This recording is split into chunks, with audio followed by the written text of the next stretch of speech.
Chapter 1. The Six-Eyed Soul. The first encounter with Hui Yu Hao. On a certain peak in the divine realm, divine feathers floated gracefully, glimmering with pink hues, as ethereal structures reminiscent of a celestial paradise stood tall. Whoosh! With azure hair cascading around him, a visage akin to a divine steed, his eyes, resembling shattered illusions, gazed downward, radiating a dazzling brilliance, sweeping across the world below, much like the eye of God. Whoosh! Third brother, I found you. A sweet and charming voice suddenly echoed, accompanied by the swirling mists, revealing an exquisitely beautiful figure beside him.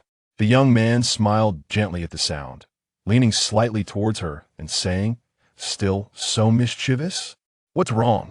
Can't I act spoiled anymore? Haven't you become the enforcer of the divine realm and the sea god? Yet you're still called Tang Sect? Of course you can, at any time. After a while, the girl departed, yet the young man remained, gazing downward, murmuring a few cryptic phrases. A new star rises, intertwined with the destiny of my Tang Sect, which I still cannot clearly perceive.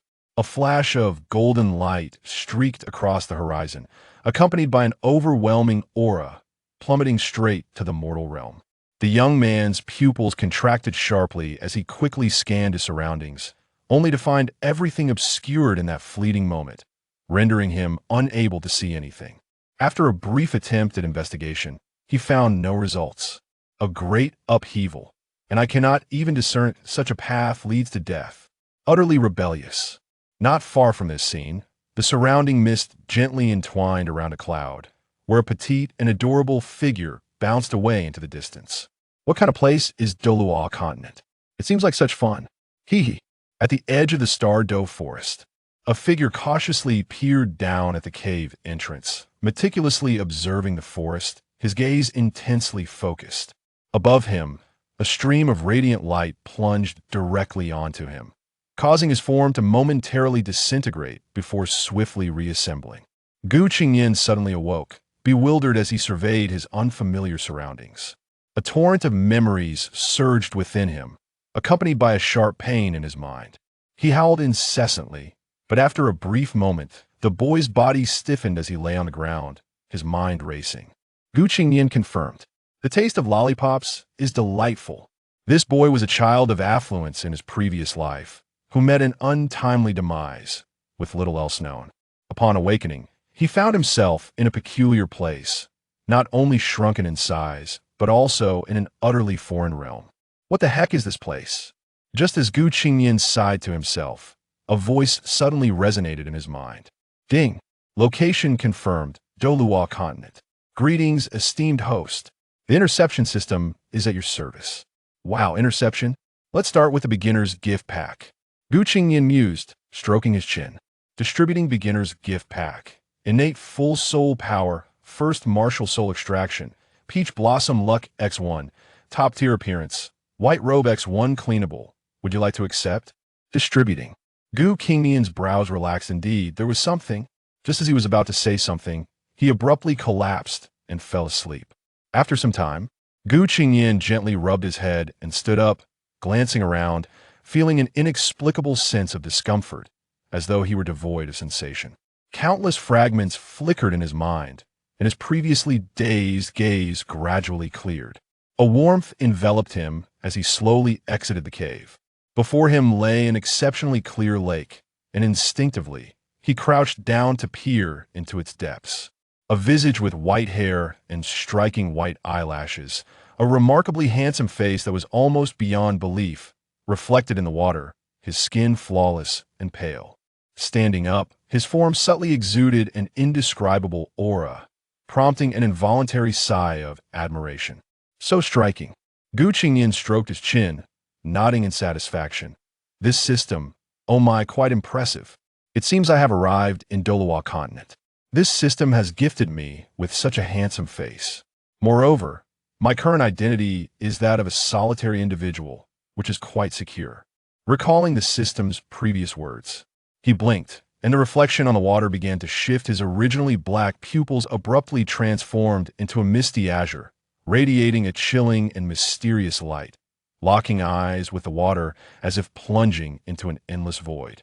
Simultaneously, information about those eyes flooded his mind. Martial soul, six-eyed celestial eye. A rare eye, unique to the Huajiao family, occurring once every few centuries. Currently, it can only enhance vision. As he absorbed this information, he suddenly froze, recalling that he had seen the Douluo continent before this area was entirely forested. Could it be Stardo? 6 eyes. Huajiao with 6 eyes. Qingnian's face lit up with joy, astonished that his first martial soul was this extraordinary, feeling an exhilarating rush. Before he could ponder further, a delightful fragrance wafted into his nose. Qingnian's mood shifted, and he rejoiced, realizing that the scent indicated the presence of someone nearby. Charge forth. What if it's a big sister? What's the use of having eyes to see clearly? How do I attack?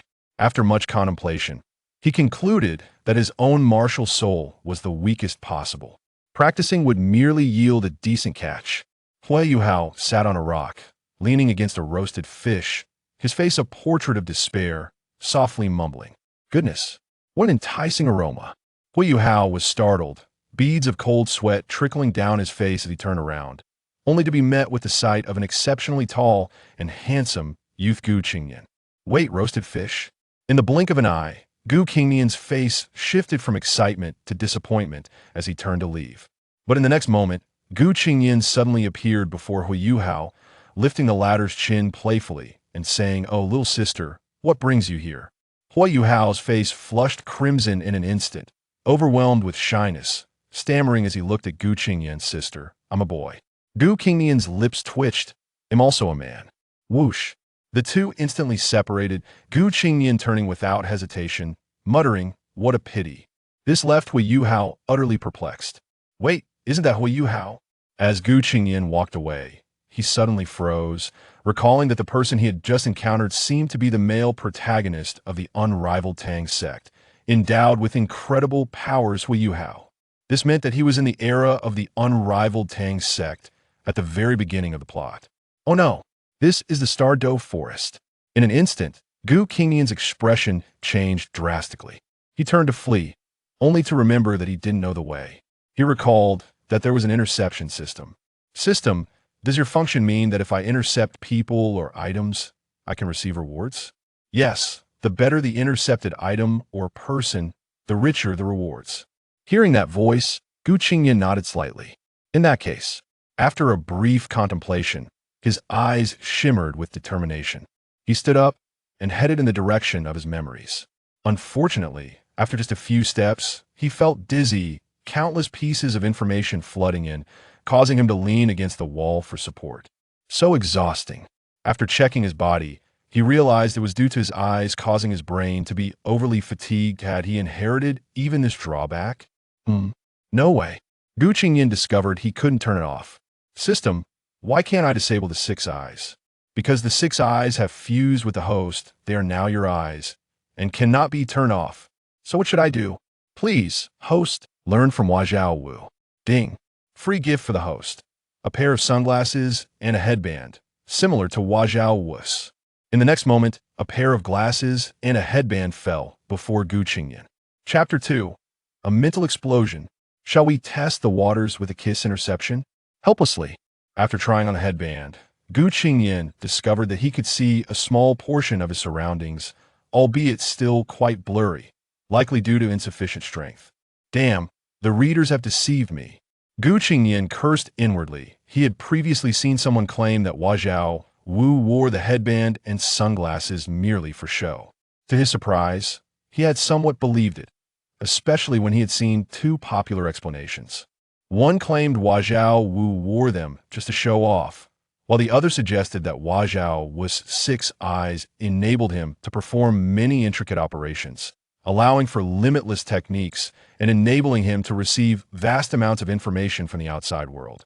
Thus, some speculated that Huajiao Wu wore the headband to prevent himself from absorbing too much information and risking a mental breakdown, with others even believing that wearing the headband equated to turning off the 6 eyes. This was perhaps the side effect of the 6 eyes. He had no choice but to wear the sunglasses, which, though still slightly dizzying, were much better. System. Is there any way to resolve the side effects of the six eyes? Ding.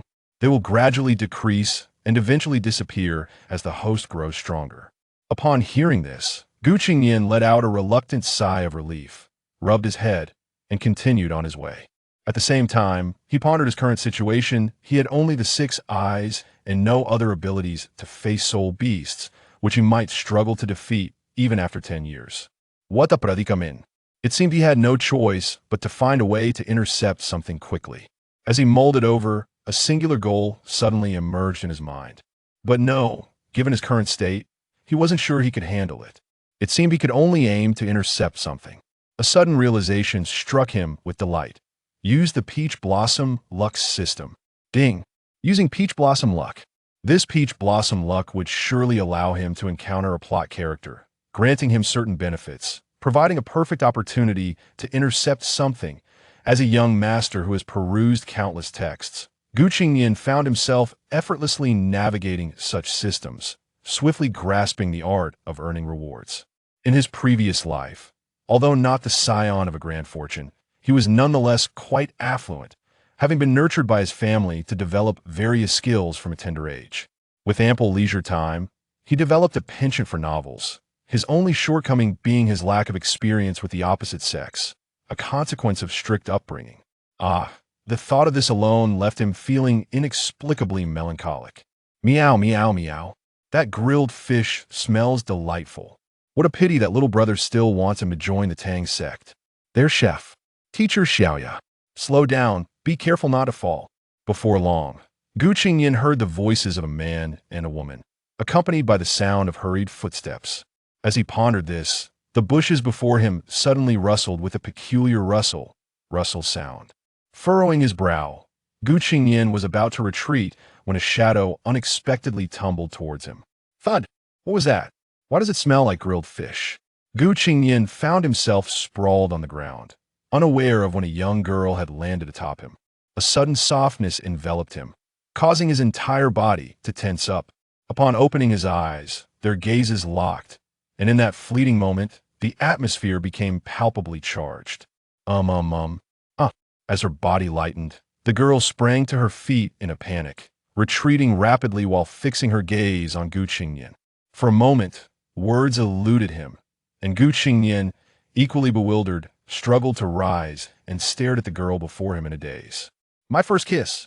Tears streamed down the girl's face, and she couldn't help but weep, leaving Qingnian feeling awkward and unsure of how to respond. Xiaoya, what happened? Just then, hurried footsteps approached, causing the girl to freeze momentarily. She quickly wiped her tears with her sleeve and took a deep breath. As she looked at Qingnian, she was about to unleash a torrent of curses, but her hand halted mid-motion, frozen in place. In that instant, she finally discerned Qingnian's appearance. His slightly disheveled hair, strikingly handsome visage, and the thin white robe he wore, all contributing to an extraordinary charm.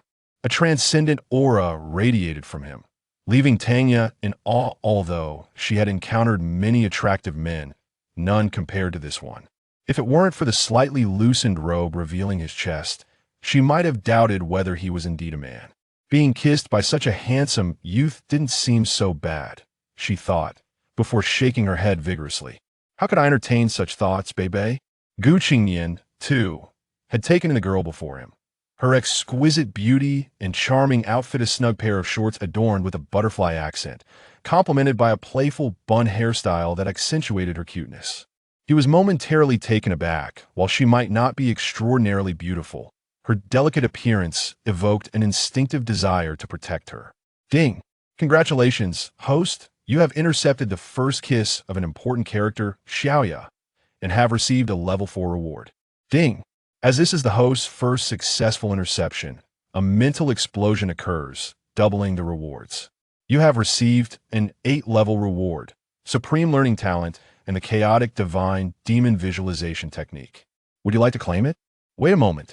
Qingnian maintained his composure, his heart brimming with excitement. Who wouldn't be enchanted by such rewards? The two rewards were perfectly complementary, simply splendid.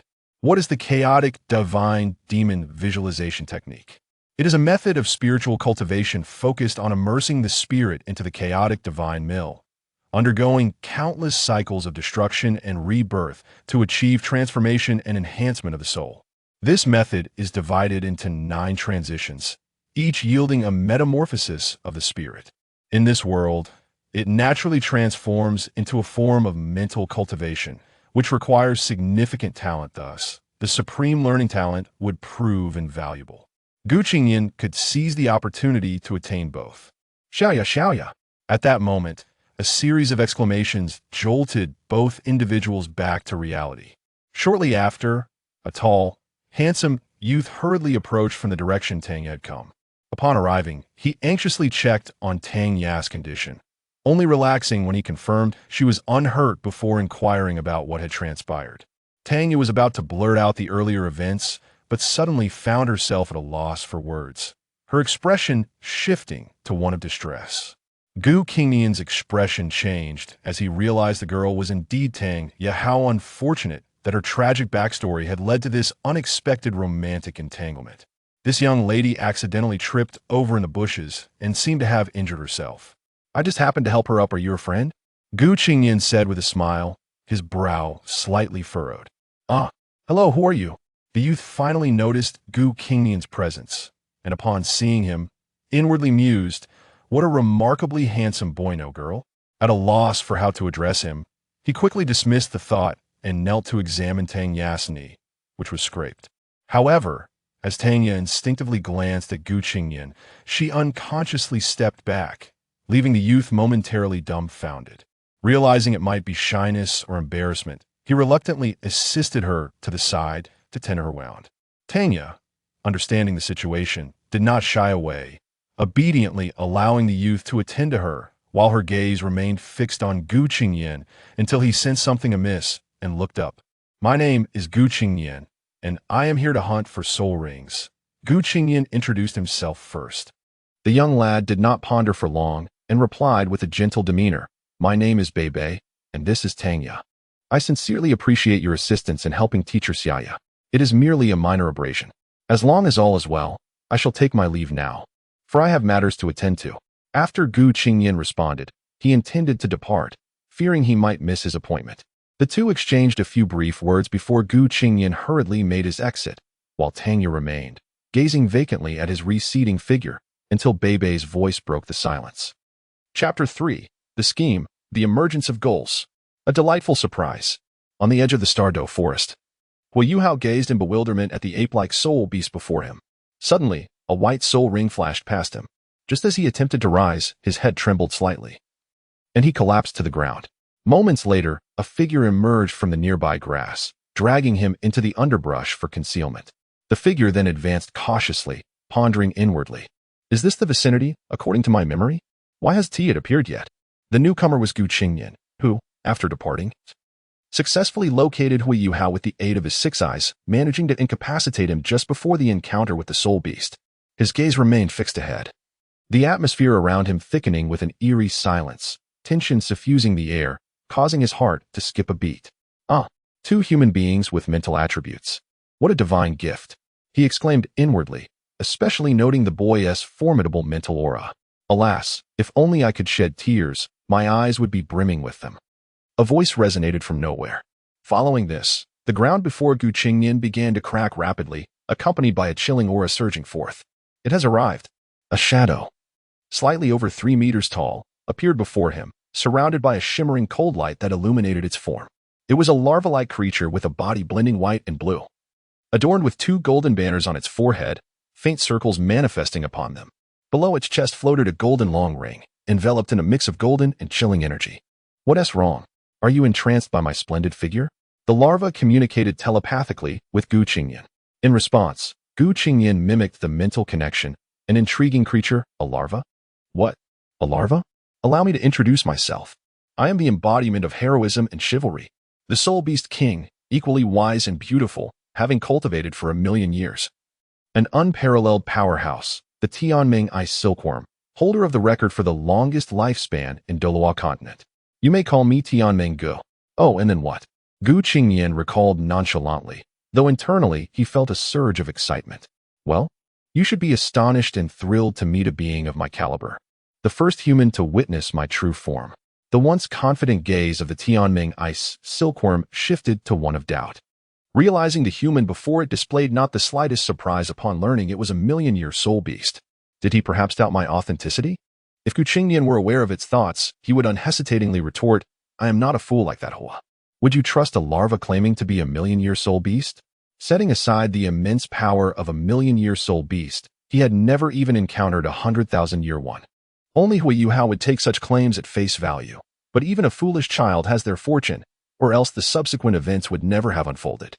Perhaps it was also the steadfastness born from despair. Oh, let me express my excitement. Ah, a million-year soul beast is truly remarkable.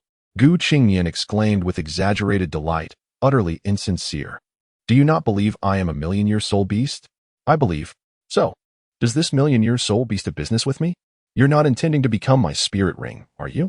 The Tianming ice silkworm inhaled deeply, its expression shifting continuously, before forcing a smile and declaring, yes, I wish to become your spirit ring, the first intelligent spirit ring in the history of Douluo continent. Will it acquire wisdom akin to yours? Gu Qingnian instinctively questioned.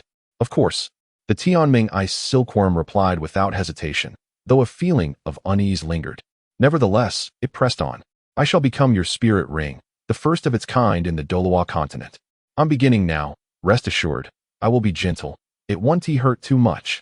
With that, its massive form advanced a step, causing the earth to tremble, and Gu Qingnian's visage gradually came into focus. Upon seeing him clearly, it could not help but exclaim, What? How can there be someone more handsome than me? What is an intelligent spirit ring? Ah, I truly envy you for two reasons. What? Envy you more than me. Ah, nonsense. How fortunate you are to encounter me. Then, under Gu Qingnian's bewildered gaze, the larva dashed forward and bumped its head against him. Do not be afraid. The Tianming ice silkworm urged, noting Gu Qingnian's instinctive step back, secretly worrying it would not frighten him. As their heads collided, an overwhelming pressure erupted throughout the forest, soul power radiating outward, and a frigid aura filled the air.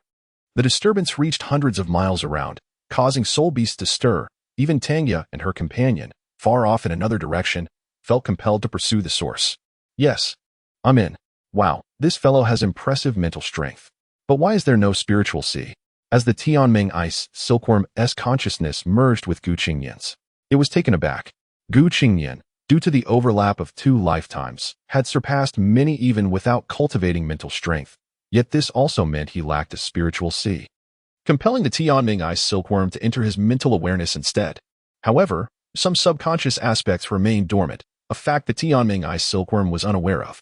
Just as it pondered this, a gaze seemed to scrutinize it from all directions, sending a chill down its spine.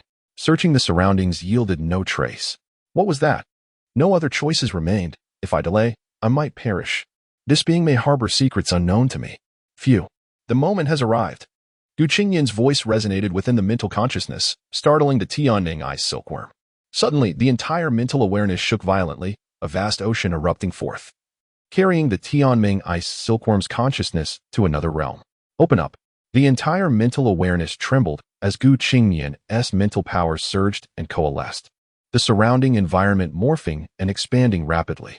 Before long, a chaotic world emerged, within which an immense divine mill slowly rotated in the air. The mill bore splotches of blood, reminiscent of divine and demonic essence. Below lay an endless void, exuding an aura of death. At the pinnacle, azure pupils emerged, giving rise to a vast azure ocean. The embryonic form of the Sea of Consciousness had materialized. The Tianming ice silkworm's awareness successfully reached the azure ocean, and upon beholding the chaotic divine mill beneath, it could not help but gasp in astonishment. What is this? So terrifying. Even I, a million-year spiritual soul beast, find it formidable, this sea of consciousness. Boom, boom, boom. Thunderous roars echoed across the azure sea, accompanied by flashes of lightning, a powerful force surging forth. What an immense power. Another force. Has it been drawn here by Gu Qingnian? Ah, his charm is truly remarkable. The Tianming ice silkworm mused. Clearly, another presence has been attracted. This truly serves as a double benefit. Gu Qingnian's consciousness observed all this, having exerted tremendous effort to cultivate his spiritual sea alongside the chaotic divine mill, leaving him mentally exhausted. Choosing this moment to open up was also in hopes of attracting this being alongside the Tianming ice silkworm. In the next instant, a gray sphere hurtled towards Gu Qingnian's head. Is it not aimed at me? That startled me. How dare it compete with me for a person? Suddenly realizing something, the Tianming ice silkworm unleashed all its mental power to resist the gray sphere. Let me show you the power of a million-level mental wave. In the next moment, the Tianming ice silkworm was unsurprisingly sent flying, staring in bewilderment as the gray mist transformed into a shadow standing behind Gu Qingnian. Wielding a celestial weapon, hand in hand with the sun and moon, there exists no one like me in this world. I never anticipated that a fragment of my soul would persist. My strength has grown immensely, yet I find myself utterly incapable of shaking him. After much effort, I finally located a human with a spiritual affinity, only to face competition from a fool. Is it truly the heavens that envy the gifted? How pitiable I am. However, it is peculiar. One would assume that such a powerful impact would leave him injured. Yet, Tianming Binkan discovered that Gu Qingnian appeared entirely unscathed, even displaying a hint of a smile. Have we arrived? Chapter 4. The seizing of the dream ice silkworm. The voice of Gu Qingnian resonated throughout the vast expanse of the spiritual sea. The dream ice silkworm was momentarily taken aback as the gray mist stirred slightly. With a gust, Gu Qingnian's figure emerged within the spiritual sea, his expression remarkably serene as he regarded the orb and the silkworm. With a single wave of his hand, an overwhelming aura suddenly pressed down upon both entities. The gray mist remained as still as a rock, while the dream ice silkworm was forcefully subdued. What do you intend to do? It exclaimed, bewildered. I shall shatter your soul, and then reshape it for my purposes. Gu Qingnian's face turned cold, devoid of any semblance of compassion, as he unhesitatingly manipulated the divine grinding wheel. He dragged the consciousness of the dream ice silkworm into the chaotic realm, whereupon it was thoroughly terrified, crying out, You wretch! I am a million-year soul beast. You wish to destroy my consciousness after I grant you a soul ring? In a frenzy, it attempted to resist with its spiritual power, only to discover it was utterly futile in the chaotic realm. Spare yourself the effort. In this domain, I am the sovereign. This is not the spiritual world.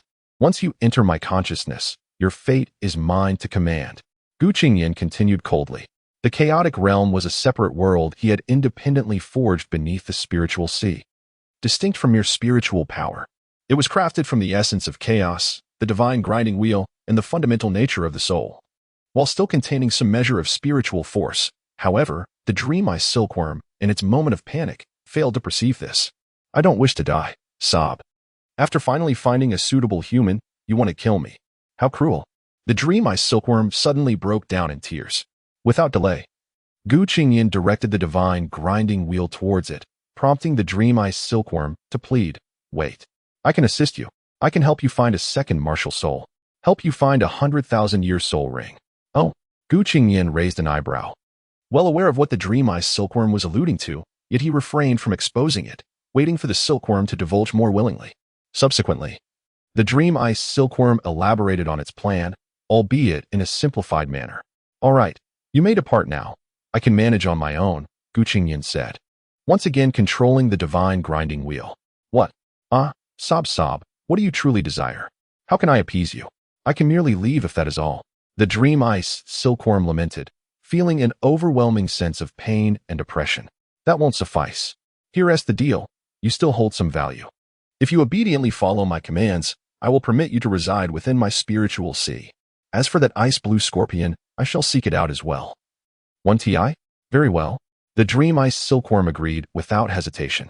Gu Qingnian smiled slightly and returned it to its original place, for he knew that his threats were mere bluster. The spiritual power of a million-year soul beast was not something he could extinguish at will. To ensure the silkworm's compliance, the dream ice silkworm, having returned to its previous position, let out a sigh of relief and patted its chest. You nearly scared me to death. Fool. The gray orb emitted a single word before falling into silence. Dream ice silkworm. Qingnian. Yuhua? Where's Qingnian? Over there. Two shadowy figures swiftly approached, one of whom rushed towards him and scooped him up, accompanied by a sudden waft of fragrance. Although Gu Qingnian was fatigued and drowsy, his subconscious remained aware, and he retained some perception of the happenings around him. Is that you, Tangya? He thought to himself. And after a moment of confirming that he was being carried away by the two, he succumbed to sleep. Ding. Congratulations to the host for seizing the fortuitous child. Hui Yuhua's most crucial external aid, the million-year soul beast, Dream Eye Silkworm, and receiving a 9-star reward. Congratulations to the host for seizing the fortuitous child. Hui Yuhua's external disaster, the divine consciousness fragment of Ilex, and receiving an 8-star reward. Note, the reason the reward for Ilex is less than that of the Dream Eye Silkworm is that the latter holds paramount importance without the Dream Eye Silkworm. Most subsequent events are only tangentially related to Hui Yuhua. Even if there is some connection, the difficulty would increase significantly. Without the Dream Eye Silkworm, Ilex would not be drawn in, and the chances of obtaining a second martial soul would be bleak, as would the prospects for a third martial soul. It is even possible that Shrek Academy would not endure for long, let alone emerge from the Stardow Forest. However, this does not negate Hui Yuhua's own fortuitousness. It simply underscores the significant role that the Dream Eye Silkworm plays. In the outside world, Tangya knelt beside Qingnian, while Bei Bei embraced Hui Yuhua nearby, both feeling a sense of unease as they assess their conditions. We are late. It seems they have suffered an attack, and we are at the very edge. Tangya remarked, her expression somewhat dazed. Bei Bei gently laid Hui Yuhua down, ensuring his breathing was stable, and approached the edge of the grass to inspect. A dagger lay discarded on the ground, beside which was the corpse of a baboon. This is a wind baboon, judging by its size and muscle density. It should be a 10-year soul beast, and it is already deceased. This dagger is a soul guide. Yuhua must have used it to slay the wind baboon. This baboon had commendable speed and strength. For Yuhua's age to have killed it is quite impressive. But what of Qingnian? Could it be that they faced this together? Yet, something feels off. Bei Bei pondered aloud. Tangya anxiously gazed at Qingnian's face, her cheeks flushing slightly as his exquisite features came into sharp focus before her, now so close. A faint fragrance wafted from him, causing her to inhale deeply. Her mind raced with thoughts. Oh, must I perform artificial respiration? But I don't know how. Yet, if it is my first kiss, would a mere peck suffice? But Bei Bei is right here. No, this is merely to save a life. Hearing Bei Bei speak, she could not help but exclaim. What use is it to discuss this now? It's all my fault for insisting on washing my hands and face, which wasted time. And Yuhua, oh, I wish to bring them into the Tang Sect. When Bei Bei turned around, he noticed Tangya was still fixated on Qingnian, and upon observing his face, he too could not help but marvel once more. A strange sensation washed over him, and he shook his head, concluding that it must be because of his own striking good looks. That girl, meanwhile, within the spiritual sea of Qingnian, he stood upon the azure expanse, surveying all that he had created with satisfaction. Who are you? I should at least know something about you. How can I be so uninformed? At that moment, the familiar voice of the Dream Eye Silkworm echoed, its figure appearing beside Qingnian. I am Qingnian. Silkworm, just know that following me will lead to a promising future. Qingnian replied nonchalantly. Silkworm. I am the Dream Eye Silkworm, the super invincible, unparalleled million-year spirit soul beast. Others would be thrilled to encounter such a situation. Yet you dare to threaten and bully me. The Dream Eye Silkworm lamented, its face reflecting utter despair. Qingnian, disinterested, ignored it and focused intently on the gray orb, fully aware of the Dream Eye Silkworm's predicament, but choosing not to engage. Instead, he contemplated the enigma of the calamity known as Ilex. However, there was no time to address this now. His priority was whether to procure a soul ring for Hui Yuhua, especially since he had appropriated something essential from him. Yet, one should not be overly benevolent. Nevertheless, considering Hui Yuhua's character and future potential, perhaps he could be of assistance, possibly even recruit him as a subordinate. Seizing the son-in-law of Tang San as a subordinate. Intriguing. Moreover, he had no intention of getting his hands dirty. The entity before him was quite capable. With this thought, Qingnian smiled at the Dream Eye Silkworm and asked, Dream, do you have any information on soul beasts of a similar kind that are around 100 years old? Are you hoping to benefit that young lad outside? The celestial Dream Eye Silkworm could not fathom why the smile of Qingnian sent chills down its spine. Indeed. You rascal, call me Brother Tianming. Instantly, the Eye Silkworm felt a surge of confidence and blurted out without thinking. In the next moment, a hand came forth to meet the challenge. All right then, I shall take Brother Nian to seek out the soul beasts later. Charge. The Eye Silkworm transformed into a visage of determination. Qingnian, with a sense of understanding, gently patted its head. Call me young Master Gu. Very well, young Master Gu. Chapter 5. A reunion with Tangya and Bei Bei Gu Xiao. Would you care to hear my tale? I would prefer not to, thank you. Oh, speaking of my struggles. They are truly awe-inspiring. I was born in the frigid lands of the northern continent. As an ice silkworm, I possess a unique blend of charm and icy attributes. Yet my sluggish pace rendered me a mere ordinary spirit beast. With countless predators lurking, I spent my days in the depths, consuming and resting. Until one day, the first golden pattern appeared upon my body, signifying that I had reached the formidable level of 100,000 years. Remarkably, due to the unique traits of my clan, I escaped divine retribution and continued to thrive. Eventually, I ascended to become a powerful spirit beast of 900,000 years. As he spoke, pride illuminated his features. In simpler terms, I've survived by eating and sleeping for 900,000 years, Qingnian remarked with a hint of indifference. The ice silkworm's face flushed with embarrassment, and he retorted, "What is wrong with sleeping? It is a matter of dignity. Can you sleep for such lengthy periods, Gu Xiao?" Qingnian merely smiled, the subtle mockery in his expression causing the ice silkworm's cheeks to redden once more. Determined to boast, the ice silkworm continued, and Qingnian indulged him in the conversation. One day, after consuming the last of the ancient cold marrow, I slipped out through a crack in the ocean floor and drifted southward along the continent's edge. Despite my immense age, my combat abilities were no match for the typical spirit beast of 100,000 years. Upon reaching the land, I was captured by a spirit beast and taken back to its lair. For thousands of years, I endured their whims. Yet, with my mental prowess, I retained my consciousness, seeking revenge on those who tormented me. To this end, I sought the aid of a formidable title Douluo, but alas, he could not bear the weight of my greatness, leading to a tragic outcome. The ice silkworm lamented with a bittersweet tone. Qingnian chuckled, momentarily at a loss for words regarding the creature's fate. "Do you know why that title Douluo failed to bear your greatness?" Qingnian suddenly inquired. "Of course, it is because my spiritual power is too formidable, and my spirit rings are excessively powerful. However, your talents, Gu Xiao, are truly astonishing. I could simply place a few seals on myself to enable you to endure it, far surpassing that title Douluo." The ice silkworm exclaimed with a grin. "You are not wrong, but a human can only possess 9 spirit rings. A title Douluo has already filled all 9. Not to mention the compatibility of attributes. Can he withstand your power?" Qingnian questioned with curiosity. "Never mind, you are just a bit naive," he remarked, his brow furrowing slightly. "Those two outside seem quite anxious. Gu Xiao, should you go take a look?" the ice silkworm suggested. Qingnian nodded slightly, glancing at the gray orb before his consciousness returned. "Awaken, Qingnian." A somewhat shy and awkward voice reached his ears, and Qingnian opened his eyes slightly. "Tangya?" Tangya's mouth opened slightly, momentarily at a loss for words, as she still struggled with how to approach Qingnian. The events that had transpired were indeed accidental, but, oh well, it was no use dwelling on it. She shook her head. Indeed, for spirit skills. Qingnian's eyes fluttered open, and the information regarding his spirit skills surfaced in his mind. What beautiful eyes! Tangya, lost in thought, had been looking down, and their gazes met as Qingnian opened his eyes. His misty azure gaze captivated her, drawing her in completely. "Teacher Xiaoya, what is it? Has Qingnian awakened?" Beibei approached, accompanied by a young boy. Qingnian turned to look, recognizing the boy as Hui Yuhao, whose expression bore a mix of amusement and curiosity.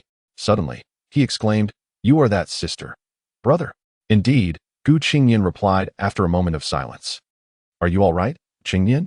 Beibei inquired, concern etched on his face. "I just absorbed a spirit ring and fainted as a result," Qingnian stated plainly. "Oh, it wasn't that 10-year-old baboon, was it?" Beibei frowned slightly, prompting Tangyu to glance over, curious about the spirit ring he had absorbed from the ice silkworm. Qingnian decided to reveal it. Boom. His eyes shimmered, and a purple spirit ring exuding an imposing aura appeared, startling everyone present. 1,000 years. Tangyu gasped in astonishment. "Qingnian, is this your first spirit ring?" Beibei echoed in disbelief. Qingnian was taken aback, surprised that his spiritual strength could endure a 1,000-year spirit ring, though it somewhat aligned with his expectations. Hui Yuhao, lacking strength, had to relinquish the Tang Sect's quota.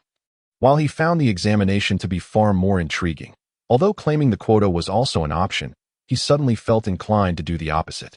How terrifying. Hui Yuhao trembled slightly. "Wait, your martial soul is an eye, a primary martial soul," Beibei exclaimed, unable to contain himself. Upon hearing this, Hui Yuhao couldn't hold back any longer and hurriedly looked at Qingnian, while Tangyu stepped forward. At that moment, Gu Qingnian's remarkably handsome face remained calm. The purple-hued thousand-year spirit ring shimmering before him. Hui Yuhao, brimming with excitement, exclaimed, "Your martial soul is also an eye?" Only to realize he had overstepped and quickly took a step back. Gu Qingnian spun a small tale to deflect the attention. Until evening, the four of them gathered around the campfire, engaging in light conversation. "Little Yuhao, Qingnian, do you have any siblings?" Bei suddenly asked. Hearing this, Tang's gaze turned toward Gu Qingnian and Hui Yuhao. Hui Yuhao's expression darkened. I have no family left. I'm all alone." "I have none either," Gu Qingnian replied simply. "That's wonderful," Tang exclaimed, her excitement palpable as she clenched her fists at them. Both Hui Yuhao and Gu Qingnian fell silent. "Hey, how can you say that?" Bei exclaimed, slightly embarrassed. "Since you both have no particular aspirations, why not join our sect? In a sense, we were once the #1 sect on the continent. Moreover, our unique skills are quite suitable for you," Tang asserted confidently. "Sect Shaya, what is your sect called?" Hui Yuhao inquired with curiosity. "The Tang Sect, once the foremost sect on the continent." Tang's expression shifted to one of seriousness. Tang Sect." Hui Yuhao fell into contemplation. Gu Qingnian furrowed his brow slightly, reflecting on the Tang Sect associated with Tang San. To be honest, he held no particular interest or fondness. "Little Yuhao, Qingnian, have you heard of the Tang Sect?" Bei asked again. "Indeed, our Tang Sect has fallen, but I assure you, our techniques and unique skills are still intact. Moreover, the prestigious Shrek Academy, the foremost institution on the mainland, grants us an exemption from entrance examinations each year. Bei and I have already joined Shrek Academy. If you wish to become a member of the Tang Sect, this opportunity will be yours. But whether you can remain depends on your own efforts. Qingnian, with your capabilities, you can certainly pass, and I will impart the techniques to you." Tang continued. "Joining a sect is no trivial matter.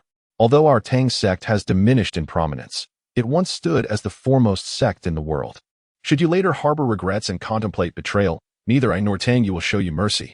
Bei solemnly concurred. "I understand, brother Bei. I have lost my family. And being young, I have experienced the dangers of the outside world. Furthermore, I trust you both. Your willingness to share the challenges faced by the Tang Sect resonates with me, and I can feel your sincerity. I am willing to work together with you to restore the glory of the Tang Sect." After deep contemplation, Hui Yuhao slowly knelt and bowed his head. Disciple Hui Yuhao pays his respects to his teacher. Both were filled with a sense of relief and smiled, then turned their gaze towards the onlooker, Gu Qingnian. Gu Qingnian shook his head. "I will not join any sect for the time being." "Why?" Tang asked, bewildered. "I cannot disclose that at the moment. I genuinely appreciate your invitation, and should I require assistance in the future, I will certainly do my utmost as a friend." After a brief tug-of-war, and under the reluctant gazes of the two, he had no choice but to decline. "By the way, Qingnian, how old are you?" Bei inquired curiously. 10 years old." "What?" the three exclaimed in unison. "What is your current spirit power level?" "Level 14. Gu Qingnian casually replied. Having successfully attained level 14 thanks to the spirit ring of the heavenly dream ice silkworm, the three were momentarily taken aback, rendered speechless. "Little Qingnian, how did you end up here? Did you just acquire your spirit ring?" Bei asked with curiosity. "No, I came here for training," Gu Qingnian replied. "One cannot simply claim to hunt for a spirit ring alone, especially a millennium spirit ring. It is unrealistic to consider, and as for how I obtained it, that is a matter of privacy." The night passed in tranquility. Gu Qingnian leaned against a tree, keeping watch, while mentally connecting with the system. "System, where are my rewards?" "Ding, they have been placed in the system warehouse. The host can view them by merely focusing on them." "View system warehouse," Gu Qingnian thought. A buzzing sound arose, and a blue holographic screen appeared before Gu Qingnian's eyes. It was unremarkable, resembling a game inventory interface with a total of 40 slots. The first 2 slots contained question marks, one with an 8 and the other with a 9. Gu Qingnian focused slightly, and the question mark in the first slot trembled. A flash of light passing through. "Ding, congratulations to the host for obtaining the title of Douluo and inheriting a random ability." His gaze shifted again. "Ding, congratulations to the host for acquiring a set of 3 items from 100,000-year spirit beast, spirit ring, and spirit bone. Will you accept?" "Accept? What a fortune!" Gu Qingnian exclaimed with joy. "Ding, extracting the title of Douluo. Extraction successful." Chapter 6. Mirror of Red Dust, the 10,000-year soul beast grand gift. Ascent. Congratulations, host, you have obtained the title of Douluo. Mirror of red dust, master of the Mingda Hall. Extracting abilities. Extraction successful. Congratulations, host. You have acquired the innate talent and experience of a level 9 soul engineer. Dispensing. In the next moment, a wealth of information regarding a person materialized in Gu Qingnian's mind. It was the information of Mirror of red dust, along with a link of connection. A bond between master and servant. Simultaneously, an overwhelming influx of knowledge about soul engineering surged into his consciousness, accompanied by an instinctive familiarity with the subject. Gu Qingnian's mental energy was extensively consumed in this absorption, and he began to meditate to alleviate the pressure. It wasn't until he switched shifts with Bei that he could find a moment of respite. Of course, with such an abundance of experience, Gu Qingnian could not possibly absorb it all at once. He chose to take in merely 1/10. After completing this fraction, he realized that half of his mental energy had been depleted. Taking a deep breath, he turned to examine another reward. Though his soul power was rising swiftly, he was acutely aware of potential challenges in the Stardo Great Forest. Hence, he needed to enhance his strength urgently. His martial spirit was currently only of auxiliary nature. While the soul skills granted by the ice silkworm of dream were offensive in nature, his physical form remained too fragile. His spiritual aspect had the chaotic divine grind, but his body needed to catch up quickly, lest he face a collapse in the imbalance. Turning his gaze to the other reward, he was momentarily speechless, unsure of how to respond. Claim. Beep. Extracting reward. Extraction successful. Congratulations, host. You have acquired the 10,000-year soul beast, soft-bone charming rabbit, accompanied by a 10,000-year left arm bone and 10,000-year soul ring. As the system's voice faded, akin to the earlier extraction of the title Douluo, the connection link reappeared, and a location surfaced in his mind. His eyes flickered, and his body trembled with disbelief. He had indeed obtained this soul beast. After calming down, he felt a surge of joy, though he knew he had to remain discreet. While he could search for it now, he could not conceal the fact that a 10,000-year soul beast brought to the academy would certainly attract attention. Soul bones. He pondered whether he could absorb them at this moment, and where to even store the soul ring. After some contemplation, once Bei switched shifts, Gu Qingnian feigned a need to relieve himself and quickly made his way to the designated location.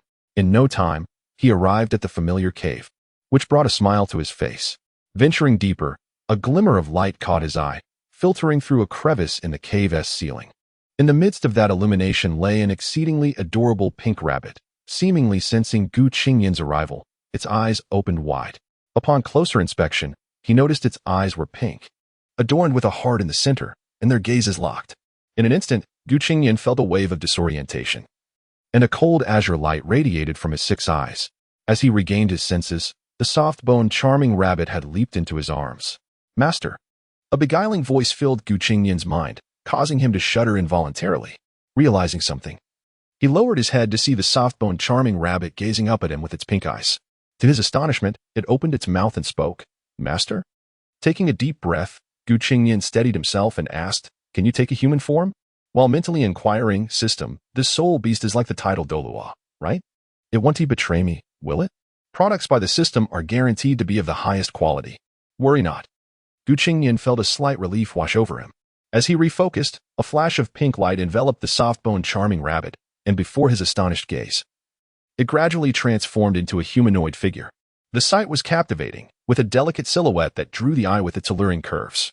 As the brilliance faded, an exquisitely delicate foot emerged, prompting Gu Qingnian to instinctively look up, swallowing hard. The magnificent curves before him were utterly mesmerizing. He had encountered many beauties, yet this one was undeniably exceptional. Stepping back, he beheld an enchanting visage, a remarkably delicate beauty, her flawless face unmarred by time, adorned with a beauty mark at the corner of her crimson lips. Her body, with its alluring contours and graceful lines, exuded an irresistible charm. Opening her eyes, the pink, heart-shaped pupils regarded Gu Qingnian, enveloped in an aura of enchantment, radiating a mature allure. Where is this? The feminine voice inquired softly. Gu Qingnian, overwhelmed by an inexplicable surge of heat, could only stammer, Oh, your clothes. He coughed awkwardly, gesturing towards the beautiful woman, only to inadvertently touch a forbidden area. With a soft gasp, all blushed but did not retreat. Realizing the awkwardness, Gu Qingnian withdrew his hand discreetly, feigning calmness. Internally, he expressed gratitude to the system for such a generous gift. And that sensation, it was undeniably exquisite. No wonder she was the mother of Xiaowu. With a wave of her hand, a flowing gown materialized around her. Observing Gu Qingnian's flustered demeanor, Awe mused to herself that her master was indeed an innocent young man. She couldn't help but feel a desire to tease him, for in her heart, Gu Qingnian was her master, and she could fulfill his every whim. Returning to his thoughts, Gu Qingnian glanced at the time outside. He needed to complete his tasks tonight. According to memory, he would encounter Tangya's next soul ring in 2 days. Yet, this was not the most pressing matter. He urgently needed to grow stronger to ensure his smooth entry into Shrek Academy. After all, a transmigrator endowed with a golden finger should not find himself unable to access Shrek. That would be utterly absurd. Though he had contingencies. Casting a glance around the cave, he noticed a bone resembling a left arm, enveloped in a soft pink light. Gu Qingnian bent down to pick it up. Gently weighing it, it was heavier than he expected. He realized he had overlooked it earlier due to Awe's presence. A colossal surge of energy coursed through him, and with determination, he resolved, "Awe, protect me. I intend to absorb this soul bone." This soul bone appeared alongside her, originating from the same place. And she was aware it was a 10,000-year soul bone. Absorbing it now was an exceedingly perilous endeavor for Gu Qingnian, a mere 10-year-old soul master with average physical attributes. "Master, this soul bone. Come on, trust me," Gu Qingnian said earnestly to Awe. After his earnest plea, Awe reluctantly agreed to safeguard him. The urgency to enhance his strength drove him, as he also needed to absorb the soul ring and extend the lifespan of the ice silkworm soul ring.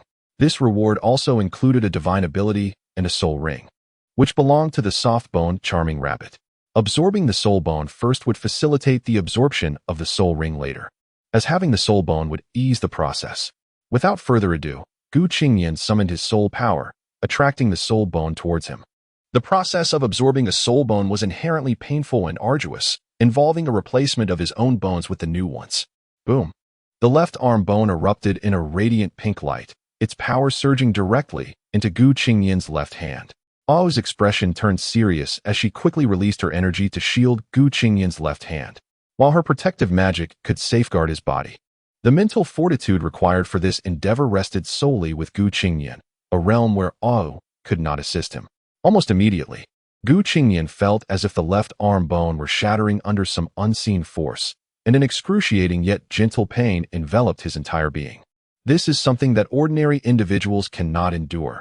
This frail body is woefully inadequate to bear the immense burden of the soul bone for 100,000 years, which entails extraordinarily high risks. His pupils suddenly dilated, and his entire being trembled uncontrollably, while within the ocean of consciousness in his mind, a violent turmoil was unfolding. What on earth is happening? Gu Xiao is about to take flight, and yet he did not inform me at all. The heavenly dream ice silkworm stared in bewilderment at the chaotic mental sea, utterly perplexed. It hastily summoned its mental energy to assess the situation. For the heavenly dream ice silkworm currently resided within Gu Qingnian's mental ocean, and now, as Gu Qingnian was preoccupied with managing the pressure, it had been neglected. Upon inspection, the heavenly dream ice silkworm was stunned, merging with a soul bone, typically shielding the mental sea. Where did Gu Qingnian even acquire a soul bone to merge so casually? However, this was not the moment for such thoughts. The priority was to assist him in navigating through this ordeal successfully. Outside, Ewu couldn't help but furrow her brow, anxiously gazing at Gu Qingnian, who was exhibiting signs of agony, with his arm bearing marks resembling fissures. Damn, I didn't expect this to hurt so much. Gu Qingnian cursed inwardly, as the pain far exceeded his expectations. At this moment, Chapter 7, the fusion was successful. Aim for Shrek. A sudden glimmer of golden light illuminated the surroundings, enveloping his head in a soft, warm glow. Gu Qingnian abruptly opened his eyes, his 6 orbs radiating a striking azure brilliance that surged into his mind. Within the sea of consciousness, a pink mental force drifted slowly, while Gu Qingnian simultaneously operated the chaos divine mill to stabilize his mental realm. After a period of calming, Gu Qingnian's body gradually relaxed, though he felt a momentary dizziness, as if he might topple over. Just then, he fell into a gentle embrace, regaining his composure to find Ao's expression subtly shifting. After sitting down and taking a moment to recuperate, he expressed his gratitude. "Thank you for your protection, Ao." "It was merely my duty," Ao replied, her cheeks slightly flushed. "Can you revert to your previous form? And is it possible for you to conceal your soul beast aura?" Gu Qingnian continued to inquire. "Yes, I can," all responded. And with a flash of light, she transformed back into the appearance of a small rabbit, her aura gradually retracting until she appeared as an ordinary soft-boned rabbit. Can a titled Douluo detect this? Qingnian gently cradled her in his arms. The rabbit, now Au, conveyed telepathically, as long as it is not a top-tier titled Douluo, they won't notice unless they examine closely, and even then, it is quite difficult to discern. Upon hearing this, Qingnian felt a slight sense of relief. He then inspected himself, lowering his gaze to his left arm, which now emanated a faint pink glow. There, on the back of his hand, lay a delicate pattern resembling that of a soft-boned rabbit, which slowly faded away. His physical constitution had significantly improved, and his soul power had risen from level 14 to level 16. With a glimmer in his eyes, he raised his hand to gently stroke Au's rabbit ears as they prepared to set out. Let us go. It is time to embark on our journey. He found a suitable spot to place Au before returning, reflecting that finding a rabbit while seeking a restroom was rather absurd. By the time they returned, dawn had already broken, and it was noon. Qingnian concocted a plausible excuse to cover for his absence, quickly tidying up before requesting a location of a 100-year-old mental attribute soul beast from Tianming Ice Silkworm for the trio, and they set off to hunt for Huiyuhao. After all, Tianming Ice Silkworm had once been. Well, some things are better left unsaid. Days later, they successfully located and fused their first soul ring. Subsequently, after defeating a baboon, they noticed faint rustling sounds emanating from the surrounding grass. Beibei and Qingnian's expressions changed drastically as they shouted in unison, Xiaoya, be careful. Tangya, sensing the danger, swiftly retreated and leaped aside, just as the ground where she had been standing was violently struck by a shadow, causing an explosion. Boom. Accompanied by the sound, a cloud of white smoke billowed in all directions. Be careful, it's poison gas. Qingnian's brow furrowed slightly, just as he was about to act. A blue-silver grass entangled him, pulling him back. Leave it to us. You all stay safe, Beibei said calmly, standing in front, while Tangya positioned herself protectively in front of Qingnian. Then, with a release of her soul power, 200-year soul rings shimmered into existence. Qingnian felt a few strands of cold air emanating from him, dispelling the poison gas he had inadvertently inhaled, while his other hand worked to expel the toxins from Huiyuhao. Crack, crack, crack. Thunder roared around them, and Beibei's serious demeanor intensified as he fully unleashed his aura, extending one arm forward.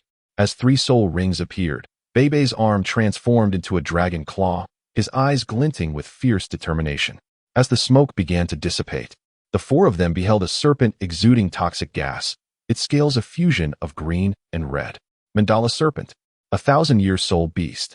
I want it. Tangya exclaimed with sheer delight. Huiyuhao, standing nearby, was visibly anxious. 1,000-year soul beast was at least 100 times stronger than the wind baboon. Feeling a surge of comfort, he turned to express his gratitude to Qingnian, who responded with a slight smile, leaving Huiyuhao momentarily stunned. Thunder Dragon Claw. Thunderous might. Beibei roared, the dragon claw enveloped in a layer of lightning as he charged toward the mandala serpent, which took to the air. A barrage of thunder followed, forcing the mandala serpent back down as the surrounding poison gas swirled anew. Humph. This creature is quite troublesome. It seems we must engage in a protracted battle. Beibei thought to himself. Huiyuhao lowered his head, contemplating for a moment, then clenched his fists, lifting his gaze with widened eyes. Beibei, Tangya, and Qingnian simultaneously sensed a surge of mental power, their surroundings becoming vividly clear. Qingnian pondered, realizing this was a weakened version of shared mental detection. Truly, he was the protagonist blessed with fortune. Taking a step forward, Qingnian unleashed his 6 eyes, causing Beibei, Tangya, and Huiyuhao's mental powers to surge once more, capturing everything within several hundred meters. Any subtle change was instantly conveyed to their minds, presented in a 3-dimensional form, akin to the gaze of a deity. In essence, this was an enhanced version of shared mental detection, manifesting as Qingnian's first soul skill, with Tianming Ice Silkworm having granted him 4 soul skills in total. Tangya and the others turned to look at Qingnian, their eyes filled with astonishment, and an unbidden thought arose within them. Freak, given his current cultivation. The soul skills provided by the soul ring formed from Tianming Ice Silkworm possessed power equivalent to that of a 2,500-year soul beast. This was a fusion of the 4 soul skills Huiyuhao had acquired in the original narrative, with a range of approximately 300 meters. Capable of being shared with 5 targets, and increasing in potency with the subsequent elevation of the soul ring's age. The thunder surrounding Bei surged once more. The dragon claw enveloped in a power rivaling Qingnian's purple soul ring, representing his third soul skill, Thunderous Fury. The attack's potency surged by 50. With the aid of such formidable supportive skills, they could anticipate their adversaries at any moment.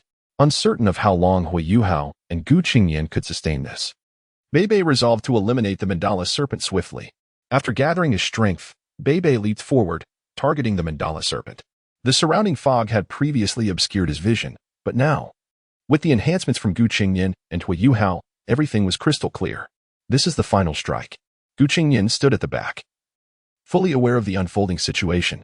Moments later, Bei emerged, dragging the nearly lifeless mandala serpent, and called out to Tangya, "Xiaoya, it's your turn." Tangya wasted no time, brandishing a dagger and thrusting it toward the serpent's throat to deliver the killing blow. With a whoosh, a purple thousand-year soul ring materialized above the mandala serpent. Who would have thought it would go so smoothly? Tangya exclaimed, her face alight with excitement. "Let us get started," Bei encouraged from the side. The other three stood guard nearby, watching as the fused soul ring took shape. Gu Qingnian's eyes sparkled with curiosity. "Is this what a fused soul ring looks like? Such a beautiful plant. Senior brother, what is Xiaoya's martial soul?" he inquired, captivated by the green grass emanating from Tangya. "Blue-silver grass," Bei replied with unusual seriousness. "Blue-silver grass, just like the legendary figure?" Hui Yuhao exclaimed, unable to contain his surprise. "Indeed," Bei nodded affirmatively. Gu Qingnian regarded the scene thoughtfully, reflecting on the decline of the Tang Sect. "Alas, and you all truly exceeded my expectations. You've given me a great surprise," Bei said with a smile. Hui Yuhao's face flushed. "I was merely testing to see if it would work. Mainly, it was all thanks to Brother Qingnian. His soul skills surpassed mine by a considerable margin."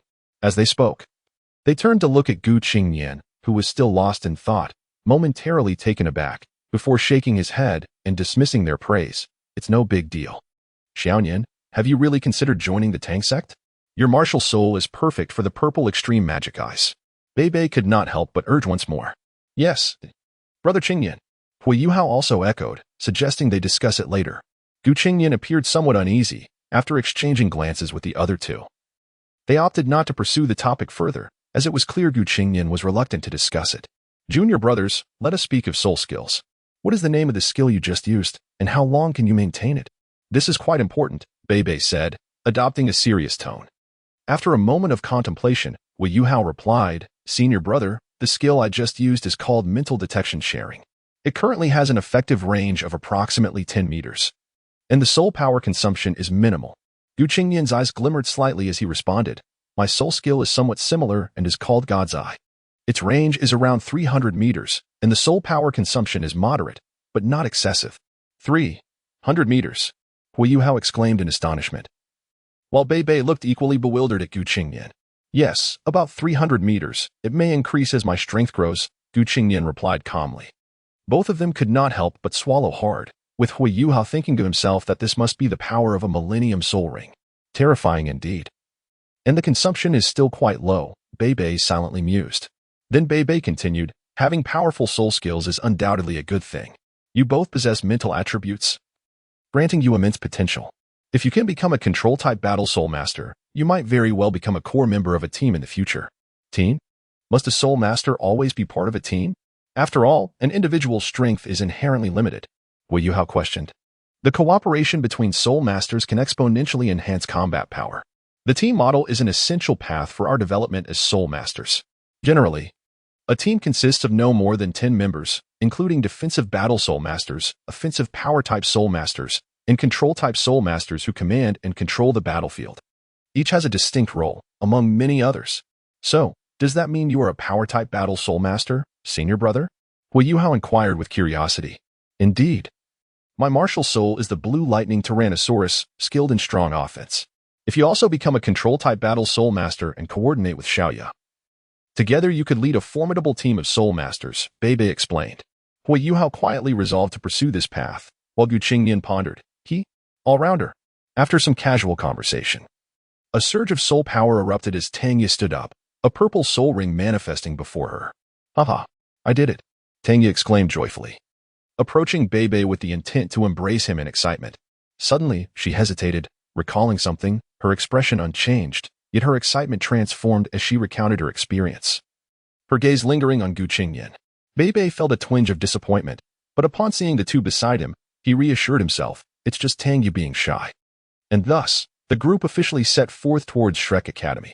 Chapter 8. The commotion of enrollment. That very night, Qingnian and his companions engaged in casual conversation. Suddenly, a rustling sound emanated from the surrounding grass, prompting the group to immediately heighten their vigilance. In an instant, a pink shadow darted forth, closely pursued by a dark figure, charging toward Qingnian's position. Be careful!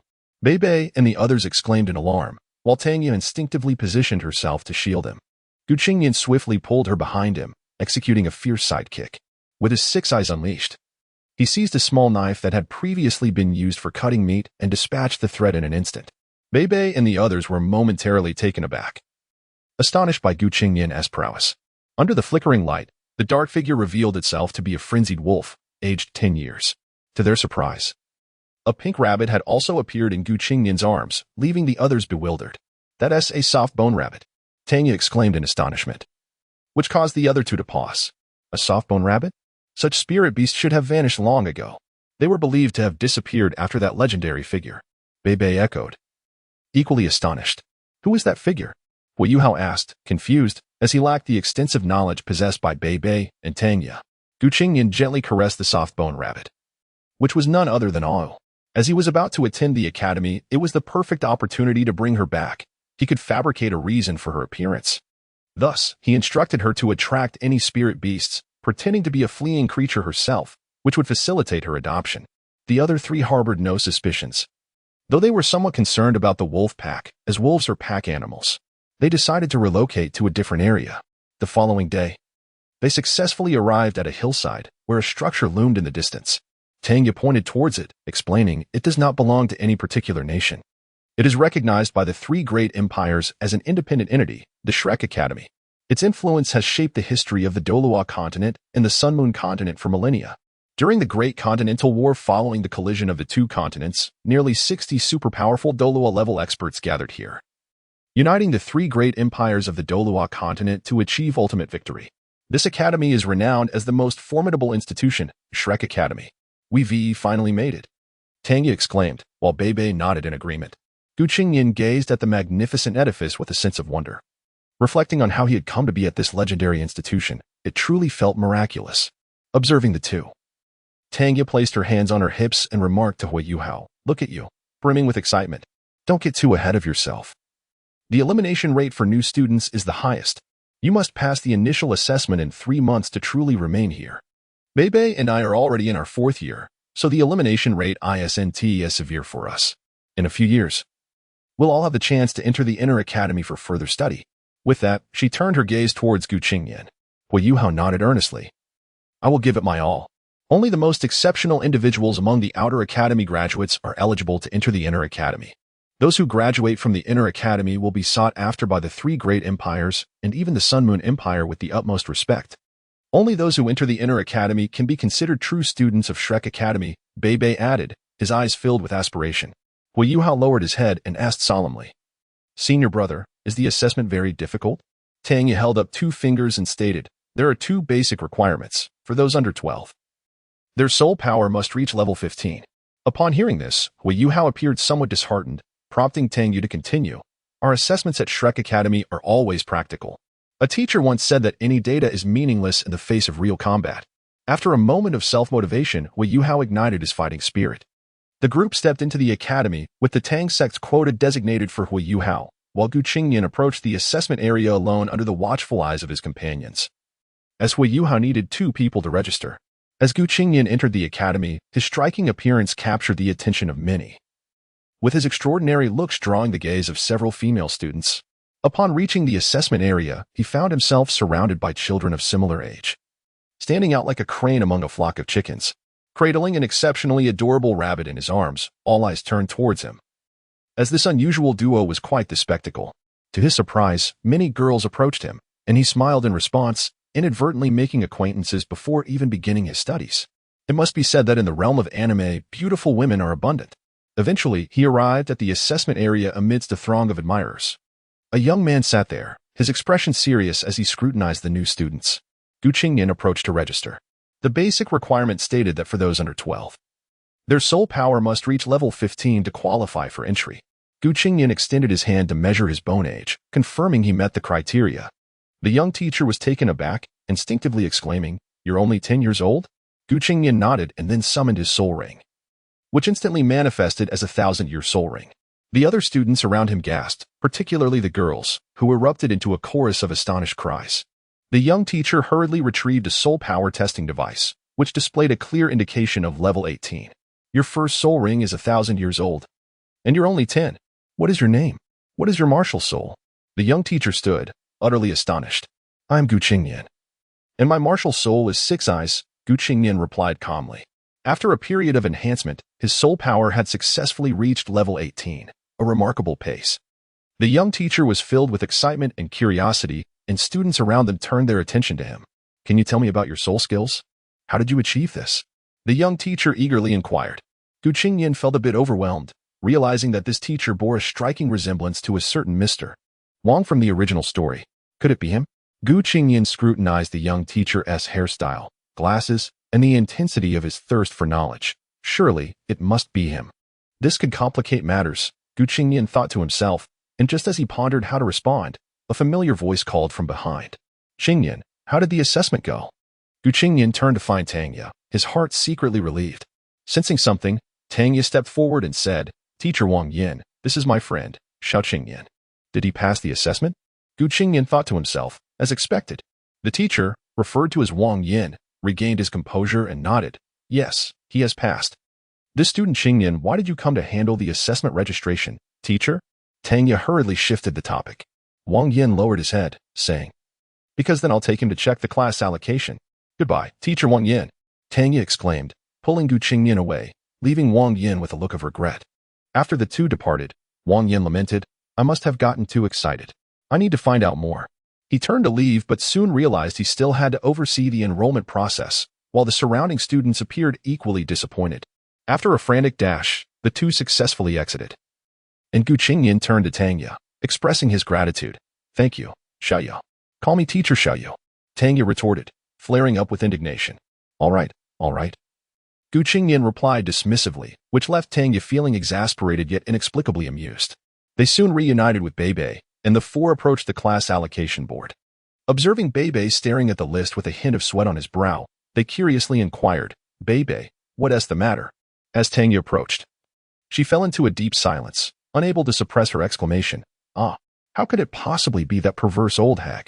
Why, oh why, is Xiaohao's homeroom teacher her?" Just as Wei Yuhao was engulfed in confusion, another teacher arrived to post a new list. Tangya stepped forward to examine it, only to be plunged into profound suspicion. Why is Xiao Qingnian also in that perverse old hag's class? Wei Yuhao was utterly perplexed. And Tangya took a deep breath to explain, she is an exceptionally strict and twisted individual. Her demands on the students are so harsh that it could only be described as utterly horrific. Only 1 in 10 students in her class manages to advance. Beibei offered some consolation, saying, although teacher Zhou Yi is severe, she is undeniably a good teacher. The proportion of her students advancing to the inner academy is among the highest in the entire school. However, you must exert yourself to achieve that. Wei Yuhao mused inwardly. Such a teacher is precisely what I need. Qingnian, meanwhile, wore a faint, sardonic smile. The highest advancement rate? Utterly horrific. Let's see how this unfolds. Those familiar with Qingnian in the future would come to understand that someone was about to face dire consequences. The two of them, along with Beibei, dispersed towards the dormitory building. Along the way, Wei Yuhao inquired of Qingnian. Qingnian, we need to strive together from here on. Qingnian looked at the vivacious Wei Yuhao and replied, "Just call me Brother Qingnian." "Indeed, we must work hard." "Brother Qingnian? Aren't you younger than I am?" Wei Yuhao's face was awash with confusion upon hearing Qingnian's words. Qingnian, however, paid it no mind and continued walking. Unable to suppress a smile, finding it amusing to tease Wei Yuhao a little, the two of them successfully reached the foot of the dormitory building under the gaze of many onlookers, and Wei Yuhao felt a tinge of embarrassment, as Qingnian was simply too captivating, drawing attention to them both, which made the already shy Wei Yuhao even more bashful. After a short walk, they arrived at the dormitory building with some guidance. Chapter 9. Admi. A gentle breeze wafted through the air, and the sun shone brightly beneath an ancient tree. An elderly man reclined languidly in a rocking chair, appearing utterly unremarkable, with no one around to disturb him. Qingnian and his companion, Hui Yuhao, approached, and Qingnian immediately spotted the old man. Holding Ao in his arms, he bowed respectfully, prompting Hui Yuhao to hastily follow suit. Greetings, I am a new student. And here is my freshman badge. Both Qingnian and Hui Yuhao presented their badges simultaneously. The old man slightly lifted his gaze, his aged fingers gesturing towards a direction. Go on, room 208 is on the second floor, the third room on the left. We're in the same room. Hui Yuhao inquired, curiosity evident in his voice. Indeed. The old man's gaze lingered on Qingnian for a moment before shifting to awe. He studied her for quite some time before closing his eyes once more to rest. Qingnian bowed again before departing with Hui Yuhao. Awe had been deliberately displayed to the old man. Even a titled Douluo of considerable strength would struggle to discern her true identity, as she was a mature, 100,000-year soul beast. Only those of exceptional power could recognize her. Few in the entire Shrek Academy could perceive Awe's true form, and this old man was undoubtedly one of them. Qingnian's act of bowing with awe was a signal. Should the old man refrain from intervening, it would imply that bringing Awe into the academy posed no issue, essentially granting tacit approval. Conversely, if the old man had objected or taken any action, Qingnian would need to reconsider his course of action. It was indeed a gamble. Fortunately, it appeared that luck was on their side. After Qingnian and Hui Yuhao departed, the old man's tightly shut eyes opened once more. Fixating on the dormitory where the two had gone, he murmured softly, an interesting young lad. 100,000-year soft-boned charm rabbit. From where? He doesn't seem like one of those people, but he is undoubtedly human. Is he intentionally testing my stance? Fascinating. Is this a blessing or a curse? He then fell into silence once more. Meanwhile, Qingnian and Hui Yuhao successfully reached their dormitory. Upon opening the door, a cloud of dust billowed forth, indicating that no one had occupied the room for quite some time. Shall we start cleaning? Qingnian suggested to Hui Yuhao. Absolutely. Hui Yuhao nodded enthusiastically, even activating his martial soul to ensure not a speck of dust was overlooked. Before long, the room was tidy, revealing its general layout. The room accommodated 3 beds arranged side by side, each flanked by a wardrobe, with a table nestled between them. At the foot of the beds was a door. Directly opposite was a bathroom, and facing the beds was yet another wardrobe. As Qingnian contemplated the arrangement, a thought arose in his mind. 3-person rooms seemed rather unusual. Normally, rooms should accommodate 4, and with Hui Yuhao and him, there should be 1 more person. Could it possibly be him? This prospect piqued his interest. Noticing Hui Yuhao diligently training, Qingnian entered his spiritual sea. As he delved into the depths of his mind, he spotted the sky dream ice silkworm squatting in a corner, muttering to itself. Qingnian approached slowly. What are you grumbling about? He inquired suddenly. Gu Xiao. The sky dream ice silkworm froze momentarily before turning to face Qingnian with a broad smile. How are you settling in? Qingnian asked. A hint of a smile gracing his lips. Getting accustomed. Just remember to inform me in advance if you're going to fuse with a soul bone or anything of the sort, so I can assist you. The sky dream ice silkworm replied with an obsequious expression. This situation is somewhat exceptional, hence I couldn't inform you in advance. Qingnian nodded in acknowledgement. Gu Xiao is truly remarkable. Even 100,000-year soul bone is within your grasp. 100,000-year soul beasts are entirely obedient to you. It won't be long before you ascend to godhood with your followers.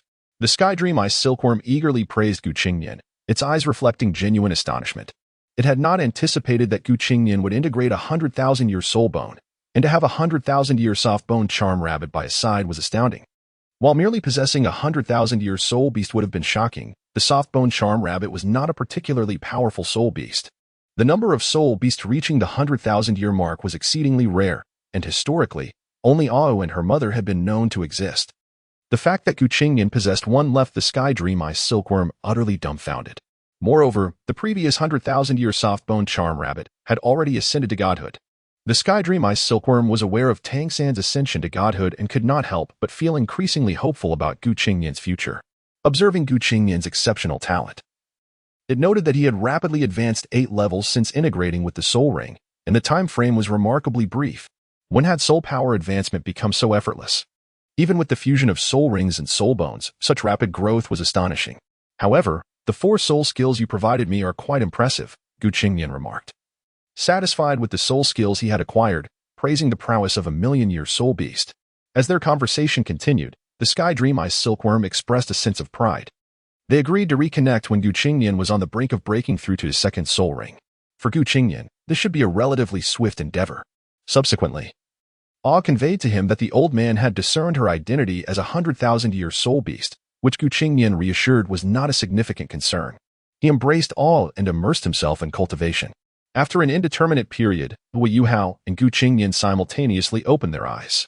For soul masters, sleep could be substituted with meditative cultivation, allowing them to rest while simultaneously advancing their skills.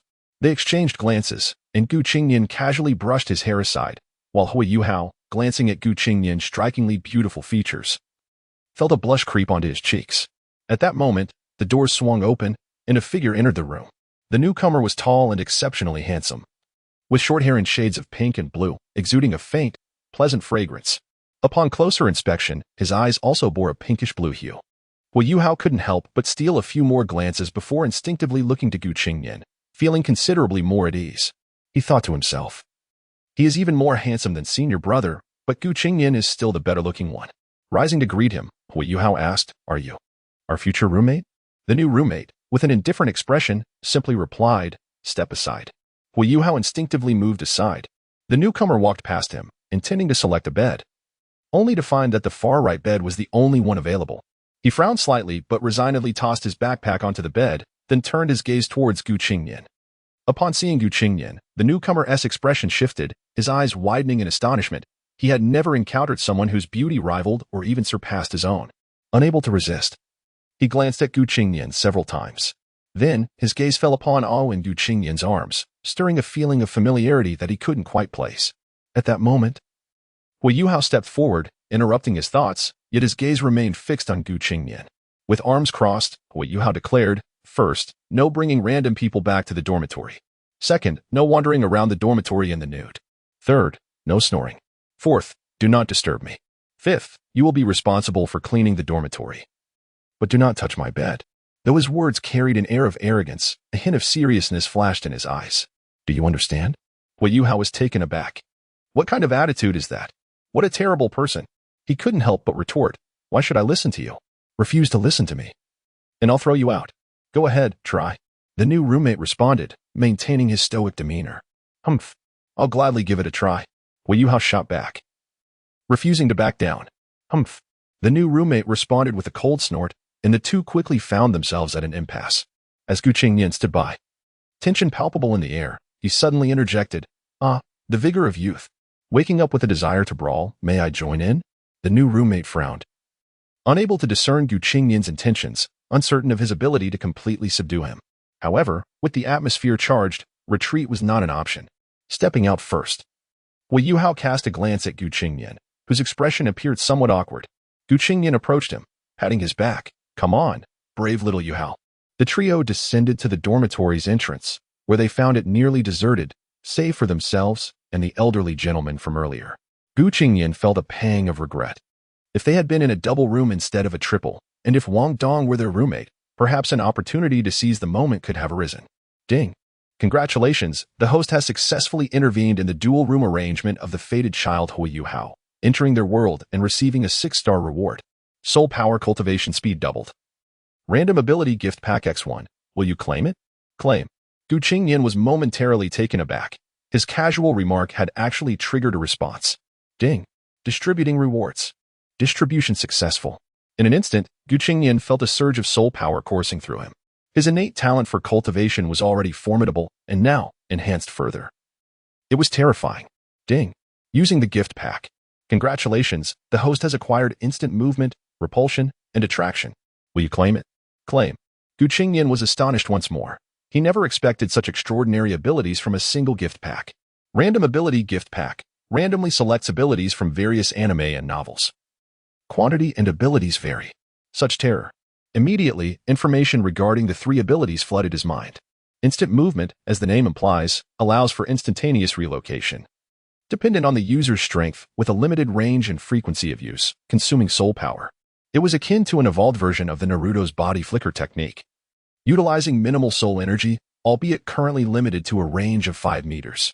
Repulsion and attraction. Repulsion is the force that causes mutual rejection, while attraction is the force that draws entities together. Upon reaching a certain level of strength, One could even wield powers akin to Shinra Tensei or Universal Pull, also consuming soul power. These three abilities significantly bolstered Gu Qingnian's prowess. Previously, engaging in close combat posed some challenge for him, but now he felt considerably more empowered. The two young men ahead had begun to face off, and Gu Qingnian suddenly recalled something. He stepped forward, positioning himself between them, causing both to pause in surprise. Qingnian, step aside.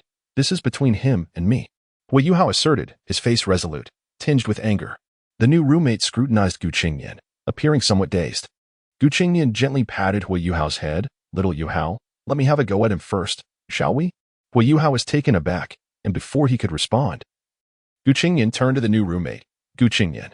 The new roommate snapped back to reality, somewhat sheepishly replying, Wong Dong, I have my reservations about your rules. How about this? You face me first, and if you win, you can call the shots in the dorm. If you lose, you'll follow my lead, Gu Qingnian said. A subtle smirk playing on his lips, laced with a hint of mockery. Wong Dong clenched his fists, looking at Gu Qingnian, internally cursing. Feeling slightly outmatched by someone whose appearance rivaled his own. I won't go easy on you just because you look good, he thought, his cheeks betraying a faint blush. Across from him, Gu Qingnian exchanged a glance with Hui Yuhao, both puzzled by Wong Dong's reaction. Hui Yuhao's fists tightened, his cheeks puffing slightly. Gu Qingnian turned and poked Hui Yuhao's puffed cheeks, causing him to blink in surprise, before turning red and protesting, Qingnian, what are you doing? Just noticed you were looking glum. I'll teach that guy a lesson for you. Gu Qingnian replied cheerfully. But Hui Yuhao hesitated. He's a second-ring soul master. Gu Qingnian whispered in Hui Yuhao's ear. What? Hui Yuhao's face was a picture of shock. He trusted Gu Qingnian's words implicitly, believing without question that Wong Dong was indeed a second-ring soul master. For someone of similar age to already possess such power, Hui Yuhao was utterly astonished. Leave it to me. Just watch how I handle him and avenge you, Gu Qingnian assured him.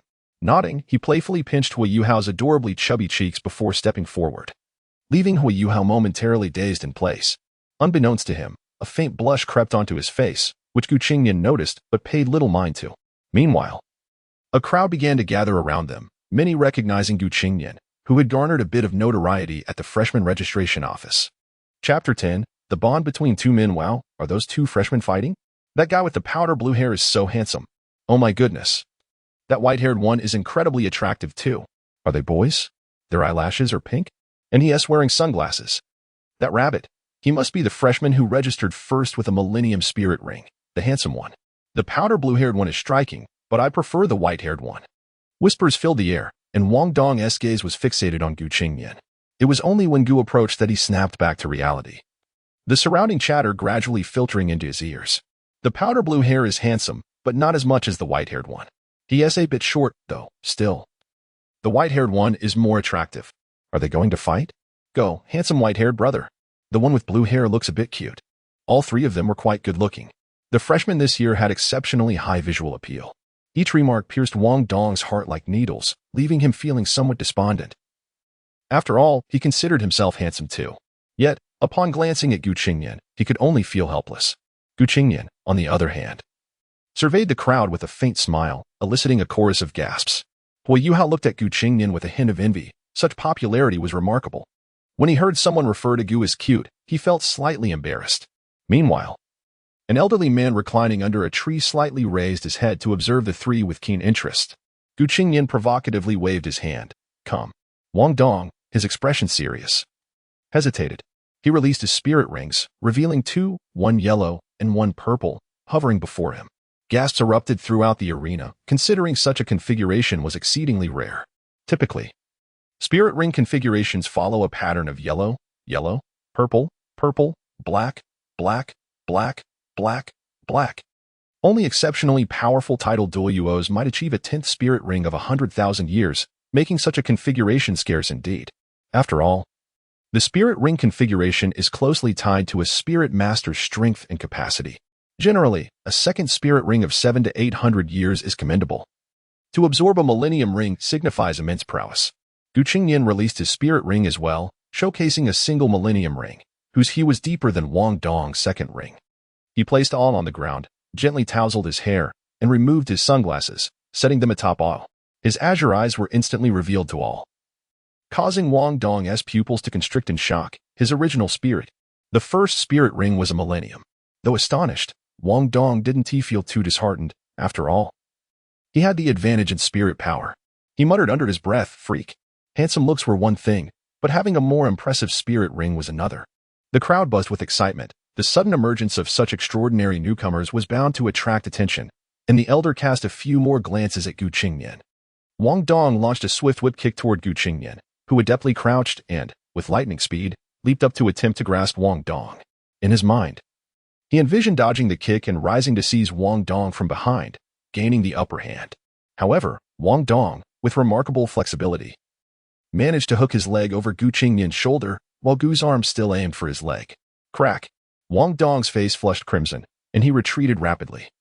His legs tightly pressed together. Qingnian lowered his gaze to his hand, which had momentarily brushed against something soft. Suddenly, a chill ran down his spine. Oh my heavens! He glanced at Wong Dong, who stood awkwardly with his legs in an unusual position, his face a deep shade of red. The elder nearby opened his eyes wide, gazing at Qingnian with an odd expression, murmuring, today's youth really know how to have fun. You, I'll make you pay for this.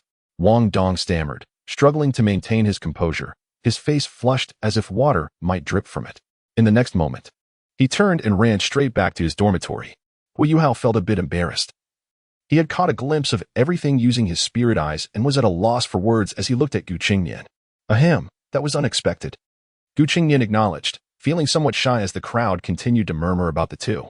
He turned to Hu Yuhao, saying, Xiao Yuhao, could you fetch some supplies? I'll head back to check. He then picked up Adu and walked back to the dormitory, all remaining as quiet as a real rabbit throughout.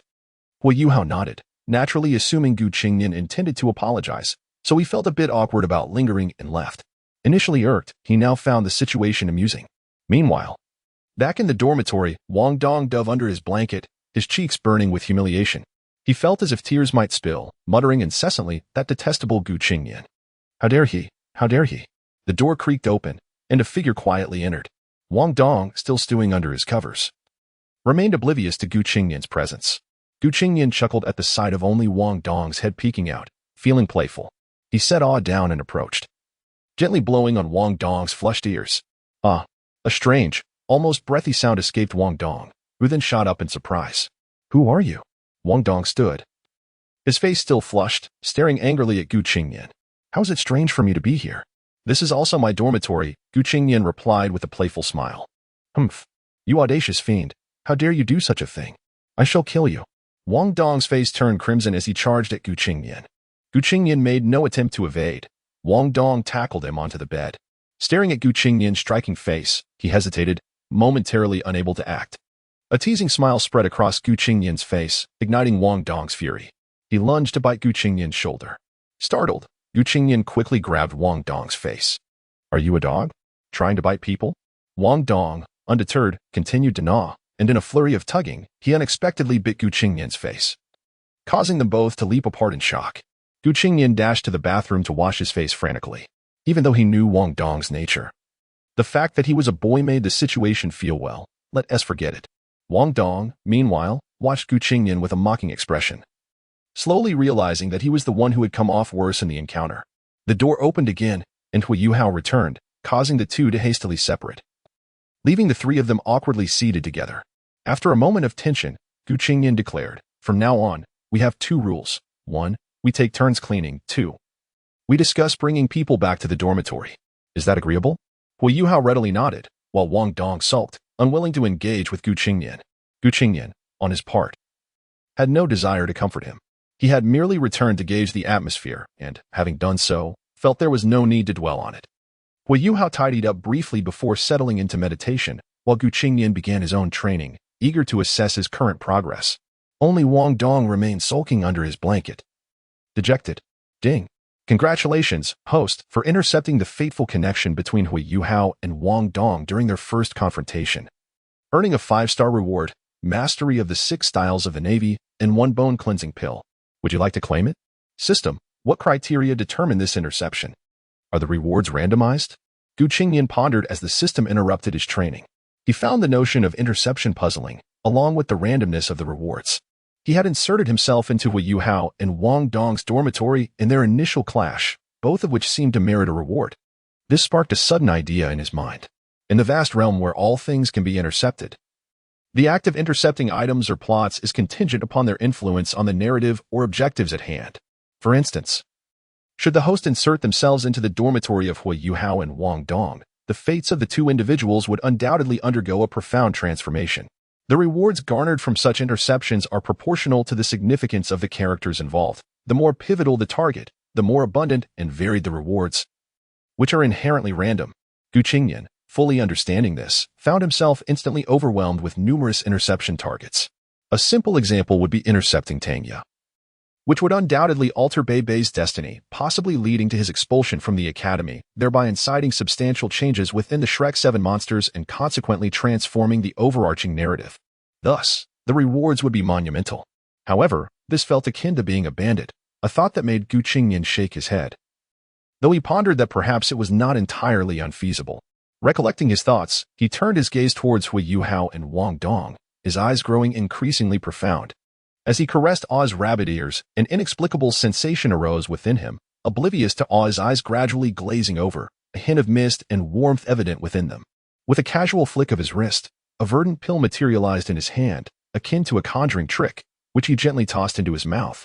As it dissolved upon contact, his eyes involuntarily quivered, and his skin felt as though immersed in scalding water, black bubbles beginning to emerge from his body. Hastily, he placed Aw at a distance, startling her as she rushed to safeguard Qingnian. A tempestuous aura surged within him, reminiscent of heavy snowfall meeting a warm sun. Gradually melting away, his already fair skin began to exude dark impurities, his pores contracting and expanding as the energies of this realm converged upon him with thunderous speed, propelling his soul power to unprecedented heights. In that moment, a cacophony of cracking bones echoed, followed by the delicate sound of glass shattering in his mind. As he began inheriting the memories of the Marine 6 styles, his body slowly developing muscle memory and enhancing his physical prowess. Meanwhile, Wong Dong, lost in slumber, abruptly awoke. Bewildered as he caught a whiff of an unfamiliar scent, his expression turning to one of alarm. He murmured a curse. Xin Shui Dan? If that's the case, I won't be able to sleep any longer.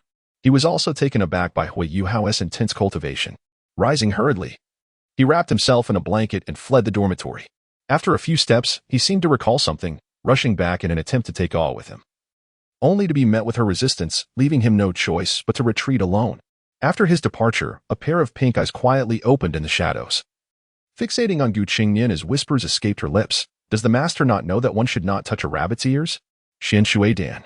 How could the master smell so delightful? It cannot possibly be Xin Shui Dan. Wong Dong, in his haste, failed to notice the absence of the foul odor typically associated with dark impurities emanating from Qingnian, instead detecting a faint, fragrant aroma. Chapter 11. Zhou Yi's Show-Off. He has taken flight.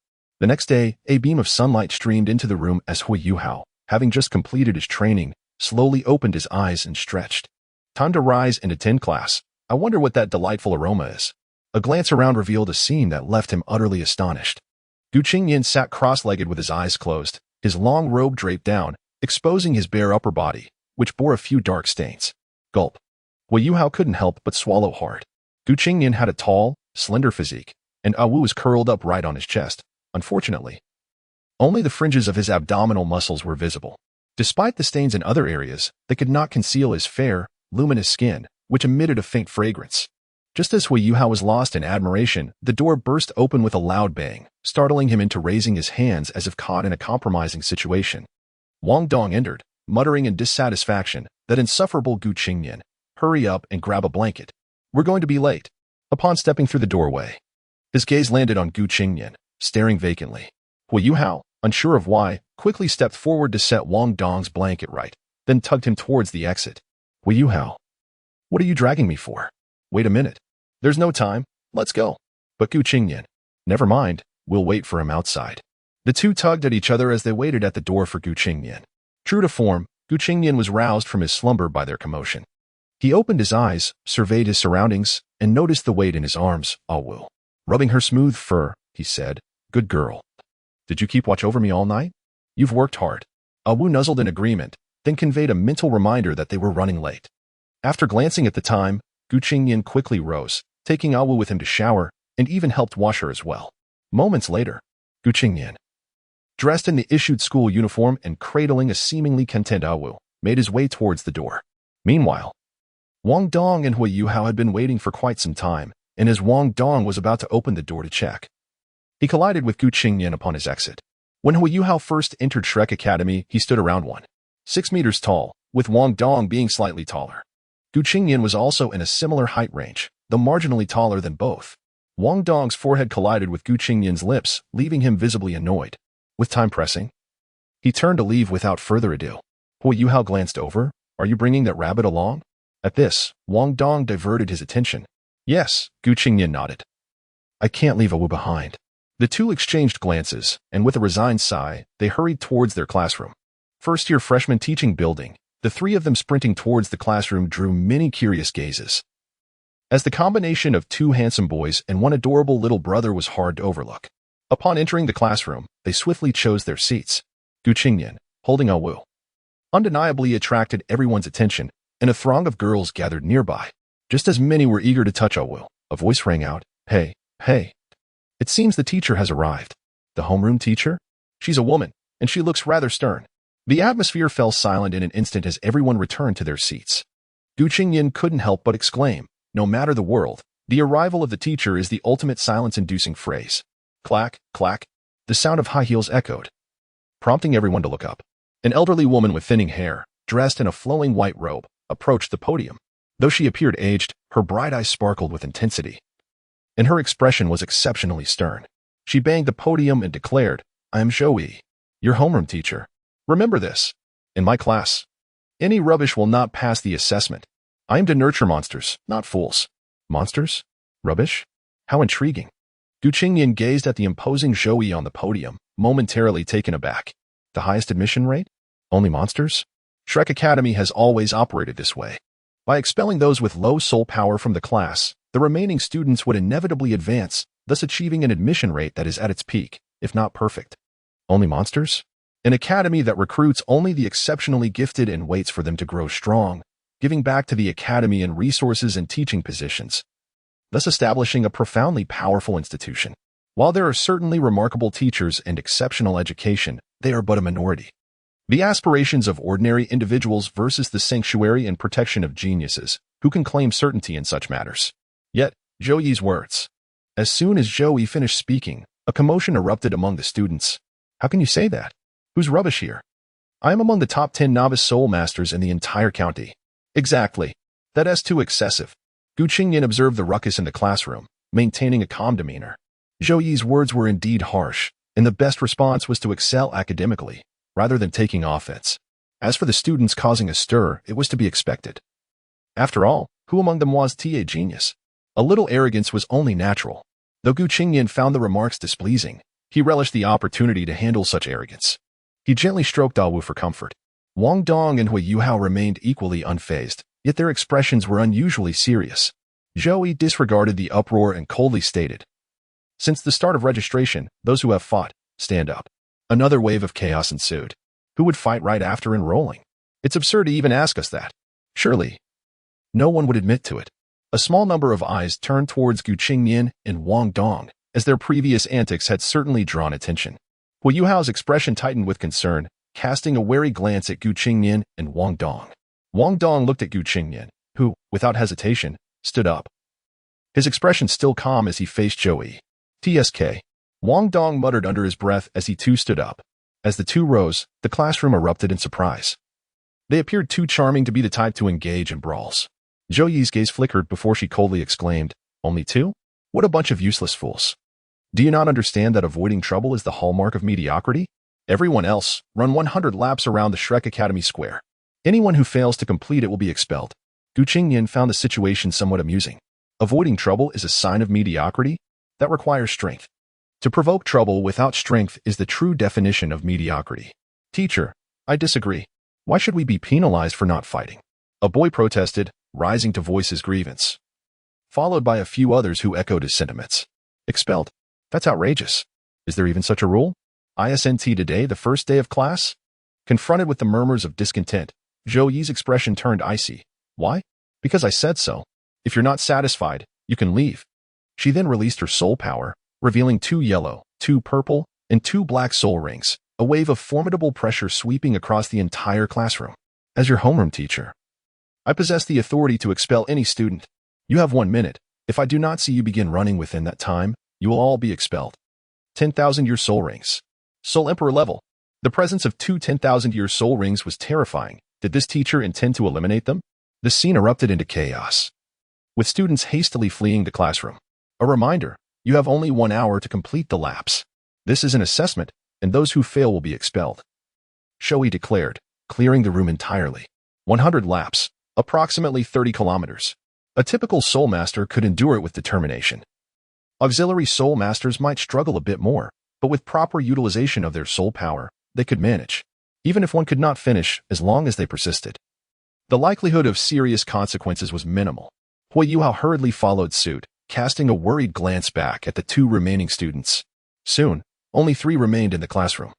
Zoe turned her attention to the duo, neither of whom displayed any significant change in demeanor.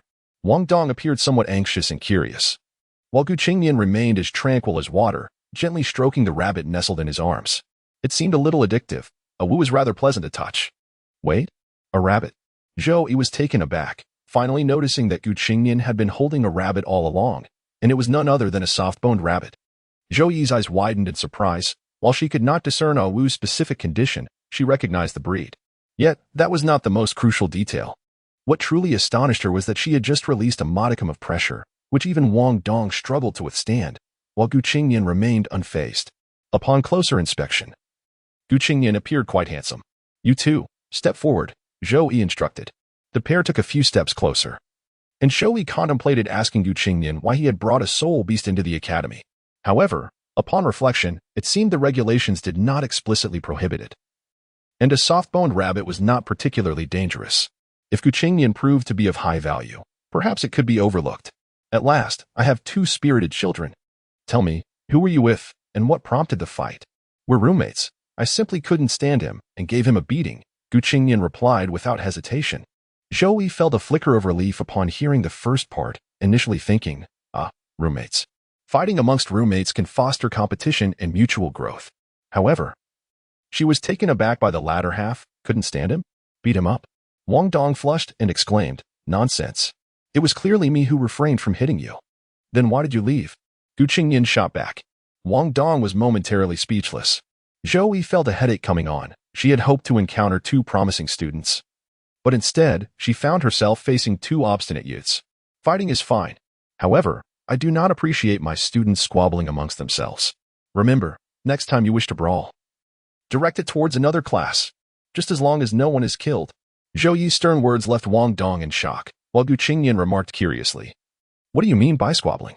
Wasn't it merely an overpowering? He added, as long as no one dies, right? So, I could just take out his meniscus. Please proceed to run now.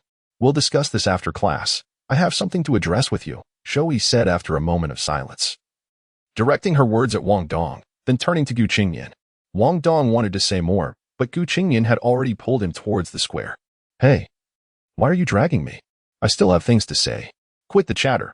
Time is passing. Thus, they arrived at the square, where Hui Yuhao, struggling to run, noticed the 2 and felt a surge of joy before resuming his pace. Wong Dong, face full of dissatisfaction, complained, why are you dragging me? This teacher Zhou is absolutely insane. That S of little concern. I will show her what a true madman looks like. Qingnian smirked, sending a chill down Wong Dong's spine. Wait, what did you mean by that? What do you mean by overpowering? Wong Dong suddenly realized something was amiss and hurriedly probed further. Qingnian, cradling Ah Wu, chose to ignore him, focusing instead on Hui Yuhao, who was clearly beginning to struggle. Qingnian gently tightened his hold on Ah Wu and whispered, I'm about to accelerate.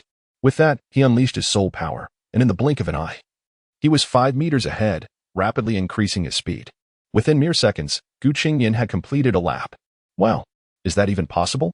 The other students, laboring through their laps, looked on in disbelief, including Wong Dong and Zhou Yi, who were both momentarily stunned. Unperturbed, Qingnian continued to sprint, disregarding the rules. While everyone was captivated by Qingnian's sudden burst of speed, he had already completed several laps, though his soul power was depleting rapidly due to the sheer volume of exertion. Just as the crowd was absorbed in his impressive display, Qingnian abruptly halted, causing everyone to freeze once more. He crouched slightly, then swiftly pushed off the ground, channeling his soul power into his feet, and propelled himself forward. The next moment, He was airborne. Wow, he is flying. He is actually flying. Qingnian soared through the air, propelled by the technique he had acquired the previous night. The moon stepped from the Navy's 6 forms. Everyone gaped at Qingnian, and even Wong Dong couldn't help but exclaim, that is quite a show. Soon enough, Wong Dong, gritting his teeth, accelerated to catch up, while the others quickly rallied to follow suit, unwittingly allowing Qingnian to lead the pace for all the students. Chapter 12. Youngsters. Take your seats. After a considerable duration, Qingnian completed his 100 laps and stood at the sidelines to rest, although his physical capabilities had significantly improved. In pursuit of speed, he expended a vast amount of soul power and physical stamina through the moonstep technique. He found himself utterly fatigued, as his initial physical condition had not been exceptional. With merely 10 minutes remaining, Wong Dong also managed to finish, while others were still a few laps short. Qingnian surveyed the individuals within the arena, his gaze fixating on one person, Wei Yuhao, who still had 15 laps to complete, 5 more than in the original narrative. Above, Zhou Yi observed everything, her primary focus being Qingnian, whose performance exceeded her expectations. At that moment, Wei Yuhao was utterly exhausted, barely able to continue running. His mind felt foggy, and he repeatedly urged himself with soul power, reminding himself not to give up and to endure. He could not afford to be eliminated. He needed to push harder. Why did his body feel so heavy? He needed to exert himself. Failure was not an option. He must complete the assessment. Just as he felt himself faltering, Zhou Yi and the nearby students gasped in alarm. Suddenly, a cool breeze swept past, and Qingnian reappeared in the arena. Come, he whispered, extending a claw-like hand towards Wei Yuhao. The latter's weary form was pulled towards Qingnian by an invisible force, devoid of any resistance, collapsing into his embrace.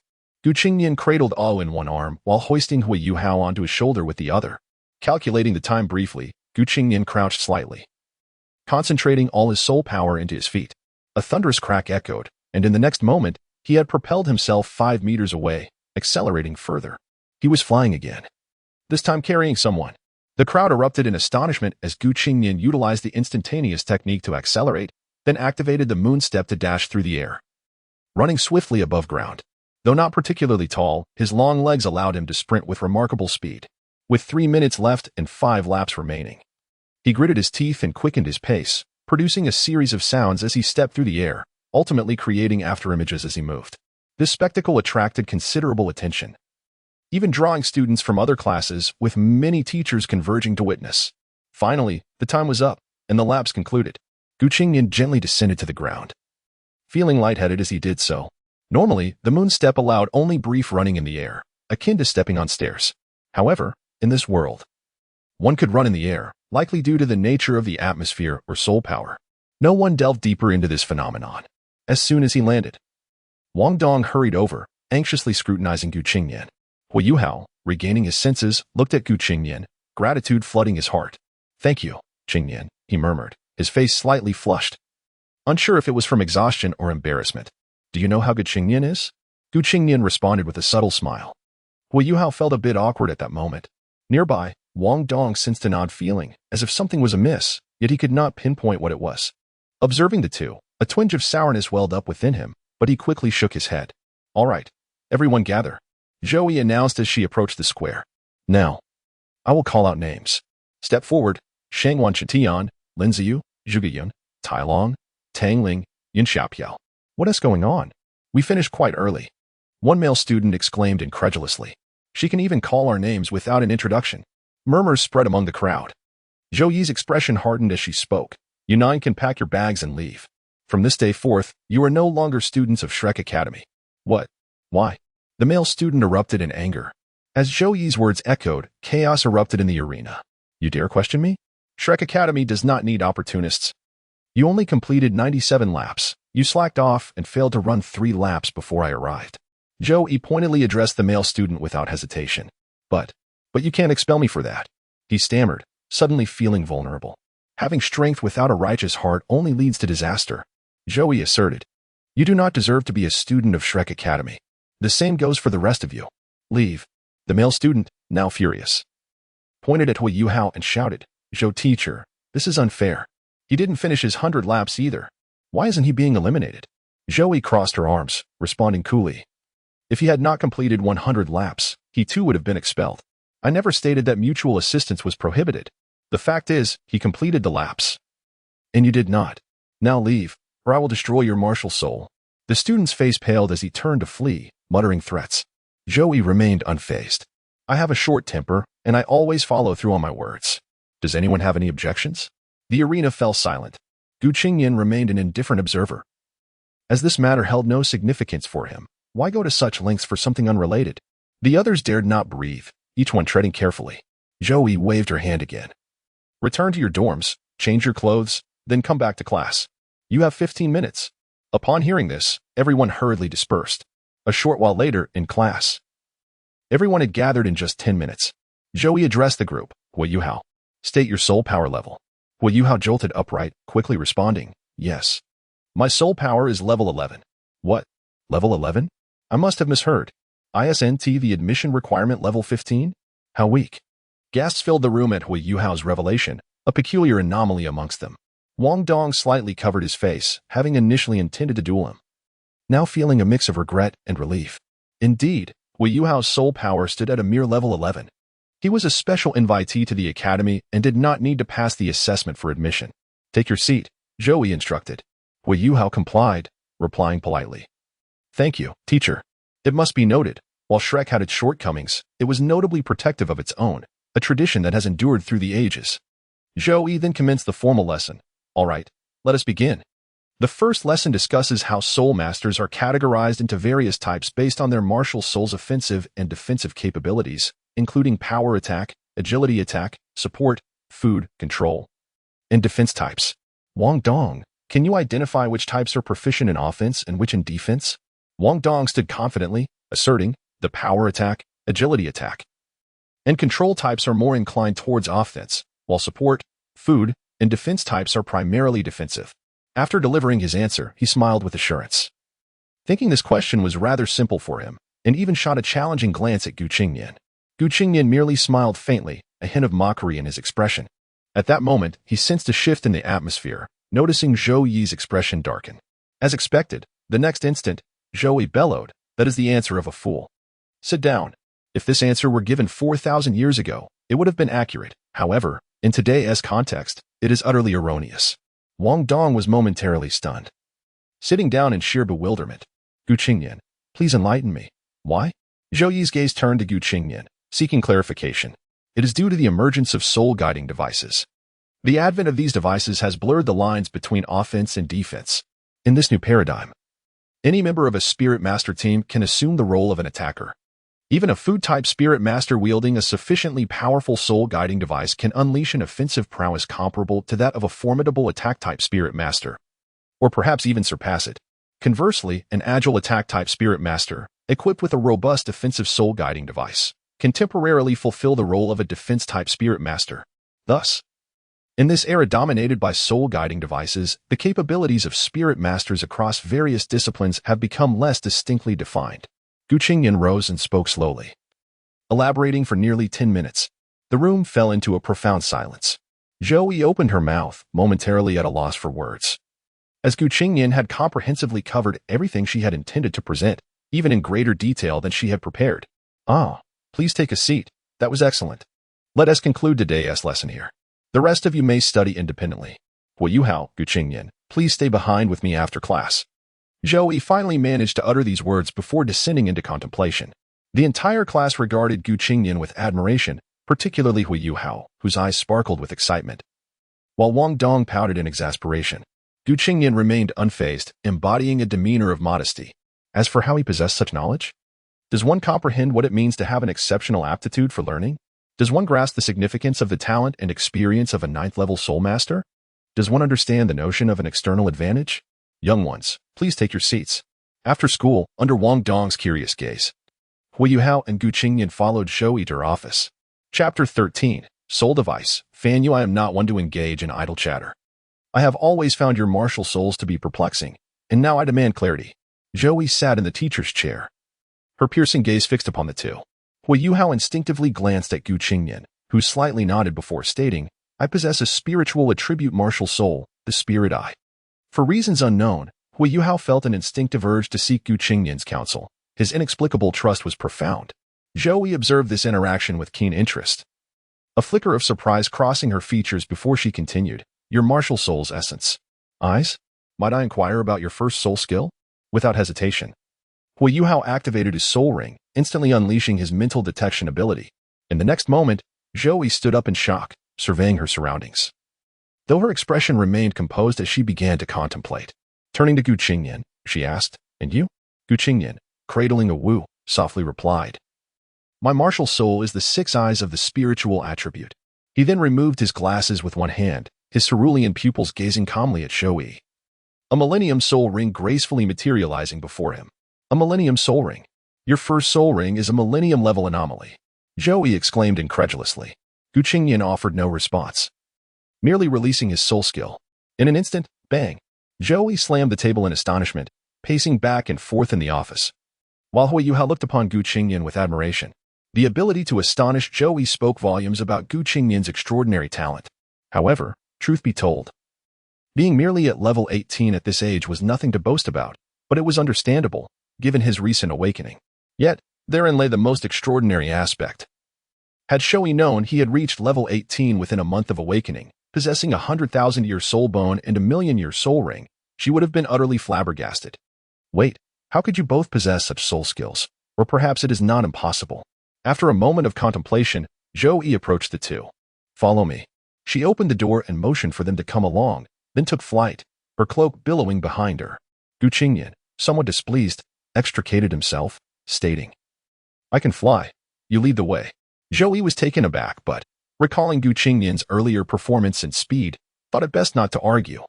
The trio swiftly made their way to their destination, with Hui Yuhao and Zoe once again left in awe. Zoe accelerated her flight using soul power. Yet Gu Qingnian remarkably kept pace with her using his moon step. She had not even sensed him employing soul power, intensifying her curiosity. But the urgency of their task necessitated they reach their destination first. This spectacle garnered the attention of many onlookers. Before long, they arrived at their destination, a grand structure exuding a sense of advanced technology. At the forefront of this edifice hung a plaque inscribed with the words, Soul Device Testing Area. Gu Qingnian narrowed his eyes slightly. They had finally arrived, and the experiences and talents he had garnered would soon come into play. It was time for him to shine, to seize the opportunity. Hui Yuhao, still bewildered, sensed that a new world was about to unfold before him.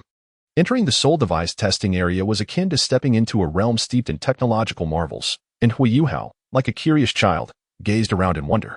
Gu Qingnian, less overtly enthusiastic, surveyed the surroundings with mild interest before his enthusiasm waned. Zoe, leading the way, kept her focus on the two boys. Her perceptions of their behaviors keenly attuned. She felt she could see through Hui Yuhao to some extent, while Gu Qingnian remained an enigma. Yet she felt as if she could perceive everything about him. This sensation unsettled her, for she was a woman of strength. After walking for a while, Zoe called ahead, "Fanyu." Soon enough, a somewhat robust figure approached them, standing approximately 6 feet tall, with broad shoulders and sturdy arms encased in protective gear. The crystal tubes of his soul device adhered closely to his granite-like musculature. Gazing upward, Hui Yuhao noted that his features were ruggedly handsome, his expression serious and profound, exuding a presence akin to that of a mountain. Hui Yuhao was taken aback, silently marveling at the man's imposing stature. Is he a teacher of the soul device department? Gu Qingnian shared a flicker of curiosity, rationalizing that the physical demands of soul devices warranted such a build. Zoe, what brings you here? The man, identified as Fanyu, inquired. Zoe, hands on her hips, replied, Do you recall our last conversation? Fanyu was momentarily taken aback, retorting, I've had countless exchanges with you. How could I possibly remember every word? If there's nothing urgent, please return. I am busy. Hui Yuhao was astonished by the audacity displayed in their dialogue, incredulous that someone dared to speak so freely to the formidable Zhou Yi, who remained unfazed. Gu Qingnian, idly observing Zhou Yi's countenance, found himself intrigued by her visage. Who could have anticipated that beneath such a stern and aged exterior lay a face of delicate beauty? He mused, marveling at the complexities of human perception. Zhou Yi, undeterred by the somewhat dismissive tone, responded with remarkable gentleness. It concerns the operation of soul devices by spiritual attribute soul masters. Gu Qingnian noted the transformation in Zhou Yi's demeanor, reflecting on the adage that love can soften even the hardest of hearts. Casting another glance at Fanyu, a subtle smile graced his lips. For though Fanyu appeared gentle and approachable, an unsettling aura lingered about him. Zhou Yi turned to point at Hui Yuhao and Gu Qingnian, stating, These are the new students, Gu Qingnian and Hui Yuhao, both possessing the spirit eye and 6 eyes, respectively, of the spiritual attribute. Fan Yu's gaze shifted, appraising the two. Suddenly, his expression sharpened as he scrutinized a Wu cradled in Gu Qingnian's arms, a flicker of confusion crossing his face, quickly replaced by composure. He then focused on Gu Qingnian, observing him intently before questioning. One at level 20 is acceptable, but this lad? Level 11? How did he gain admission? This is unacceptable. He's far too weak. Fan Yu, are you questioning my... What? Level 20. Zhou Yi initially bristled, but then her expression shifted as she processed the information. Stepping closer to examine Gu Qingnian, she gasped in astonishment, while Hui Yuhao stood by, utterly bewildered. He truly is at level 20. Zhou Yi remarked in disbelief. Her gaze locked on Gu Qingnian. Hui Yuhao, now grasping the situation, stood in stunned silence. Gu Qingnian nodded slightly, revealing that through the use of a cleansing elixir and several days of training, he had ascended to level 20. Qingnian, weren't you just level 18 a couple of days ago? Hui Yuhao could not contain his surprise. Gu Qingnian replied matter-of-factly. I ingested a pill similar to the Xian Shui Dan. Zhou Yi's expression turned serious, while Hui Yuhao remained perplexed. Recalling how Wong Dong had just explained the nature of the Xian Shui Dan that very morning, realizing that Gu Qingnian had consumed something akin to it that night. Fan Yu, now enlightened, regarded Gu Qingnian with newfound interest. Zhou Yi hesitated, glancing at Fan Yu's expression before resolutely stating, You too, demonstrate your soul skills. Hui Yuhao unleashed his ability once more, followed closely by Gu Qingnian. Wait, how can there be such similar soul skills, yet with such disparity in effectiveness? Fan Yu was momentarily at a loss, before turning to Zhou Yi with a bewildered inquiry. Zhou Yi sighed, adjusting her forehead before offering a brief explanation. It is possible that their martial souls have undergone a mutation, leading to similarities. Kaitu, come here. Fan Yu called to someone off stage. Hey, I'm coming. As the sound faded, a hearty echo resonated, and a colossal shadow materialized before the crowd. Gu Qingnian cast a glance at the dazzling bald head and the imposing figure standing 2 meters tall, each more formidable than the last. He pondered whether one could become such a being by mastering soul-guiding devices, and the thought sent a shiver down his spine. Take them to try. Let them assist you. Fan Yu instructed Hikaitu. Yes, teacher, Hikaitu replied with a bow. He then turned to the 2 individuals before him, donning a sunny smile as he greeted them. Hello, my little brothers. I am Hikaitu, but everyone calls me Kaitu, so you may call me that as well. Hui Yuhao naturally responded with a warm smile. Greetings, brother He. I am Hui Yuhao. Oh my. Chapter 14. Running circles again. The voice that called out to the elder brother resonated deeply with Hikaitu. In an instant, he revealed an exceedingly gentle expression and said, Little brother, you are quite impressive. Meanwhile, Gu Qingnian simply stated, Gu Qingnian. The atmosphere became tense. Yet Hikaitu remained unfazed and led both individuals further inside. They tested Hikaitu's soul cannon, and then both of them activated their soul skills. Aiming to assess their accuracy, Hui Yuhao, lacking sufficient distance, fell short, while Gu Qingnian had ample range. Upon exiting, Hui Yuhao uttered a surprising statement that even left Gu Qingnian bewildered. He discovered that he could extend his range alongside the growth of his soul power. One could only acknowledge the child of destiny's extraordinary prowess. Ultimately, mirroring the original narrative, Hui Yuhao suggested he would strengthen himself before returning. Gu Qingnian, however, insisted that he stay and try. Fan Yu requested Hikaitu to take the 2 of them to discuss the knowledge of fixed soul tools. While he remained to converse with Zhou Yi, what is your perspective on these 2 children? Their abilities are indeed somewhat exceptional, especially Gu Qingnian. And the fact that both can grow is somewhat alarming. Hui Yuhao, with whom I have only recently interacted, possesses a weak physique. Yet his maturity far surpasses that of his peers. I shall keep an eye on him for you. However, should he fail the freshman assessment, I will have no choice but to expel him. As for Gu Qingnian, given his circumstances, I have a premonition that he would be highly sought after if discovered by our martial spirit department, and he seems remarkably knowledgeable about soul tools. Zhou Yi's gaze grew increasingly profound. Fan Yu nodded. Please observe Hui Yuhao closely for me. If he can indeed grow, I would consider recruiting him into our ranks. After dedicating years to fixed soul tools, I have finally made some progress, yet what I lack most are users. Regarding Gu Qingnian, I shall await Hikaitu's evaluation before allowing him to give it a try, if all goes well. His words trailed off, but the implication was clear. After a considerable while, Zhou Yi returned to escort the 2 boys away. As they departed, she witnessed a scene that rendered her momentarily speechless. Hikaitu, a 2-meter-tall muscular man, squatted in a corner contemplating life, while Hui Yuhao consoled him, and Gu Qingnian sat apart, petting a rabbit. Once the trio had left, Fan Yu approached Hijacked, curiosity piqued, and asked, "What transpired? How's Gu Qingnian?" Zhou mentioned he has some knowledge of soul tools. Upon hearing this, Hijack's gleaming bald head seemed to sprout 3 question marks. After a moment of contemplation, he stood up and exclaimed, "To say he has some knowledge is an understatement." "Why are you so excited, Kaito?" Fan Yu inquired, perplexed by Hijack's rare display of emotion. "I was explaining the knowledge of fixed soul tools to the 2 of them when Hui Yuhao asked me what a fixed soul tool is." And Gu Qingnian proceeded to elucidate the principles of all fixed soul tools. He even explained the manufacturing process, along with a wealth of information that I was unaware of. "Teacher, am I truly that useless?" Hijacked lamented, his spirits visibly dampened. "What?" Fan Yu was taken aback, not anticipating Gu Qingnian's extensive knowledge.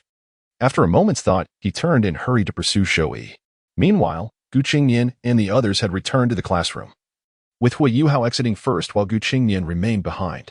"Teacher Zhou, I would like to request a leave of absence." "Huh? It's only been 2 days since the semester began, and you're already asking for leave." Zhou responded, perplexed. "Have I not reached level 20? I wish to venture out and hunt for a soul ring." "Are you going alone?" "I have companions accompanying me." "Very well. Just remember to return before the freshman assessment." "Understood." After registering his leave, Gu Qingnian returned to the dormitory. Upon his arrival, Hui Yuhao and the others were already settled.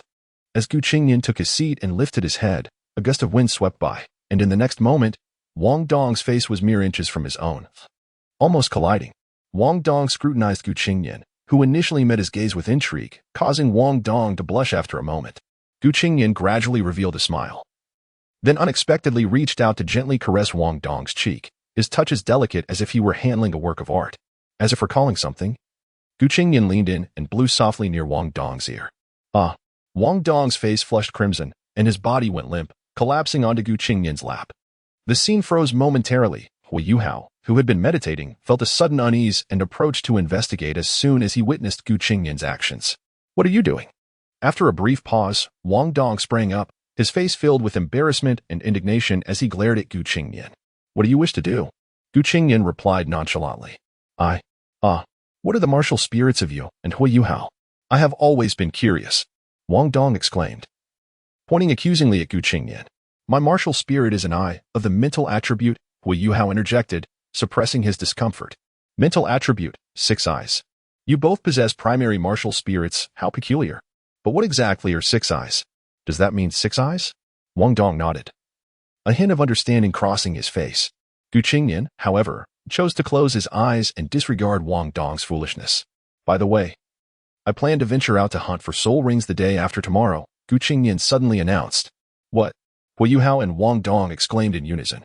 "I should be back in about 2 months," Gu Qingnian mused after a moment's reflection. "That's impressive. You will be obtaining your 2nd soul ring so soon," Hui Yuhao remarked, looking at Gu Qingnian. "Will you be gone for that long?" Wong Dong gazed at Gu Qingnian, his eyes flickering as he murmured. Gu Qingnian raised an eyebrow and addressed both of them. "Do not miss me too much, Hui Yuhao was about to speak when Wong Dong interjected without hesitation. "Who would miss you, you fool? That remains to be seen." Afternoon, the entire class gathered on the playground, and Zhou stood at the front, calling out, "Wong Dong, step forward." Wong Dong responded, "Here. From my observations, you are the most skilled in the class. Therefore, I appoint you as class leader. This position is not fixed.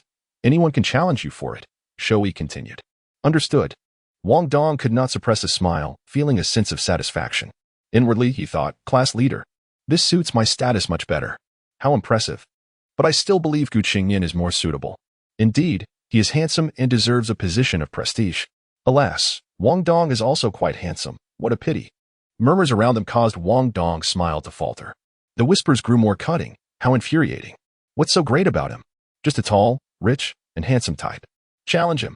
Zhou clapped her hands, pointing toward a small mountain of what appeared to be various objects. "This afternoon's class will consist of physical training.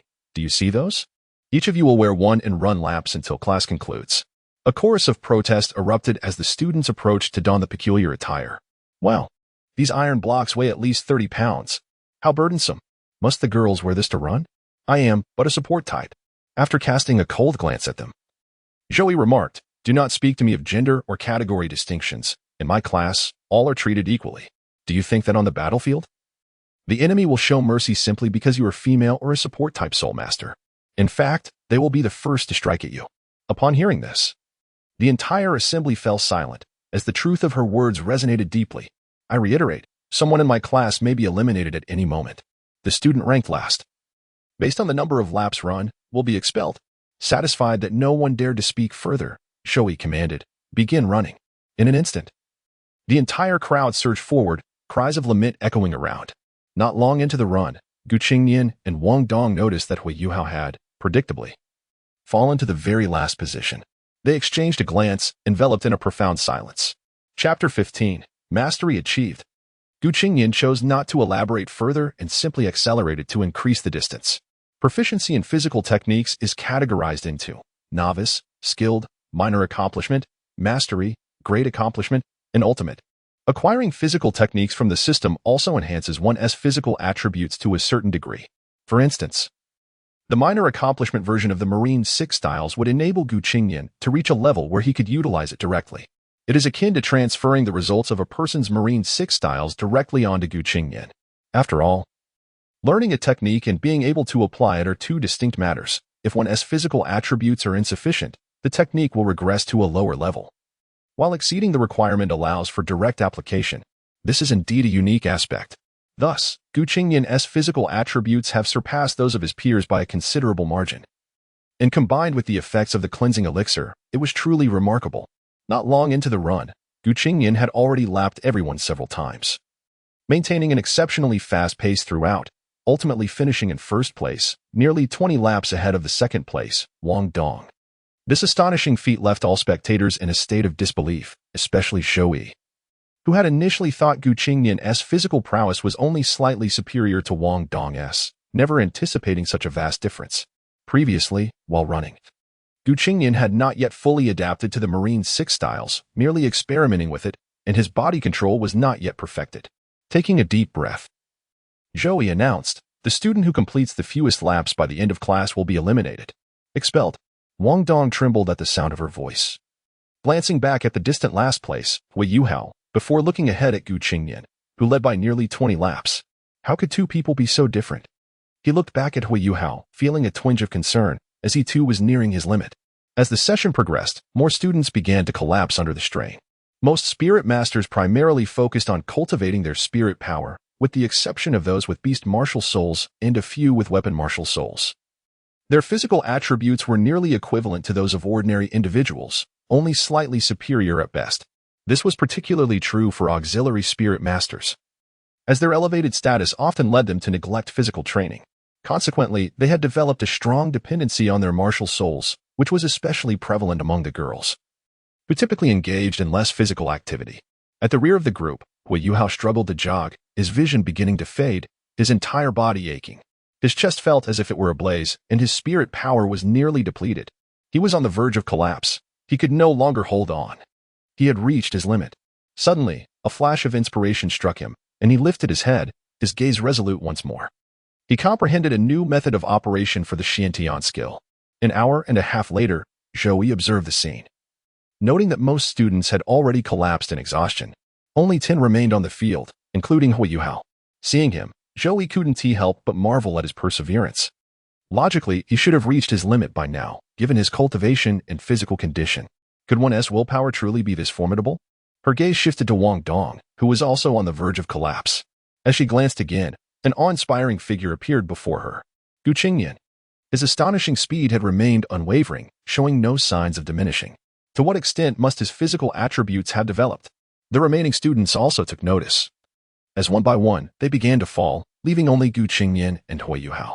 A cacophony of mockery and astonishment erupted, polarizing the crowd. Hui Yuhao paid no heed, driven solely by instinct to continue running. Observing this, Qingnian thought, "It's time to begin."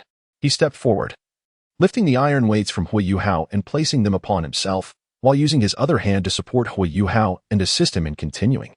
The pace merely slowed slightly, yet it was evident he was considering Hui Yuhao's well-being. Qingnian. Hui Yuhao's gaze grew hazy as he took in Qingnian's profile, his eyes shimmering. "Call me brother Qingnian. Let us go." Qingnian offered a faint response. Hui Yuhao, now too exhausted to argue, gritted his teeth and released Qingnian's hand. He had already received sufficient help, alleviating much of his burden. He could not afford to make it any more difficult for him. Wong Dong watched this scene, snorting in disdain as she resolutely stood up to follow suit, thinking to herself that she could not allow the two of them to steal the spotlight. Those two fools. Soon after, others began to rise, steadily following suit. One by one. Ultimately, everyone managed to keep pace. Qingnian turned to look back, saying nothing, merely slowing his speed to accommodate the last girl, who was wobbling and on the verge of falling. He stepped forward to support her, removing the iron weights from her. The girl paused in surprise. Qingnian gently asked, "Are you all right?" I'm fine," she stammered, her cheeks turning a deep crimson. "Keep going." Qingnian nodded with a smile, leaving her flustered and blushing uncontrollably. Wong Dong, witnessing this, puffed her cheeks slightly but said nothing, moving to assist another girl by taking her iron weights. The remaining boys with any strength left fell into contemplation, gradually beginning to help remove the iron weights from the girls, adding to their own burdens. This moment left Joey thoroughly astonished, not only by Qingnian's physical prowess but also by his ability to uplift the entire class's morale. Class dismissed. Nearly everyone collapsed onto the ground, powerless and lamenting, including Wong Dong and Hui Yuhao. Only Qingnian remained, leaning against a tree, barely holding on. He too was nearly spent, regretting his earlier bravado. However, he had successfully reached his limits and gained considerable rewards, having taken on the weights of 4 or 5 individuals. The moment he removed them, the floor vibrated, causing all eyes to widen in astonishment. Wong Dong could not help but comment, "You two are truly freaks and monsters. One is weaker than me yet can endure so long, while the other possesses such absurd physical attributes." Hui Yuhao simply laughed foolishly, while Qingnian rolled his eyes. "What do you mean weaker? The outcome has yet to be determined." Just as Wong Dong was about to retort, a rustling sound akin to fluttering leaves echoed around them. Qingnian looked up to see the trees behind him radiating a golden light, pure and divine. Leaves drifted down slowly, each emanating a soft golden glow, with every student receiving one. At the moment they received the leaves, every student's stamina was completely restored. Qingnian glanced up to see a spirit saint, adorned with 7 spirit rings, hovering amidst the branches of the central tree. Is this the spirit saint of the life tree martial soul? Qingnian mused, intrigued and curious. The spirit saint descended slowly, exchanging nods with Joey before departing but not before casting a couple of astonished glances at Qingnian. This did not escape Joey's notice, though she chose not to reveal her awareness. Approaching the assembled students, she declared, apart from Qingnian, "None of you have completed the course as I instructed. I had prepared punishments for you. However, given the fiery spirit ignited by Qingnian, there will be no punishments today. No one will be eliminated." Upon hearing this, the crowd erupted into cheers and shouts. Some girls rushed forward, wanting to hug Qingnian, having witnessed the earlier commotion. All the girls, especially those whom Qingnian had helped, surged forward, with a few daring enough to steal kisses from him amidst the chaos. Had Joey not called for order, who knows what might have transpired. Poor Wu was being squeezed amidst the throng, though she harbored no jealousy.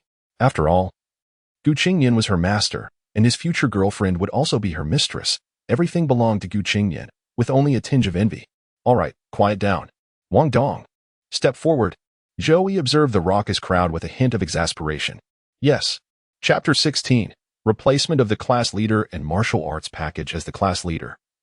You have only looked out for yourself, failing to serve as a role model. From this moment forth, you are no longer the class leader. The position will be assumed by Qingnian. Disband, Joey declared, her eyes cast downwards.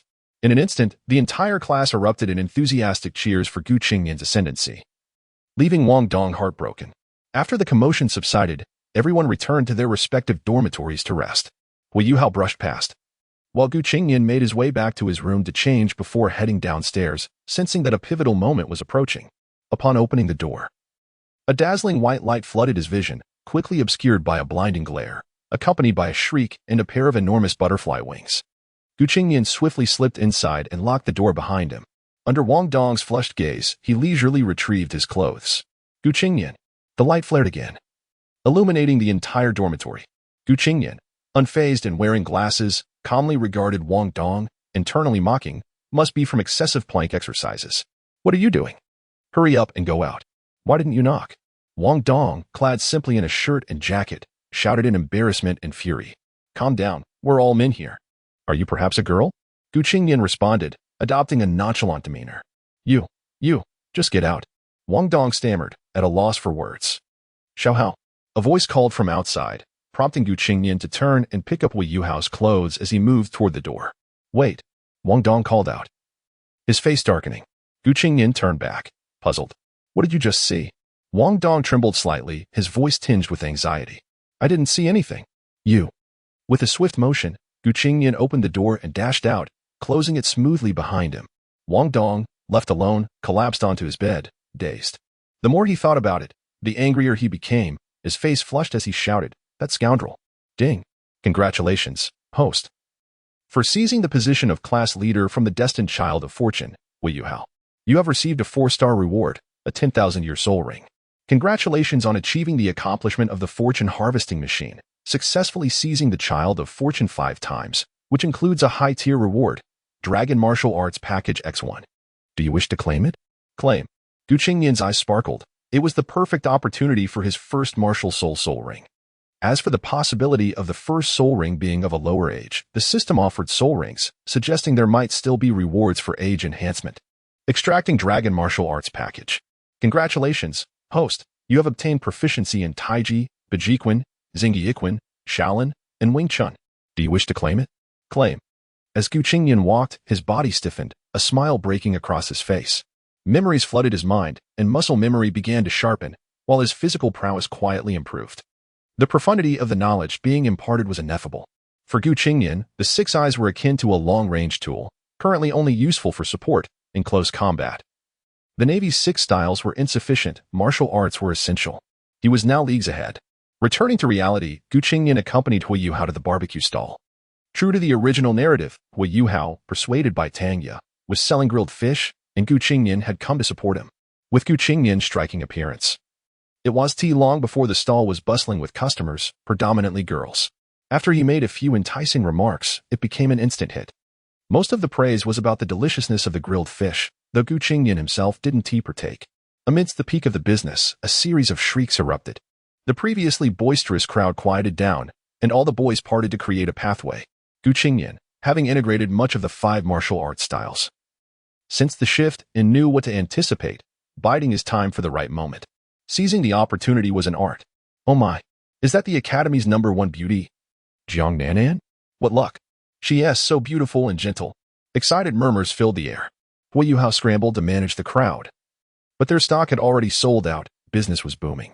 A fragrant aroma wafted through the air, and Wei Yuhao, momentarily distracted, was taken aback to find a stunning figure before him. Qingnian glanced up, spotting a girl who appeared to be around 14 or 15, tall and slender, with cascading golden waves of hair, skin fair as snow, and eyes like clear water, her beauty overshadowing the colors around her. Qingnian observed her in silence. Jiang Nanan? Poor girl. The girl gazed at the stall, her eyes landing on Qingnian, momentarily lost in thought, captivated by such an extraordinary young man. Wei Yuhao, noticing the beautiful girl, glanced back at Qingnian, sensing an unspoken connection. Hello, senior. What can I do for you? He inquired, his voice filled with curiosity. Greetings, junior. May I ask how much for a grilled fish? The enchanting girl blinked, regaining her composure, her cheeks faintly flushed as she asked. 5 copper coins, senior, Wei Yuhao replied, his eyes glimmering. That seems a bit steep. It should be about 3 copper coins, she mused, lowering her head slightly, lost in her thoughts. Her words startled Wei Yuhao. He hadn't expected such a beauty to haggle over 5 copper coins, giving him the impression that she might be even poorer than him. However, he replied with a hint of resignation, I'm sorry, but my grilled fish is not negotiable, and we've already sold out for today. Wei Yuhao too had his struggles, needing to support himself with his living expenses and tuition. The girl covered her mouth, slightly embarrassed. I'm sorry, my old habit reared its head again. Perhaps I'll return another time to try it. Nearby, some boys began to grumble, defending the girl, causing Wei Yuhao to feel awkward. Qingnian leaned slightly forward, discreetly observing the surroundings with his 6 eyes. Humph, you dare not sell. A shout echoed from afar, followed by a flash of golden light that struck the wall behind Wei Yuhao. Both Wei Yuhao and Qingnian's gazes sharpened. The assailant's target was the grilled fish. In a flash, a shadow darted forward, a hand reaching for the grill. Wei Yuhao quickly grabbed the grilled fish. A series of crunching sounds echoed as a red-haired youth appeared before them. Dare to evade, you brat, he growled, extending his hand to seize Wei Yuhao by the throat. With a whoosh, Qingnian vanished from sight, and in the next moment, You're courting death. Gu Qingnian shouted fiercely, positioning himself in front of Hui Yuhao, his palm enveloped in soul power as he grasped the attacking hand. His hand took on a claw-like form, resembling a dragon's claw, firmly gripping the assailant's hand and forcefully flinging it away. Stop! They both shouted simultaneously. The red-haired youth retreated. But Gu Qingnian would not allow him to leave unchallenged. Drawl Gu Qingnian roared, his hand gesturing again, causing the red-haired youth to be pulled uncontrollably toward him. As the confrontation escalated, Gu Qingnian's arm coiled back, fingers poised to strike. The red-haired youth, sensing danger, attempted to retreat, unwilling to engage further. With a resounding crash, Gu Qingnian lunged, his hand striking with ferocity. The assailant's green aura flickered, and Gu Qingnian's form vanished once more. Everyone, cease this at once. Su Sanshi, what do you think you were doing? Two figures suddenly appeared before Gu Qingnian, confronting the red-haired man. With a swift motion of her arm, Tangya unleashed a dragon-like aura. The expression of the red-haired man shifted. You truly dared to make a move. Tangya, do not think for a moment that I am reluctant to engage with you. Come on, do you think I fear you? Tangya, undeterred, stood her ground. The newcomers were none other than Tangya and Bei. Chapter 17, The Showdown. A dazzling entrance stepping forward, Bei confronted the red-haired man, Su Sanshi, saying, What is the meaning of bullying my junior brother? Su Sanshi, taken aback, replied, Oh, that lad is your junior brother? Bei continued, If you fail to provide an explanation, we shall take our quarrel to the soul-fighting arena. Su Sanshi, brimming with defiance, retorted, And what of it? She disrespected Jiang Nanan. She stands against me. It's merely 2 grilled fish. I have already paid for them. Those fish belong to me, Bei. Teach him a lesson. Make him incapable of self-care. Tangya fanned the flames from the sidelines. With a deep breath, Gu Qingnian stepped forward, addressing Su Sanshi. What ability did you just employ? Su Sanshi, incensed at the sight of Gu Qingnian, shot back. You clown. Gu Qingnian coldly chuckled, delivering the words with a hint of derision. Although Su Sanshi was momentarily puzzled, he grasped that it was certainly not a compliment and angrily declared, Bei, is this also your junior brother? Come, meet me in the soul-fighting arena. As Bei prepared to explain, Gu Qingnian interjected coolly, We shall see in the arena. He then turned to check on Hui Yuhao, ensuring he was unharmed before striding directly towards the arena. Gu Qingnian was now inflamed with anger. How dare someone challenge him so boldly? Though several attempted to dissuade the confrontation, they soon realized their efforts were futile and could only observe. Jiang Nanan then spoke up, Su Sanshi, this is impossible for us.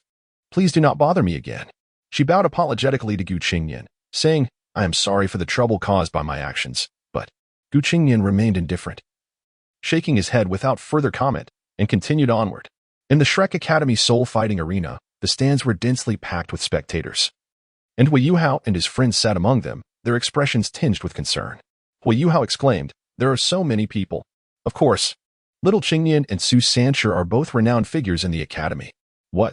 Qingnian is also famous? Indeed. It is said he has been unanimously praised by female students from the outer academy as the #1 heartthrob. Even many senior sisters from the inner academy agree. Well, how impressive. But will there be any issues in this battle? Hui Yuhao expressed his worries. Tangya, usually composed, also displayed signs of tension. Bei furrowed his brow, analyzing. Su Sanshi is hailed as the strongest defense in the outer academy, and Qingnian's soul power and techniques are considerably weaker. This battle is precarious. The two could not help but feel anxious, but fortunately, Gu Qingnian had earlier instructed Bei to extort a Xian Shui Dan from Su Sanshi to procure the dragon whisker needle. This was something Tangya had opportunistically arranged, and Su Sanshi had intended to take it to the arena. Bei had no intention of reclaiming it, which would effectively weaken Qingnian's strength. At that moment, another battle was still underway, delaying the confrontation between Gu Qingnian and Su Sanshi. Gu Qingnian found a secluded spot to absorb his soul rings.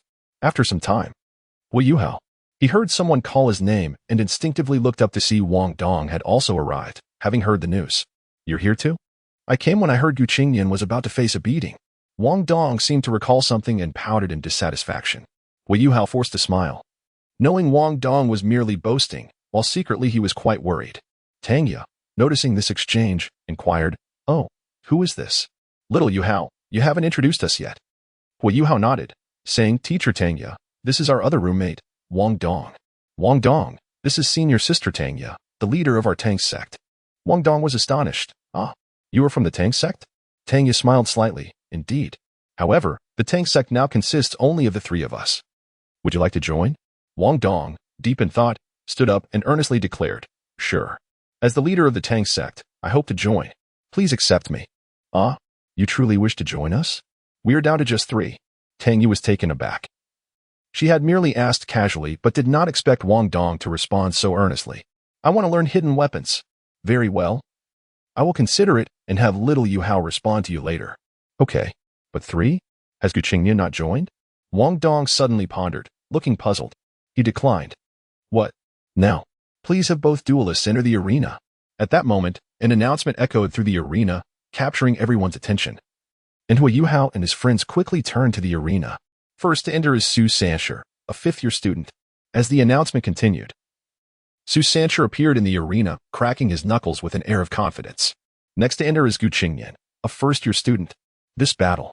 As the words fell, a murmur spread through the crowd. How shameful for a 5th year to bully a freshman. How can a 5th year take on a 1st year? TSK, TSK, TSK, what a disgrace. These comments caused Su Sanshi to feel a tinge of embarrassment, as they were indeed a bit humiliating. Meanwhile, supportive cheers erupted from the other side. Sanshi, Lord Sanshi is the best, strong as a fortress. Victory will come easily, but still lacking in confidence. At this moment, the atmosphere was buzzing as everyone searched for Qingnian's figure, as no one knew where he had gone. Could he be avoiding the battle? If he can't win, he shouldn't have accepted. Murmurs of discontent filled the arena as Su Sanshi scanned the surroundings. Qingnian? Qingnian? If Qingnian does not arrive within 5 minutes, he will be deemed to have forfeited, and Su Sanshi will win by default.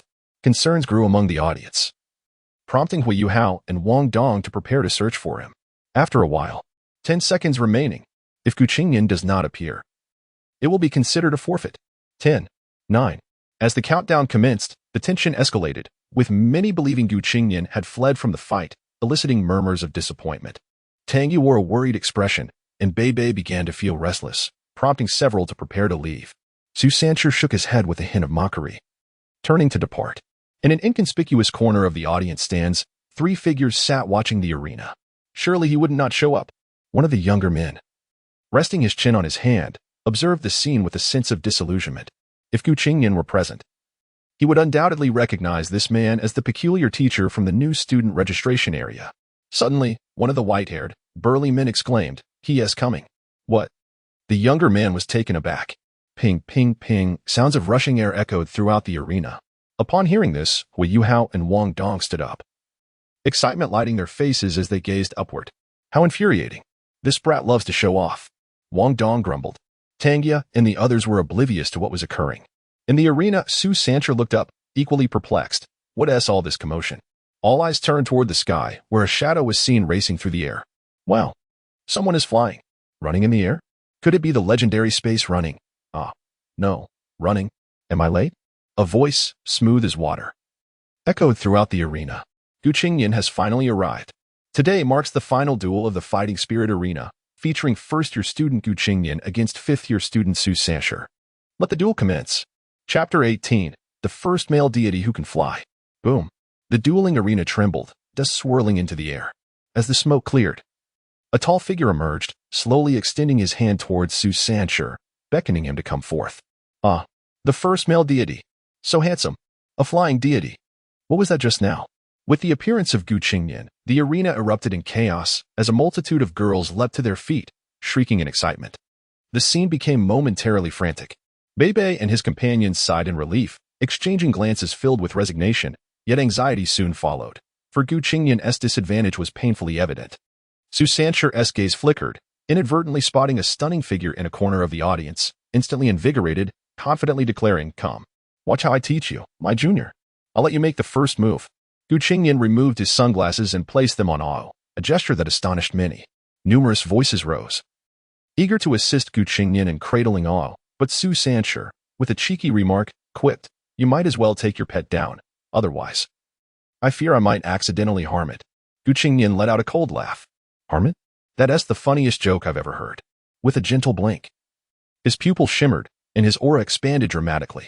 2 soul rings, one deep purple and the other black, materialized before him, while his eyes emanated a cerulean glow. How dare you touch my people? Qingnian uttered slowly. A hushed silence fell over the arena, not due to Qingnian's words, but because of the terrifying configuration of his soul rings. Did I see that correctly? The first soul ring is 1,000 years old, and the second is 10,000. What kind of monster is this? This soul ring configuration, it must be fake. Wong Dong exclaimed. What the hell is this? Was he just at the first soul ring yesterday? Hu Yuhao stared in disbelief, while Bei and his companions were equally astonished. Suddenly, the four of them contemplated a possibility, unable to suppress their gulping. In the corner, three individuals stood in shock. With the last elderly woman gasping at the soul ring configuration. Was he just at level 20? When did he acquire these soul rings? What does this mean? The two beside her turned to inquire. He just asked for leave yesterday, saying he had reached level 20 and was heading out to hunt for soul rings. And now he is already at level 20. Could it be the two spoke in unison? The young man sprang to his feet, hurriedly departing, exclaiming, "This matter must be reported." Meanwhile, the elderly woman remained silent, while another white-haired, burly man furrowed his brow, contemplating the gravity of the situation before hastily leaving as well. Those who knew Qingnian shared a singular thought. Had he just merged a 10,000-year soul ring in that brief moment? How is that even feasible? Merging a soul ring in such a short time must be a fabrication. Even if it were true, 1,000 years for the first soul ring is already abnormal. But how could he possibly acquire a 10,000-year second soul ring? Can his body endure it? Can his mind withstand it?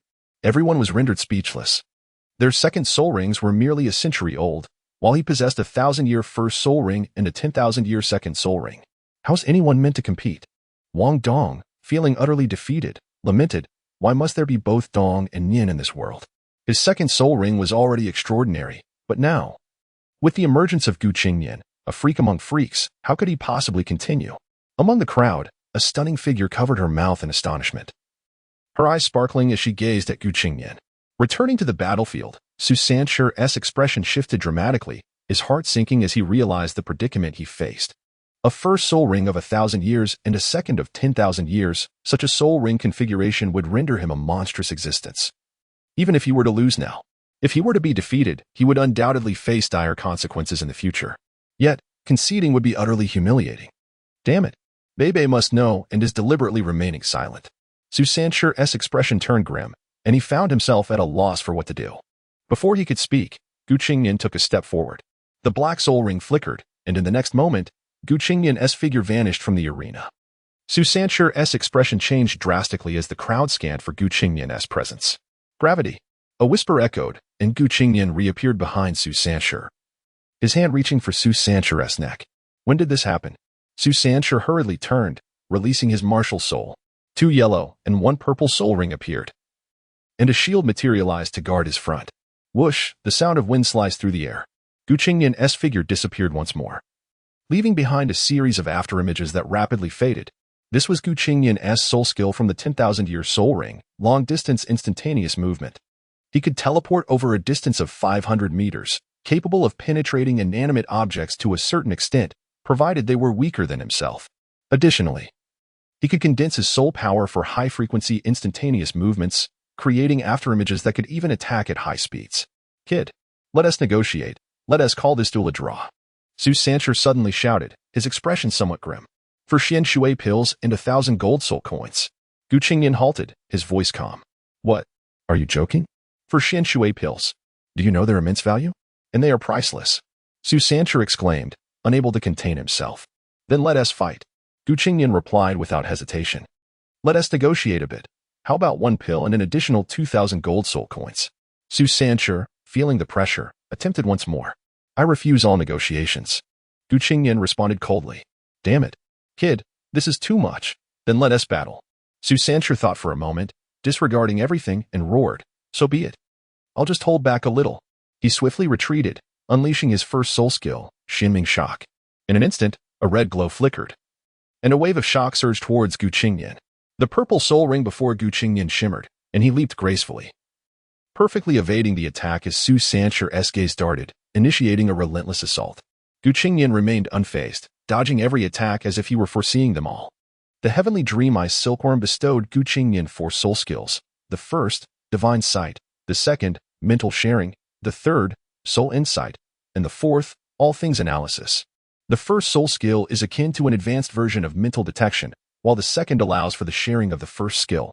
The third skill enables the penetration of the enemy's concealed presence, discerning all actions and predicting movements, essentially a form of premonition. The fourth skill interprets and analyzes the opponent's abilities, revealing not only the source of their soul power but also their spell casting methods and effects. Even the cooldown times and damage values can be fully disclosed. The combination of these four soul skills, paired with the 10,000-year soul ring as fifth skill, could rightfully be termed the god of evasion. First, he utilizes divine sight to grasp the entire battlefield, then shares it with his allies, subsequently perceiving every weakness in the enemy's actions, and finally, he interprets and analyzes all skills, truly remarkable. No wonder it's a million-year soul beast. It's extraordinarily formidable. However, thus far, none of these skills possess offensive capabilities, which is a pity, but with his physical prowess, it suffices for now. Moreover, these soul skills turn Su Sanshi, a tank-like passive martial soul user, into mere fodder, exhausting him in a war of attrition. As for the soul-bone soul skills, Su Sanshi is not even worthy of facing them. Originally, Qingnian intended to seek an opportunity to hunt for soul rings to merge, but he encountered three individuals who, while surprising, were also rational, prompting a change of heart. Yet, he suddenly realized he had already acquired three types of instantaneous movement soul skills: a fleeting moment of teleportation, an instant shift, and an extraordinary long-distance displacement. Is one destined to become a mere shadow of stillness? At this juncture, Su Sanshi observed the evasive Qingnian, his mind racing as a sudden realization dawned upon him, causing his expression to brighten. He altered his shield's configuration and squatted down, awaiting Qingnian's proactive attack. He discerned that, much like himself, Qingnian lacked formidable offensive capabilities. Even with his shield, he could withstand the blows. They could merely endure this stalemate. The draw would not be a loss. Qingnian also grasped Su Sanshi's intention, a peculiar smile playing on his lips. So, you wish to play the turtle, do you? With a resounding boom, Qingnian leapt into the air, gazing down at Su Sanshi, who resembled a retreating tortoise. Concentrating his power at his fingertips, he unleashed 5 beams of light in a flash. The sound echoed like bullets striking metal as Su Sanshi's shield trembled slightly under the onslaught. Oh, a Xianming tortoise, is it? Let us see how you fare against this. Qingnian's eyebrows arched in intrigue. It was undeniable that the Xianming tortoise, destined to evolve into a Xuanwu, possessed remarkable defensive prowess. Su Sanshi's countenance changed, his composure beginning to fray. What on earth was that just now? Those attacks had caused his shield to vibrate ominously. Qingnian, cradling all its form, spun suddenly while hanging upside down, executing a high-speed, powerful kick that generated a vacuum and launched 2 slicing strikes at the shield. Su Sanshi's expression darkened. With a flicker of his yellow soul ring, his black shield transformed into multiple fragments, enveloping him in their protective embrace. In the next instant, Chapter 19, Suppression and Conclusion, the sound grew louder, and Su Sanshi was sent flying several steps back, his entire body racked with pain. After a brief moment of cursing under his breath, he shouted, "Junior, how about we negotiate further? 2 plus 3,000 soul coins. That's truly all I have left." Qingnian ignored him, his gaze fixed on the shield, lost in thought. He shook his head. "This is becoming tedious. Let us end this swiftly." With a swift motion, he summoned Su Sanshi towards him. Su Sanshi felt an overwhelming force pulling him in, and he braced himself against the floor, exerting all his strength. Qingnian landed on the ground, intensifying the gravitational pull, and instantly appeared before Su Sanshi. Crouching down, he reached through a gap to grab Su Sanshi's clothing, effortlessly lifting him up and slamming him onto the ground. Su Sanshi was momentarily stunned, realizing he was now hanging upside down in midair. Boom. In the next instant, he crashed down onto the ground. Qingnian swiftly stomped down, his fist coalescing with soul power as he brought it crashing down, his hand morphing into various forms: dragon, tiger, bear, snake, horse, monkey, chicken, swallow, toad, hawk, and eagle. Su Sanshi instantly bore the bruises and aches of a severe beating, attempting to rise only to be pinned down by Qingnian's foot, his eyes catching a glimpse of the stage, frozen in shock. Boom, boom, boom.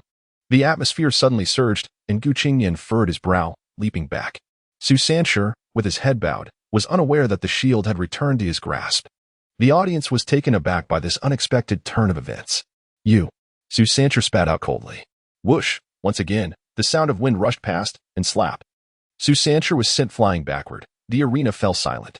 Qingnian instantly appeared atop him, his gaze turning icy. "You wish to strike? Is it this arm?" He pressed down on one of Su Sanshi's arms, yanking it backward with force. "What do you intend to do?" Su Sanshi's spirit jolted, struggling to lift his head in disbelief. "You have 3 crimes. First, bullying young girls. Gu Qingnian's voice was steady as he continued his actions. Crack, an audible snap rang out in the suddenly silent arena. Ah! Su Sanchi's eyes widened in agony as he howled. The host outside couldn't help but swallow hard. His expression frozen, while the audience, including Hui Yuhao and others, changed their expressions. The stunning figure trembled, her head lowering. Second, oppressing the weak with brute strength. Gu Qingnian declared, releasing one arm to seize the other. At this moment, Su Sanchi seemed to realize Gu Qingnian's intentions, his face paling as he shouted, "Wait!" But before he could finish, Gu Qingnian decisively yanked again. Crack, another sound echoed, followed by Su Sanchi's anguished wail. Bei and the others sensed something was amiss, wanting to intervene. While the host quickly exclaimed, "Gu Qingnian, you have already won." Su Sanchi has no strength to retaliate. Gu Qingnian turned his head, casting a cold glance at him, smirking. But he hasn't surrendered yet. Su Sanchi, gritting his teeth against the pain, attempted to speak, but in the next moment, Gu Qingnian stomped down on his mouth. "Did I allow you to speak?" Then, with everyone watching in shock, he continued, "Third crime. You provoked me and harmed my people." Gu Qingnian raised his other foot, gathering soul power, and struck down with tremendous force.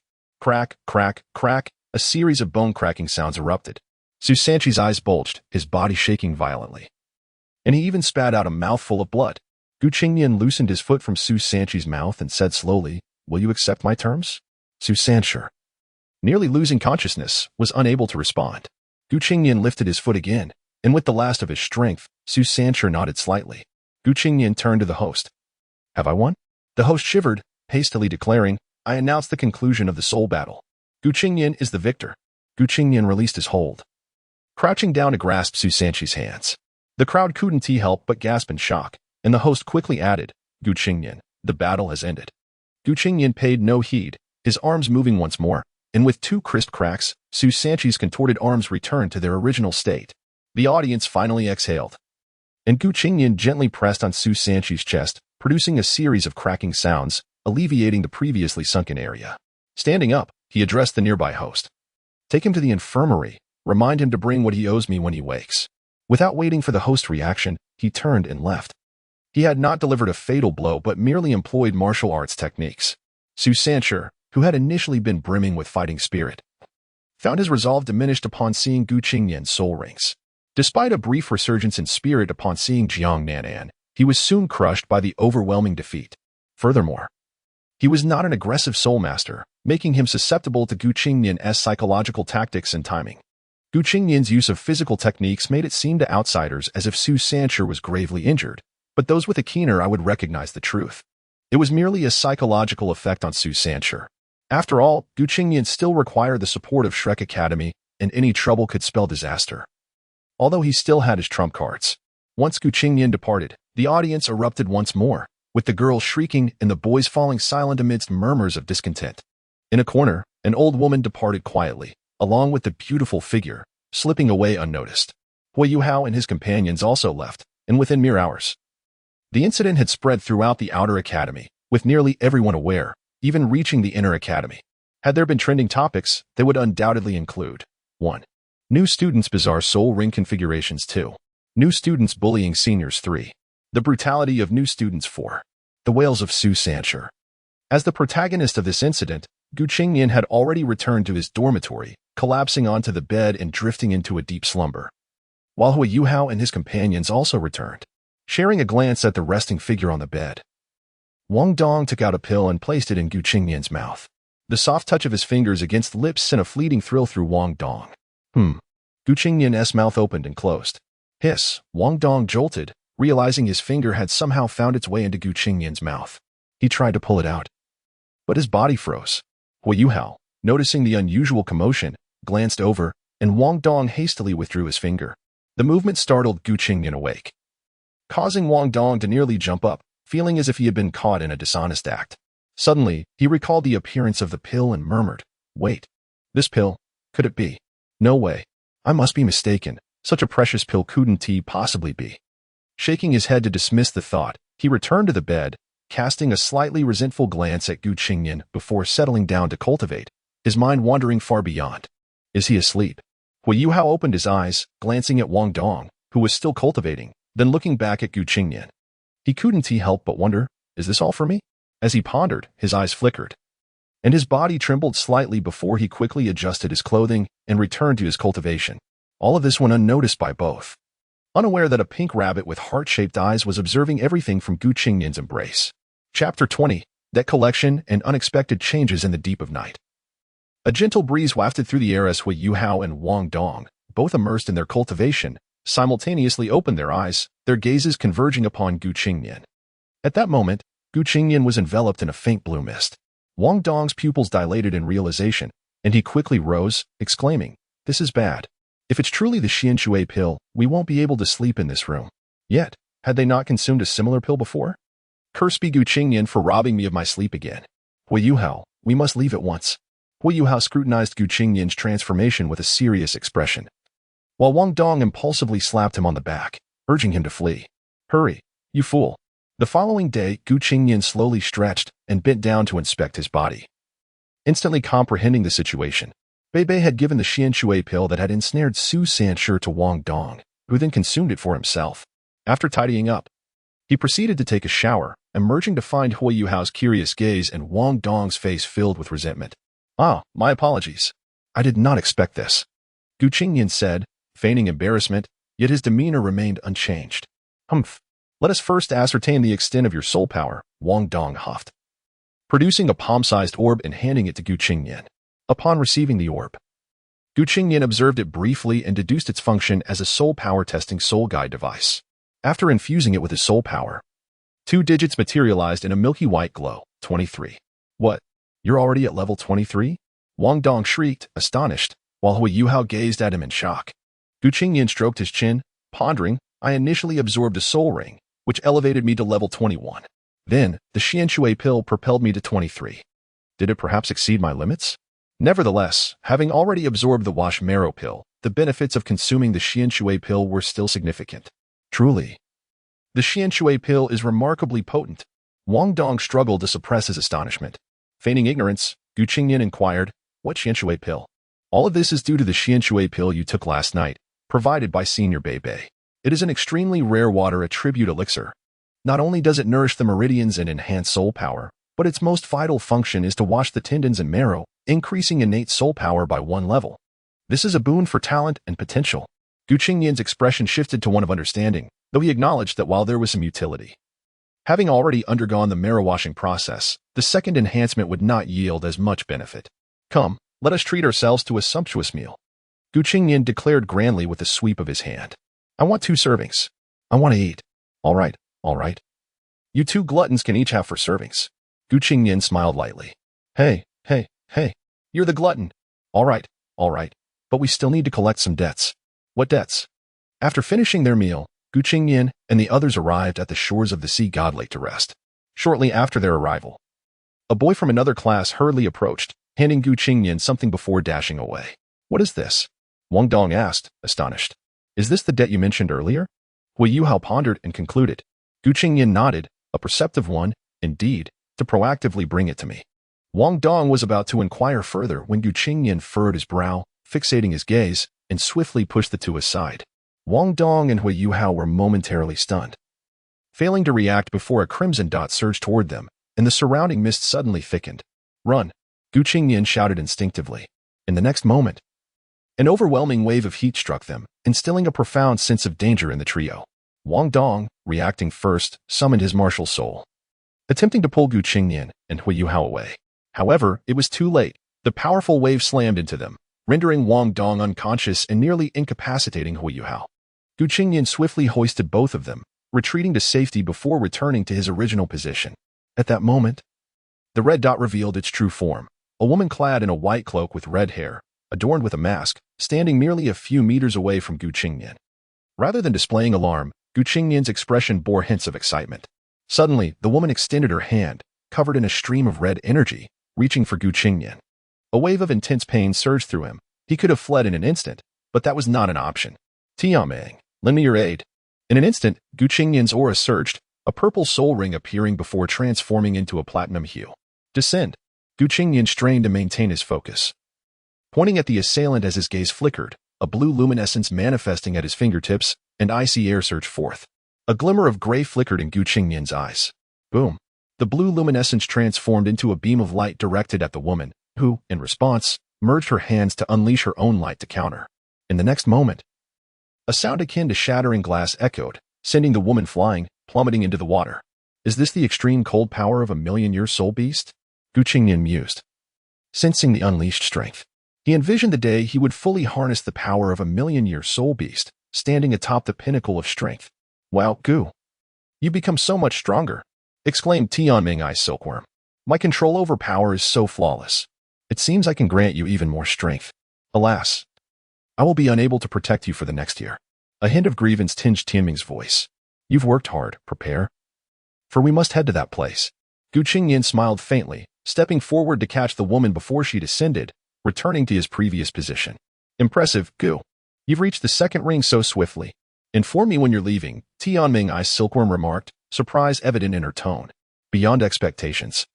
Qingnian replied with a shake of his head. But why save this woman, Gu? You nearly exhausted yourself. Tianming-Eye's silkworm expressed her dissatisfaction. Though it was intentional on my part, since the flames have reached me, this matter cannot simply end here. Qingnian held the soft figure in his arms, scrutinizing her closely.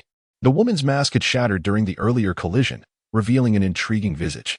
Gu, someone is approaching, Tianming-Eye's silkworm warned abruptly. Qingnian furrowed his brow. His current state was deteriorating, and forcing Tianming-Eye's silkworm's energy had left him on the brink of collapse. He slumped down, positioning the woman atop himself, feigning an unconscious state from their collision. After a considerable time, though Qingnian remained in a stupor, he sensed a powerful presence drawing near, observing him.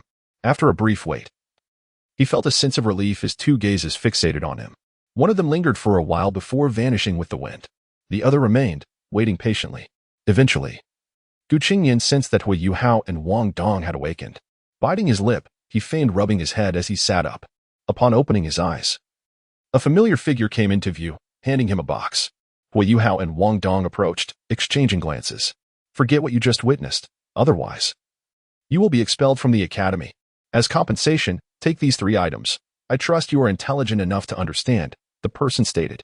As anticipated, these were individuals dispatched by the academy to handle the situation. Qingnian's expression remained calm, yet a hint of pallor crossed his face as his cold azure eyes swept over the individual before him. Hui Yuhao sensed a disconnection in their thoughts and was about to offer an explanation when the newcomer departed, casting a fleeting glance at Qingnian that sent a chill down his spine. Wong Dong, observing Qingnian's bewilderment, exclaimed, Qingnian, Hui Yuhao, what on earth is happening? We nearly perished. Hui Yuhao, equally perplexed, replied, how should I know? Perhaps we stumbled upon a madman. Qingnian then produced the items given to him by the boys from the other class, handing them to Hui Yuhao. Here, you each take one. And the remaining 2 should be given to Xiaoya and Bei Bei. Hui Yuhao, taken aback, hesitated, unsure whether to accept or decline. Wong Dong sniffed the air and his expression shifted dramatically. Xin Shui Dan? 4 of them? Qingnian nodded. These were compensation from Su Sancher. I have already used one, so their effectiveness has significantly diminished. You 4 can share them. Isn't this quite valuable? Hui Yuhao quickly protested, realizing from Wong Dong's demeanor the rarity of the Xin Shui Dan. Wong Dong also refused, but Qingnian shook his head, saying, just accept it. We are good friends. Are we not? The 2 were momentarily taken aback, exchanging a silent gaze. Qingnian leaned in and whispered something into Wong Dong's ear, causing her cheeks to flush as she retreated in a flurry, eventually accepting the gift with a face full of indignation. Noticing this, Hui Yuhao refrained from further refusal. Although curiosity about Qingnian's words lingered, he bowed deeply in gratitude. Qingnian smiled gently, opening the box to reveal 3 white pills inside. He took one for himself and handed the remaining 2 to Hui Yuhao and Wong Dong. Upon closer inspection, Wong Dong's eyes lit up. Wow, Sheng Hun Dan. This is actually Sheng Hun Dan? Such a lavish token of goodwill. All right, I will pretend that nothing happened earlier. Hui Yuhao, perplexed, asked Wong Dong. What is Sheng Hun Dan? Hee, I want to tell you unless you treat me to a meal, Wong Dong teased, stepping back with a playful grin. Hui Yuhao pouted in dissatisfaction, then turned to Qingnian, who explained, it boosts your level by 1 without side effects for those below level 30. Hui Yuhao was taken aback, astonished by the value of this compensation. It was no wonder Wong Dong was so nonchalant. Qingnian, noticing that they had not inquired further, assumed they believed he had also been unconscious, which was quite convenient as it spared him the need for explanations. Looking at the two, he stroked his chin and declared, "Now, I must venture out to hunt for soul rings. Wait for my return." Chapter 21. Punishment. Cleansing the sin. Do you not possess a second soul ring? Wong Dong and Hui Yuhao spoke in unison. Qingnian did not respond, merely offering a mysterious smile, prompting the two to begin speculating. How infuriating. When will you return? Wong Dong's gaze flickered with a hint of distraction, while Hui Yuhao's eyes reflected a touch of reluctance. Not necessarily. Starting tomorrow, I will be on a 2-day break. Rest well. I shall endeavor to return before the new student's assessment, Qingnian stated before turning to leave, leaving the two in disarray. Ding, congratulations, host, for intercepting the destined child of fortune, Hui Yuhao, and acquiring a 5-star reward. 3 experience cards for title Douluo, each valid for half an hour. Will you accept? Does the experience card grant me half an hour of title Douluo strength, or can I summon a title Douluo? The host may choose. Listening to this enchanting voice, Qingnian's smile grew, as it appeared he no longer needed to relentlessly pursue a single opportunity. Meanwhile, at Sea God Lake, Hard Island, within a certain edifice, a figure of graceful elegance gazed out the window and spoke, "Xiao Tao. You nearly made a grave mistake this time, almost endangering the lives of 3 outer court students." The gentle voice was tinged with a hint of helplessness and seriousness. Behind her lay a red-haired woman, whom Qingnian would instantly recognize if he were present. The red-haired woman propped herself up, covering her forehead, and murmured, I'm sorry. I thought I could control the evil fire within me." Her voice was laced with confusion and self-reproach. The more you suppress your evil fire, the more violently it will erupt. From now on, cease your training. Although you are the greatest talent the Academy has seen in centuries, you must not allow it to ruin you. The red-haired woman's expression gradually sharpened, turning resolute as she declared, "No, teacher, I want to train. It seems I have temporarily suppressed the evil fire within me. I do not know what kind of ability it is, but it can actually restrain my phoenix evil fire." The gentle voice resonated again. "That is an extraordinarily pure ice attribute ability, far exceeding the purity of your phoenix evil fire. It is akin to the absolute freezing breath of an ancient ice dragon. Its suppression of your evil fire surpasses all methods we have previously employed. I have also investigated the backgrounds of those 3 students, but none are connected to this extreme ice martial soul. Alas, extreme ice martial souls are exceedingly rare. If we could locate a male bearer and have him become your suitable partner, it would mitigate the negative effects of your phoenix evil fire. Only then can you truly transform into a phoenix and soar to great heights. I refuse to marry someone I do not love for the sake of a martial soul." The red-haired woman retorted without hesitation. "Foolish girl, feelings can be cultivated, but life is singular." The elegant figure spoke, determination evident in her tone. "Regardless, I will ensure you find a worthy partner. I have heard of an extraordinary talent from the outer court, whose first soul ring is a millennium old and second soul ring 10,000 years. It is said his appearance is equally unparalleled. Rumor has it that this prodigy is one of those 3 students. Do you recall anything about him?" As the words fell, the red-haired woman suddenly froze. Her thoughts drifting to a visage of unmatched beauty, her expression becoming dazed. Her gaze unconsciously lowered to her own form, inhaling a strange fragrance that enveloped her. A blush swiftly creeping onto her cheeks. The elegant figure seemed to sense something, a knowing smile gracing her lips as she playfully remarked, "Child, you do not mean to imply." Before she could finish, the red-haired woman hastily interjected, "No, I have said nothing." Her voice carried a hint of amusement. "Teacher, I must go." The red-haired woman's face flushed as she quickly departed. "Child, if you have feelings, age is no barrier," the elegant figure called after her, a smile dancing on her face. Once the red-haired woman had entirely vanished from view, the elegant figure's expression returned to calmness as she picked up a report, studying it intently. After a long pause, she waved her arm, sending the report gently into the air, watching it gradually dissipate, revealing clearly the 3 characters, Qingnian. Late at night, teacher's dormitory, Zhou secured the doors and windows. As a senior teacher, she was afforded a private room, which now stood in perfect silence after her tidying. She approached the bathroom, her eyes meeting the mirror reflecting her aged visage. As her thoughts swirled, she cautiously touched her face, then gently removed her makeup. Raising her head, the mirror revealed a stunningly beautiful face that seemed barely in her 20s. Her hands caressed her features for a moment before she sighed. In that instant, who could have imagined that beneath the aged facade of Shui, a senior teacher of the martial soul department at Shrek Academy, lay such exquisite beauty? A deep, resonant voice echoed within the room, causing Zhou Yi's countenance to shift dramatically as her bright eyes darted about in search of the source. "Who is it?" "This is Shrek Academy's faculty dormitory.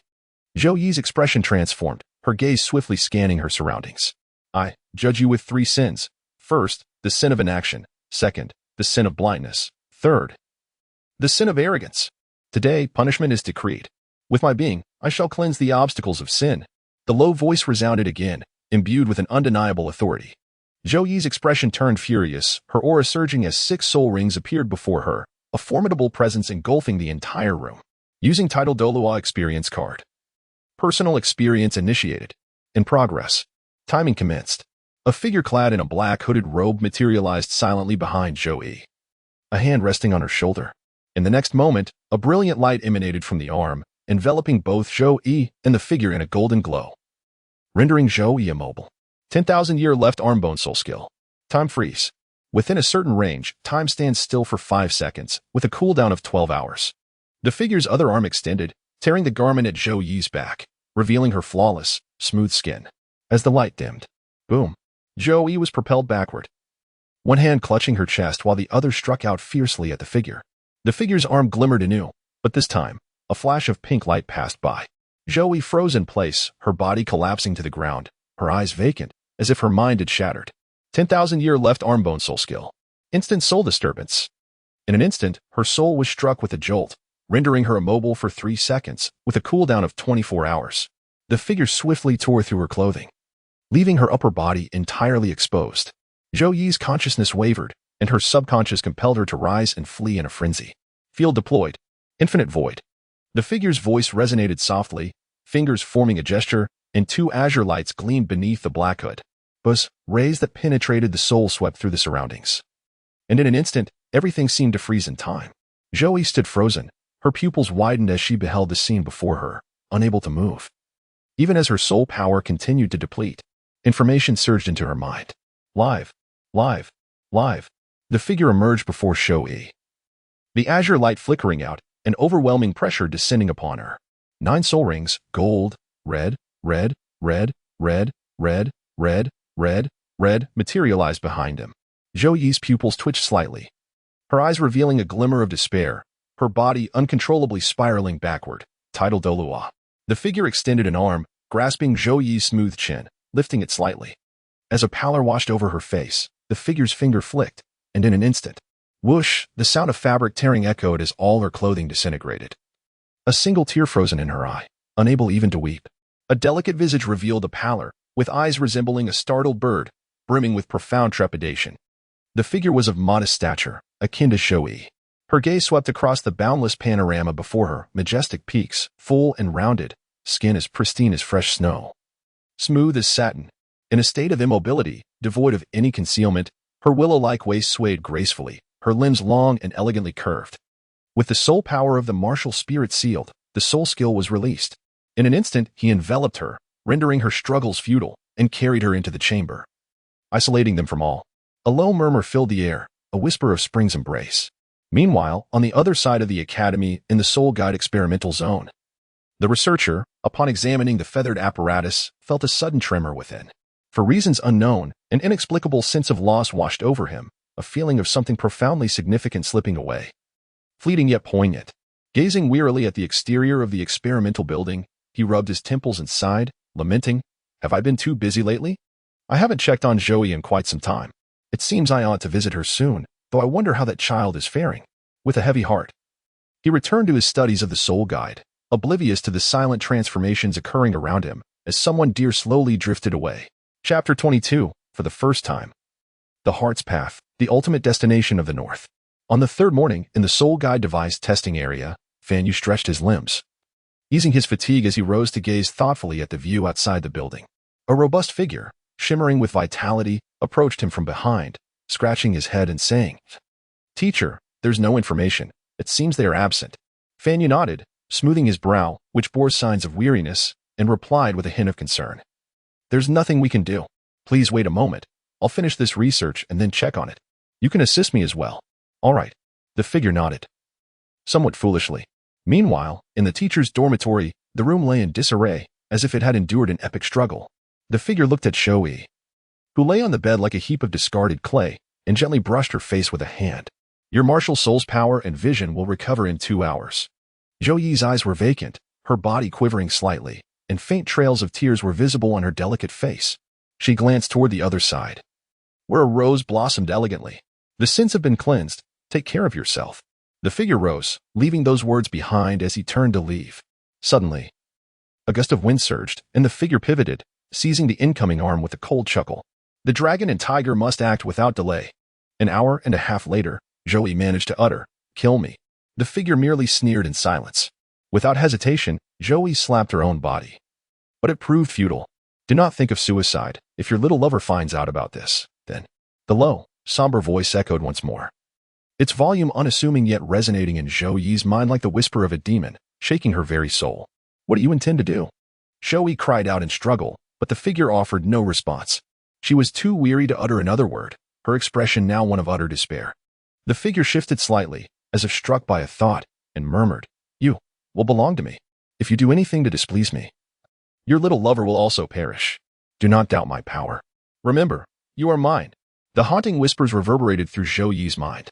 In the next moment, a flash of light engulfed the room, and the figure vanished. Silence enveloped the space, and the fleeting despair in Zhou Yi's eyes dissipated entirely. The events of the past 2 days had utterly shattered her. Confidence, dignity, all had been obliterated. She was bewildered by the suddenness of it all. Feeling powerless, she, too, was a strong individual who understood one truth. In the face of absolute power, all became as insignificant as ants. The terrifying configuration of soul rings. The enigmatic soul ring, at least at the super Douluo level, the identity and strength of that unknown martial soul were beyond comprehension. Only the most elite among those in the Sea God Pavilion could rival her at Shrek Academy. She could not fathom why such a formidable being had set its sights on her. Even if he acted alone, the Academy, though protective, would not dare offend such a mighty entity. Even if they were willing, the cost would be exorbitant. And she had no inkling of who he was. He appeared as if he had materialized out of thin air, a person unrecorded in the annals of known titled Douluos. A soul master? That seemed implausible. Most importantly, very few people knew her true identity, so why would such a powerful individual come specifically for her? A flush of warmth and pain surged through her body. Closing her eyes, she was besieged once more by the cacophony of voices. Joey abruptly opened her eyes. Though she had wished for death, she hesitated. After a while, there came a knock. "Joey, are you all right?" A brisk female voice resonated. Joey's expression changed drastically, and she struggled. Suddenly, a wave of warmth surged through her, and her strength returned. She propped herself up, her gaze locking onto the rose that bloomed in the center of the bed. Joey's fingers shot out, aiming to tear everything apart, but they froze. "Joey, Fanny was worried about you and asked me to check in. Since you weren't responding, I came right in." The voice sounded again, and Joey's face paled as she swiftly gathered the bed sheets, forcing herself to appear composed. "Sister Linner, I'm in the shower. Please wait a moment." "Oh, then hurry." The voice replied, tinged with curiosity but falling silent, waiting patiently. Joey hurriedly tidied the room, rushing to the bathroom to wash away the pain and ensure she was presentable before opening the door. Finally, the door swung open. "Why do you look so pale? And why haven't you been in touch with Fanny lately? You haven't been out either?" The visitor observed Joey with surprise. "I've been training intensely these past few days, pushing to reach the next level, and it took quite a toll on me. I feel a bit weak now." Joey steadied her expression, forcing a smile. "Are you all right?" Meanwhile, on the other side, the figure swiftly departed from the dormitory and made his way away from the academy, several kilometers distant. The figure slowly removed his clothing, transforming into a tall, peerless man standing atop a small hill. He exhaled a deep breath, his earlier tension dissipating. This was Qingnian. He had orchestrated a clandestine plot, submitting a leave application in advance, then stealthily returning to the academy under the guise of a titled Douluo, seamlessly executing his plan. With Qingnian's strength as a titled Douluo, even a limit Douluo would be unable to detect his presence. Only after experiencing the power of a titled Douluo could one truly comprehend the disparity in strength. No wonder power was so intoxicating, that feeling of reigning supreme. As for why he would expend such effort on this endeavor, one reason was to intercept, and the other, can you guess? Ding. Congratulations, host, for intercepting the Divine Spirit's disciple, Fan Yu's wife for the first time, earning a 7-star reward, Pure Heart of the Holy Way, upgradable. Ding. Congratulations, host, for achieving the title of Chow, earning a 6-star reward, Unrivaled Battle Kidney. Title, Better to betray the world than to be betrayed by the world. Passive effect, while wearing this, enter a frenzied state, all attacks are enhanced by 40%. 6-hour cooldown. Would you like to claim it? Cough. I hope nothing strange happens. Rest assured. This system guarantees quality. Claim. Distributing rewards. Distribution successful. Boom. Gu Qingnian's pupils contracted as he felt a silent transformation begin within him. The previously frivolous demeanor faded, replaced by a calmness that rendered him impervious to external influences. His extraordinary visage took on a unique aura. Anyone who glimpsed him would perceive him as a reclusive sage. Is this the pure heart of the Holy Way? Gu Qingnian carefully experienced the changes from within, as the turmoil in his heart gradually settled. This heart was akin to a timely gift, allowing Gu Qingnian's state of mind to surge immensely. Although his soul and mental state remained at a typical level, in a normal world, that would suffice. But where was this place? Regardless of any form of cultivation, one essential condition remains: the heart of the path, the heart of cultivation. How can a strong person cultivate without a stable and steadfast mind? If a strong individual is easily perturbed or faces a minor setback that shatters their mental state, their future cultivation would undoubtedly suffer severe backlash. Gu Qingnian would inevitably face this stage, and the timing of this reward was impeccable. While it may not be an invincible heart, it could evolve. Who knows what it might transform into? Moreover, it may not be as dreadful as one might presume. Before he could ponder further, Gu Qingnian's gaze faltered, and instinctively, he clasped his hands over his kidneys, his body trembling slightly, and a subtle flush crept onto his face. This is unexpected. In the next moment, Gu Qingnian felt an involuntary shiver, an unusual sensation surging through him. Even his usually tranquil heart could not withstand it. Lowering his gaze, he noticed that his clothing had inexplicably grown a size larger, and he gradually regained his composure. The title host may utilize it at will. Simply call upon it when needed. Present to me the descriptions of the invincible Dao heart and the unmatched battle kidney. Gu Qingnian nearly gritted his teeth as he spoke. Buzz, a familiar interface materialized before his eyes. Wholly clear Dao heart, upgradable as the name implies. It resembles a sage, akin to clear water floating on reeds, where all things may achieve a state of tranquil stillness, free from obstruction, and under control. It can be upgraded under certain conditions to be unlocked. Unmatched battle kidney, a kidney unparalleled in the world, unmatched by any contemporary. When this kidney manifests, it can face 3,000 foes in battle. Side effects: the greater the power, the greater the need. At that moment, Wu sensed a peculiar shift and could not help but emit a soft murmur. Gu Qingnian's brow furrowed slightly, and Wu nudged his finger. After he offered some comfort, she gradually calmed down. To the far north, let us proceed. Chapter 23. Because she is a woman in the northern frontier of the Heavenly Soul Empire, beyond the map's blank region, lies a forbidden zone for humanity. The extreme cold renders this place inhospitable, yet it is home to many formidable soul beasts. For humans, this is a terrifying realm, known as the Extreme North. In the core of this desolate area, the ground trembles violently. Massive white beasts, each towering over 100 meters, march forward in droves, exuding a chilling aura. The cacophony of their movements gradually fades into silence, leaving an eerie stillness in its wake. Qingnian struggles to emerge from the snow, his gaze fixed on the gigantic footprints left behind. Rather than feeling fear, he stares back with a fierce, aggressive glint in his eyes. He had nearly returned to his original state. That creature possesses a spiritual attribute, capable of masking smaller psychic probes. Fortunately, his spiritual power vastly exceeds that of the beast. And it was primarily thanks to GUH that he discovered this. Having escaped a close call, hooray! The heavenly dream-eyed silkworm, exuberant as a newborn, swiftly emerged. Thanks to your shedding, we shall stand side by side from now on. No need for such formality, Qingnian remarked with a slight smile. All right, brother, exclaimed the heavenly dream-eyed silkworm, her joy evident. In a flash of light, a beautiful girl with golden hair and gray eyes, clad in a cocoon-like outfit, appeared before him. Qingnian was momentarily taken aback. A beautiful girl? He rubbed his eyes, confirming his surprise. Why do you appear as a girl? He inquired, glancing at her, though his astonishment was fleeting. Because I am a woman, the heavenly dream-eyed silkworm replied, her cheeks tinged with a rare blush. What a splendid butterfly effect, Qingnian mused, reflecting on the unusual demeanor of the heavenly dream-eyed silkworm.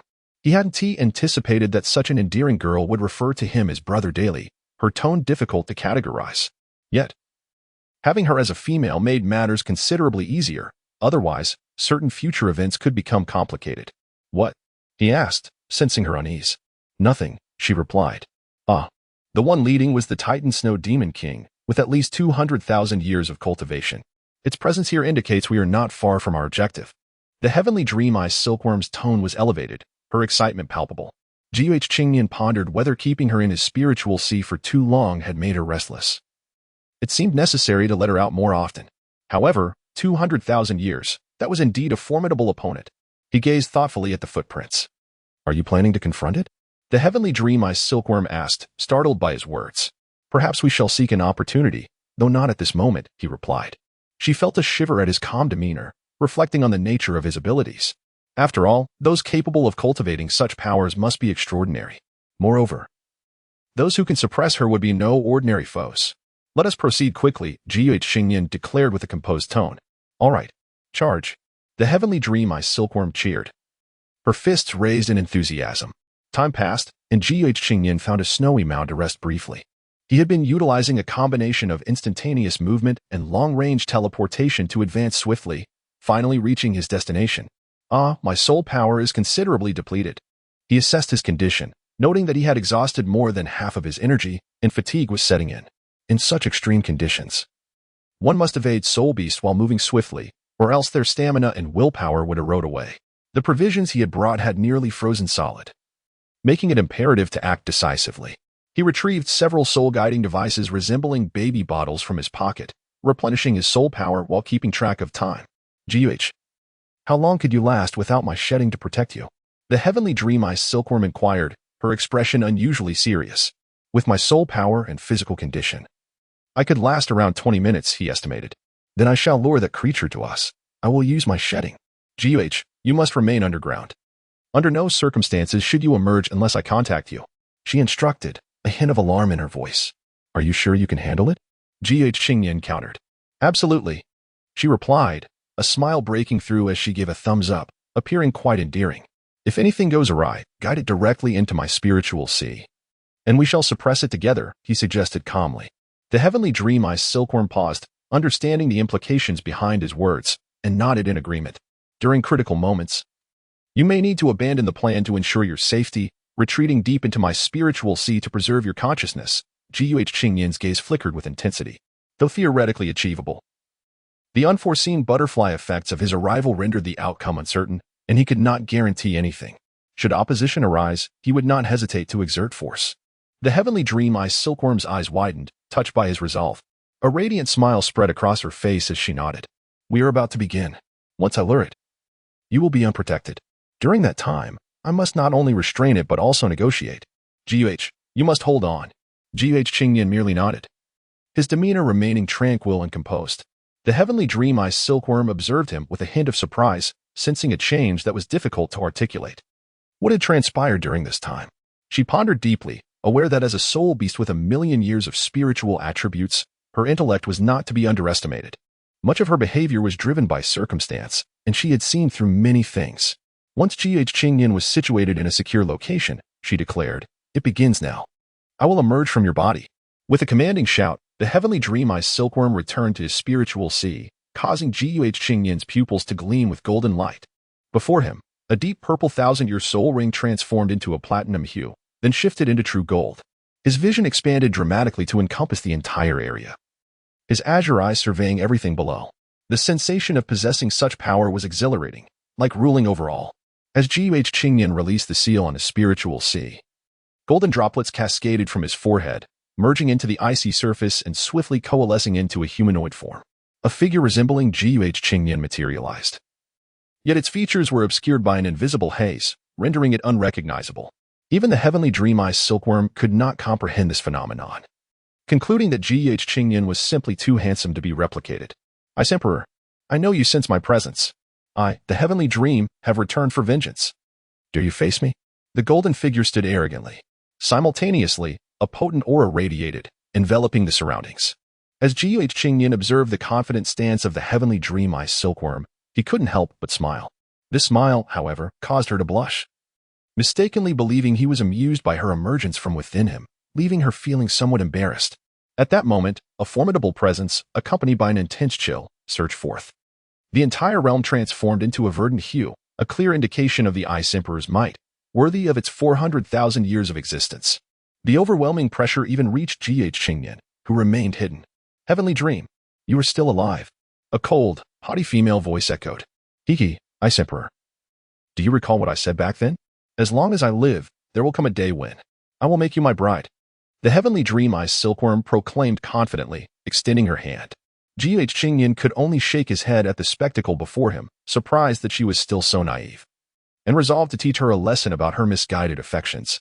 In this iconic scene, the protagonist, Hui Yuhao, feels a profound sense of despair upon hearing these words. Tianming, are you seeking death?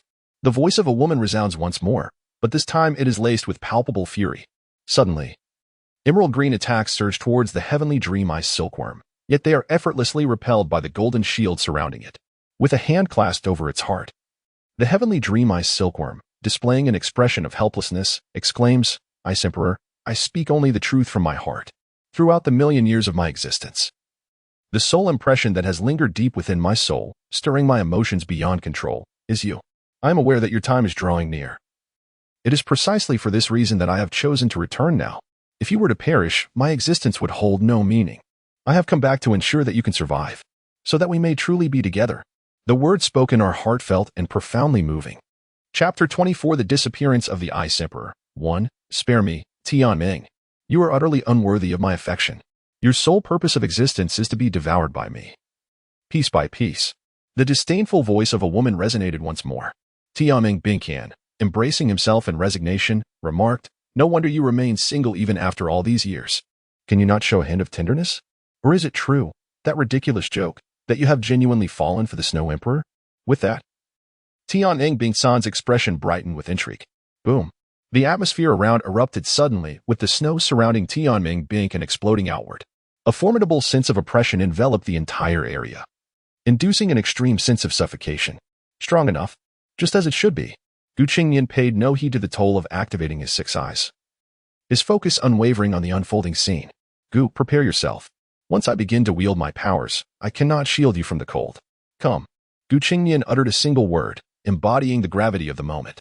Now is the critical juncture. Emerge, divine goddess, Bibing. Tianming Binqian harnessed his powers to unveil the obscured sight before him.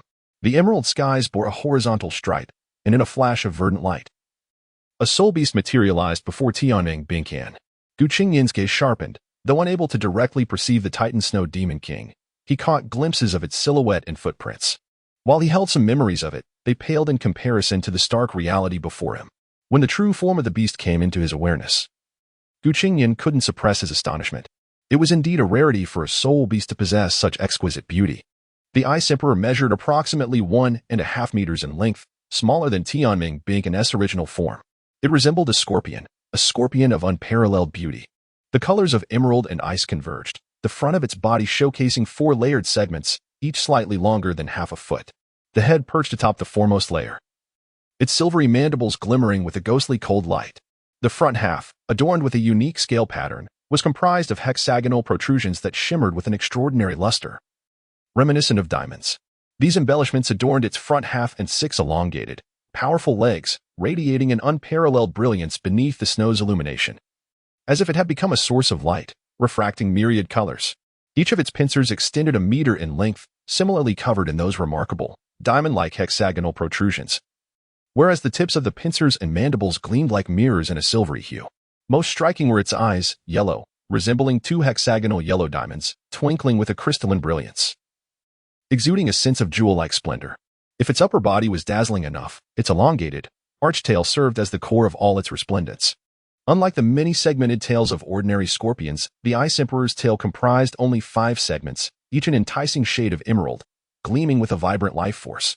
The segments were uniformly colored, with the segment closest to the body being the widest, tapering progressively towards the end. The final segment boasted a tail hook adorned with diamond-like particles, elevated high, its tip also shimmering in a silvery sheen. Such a soul beast, radiant like a gem, was finally within my grasp. Upon seeing the Ice Emperor, Tianming Bingsan's eyes glimmered with a hint of infatuation as he gazed intently at her, exclaiming, You've arrived, my dear. You are as breathtaking and enchanting as ever. So noble, so graceful, unmatched, a mirror image of what I beheld in my dreams. I simply cannot contain my admiration. His words flowed like cannon fire, leaving Qingnian feeling somewhat embarrassed at such unabashed adoration. After all these years, you remain as shameless as ever. The Ice Emperor's voice rang out again, cold as ice. Unfazed, Tianming Binqian remained entranced, replying, Indeed, how many years have passed, and my unrequited love endures. Come, leap into my embrace. The juxtaposition of her adorable visage with such bold declarations was disconcerting yet oddly captivating. Tianming, do you believe that by concealing your true form and merely simulating a physical presence with your mental energy, I would be unable to locate your true self? Even if your mental force is potent enough to coalesce into form, retaining a human guise, you cannot stray too far from your true essence. I care not for your schemes. Since you have presented yourself to me, you shall be consumed. You shall perish. By absorbing your energy, I will become the mightiest soul beast on the continent. The Ice Emperor spoke coldly. Her elevated tail hook suddenly glowing brightly as a beam of white light pierced through Tianming Bingsan's form. Qingnian sensed an intense surge of mental energy from Tianming Bingsan, his vision blurring slightly. The white ray that penetrated Tianming Bingsan did not dissipate. Instead, it began to spread within his entirely mental state, ruthlessly destroying his golden form. Yet, Tianming Bingsan's face betrayed no sign of pain, only a hint of regret as he remarked, I had hoped for a longer conversation. Do not be so heartless. However, to bring us together sooner, let us commence. With the Ice Emperor's current cultivation, a strong sense of danger arose, and in an instant, she perceived something amiss as Tianming Bingsan's form suddenly became ethereal and lunged toward her. The Ice Emperor's speed was undeniable, yet in that fleeting moment, she felt herself slowing, the surroundings thickening like molasses. The terrifying mental force engulfed her, akin to an endless swamp from which she could not escape. The Ice Emperor's pupils sharpened, her tail hook swinging fiercely, an explosion of emerald radiance emanating from her long tail. Tianming, you seek death. Do you not fear that such use of mental energy will prevent you from returning to your true form? Moreover, no matter how hard you strive, the truth remains, you are nothing but a waste. How long can you bind me? 1 second? 2 seconds? The Ice Emperor's fury surged.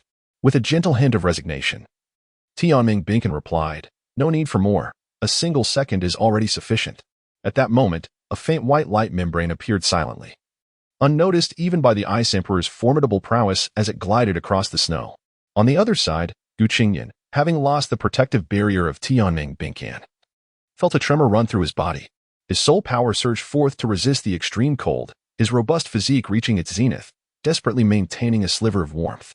Were it not for his superior physical constitution surpassing his current soul power level, coupled with the support of soul power and soul-guided devices, he would indeed find it challenging to endure. As for the source of his soul-guided devices, gratitude to young Master Su for his gold coins, which procured the necessary materials. A single second was indeed sufficient. Just as the Ice Emperor unleashed her formidable strength, preparing to await Tianming Bingsan's mental energy depletion, she suddenly felt an inexplicable tightening, her body losing the ability to move. The Ice Emperor was taken aback, thrashing wildly as beams of white and emerald light flickered around her, unleashing powerful skills without restraint. Yet, alas, in the next instant, this terrifying entity, who had dominated the extreme north for countless years, was gripped by an overwhelming fear. Despite exerting all her might, it was to no avail. In mere seconds, the Ice Emperor, one of the 3 great kings of the extreme north, ranked 7th among the 10 ferocious beasts, found herself utterly bound by a mere caterpillar whose combat prowess was far inferior. Impossible. How can this be? Tianming, you fool, how could you possibly restrain me? What manner of skill is this? Where is my power? Why is it ineffective? As the brilliance of light flowed, the ethereal dream-ice silkworm, resembling an ancient celebration year, re-emerged in this realm, a subtle smile gracing its countenance. This day, I have awaited for a long time. I shall elucidate all for you. Now, it is time for us to depart. With that, a mere gesture caused the Ice Emperor to vanish. Chapter 25, The Ice Emperor 2, Everything is so surreal. The dream-ice silkworm, a soul beast of 1,000,000 years, is not as formidable as an ordinary soul beast of 100,000 years, and can even be bullied by some 10,000-year soul beasts. It has been imprisoned multiple times by terrifying entities in the Stardew Forest, yet this being managed to outsmart the Ice Emperor, whose combat power is exponentially superior. As the most crucial ally of Huayuhao, it is no exaggeration to say so. At that moment, golden light converged, entering through Qingnian's forehead. And the dream-ice silkworm immediately exclaimed, how is it? Did I succeed? In that instant, the dream-ice silkworm stood a bit taller, its expression carrying a hint of pride. Very good, Qingnian responded with a slight smile. Are you all right? The dream-ice silkworm surveyed the frost-covered Qingnian with concern. No worries, let us proceed to the next step, he replied. Silently follow my lead and move in the direction I indicate. The Ice Emperor's kin are approaching. They must have sensed the Ice Emperor's presence has vanished and will be here shortly. We must depart swiftly. Only in a safe location can we address the matter of the Ice Emperor. Understanding the gravity of the situation. The Dream Ice Silkworm wasted no time in articulating its thoughts. Qingnian shook his body, rising to leave with astonishing speed. While the Dream Ice Silkworm used its formidable mental power to conceal his aura. Finally, after several hours, they exited the core area. At this point, Qingnian cautiously observed his surroundings, only daring to rest once he confirmed it was safe. He quickly began to recover his soul power and physical strength.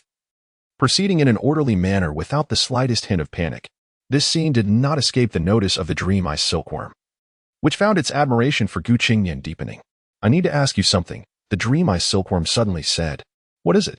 Qingnian replied, becoming serious at the rare sight of the Dream Ice Silkworm's solemnity. Aren't you curious about our forthcoming plan? Although I have shared it with you, and we have discussed it, do you not fear that I might betray you? It questioned. I am not curious. Nor do I fear, Qingnian stated calmly, shaking his head slightly. Why not? The Dream Ice Silkworm asked, perplexed. Trust those you utilize. And do not doubt those you trust, Qingnian replied slowly. This simple statement sent a shiver through the Dream Ice Silkworm.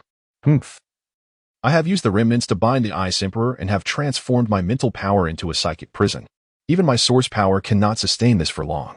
The Ice Emperor's strength is overwhelmingly powerful. I am nearing my limit, the Dream Ice Silkworm explained, turning slightly with a hint of pride. Qingnian observed all of this in silence, contemplating the implications of the Dream Ice Silkworm's potential betrayal. However, he adhered to the principle of trusting those he employed. Provided he was aware of everything. You must prepare yourself. To fuse with the Ice Emperor and make it your martial soul, it must consent. However, even with its consent, the pressure you will endure remains immense. It is not like when I was nearly drained of energy by the soul beast of the Stardow Forest, left with only my spiritual essence. It is a genuine 30,000-year soul beast, with a cultivation of 399,900 years. Such terrifying power is something you cannot absorb. We must seal away that portion of its power to prevent it from overwhelming you. But even the sealing process will be a significant challenge for you. Therefore, you must endure at all costs. Otherwise, we are all doomed. Though the Dream Ice Silkworm's expression was serious, its adorable demeanor made it all the more endearing. All right. Do you not wish to ask whether the Ice Emperor will agree? The Dream Ice Silkworm inquired, noticing Qingnian's calm demeanor. Once I have set my sights upon it. It is destined to be mine, Qingnian replied resolutely.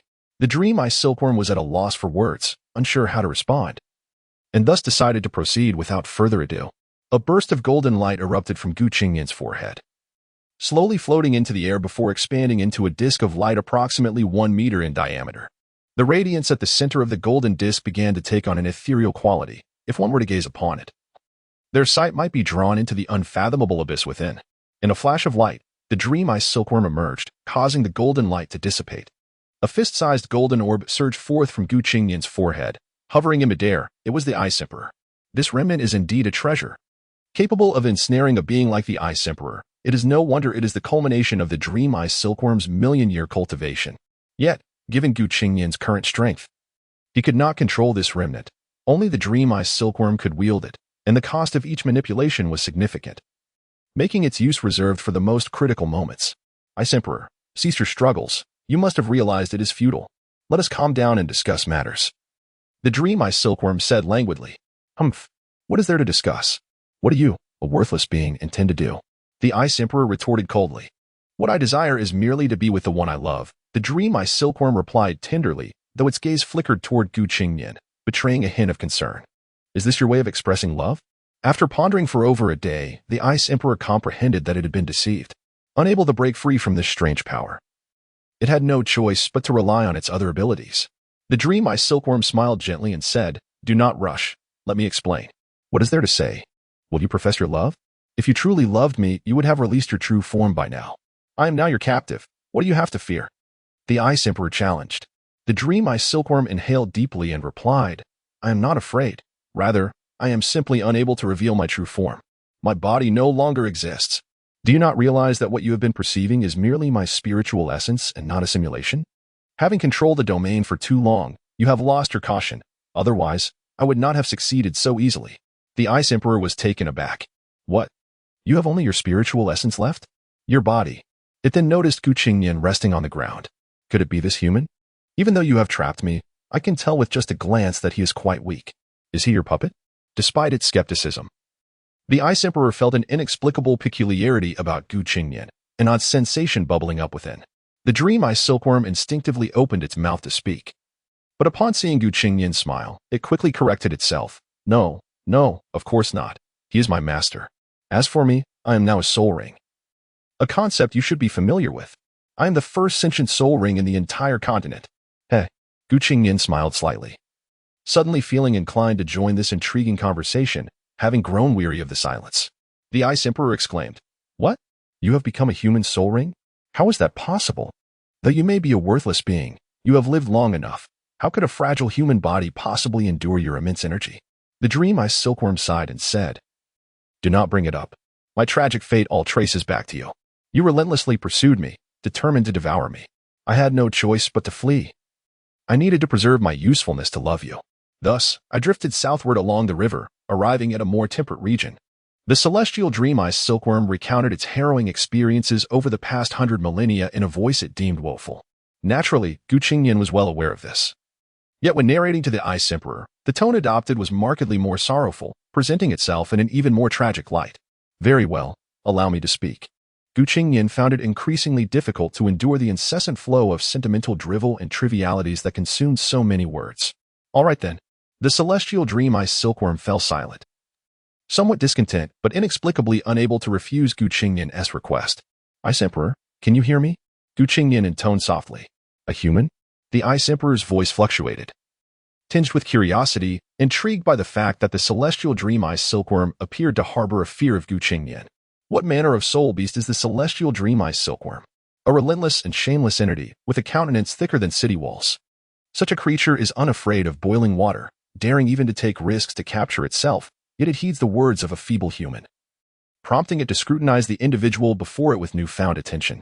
The impending tribulation for soul beasts is profoundly terrifying. For the celestial dream, it may have merely heard tales without truly experiencing it. Yet, with your cultivation and longevity, you are undoubtedly well acquainted with this matter. The celestial dream is the longest living soul beast of the present age, its strength nearly drained by that group from long ago. When the next tribulation arrives, it shall undoubtedly be unable to withstand it. As for you, I surmise that within a mere century, the specter of your own tribulation shall once again loom. Chapter 26. The Ice Emperor. 3. In that moment, the Ice Emperor fell into a profound silence, choosing not to speak. Qingnian resumed. "Neither you nor Tianning wishes for demise, do you? After enduring such a lengthy span of time and cultivating such formidable prowess, how could one be resigned to mere oblivion?" His tone was calm, yet it ensnared the Ice Emperor, as if it possessed a magical allure that compelled him to listen. What then can be done? Almost instinctively, the Ice Emperor's voice was laced with reluctance. "Creating a god." Qingnian uttered those two words. "What do you mean by creating a god?" The Ice Emperor had already succumbed to Qingnian's rhetoric, subconsciously adopting his line of thought. On this continent, the human race must rise, for their potential knows no bounds. The Ice Emperor instinctively sought to counter, but found himself at a loss for words. Qingnian smiled calmly. "There is no need for rebuttal. This is the undeniable truth. Even if your lineage is noble and your physique immensely powerful, how does it compare to the potential of humanity? Humans are innately frail, regarded as mere ants by soul beasts. Yet, it is precisely this ant-like existence that, within a few decades of diligent cultivation, can rival beings that have existed for tens of thousands, even hundreds of thousands of years. Humans may be seen as favored by the heavens, or perhaps as castaways. Do you recall that event from 1,000 years ago?" His voice gradually rose, infused with pride, rendering the Ice Emperor speechless. The heavens darkened, and in an instant, a god was born. The Ice Emperor spoke. That individual was named Tang Sect. In the Stardow forest, two soul beasts of 100,000 years perished. One possessed the bloodline of a titan, and the other that of a dragon, yet they facilitated his ascension, allowing him to become the mightiest deity. Upon hearing this, the Ice Emperor fell into contemplation. The life of a god is interminable. Soul beasts reaching 100,000 years possess the opportunity to be reborn as humans. Yet few exhibit the courage to embrace such a path. Even if one succeeds, what existence can truly become an eternal deity? I believe you two are reluctant to pursue that ephemeral existence, hence another method has emerged. What method? Creating a god, Qingnian reiterated. This is also the aspiration of Tianning. While divine beasts cannot ascend to godhood, they can forge a deity, transforming into a wise spirit ring. dedicating their all to elevate a human to divinity. The life of a god is endless. By becoming part of a god, one shall also possess eternal life. That human is me. Tianming, come here. Gu Qingnian called to Tianming. Tianming was taken aback, still immersed in the implications of Gu Qingnian's previous words, before regaining focus. Do you know why I made no resistance when you sought to enter my consciousness and merge with me? Tianming, the ice silkworm, paused, shaking its head. I wish to ascertain your intent. My vision can pierce through all, and the moment I disowned your plan, you became mine. I would trust you unreservedly. I could conquer the Ice Emperor through other means or even acquire a second martial soul, yet do you comprehend why you have maintained control throughout this journey? Gu Qingnian's gaze was resolute. I do not know. Tianming, the ice silkworm, was left in a state of shock, while the Ice Emperor trembled slightly, yet remained silent. Observing the unfolding scene. I need your genuine submission to me. I understand your reluctance and your aspirations, but my goal transcends the mere pursuit of endless life as a god. Instilling fear to command your obedience is insufficient. I desire your absolute loyalty. You seek eternal life, which I can provide, and I shall ascend to divinity, surpassing all. As Gu Qingnian's aura intensified, his gaze began to shift. Tianming's pupils constricted, revealing a moment of confusion. An overwhelming sense of uncertainty. Submission.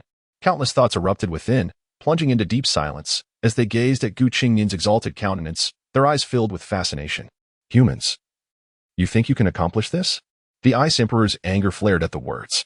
Ah, are you not curious why Tianming listens to me? Release some spiritual energy.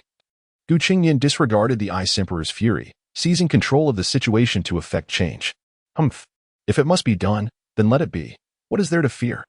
The Ice Emperor's voice hesitated before resuming. Enveloping the Ice Emperor, a golden orb emitted a green radiance, reviving the atmosphere as if all things were awakening.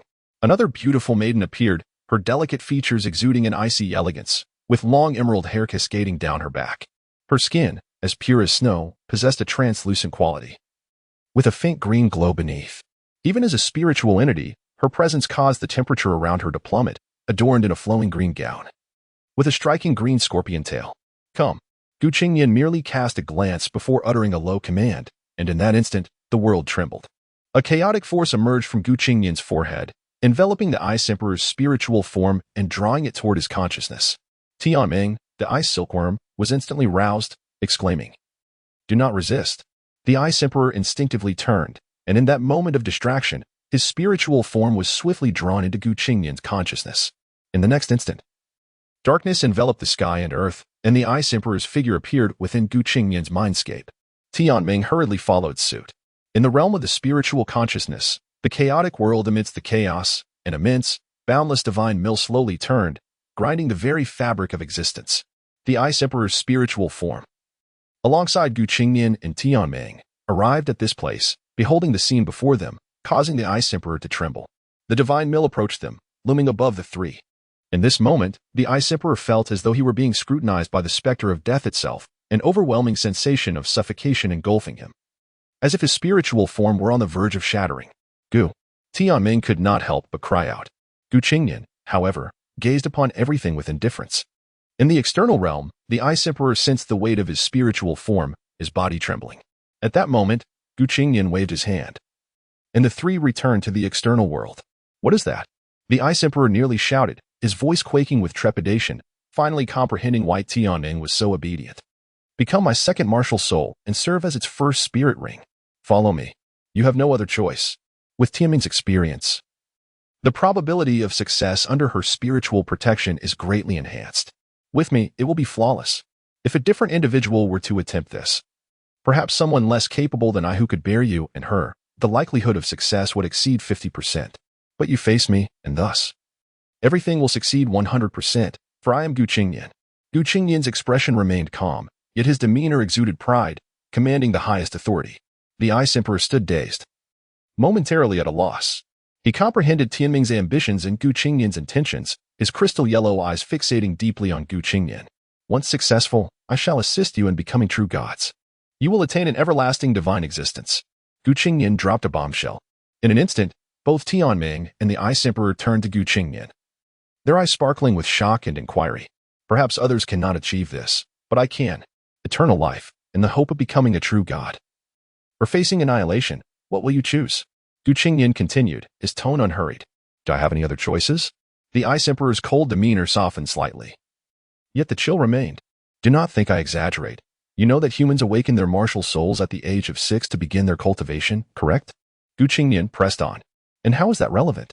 The Ice Emperor remained aloof. Do you know how old I am now? 10 years? Indeed. Do you know that just 2 days prior to my encounter with Tianming, my martial soul had awakened a mere few months ago? Qingnian reiterated, his words devoid of any pretense. What? You had just awakened your martial soul at that time? Tianming was astounded, his face a canvas of disbelief.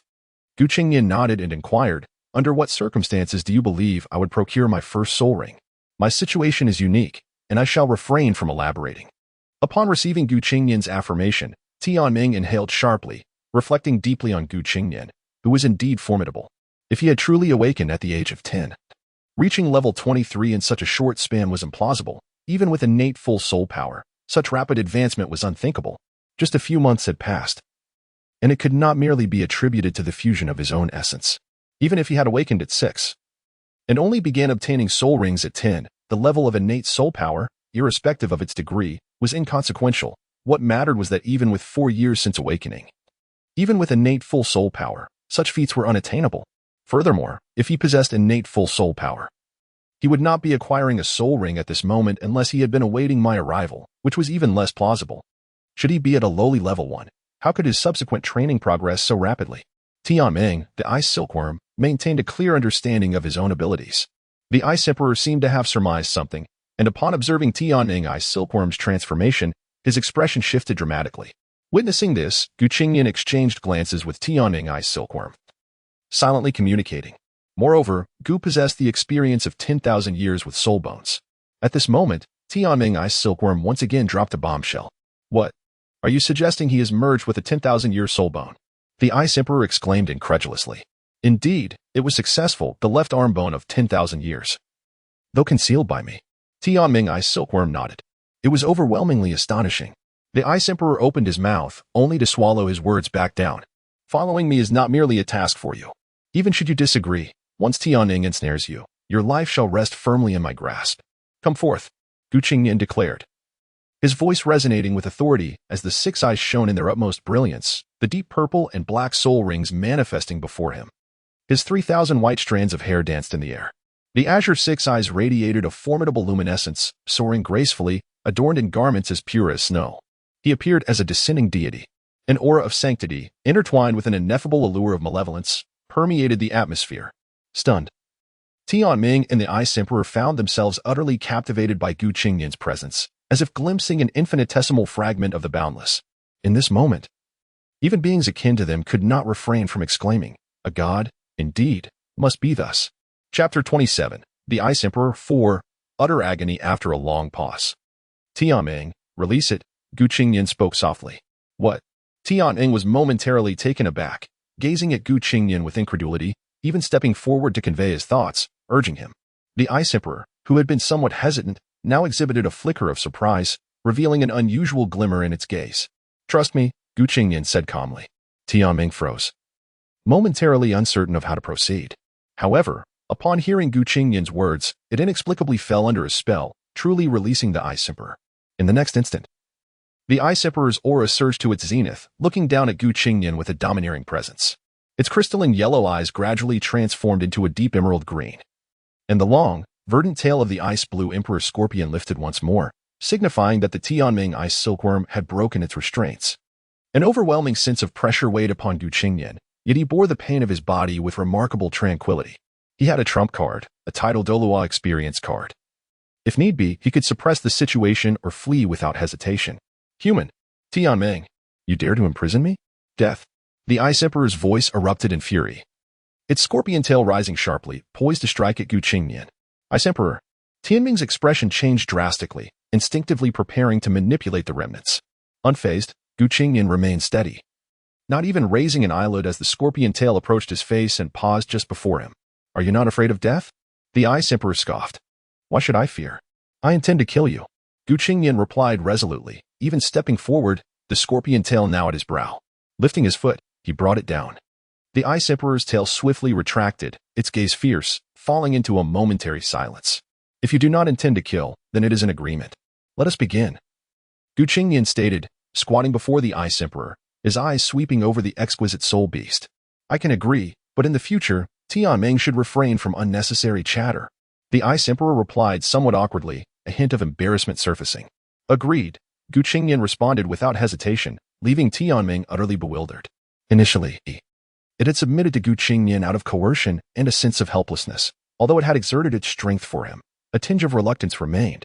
Now, that sentiment had completely dissipated. Whether due to Gu Qingnian's courage and innate qualities, his calm demeanor in the face of adversity, or the prospect of conquering the Ice Emperor. A gentle emerald aura began to ripple from the base of its tail, ultimately coalescing at the tip. In a flash of green light, a small emerald sphere detached and began to float upward. Meanwhile, the Ice Blue Emperor Scorpion's eyes dulled, losing their luster. In that moment, the Ice Emperor resolved firmly. This was the essence of the Ice Emperor's spirit.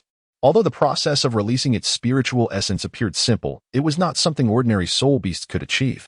Only those with a cultivation of over 100,000 years could perform such a feat for unparalleled beings like the Tianming Ice Silkworm and the Ice Blue Emperor Scorpion. It posed no challenge whatsoever. Tianming Ice Silkworm opened its mouth. Although it was confident in subduing the Ice Emperor, it knew the Ice Emperor would never comply so easily. Its expectation was that it would relax a bit, prompting the Ice Emperor to willingly release its spiritual essence, given the disparity in their mental prowess. Once the spiritual essence was released, there would be no turning back. Tianming, Gu Qingnian called out. Tianming jolted, the golden light it bore surging forward, closely adhering to the remnants. As the emerald sphere approached, its golden mass suddenly expanded, rapidly engulfing the emerald sphere. Simultaneously, it swiftly returned to Gu Qingnian's body, burrowing into his brow. The remnants also quickly returned, encasing the now somewhat frozen Gu Qingnian within. The Ice Emperor's physical form, devoid of its spiritual essence, plummeted to the ground.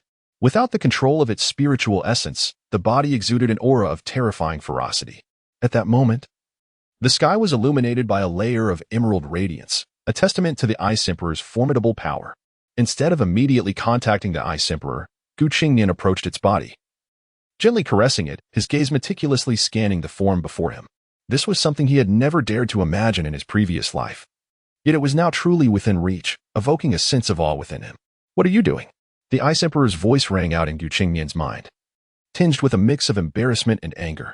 Gu Qingnian's actions made it feel as though it were being exposed, a rush of shame flooding over it. Beauty is a natural inclination. Let me admire it, Gu Qingnian remarked nonchalantly, viewing it through a lens of appreciation. No, you cannot touch me like that. The Ice Emperor protested, a rare hint of vulnerability in its tone, acutely aware of Gu Qingnian's pure gaze, which was unmistakably one of admiration. So envious. Tianming's voice chimed in at an inopportune moment, seemingly on the verge of drooling. Silence. The Ice Emperor barked at Tianming. My dear, how can you treat me this way? Tianming lamented dramatically. Enough chatter. Let us commence. The Ice Emperor declared, somewhat exasperated with Tianming, unable to resist Gu Qingnian's persistent gaze. Understood. Tianming straightened up immediately. However, while your body is not exceedingly weak, can it withstand this? The Ice Emperor questioned, its tone skeptical. The Tianming Ice Silkworm chuckled, with our cooperation, we have a 90% chance of success. The remaining 10% is more than manageable for Gu. Gu has already awakened the foundation of the Ice Attribute Martial Soul. His Ice Martial Soul now requires a primary martial soul, akin to my intelligent soul ring. His Ice Attribute capabilities are currently a blank slate, and you are the one to fill it. Once you integrate, not only will you become his first soul ring, but you will also become his martial soul. Henceforth, his second martial soul shall be you, the Ice Blue Emperor Scorpion. Gu Qingnian returned to his thoughts, observing the two with a subtle smile. Gu. Tianming Ice Silkworm approached eagerly, its demeanor slightly restrained. If Tianming was unashamed, the Ice Emperor was at a loss for words. After a brief adjustment, it inhaled deeply. Stepping forward, struggling with what to address Gu Qingnian as, for such a proud being to refer to a mere human as its master required immense psychological fortitude. Let us discuss the details first. Other matters can wait, Gu Qingnian interjected directly. Thus began a series of deliberations. Originally, the Tianming Ice Emperor had contemplated avoiding Gu Qingnian during discussions, fearing it might affect his emotions. However, it soon became evident that such caution was unnecessary. Ultimately, they agreed to proceed with caution, prioritizing the bones before the rings. The Ice Emperor's soul power was exceedingly domineering. Even when contained and sealed, it still exhibited some leakage. After a considerable time, a method was established to transform the Ice Emperor's physical form into soul bones and integrate them with Qingnian. With prior experience and physical enhancement, this would further fortify his constitution, facilitating the fusion. The Ice Emperor would become his martial soul, completing the Ice attribute. Its inherent power serving as the first soul ring. Furthermore, this would allow for the utilization of additional power from the Tianming Ice Silkworm. There was no turning back. The Ice Emperor continued, since this is voluntary, the fusion of the soul bones will pose no issues. Under my control. The power contained within the soul bones will not leak. However, there is one caveat. One must endure immense pain. I have already contemplated this. It should not be a problem for you.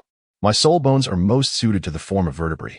Given that I have cultivated for nearly 400,000 years, I am confident that during the fusion, I can replace your vertebrae, all of your ribs, and your sternum. Because my soul bones' power is overwhelmingly vast, your existing skeletal structure must undergo transformation by my soul bones. The process will be lengthy and excruciating, akin to disassembling your very bones and reassembling them anew. At this juncture, the Ice Emperor remained silent, his intent unmistakable. Let us commence. Qingnian, already well prepared, would not falter. Though he lacked the soul bone of the original protagonist Hu Hao, his physical constitution, mental fortitude, and willpower were undeniably superior. The amalgamation of his torso bones and at least 2 significant external soul bones promised immense augmentation, truly a worthy endeavor. As his words faded, a chilling aura suddenly erupted within the sea of his consciousness, causing Qingnian to furrow his brow, feeling as if he had plunged into an icy abyss. This sensation differed from the one he experienced while concealed in the core region of the extreme north. Now, the frigidness penetrated his very soul, freezing his thoughts in place. At this moment, the Ice Emperor's voice resonated. I shall use cold to numb your pain, minimizing your suffering to the greatest extent.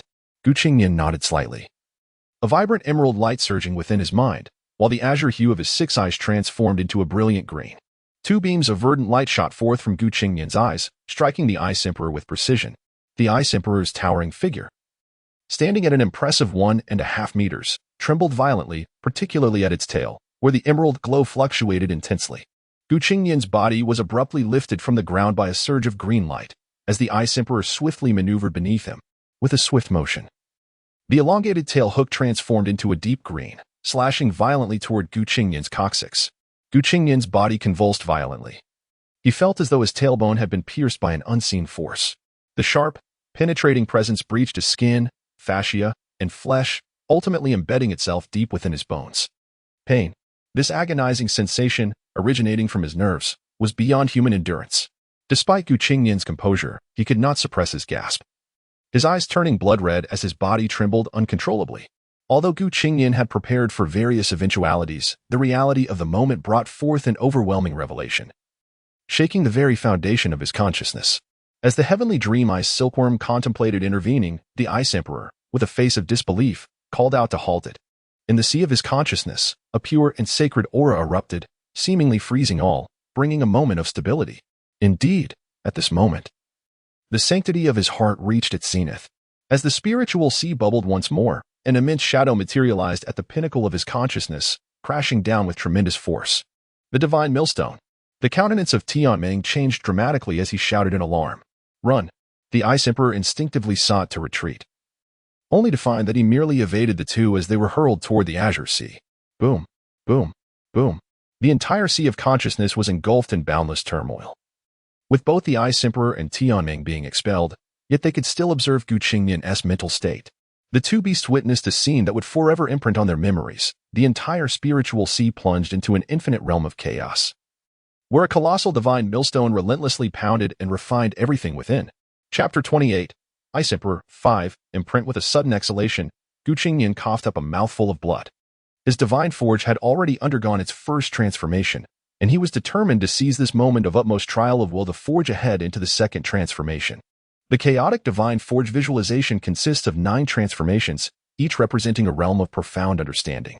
The essence of these 9 transformations lies in the complete operation of the divine forge 9 times. If one's spirit can endure the entire process of the forge once, a transformation of the self will ensue. This chaotic divine forge visualization demands that one continuously invest their spirit into the forge, undergoing countless cycles of destruction and rebirth, ultimately leading to a powerful metamorphosis. It can also shatter the consciousness and soul of others, subsequently reshaping them anew. However, This process entails unparalleled torment, and at this moment, faced with extreme suffering, Qingnian resolved to embrace the pain, refusing to be driven mad or broken. Taking advantage of the opportunity provided by the sacred purity path, he declared, "Now, begin the fusion of the soul bone." Qingnian forced the words out, nearly devoid of strength, yet driven solely by his indomitable will. At that moment, his mental fortitude surged rapidly, becoming increasingly tangible. The demeanor of the heavenly dream ice emperor shifted from initial silence to one of serious admiration at this instant. Both were thoroughly convinced. As Qingnian's robe fell away, his bare upper body revealed a remarkably robust physique, exuding no hint of discomfort. His skin, already pale, appeared even more strikingly white, akin to the snow blanketing the ground. The anguish etched on his face, coupled with this unusual transformation, lent Qingnian an eerie beauty that even the Ice Emperor, a soul beast, could not help but envy. Amidst this spectral pallor, an astonishing emerald hue began to flow down his spine, gradually seeping into his torso. It first coursed through his spine, then slowly ascended, accompanied by an excruciating sensation. The prepared supportive powers for guarding the spirit were rendered ineffective, leaving the heavenly dream ice silkworm astounded. Only 10 years old, yet possessing such formidable and resilient willpower, was this not exceedingly abnormal? As the emerald light enveloped Qingnian's skeletal structure, the Ice Emperor's original emerald glow began to dim. The Ice Emperor, a noble lineage and a born ruler, bestowed an overwhelmingly comprehensive enhancement upon Qingnian, although he was unable to bear it all at present. Yet, with each incremental augmentation, how extraordinary could his already terrifying potential become? At this moment, the heavenly dream ice silkworm and the Ice Emperor exchanged glances, both pondering whether Qingnian's assertions were indeed not mere boasts. This method of divine creation, coupled with Qingnian's innate talents, what kind of prodigy would he ultimately become? Qingnian's body trembled incessantly, his blood energy surging to a terrifying degree. Normal individuals would have perished by now. Yet, he was shielded by the formidable spiritual essence of two beasts. The intense fluctuations of blood energy, combined with his pale skin and the visible emerald bones, painted a horrifying tableau. The pain began to transform, shifting from initial agony to an alternating sensation of extreme cold and heat, truly a juxtaposition of ice and fire. The dual assault, whether from body or spirit, pushed Qingnian to the brink of mental collapse, his spiritual sea teetering on the edge of ruin. Yet repeatedly stabilized by relentless refinement. Regaining his composure, he focused intently, drawing strength from within.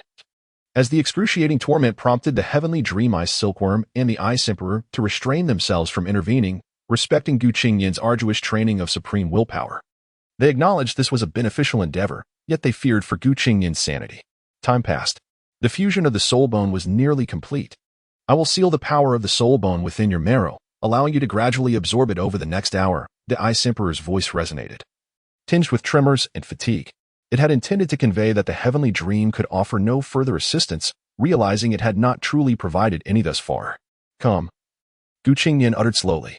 With a thunderous roar, as the final wave surged forth, Qingnian could not suppress a cry that echoed toward the heavens, causing the divine forge within his spiritual sea to tremble violently. In that moment, the Ice Emperor too endured the pain, its own spiritual force quaking uncontrollably. After all, it was merging its own essence with Qingnian's, akin to dismantling its own bones to meld with Qingnian's body. This was a vastly different experience than Qingnian directly merging with a 100,000-year soul bone, and the agony was incomparable. Just then, a powerful wave erupted, illuminating Qingnian's left arm, warm currents flooding into his being. The 100,000-year left arm bone had activated, significantly alleviating Qingnian's suffering. His mental sea experienced a tumult of transformations, at times quaking violently, at others flowing like raging waves. The emerald bones adorning him gradually shifted to a deep green, then reverted back to emerald. Within this continuous process of transformation and fusion, the accompanying pain was most intense. Moreover, the divine forge incessantly refined this experience. An unfathomable ordeal even the Ice Emperor could not comprehend. Not merely pain, but also fear, an endless void, gradually approaching its conclusion. The interplay of emerald and deep green in his gaze stabilized, ultimately settling into a profound emerald hue, identical to the original color of the Ice Emperor's scorpion tail. Under the nourishment of potent essence, his bones visibly expanded, shoulders broadening slightly, height increasing marginally. His skin radiated a lustrous sheen akin to white jade, exuding an air of unparalleled nobility amidst the snow-covered world. The emerald glow in his gaze slowly faded, revealing azure irises. In that final moment, a halt. Gu Qingnian reached his limit. The heavenly dream and Ice Emperor felt a wave of deathly dread surging from the depths of their beings. With closed eyes and a heart of ashes, his spiritual sea collapsed, and the divine forge fell. A deathly silence ensued, followed by a cacophony of thunderous noises. Suddenly, the brilliance of his left arm surged, a serene aura enveloping him, while a dark orb in his spiritual sea swayed gently. With resonating thuds, Gu Qingnian's body fell atop the Ice Emperor's form, his eyes snapping open. The spiritual sea rapidly reconstructed, the essence of sacred purity surged forth, saturating the entire azure ocean. As the chaotic world began to manifest, the divine forge re-establishing itself, more captivating than ever. Third transformation. Success. The visualization of the chaotic divine forge transcended the second transformation. Completing the third, Gu Qingnian's willpower and spiritual force ascended to unprecedented heights. A wave of warmth enveloped him, the fatigued Ice Emperor quickly rejuvenated. While the heavenly dream began to regain its composure, without destruction, there can be no creation. The sacred purity returns to the heart. Gasping for breath, the heavenly dream's expression shifted from despair to astonishment. The Ice Emperor's icy demeanor transformed into one of shock. The experience they had just endured was one they never wished to encounter again. It was a sensation unlike impending doom. It was akin to traversing through death itself. What has befallen you both? Gu Qingnian propped himself up, his complexion pale yet gradually regaining a healthy hue. What just transpired? The heavenly dream Ice Silkworm emerged. Bewilderment etched on its face. The Ice Emperor followed suit, its expression equally grim. There is something unique within my spiritual sea. I was honing my willpower and spiritual strength. But in the final moments, the pain became too overwhelming, leading to my complete collapse. The two beasts, witnessing Gu Qingnian's calm recounting of such a harrowing experience, could not help but swallow hard. They were truly astounded. Family, today we encountered a madman, a reckless one at that. What transpired in the end? In the final breath of Tianming, there was a semblance of confusion. Its spiritual power was extraordinarily potent and keen, and in that moment, it even perceived the aura of the soul bone. It was as though my subconscious was summoning the soul bone to activate the soul skill, granting me a fleeting chance to breathe and complete my arduous trials. Gu Qingnian's audacity astonished Tianming. Who would have thought that Gu Qingnian could dare to act so recklessly? Even in the face of death? For a moment, Tianming pondered whether encountering Gu Qingnian was a stroke of fortune or misfortune. Initially, both beasts harbored thoughts of controlling Gu Qingnian, yet now they realized how utterly unmanageable such an aberration could be. The two beasts bore the true essence of a wise soul ring, and at that juncture, a flicker of trepidation arose within them. Shall we proceed? Gu Qingnian inquired, tilting his head slightly. Silence ensued. Let us continue swiftly. The delay may harm our spiritual essence, Tianming Binkin interjected. The Ice Emperor numbly nodded, its nerves taut once again. For the forthcoming actions had never been contemplated, nor could any experimentation be conducted. A misstep could lead to the loss of self and the eternal disappearance of consciousness. Tianming Bingsan's gentle voice resonated at that moment. Do not worry. I will assist you. Trust me, I shall exert all my strength. At this juncture, Tianming Binkin had shed its earlier frivolity, recognizing that the Ice Emperor was at a critical juncture, and thus, it was wholly focused and poised for action. Let us delve into the sea of consciousness, Gu Qingnian suggested, casting a glance at the Ice Emperor. The Ice Emperor hesitated for a moment, but did not refuse to enter directly. Tianming appeared somewhat hesitant, now displaying a degree of restraint. I shall join as well, Gu Qingnian reiterated, prompting a delighted response from Tianming Binkin, who eagerly followed suit. Upon entering the sea of consciousness, Gu Qingnian's spiritual entity arrived, observing the two beasts. Now, relax. I shall imprint upon you both my marks. One is the divine molding mark, and the other is the soul mark. The first will offer you protection, thereafter. Within the chaotic divine mold of the sea of consciousness, you will face no danger, and in times of urgency, you may take refuge therein. The second will etch my mark upon you, ensuring your consciousness remains connected with mine. Even if the Ice Emperor loses itself, it will still be bound to me, and I can bring it back. However, the price is that your very existence will be truly governed by my hands. Your life and death will be at my discretion. Will you accept? I offer you the chance to refuse, Gu Qingnian stated, his gaze steady upon the two beasts. Chapter 29, The Ice Emperor 6. The fusion was successful, yielding a soul ring of 400,000 years. Tianming nodded without hesitation, recognizing that there was no turning back. This would also bring certain benefits to it, especially since Gu Qingnian could forcibly inscribe it. To Tianmen's surprise, the Ice Emperor also nodded decisively. Gu Qingnian smiled slightly. viewing this as a trial to ascertain whether the two beasts would genuinely submit to him in this endeavor. If successful, they would become his trusted allies. If not, the consequences were unspoken. At present, it was evident that success had been achieved. Qingnian extended his arm, gently touching each beast's forehead, allowing a stream of gray energy to flow into their spiritual entities, soul rings, and everything else. An invisible connection linked the three of them. And the beasts gazed at Qingnian with a newfound respect, a wave of intimacy washing over them, their trust in him steadily rising. A unique mark, distinct to Qingnian, flashed on the foreheads of the two beasts. With a wave of his arm, two trails of energy emanated from the divine forge toward the beasts' foreheads, causing their previous feelings of restraint to dissipate instantly. At that moment, a faint fluctuation flickered briefly, almost imperceptibly. However, both beasts possessed formidable spiritual powers, and Qingnian was in his element. Simultaneously, their gazes focused on a dark sphere at the edge of their consciousness. Let us not dwell on that for now. First, the pressing matters must be resolved. Qingnian calculated the time. Many days had passed since he left the academy. And if he did not hurry, he would be late. Yes, master. Both beasts exclaimed in unison, their faces momentarily flushed, their gazes slightly awkward. This unexpected turn of events made Qingnian smile. Take your time. A dense white halo began to emanate from beneath Qingnian, enveloping his body. The Ice Emperor's crystalline particles quietly melted away, transforming into wisps of icy mist that flowed into Qingnian's form. As the mist enveloped him, Qingnian's figure gradually faded from sight, just as the Ice Emperor's body began to vanish. Meanwhile, at Shrek Academy, Wong Dong and the others stood anxiously at the school gate, their expressions wrought with concern for Qingnian, who had been missing for nearly 3 months. Only a week remained until the new student assessments. They had sought out Shoei, but her demeanor had been peculiar lately, although outwardly unchanged. She seemed to lack her previous fervor and exuded an unusual coldness.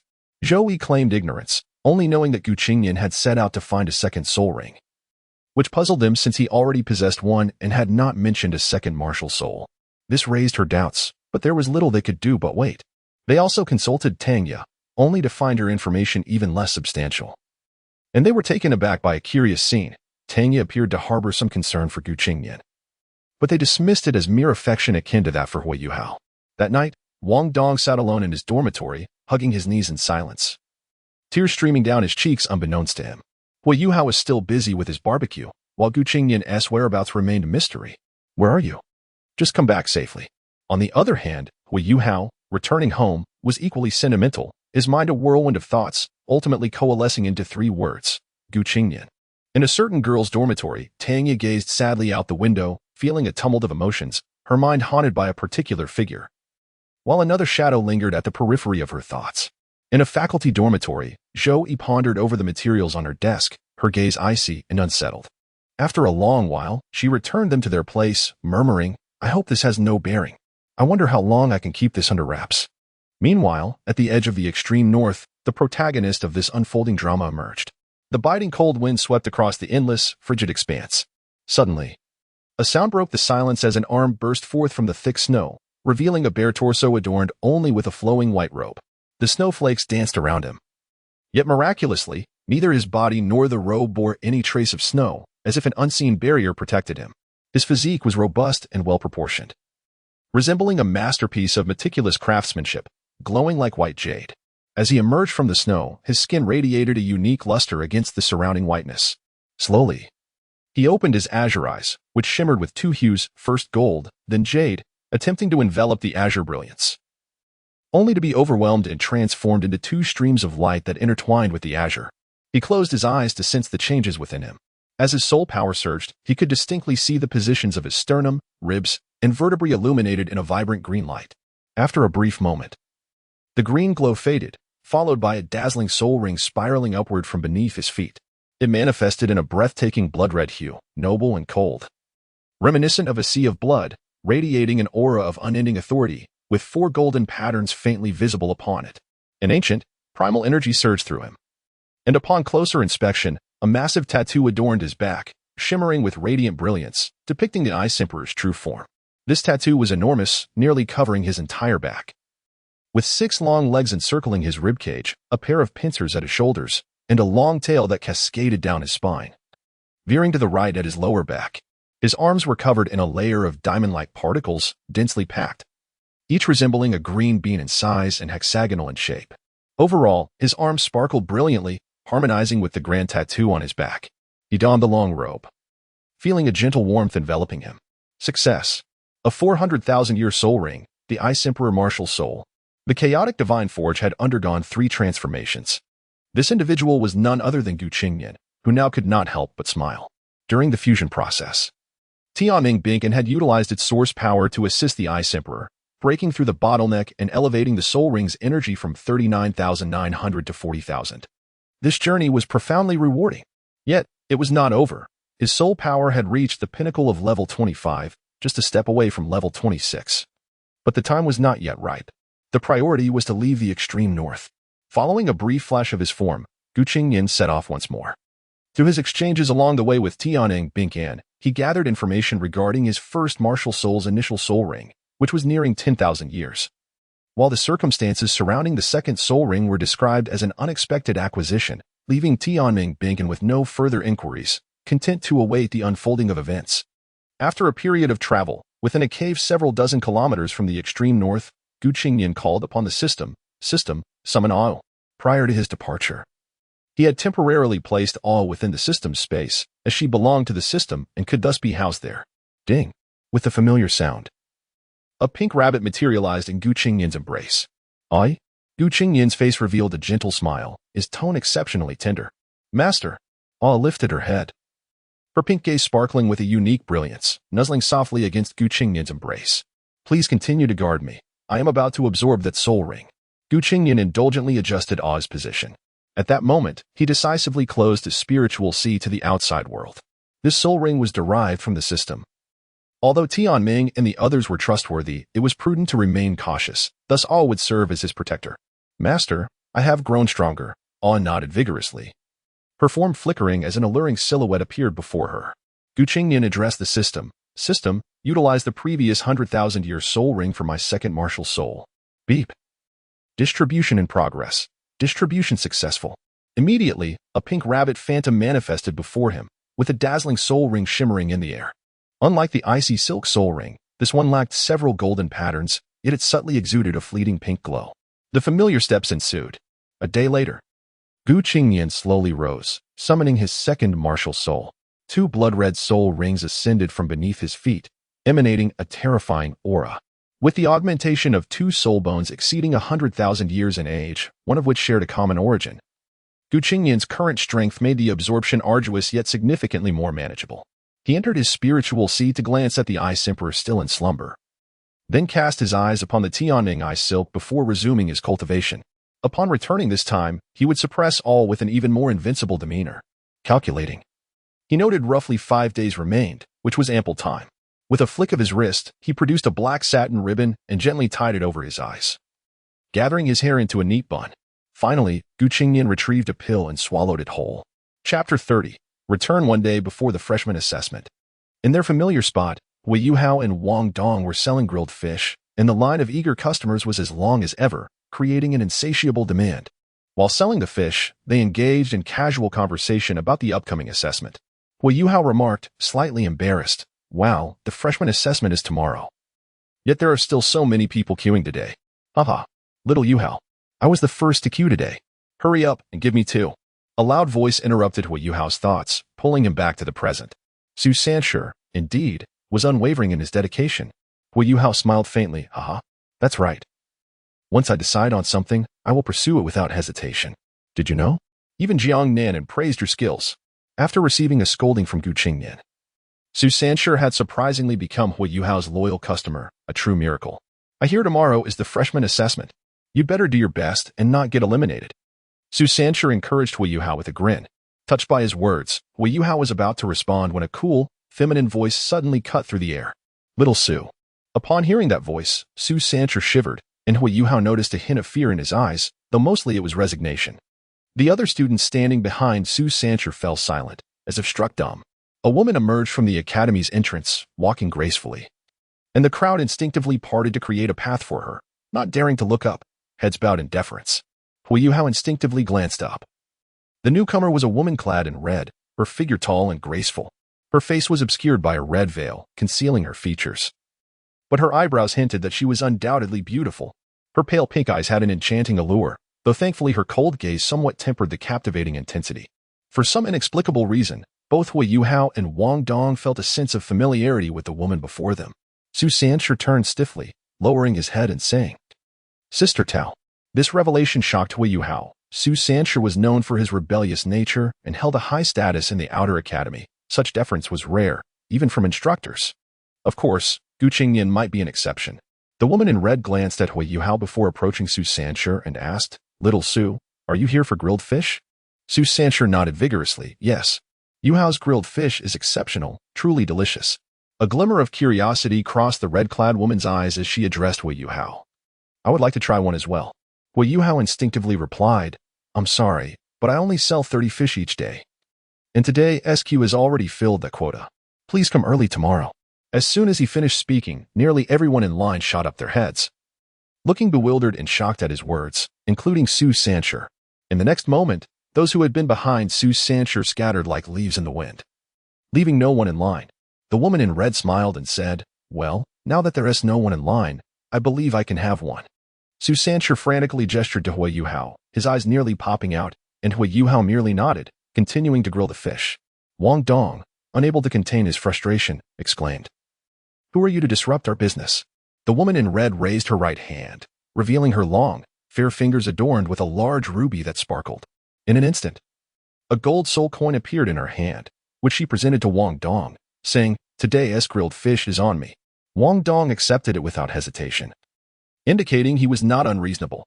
However, he sensed something was off and felt a twinge of fear towards this woman in red. Hui Yuhao replied earnestly, "That is too much money. My grilled fish costs 5 copper soul coins each." The woman simply said, "Consider it a deposit. When I want to eat, you need to charge me." "All right." Hui Yuhao nodded. At that moment, the sound of approaching footsteps grew louder, and a shadow loomed over Hui Yuhao's grill, accompanied by a voice. "That grilled fish smells delightful."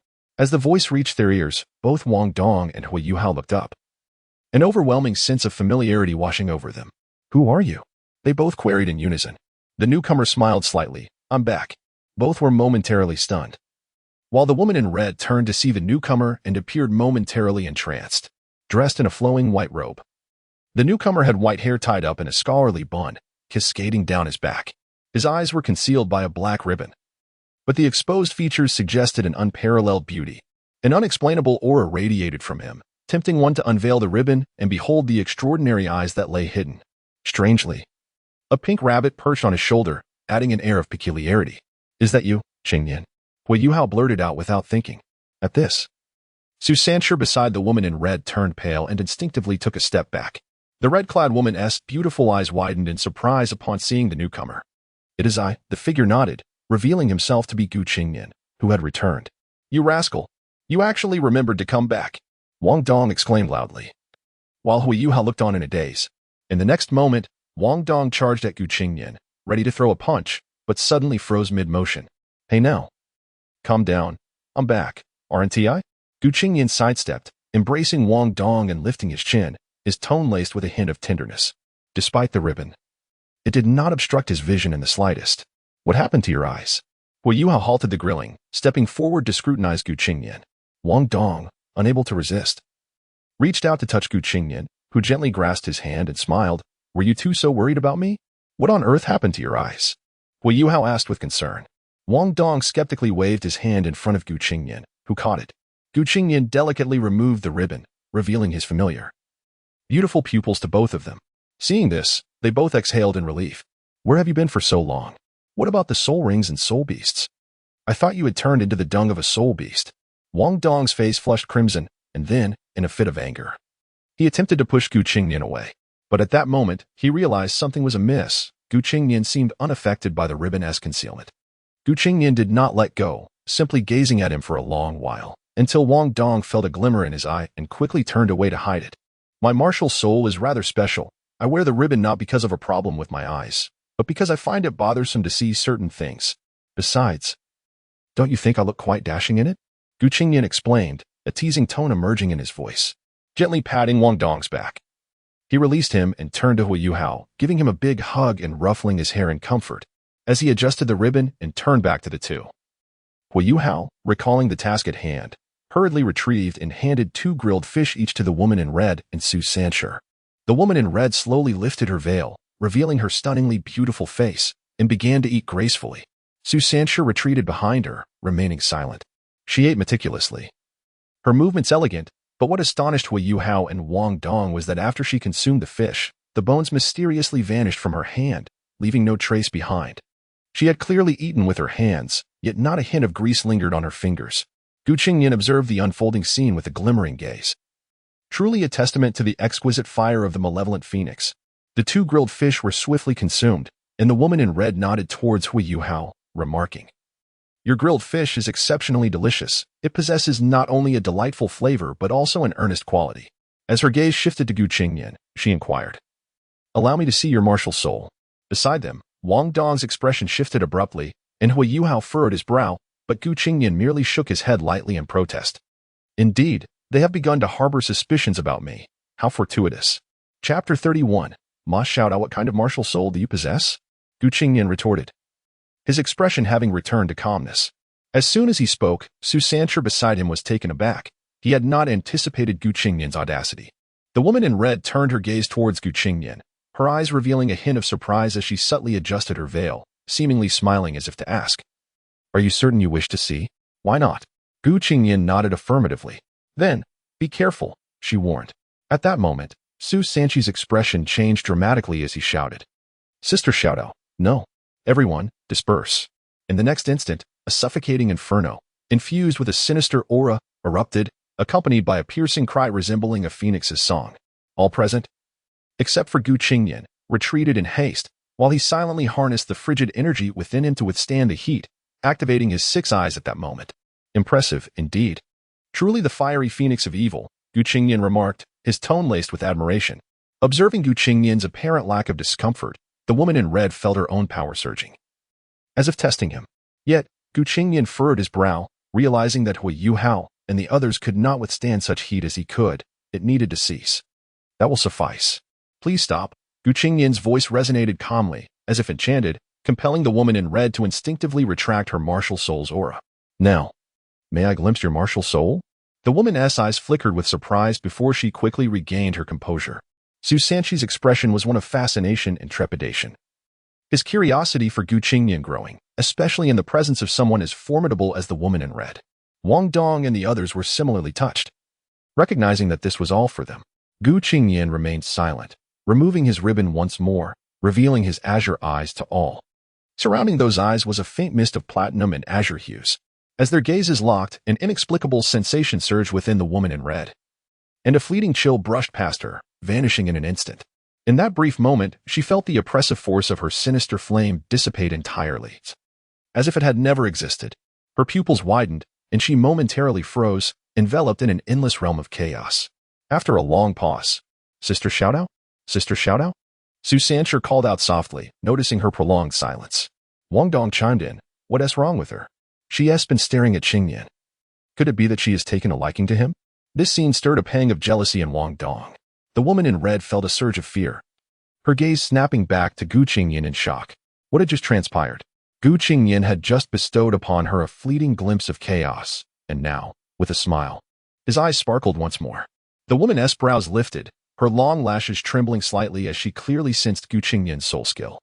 800 meters, Qingnian's soul ring had now reached 10,000 years, expanding his range to a remarkable 800 meters, with unprecedented detail. The heavenly dream eye silkworm had initially set 10 seals on its power, of which one had now been released. As Qingnian grew stronger, so too would his capacity and soul ring evolve. The woman in red remained momentarily stunned, casting a sweeping glance around Qingnian, noting the absence of any visible soul rings. "You harbor many secrets," she remarked, her tone contemplative. Likewise, Qingnian replied candidly, "I'm Ma Xiaodao. It is a pleasure to make your acquaintance. I hope we can converse again soon," she said with a light laugh. "Qingnian," he responded in kind. In the next moment, Ma Xiaodao reached out her arm to grasp the shoulder of Ao, who was perched there. Ao's pink eyes expressed disdain, causing Ma Xiaodao to pause.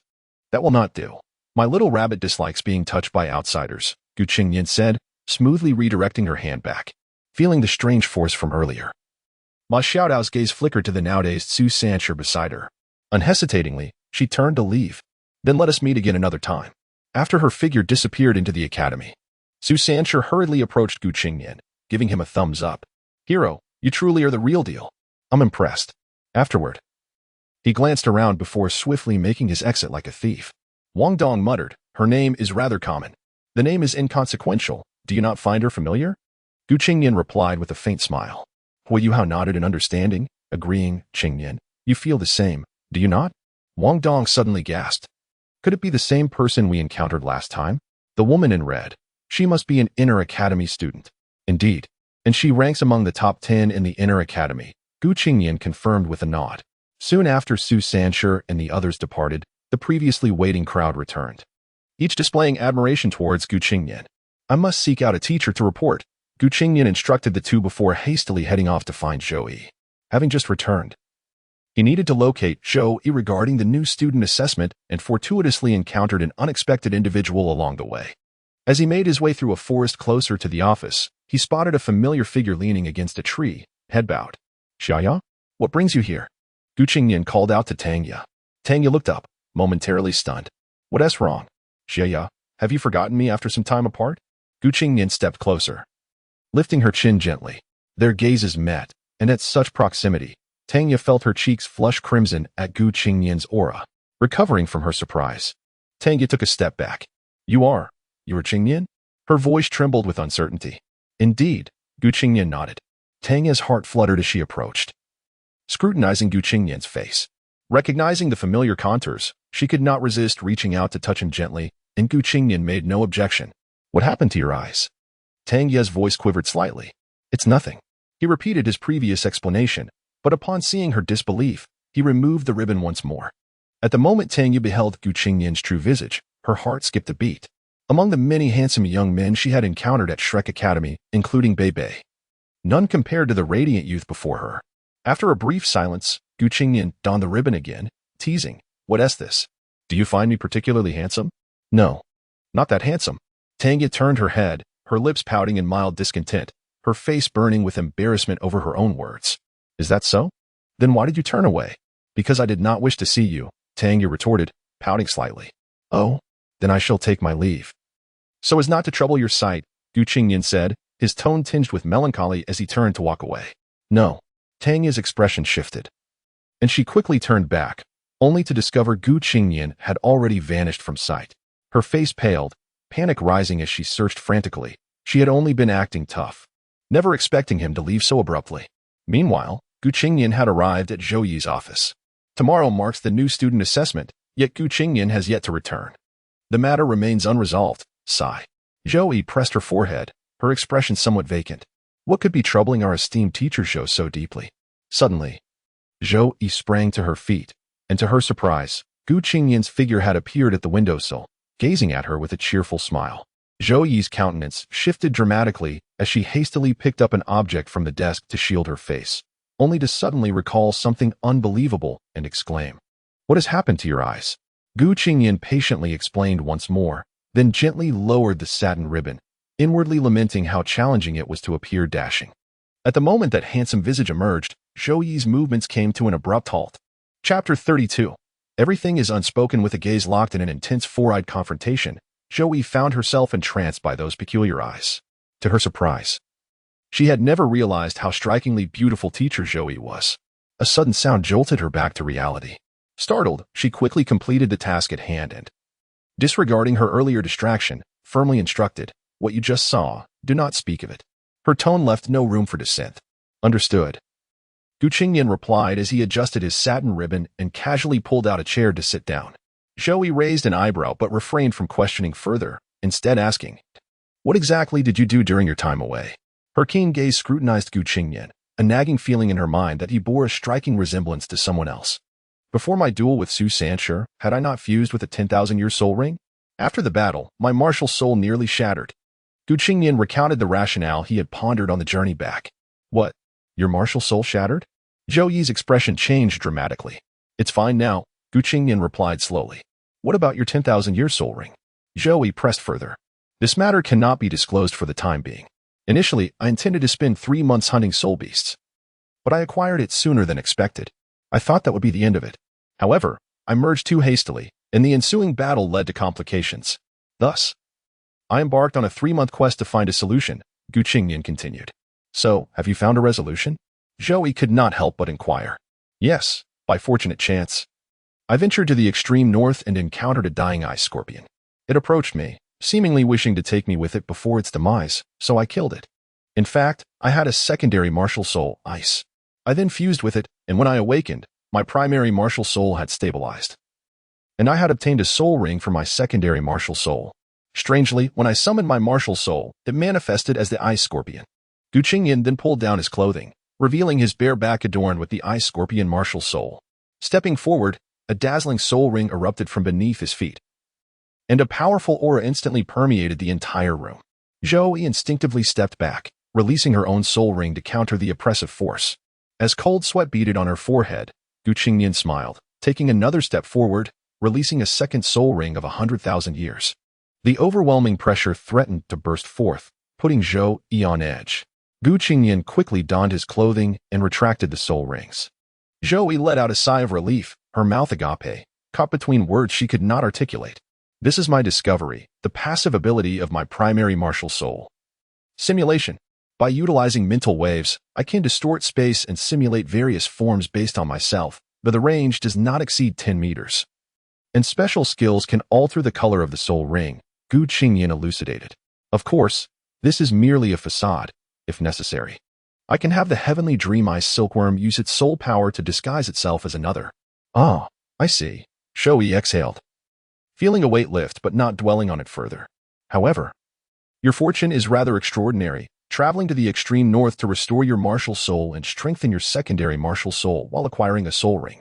A tinge of envy flickered in her eyes.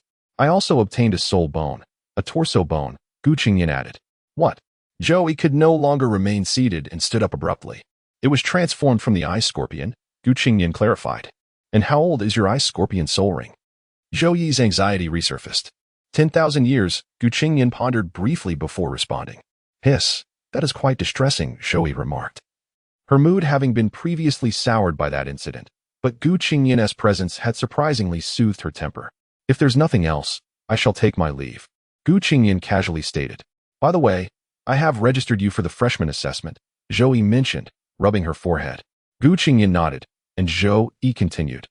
I've arranged for you to be in a solo group, control system. At the very least, I expect you to place in the top 3. Qingnian nodded again. Indifferent. After all, he was all-encompassing. Invincible. Let us be off. Zhou waved her hand dismissively. As Qingnian approached the door, a sudden thought struck him, and he turned around, appearing before Zhou, startling her from her contemplation. What are you doing? In such close proximity, gazing into Qingnian's handsome visage. Zhou felt a blush creep across her face, the combination of beauty and embarrassment creating an odd juxtaposition. Why conceal such a lovely face? Qingnian mused, gently lifting her delicate chin with his long fingers, a faint smile gracing his lips. Zhou, for the first time, felt such treatment, having never experienced it even with Fan Yu, who was significantly older yet less captivating. The scent emanating from him was strangely familiar, although she could not recall from where. She wanted to inquire but hesitated. Qingnian leaned closer, nearly pressing his face against hers. Realizing the proximity, Zhou instinctively pushed him away. Although she presented herself as an elderly woman, she was merely a young woman in her 20s, with her only romantic experience being a fleeting connection with Fan Yu, which hardly even qualified as a relationship. Their interactions were scarce due to Fan Yu's intense dedication to soul tools, leaving little time for personal connection. They portrayed themselves as having no relationship, and Zhou, as a strict mentor, had even less reason to seek out Fan Yu, resulting in a complete lack of physical contact. In truth, she was utterly naive when it came to matters of the heart, having only witnessed students engaging in secret romances. This was her first encounter with such behavior, leaving her unsure of how to respond. Yet her subconscious urged her to push him away, deeming the situation inappropriate. Qingnian slightly withdrew, feigning a loss of balance, causing Zhou to instinctively reach out to steady him. As she grasped his hand, intending to pull him back to prevent a fall, Qingnian pretended to lose control of his body, swaying and grabbing her other arm as well. Zhou, whose previously frosty demeanor was now faltering, exerted all her strength to pull back, only to find Qingnian's strength exceeded her expectations. As she considered using her martial soul, Gu Qingnian suddenly increased his grip, causing her to tumble forward without warning. Ah! Zhou Yi's voice transformed from its usual coldness to that of a youthful woman, revealing her true essence. With a sharp sound, Gu Qingnian fell to the ground, and Zhou Yi found herself supporting her hands on either side of his neck, only to end up face to face once more. A smile crept upon Gu Qingnian's lips as he swiftly removed her mask, gently blowing near her earlobe, causing Zhou Yi's face to flush crimson, her hands going limp. With another soft impact, Gu Qingnian tenderly cradled her chin. Zhou Yi's mind went blank, her eyes wide, heart racing, utterly at a loss. Seeing her reaction, Gu Qingnian wasted no time, seizing her luscious lips with fervor, assertively parting her teeth, and passionately drawing her in. Zhou Yi felt herself surrender to the intensity, her body yielding as she collapsed into his embrace. Her cheeks burned like the evening sky, a mix of fear and anticipation coursing through her, as her very soul seemed to take flight. In the dance of breath and play, everything was unspoken. Is Hui Yuhao male, or has he undergone a gender transformation?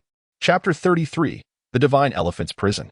After a considerable time, Gu Qingnian adjusted his collar and stepped out of the office with a light heart, feeling invigorated. Recently, he sensed a certain lack of restraint in himself, flirting with anyone in sight. Back to the dormitory it is. In the dormitory, the trio of Gu Qingnian had successfully gathered, sitting face to face. Hui Yuhao and his companion questioned Gu Qingnian with serious expressions. What on earth have you been up to?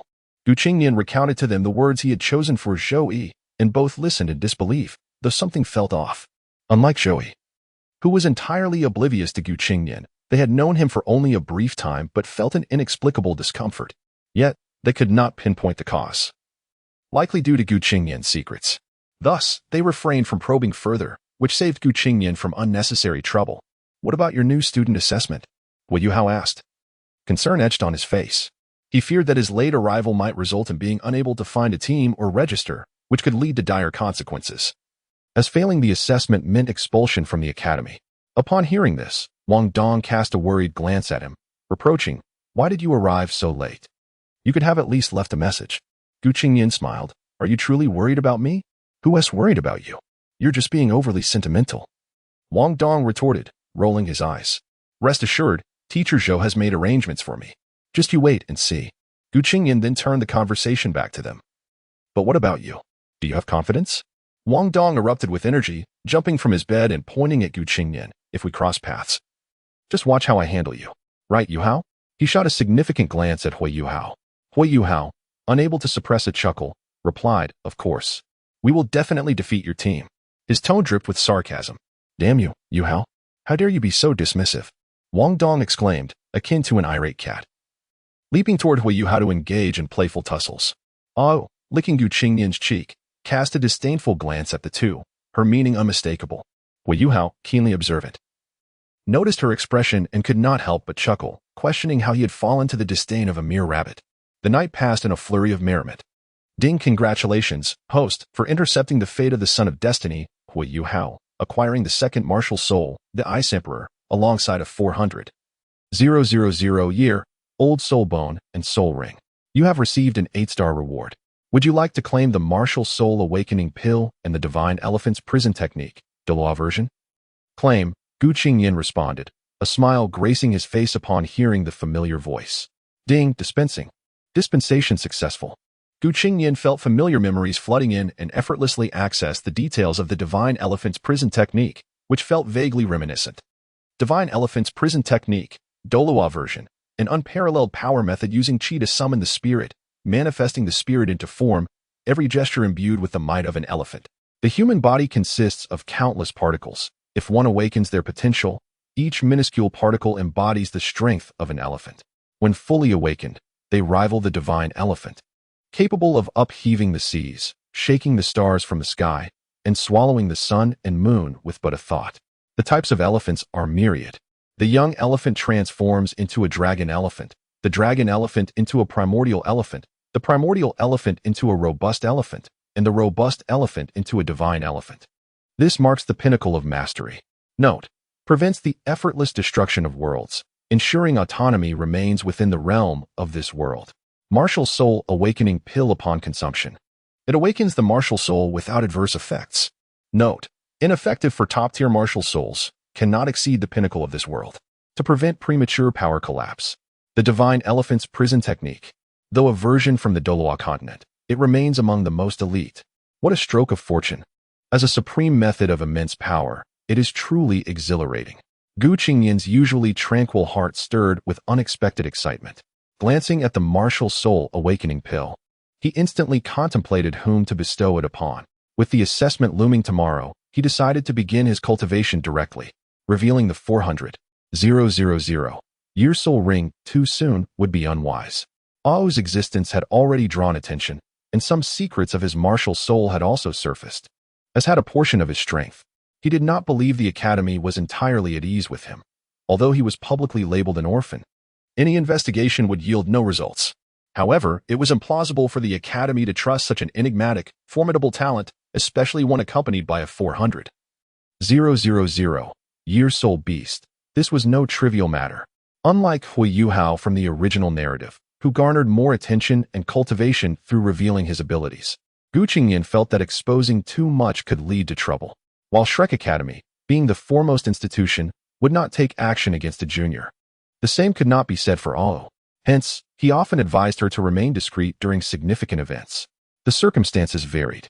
A genius with a clear and innocent background would be highly valued by the academy, while a genius shrouded in secrets would be treated with caution. If one carried a 400,000-year soul beast, even if not overtly aggressive, the implications of possessing such an extraordinary soul ring while lacking a strong sense of belonging to the academy were significant. The academy would likely first seek to cultivate a relationship with him, confirming his situation before proceeding further, but vigilance was still necessary. And as for his own trump cards, he decided to put such thoughts aside for now and focus on cultivation. Sitting cross-legged on the ground, he began his practice. The initial phase of cultivation adhered to the notion that the human body comprises countless particles, unlocking the giant elephant's power within. Soon, a keratinous layer emerged on his skin, allowing him to absorb most of the energy and convert it for his use. Harnessing his technique, he could draw forth countless giant elephant particles from within himself, conjuring a colossal elephant that reached towards the heavens. As the giant elephant exhaled, it stirred the seas and clouds. With a roar, stars fell from the sky. In its presence, silence enveloped the world. First, he would transform particles into an elephant, beginner level. Upon awakening them all, proficient. The elephant would transform into a dragon elephant, minor success. The dragon elephant into a primordial elephant, mastery. And finally, the primordial elephant into a divine elephant, great success. Engrossed in his comprehension, within mere seconds, a particle ruptured, as though a giant elephant had awakened, letting out a triumphant cry. Although he had anticipated the immense strength of 1,000 jin, when Qingnian truly experienced such formidable power, his spirit was inevitably shaken. One giant elephant signified 1,000 jin of might. If all of his 10,000 particles were to be converted into 10,000 giant elephant powers, that would amount to a staggering 100 million jin. For reference, records indicate that divine power only reaches 100,000 jin. That is a staggering 100-fold difference. And this is the diminished version for this world. One can only imagine the original disparity. He continued to cultivate, his blood and energy surging as if behind him loomed a golden divine elephant suppressing the heavens and the earth. A deep rumble echoed within him as particle after particle awakened. Qingnian exerted his soul power to stifle the sounds, surprised by the unexpected auditory accompaniment. Fortunately, the commotion was so grand that Hui Yuhao and his companion, engrossed in their own cultivation, remained oblivious. The next day, Shrek Assessment Zone, situated in the northern part of the Martial Soul Department, adjacent to the Battle Soul Zone, the assessment area was elliptical, a vast expanse. Encircled by a low wall, the interior was partitioned into numerous sections. The entire assessment zone spanned approximately 20,000 square meters, now divided into 50 areas, each around 400 square meters, forming squares with 20-meter sides. This was ample space for the new students. A total of 310 groups of participants, comprising 930 individuals, would undergo the assessment. Ultimately, only 150 groups would remain, indicating that more than half of the students would face elimination. This is Shrek Academy, a place of fierce competition that, paradoxically, serves to inspire the latent potential of its students, compelling them to exert greater effort. This enduring vigor is one of the pivotal reasons for the Academy's timeless success. The team led by Hui Yuhao was assigned to the 33rd district, while Qingnian was in the 34th. After a brief respite, The trio made their way to the arena. Gradually, the venue filled with students. Some were eager and ready to showcase their skills, while others exhibited signs of anxiety, most being mere children of 11 or 12, their emotions clearly etched upon their faces. Attention all newcomers, please proceed immediately to the assessment area to prepare for the freshman evaluation. You have 10 minutes left to enter. Failure to do so will result in disqualification from this assessment, echoed the resounding announcement throughout the outer academy, casting a serious demeanor upon all the new students.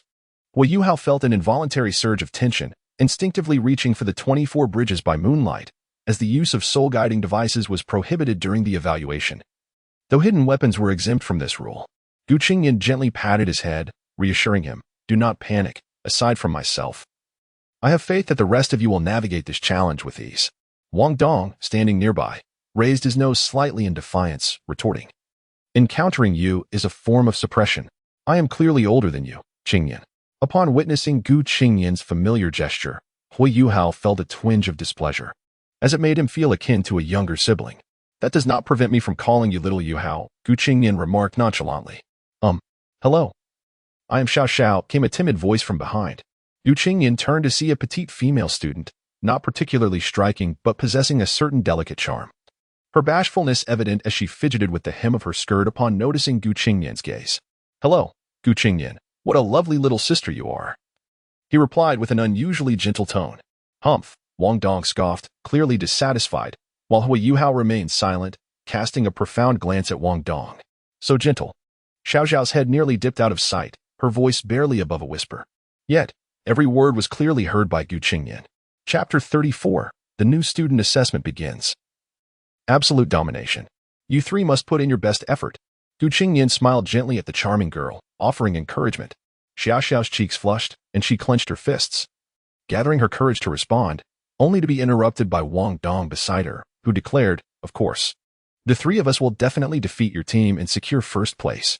The atmosphere darkened, and the courage Xiao Xiao had mustered dissipated, replaced by deep resentment as she cast a mournful glare at Wong Dong, sending a chill down his spine. Wei Yuhao observed with amusement, while Wong Dong appeared unfazed, as if it had nothing to do with him. "All right, let us all do our best," Qingnian said to the trio. After a while, a seemingly ordinary young teacher, in reality around 40 years old, arrived in Area 34, wearing a cheerful smile and exuding a friendly demeanor. Upon arrival, he immediately recognized Qingnian and, taken aback, blurted out, "What happened to your eyes?"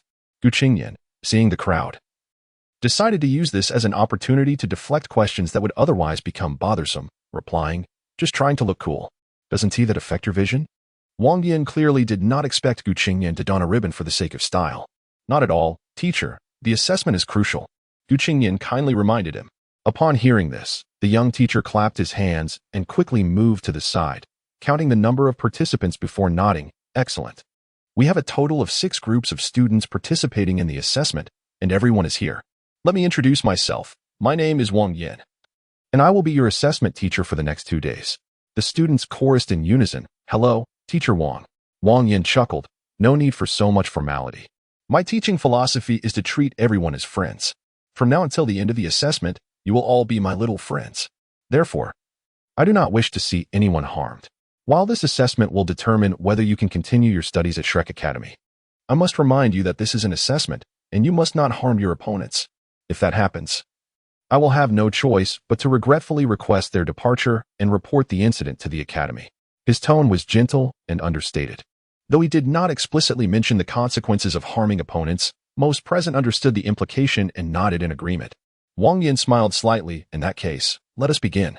After speaking, he picked up a folder and glanced through it, his expression shifting to one of surprise as he raised his head and announced, "First round, first assessment match.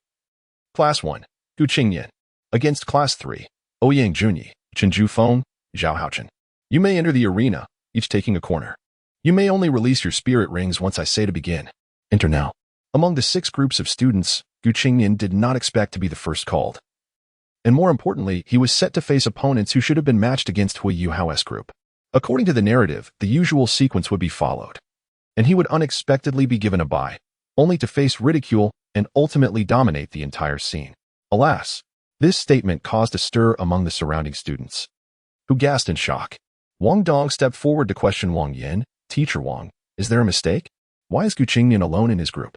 Hui Yuhao also approached to inquire. Yes, what is going on? Qingnian raised his hand to stop them. I am aware of this. I can manage alone. As his words settled, silence enveloped the area, followed by murmurs of discussion as Qingnian's voice, projected normally, was heard by most. What does he mean by being enough alone? Being handsome doesn't equate to strength. Wow, he is so handsome and confident. The students quickly fell into a mix of speculation, some mocking, others astonished, some relieved, and many filled with admiration. Seeing the commotion, Wang Yin interjected. This arrangement has been approved by the Academy. No further discussion is needed. Please take the stage to prepare for the start. The students felt a twinge of fear towards this unfamiliar teacher and fell silent. Qingnian strode confidently onto the stage, taking his position in one corner, while three male students, each with decent looks, approached from the opposite side. The tallest and most striking among them was Ouyang Junyi, whose appearance, while impressive, still paled in comparison to Qingnian. Next to him stood Qinju Feng, whose height was not lacking but whose frame was quite slender. Lastly was Zhao Haochen, a chubby boy with a round belly, grinning with a hint of relief. The other two exuded a cautious seriousness, sensing that this popular boy before them was no simple opponent.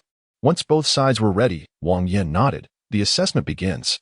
Qingnian did not immediately remove his eye mask to release his martial soul. Instead, he stood poised, waiting for the three to make the first move. The three opponents, initially prepared to unleash their martial souls, hesitated upon seeing Qingnian alone, instinctively thinking he might be a mere filler and contemplating surrender, thus refraining from attacking, resulting in a tense standoff. Oh no, he is the one who defeated Senior Su Sancher. Ouyang Junyi recognized Qingnian, his expression shifting dramatically. The other two quickly grasped the gravity of the situation, and without uttering a word, Qingnian beckoned them with a finger, his intent unmistakable. Didn't he say he wore the mask to look cool? I heard his martial soul is linked to his eyes. Is he looking down on us? Zhao Haochen suddenly voiced his thoughts. This question left Qin Junfeng momentarily stunned, to which he instinctively replied, that shouldn't be possible. Let us be on high alert. While Ouyang Junyi had researched most of the students' information beforehand, he was not well acquainted with Qingnian, with only the knowledge of his battle against Su Sancher. Thus, the four remained frozen, not daring to make the first move, resulting in a stalemate as the other students watched in astonishment. Are we not going to attack? Then I shall take the initiative, Qingnian declared. With his fingers formed into a dragon claw, he reached towards the trio, a powerful gravitational force drawing them closer against their will. Stay calm. Let us work together to defeat him. Ouyang Junyi shouted, quickly coordinating with Qin Junfeng. Zhao Haochen, positioned at the back, yelled, come here for my giant chicken leg. In the next moment, a ring of yellow spirit rings erupted from beneath his feet, and two glowing yellow lights appeared in his hands, swiftly transforming into large chicken legs which he offered to his front two companions. Without hesitation, they accepted and began devouring the chicken legs, leaving Qingnian utterly intrigued by the spectacle. It seemed the three were all one-ring soul masters, which meant he could not employ overly powerful abilities for fear of causing injury. Taking a step forward, Qingnian swiftly moved before the two, his posture elegant as he placed his hands behind his back and extended his arms. The two were suddenly in his grasp, spinning like leaves caught in a whirlwind. Unable to escape, an ethereal Tai Chi diagram flickered in the air, and in an instant, two shadows were launched out of bounds. Within mere moments, only one remained, Zhao Haochen, who stood dumbfounded, glancing around in disbelief. Qingnian extended his finger towards the exit, indicating, please. As a support-type soul master, Zhao Haochen felt utterly powerless and hastily fled. Watching this unfold, Qingnian turned away, his expression unperturbed, as if he had not just claimed victory. The entire battle unfolded like a farce, concluding in a mere minute, with most of the time taken up by Qingnian's display. On the sidelines, Wang Yin wore a visage of mixed emotions, joy at Qingnian's unexpectedly formidable prowess, and disappointment at his inability to discern the nature of Qingnian's martial soul. The others exchanged glances, astonished by his strength. Could he truly be a freshman? Alas, we are likely to face him in the next round. How striking he is, both handsome and powerful. What just transpired? How did those two get thrown out so inexplicably? He fought against three without even unleashing his martial soul. Only Wang Yin noticed a significant detail. Qingnian's concealed eyes revealed no sign of diminished strength. Was this due to his martial soul? Furthermore, If all went according to expectations, Qingnian should be the strongest in Class 1. Upon returning to stand before Hui Yuhao and the others, Xiao Xiao gazed at him with admiration, exclaiming, "As expected of our class leader, your strength is remarkable." "Humph, I could do it too," Wong Dong retorted defiantly. "Oh really? You can't even defeat me in Xiao Xiao," Hui Yuhao retorted mercilessly. "Can any of you truly compare with those three?" Wong Dong's face flushed crimson, glancing at the trio huddled together, questioning his own relevance. Meanwhile, Ouyang Junyi and his companions had already risen, having been spared by Qingnian. They bore no real injuries, yet wore expressions of humiliation and anger.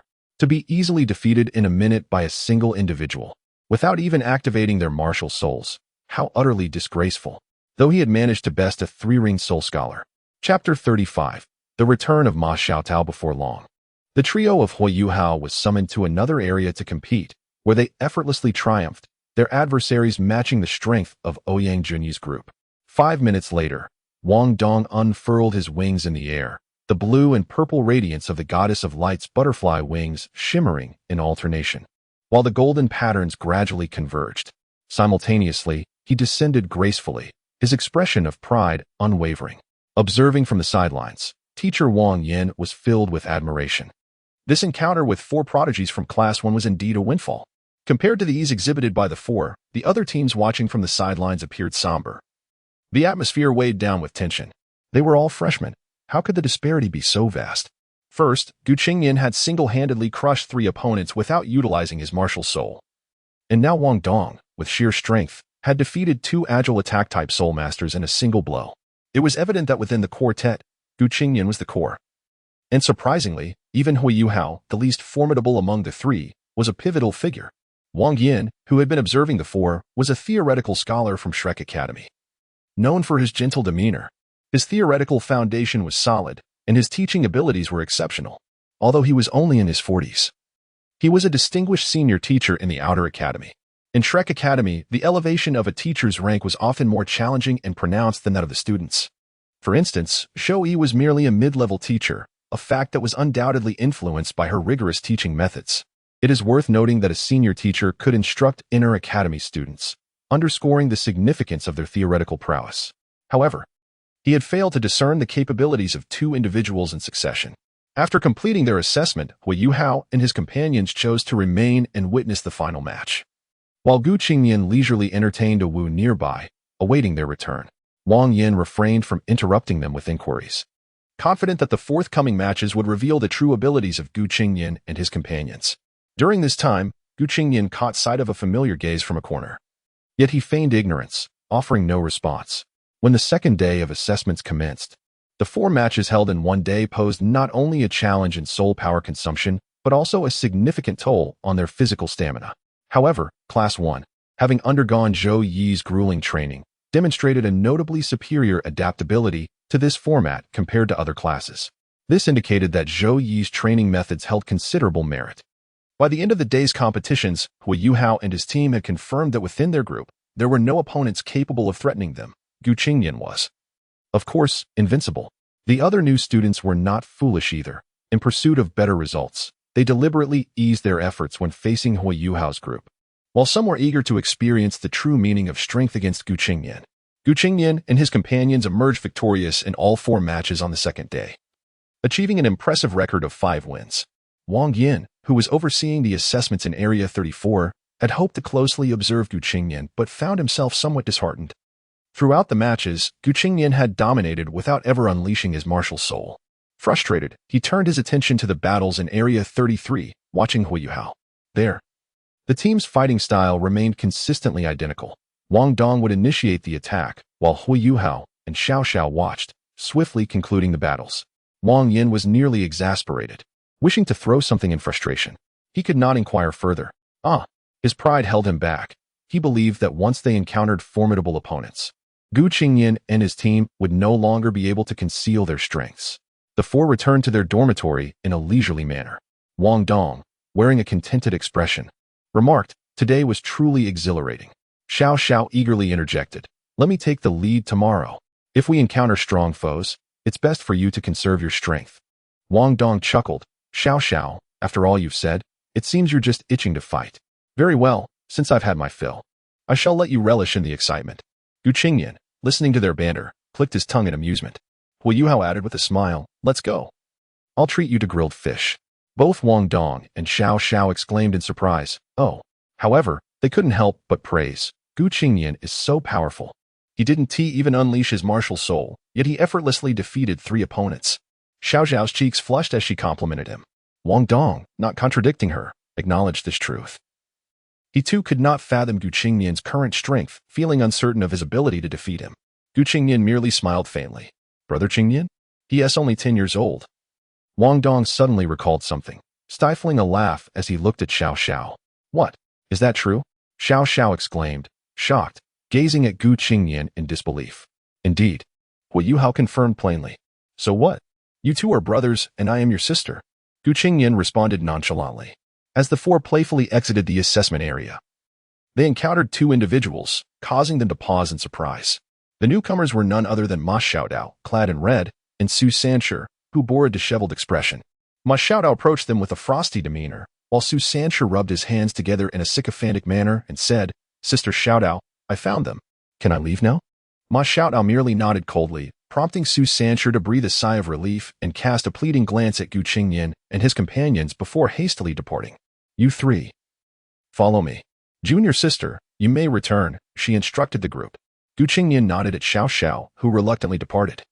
While the remaining 3 followed Ma Xiaodao out of the lakeside where they had previously been ambushed, Ma Xiaodao halted before the sea god lake. Maintaining a noticeable distance from Hu Yuhao and Wong Dong, who appeared cautious, while Qingnian adopted a dispassionate demeanor, as if entirely unconcerned. Senior sister Ma. What brings us here? Hu Yuhao inquired tentatively. With her back turned to them, Ma Xiaodao replied, you should recognize me. I am the one who nearly harmed you when I fled from the inner academy. I have my reasons for my actions. Here. I extend my apologies to all 3 of you. Wong Dong scoffed, feeling greatly dissatisfied. Is this what an apology looks like? There is no sincerity at all. The trio exchanged glances before Hu Yuhao spoke. Senior sister Ma, the past is behind us. Moreover, the academy has compensated us. Suddenly, Ma Xiaodao turned around. Her pink eyes deepening with intensity, and an invisible pressure enveloped the 3 of them. However, for me, this matter is far from over. That day, an ice element soul master should have intervened, which prevented any harm from coming to you. This individual is of great importance to me. Reveal everything you know. Or identify who among you serves as their protector. I must locate him, she declared solemnly. Qingnian waved his hand lightly, dispelling the oppressive force, and replied in a calm tone, at that time, all 3 of us were rendered unconscious by the heat. I was even knocked out when you collided with me. As for any ice element soul master, we are not aware of their identity. A flicker of surprise crossed Ma Xiaodao's deep gaze. She had reviewed the trio's records, noting that 2 were orphans, and 1. After that incident, she had made considerable progress in her cultivation due to the lingering cold energy. Could it truly be that they were not related to it? No. Suddenly, she recalled something crucial. You truly do not know? Ma Xiaodao's tone turned grave. Qingnian shook his head.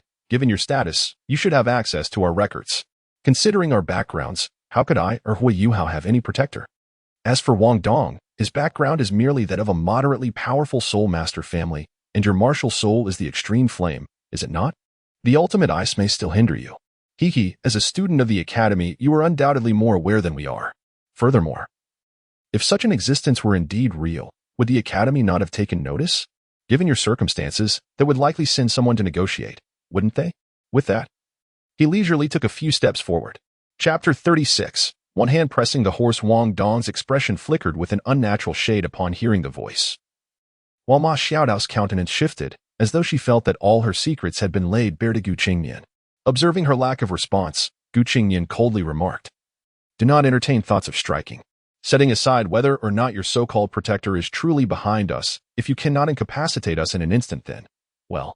He pulled down the satin ribbon, his cerulean eyes sparkling as they locked onto Ma Xiaodao, who felt an overwhelming, terrifying gaze pierce through her entire being, as if she were laid bare before him, causing her to instinctively take a step back. Suddenly, Ma Xiaodao's expression shifted dramatically, and she coldly declared, then do not blame me for being impolite. If you do not know, I shall force him to reveal himself. As she spoke, a powerful wave of heat erupted forth, crimson flames bursting from her like a volcanic eruption. Hu Yuhao's violet eyes flickered, and Qingnian grasped him and Wong Dong, pulling them behind him. Stay calm. She is testing whether we truly possess that so-called protector. Qingnian was not one to be easily provoked, and his 2 black soul rings rose beneath his feet. He activated his soul abilities, whispering to Hui Yuhao and Wong Dong, "Be cautious and evade," as he scrutinized Ma Xiaodao's movements. He watched her soar towards him with colossal fiery wings. Qingnian leaped into the air, executing a powerful slash. Unfortunately, before the strike could reach Ma Xiaodao, the intense heat dissipated it entirely. Qingnian understood that unless one possessed exceptional skill, basic close combat techniques would be futile against such a formidable foe. Although he could feign weakness to confirm the absence of a protector behind him, Qingnian was not one to simply endure blows. Ma Xiaodao's gaze was firmly fixed on Qingnian's 2 10,000-year soul rings, her expression growing solemn, yet her speed did not wane. Meanwhile, Wong Dong and Hui Yuhao, utilizing Qingnian's soul abilities, dispersed and kept a vigilant eye on Ma Xiaodao. The pink-eyed awe perched on Wong Dong's shoulder, observing the cold atmosphere, sensed Ma Xiaodao's repeated provocations towards Qingnian and was ready to strike, if not for the fear of exposure. Thinking of making a move? Qingnian scoffed, his pupils shifting to a shade of gray. One lesson is not enough. An overwhelming, soul-piercing silence descended upon Ma Xiaodao, causing her to freeze in place. Today, you shall be the first to experience the divine mill. In an instant, Ma Xiaodao's pupils turned to a lifeless gray, her spirit drawn into a realm of chaos. Trembling as she beheld the scene before her, there was no time, no space. It was as if the universe had yet to be birthed. An endless void ravaging the heavens, as a divine mill consumed all within. A chilling sensation coursed through her being as the mill rotated slowly within the chaos. Boundless fear enveloped her, and in a heartbeat, Ma Xiaodao felt everything being dragged into the divine mill, with no hope of resistance. Pain, a terrifying agony erupted from her spirit, as if her very soul were being crushed. Within mere moments, Ma Xiaodao sensed her spirit being ground into nothingness by the divine mill. Qingnian's current mental prowess far surpassed that of an ordinary individual. Even a soul sage without a mental-type martial soul would struggle to withstand it. Moreover, Ma Xiaodao was not adept at mental strength, making it all too easy for Qingnian to draw her into the divine mill and pulverize her soul. After a brief interval, Ma Xiao gasped. Her face pale, cold sweat beading upon her forehead, her heart racing as if her soul were on the brink of annihilation. This woman dares to use the divine mill to teach me a lesson. What kind of person would bully my master? The dream-eye silkworm emerged from the sea of consciousness, taking form on Qingnian's shoulder, casting a disdainful glance at Ma Xiaodao. Humph. The Ice Emperor, equally proud, snorted as it sat atop awe, observing the unfolding events. Is the Ice Emperor well? Qingnian inquired. Yes, my spirit has nearly recovered, the Ice Emperor nodded. That's good. Qingnian sighed in relief. What has happened to her? Wong Dong gazed in confusion at Ma Xiaodao's transformation. Qingnian, did you do something? Hui Yuhao, being perceptive, cut to the chase. I merely taught her a lesson, Qingnian replied nonchalantly. The two exchanged glances, astonished, having learned about Ma Xiaodao. They realized that giving such a woman a lesson was no small feat. Frankly, they would have been utterly defeated in comparison. Qingnian was truly formidable. Good. Look at this arrogant woman. This mad woman. Wong Dong exclaimed, a look of vindication on her face. Boom, boom, boom. The trio sensed an ominous shift, their eyes turning towards Ma Xiaodao, who now had her head slightly bowed, surrounded by flames that burned with an intensity several times greater than before, rapidly encroaching upon them. The fire tinged with dark energy. Run. Qingnian's expression hardened. Ma Xiaodao could no longer contain her malevolent flames. He swiftly scooped up Hui Yuhao and Wong Dong, teleporting them to safety before returning to his original position to test his newfound power. Ma Xiaodao charged towards him at a speed imperceptible to the naked eye, engulfed in flames that rendered speech impossible. Stabilize. Qingnian commanded, his palm outstretched, feeling as though 8 giant elephants surged within him, a terrifying force coursing through his hand. Boom. A colossal palm descended from the heavens, accompanied by a deafening roar, as a golden divine elephant's phantom struck down. In an instant, the ground trembled, and Ma Xiaodao was driven into the earth. 8,000 pounds of force. Qingnian controlled the strength, wary of collapsing the ground beneath him. Now, he had harnessed the strength of 100 giant elephants. A full-force strike would unleash 100,000 pounds of power, potentially gravely injuring Ma Xiaodao, if not outright annihilating her. It was not that Ma Xiaodao was weak. Rather, in her inability to control the malevolent flames, she resorted to mindless attacks, completely neglecting defense and responding sluggishly to incoming strikes. Moreover, she was not a defensive-type ninja, effectively standing still as Gu Qingnian struck her. 100,000 pounds. Would she dare to test it? Of course, Gu Qingnian's usage required corresponding physical prowess. Presently, he could only wield a force of 10,000 pounds, lest his body collapse under the strain. Reflecting on this, he sighed, realizing the necessity of enhancing his physical training. Gu Qingnian observed Ma Xiaotao with his 6 eyes, his gaze wavering, unsure of her current condition. Yet, he noticed a dark figure approaching and swiftly turned to leave. Meanwhile, Hui Yuhao and Wong Dong, having been transported by Gu Qingnian, were worried about him. One sought their teacher, while the other returned to check on the situation. Yuhua, why are you here? Hurry and leave, Gu Qingnian exclaimed as he swiftly scooped Hui Yuhao into his arms and teleported away. What's wrong? Are you all right? Hui Yuhao, initially concerned for Gu Qingnian's well-being, blushed in embarrassment upon realizing their position. Qingnian, perhaps you could set me down? Without a word, Gu Qingnian transported them to the teaching building before gently placing him down, attracting many curious gazes, which Gu Qingnian dismissed without a second thought. Where's Wong Dong? He asked, noticing Hui Yuhao's dazed expression. He went to find the teacher, Hui Yuhao replied, feeling a bit lightheaded. Are you all right? I'm fine. What about you? Hui Yuhao rubbed his head, responding. Gu Qingnian shook his head. I'm fine. She has already been subdued. By now, the teacher should have taken her away. It seems we were outmatched. After reporting our safety to the teacher, let us return to our training. Hui Yuhao, recognizing Gu Qingnian's strength, did not believe he could truly subdue Ma Xiaodao, thinking he merely restrained her temporarily, yet he felt a sense of admiration. Gu Qingnian, understanding his thoughts, opted not to elaborate. The two individuals set out to find Zhou Yi, fortuitously encountering her along the way. They offered a somewhat evasive explanation, and the three of them returned together. Throughout the journey, Wong Dong cast glances around, a wave of discontent washing over him, yet ultimately he refrained from expressing it. Thus, this matter was temporarily laid to rest. Chapter 37. The twins, the day after as Xiao Xiao caught sight of the three, she hurriedly approached Gu Qingnian and inquired, Are you all right? That senior sister from yesterday didn't cause you any trouble, did she? Although her question was directed at all three, her gaze remained fixed on Gu Qingnian. Understanding her concern, Gu Qingnian turned to her with a gentle smile. We're fine. She merely asked us a few questions.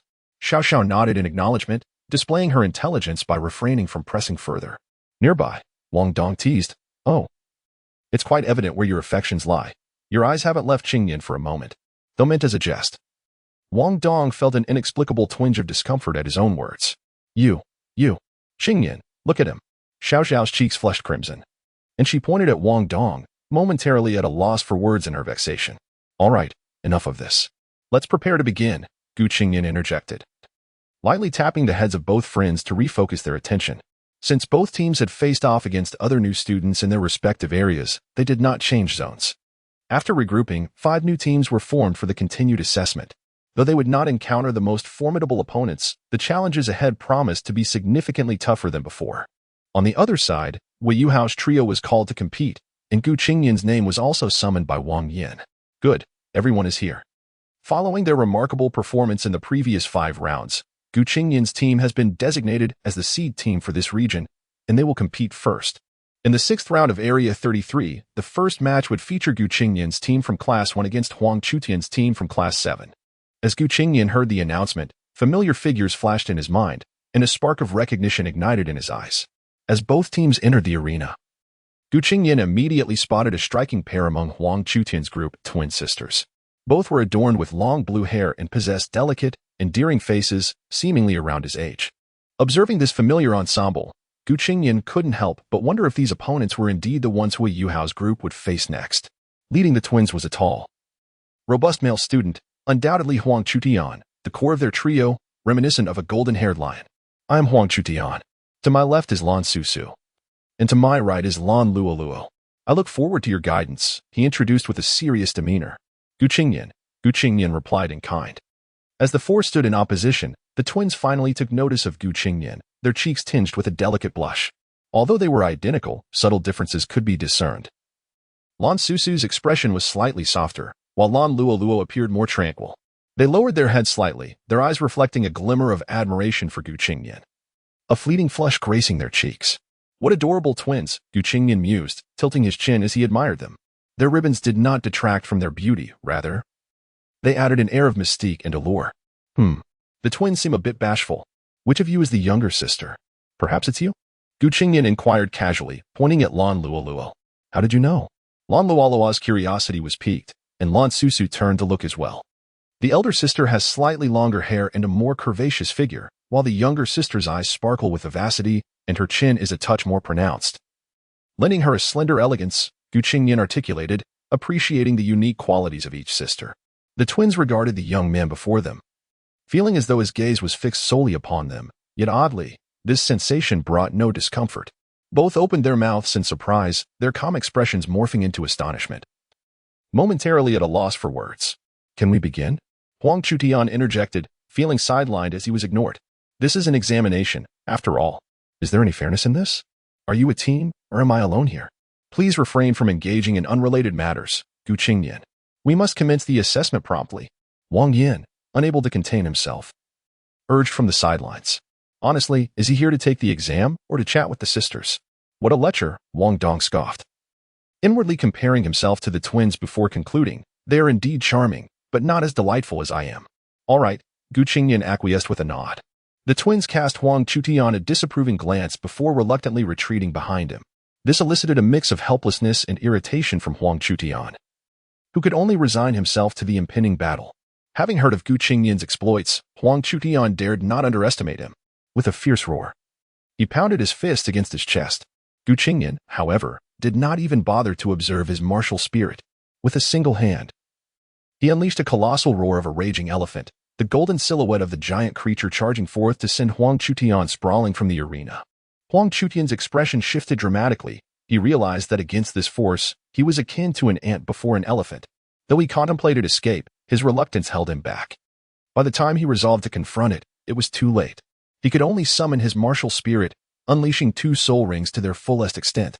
Simultaneously, Lan Luoluo and Lan Susu were taken aback, quickly conjuring their own soul rings. Their long hair billowed around them, unfurling majestically in the air.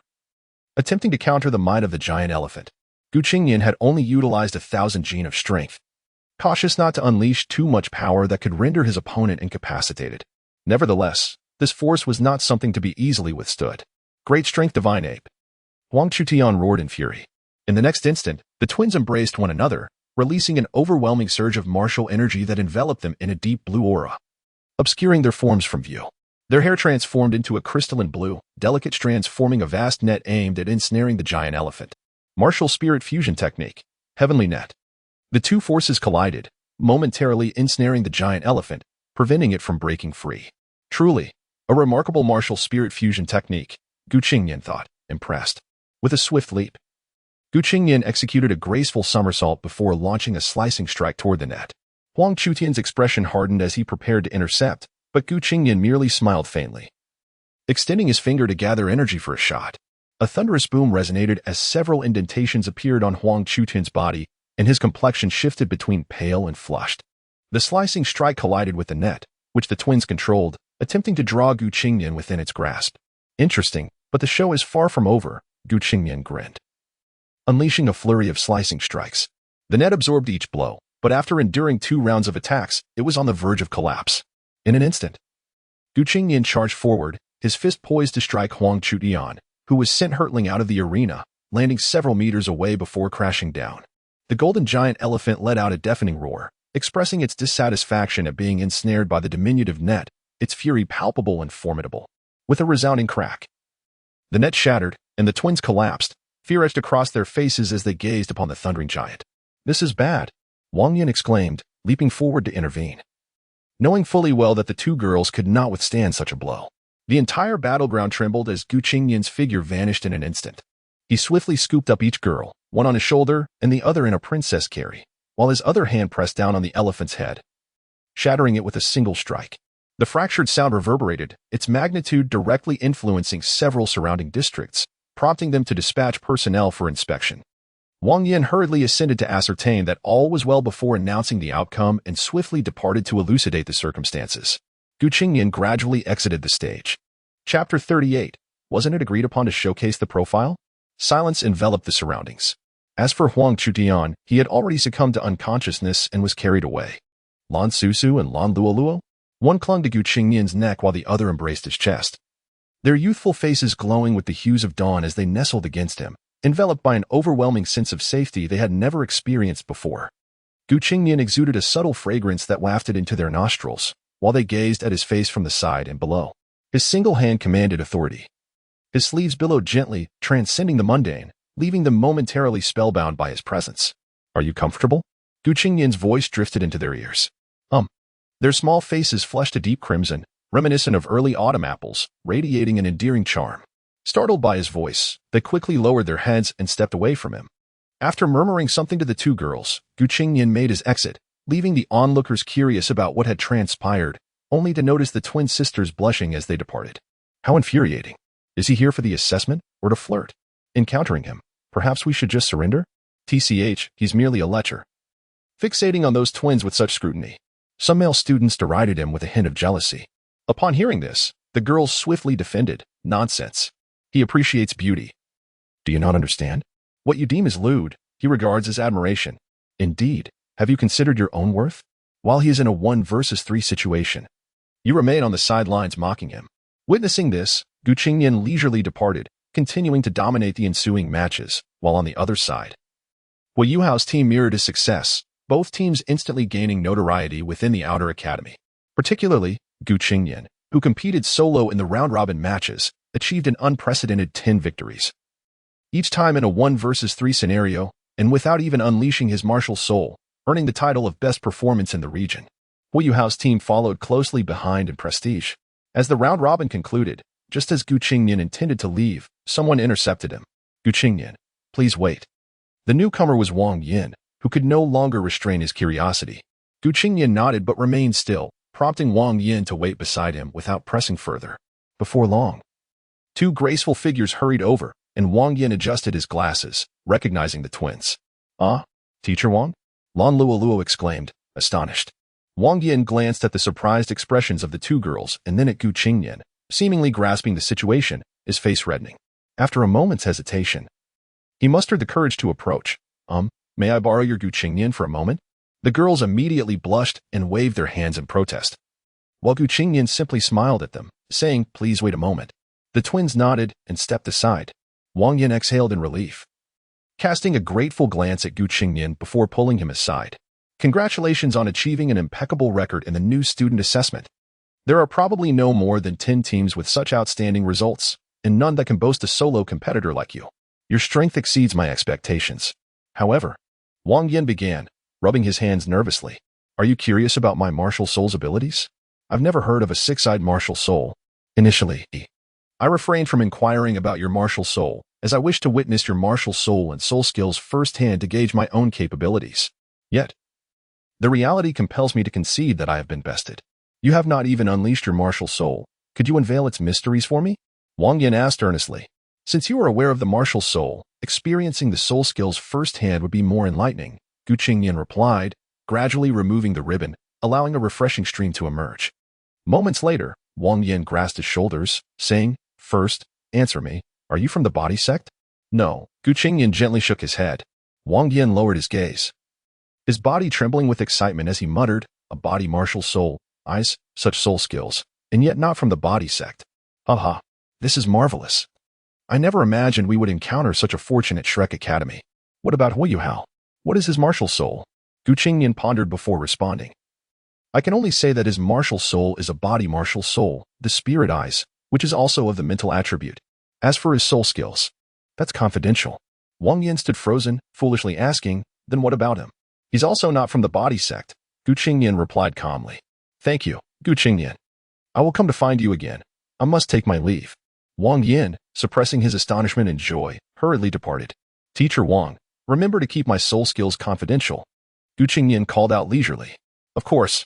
Wang Yin responded, excitement propelling him to quicken his pace. After watching Wang Yin leave, the twins approached.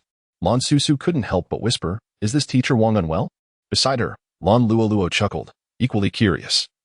Both girls consciously refrained from asking what the teacher wanted with Qingnian.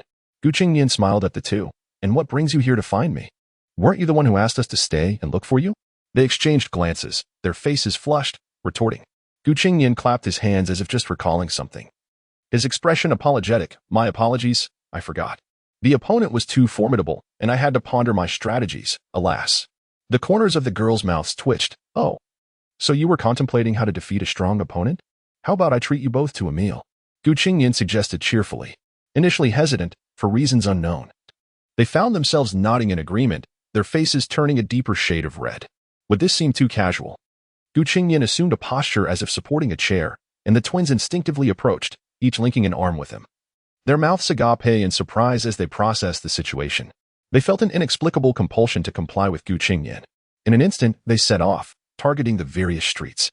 As night fell, the three meandered back to the academy, with the girls on either side of Qingnian, their arms intertwined. A faintly ambiguous atmosphere magically enveloping them. With Qingnian's swift strides, taking a break was effortless, allowing them to explore nearby attractions without concern. On their journey, Qingnian shared insights about soul masters, guiding them with knowledge that seemed to illuminate their understanding. However, they lost track of time. Realizing they needed to hasten back for tomorrow's assessment, near a small forest close to the academy, the twins suddenly called out in unison, "Wait, Qingnian." Qingnian turned in surprise, noticing them exchange glances, their fingers nervously fidgeting with their skirts, as if deliberating something. Is something the matter? Qingnian inquired softly. A gentle breeze wafted past, and Qingnian felt a warmth on his left cheek. Instinctively turning his head, the sensation vanished, just as he sensed something approaching. He turned again, unprepared. A soft, muffled sound reached his ears, and he found Lan Susu, with her large, clear eyes wide open, gazing at him. A delicate coolness graced his lips as he unhesitatingly reached out, gently guiding her head towards him. Lan Susu felt all eyes upon her, her face flushing crimson, her body ablaze with embarrassment. Yet, Qingnian was unfazed. With her lips near his, there was no retreat. He wrapped his other arm around her slender waist. The captivating eyes drew the attention of Lan Susu, who gently parted her lips, slowly engaging in a tender kiss. The sensation of warmth enveloped her delicate form, leaving her utterly surrendered in Qingnian's embrace. It felt so comforting, so delightful. With no other thoughts occupying her mind, Lan Susu found herself in a blissful void. Meanwhile, Lan Luoluo stood in stunned silence, observing the passionate kiss between the two, and glancing at herself, she couldn't shake off the inexplicable feeling of betrayal. Wasn't it agreed that each would steal just a brief kiss? And wasn't it supposed to be a mere side glance? Why was the kiss lingering so long? And why was it so? Chapter 39. Are you two dancing? After a prolonged moment, their lips parted, a glimmer of moisture escaping from their mouths. Lan Susu gazed at Qingnian, her expression a blend of confusion and enchantment, as she gently set him down. Her body trembled, nearly toppling over. Sister. Lan Luolu hurriedly rushed to support her, her eyes filled with a profound sense of grievance directed at Lan Susu. Suddenly, Lan Susu snapped back to reality, covering her face with her hands and chastising herself internally. What am I doing? My first kiss. Raising her gaze to Qingnian's irresistibly handsome face, she quickly looked down again, her cheeks aflame with embarrassment. Yet, a thought crossed her mind, perhaps it wasn't such a loss after all? Observing her sister's demeanor, Lan Luolu's feelings of regret intensified. Qingnian adjusted his ribbon and addressed the two. What were you just doing? The two froze momentarily, unable to meet his gaze. He flicked his fingers against their foreheads and chided. You two. There's an assessment tomorrow. I should send you back now. All right. Meanwhile, back in the dormitory with Hui Yuhao and his companion, Hui Yuhao was taken aback to find Wong Dong unusually silent, burdened by unspoken thoughts. Now that Qingnian is busy, it's just the two of us in the dorm, Hui Yuhao mused. What's on your mind, Wong Dong? Noticing Wong Dong's lack of response, he probed further. Wong Dong's expression grew serious as he said, Yuhao, I've been reflecting on the first match today. No matter how I think about it, something feels off. My 1,000-year soul ring ability is undeniably powerful, but they were using a martial soul fusion technique. I sensed you concentrating your mental detection, penetrating their soul abilities. But you didn't share that information with me. Then, their soul abilities crumbled. What exactly did you do? Today, they had encountered opponents akin to those Qingnian faced. Also a pair of twins, though male. As he spoke, he raised his gaze to meet Hui Yuhao's. Wong Dong.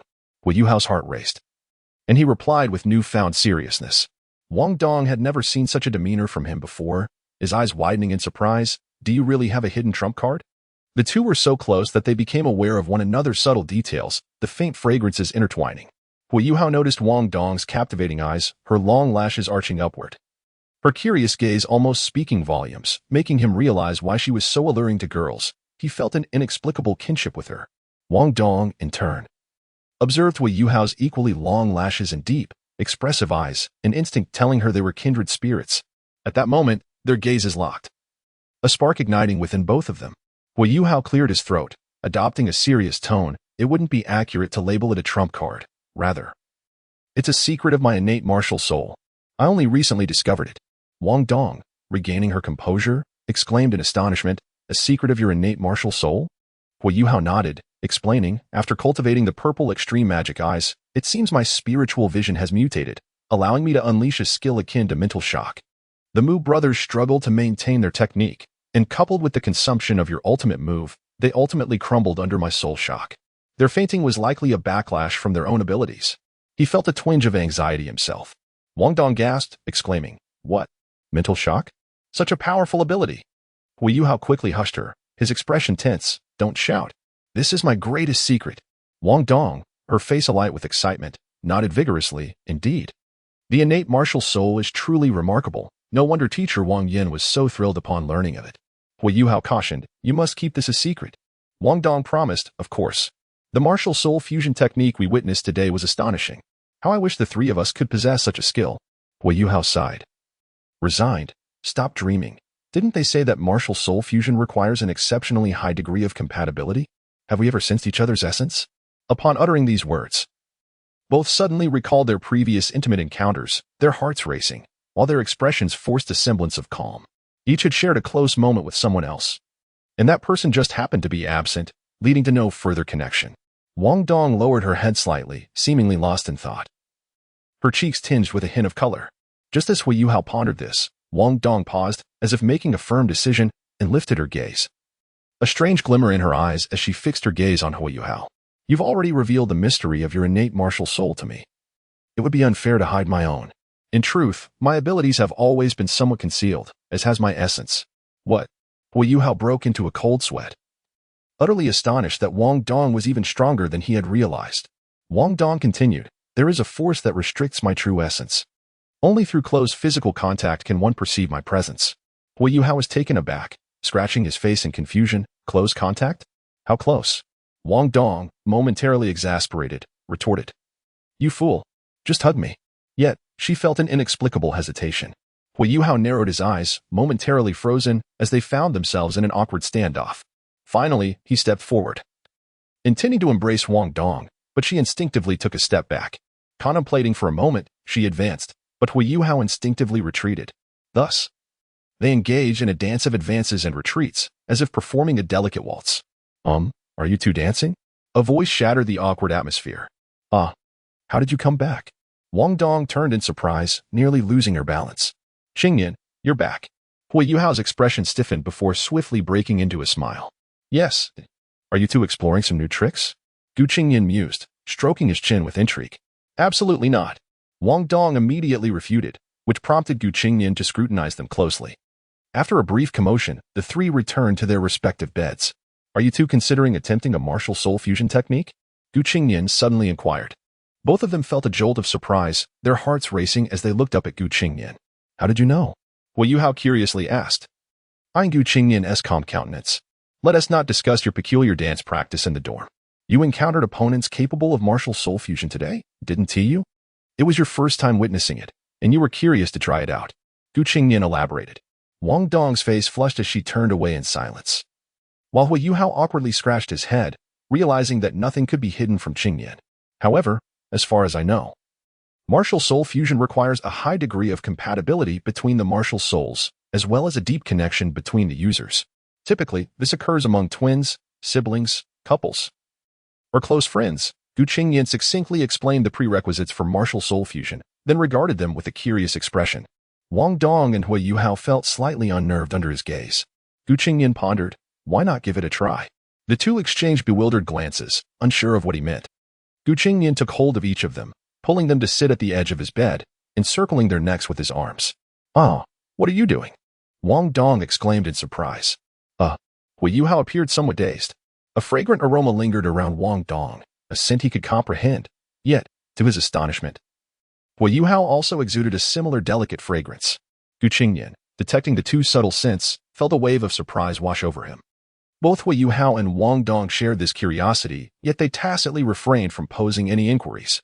The three of them gently pressed their foreheads together, their breaths nearly synchronized. Hui Yuhao and Wong Dong appeared somewhat bashful, their heads bowed low. After a lengthy pause, there was no response. Could it be they were not intimate enough? Qingnian mused internally, recalling that he had previously sensed a connection with either of the two. Logically, they should share some bond as well. Could the issue lie with the heavenly dream ice silkworm? Leading to Hui Yuhao. Unconvinced, he resolved to try once more. Chapter 40. Fusion. The breath of the divine with a gentle release, both hands clasped around a waist, drawing the two individuals onto his lap.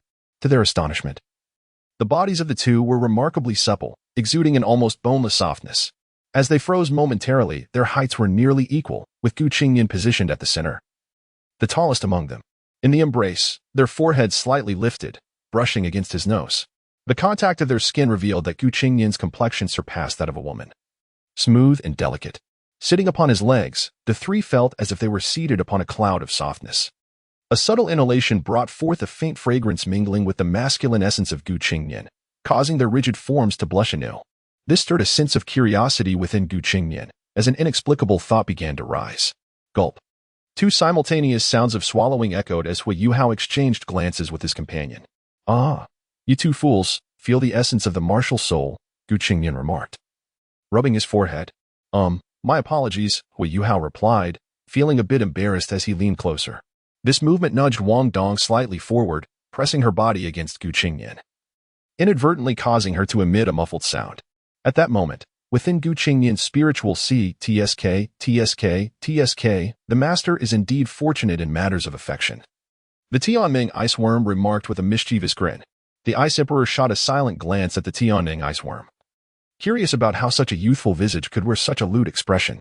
Yet, there was a semblance of admiration for Qingnian as she turned to Tianming and inquired. But what of that individual named Hui Yuhao?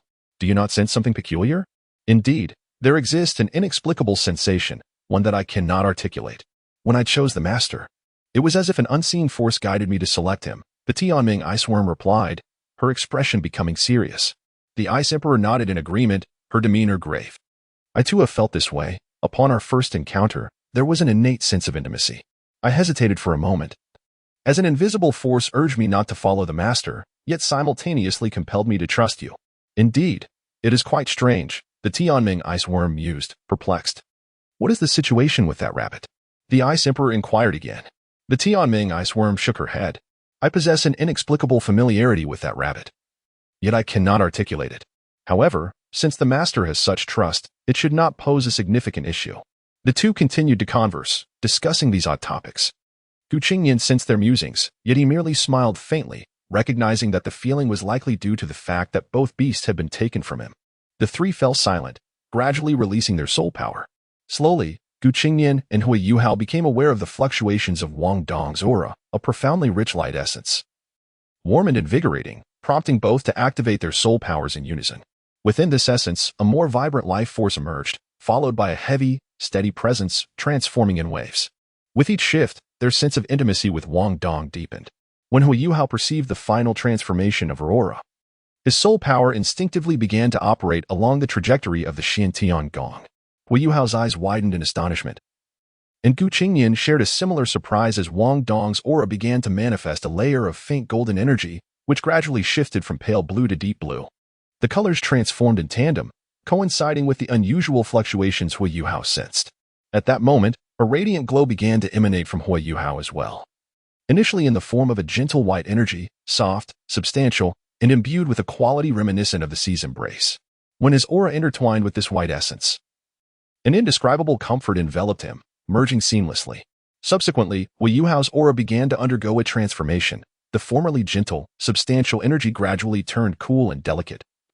A faintly ethereal essence emerging, yet filled with an endless vitality that harmonized perfectly with Wong Dong's life force, despite one being a manifestation of nature itself.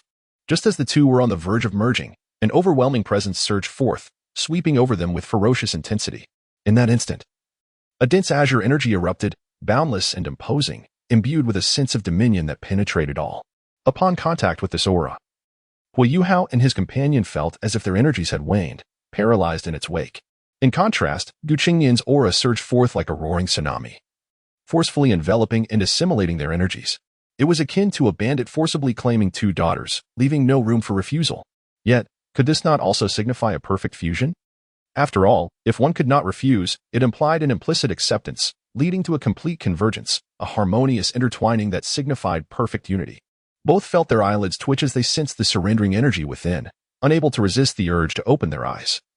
Only to be struck dumb by the realization, could it truly be this way? Even more astonishing was the transformation occurring around them. The energy surrounding their bodies melded into a predominant azure hue, while other colors trailed behind like obedient subordinates. But the marvel was not yet complete. Qingnian's aura shifted once more, releasing an essence reminiscent of ancient ice, accompanied by an undeniable regal presence. Unlike the previous suppression, this time Wong Dong's dark golden aura radiated a sovereign quality, as if competing for dominance against Qingnian's force. Wong Dong frowned, struggling to maintain control over her own energy, while Hui Yuhao, too, appeared troubled by the chaotic auras. A low hum resonated within Qingnian's spiritual sea. The Ice Emperor sat in solemn contemplation, observing the dark golden essence, uncertain whether to intervene. Suppress. Qingnian conveyed telepathically within the spiritual sea. In the next moment, the Ice Emperor unhesitatingly unleashed her formidable bloodline pressure to counter the dark golden energy. A piercing chill erupted from Qingnian. A sensation that would be all too familiar to Ma Xiaodao, for it was the very cold that subdued her martial soul. Yet, this chilling essence had no effect on the three present. The dark golden energy resisted fiercely, yet ultimately retreated, allowing the azure aura to envelop them once more. Wong Dong, now restless, was acutely aware of the nature of the dark golden essence, realizing that Qingnian's ability to suppress it was no small feat. As someone privy to the unfolding narrative, Qingnian understood the significance of this aura. It represented the continent's foremost martial soul, the Haotian hammer. Logically, there should be little that could withstand it. However, the power emanating from Qingnian was that of a 40,000-year-old fierce beast, the Ice Emperor. One of the most precious bloodlines from the extreme north. Boom. At that moment, Wong Dong's blue-gold aura erupted in defiance, seemingly unwilling to yield. This energy directly countered Qingnian's azure essence. Just then, a gray-gold aura radiated from Qingnian, instinctively locking onto the blue-gold energy, drawing it in with an irresistible force. Wong Dong's body trembled, a pained expression crossing her face as her aura began to spiral out of control. Withdraw, Qingnian commanded, summoning the divine grindstone back. In that instant, a radiant golden light burst forth from Wong Dong's forehead, prompting a change in Qingnian's expression as a blue-gold trident flickered momentarily. Simultaneously, the three auras surrounding Qingnian shimmered, pulling the 5 colors from the 2 individuals and attaching them to himself. The energy gradually stabilized, continuously shifting. As their soul powers began to operate smoothly, accelerating with the passage of time, the rhythm of their energies intertwining ever more swiftly. Streams of various colors of energy continuously enveloped the bodies of the 3 individuals, their breaths becoming distinctly perceptible to one another. Hui Yuhao and his companions were uncertain of the circumstances but silently embraced this extraordinary sensation, which increasingly brought them comfort. The 3 bodies seemed to merge into one. An experience that was truly exquisite.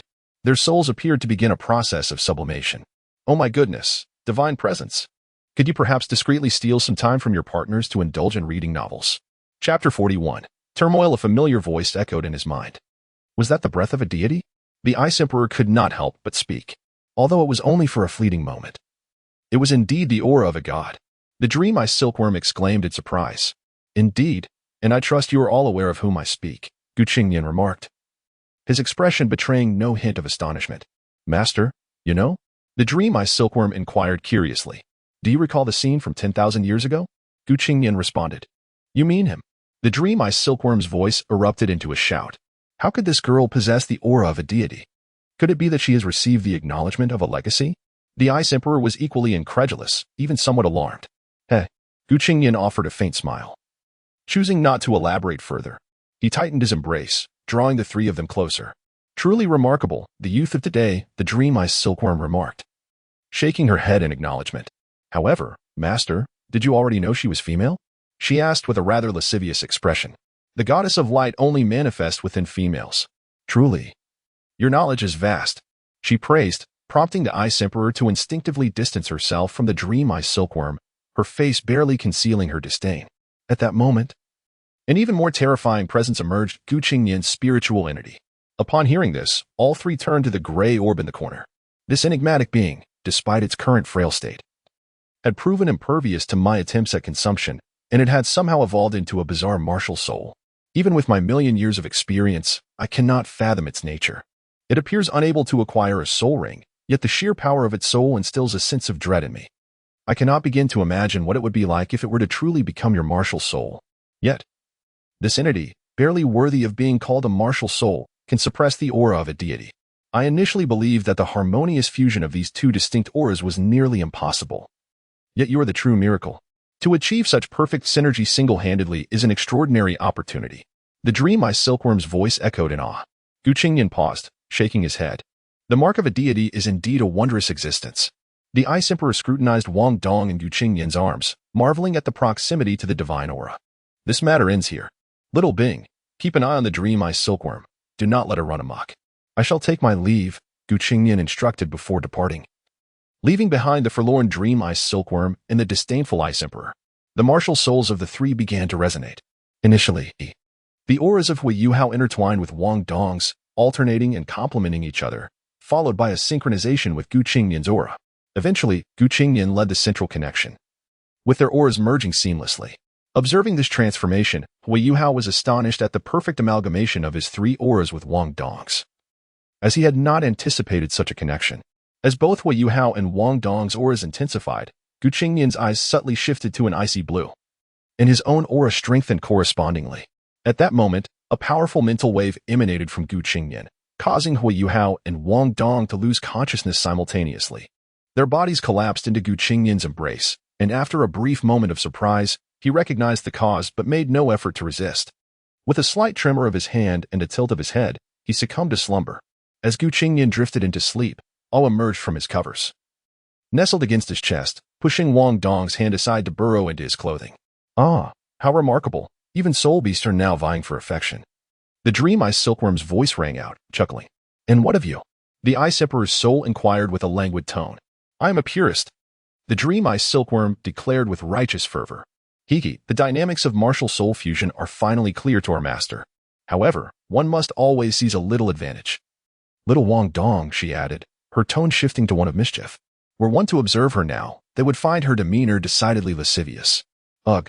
The Ice Emperor sighed in disdain, turning to sleep, feeling inexplicably uncomfortable at Qingnian's situation, particularly since he showed no inclination to refuse. Nonetheless, it was rare for the Ice Emperor to use such a term to describe a woman. What is wrong with the Ice Emperor? Oh well, let us continue. The Dream Eye Silkworm mused, noting the Ice Emperor's expression of distaste, feeling a twinge of sorrow but quickly diverting her thoughts. Meanwhile, outside, strands of icy blue silk slowly emanated from Qingnian's fingertips, swiftly enveloping both his and Wong Dong's bodies. Before long, the three were cocooned within a massive chrysalis. On the other side, at the barbecue stall, a group of individuals lingered, seemingly awaiting someone. Where is Qingnian? And what of Yuhao? Did we not agree to enjoy grilled fish together? Those two must have taken Qingnian away, leaving us hanging. Xiao Xiao pouted, visibly upset. Bei Bei replied gently. Perhaps Qingnian and the others are simply exhausted from the assessment. Standing quietly nearby, Tang Ye kept her head bowed, silent. Xiaoya, are you all right? Shall we head back?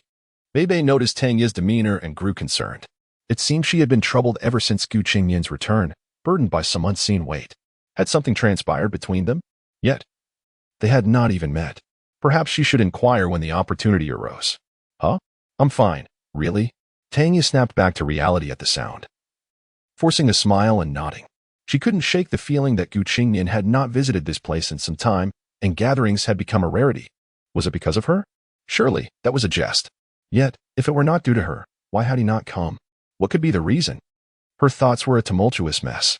In parallel, a figure stood at the barbecue stall, equally burdened by unspoken worries. Jiang Nan and wore a disappointed expression, internally lamenting. Qingnian hasn't shown up? After waiting so long, I still haven't had a chance to enjoy grilled fish. What a waste of time. But why should his absence concern me? She thought, turning to leave. Yet, was he truly not coming? Suddenly, a loud voice broke the tension, startling the group. Hui Yuhao, get out here.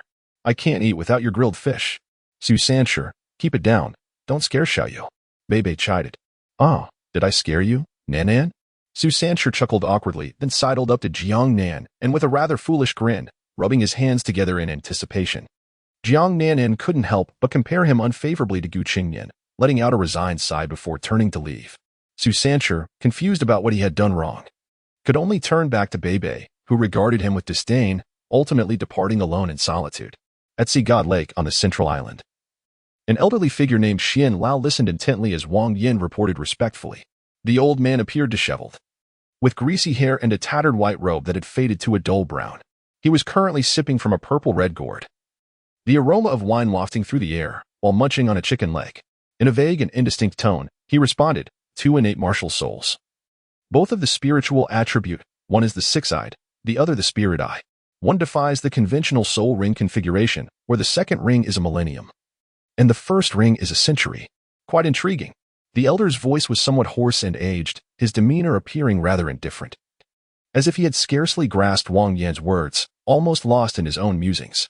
However, as he mentioned Qingnian's information, keen observers would notice a flicker of brilliance in his unusually bright eyes. Wang Yin slightly lifted his head, inquiring once more, "Elder Xian, should we not pay more attention to the martial souls of the Blue Sisters, which are here?" The elder, referred to as Elder Xian, finished his chicken leg without concern for the remnants around his mouth, leisurely rising to stretch with evident satisfaction and yawning, remarked, "Hair? Your understanding is truly lacking." Wang Yin felt a shiver run down his spine and forced a bitter smile. "I apologize. The subjects of study are indeed scarce." Elder Xian chuckled lightly, casually straightening his back and shaking off his garments, stating, "Then let me impart a method to you." Chapter 42. Naturally, I slept with them. Who could sleep with me? The importance of the physical organ as a martial soul directly correlates to the strength of the innate martial soul. The six-eyed boy and the spirit-eyed youth possess martial souls that are, in essence, their eyes and brains, truly the pinnacle of innate martial souls, particularly the six-eyed boy. As you mentioned, his first spirit ring is a millennium old, and his second spirit ring already stretches to 10,000 years. It can be asserted that this child must possess a second martial soul. Moreover, only the most exceptional souls could support such spirit rings. Indeed, you have stumbled upon a treasure. As Elder Xian concluded, a gleam of excitement could no longer be contained in his eyes. Indeed, he must have a second martial soul. At that moment, Wang Yin suddenly realized that he had been so engrossed in curiosity about the boy's soul abilities that he had overlooked this crucial aspect. "Thank you, Elder Xian," he expressed gratefully, gazing at the elder with appreciation. "Please reserve a spot for me in the ranking tournament. Inform Xiaoning that I will attend the freshman assessment ranking tournament and ask him to hold a place for me. No, have Xiaoning find Xiaozhi to meet me. And do it swiftly. Furthermore, I entrust you with a task. Keep a close watch on him. Make sure nothing goes awry. If all goes well, I am determined to secure this individual." As his words faded, an overwhelming aura of dominance emanated from Elder Xian. Wang Yan's expression shifted, and he hurriedly bowed in respect, responding, "Yes," before bowing deeply and departing. For those unaware of the circumstances, it would be hard to believe that someone of Wang Yan's stature would show such reverence to a disheveled old man. One could not help but question the elder's identity. In the classroom dormitory building, Zhou, please have Qingnian come over swiftly. Zhou listened with a puzzled expression to Fan Yu's urgent phone call, a ripple of emotion stirring within her at the mention of Qingnian's name. She replied somewhat distantly before hanging up. Her fingers, akin to jade tender shoots, instinctively rested against her lips, her fragrant tongue unconsciously flickering as if savoring a forgotten memory. Suddenly, her ears flushed crimson, and her delicate face felt an overwhelming heat. Zhou chastised herself. "Zhou, what nonsensical thoughts are you indulging in?" Then, her gaze dimmed, a hidden pain from deep within her memories jolting her, causing her to stagger back and collapse onto her bed. A fine sheen of perspiration appeared on her fair forehead, and she trembled slightly. In the Soul Engineer experimental zone, a robust figure wandered restlessly, his expression grave. "I acted hastily. Both children must be secured. We need to have Shoei bring them over quickly. What if they are seized by the Martial Soul Department? No, this won't do. I must pay a visit." Zhou had been acting strangely recently. Why had she begun staying in the dormitory? Alas, it was all my fault for being too busy. As the night passed, daylight gradually broke. The icy blue cocoon began to fade, revealing the scene within. Qingnian remained at the center, with Hui Yuhao and Wong Dong sprawled on either side, their hands and feet draped over him. The shifting hues of their auras had vanished, their faces pressed against Qingnian's chest, appearing exceedingly comfortable in slumber. Qingnian's long eyelashes fluttered slightly, and his body roused gently. A soft moan escaped Wong Dong's lips, imbued with a hint of languor and delicate charm. As he slowly opened his eyes, he found himself mere inches from the still sleeping Hui Yuhao. Stunned, he shifted slightly, lowering his gaze. What? One hand rested on Gu Qingnian's face while the other was tucked inside his shirt, and his own face was pressed snugly against Gu Qingnian's chest. His legs entwined with Gu Qingnian's left leg. Hui Yuhao was in a similar predicament, his face nestled in Gu Qingnian's armpit, one hand similarly ensnared within Gu Qingnian's shirt, and his legs tangled with Gu Qingnian's right leg. A wave of enchanting fragrance wafted into their nostrils, warmth flooding their bodies. It felt utterly delightful. Never had they experienced such sensations. They must have slept for quite a while. An unusual feeling stirred within him, indescribable yet tinged with panic and regret. Gu Qingnian, Hui Yuhao, awakened. Wong Dong hesitated, nudging Gu Qingnian, whose limbs had gone numb from maintaining the position for too long. Ah? Hui Yuhao emitted a similar groan, gradually opening his eyes, confusion clouding his gaze. Why are you so close to me? Why is Qingnian lying beneath me? Hui Yuhao questioned. Bewildered. You. Wong Dong exclaimed in embarrassment and anger, abruptly moving, only to forget that his hand was still in Gu Qingnian's embrace. In a reflexive motion, he yanked at Gu Qingnian's clothing, revealing a pink rabbit before their eyes. The rabbit seemed to have just awoken, casting a nonchalant glance at the two before patting their heads and leaping away. Ugh! Gu Qingnian was stirred awake by their commotion, pulling with force. A tingling sensation coursing through him, startling him fully awake. It had been ages since he had slept so soundly. Stretching his arms, he noticed something soft beneath his hands. What is this? Lifting his head, he realized that his hands had been pinned down by Hui Yuhao and Wong Dong, and he had inadvertently grasped their chests. A potent sense of crisis surged through him, causing his brows to furrow. Ah! A simultaneous scream erupted, followed by frantic movements of arms and legs, and the ensuing chaos. Gu Qingnian felt as though he had lost all sensation. However, in contrast, his body felt lighter. Hui Yuhao and Wong Dong sprang to their feet, flushed with embarrassment, collapsing on either side. What are you groping around for? Wong Dong raised a foot, poised to kick Gu Qingnian, but hesitated and lowered it. Hui Yuhao was half awake, half confused. The sudden pinch on his chest had startled him into jumping up, but his limbs remained ensnared, making it difficult to rise. He finally managed to stand, only to find Wong Dong, blushing furiously, pointing at Gu Qingnian and exclaiming something. Ding ding ding! Suddenly, a sharp, piercing bell rang out, startling the three. Hui Yuhao leapt up instantly, grabbing Wong Dong with one hand and Gu Qingnian with the other, making a hasty retreat. Breakfast and washing up were neglected. Wong Dong realized the gravity of the situation and, disregarding his anger, pulled Gu Qingnian along as they fled. Gu Qingnian, however, remained remarkably calm. Not a hint of panic on his face. Observing the urgency of the others, he leisurely remarked, "What's the rush? Aren't I still here?" The two paused, realizing, indeed, Gu Qingnian had the ability to teleport. Why were they in such a hurry? They began to slow their pace. Gu Qingnian swiftly activated his teleportation, and before long, they arrived at the classroom. The trio, having rushed in such haste, appeared disheveled. Wong Dong at least managed to straighten himself somewhat, while Hui Yuhao's clothes hung loosely, several buttons undone, allowing a draft to seep through, and his hair lay tousled. Yet, Gu Qingnian was the most disheveled of all. His shirt had been pulled open by the two, exposing his robust chest, his long hair cascading down untamed, his expression languid. After all, it had been a long time since Gu Qingnian had enjoyed such a lengthy slumber. He leaned against the doorframe, still half asleep and a bit groggy. Wong Dong and Hui Yuhao stood at the forefront. Hui Yuhao, summoning all his strength, declared, "Report. Report." Wong Dong echoed, though his voice was considerably softer, lacking vigor. And he shot a glare at Gu Qingnian. Zhou Yi approached, spotting only Hui Yuhao and Wong Dong, and inquired, "Where is Gu Qingnian?" Her tone faltering momentarily. The two stepped aside in unison, revealing Gu Qingnian standing prominently in the center. Upon noticing Zhou Yi's arrival, he smirked slightly, his tone flirtatiously light. "Good morning, teacher," and gently licked his lips. A fleeting blush crossed Zhou Yi's face, but she quickly regained her composure and asked, "My class leader informed me. What exactly are you two up to?" Her expression bore a hint of exasperation. Yet, in her heart, she marveled. Beauty truly holds power, even in disarray. It could not conceal his allure. "Ah, I overslept." Gu Qingnian's demeanor was succinct and clear. "Overslept? How did the three of you manage to sleep?" Zhou Yi's question seemed to emerge from some mysterious force. "Ah, we." Hui Yuhao and Wong Dong's faces instantly flushed crimson, and they instinctively turned to glance at Gu Qingnian, feeling an overwhelming sense of embarrassment. Gu Qingnian, however, remained unfazed. casually tossing his hair aside as he stepped through the door, unabashedly declaring, "Of course, I slept with them. Who could possibly sleep with me?"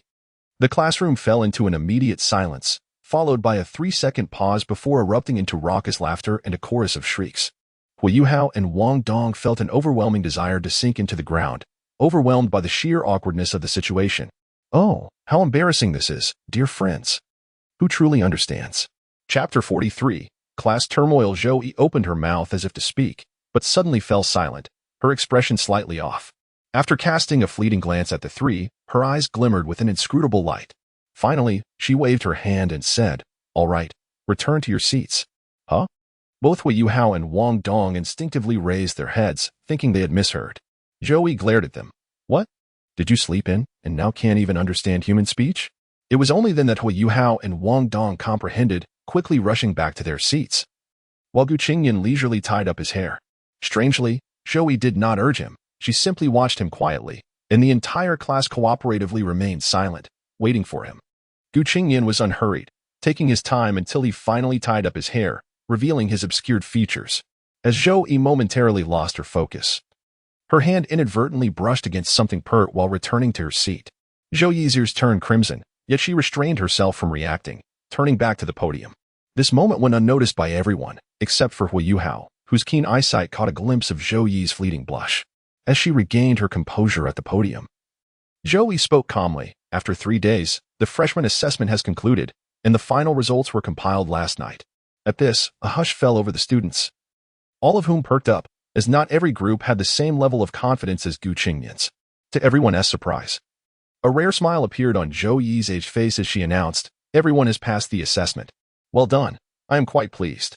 The classroom erupted into joyous cheers, a cacophony of celebration echoing through the space. This time, Zhou did not silence them, merely watching with a smile. In the assessment competitions, the entire freshman class had nearly secured victory in all evenly matched contests. After a brief uproar of celebration, Zhou resumed her serious demeanor, calling for silence once more. "All right, settle down. Passing is merely the first step. The real challenge lies in the elimination rounds for the top 64. You must not slacken your efforts. Remember, the upcoming elimination matches will be the true test of your excellence. Our class is only 2 groups that achieved complete victory.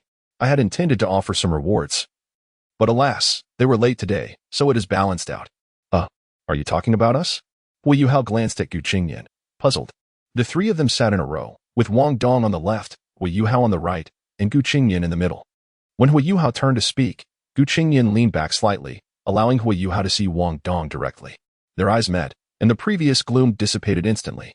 In that moment, both felt a subtle surge of soul power, an indescribable sense of camaraderie washing over them, even evoking an urge to embrace each other once more. As if they had shared a silent understanding, both turned their gazes towards Qingnian, who met their eyes in turn. However, the connection with Qingnian felt different. Hu Yuhao sensed a familiarity that surpassed even that with Wong Dong, almost as if he felt inclined to regard Qingnian as a leader. Wong Dong, on the other hand, experienced a wave of emotions, a mix of helplessness and excitement, similarly feeling a sense of misplaced hierarchy. This feeling startled them at that moment. They recalled the events of the previous night when they had cuddled with Qingnian. Wong Dong murmured, "Could it be that we succeeded?" Hu Yuhao's eyes sparkled with anticipation as he turned to Qingnian, who nodded affirmatively. "We shall test it again after class." Both nodded in agreement. Zhou observed this exchange from the podium, remaining silent, her gaze fixed on Qingnian, as if seeking something deeper. After a prolonged scrutiny, her eyes swept over Hu Yuhao and Wong Dong, but she chose not to speak, a fleeting shadow of melancholy crossing her features. No one knew what thoughts occupied her mind. After class, Xiao Xiao eagerly approached the trio, her eyes wide with curiosity as she exclaimed, "Oh my! What on earth did you do last night since you weren't here?" Hu Yuhao and Wong Dong exchanged awkward glances, turning away as if to feign deafness, which only piqued Xiao Xiao's curiosity further. Qingnian, however, responded candidly, "We," but before he could finish, Hu Yuhao and Wong Dong quickly covered his mouth. Let us not discuss that for now. Let us focus on what teacher Zhou mentioned." Wong Dong hurriedly redirected the topic. "There are 3 rings among the newcomers, and we have 3 groups. Our overall strength cannot match theirs." Hu Yuhao's expression turned serious as he summarized their predicament. Xiao Xiao, distracted by the change of subject, sighed. "It seems we must set our sights on 4th place. Come now, You're just soul respect. Can't you have a bit of confidence? You still have hidden strengths. If you're intimidated now, you might as well surrender and sleep in your dormitory, Qingnian remarked, prying Wong Dong's hand away with a relaxed demeanor. Hu Yuhao's eyes sharpened as he responded, exactly. Our goal is singular, the championship. Championship? Wong Dong chimed in, grinning. Yuhao. Xiao Xiao's expression brightened, her competitive spirit ignited by their fervor. Yes, let us give it our all. Hu Yuhao continued. We are champions. The three declared in unison, their morale soaring. Not so fast. With me around, you can only aim for second place, Qingnian interjected, a playful smile gracing his lips. The trio paused, their gazes shifting to Qingnian, suddenly realizing that he might be their greatest rival in this competition. They were acutely aware that Qingnian was the strongest among them, and although they felt a twinge of reluctance, the truth was undeniable. That is not certain. Together, we'll be champions. Xiao Xiao teased, covering her mouth with a playful grin. Indeed, consider yourself in second place. The first belongs to us, Wong Dong declared, lifting his head with pride. Hu Yuhao chuckled in agreement, nodding affirmatively. They were unconcerned about meeting Qingnian in the early rounds, as the teams with complete victories enjoyed certain privileges and would not face each other in the first two rounds. After a brief chat, the four parted ways, with Qingnian and his companions heading towards their dormitory. Along the way, Hu Yuhao and Wong Dong fell into silence, even appearing somewhat dazed, lost in their thoughts. The observant Qingnian noted this but chose not to pry, allowing things to unfold naturally. Some matters should not be overly meddled with, lest they backfire. Upon returning to the dormitory, Qingnian was the first to head for a shower while Hu Yuhao and Wong Dong sat on the bed waiting for him. When Qingnian closed the door behind him, both instinctively looked up at the dormitory entrance, a complex expression flickering in their eyes. Due to their tardiness that morning, especially Wong Dong, they hadn't had the chance to confront Qingnian about sharing a bed, despite it being an accident. Hu Yuhao felt a strange sensation within. They had spent the night with Qingnian, intimately so. It seemed they had even achieved a soul fusion, one that was no ordinary fusion. He was uncertain how to process his feelings, his mind a whirl of confusion. It appeared that both were aware of something, as if sharing a silent understanding. And they simultaneously lifted their heads to meet each other's gaze. Initially startled, a strange expression crossed their faces, followed by an intuitive realization. At that moment, both understood a secret about each other, one they had believed was theirs alone. They comprehended that they were of the same kind. You, he, no. The two uttered just 3 words, yet they conveyed a wealth of unspoken information, leaving much unsaid. With a soft click, the door swung open, the sound drawing the two individuals back from their reverie. A fleeting hint of panic flickered in their eyes, yet they both instinctively concealed it. Upon entering, they were enveloped by the enchanting aroma that belonged to Qingnian. As they raised their gazes, they beheld his flawless visage beneath the satin ribbon, his features sculpted as if by the divine hand of a celestial artist, presenting an astonishingly handsome countenance. His damp hair, just washed, still exuded a wisp of warmth, and his freshly bathed skin radiated an unparalleled allure, complemented by an innate ethereal grace. It was hard to fathom that such a divine being existed in the mortal realm, as if a deity had descended from the heavens. For a brief moment, their eyes glazed over, fixated upon Qingnian with unabashed admiration. Their cheeks tinged with a delicate blush. Qingnian, noticing their peculiar change, chose not to address it directly. Instead, he stepped forward and beckoned them. Let us commence shortly. Chapter 44. The power of the 3 emperors. Wong Dong regained his senses, his earlier confusion settling as he inquired, "Shall we begin? How do we proceed?" Hu Yuhao, equally curious, cast a glance at Qingnian. "Let's first practice together, and later we shall attempt the martial soul fusion technique," Qingnian suggested after a moment of contemplation. Wong Dong scoffed. "Humph. You certainly have a methodical approach. What other choice is there?" Qingnian replied nonchalantly. Wong Dong huffed quietly, choosing not to say more. "Let's give it a try." Hu Yuhao hesitated before speaking, seemingly having made a resolution. A surge of emotion welled up within Wong Dong, and he found himself responding impulsively. "Then let us try." Qingnian nodded and remarked, "Shall we gather around my bed?" "Then? To your bed, of course." The two responded almost in unison. Qingnian paid no mind to their banter, and the 3 formed a triangular formation, hands touching. The moment their palms made contact, their soul powers immediately began to intertwine and merge. Within a single cycle through their bodies, the fusion was complete, resulting in a unique blend of their distinct attributes. As they continued to practice in unison, they began to experience varied sensations. The rate at which their soul powers increased was astonishingly swift, effectively equating to the combined training speeds of the 3.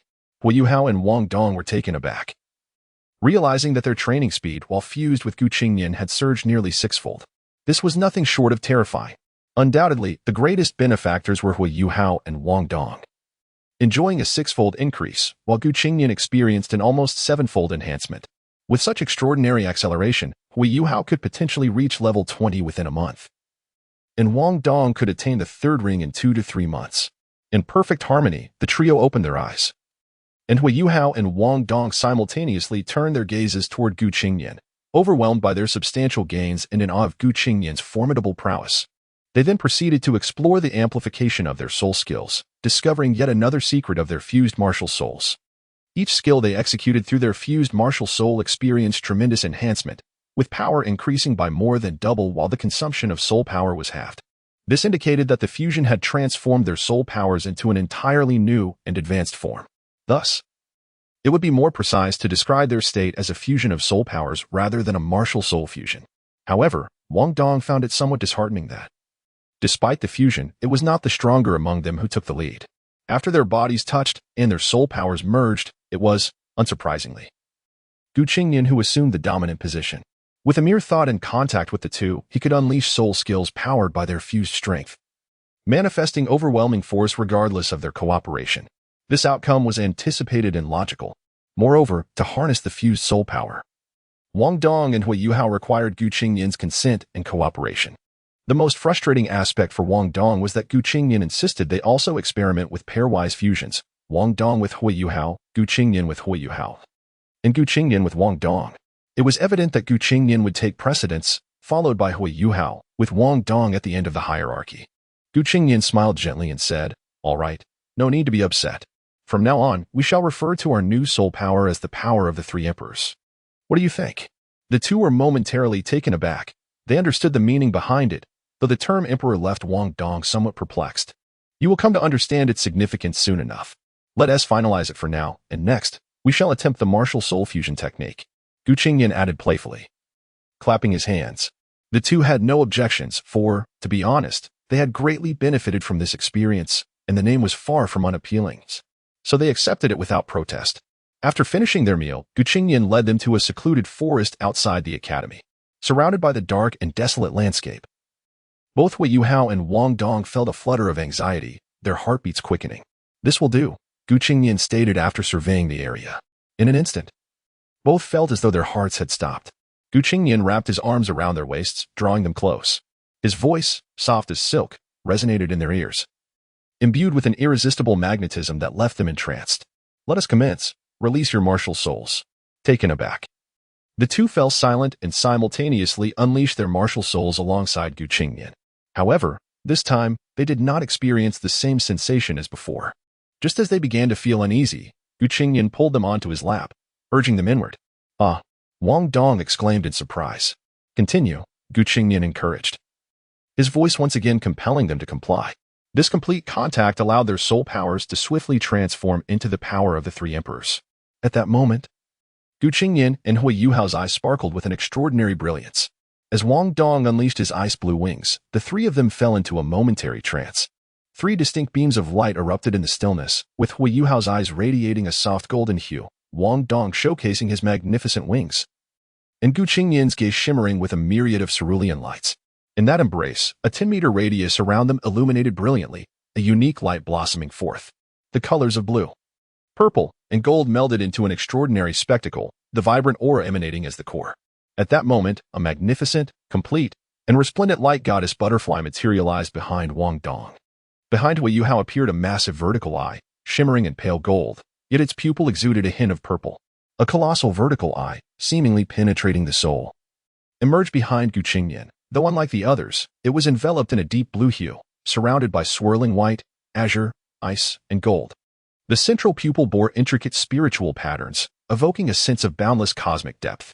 Most astonishingly, the central pupil of that vertical eye fixated on Hu Yuhao and Wong Dong, eliciting an intense shiver that made them feel utterly exposed and immobile. Yet, as quickly as it came, the sensation dissipated. In that moment, their consciousness returned to normal.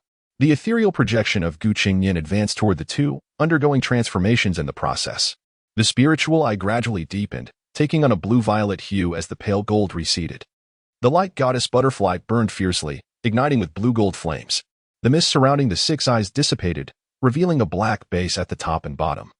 With a wide horizontal line in the center, the spiritual patterns morphing into speckled stars. At the heart of it, a black dot transformed into a profound void. Suspended in radiant white light, akin to the activation of a domain. After a prolonged moment, the three ethereal figures converged, standing above the three at the center. In an instant, the three felt a jolt as the power of the three emperors surged forth, nearly depleting their entire strength in an instant. The blazing light goddess butterfly unfurled its resplendent wings, gently enveloping the two eye-like projections, and in a flash, the butterfly's form vanished.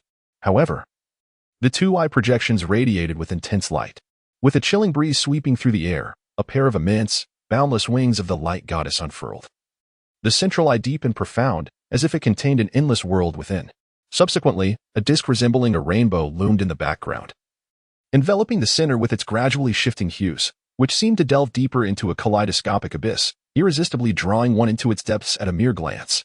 The three entities hovered as one, descending slowly to encircle the trio of Qingnian and his companions.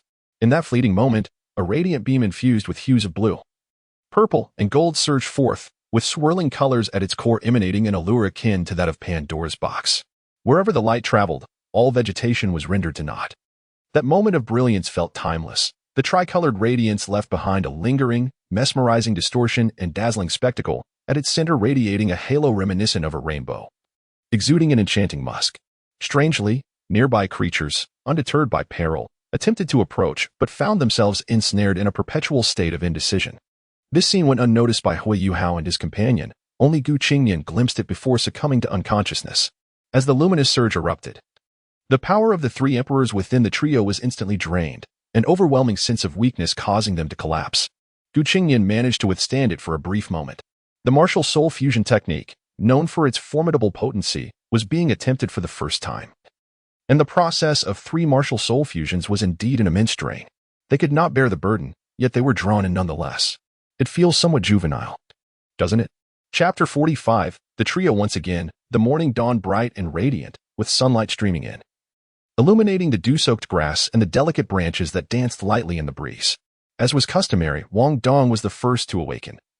A piercing ray of sunlight intruding upon his brow, gradually rousing his consciousness. In that moment of awakening, a tumult of emotions surged within him. For he had spent the last 2 nights nestled in Qingnian's embrace. The previous day, at least, they had been in a bed. Today, however, they lay directly in a small glade.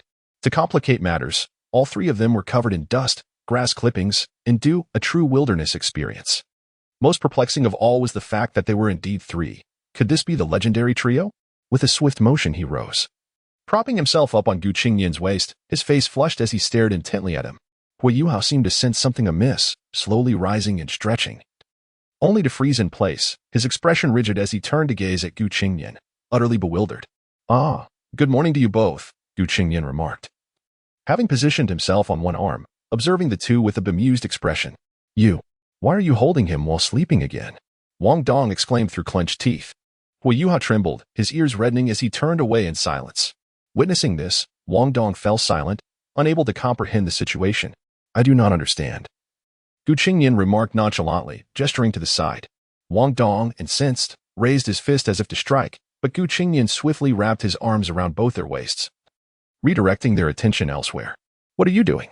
Wong Dong shouted, feeling both embarrassed and angry, yet he noticed Hui Yuhao staring blankly into the distance.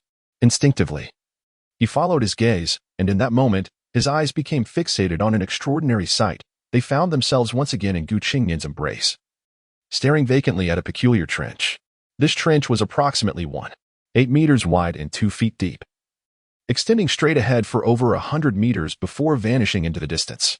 What astonished them was that the trench, which should have been filled with mud, shimmered with a soft golden hue, identical to the light emitted when Hui Yuhao utilized his spirit eyes. At the center of this golden expanse, a radiant aura, reminiscent of a rainbow, exuded an alluring fragrance that captivated both of them. Yet, this was not the most alarming aspect. The truly terrifying detail was the array of small creatures that gathered around the trench, hesitating to approach, as if caught in a trance. Hui Yuhao's face paled in horror as he realized the animal's eyes were entirely black, resembling the vacant stare of the undead. He felt an irresistible pull towards the trench. But it was only Qingnian's firm grip that pulled him back. snapping him out of the spell. In that moment, under the morning sun, the golden shimmer radiated enchantingly, drawing in their souls like Pandora's box. Wong Dong, still rooted in place, suddenly stood up, uncontrollably moving towards the trench. Qingnian observed Wong Dong's vacant expression. Filled with a dazed fascination, his body frozen in place. Hu Yuhao, filled with concern, turned to Qingnian. What should we do? Should we intervene? Qingnian furrowed his brow, his figure flickering as he reappeared beside Hu Yuhao. Wong Dong remained in his entranced state, and Hu Yuhao gasped, astonished by the overwhelming power of their spirit fusion technique. Wong Dong, Qingnian called sharply, channeling his mental energy to jolt Wong Dong back to reality. Wong Dong stirred slightly, yet remained in a stupor. Qingnian grasped his shoulders, their eyes locking, as chaotic thoughts flooded Wong Dong's mind. After a moment, Wong Dong exhaled deeply, his face pale with terror, beads of cold sweat trickling down his forehead. That was horrifying. I felt as if I was dragged into a strange realm, surrounded by nothingness. My mind was inundated with information, and while I could see everything, I was utterly immobilized. It was only through a surge of mental energy that I managed to escape, shattering the illusion as if it were a divine forge. Wong Dong recounted his experience rapidly, his expression one of relief as he survived the ordeal. He had not mentioned that throughout this time, Qingnian's voice had constantly echoed in his mind, a guiding presence. Hu Yuhao immediately turned to Qingnian, who nodded slightly, refraining from further explanation. Qingnian's gaze sharpened. I will now attempt to harness the ability. No matter what transpires, do not approach. What? Both of them exclaimed in unison. Hu Yuhao quickly interjected, we can test it against formidable foes. It is unnecessary. Wong Dong also frantically urged him to reconsider. Do you not trust me? Besides, are you not curious? A flicker of madness glinted in Qingnian's eyes as he suddenly dashed to the edge of the trench, unhesitatingly reaching out. As he neared the trench, the alluring fragrance intensified, irresistibly drawing him closer, until the scent dissipated completely, reaching a distance of 10 meters from Hu Yuhao and Wong Dong. Just before the trench, an irresistible force pulled Qingnian's consciousness into an infinite space, inundating his mind with information while rendering him powerless, directly leading to a cerebral overload. Only when his mind was completely ensnared would he succumb. Had Qingnian not intervened, Wong Dong would have quickly followed suit. Wait, this is akin to a domain. Qingnian realized, recognizing it as a weakened version of a domain expansion. The divine forge within his mind aided him in resisting the onslaught. As his hand made contact with the golden surface, Qingnian's mind briefly faltered, akin to a mental shockwave. However, it was merely a fleeting moment. Had a weaker individual been in his place? After observing for a moment longer and testing a few times, Qingnian returned to his original position. The trench gradually fading from existence. Hu Yuhao and Wong Dong eagerly approached, inquiring, what happened? What did you discover? Qingnian succinctly summarized the effects, leaving them both astounded. This fusion technique possessed dual attributes of destruction and mental assault, rendering everything in its path into nothingness. Should a person fall victim, they would become akin to a golden statue. Only the three of them could break the spell. The entire effect would last approximately 12 hours. Contingent upon the trio's collective strength and condition. Within a 10-meter radius, an intoxicating scent of musk would permeate the air, drawing individuals into a boundless void where their minds would be flooded with information, yet they would be rendered immobile until the effect wore off. Those with weaker resistance would suffer severe cerebral damage. The closer one got to the center, the more potent the effect, and the musk would lure enemies closer, triggering the effect upon inhalation, unless Qingnian intervened. Contact with the golden mark in the center would deliver a shock to the soul. In essence, it was an inescapable area of effect. Anyone who entered would be affected to some degree, and only the three of them could resolve it. As for its duration, it depended on the individuals involved. However, to put it plainly, as long as a spirit master below the soul sage level did not approach, they would be drawn into the void the moment they entered the center. Even if they managed to withstand it, stepping into the central area would trigger paralysis. Once paralysis commenced, the individual would be subjected to relentless psychological torment, testing their mental fortitude. For ordinary second or third-ring spirit masters facing such an attack, those with frail minds would likely succumb after half an hour. Even if rescued, they would be left in a state akin to a fool. Illustrating the terrifying nature of this skill, Wong Dong's face lit up with excitement. The power of our spirit fusion technique will undoubtedly escalate as our cultivation rises. This technique is truly formidable. Just imagine how terrifying it will become at higher levels. It could serve as a life-saving skill. Hu Yuhao clicked his tongue in astonishment. Such an attack, if it were to strike directly, would possess tremendous power. Perhaps next time we could experiment with the soul fusion technique of the two of us. Chapter 46. The Nightmare and the Divine Illusion. The Path of Pandora. Indeed. Hu Yuhao and Wong Dong exchanged glances, unable to suppress the joy evident on their faces. 3 martial souls are permissible. Who says 2 cannot suffice? If it truly works, the 3 of us, we would soar. The mere thought ignited their excitement. Moreover, ordinary soul respecters would be no match. And even soul sects would pose no problem. Wong Dong reiterated. The overwhelming power was indeed daunting. We only possess this one strike. We cannot even intimidate others. Once we expend it, we might faint ourselves. Hu Yuhao took a moment to regain his composure before speaking again. If we practice it a few more times, we will become accustomed, and it will be much easier. Qingnian remarked nonchalantly. The 2 nodded in agreement. And Wong Dong excitedly raised his fist. If that Ma Shout outbullies us again next time, let us show her what we are capable of, with her cultivation level. She shouldn't be killed, but she will certainly understand our strength. Hu Yuhao suggested. Our formidable martial soul fusion technique deserves a name. Let us brainstorm together. Wong Dong immediately took the initiative. How about calling it Death's Gaze? Before Hu Yuhao could respond, he quickly dismissed the idea. No. This is a martial soul fusion technique initiated by the 3 of us. How could it lack the essence of my martial soul? Let us name it Gaze of the Goddess of Light. Isn't that cool? What followed was only a silent exchange of glances between the 2. Hu Yuhao, exasperated, remarked, that would render it unrelated to us. Qingnian's eyes sparkled. The Nightmare and the Divine Illusion. The Path of Pandora. Hu Lihao's eyes widened slightly. It was a bit lengthy, but still quite good. Wong Dong had an idea in mind but found this suggestion appealing. Thus nodded in acceptance. Let us abbreviate it to the Path of Pandora. Originally, he intended to summon Teacher Zhou for evaluation of its power and effectiveness.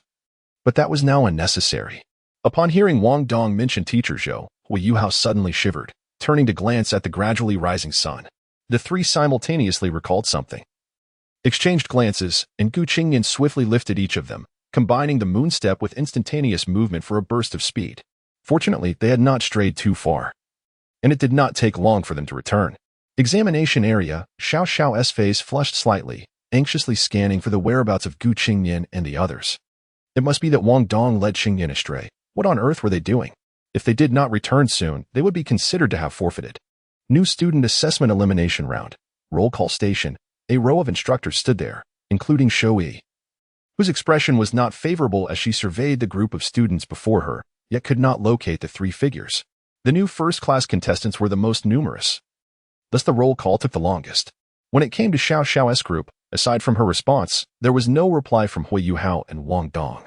Subsequently, Qingnian's unique clan drew particular attention, yet still, there was no response. Not only were the new students astonished, but even the instructors were taken aback. In the history of Shrek Academy, while this was not the first occurrence, it was certainly a rare situation.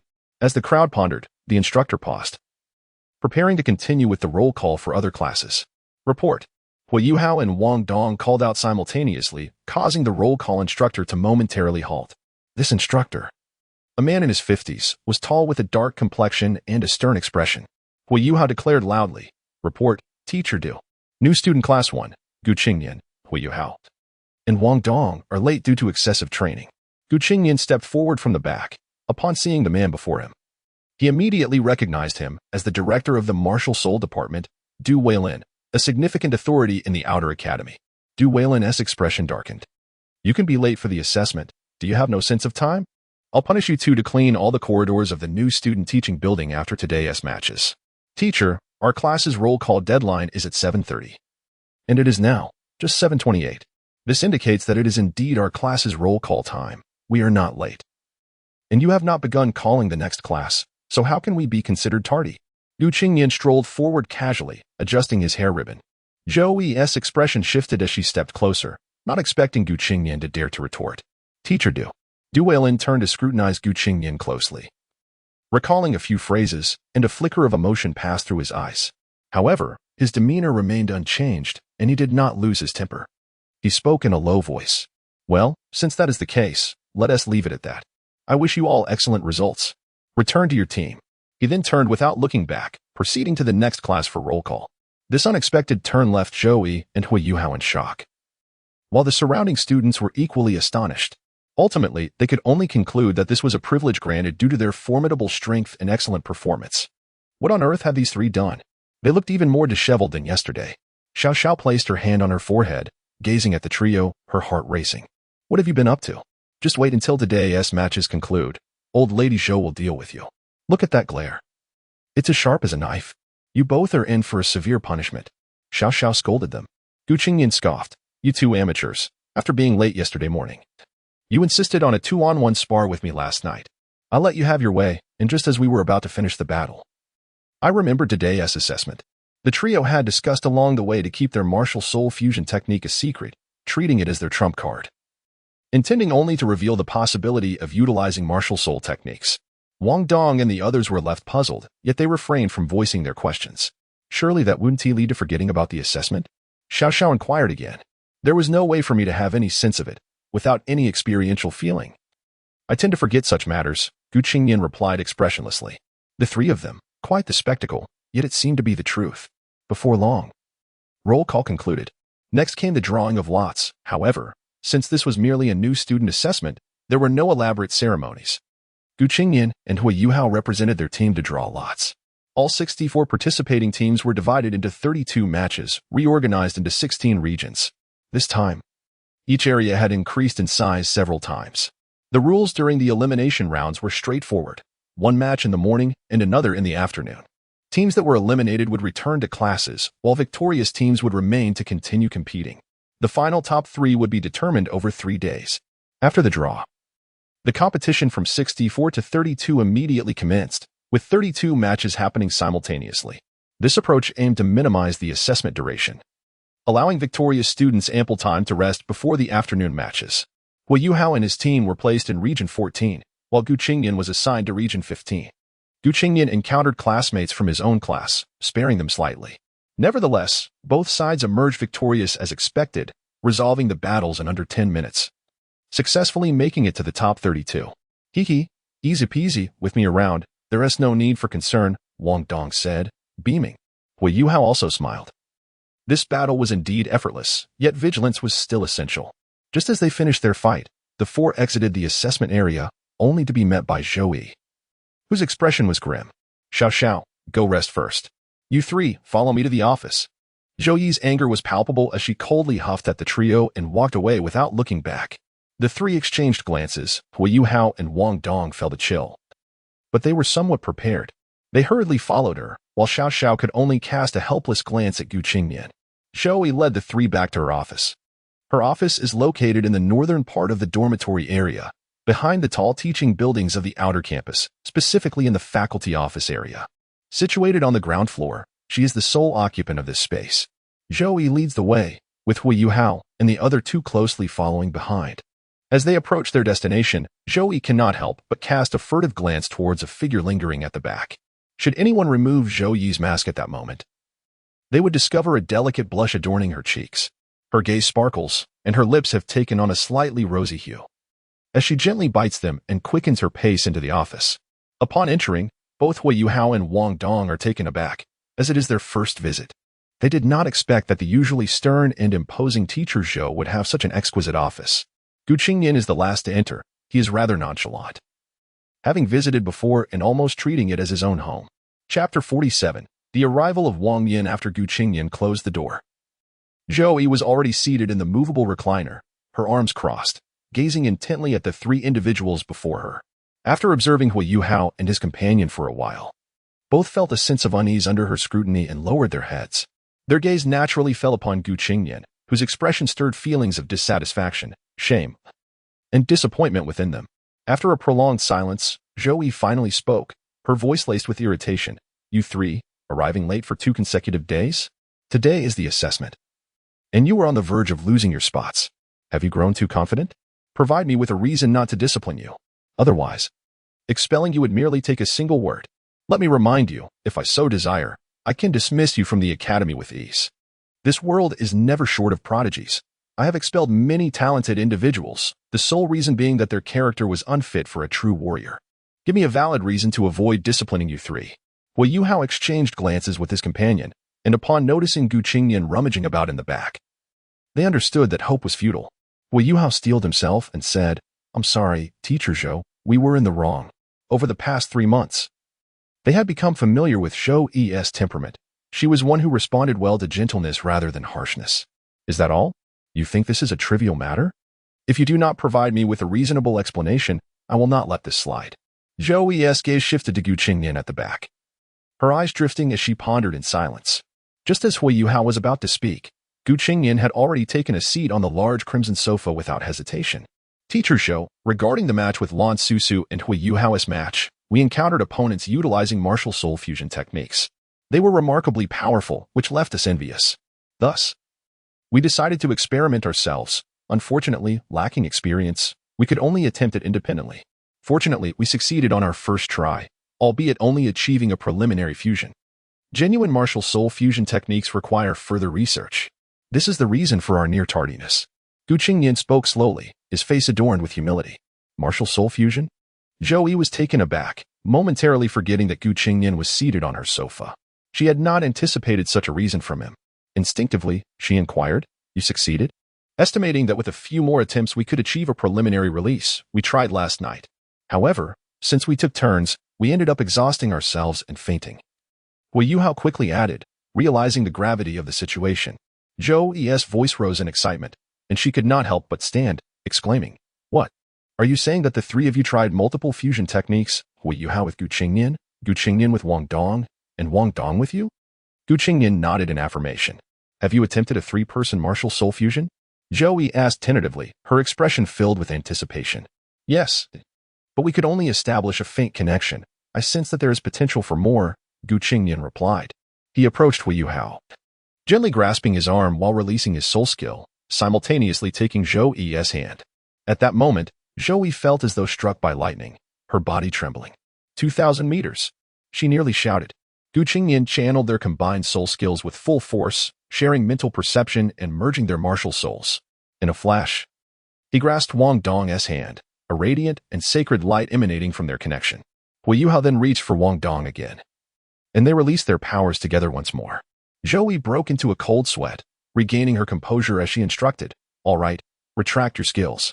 I believe you. Wait here while I fetch a teacher familiar with martial soul fusion techniques to assist you." With that, she turned and departed. "Humph. This is all your fault for insisting on conducting experiments. Now our secret has been discovered." Wong Dong murmured to Qingnian. "It's not a bad thing to have a teacher's guidance." Hui Yuhao interjected. "Humph. I only complain to you. I wouldn't bother with anyone else." Wong Dong retorted. All right, our little Sundara," Hui Yuhao teased. "Who are you calling it Sundara?" Wong Dong exclaimed, her cheeks puffing up like an agitated cat. "But today, seeing teacher Zhou's myriad of expressions has been quite worth it." Hui Yuhao quickly changed the topic. "Indeed. I've never witnessed such a diverse range of expressions from teacher Zhou," Wong Dong echoed. Qingnian found their banter uninteresting, as he believed that only standing at the pinnacle allowed one to behold a different vista. "Hey, let us practice here for a while. When teacher Zhou returns, she'll see that we are putting in effort," Wong Dong suggested, practically pressing her face against Qingnian's. "You truly are skilled at being sly. But you're almost touching Qingnian's face." Hui Yuhao chuckled. Wong Dong stiffened, suddenly leaping up and shouting, You. All right, let us quickly recover our soul power." Qingnian instructed the two. The reason Qingnian chose not to disclose the existence of their three-person martial soul fusion technique was twofold. 1. It was a life-saving skill.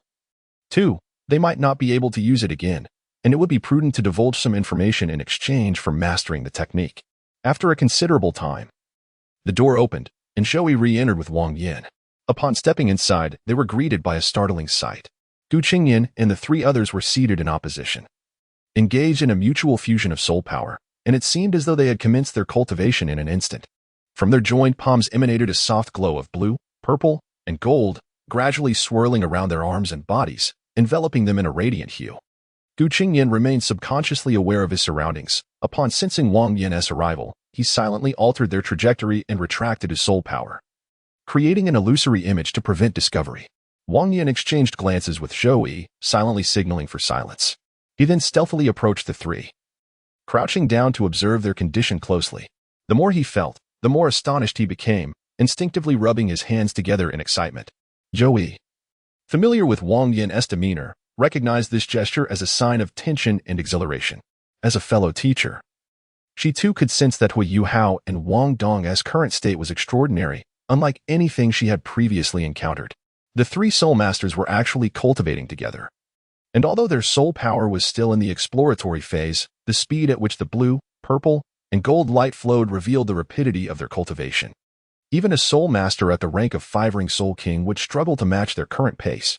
After the three had completed 144 cycles of cultivation, they concluded their practice, their soul power fully restored, while Qingnian laid the foundation. With a long exhale, he retracted his soul power, and the surrounding light gradually dissipated. As he opened his eyes, Hui Yuhao and Wong Dong were taken aback, exclaiming, "Teacher Zhou, Teacher Wang." Wong Dong then realized they were in Zhou Yi's office. Hui Yuhao, feeling somewhat embarrassed, explained, "Teacher Zhou, we intended to restore our soul power early to prepare for the afternoon S competition.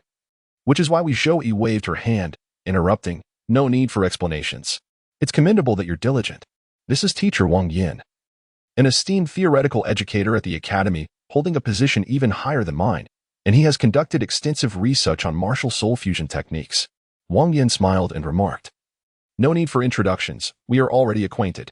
You truly managed to achieve a preliminary martial soul fusion? There is only one explanation. Your martial souls possess a remarkably high degree of compatibility. Do you realize how extraordinary this is? If successful, it could lead to mutual enhancement. This has not been seen in the history of the academy since its inception. Congratulations! You are destined to become the pride of Shrek Academy." Having spoken, he raised his thumb in approval, his demeanor remaining remarkably composed, though his inner thoughts were less certain. According to his recollection, Wang Yin had previously mentioned that the martial soul fusion technique could only be unleashed under optimal conditions, requiring an initial period of recovery after its inaugural use, which lasted 7 days. To wield it at any moment, one must attain at least the rank of soul sage. "Teacher Zhou, you should report this yourself. It is time for you to be promoted to a senior instructor," Wang Yin remarked to Zhou Yi. Surprised for a moment, Zhou Yi nodded in acknowledgement. "Should you encounter any issues, feel free to approach me at any time. I will certainly do my utmost to assist you," he added encouragingly. "Best of luck in securing the championship." With that final encouragement, Wang Yin departed. Subsequently, Zhou Yi treated the three to a meal before allowing Qingnian to remain behind while the other two returned home. Chapter 48. How about a wager? In the familiar office, Qingnian sat confidently on the sofa, observing the somewhat uneasy Zhou Yi. "Take it off," he instructed. "Ah?" Zhou Yi paused, momentarily taken aback. Before comprehending Qingnian's intent, with a hint of indignation, she retorted, "Don't push your luck." A powerful aura emanated from her, a formidable pressure directed at Qingnian, unmistakably revealing the might of her soul emperor status. "Do not be so agitated," Qingnian replied with a faint smile, stepping closer to caress her smooth chin with a teasing gesture. With a swift motion, he removed her mask, revealing a delicate visage, albeit slightly flushed, uncertain if it was from anger or embarrassment, as her cherry lips trembled involuntarily. You, don't go too far." As her gaze locked onto Qingnian's eyes, Zhou Yi found herself captivated by their profound depths, filled with an irresistible allure that rendered her unable to look away. In that moment, she felt as though her very soul was soaring, yearning to plunge into the depths of his mesmerizing gaze, even at the cost of her own annihilation. Her body quivered, her enchanting eyes glistening like water, her long eyelashes brushing against her cheeks. "Come," Qingnian's irresistible voice echoed in her ears, prompting Zhou Yi to move toward him uncontrollably. He beckoned her with 2 fingers, and she floated into his embrace like a swaying skirt. "Isn't this quite obedient?" he remarked with a hint of amusement. "It's not just you." Zhou Yi, now utterly ensnared, spoke with a soft, drifting tone. "Good. It's been too long since I've seen you. I've neglected you. I noticed you've been secretly watching me these past few days," Qingnian whispered into her ear. Zhou Yi's exquisite eyes could no longer withstand the emotional turmoil, tears glistening at the corners as she collapsed into his arms. Her delicate teeth nibbling at her lip. "Fated enemy, I." Qingnian removed the ribbon, his gaze locking onto hers, a fleeting glimmer of intensity. Zhou Yi's expression stiffened as painful memories surged forth, her body trembling in response. "No, I'm innocent." Her cheeks flushed as fear surged through her. Qingnian raised an eyebrow, remaining unperturbed, his gaze flickering again. In the next instant, Zhou Yi's complexion turned pale, her body collapsing, her expression one of utter despair. Qingnian slowly extended his finger, twirling a strand of her hair before lifting her effortlessly toward the bed, which was furnished for rest. Upon seeing the bed, Zhou Yi's emotions intensified, and she struggled frantically, anguish evident on her face. "No, don't do this." Qingnian ignored her pleas. seating her on the bed and pulling her into his embrace, their foreheads touching as he gently reassured her, "It's all right. I'm here." His soothing voice, akin to that of a saint, profoundly comforted Shou-yi, the warmth enveloping her, drawing her back from the depths of despair. Her spirit gradually revived, her expression returning to a semblance of calm as she raised her eyes to meet his familiar handsome face. No longer resistant, she reached out to embrace him, her forehead lightly grazing his. Suddenly, the sound of a soul communicator rang out, startling Zhou-yi as she hastily rose to answer. Upon checking, it was Fan Yu. "Hello, Zhou-yi?" Zhou-yi's expression shifted, darting a secretive glance at Gu Qingnian before regaining her composure. "Yes." Fan Yu, seemingly unaware of any oddity, continued, "If convenient. Could you arrange for Gu Qingnian to visit me in the next few days? I need to discuss something urgent." A flicker of displeasure crossed Zhou-yi's eyes, her tone growing cold. "All right. Thank you so much, Zhou-yi. I have other matters to attend to, so I must go now." Fan Yu expressed his gratitude. Gu Qingnian reached out to stroke her chin, causing Zhou-yi's indifferent demeanor to flush red, involuntarily exclaiming, "What's wrong?" Fan Yu inquired, puzzled. "In nothing," Zhou-yi stammered, casting an irritated glare at Gu Qingnian. He, however, swiftly pulled her closer, lifting her with a sudden motion. "Humph. Ah." Zhou-yi quickly covered her mouth, a muffled sound escaping her lips, her face reddening like an apple as Gu Qingnian couldn't resist taking a playful bite. "Are you all right, Zhou-yi? What happened?" Fan Yu, sensing something was amiss, asked urgently. "I'm fine. I just bumped my head on an open cabinet while tidying up," Zhou-yi replied hastily. "Oh, I'm glad to hear that. We should go out for a meal sometime. I must get back to work now." "Sure," Zhou-yi quickly agreed before hanging up. Turning to glare at Gu Qingnian, she scolded, "Are you trying to get yourself killed? Didn't you see I was on the phone?" "Oh, since you're fine, I should take my leave then, Teacher Zhou," Gu Qingnian stated abruptly, his tone turning indifferent as he released her from his embrace and placed her back on the bed. "Rest well, Teacher Zhou." He then strode toward the door. "Wait," Zhou-yi instinctively called out. "Is there something you need?" Gu Qingnian turned, his expression neutral. "You scoundrel. Do you intend to leave just like that?" Zhou-yi ground her teeth in frustration. "Why not? Does Teacher Zhou miss me?" Gu Qingnian smirked. "Who would miss you? I'm your teacher. How dare you do this to me?" Zhou-yi retorted indignantly. "If you weren't my teacher, I wouldn't have." Gu Qingnian began, then swiftly corrected himself. "You." Zhou-yi was overwhelmed with shame and anger, at a loss for words, knowing she was outmatched in this realm of confrontation. Gu Qingnian, unfazed, turned to leave. Zhou-yi quickly stepped forward, seizing his hand. Gu Qingnian looked back, his voice icy. "What do you want?" "I demand an explanation," Zhou-yi exclaimed, startled by his demeanor, yet stubbornly pressed on. "An explanation? Ha!" Gu Qingnian scoffed, swiftly lifting her and tossing her onto the bed, internally mocking. It seems the burdens of guilt have not been fully resolved. Then, under Zhou-yi's terrified gaze, Gu Qingnian once again indulged in the pleasures of dominance. Several hours later, Gu Qingnian adjusted his belt as he returned to the dormitory. Hui Yuhao and Wong Dong were sitting on the sofa, drowsy, and immediately perked up upon hearing his voice, rushing over to inquire, "Qingnian, why did Teacher Zhou keep you so long? You weren't punished, were you?"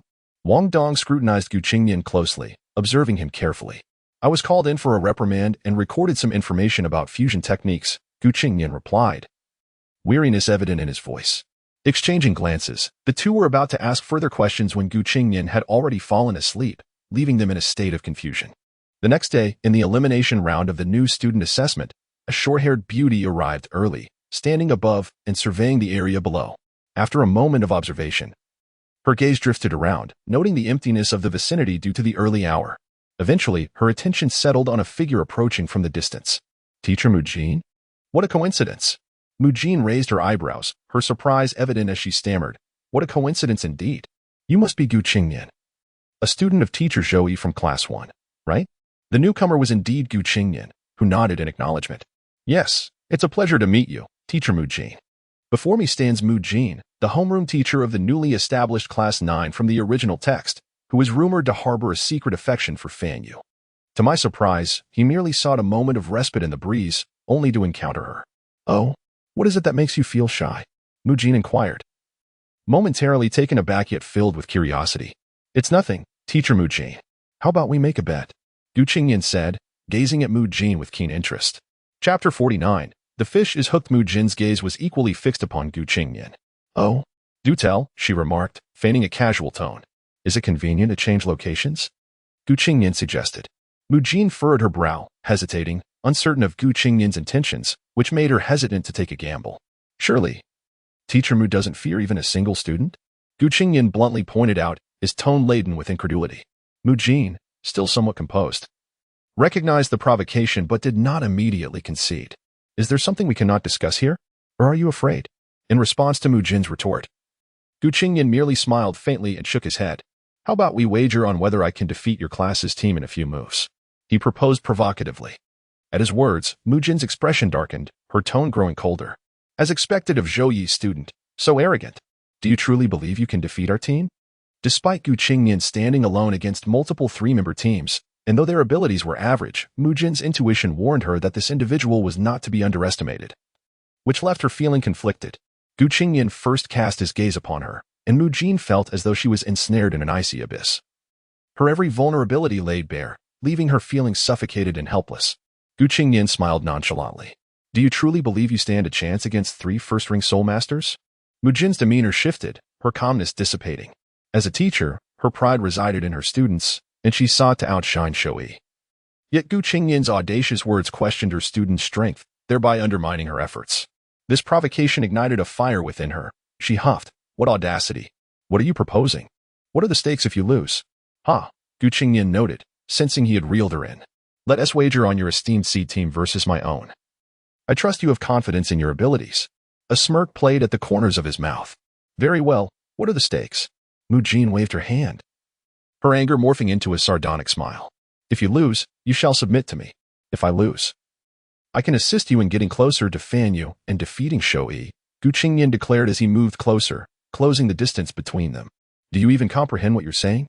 You insolent brat. Mu Jin's expression was one of furious indignation, her emotions running high.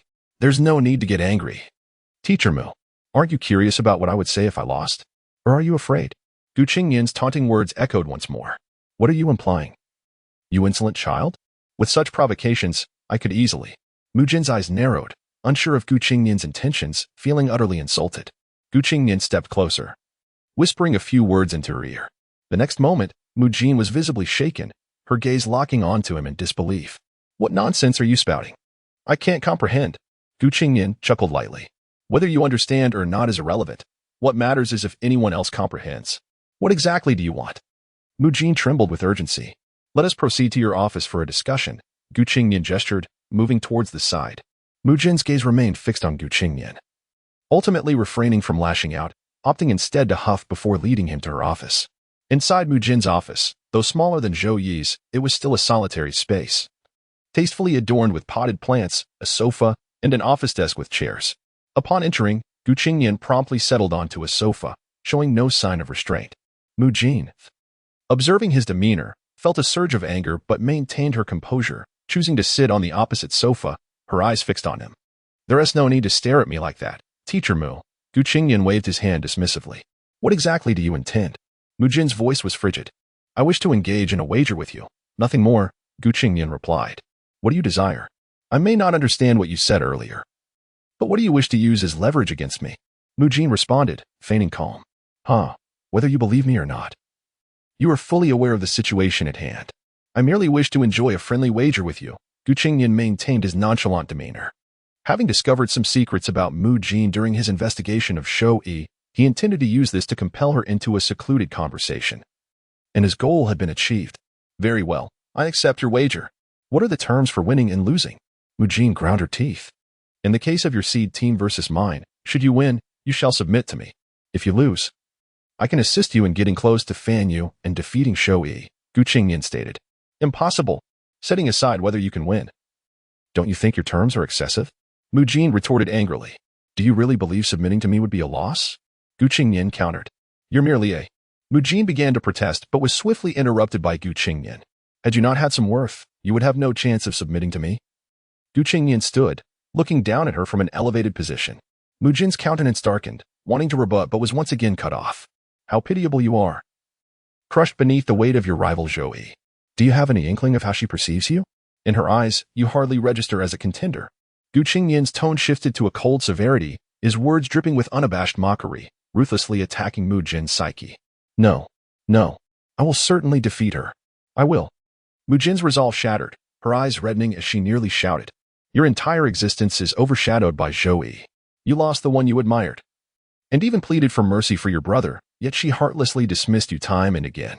Qingnian's mocking voice pierced through her. Like a cruel thorn embedding itself into her soul. Mu Jin's gaze grew vacant. A torrent of fierce unwillingness surged within her, breaking through her rationality as she shouted. What do you know? What do you understand? I have still lost to her. As she trailed off, her expression was one of profound despondency. And so what? Does Zhou Yi even regard you? Has Fan Yu ever held you in his heart? Qingnian's tone remained detached. His expression imbued with deep scorn and pity. Mu Jin staggered backward, once a strong and resolute woman, but the mention of Zhou Yi and Fan Yu shattered her composure. For her, those two represented her entire world. One was the rival who had taken everything from her, while the other was the man she had long admired but who had been snatched away by that same rival. Her singular ambition was to vanquish Zhou Yi and reclaim Fan Yu, especially as Zhou Yi had nearly become her psychological nemesis. In her quest to defeat Zhou Yi, she resorted to various means, only to meet with failure. She had believed her secrets were safe, yet today, her opponent's student had unearthed them, further humiliating her. Even her students were capable of belittling her, gradually dismantling her mental defenses and exposing her hidden vulnerabilities. I know your attempts. If all of this were to reach Zhou Yi, or Fan Yu, or the Academy, you would not only lose everything but also plunge into an abyss from which there is no return. Qingnian observed the crumbling facade of Mu Jin, his lips parting to deliver yet another bombshell. The final bastion within the heart of the hibiscus was utterly shattered. In a surge of fervent emotion, she struck the table with her hand and, with a swift motion, an overwhelming aura erupted from her being as 5 soul rings ascended beneath her feet. Eliminating you will ensure that none shall ever know of this. Her expression revealed a hint of madness. I say, I shall only gaze upon praise. While scorn shall not capture my attention, I will offer my approval when deserved. Yet I shall not amend my ways when in error. Chapter 50. The bet is established. Qingnian let out a cold laugh. Do you truly wish to make a move? Are you not concerned about attracting the attention of the Academy's formidable warriors? The aura you are exerting will be detected in an instant. Even if you manage to kill me before they arrive, their presence will render your efforts futile.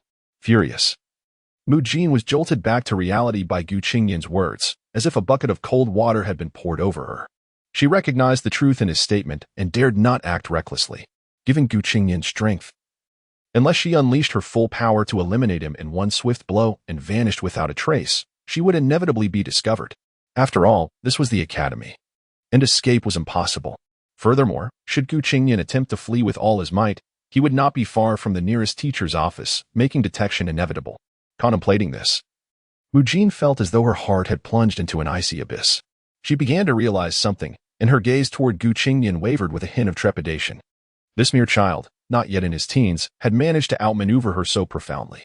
Qingnian, on the other hand, remained unhurried, casually marking the passage of time as he observed her.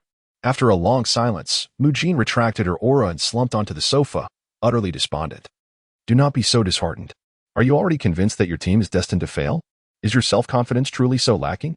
Qingnian teased, rather than pressuring her. A glimmer of hope flickered in Mu Jin's eyes as she coldly inquired, if I win, will you spare me? Should you emerge victorious? Not only will I keep these secrets to myself, but I can also assist you in defeating Zhou Yi. Qingnian stepped closer, towering over her. Mu Jin lifted her head, attempting to peer into his eyes through the satin ribbon concealing his features, but to no avail. She shook her head, sensing Qingnian's depth of cunning, yet she felt he was still not a match for Zhou Yi. Something essential seemed to be lacking.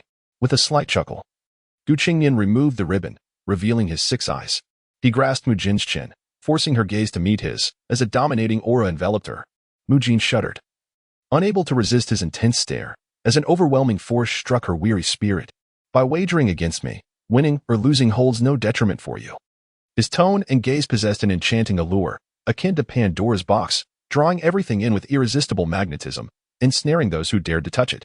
Very well. Almost instinctively, Mu Jin acquiesced. An astute choice. Now, prepare to submit to me. Qingnian released her chin and turned away nonchalantly. However, his departing figure captivated Mu Jin until he had completely vanished from sight. Meanwhile, on the arena, Qingnian had successfully arrived, glancing around to find Zhou Yi still absent, likely still recuperating. As both teams entered, the proctor's voice rang out, announcing the participants. At that moment, Qingnian noted his opponents, three young girls, each strikingly beautiful and clad in their new student uniforms. The girl at the forefront was slightly taller than Qingnian, with short golden hair that exuded sharpness. Her azure eyes, adorned with long lashes, were complemented by a few charming freckles on her cheeks. To her left stood a girl with rare red hair and eyes, exuding a somewhat intimidating aura. Her features were exquisitely defined, her skin as pale as jade, yet her gaze was frigid. In contrast, the girl on her right possessed long, light green hair cascading behind her, with gentle, emerald eyes that evoked a sense of tenderness and pity. The four entered the spacious arena simultaneously, positioning themselves on opposite sides. Qingnian stood centrally, while the golden-haired girl retreated to the back, with the other two stepping forward to form a triangular defense. If memory served, the trio's martial spirits were the 7 treasure glazed tile, the red dragon, and the emerald bluebird. Qingnian pondered briefly. The red-haired girl proclaimed proudly, "New student class 9. Wu Feng, level 25, master of the assault spirit." Her gaze fell upon Qingnian, thick with provocation. The girl with light green hair cast a reproachful glance at Wu Feng, as if chiding her for being overly arrogant, yet she spoke in a soft voice. "New student class 9, Nam In-yoon, level 24, master of the agility spirit." Her tone stood in stark contrast to Wu Feng's. The girl at the back stated plainly, "New student class 9, Ning Tian, level 31, support spirit master." The revelation sparked gasps from the crowd, whispers of disbelief circulating. What? There's even a spirit master? This posed a challenge for Qingnian, facing 2 master spirits and 1 spirit master. Could he still resolve this as effortlessly as before? Do not forget, he has yet to unleash his martial spirit. Despite the murmurs surrounding him, Qingnian remained unfazed, responding to Wu Feng's provocation with indifference as he stretched languidly. New student class 1, Qingnian, level 30, control spirit master. The spectators gasped once more, astonished at the prospect of 2 spirit masters clashing in a match of this caliber, an exceedingly rare occurrence. The expressions of the 3 opponents shifted to seriousness as they began to regard Qingnian with newfound respect. Before they could dwell on it further, the match commenced. The proctor's authoritative shout echoed in the arena. In that instant, Wu Feng and her companions regained their focus, unleashing a battle cry as their bodies surged with energy. A wave of intense heat radiated from her, accompanied by a faint dragon's roar. Her form elongated as she leapt into the air, appearing as though she had transformed into a fully matured 16 or 17-year-old girl. The fabric of her school uniform tore under the strain, revealing a snug outfit beneath. She donned a highly elastic leather suit that showcased her strikingly smooth thighs, the suit seamlessly integrated with delicate dragon scales adorning her left arm and hand. Her skin shimmering with a faint rosy glow. The fire attribute of the red dragon exuded a powerful presence as 2 yellow soul rings materialized. In the blink of an eye, she darted toward Qingnian, her left arm poised to strike. Faced with such an assault, a typical individual would instinctively evade. Yet Qingnian strolled leisurely toward the golden-haired girl. Wu Feng's fury ignited as she perceived Qingnian's blatant disregard, intensifying her aura and launching an unrestrained attack. Just as her strike was about to land, the majority present anticipated Qingnian would sustain severe injuries. However, with the casual flick of his hand, he swatted her away as if she were a mere fly. A resounding thud echoed as Wu Feng's form was effortlessly hurled aside like a fluttering kite. Nam In-yoon's expression shifted dramatically as she swiftly leaped to intercept Wu Feng's trajectory, summoning all her strength to halt her descent. Yet, terror gripped her as she felt the unstoppable force of Wu Feng's inertia pulling her along without resistance. Aware of the precarious situation, Wu Feng exerted every effort to brace against the overwhelming force. Meanwhile, the golden-haired girl hastily summoned her martial spirit. 2 yellow and 1 purple soul rings appearing as a 7-layered treasure tower materialized in her hands. 7 treasures, first, speed. 7 treasures, third, strength. As her powerful commands resonated, the first and third soul rings illuminated in succession, radiating brilliant light that cascaded onto both girls, amplifying their strength as they valiantly resisted the pull of inertia. Upon realizing her inability to resist, Nam In-yoon admonished, "Do not resist forcefully, instead, strike the ground. Otherwise, you will be eliminated." Wu Feng, her face reflecting her reluctance, found her arms crushed by overwhelming force. Ultimately, she was compelled to redirect her strength into a forceful impact against the ground, resulting in fractured arms and a slightly cracked sternum, yet she managed to remain in the arena. Chapter 51. A victory once more with Fan Yu's arrival. Nam In-yoon and Ning Tian had exhausted a significant portion of their soul power, leaving them in a state of disarray. The sudden reversal of fortunes on the battlefield sparked a tremendous uproar, contrasting starkly with the earlier display of dominance by Wu Feng and his companions.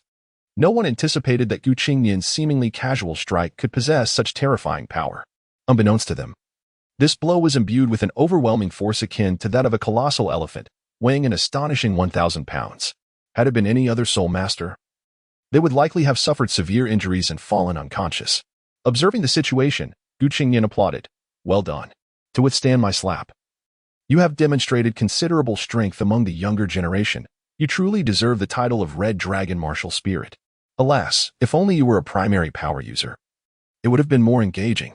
Upon hearing this, cold sweat broke out among the spectators. His arrogance was undeniable, yet there was no refuting his words. Qingnian was in no hurry to defeat them. He opted to wait for their soul power to recover. How about this? You initiate your main attack, and I shall remain stationary. If you can push me back a step with 3 full force strikes, I will concede your victory. However, if you fail to do so, then you will be the ones to lose. The three exchanged glances, their eyes flickering with determination, and nodded in agreement. Qingnian wore a gentle smile and beckoned them forward. Ning Tian steadied himself, grasping the 7 treasures tower, and called out, 7 treasures, first, speed. 7 treasures, third, strength. Radiant light enveloped both fighters. Wu Feng's arm gathered brilliance as a dense, crimson aura erupted, creating a terrifying fiery blast. Nimin Yuner clasped her hands together, transforming her arms into blades and launching a fierce strike. Indeed, the combination of Dragon Fire and Dragon Wrath, along with the Bai Jade blade and her second soul skill, transformed into the Bai Jade slash, augmented by the 7 treasures tower, resulted in a dual onslaught. They understood that if they continued to protect each other excessively, defeat was inevitable. It was far better to take a gamble and launch an all-out assault against me, a commendable strategy. Qingnian admired their resolve. As soon as the words left his lips, Wu Feng propelled himself forward, unleashing his full soul power and strength in a downward strike aimed at Qingnian. The latter smirked slightly, turning to see Nimin Yuner rushing towards him with her blade poised for a strike. A light laugh escaped him. Dragon Claw? Bird Slash? Sit down. He formed a peculiar gesture with his right hand while channeling immense power through his left. His left hand radiated an aura that seemed to dominate all, faintly emanating a dragon's roar, while golden light enveloped his fingertips, clashing with Wu Feng's palm. Meanwhile, his right hand exuded an intense flame, echoing the cry of a phoenix, as it collided with Nimin Yuner's blade. In an instant, Ning Tian, positioned at the back, realized that the two could not withstand the onslaught and gritted his teeth, expending his final soul power. 7 treasures tower, second, release. 7 treasures tower, third, strength. As the brilliance surged, Ning Tian collapsed from the exhaustion of his soul power. Ning Tian. Wu Feng felt as though he had touched a forbidden scale, releasing his soul power recklessly. Nimin Yuner remained composed, though her movements did not falter. A mere mixed dragon and a common bird dared to contend with me, the true dragon and phoenix. Qingnian's voice resonated, dripping with disdain and unparalleled authority. On his left arm, a dragon soaring through the heavens materialized, exuding an aura of supreme authenticity. On his right arm, the relentless flames of a phoenix radiated an atmosphere of rebirth. With a powerful strike, he unleashed a cacophony of dragon roars and phoenix cries, resounding throughout the arena. Wu Feng felt a fleeting sensation of being crushed, and in the next moment, his arm shattered, extending towards his chest as he was sent flying off the stage. Unable to stop for several meters, Nimin Yuner fared slightly better, yet her bones were shattered, her soul skill disrupted, as she was hurled from the arena, causing a tremendous commotion. The supervising teacher below swallowed hard, unable to comprehend the situation. He had initially positioned himself to protect Qingnian, believing that he might suffer serious injuries. The outcome, however, was astonishing. 2 of Wu Feng's trio were severely injured, and 1 lay unconscious. Just as he prepared to intervene, they were blasted away in an instant. He had aimed to act at the right moment, but he was too late. The sheer force of Qingnian's previous strikes had even made him tremble, despite being a soul emperor, leaving him feeling somewhat anxious. Teacher, I have one. Haven't I? Qingnian's voice echoed through the arena. The supervising teacher quickly regained his composure and announced, Class 1 of the new students is victorious. Astonishingly, Qingnian had single-handedly triumphed over 3 opponents without even releasing his martial spirit. How terrifying. If he were to compete with a proper team, the championship would undoubtedly be his. Not necessarily, he could still manage alone. Incredible! What is his martial spirit? The teachers observing from the stands exchanged glances, captivated by Qingnian's performance, igniting curiosity among those unfamiliar with his martial spirit. Among them, A tall and robust figure fixated his gaze on Qingnian, internally reveling in his perfect blend of innate martial spirit, extraordinary soul skills, and formidable physical prowess. Meanwhile, Hu Yuhao and his companions had also emerged victorious against their opponents and were taken aback by the chaos on the battlefield. As they overheard discussions about Qingnian, they were utterly stunned. At that moment, Qingnian descended from the stage and approached them, just as a muscular figure joined the scene. Qingnian. The four instinctively turned, instantly recognizing the newcomer. Teacher Fanyu, what brings you here? They chorused, with Xiao Xiao and her companions quickly chiming in. I specifically came to find Qingnian, replied Fanyu, the soul guidance instructor. Hu Yuhao and his friends exchanged knowing glances and stepped aside.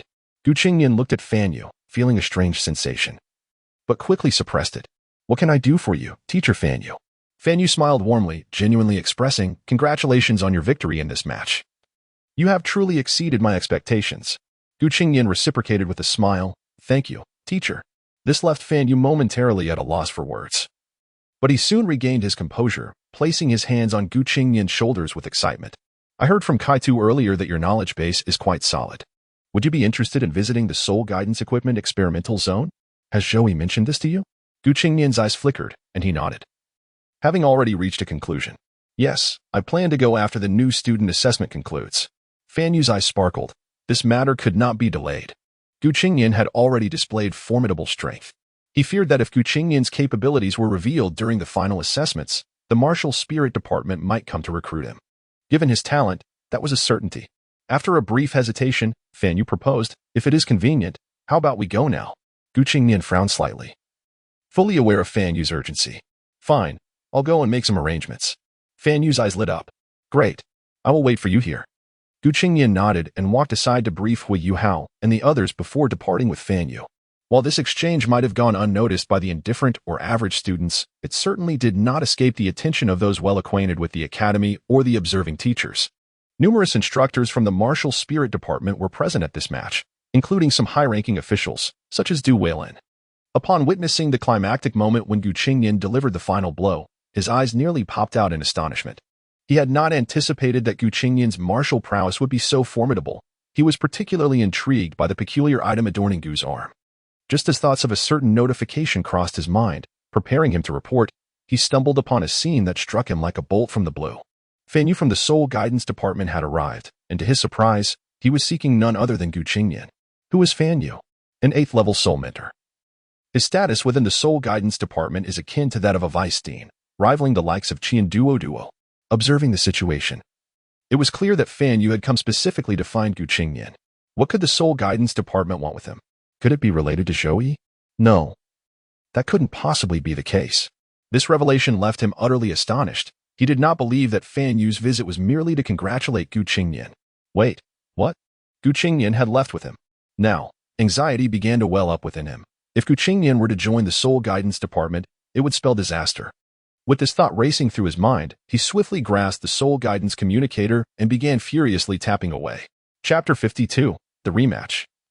Advancing to the top 8 on the other side, Qingnian arrived at the experimental zone with Fanyu. Fanyu first conducted a brief assessment of Qingnian's knowledge and was astounded by the depth of his understanding, even of some advanced concepts.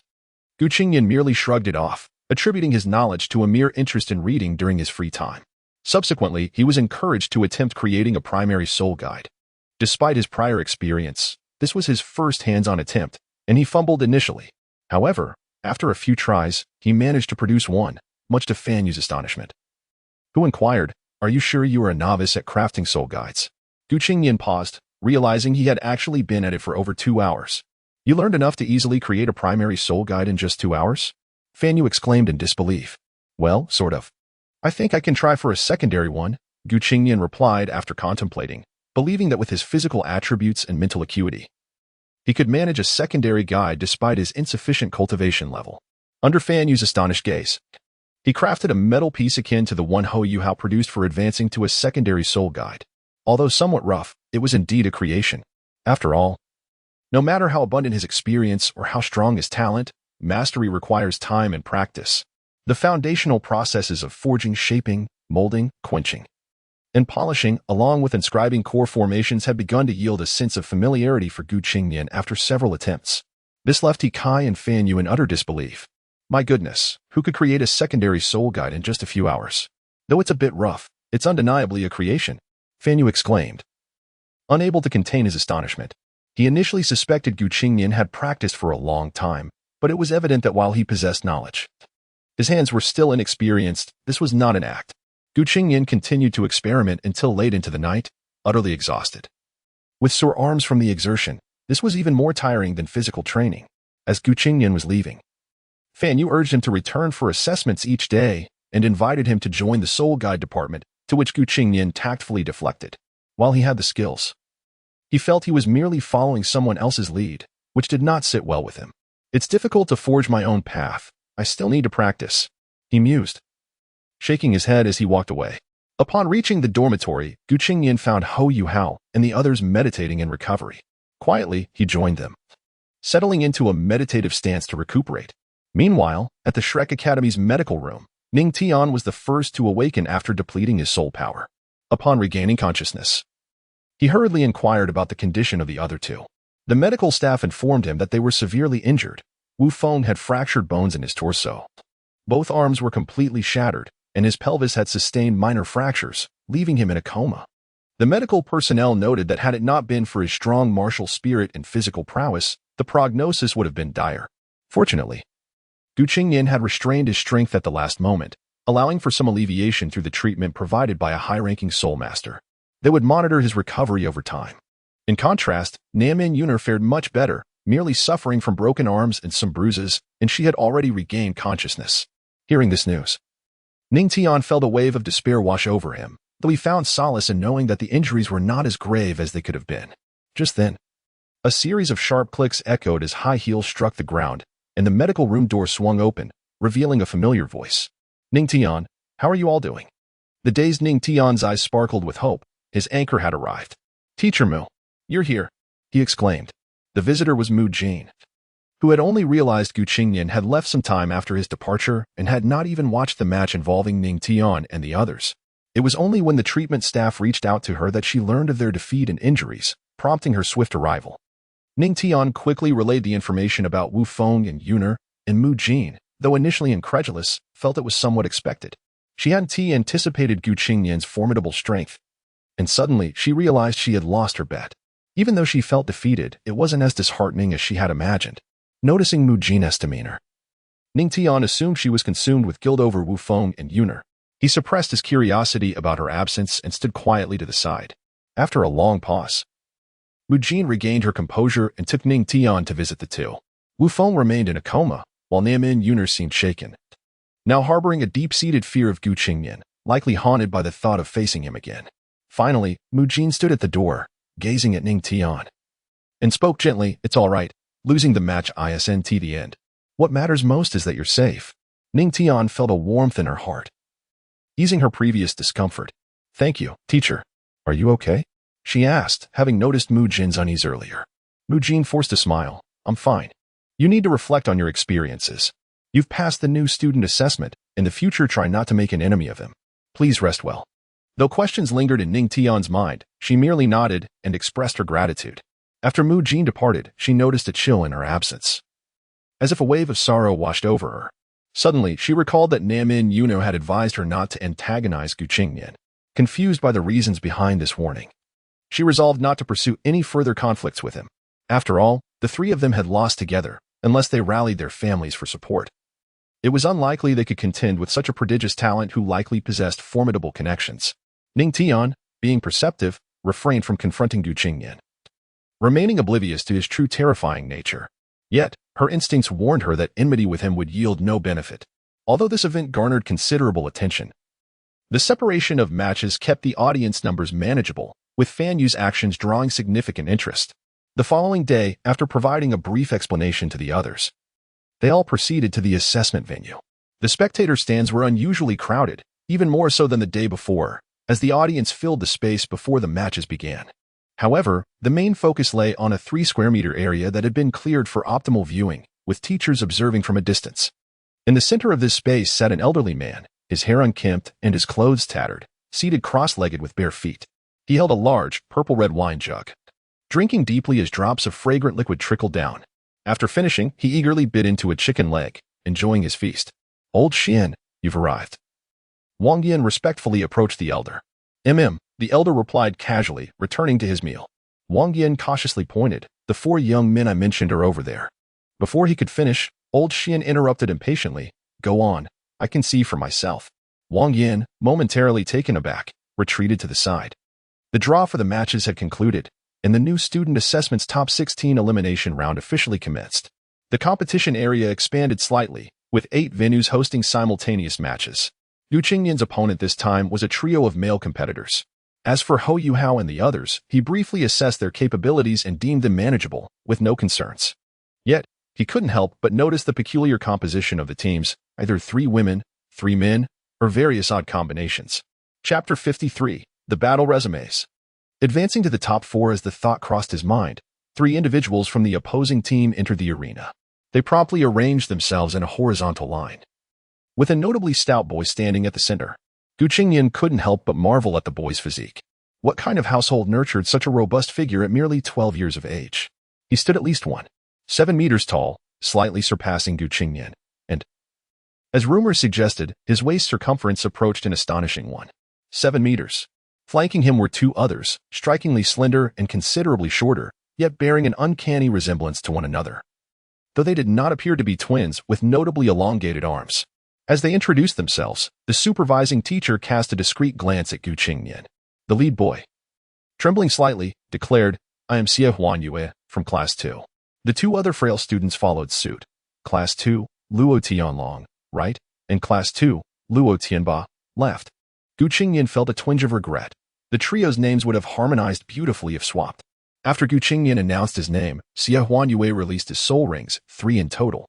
Qingnian was not taken aback, directing his gaze toward the observation platform, still refraining from unleashing his own martial spirit. At the moment Xie Huanyue activated his soul rings, his robust form suddenly surged from 1.7 to 1.9 meters in height, his skin darkening slightly. He thumped his chest and charged towards Qingnian. Oh, someone dares to confront me head-on? Qingnian felt a surge of interest. Meanwhile, the Luo brothers darted behind Xie Huanyue, using his imposing stature as cover. Qingnian advanced leisurely, and just as the 2 were about to collide, Xie Huanyue's first soul ring glowed. His massive frame leaped several meters into the air, curling into a meatball hurtling toward Qingnian. Qingnian noted the Luo brothers' hesitation to strike, and after a moment's contemplation, he discerned their strategy. If memory served correctly, in the original narrative, Yuhao had nearly sustained severe injuries from a similar encounter. A smile crept upon Qingnian's lips. Clenching his fist, he prepared to unleash a powerful strike, channeling the might of the 8 Extremes fist into the assault. The golden giant elephant manifested alongside, exuding an air of dominance. Xie Huanyue sensed an overwhelming pressure closing in and instinctively tried to retreat, spinning away in a frenzy. You think you can escape? Qingnian shouted, his other hand forming a claw, pulling back. Xie Huanyue's massive form was yanked uncontrollably towards Qingnian, causing him to panic and exert all his strength to flee. At that moment, the previously concealed Luo brothers could no longer remain passive. Their soul rings ignited, their forearms transforming into silvery appendages, sprouting enormous mantis blades. They moved with astonishing speed, encircling Qingnian, torn between attacking and retreating. Qingnian intensified his grip, causing Xie Huanyue's colossal body to sway dangerously close to him. The Luo brothers unleashed a flurry of blade strikes, attempting to obstruct Qingnian's pull on Xie Huanyue. However, their efforts proved futile. Qingnian countered with a precise finger thrust, sending shockwaves that echoed through the air. I should have brought weapons, he mused. But even standard weapons are insufficient against my prowess. In an instant, he teleported beside one of the Luo brothers, transforming his fist into a palm that spun with gravitational force, disrupting their formation and sending one brother hurtling out of the arena with a powerful slap. In mere seconds, one brother was incapacitated, leaving the other Luo sibling in a state of shock, his anger flaring. With arm blades sweeping toward Qingnian, he employed a circular motion, embodying the principles of Tai Chi to create a cyclone that redirected the force, ultimately casting the brother out of the arena with the might of the golden elephant. Within a minute, only Qingnian and Xie Huanyue remained on the battlefield. Suspended in midair, Xie Huanyue's second soul ring suddenly illuminated, his one short arms elongating and swinging towards Qingnian. Yin and Yang reversal, Qingnian exclaimed, positioning his hands in a Tai Chi push, summoning a vortex of energy. Xie Huanyue's attacking limbs became ensnared within the cyclone, spinning wildly like a top, as Gu Qingnian toyed with him in his grasp. This technique was inspired by a certain master Zhao from Gu Qingnian's previous life. Ah, this technique is quite intriguing, mused Xianlao. Observing intently from the stands as Gu Qingnian executed the move. As Xie Huanyue spun uncontrollably, he fought to regain his composure, activating his third purple soul ring. The purple aura illuminated his form, and he began to spiral chaotically, desperately trying to escape. In that moment, Gu Qingnian sprang into action, locking onto Xie Huanyue with a surge of mental energy. Almost instantaneously, Xie Huanyue's rapidly spinning body plummeted to the ground, enveloped in a cloud of dust. The supervising teacher, startled by this sudden turn of events, rushed to assess the situation, only to be halted by Gu Qingnian's calm voice. "Teacher, the assessment has not yet concluded." The teacher hesitated, instinctively responding, but he isn't unconscious. Before he could finish, the dust cleared, revealing Xie Huanyue sprawled on the ground, eyes vacant as he gazed skyward. His spirit seemed to be drawn into a chaotic realm, his body immobilized as if it were no longer his own. A void unfolded before him, reminiscent of the universe's inception, where time and space were devoured by an insatiable shadow. His spiritual essence was inexorably drawn toward the ominous silhouette of a divine mill, its surface marred and ancient, exuding a hue akin to the blood of deities. The mill turned slowly, and all creation trembled in its presence. Just as Xie Huanyue felt an overwhelming dread, an irresistible gravitational force pulled him closer. The haunting wails of despair echoing through his very soul. Terror and agony engulfed him, crushing his spirit mercilessly. In that fleeting moment, he yearned for death. Unable to vocalize his suffering, he could only endure the torment in silence. In the outside world, blood streamed from Xie Huanyue's orifices, his body convulsing violently. His mouth agape as white foam bubbled forth, yet no sound escaped. The onlookers were paralyzed with fear, bewildered by the unfolding spectacle. Even Xianlao in the stands was taken aback, unable to comprehend Gu Qingnian's method, recognizing it as a formidable mental attack. Yet perplexed by the absence of a martial spirit. Could it be a self-created soul skill? He pondered, though skepticism lingered. After all, crafting a unique soul skill was no trivial feat, and this one appeared extraordinarily profound. As he contemplated, Xie Huanyue's body quaked uncontrollably. Finally managing to utter a single word, "Help," Gu Qingnian maintained an expression of serene indifference, as if Xie Huanyue's plight were not of his making. The supervising teacher quickly approached, his expression grave as he assessed Xie Huanyue's condition. In that moment, Xie Huanyue's eyes lost their glimmer, and he succumbed to unconsciousness. The nearby medical personnel rushed forward, struggling to lift the incapacitated boy.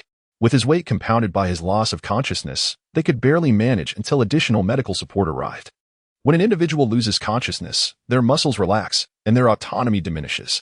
In such a state, the body resembles a lifeless rag doll, devoid of vitality and tension, consequently increasing in weight.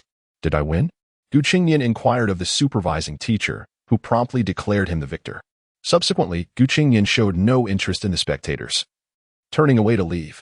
Xianlao glanced at Gu Qingnian before taking a few more bites of the chicken leg in his hand, casually remarking, "Ah, quite intriguing. Though it's a pity this chicken leg is a tad too salty, and I have yet to reach the center." Wang Yan wore a despondent expression, despite reaching this level. His martial soul had yet to be unleashed. It seemed Xianlao had overlooked Huayuhao. Chapter 54. The arrival of Yin Xiaozhishou ascended to the viewing platform, albeit late, witnessing only the final act of the event. Here, Fan Yu had also arrived. And the two exchanged glances, drawn into the climax of the scene. "Teacher Zhou, congratulations. You have cultivated 3 outstanding students," Du Weilin remarked with a smile. "I believe they are worthy of becoming core disciples of the Outer Academy. It is a pity that Gu Qingnian has yet to unleash his martial spirit. One can only anticipate what he is capable of." Zhou, aware of whom Du Weilin referred to, slightly altered her expression and replied, "Director Du. Do not forget about Huayuhao. He is indeed the core of that team." Unfazed, Du Weilin retorted, "He is merely a one-ring soul master, too weak. Besides, he is likely a mental-type soul master. Have you considered how few soul beasts possess mental attributes?" A flicker of contemplation crossed Zhou's mind. As Fan Yu softly interjected, after observing for some time, "I believe Huayuhao possesses ample potential. Do not worry, the martial spirit department needs him. Even if we in the soul engineering department do not. His soul skills are quite suitable. As long as he has sufficient soul power, there will be no issue." Zhou nodded. "For now, it is best for him to solidify his foundation in the martial spirit department. Let us wait 3 years, with his diligence and seriousness. He will certainly break through to 3 rings by then. Yes, afterward, we can have him frequent the Seoul Engineering Department, especially Qingnian. He should come often. At the lakeside of Sea God Island, Old Xian, what do you think of them? Wang Yin inquired respectfully, bowing slightly. Old Xian continued to gnaw on a chicken leg, and, after a hearty sip of wine, replied, "Those 2 little fellows are quite good. However, the other one with the main martial spirit is somewhat lacking, and his soul rings are rather ordinary. As for Qingnian, make sure to reserve a spot for him in the upcoming matches. I wish to observe him personally." Wang Yin momentarily hesitated before expressing joy. The other one is indeed a main martial spirit, albeit weaker. The crux of a main martial spirit lies in its mutation. Today, he has shown no potential in that regard, and given his age, his soul power is insufficient. We may need to observe him further. But he is not what I desire. Old Xian shook his head. Wang Yin, feeling somewhat discontent, attempted to argue, but that does not signify anything. Enough, I have made my decision. The 2 little fellows are to be considered as backups, and I will observe Qingnian's martial spirit situation closely. As for Hu Yuhao, Old Xian nonchalantly rose and departed, swaying slightly. This left Wang Yin feeling uneasy. Inexplicably, he sensed something unusual about Hu Yuhao. Was his judgment truly flawed? No. He refused to concede. No matter what, he would make another attempt. When Hu Yuhao achieved success, he would revisit Old Xian, returning to Qingnian's side. The 4 had reconvened. Hu Yuhao's opponents were unsurprisingly weaker than the Ningtian team, providing a fortunate opportunity for the trio. Since they did not face off against the trio of Xie Huan Yue, Xiao Xiao remained unscathed. By afternoon, during the draw for the quarterfinals, Hu Yuhao's team did not face any Soul Masters. Qingnian's team similarly avoided them, with both sides advancing to the top 4. As long as they did not clash, each winning a match would lead to a final showdown between the 2 teams. Early morning, Hu Yuhao breathed in the fresh air outside the window, a faint smile gracing his face. "Mother, did you see? Your son is now a true Soul Master. I have reached the top 4 in the freshman assessment at the continent's premier Soul Master Academy. Rest assured, I will return. You have endured so much, and I will ensure you receive the grand burial you deserve, making all those who looked down on you and bullied you pay dearly." As he reflected, a glimmer of intensity flickered in Hu Yuhao's eyes.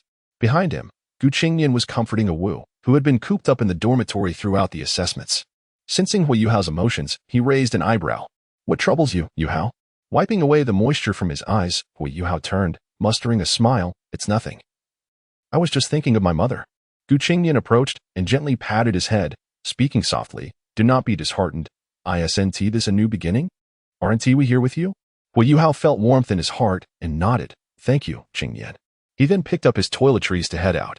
Qingnian hesitated before calling out, "Yuhao." Hu Yuhao paused, turning to look at Qingnian in confusion.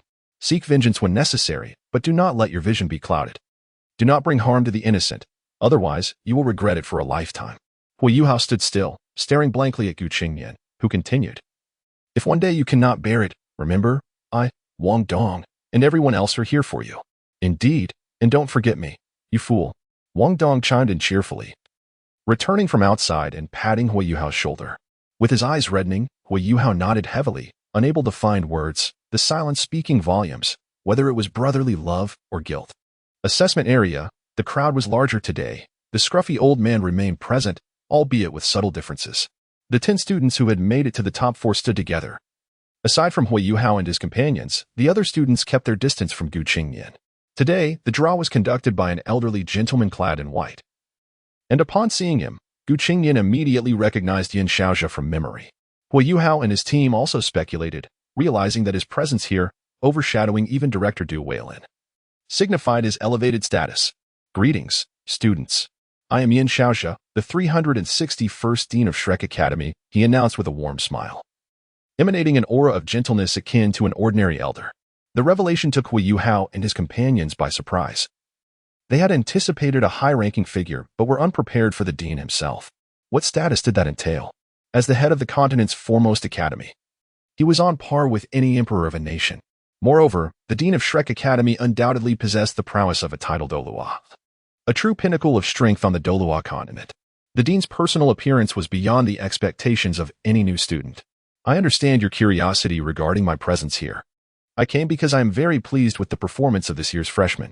I am intrigued by you all, and I hope you will astonish me," Yin Xiaozhe stated. "Now, let us begin the draw. Duel promptly took charge of the draw, while Yin Xiaozhi first requested to hold the box himself. After bowing respectfully towards old Xian's position in the stands, he took the box and prepared to draw for the newcomers. In that moment, excitement surged among the new students. Each one ablaze with enthusiasm, Hui Yuhao and his companions included. In the first group, Gu Qingnian's team stepped forward to draw lots. This time, Gu Qingnian was the first to approach Yin Xiaozhi. Hui Yuhao and the others exchanged envious glances, nudging him to hurry. Gu Qingnian maintained his calm demeanor. After a few steps, he stood before Yin Xiaozhi, drew his lot, thanked him upon learning his position, and returned to his spot without paying heed to any reaction. This caused Du Weilan's expression to shift noticeably. Yin Xiaozhi merely smiled lightly and shook his head, prompting Du Weilan to refrain from further comment. Observing Gu Qingnian's composed demeanor only deepened Yin Xiaozhi's interest. He had heard of Gu Qingnian's exploits, and this first-hand encounter exceeded his expectations. Since his arrival, he had been diligently observing the expressions and states of all the students within the arena. Upon the arrival of such a distinguished and powerful figure as the Dean, everyone was filled with fervor, yet Gu Qingnian remained entirely unperturbed, as if he were merely an ordinary elder. When Gu Qingnian decisively drew his lot and departed as if taking a leisurely stroll, it only heightened their intrigue. Had Gu Qingnian been aware of these thoughts, he would have simply remarked, "Just an old man, is there truly a need to engage in idle chatter?" Chapter 55. The pre-match turmoil. As Gu Qingnian returned to his original position, the playful banter among Hui Yuhao and his companions was interrupted once more by Yin Xiaozhi's voice. The freshman class 5, led by Dai Huabin, was about to draw lots. A tall youth strode forward, and Hui Yuhao's expression changed as he turned to observe the newcomer. His memory failed to recall this individual from the assessment draw, indicating a change in the participants.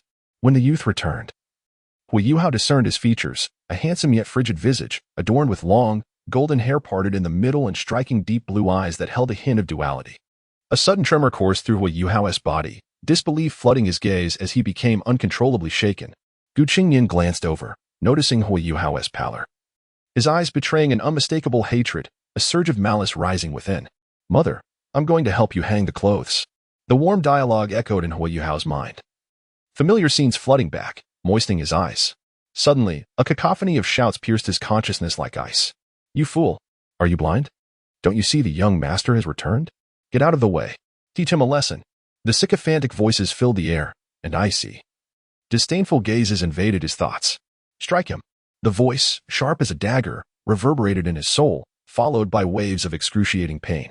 "No, Yuhao." Shadows of despair engulfed him. "Calm down." Gu Qingnian's voice cut through the turmoil, snapping Hui Yuhao back to reality as a reassuring hand rested on his shoulder. Warmth flooded through him. Gradually, Hui Yuhao regained his composure, his voice icy as he inquired, "What position did Dai Huabin draw?" "Number 1, to face me," Gu Qingnian replied. Noting Hui Yuhao's return to steadiness, "He is the last of the 3 remaining Soul Emperors from the assessment. If we both win in the semifinals, we will face each other in the final." Wong Dong, relieved to see Hui Yuhao unscathed, felt a twinge of unease. Hui Yuhao was startled. The prospect of facing Gu Qingnian instilled an unusual concern for him. Gu Qingnian chuckled lightly. "Leave it to me. He is your enemy, right?" Hui Yuhao could not deny it, his gaze deepening as Wong Dong exchanged glances with Gu Qingnian. "Let us proceed to the match," Wong Dong suggested. "Be cautious," Hui Yuhao urged. Gu Qingnian turned resolutely, waving his hand as he made his way to the arena. The turmoil on one side concluded, while on the other, another commotion was about to unfold. In the stands, Xian Lao sat in meditation, gnawing on a chicken leg. Behind him, Yin Xiaozhi and Du Weilan respectfully bowed before turning their attention to the arena below. Yin Xiaozhi was primarily here to observe 2 teams, one of which was Gu Qingnian, who had single-handedly faced multiple teams. This extraordinary fortune was remarkable, and he had yet to use his martial soul, seemingly exerting minimal effort, which astounded Yin Xiaozhi, showcasing Gu Qingnian's breathtaking prowess.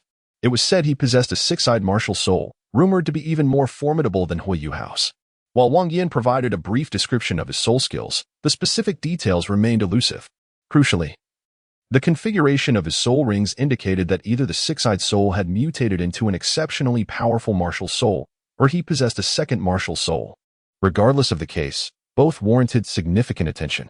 The primary purpose of this visit was to determine whether Gu Qingnian would reveal his trump card. Even Xian Lao had specifically instructed careful observation and protection, necessitating thorough scrutiny, especially with the Soul Engineer faction reportedly taking notice of Gu Qingnian. The other focal point was the trio of Hui Yuhao, who, despite not encountering any Soul Emperor teams, had advanced to this stage solely based on the talents of Wong Dong and Xiao Xiao. Wong Dong's martial soul was singular within the academy, while Xiao Xiao's dual martial souls bore immense developmental potential. As for Hui Yuhao, the first soul ring, now a century-old rather than a decade-old as in the original narrative, had shifted the perception of Yin Xiaozha and others. However, due to a lack of proper upbringing, his soul power remained somewhat low, and his age necessitated further observation. These constituted the primary reasons for their scrutiny, with a minor aspect being the rumor that the Soul Engineer faction had taken an interest in Qingnian. Who was he? Yin Xiaozha, constantly engaging in a battle of wits with a certain senior from the Soul Engineer faction, and with Fan Yu's connection to that individual. There was undoubtedly more to this than met the eye. Duel, who do you favor in today's match? Yin Xiaozha inquired with a smile. Duel paused for a moment before responding. It's difficult to say. Dai Huaban's team is strong, and his two teammates are no slouches either. However, Qingnian is equally unpredictable. Yin Xiaozha's gaze flickered as he merely nodded with a smile. Oh, it seems Director Du leans towards Dai Huaban. I firmly believe Qingnian will emerge victorious. A deep, somewhat rugged voice interjected. Yin Xiaozha's heart skipped. He had indeed come, yet he maintained a smile. Addressing the newcomer, Duo, what brings you here? The visitor was a robust man in his 50s, his face devoid of wrinkles yet crowned with stiff, white hair, exuding an air of experience. Towering over 2 meters, with broad shoulders and bronze skin, he possessed a formidable physique. Accompanying him was none other than Fan Yu. Vice-Dean Duo, what brings you here? Duel promptly turned, bowing respectfully. Duo chuckled heartily. I was merely passing by and overheard your speculation about the competition. It piqued my interest in a wager. Old Yin, are you in? Yin Xiaozha turned to him, amusement dancing in his eyes. Ah, you. Always scheming to ensnare us from the martial soul department? At this, Duo expressed his displeasure. What do you mean, you martial soul people? They are merely freshmen. Yet to choose their specialization. Will you wager or not? Be decisive. Duel, sensing the tension, stepped aside, greeting Fan Yu before bowing to Xian Lao and taking a seat behind Yin Xiaozha and the others. Ignoring Duo's provocation, Yin Xiaozha shook his head with a teasing grin. No wager. I'll have you know, old Qian, your schemes will not ensnare me. I shall inform Liner of your antics. Spare me. You were a rascal in your youth. Do you still have any shame?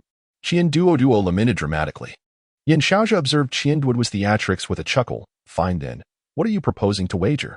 With a grin, Duo replied, if the team I predict wins, you must allow me to select any freshman from the Martial Soul Department to join the Soul Engineer faction 3 years from now, without any obstruction. Yin Xiaozha scoffed. Rolling his eyes, I knew you had ulterior motives. Not a chance. Duo, aware of Yin Xiaozha's quick refusal, continued. Don't be hasty. I want to choose any core disciples or students who reach level 30 before graduation. How about that? Yin Xiaozha paused, intrigued. Oh? You truly want to select core disciples or students above level 30? Previously, his dismissal was largely due to the presence of Qingnian. Now, the absence of Qingnian made it odd. However, after a moment of contemplation, his keen mind quickly reached a conclusion. Duo's presence today was undeniably focused on the matches between the 4 teams, particularly on the notable Qingnian and Hui Yuhao teams. With Qingnian out of the equation, the only team left that met the criteria was Hui Yuhao. Chapter 56. The Bet. The match begins upon reflection. Yin Xiaozha furrowed his brow slightly, yet his demeanor remained cheerful. Duo, on the other hand, resorted to various excuses, huffing, when have I, old Qian, ever gone back on my word?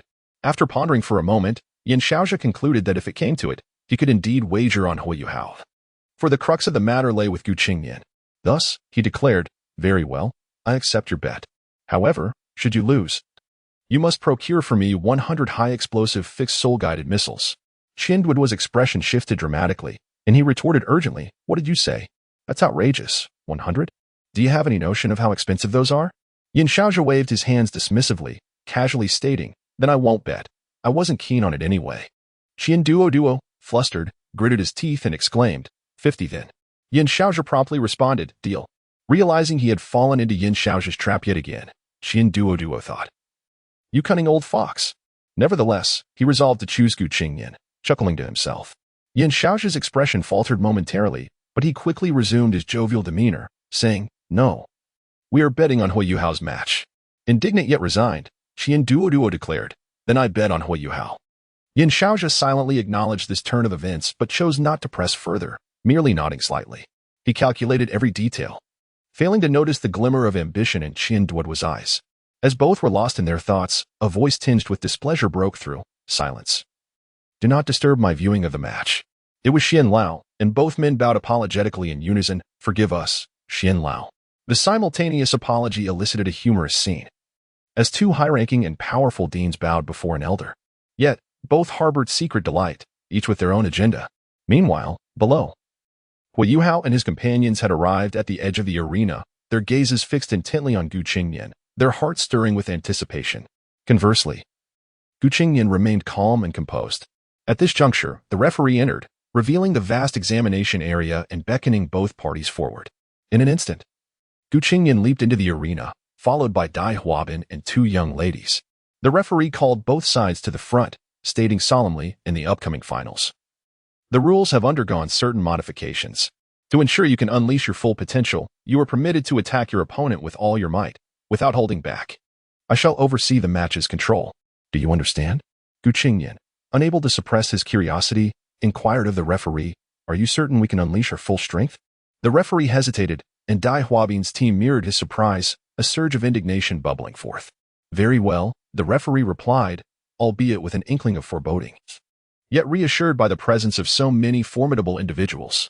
Thank you, referee. Both sides acknowledged in unison. Qingnian and Dai Huabin's teams displayed expressions of coldness and fury. Qingnian, Dai Huabin, and the two girls, Zhu Lu and Chuiji, were introduced. The referee glanced at both teams and instructed, Step back to the edges of the arena. At that moment, the majority of the teachers in the stands turned their attention towards Qingnian, brimming with anticipation. The match begins. The referee raised his right hand and brought it down with force. As the sound echoed, Dai Huabin and his companions leapt forward, charging at Qingnian. Calmly, Qingnian remained rooted in place, his hands reaching behind the satin ribbon. I hear you are all curious about my martial soul? A collective breath was held. Could it be that Qingnian was about to reveal his martial soul? Initially, these three unworthy opponents did not merit the use of his martial soul. But given the presence of so many spectators, it was time to showcase it. With a tranquil tone, he spoke words laden with disdain. As the ribbon fell, his azure eyes were unveiled to the crowd, and his entire form was revealed. His tall figure stood proudly, snow-white hair cascading over his shoulders, and his azure pupils, resembling the eyes of a deity, seemed to swirl with ethereal mist. In that moment, an overwhelming aura of purity and power radiated from him, his features so exquisitely crafted that they evoked an almost surreal sensation. At that instant, everyone felt that Qingnian's school uniform was utterly unflattering, overshadowing his godlike presence. Meanwhile, Dai Huabin unleashed his martial soul with a thunderous roar. Martial soul release. White tiger avatar. As he sprinted, his arms spread wide, chest puffed out, his bones cracking audibly as his muscles swelled, straining against his clothing. His golden hair transformed into a striking black and white pattern, predominantly white, with a few black strands standing out. Faint markings appeared on his forehead, forming a character akin to King, while two soul rings of yellow and purple emerged before him. His companions also activated their martial souls simultaneously. Zhu Lu's dual-colored eyes deepened in hue, her ears sharpening as her physique elongated and strengthened, with each fingertip transforming into a lethal blade. Though not as robust as Dai Huabin, she exuded an ethereal grace, leaving a trail of fleeting shadows in her wake. Chuiji, however, presented an even more remarkable transformation. Upon releasing her martial soul, she seemed to age several years in an instant. The girl who had appeared to be around 12 blossomed into a youthful maiden, her long pink hair cascading in voluminous waves, resembling a flowing pink waterfall. Behind her, two long tails sprouted, each about a meter in length, covered in lush pink fur that gleamed in the afternoon sunlight, evoking an irresistible urge to reach out and touch them. Her pink eyes locked onto Qingnian, and she smiled brightly, her first soul ring shimmering into existence. Yet, upon witnessing Qingnian's visage, she was momentarily entranced. His divine countenance etched itself in her memory, and as their eyes met, she felt as if she were gazing into an unfathomable ocean, imbued with an irresistible allure. The depth of his gaze captivated her, drawing her in with an insatiable curiosity, compelling her to explore the enigma that was Qingnian. Gradually, she found herself lost in this reverie, standing frozen in place. Chuiji. A booming voice reverberated in her mind, jolting her back to reality. Her enchantment had backfired. Gazing at Gu Qingnian's face, a ripple of emotion stirred within her. This will not happen again. Should there be a next time, it will not end like this. Gu Qingnian's voice resonated with an indifferent tone. As soon as he finished speaking, a shadow flashed before him, accompanied by a series of afterimages, moving with astonishing speed. Simultaneously, Dai Huabin bellowed, unleashing a burst of white light towards Gu Qingnian. Chuiji, now fully alert, thrust her tails directly at him. The trio executed their attack with remarkable coordination, each move seamlessly linking to the next. The teachers in the stands were momentarily taken aback by their synchronized assault. Yet their curiosity piqued over how Gu Qingnian would respond to such an onslaught. Were it anyone else, I might entertain the notion of prolonging this encounter.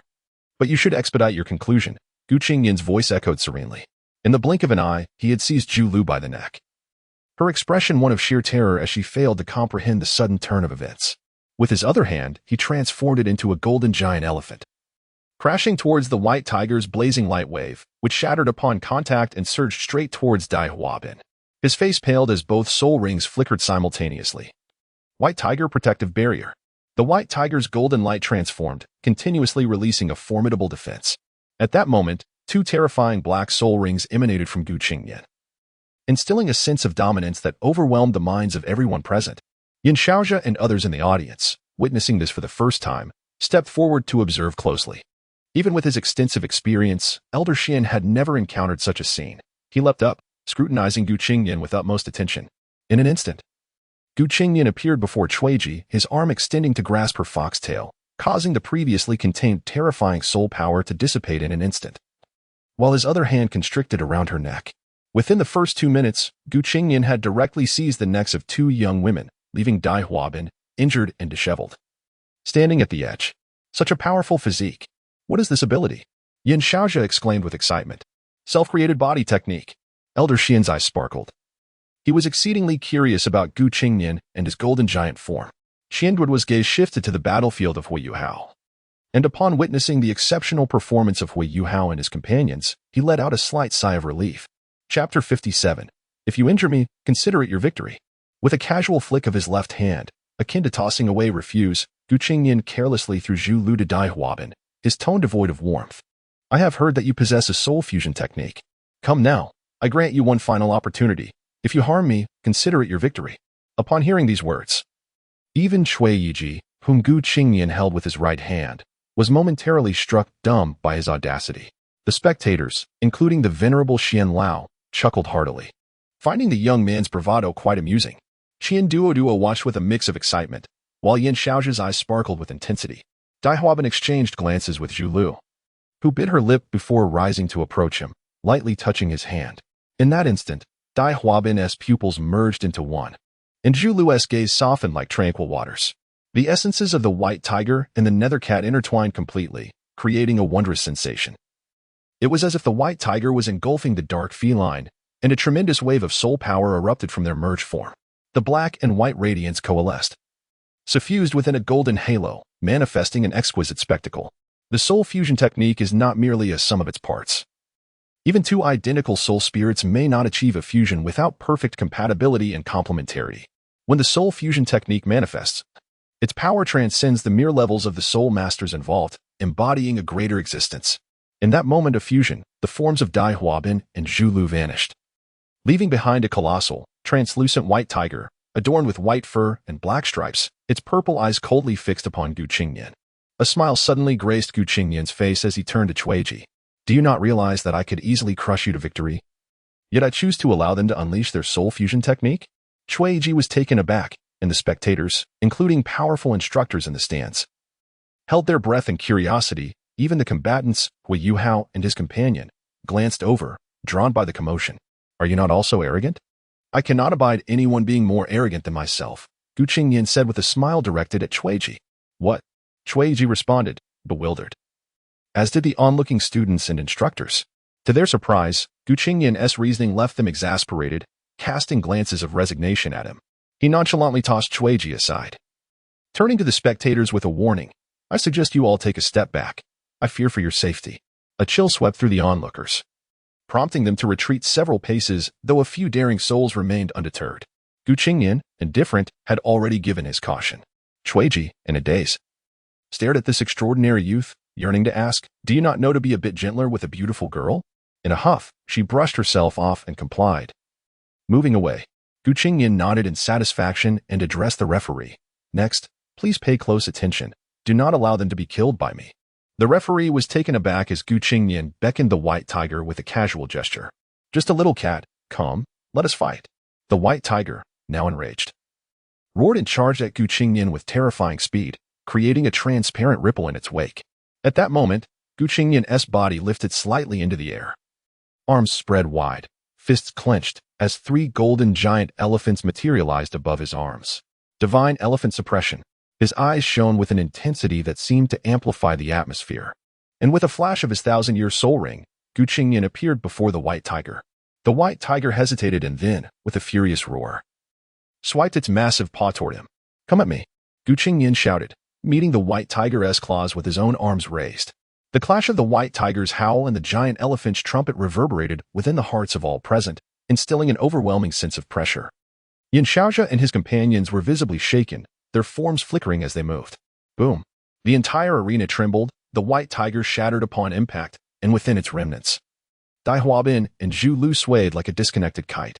Qingnian's arms pressed forward with relentless force. At this moment, the referee finally understood Qingnian's intent and cursed under his breath as he sprinted with all his might. Du Weilan's figure descended rapidly from the air. But Qingnian merely chuckled. "Your arrival is futile." In a swift motion, he appeared before Dai Huabin, casting Zhu Lu aside. And with a fist imbued with the power of an elephant, he struck towards Dai Huabin's chest. Crack! The sound of shattering filled the air as blood erupted from Dai Huabin's mouth like a fountain, his body crashing to the ground. Eyes glazed, his chest caved in. Qingnian did not cease his assault, raising his arms once more. "Stop!" Du Weilan shouted, astonished by the unfolding scene.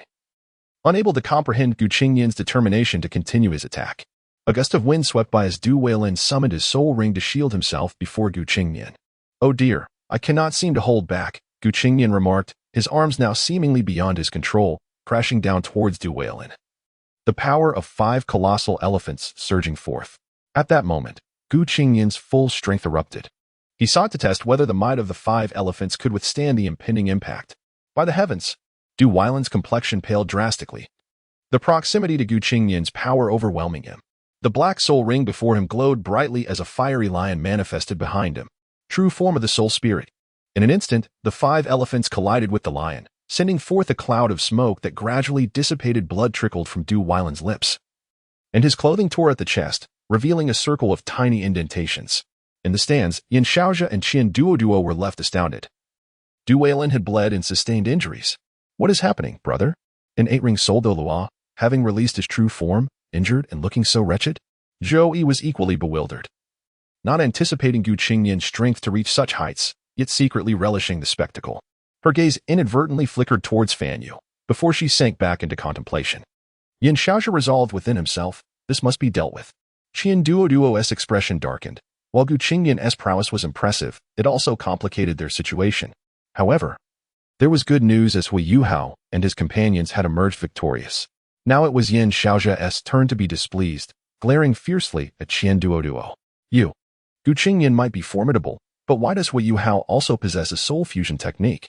Qian Duo shrugged. "I do not comprehend. I am not privy to the affairs of your soul masters. Old Yin, you wouldn't dare to cheat, would you?" Yin Xiaozhe snorted coldly and turned to leave. At this moment, Fan Yu stepped forward and whispered, "Dean Qian, have we won?" Qian Duo chuckled. "Indeed, but the primary concern is Qingnian. His talent is exceedingly formidable with that." Both turned to depart. On the battlefield, Du Weilan groaned inwardly. The pain is unbearable. How can a mere second-ring soul master be so formidable? The indent in his chest made him feel as though he were suffocating. Although his true soul form had withstood the brunt, the force had still penetrated him. Qingnian steadied himself, approaching with an apologetic expression. "Ah, my apologies, teacher. I lost control for a moment." Du Weilan's face darkened. "You lost control and yet intensified your strength? Moreover, why did you strike when Dai Huabin had not conceded?" Qingnian was taken aback, realizing in surprise, but they did not surrender. At this revelation, Yin Xiaozhe, still eavesdropping from above, stumbled in shock, while Xian Lao was momentarily stunned, and Du Weilan's expression darkened ominously. "I fear that if I relent, I will be deemed a loser." Victory in a contest necessitates that one side either concedes defeat or displays no semblance of resistance. Qingnian replied with righteous fervor. Do you believe they possess any capacity for resistance? Duel inquired instinctively. I believe they do. And I dread that they might unleash an unparalleled weapon or execute a final counterattack that could lead to my demise. Qingnian pondered for a moment and spoke with utmost seriousness, as if it were the absolute truth. Duel. Furthermore, did not the referee instruct me to unleash my full potential? Qingnian glanced at the dazed referee with a cheerful greeting. This prompted Duel to direct his gaze towards the referee, a look that sent a chill down the referee's spine. I have been exceedingly busy lately, and I will not return to normalcy until the end of the year. I arrive home quite late each day, and the pressure to keep up with updates has become a bit overwhelming, so I apologize for the slow updates. Chapter 58.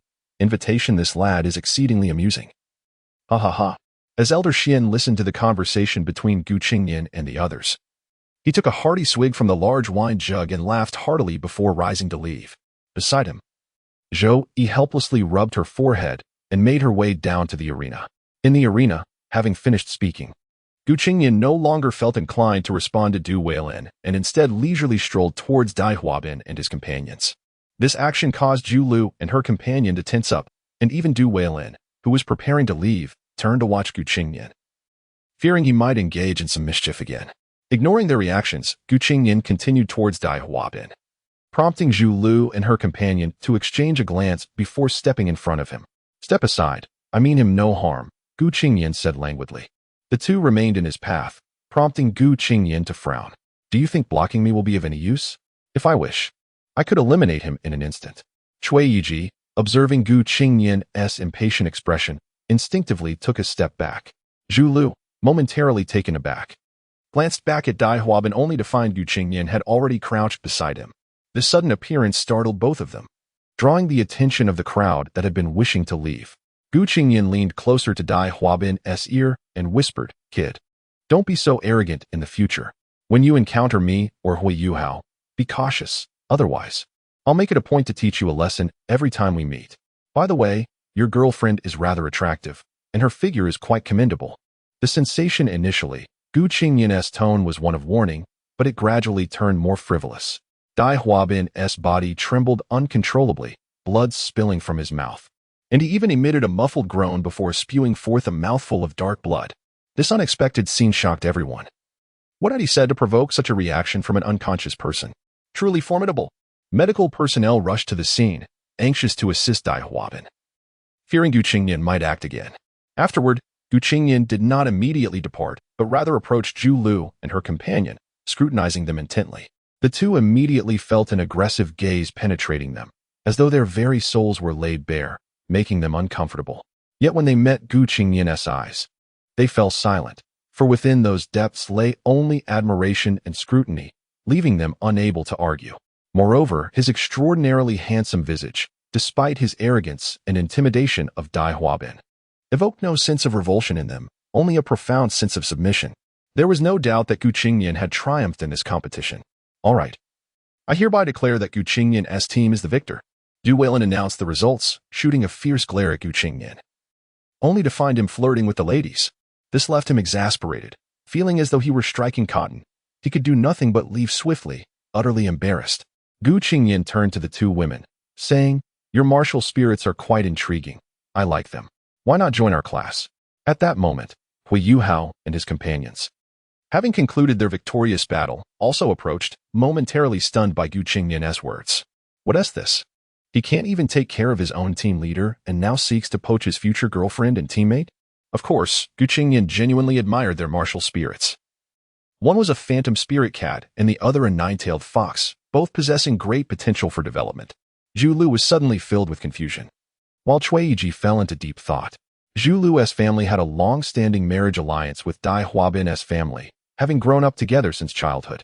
Following the decline of Dai Mubai's generation to the rank of duke, they still maintained ties with the Zhu family. Consequently, the two families had decided on a betrothal, with this generation being Zhu Lu and Dai Huabin. Internally, Zhu Lu felt some resistance to this arrangement. Their relationship could only be described as adequate. Their intimacy fell far short of the original narrative, resulting in a lack of fusion technique strength which allowed Gu Qingnian to easily overcome them, despite his strength matching that of the original story. Even so, it was not as if Gu Qingnian's mere words would drive her to betrayal. Yet, at that moment, a fleeting thought crossed her mind. Dai Huabin was indeed decent. He was handsome, gifted, and their backgrounds complemented each other well.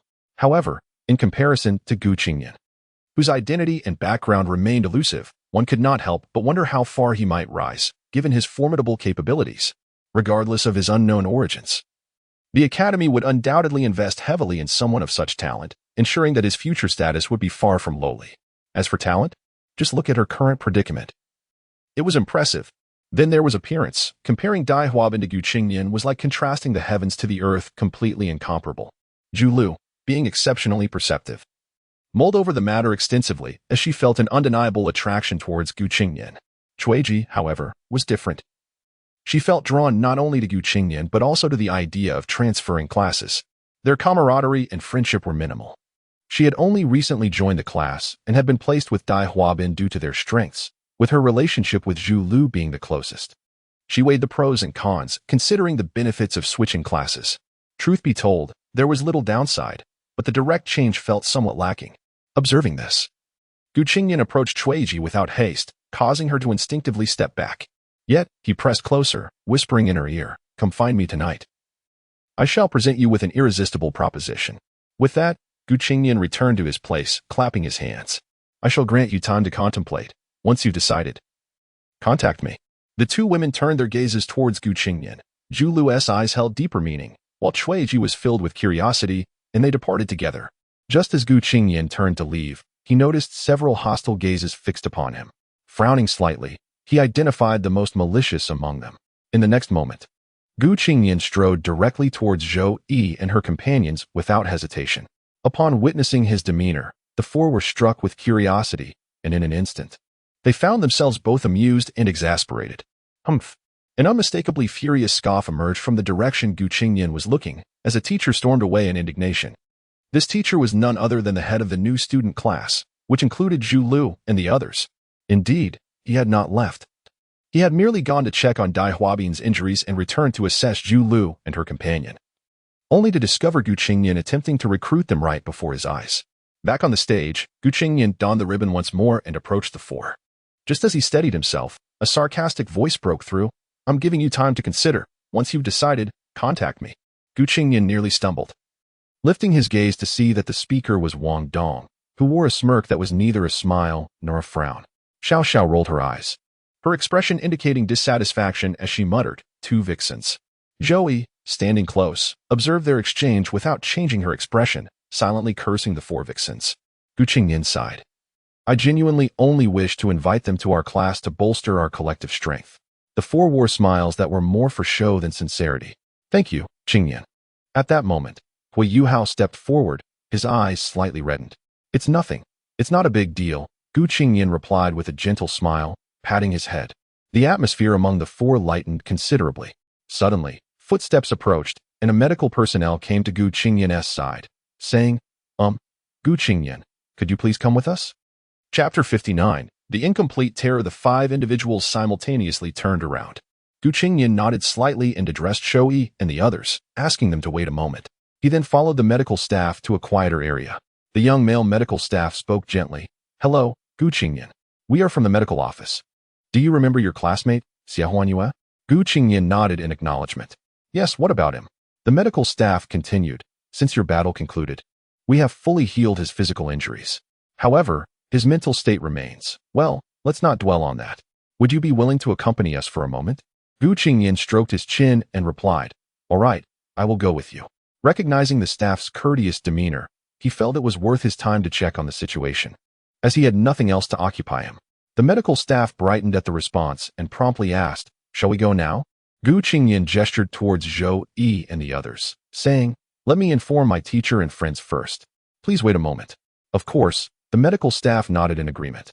Gu Qingnian approached Zhou Yi and provided them with a brief explanation of the circumstances, informing them of his intent to accompany the medical staff. Zhou Yi and the others decided to join him, and after consulting with the medical staff, they all proceeded together. Thus, the group made their way to the medical office. Upon entering, Hui Yuhao and his companions were taken to have their minor injuries from the earlier battle treated, while Gu Qingnian, Zhou Yi, and the medical staff entered a small room within the medical office.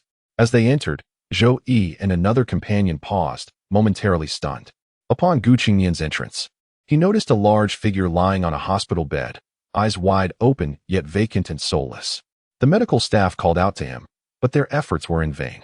After a physical examination confirmed there were no bodily issues, it became evident that the problem lay within his mind. Unable to resolve the issue, they sought Gu Qingnian's assistance, hoping he might offer a solution. Gu Qingnian observed Xie Huanyue, who appeared almost in a vegetative state, and pondered the situation. Perhaps he has been ground down by the mental strain, his spiritual energy consumed by my own. He continued, I can only bring him back to a state of consciousness. But from this point onward, he may never regain his mental faculties to the level of an ordinary person. What do you mean? The medical staff asked, perplexed. In essence, my mental attacks severely diminished his spiritual energy. While some remains, it is currently suppressed by my power, and I can only withdraw my attack. Whether his spiritual energy can recover afterward depends entirely on him, Gu Qingnian explained succinctly. The medical staff's expression shifted dramatically, and Hui Yuhao and his companions shared a similar reaction. Goodness, you nearly rendered him a fool after your duel. The concept of spiritual energy forms the foundation of understanding for both mortals and deities. Thus, having it nearly obliterated signifies a considerable challenge in handling any matters going forward. Unless they could procure a rare herb to heal his spiritual energy, he might remain in this state for life. Gu Qingnian, however, expressed his lack of understanding regarding the situation. I merely unleashed my power. The rest is up to my opponent. I had controlled my strength adequately, intending only to leave him temporarily disoriented. I did not anticipate his fragility. This had been the extent of his control. Yet he contemplated whether he could induce even a slight revival in him. Are you certain you haven't frightened him into a deeper stupor? Wong Dong interjected, unable to contain his concern. The others exchanged uncertain glances at Xie Huanyue, contemplating the possibility. Gu Qingnian clapped his hands. It's possible. If so, why not apply pressure again? Perhaps stimulate his nerves? The medical staff's face darkened at the suggestion, recognizing the potential risks involved. If luck were on their side, it might succeed. If not, the consequences could be dire. Is there truly no alternative? The medical staff inquired tentatively. There are options. Seek rare herbs to restore his spiritual energy, or a potent elixir. Gu Qingnian replied. Your suggestions are akin to stating the obvious, the medical staff retorted, exasperated. Gu Qingnian's proposal stemmed from the insights of the heavenly dream eye silk, suggesting it as the most feasible course of action. External injections of spiritual energy were not viable. Only high-grade elixirs or herbs could suffice. Oh, and perhaps a 10,000-year-old spiritual beast could be sacrificed, he added, raising an eyebrow. Do you comprehend the implications of your words? The medical staff pondered silently before responding. Are you aware of your own role as medical personnel? Consider the alternatives. If you choose not to act, I cannot be held accountable. Frankly, I have remained within the bounds of reason, Gu Qingnian declared, raising his hands in resignation. He had not caused any permanent damage, nor had he inflicted severe injuries. Thus, there was little they could argue against him. The medical staff understood this, sighed, and turned to confer with their superiors. Meanwhile, Gu Qingnian reassured his companions not to worry. As the academy had its limitations, they could not justify exorbitant expenses for the sake of an ordinary student. Thus, the matter would need to be discussed with his parents to consider taking a gamble, as there were no other options available. While the medical staff deliberated, Gu Qingnian approached Xie Huanyue's side, fixing his gaze on the soulless eyes. A chilling command escaped his lips, Xie Huanyue. The tone, neither too loud nor too soft, resonated with everyone present as if it were merely a casual conversation. Yet, to Xie Huanyue, it echoed like thunder, piercing through his very essence and soul. Zhou Yi and the others turned in shock at the sudden outburst, bewildered by Gu Qingnian's actions. In the depths of Xie Huanyue's spiritual realm, the once expansive sea of consciousness had been reduced to a mere wisp, with a fragment of his spiritual body wandering aimlessly, lost and ensnared. Xie Huanyue echoed the command once more, reverberating with a fearsome intensity. Instinctively, the spiritual entity reflected a glimmer of dread, suddenly illuminating with a flicker of awareness. At that moment, Xie Huanyue's eyes flickered with a hint of life, a sudden shift that sent a wave of tension through the room. Only Gu Qingnian furrowed his brow slightly. realizing that he had yet to instill the complete terror he sought to evoke. Chapter 60. Time stands still at the utterance of those words. Silence enveloped the room. One by one, the onlookers regarded Gu Qingnian with an expression akin to disbelief. Was this truly the language of humans? You nearly drained the spirit entity of its essence. Yet with a mere word, you've summoned its consciousness back from the void. How could this not be terrifying? Are you sure this is safe? Zhou Yi could not restrain herself from asking, fearing that Gu Qingnian might inadvertently render the entity completely senseless. Observing her concern, Hui Yuhao and the others hastily moved forward to dissuade him. However, Gu Qingnian disregarded their attempts, his gaze sharpening as he raised his voice. Xia Huanyue, awaken. Or must I invoke the divine mill to rouse you? His voice penetrated Xia Huanyue's mind, causing the remnants of her spiritual sea to tremble. The flicker of her spirit entity, once quivering and chaotic, began to stabilize. Upon hearing the mention of the divine mill, terror ignited in her eyes, and the scant remnants of her mental power surged back to life. I was wrong. Don't let the divine mill come near. Suddenly, Xia Huanyue's lifeless eyes widened with fear as she cried out, her hands clutching her head as she shrank back in trembling distress. This unexpected shout startled the medical personnel in the vicinity who were coordinating with higher-ups, prompting them to rush in. Upon entering, they beheld Xia Huanyue cowering by the bedside, murmuring incoherently. Standing at the head of the bed, Gu Qingnian maintained a calm demeanor, while Zhou Yi and the others, taken aback, were momentarily at a loss for words. With his hands in his pockets, Gu Qingnian approached the doorway and patted a nurse's shoulder, saying, I've awakened her. The rest is up to you. He then waved goodbye to Zhou Yi and the others, signaling it was time to depart. Wong Dong was the first to react, hastily following behind. Hui Yuhao and Xiao Xiao trailed closely, while Zhou Yi, feeling somewhat embarrassed, offered an apology and a brief explanation before hastily exiting, leaving the medical staff bewildered. Once outside, Gu Qingnian whispered something in Zhou Yi's ear, prompting her to leave with an odd expression. The remaining four dispersed, with Xiao Xiao reluctantly parting from Gu Qingnian as she and Hui Yuhao strolled back to their dormitory, engaged in leisurely conversation. After a brief rest, they resumed their trainings, but soon sought an opportunity to depart, leaving Hui Yuhao alone in the dormitory. Wong Dong, visibly disgruntled, muttered, What is going on lately? Gu Qingnian has tea returned all night. He only comes back just before dawn. Hui Yuhao, taken aback, instinctively replied, Indeed, it's been several days. We have no idea where he has been. His training speed is even surpassing ours. Wong Dong shot him an exasperated glance. Is that the crux of the matter? At Shrek Academy, there was no curfew. The main gates simply closed, yet it seemed to be rather lenient. Hui Yuhao tilted his head. Then what else could it be? Suddenly, Wong Dong's face contorted with realization, and he gritted his teeth.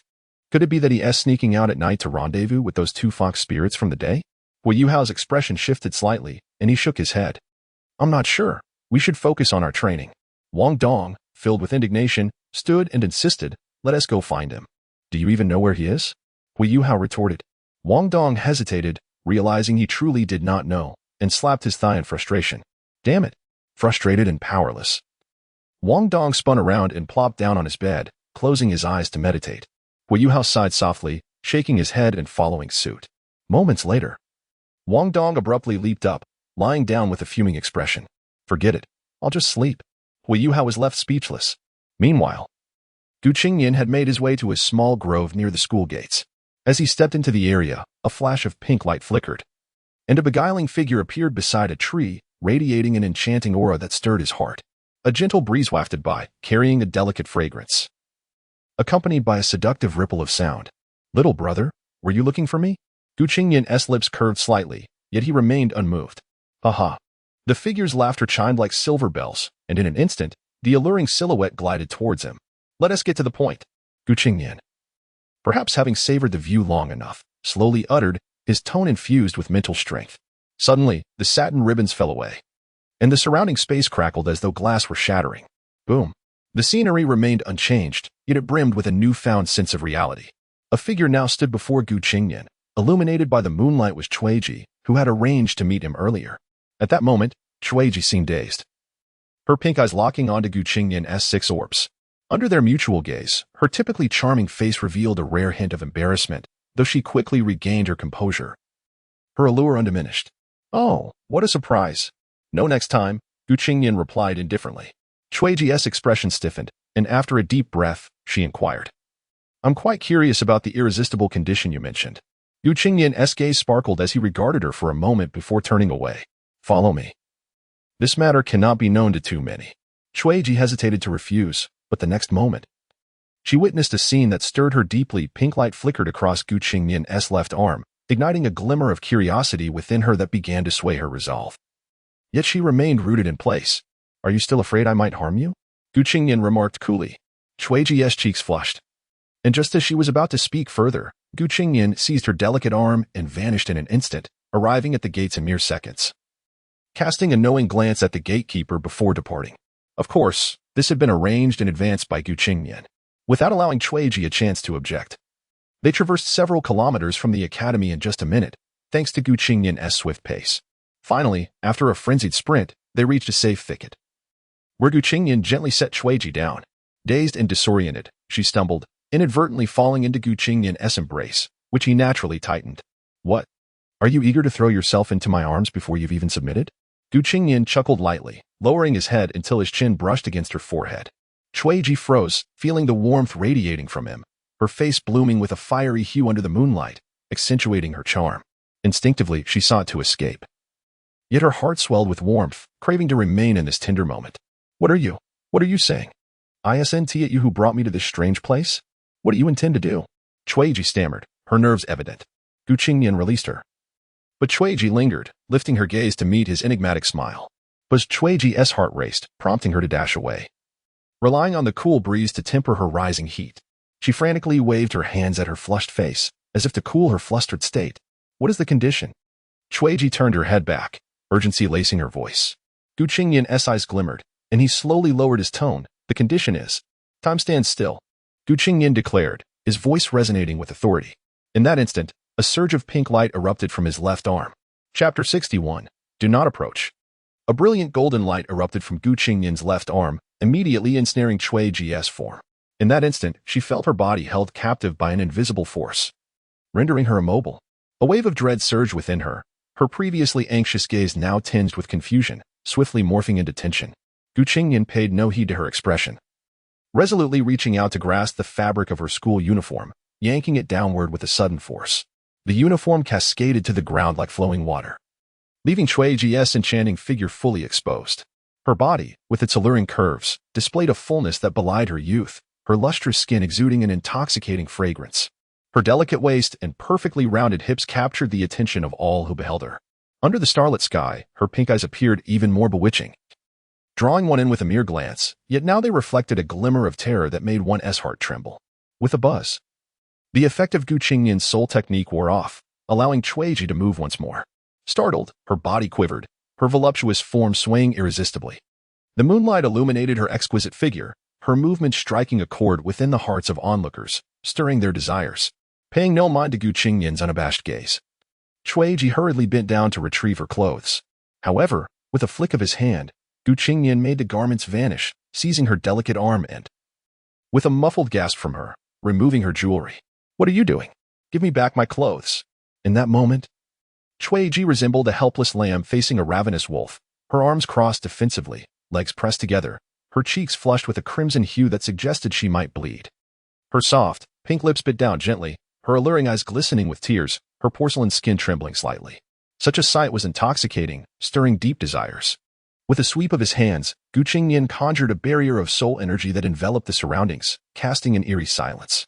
As his gaze pierced through her, Chuiji felt an overwhelming sense of vulnerability wash over her. With nowhere to hide, she attempted to shield herself, but in that moment, she felt like prey, devoid of strength to resist. Though she could move, her courage had evaporated, leaving her feeling utterly defenseless. Don't come any closer. At this juncture, Chuiji was acutely aware of her fear and regret, shocked that Gu Qingnian dared to act so boldly. In the fleeting moments that followed, she comprehended his intentions, but she dared not contemplate them, for she faced an abyss that threatened to engulf her, leading her to a point of no return. Gu Qingnian was now within arm's reach, his formidable presence dominating the space, a suffocating sensation enveloping her, leaving her feeling trapped.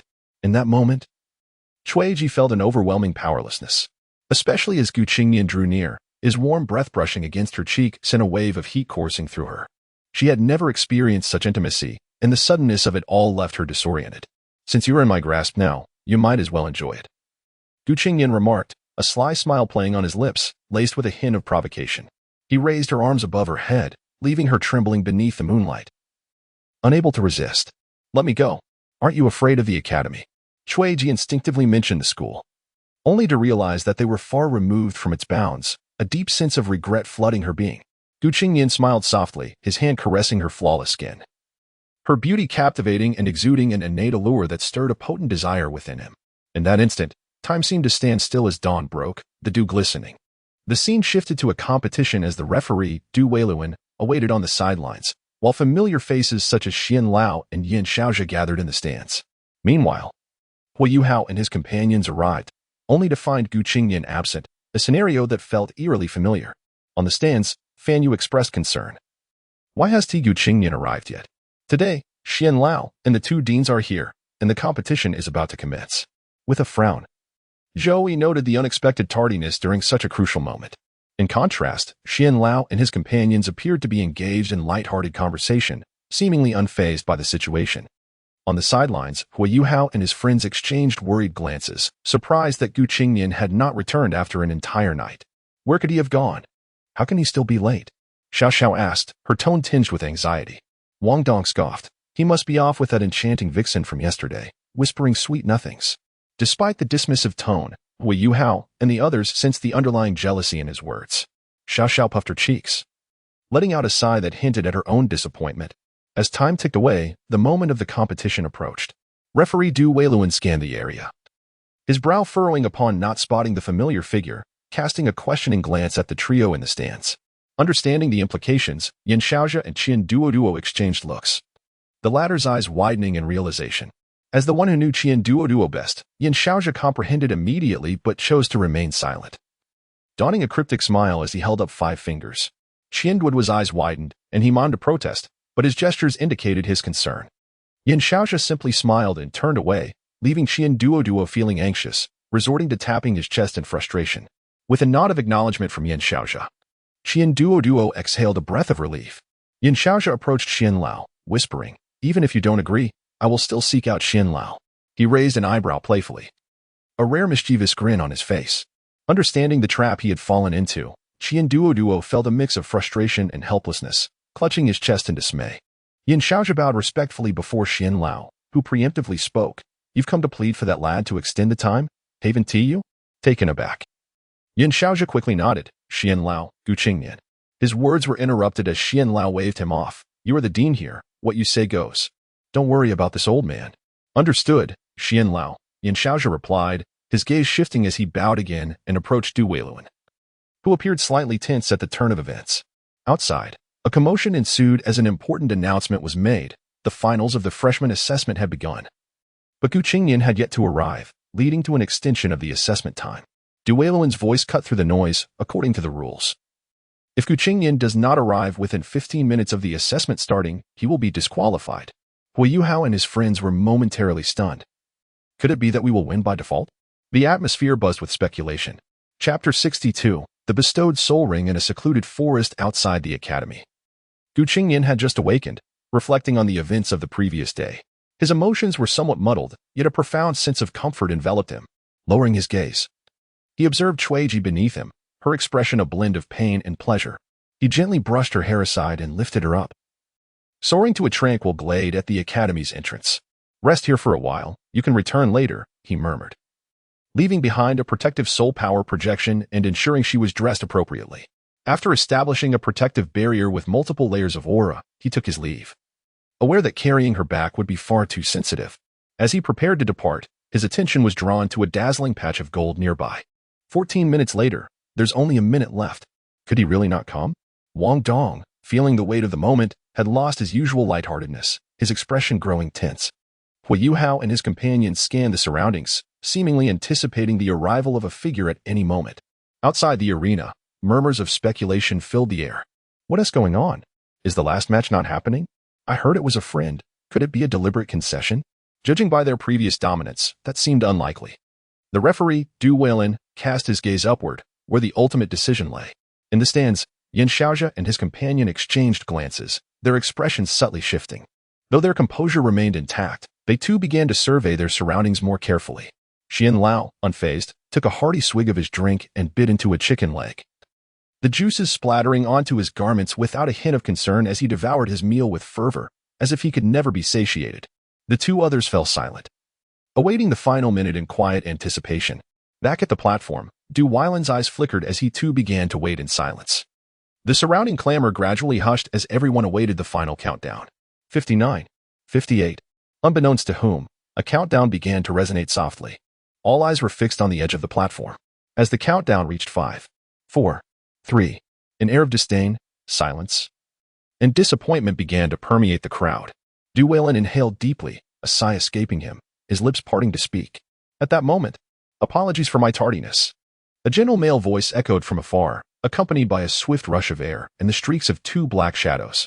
Moments later, a tall figure confidently stood upon the stage. Du Weilin exhaled in relief, a flicker of joy crossing his stern countenance. However, he maintained his serious demeanor. The rules for your impending finals have undergone certain modifications, so pay close attention. You may move freely within the arena, but those with flying martial spirits must not ascend beyond 10 meters off the ground. To ensure you can unleash your full potential, feel free to attack your opponent with all your strength without holding back. I will oversee the intensity of the match. Anyone I remove from the arena will be considered eliminated. Do you all understand? Pausing for a moment, a trace of regret surfaced in his tone.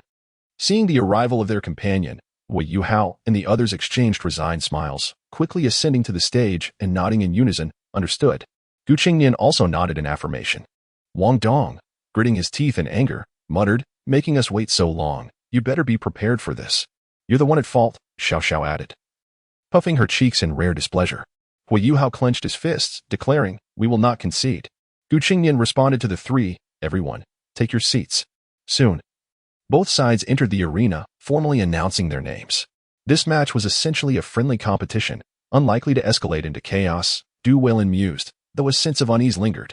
Next, he extended his arms outwards. Position yourselves at the edges of the arena.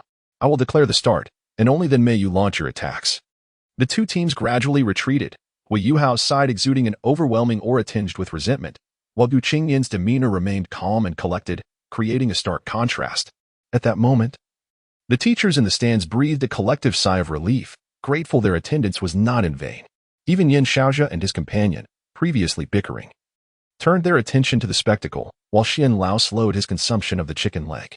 When both teams reached the edges, Du Weilin raised his right hand sharply, then brought it down forcefully, shouting, begin. Ding. Congratulations, host, on intercepting a classic battle, the predestined duel, the battle of the twin tigers, and achieving victory. Both parties have intercepted, earning a 6-star reward, a bestowed soul ring X1, a scroll for mastering physical techniques. Would you like to claim it? A smile crept across Qingnian's face, the familiar voice echoing within him. Will claiming the bestowed soul ring cause any anomalies? Will it attract too much attention? No. Then I shall claim it, Qingnian thought, extending his hand to remove the ribbon. His striking visage drew a chorus of gasps, his 6 eyes radiating a brilliant glow. Just as Wei Yuhao and his companions prepared to make their move, the world around them shifted dramatically, compelling everyone's gaze upward. In an instant, the sky darkened, a colossal shadow enveloping the academy, and all felt as though they were being scrutinized. Xian Lao's expression shifted in shock as he leaped into the air, followed closely by Yin Xiaozhe, while the other teachers dispersed to maintain order. Simultaneously, in the direction of Sea God Island, powerful waves of soul energy surged, with several shadows hovering in the air, observing the unfolding scene. At the heart of Sea God Island stood a towering tree radiating boundless brilliance, surrounded by golden threads that danced in the air, teeming with vitality, as if a breath from it could instantly elevate one's existence. Beneath this divine tree, an elderly man clad in a robe of white and gold sat hunched in a wheelchair, being pushed by another elder as he gazed toward the horizon. His gray eyes sparkled momentarily before dimming, and behind him, the divine tree swayed gently, shedding golden leaves. Simultaneously, this scene unfolded across the continent, drawing the attention of many formidable beings. Boom! The shadow in the sky stirred slightly, sending tremors through the onlookers as if an earthquake had struck. Xian Lao spoke gravely. Yin Xiaozhe and the students below froze, staring blankly at the sky. Indeed, a colossal eye loomed above, immense beyond imagination. Its gaze, devoid of emotion, cast a chilling sensation upon all, as if they were mere ants beneath its scrutiny. At that moment, Xian Lao's eyes flickered as he turned sharply towards Qingnian. and Yin Xiaozhi mirrored his action. For an instant, all eyes shifted from Gu Qingnian to the great eye above. Gulp. A voice erupted. It's identical to Gu Qingnian. The crowd erupted in astonishment. Even those seasoned in grand spectacles, like Xian Lao, bore grave expressions. As panic spread among the onlookers, Xian Lao and the others realized that the colossal eye seemed to be fixated solely on Gu Qingnian, a mysterious thought flooding their minds. Buzz closing his pupils. Gu Qingnian swiftly reopened them. The enormous eye above was enveloped in a swirling mist, coalescing into a translucent blue soul ring that descended gracefully before Gu Qingnian. Surrounded by a white, icy mist, the bestowed soul ring, Xian Lao could not help but exclaim in astonishment. At this revelation, Yin Xiaozhi's expression shifted dramatically. Realizing the significance of the bestowed soul ring. What is the bestowed soul ring? It is a soul ring granted by a deity, allowing the user to acquire the most essential soul abilities without the need to hunt soul beasts, as well as the maximum possible level of soul ring they can bear. Obtaining a soul ring bestowed by a deity undoubtedly indicated that Gu Qingnian had garnered the attention of a divine being, who had expended energy to grant him the rings. And it was even possible that he had begun to receive the blessings of a divine inheritance. This signified that Gu Qingnian was highly likely to ascend to godhood in the future. Below, Wang Yan offers a somewhat foolish introduction. He too has arrived today and witnessed this scene, yet he is utterly bewildered. Such phenomena are only vaguely recorded in ancient texts, and he never expected to see it manifest before his eyes. Master Xian swiftly regained his composure, raising his arms with a flourish to activate the alert mode, promptly erecting protective measures against potential intruders. Meanwhile, Yin Xiaozhi had little time to spare for anything else.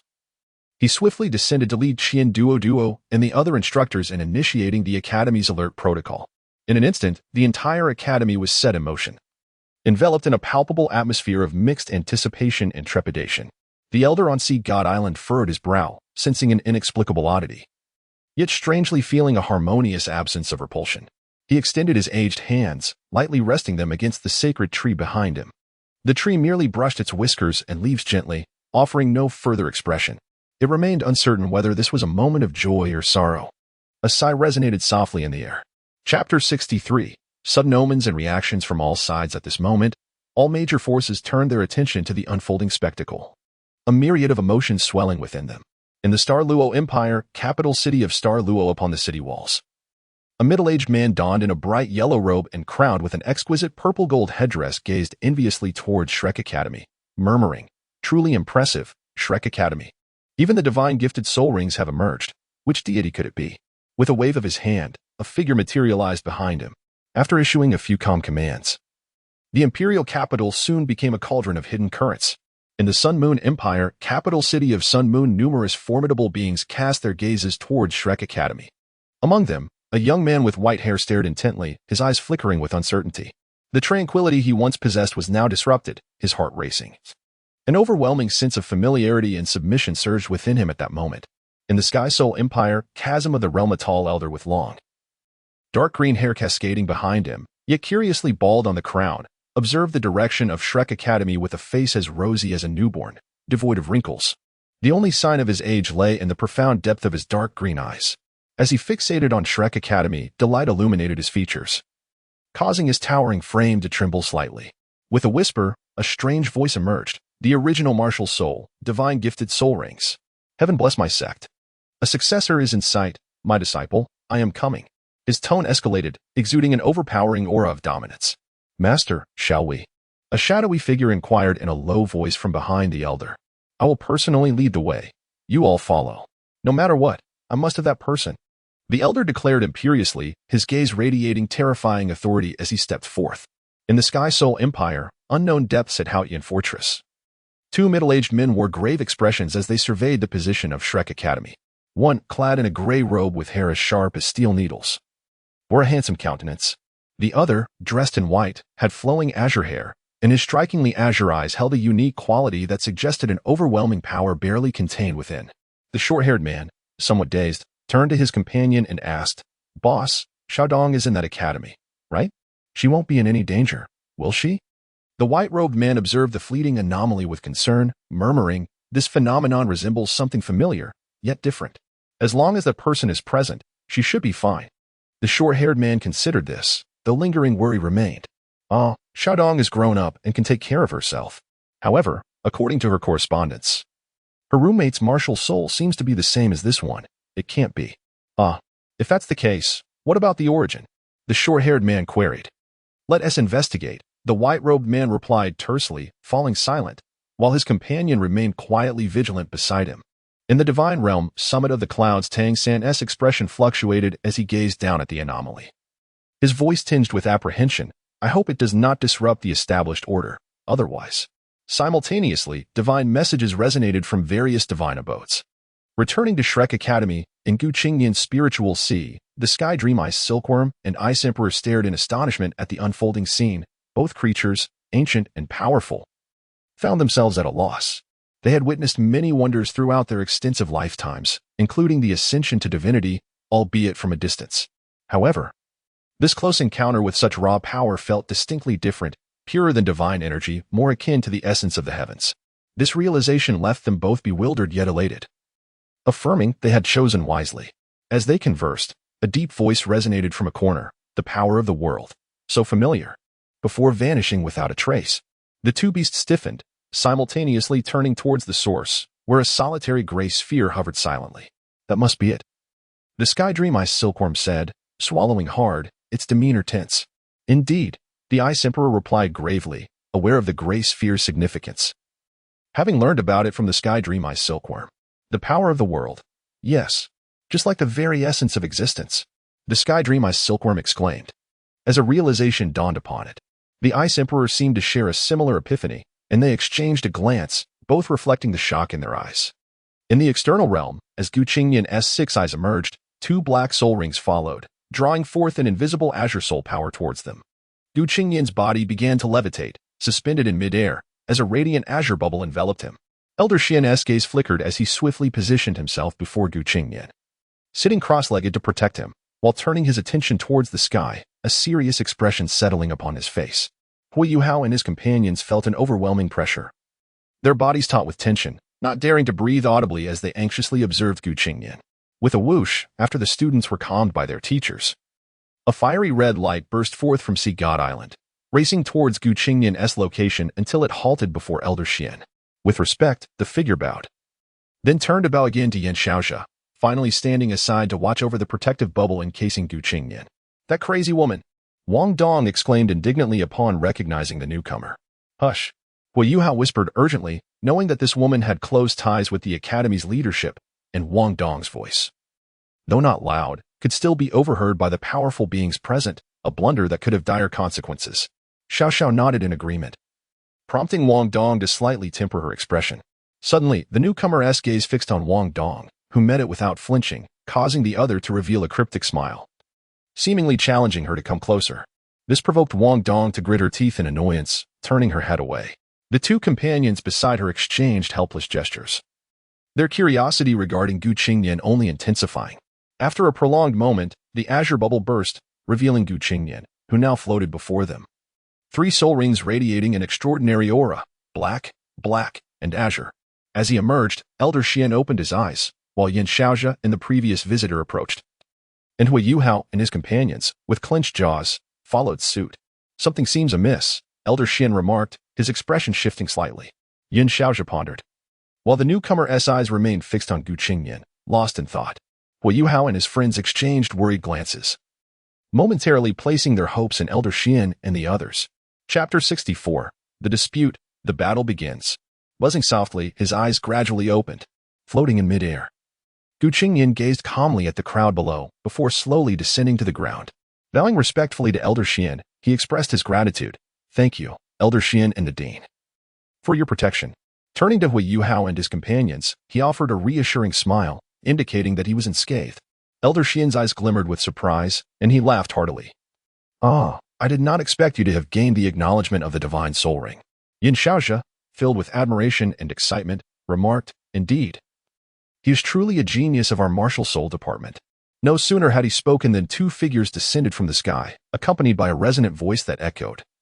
Old Yan, when did Qingnian become a part of your martial soul department? He is, in fact, a genius soul engineer from our soul guidance department. He has been learning about soul devices alongside Fan Yu. Yan Xiaoxia's heart skipped a beat, yet he maintained his composure, responding, Oh, learning does not equate to joining. Qingnian is studying in our martial soul department. Humph. Learning does not equate to joining? The robust voice retorted once more as the two figures approached, bowing to Elder Qian before casting a discontented glance at Yan Xiaoxia. It was none other than Qian Duo and Fan Yu. He will certainly be with his teachers, classmates, and roommates in the martial soul department, right? Yan Xiaoxia chuckled, raising an eyebrow at Gu Qingnian. Qian Duo snorted derisively. Nonsense. Don't forget about Shou-Yi and that quota I want for Hui Yuhao. His roommates and teachers are related to the Soul Guidance Department. If anyone is to be selected, it should be from the Soul Guidance Department, correct? Both their gazes turned sharply towards Gu Qingnian, the underlying tension in their eyes unmistakable. Gu Qingnian did not respond immediately, as two voices simultaneously resonated in his mind. I dare say, on our Douluo continent, the only ones capable of teaching such martial soul masters are the Martial Soul Department of Shrek Academy and the Body Sect. If you are willing, from this moment on, you shall be an inner disciple of the Martial Soul Department. I will personally guide your cultivation and assist you in finding the optimal training methods. A slightly mellower voice spoke first. Soon after, another voice, seemingly filled with urgency and excitement, followed. Qingnian, do not heed his nonsense. With your talent, becoming an 8th or even 9th level soul engineer is almost a certainty. You must not be swayed by his words. Even the dean of the Soul Guidance Department will one day be yours. Before Gu Qingnian could process this, the first voice echoed again. That guy has certainly sent you a message, hasn't he? I know that with his personality, you must possess immense potential in soul devices. However, I can assure you that your soul rings and martial souls will be fully covered by our department. Given your circumstances, I will ensure you receive a perfect soul ring configuration. My cultivation is at level 95. Let me give you an example. In a one-on-one scenario, if I were to spar with Qian Duo from the Soul Guidance Department, even allowing him one hand, he would stand no chance. Hearing this, Gu Qingnian could not help but twitch the corners of his mouth. Elder Qian, likely aware of the exchange, fell into a brief silence. Two esteemed deans, may I request that we conclude this match? My friends are waiting for me, Gu Qingnian said with a faint smile. Elder Qian nodded. We shall discuss this matter later. However, are you certain you wish to continue the battle? After all, given Gu Qingnian's circumstances, victory is not the only concern. The rewards are already within his grasp. Gu Qingnian turned to Hui Yuhao and the others, who exchanged glances. Battle? Came a single, challenging word. The trio looked resolute, responding in unison. Battle. Elder Qian observed the scene, sighing in admiration. Ah, youth is truly wonderful. Very well, Xiaoxia shall remain as the referee. Duo, shout out. Let us depart and not disturb the fervor of the young. With a leap, he returned to the viewing platform, while Qian Duo, clenching his teeth in frustration, followed suit. Beside him, the fiery figure of Ma Xiaoda remained silent, her striking pink eyes fixed on Gu Qingnian, fluttering momentarily before she too returned to the platform. Yan Xiaoxia, with a provocative grin at Qian Duo, stepped aside to clear a space for the four to battle. As Elder Qian made efforts to obscure the phenomenon, it swiftly dissipated, and the students were released. Before long, the training ground was crowded, with nearly all the outer courtyard students in attendance, alongside a portion of inner courtyard students. Moreover, several concealed presences emerged from the academy center, quietly observing the arena from the sidelines. The crowd was teeming. Yet there was not a single soul daring to make a sound, all eyes focused intently on the scene before them. Stemming from the group on the platform and the middle-aged man by the arena's edge, the four swiftly positioned themselves at the edges of the arena, with Yan Xiaoxia standing at the center. He surveyed the four with satisfaction before raising his right hand and bringing it down sharply. Begin. The dean himself was officiating. Who exactly are these individuals? Whispers of speculation arose, only to quickly fade away. At that very moment, Hui Yuhao dashed forward, and Wong Dong shouted. As the wings of the goddess of light unfurled, soaring above Hui Yuhao's head, the three of them understood that, given Gu Qingnian's capabilities, he was nearly invincible in both close and ranged combat, making him exceedingly difficult to contend with. Their only hope lay in a swift, deceptive attack to distract him and seek an opportunity, for his stamina was formidable. The optimal strategy would be to secure an immediate victory, yet that was nearly impossible. Hence, they recognized their slim chances of success. Even matching their strength against Dai Huabin's team had proven exceptionally challenging, let alone facing someone who had effortlessly defeated them. Hui Yuhao, as a support type, positioned himself protectively in front of Xiao, prepared for any unforeseen circumstances. Simultaneously, the three lives calming soul cauldron materialized in his hands, a determined expression gracing his face. Qingnian, witness our enduring synergy and strength. Qingnian merely stood his ground, his hair dancing in the wind, his eyes, which had just closed upon returning, opened once more. 3 soul rings, exuding an aura reminiscent of the vast ocean, emerged from beneath his feet, with eyes akin to sapphires. The first 10,000-year soul ring shimmered as he declared, "The world is at my command. I am the divine." As he gazed down upon everything, Hui Yuhao and his companions froze simultaneously, an overwhelming sensation of being utterly dominated washing over them. Hui Yuhao gritted his teeth, activating his support soul skills, while Xiao Zhao's primary martial soul, the 3 lives calming soul cauldron, rippled with energy. The great black cauldron descended with thunderous force towards Qingnian's forehead. At that moment, the final azure soul ring around Qingnian flickered and vanished in an instant. Buzzing, before the familiar roar could echo, it merely rippled faintly just above Qingnian's head. Xiao Zhao's face paled in shock, swiftly reacting as the 3 lives calming soul cauldron split into 3, forming a line with a certain distance between them. In that instant, the roar erupted anew. First soul skill, Quaking Cauldron. Chapter 65, Smoke and Provocation. A barrier formed before Hui Yuhao, and he simultaneously retreated a few steps. Wong Dong's gaze sharpened as he unleashed a winged blade, diverting attention towards Qingnian, swinging down with force. At that moment, Wong Dong paused. Puzzled by the earlier anomaly, why had Xiao Xiao's cauldron been trapped, creating rippling waves? Xiao Xiao and her companions began to piece together the mystery. Wong Dong let out a low shout, swiftly retreating, as brilliant golden light erupted from him, and the purple soul rings before him flickered. Hui Yuhao flashed to his feet, with Wong Dong's legs clinging to his shoulders as he soared upwards. The golden patterns on Wong Dong's wings shimmered, casting a cascade of radiant light. Qingnian remained unmoved, his arm raised to strike a giant elephant towards the brilliance. The 2 golden lights collided instantly, igniting a burst of flames and swirling smoke. The arena was engulfed in a haze. Outside, the students gasped, though only a few strong ones could discern the unfolding situation. In the stands, Duel couldn't help but marvel at Qingnian's strength, questioning the nature of his recent skill. Zhou Yi's expression was complex, her gaze lingering on Qingnian. Duo watched with keen interest, believing victory was assured for Qingnian.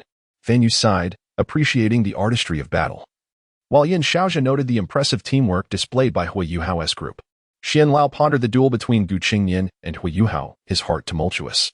Moments later, the smoke cleared, revealing Qingnian at the center of the arena, with Hui Yuhao and his companions standing defiantly opposite him. Xiao Xiao stood at the forefront, guarding her allies with the cauldron, while Hui Yuhao and the others appeared solemn, having exhausted some of their soul power. They had not anticipated such a disparity. Their combined assault strategy had proven futile against Qingnian's bizarre skill, which rendered them unable to make contact. With one hand behind his back, Qingnian extended the other, beckoning them forth with a smirk that hinted at provocation. The trio, particularly Wong Dong, seethed with frustration, feeling powerless. "How infuriating!" Wong Dong exclaimed. His teeth clenched. Hui Yuhao and his companions exchanged glances, remaining locked in place. "How about I fight you with my bare hands?" Qingnian suggested, sensing their silence. A subtle air of superiority radiated from him, evoking gasps from those around them and causing some to swoon. Wong Dong exploded with agitation, fist clenched. "I can't take it anymore. Yuhao, let's go." Hui Yuhao hesitated, sensing Xiao Xiao's bafflement as she turned her gaze toward them, a hint of curiosity evident. Qingnian's lips parted slightly, his unspoken words resonating, causing Hui Yuhao and his companions to react with a start, drawing further intrigue from Xiao Xiao. "Come on. I want to use that previous move," he taunted, beckoning with his fingers. Determined, Hui Yuhao gritted his teeth, while Wong Dong became increasingly frantic. Hui Yuhao gathered his resolve, extending his hand, and Wong Dong promptly followed suit without hesitation. "Xiao Xiao, step back." Hui Yuhao urged quietly, sensing a chill in the air as Xiao Xiao quickly retreated.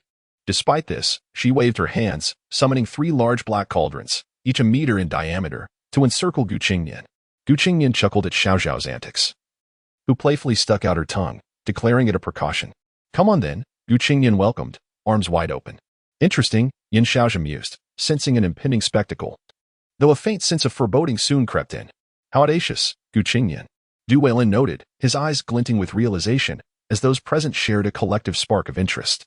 In the next moment, an unusual golden light erupted from Hui Yuhao and Wong Dong, creating a magnificent golden pillar that dazzled all. Wong Dong, with his radiant wings unfurled, unleashed the light goddess butterfly martial spirit. As they embraced and summoned their martial spirits simultaneously, a 10-meter radius around them illuminated. radiating a unique blend of blue and gold hues, infused with an extraordinary aura of soul power. Behind Wong Dong, a grand silhouette of the light goddess butterfly emerged, albeit incomplete. Meanwhile, Hui Yuhao conjured a similarly sized vertical eye phantom, glowing in a faint golden hue, with a hint of purple emanating from its pupil. Observing this transformation, Gu Qingnian's gaze flickered. The aura was less imposing than anticipated, and the brilliance had diminished significantly. As the two colossal phantoms drew closer, they began to change. Hui Yuhao's spirit shadow deepened, turning entirely blue-gold, while the golden hue retracted entirely. Wong Dong's light goddess butterfly flared up with blue-gold flames as they neared Hui Yuhao's spirit. In an instant, they fused. Before this, a voice quietly resonated, reaching Xiao Zhao's ears, stirring a smile upon her lips. Received. In the next moment, the three cauldrons beside her erupted in dark light, charging towards the center. The two soul rings accompanying the three live stalwart cauldron lit up brilliantly. Black halos spread from Xiao Xiao, but this time, the dark light did not pause. It was fully absorbed into the fused three live stalwart cauldron. Boom. As the three cauldrons merged, a deafening roar erupted, producing a colossal cauldron, twice the size of any previous one, emerging with a series of strange runes shimmering upon it, exuding an indescribable authority with the thunderous sound. Xiao Xiao's complexion paled, yet she closed her eyes, pointing forward. The immense cauldron flashed, hovering ominously above Gu Qingnian. The nation's heavy weapon, the cauldron's convulsion, she declared, employing her most formidable control technique. A thunderous boom resounded, and above Hui Yuhao and Wong Dong, the shadows appeared profoundly deep, as if containing endless worlds within. In the next heartbeat, a terrifying blend of blue and gold light surged forth. Buzz, double buff. Chapter 66. Good disciple, your master has arrived. Utilizing the mastery of body technique scroll at the Shaolin Temple, Gu Qingnian felt a stirring within, as echoes resonated in his mind. Ding. Mastery of body technique scroll in use. Success. Congratulations, host. Shaolin proficiency has reached mastery. In the next moment, Gu Qingnian's physique swelled further, his eyes flashing as the soul rings dissipated, and he closed his eyes tightly. A radiant light, reminiscent of a kaleidoscope, surged forth, illuminating the surroundings with a brilliance that seemed to transcend time itself, leaving behind a mesmerizing distortion and vibrant hues. Yin Xiaozha and Qin Duo turned abruptly, their expressions reflecting disbelief. Their astonishment stemmed from two reasons, one being the rare ability of Hui Yuhao and his companion to unleash a martial soul fusion technique. Although such occurrences were not entirely absent, the greater source of their shock, however, was the impending spectacle. As the collision loomed, Du Weiland's expression soured, eager to advance and resume his prior actions. On the opposite side, where Gu Qingnian stood, two beams of golden light erupted simultaneously. One of the golden rays surged forth with a thunderous roar, unleashing two colossal golden elephants that charged forth like an army, trampling the ground as they barreled toward the grand cauldron. In an instant, a deafening cacophony erupted, waves of gold and black light flickering in a dazzling display, sending ripples through the air. Xiao Xiao, retreat. Gu Qingnian's calm voice followed, as the cauldron soared from the stage, Xiao Xiao's delicate form fluttering away like a kite in the wind. Within mere seconds, the scene transformed, leaving all spectators bewildered. A new beam of golden light emanated from Gu Qingnian's position, but this time, it did not burst forth. Instead, it expanded, merging with the fusion technique in a direct clash, the two golden lights colliding with a resounding crash. Du Weiland's expression shifted, and he rushed forward to assess the situation. As he arrived, the smoke gradually dissipated, revealing the state of the stage to everyone's eyes. What on earth is this? What is that circle of golden light? Exclaimed a senior from the inner academy. What soul technique could possibly withstand a martial soul fusion technique? This is impossible. Another senior from the outer academy echoed, equally incredulous. Before long, the smoke cleared, revealing two starkly contrasting scenes.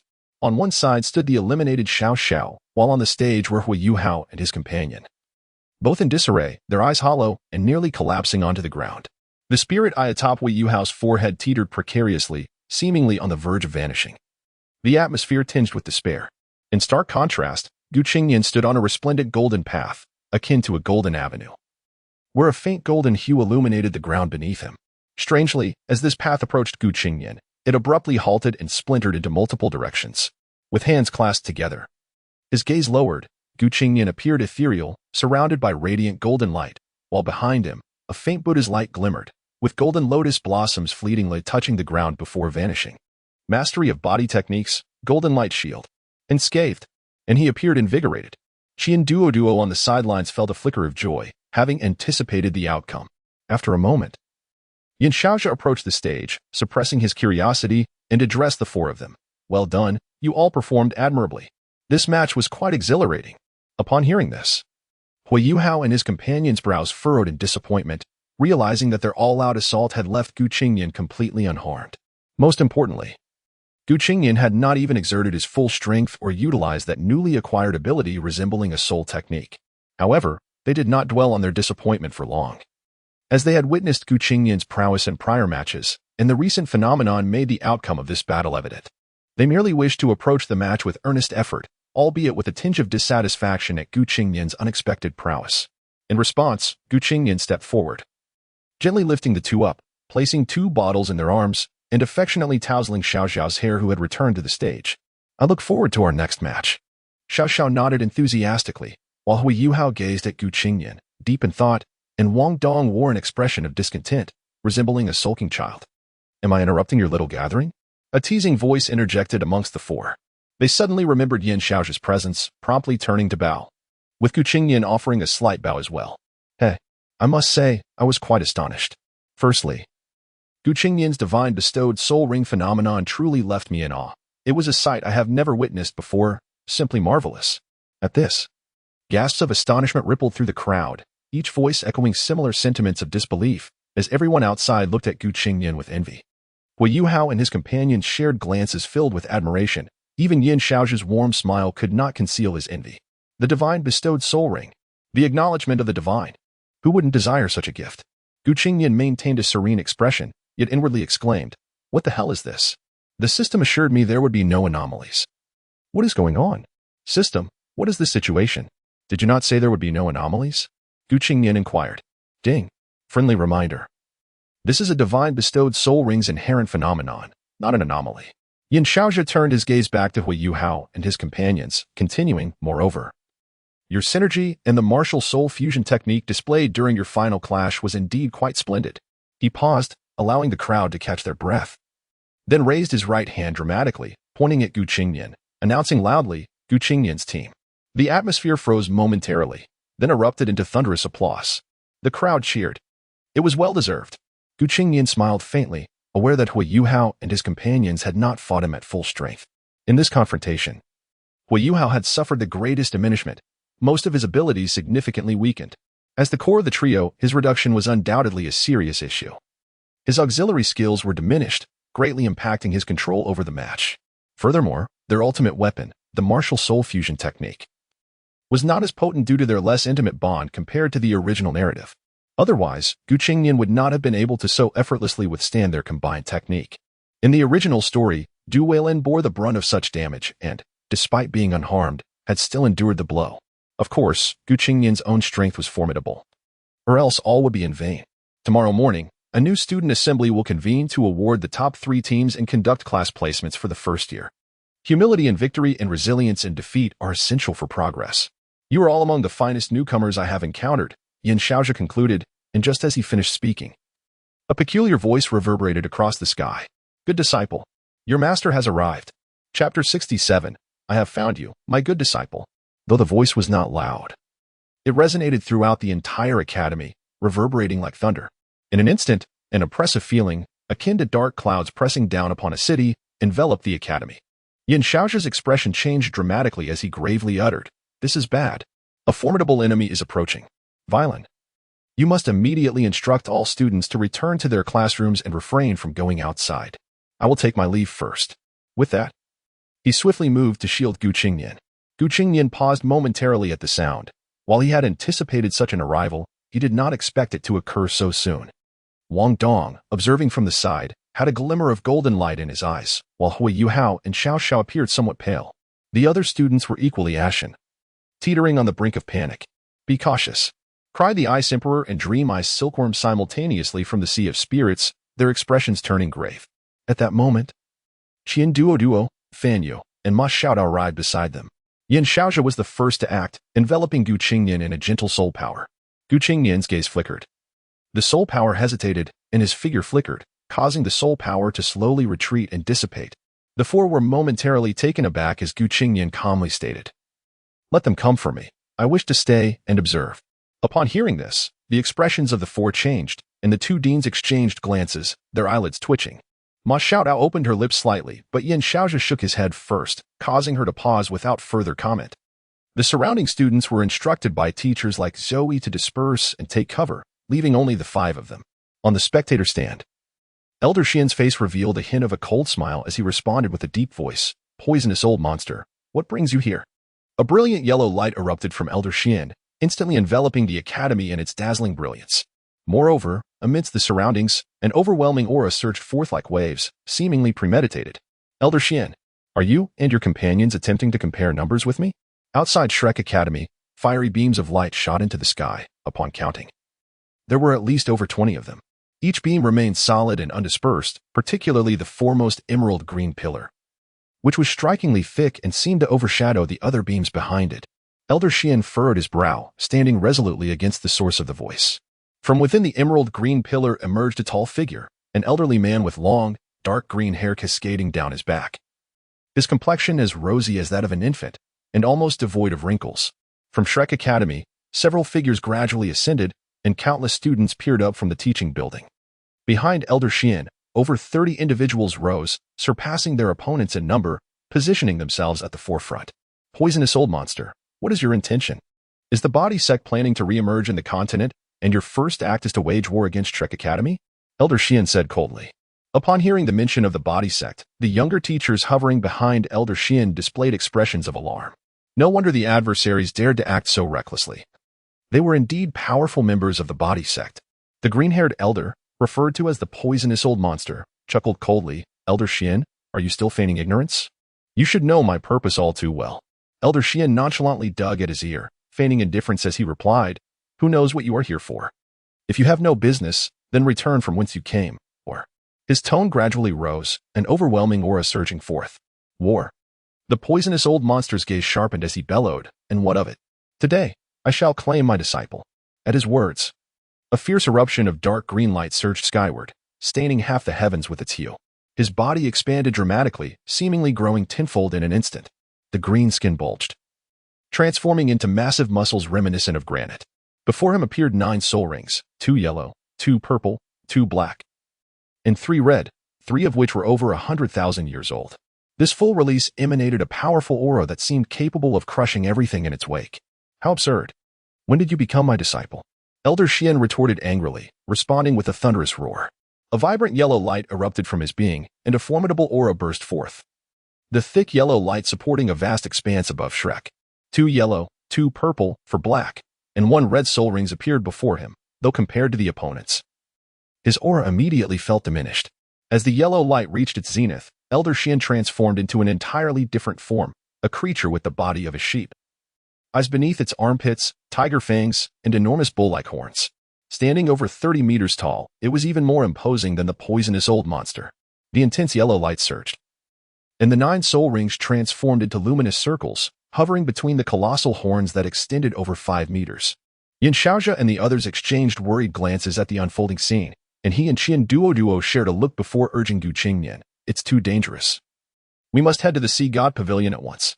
However, to their amazement, Qingnian showed no sign of fear or retreat but instead exhibited a flicker of excitement. This left the others astounded, and soon Qingnian declared, "I want to go up and take a look." "No." Before Yin Xiaozhi could speak, Wong Dong shouted first. This outburst immediately drew the attention of the entire assembly. Realizing his faux pas, Wong Dong's face flushed, and he hastily added, "I just fear it's too dangerous."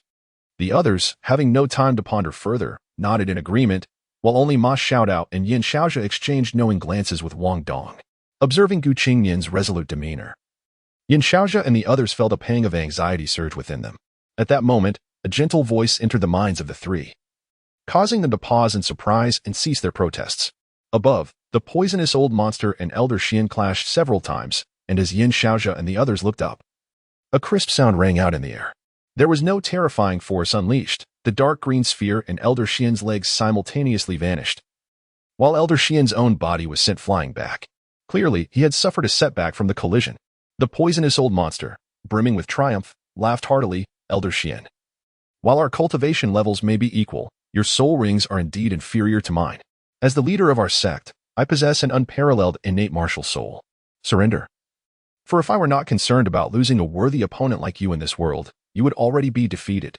Elder Qian was propelled back thousands of meters. Although his aura remained strong, the impatience in his gaze began to surface. The poisonous old monster did not spare him another glance, but instead began scanning the academy with his spiritual power, quickly locking onto a specific location. A smile crept onto his face as he uttered, "I have found you, my good disciple." Chapter 68.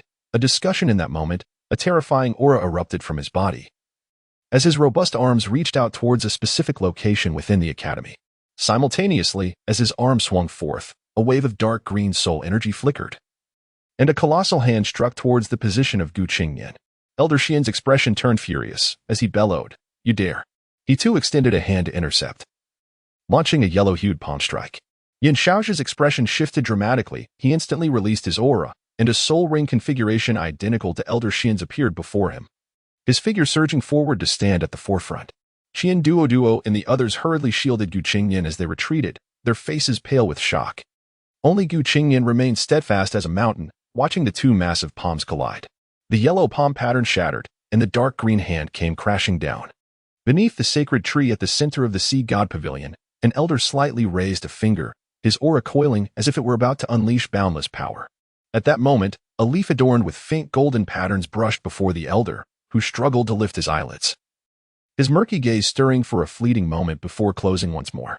The finger that was about to rise gently lowered, and his aura dissipated, rendering the elder akin to an ordinary old man. Back on the battle platform, Yin Xiaoxia's gaze darkened, as the voice echoing in his mind caused him to momentarily falter. In that brief pause, the dark green hand had already reached above their heads, its claws poised in a menacing manner, an overwhelming pressure enveloping everyone's hearts, even instilling fear in Yin Xiaoxia and his companions. Yet, Qingnian displayed a hint of a smile, his eyes wide open, his three soul rings emanating a peculiar aura. "Are you ready?" In their minds, both the heavenly dream-eye silkworms were startled, taken aback by Qingnian's intention to collide with the attack. Though it was merely a casual strike, it was not something Qingnian could withstand. Qingnian squatted low, the sound of cracking bones resonating as he charged his energy, unleashing his might. In the next moment, he was before the colossal hand, appearing diminutive in comparison, yet he showed no sign of fear. "Stop!" The onlookers gasped in astonishment, with Wong Dong's eyes gleaming as if he could barely contain himself. Yin Xiaoxia and his companions were already in motion, while Elder Qian, abandoning all caution, swiftly dashed forward. "You truly seek death?" Elder Qian roared.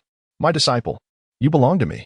His laughter echoed through the air, enveloping the entire academy in a shroud of ominous clouds, the oppressive atmosphere making everyone feel breathless. Boom! A radiant golden light erupted from Qingnian, his arms thrust backward as 7 golden giants surged forth from his being, unleashing an unrivaled power. Simultaneously, Qingnian's fingers curled like dragon claws, responding with a resounding crash, accompanied by the roars reminiscent of dragons and the thunder of 1,000 horses. As the two forces collided, a deafening sound reverberated, the dark green hand instantly shattered. The 7 golden giants lost some form, yet the sound of their dragon roars continued unabated, charging forward relentlessly. Toxic Immortal was taken aback, his face blooming with a smile akin to that of a flower, which struck those present as peculiar. "Good disciple, you possess such physical prowess. Truly, we are destined to be together." With that, he spread his arms wide, unabashedly expressing his delight. "Get out of the way." Elder Qian arrived before Toxic Immortal, unleashing a powerful strike that sent him reeling. Toxic Immortal scoffed, retaliating in kind. "Elder Qian, you cannot stop me. While I am pleased, you should leave." Elder Qian's expression darkened as he gazed at Qingnian, who had approached him, his complexion slightly pale yet filled with awe. "Elder Qian, are you all right?" Qingnian's gentle voice resonated softly. Elder Qian stirred, retorting, "And you? What are you doing here? You should retreat to the Sea God Pavilion. This old man can handle things here." Yin Xiaoxia stepped forward, extending his hand towards Qingnian, saying, "Indeed, you should heed the voice in your mind." Qingnian waved his hand slightly, his gaze intrigued as he observed Toxic Immortal before him, a flicker of surprise crossing his face as he regarded the formidable soul ring configuration, which he held in high regard. Such a configuration was exceedingly rare, even within the prestigious Shrek Academy, where only one other individual possessed such a configuration. However, Qingnian's astonishment was but fleeting. His second martial soul's configuration was already on par with everyone present, rendering him unmatched, especially considering his future plans. Toxic Immortal, seeing Qingnian's expression, chuckled, addressing him, Come, my disciple, join me. The body sect will nurture you vigorously, and you shall be my sole personal disciple. All the resources of the body sect will be devoted entirely to you, something Shrek Academy cannot offer. Moreover, the body sect possesses the most suitable training methods and environment for your martial soul. You will be above all others. Do you see my soul ring configuration? Now glance at your companion, Elder Xian. Come, you will not regret this. This is your optimal choice. Upon hearing this, Elder Xian and the others wore grim expressions. Indeed, despite toxic immortal's unscrupulous nature, he spoke the truth.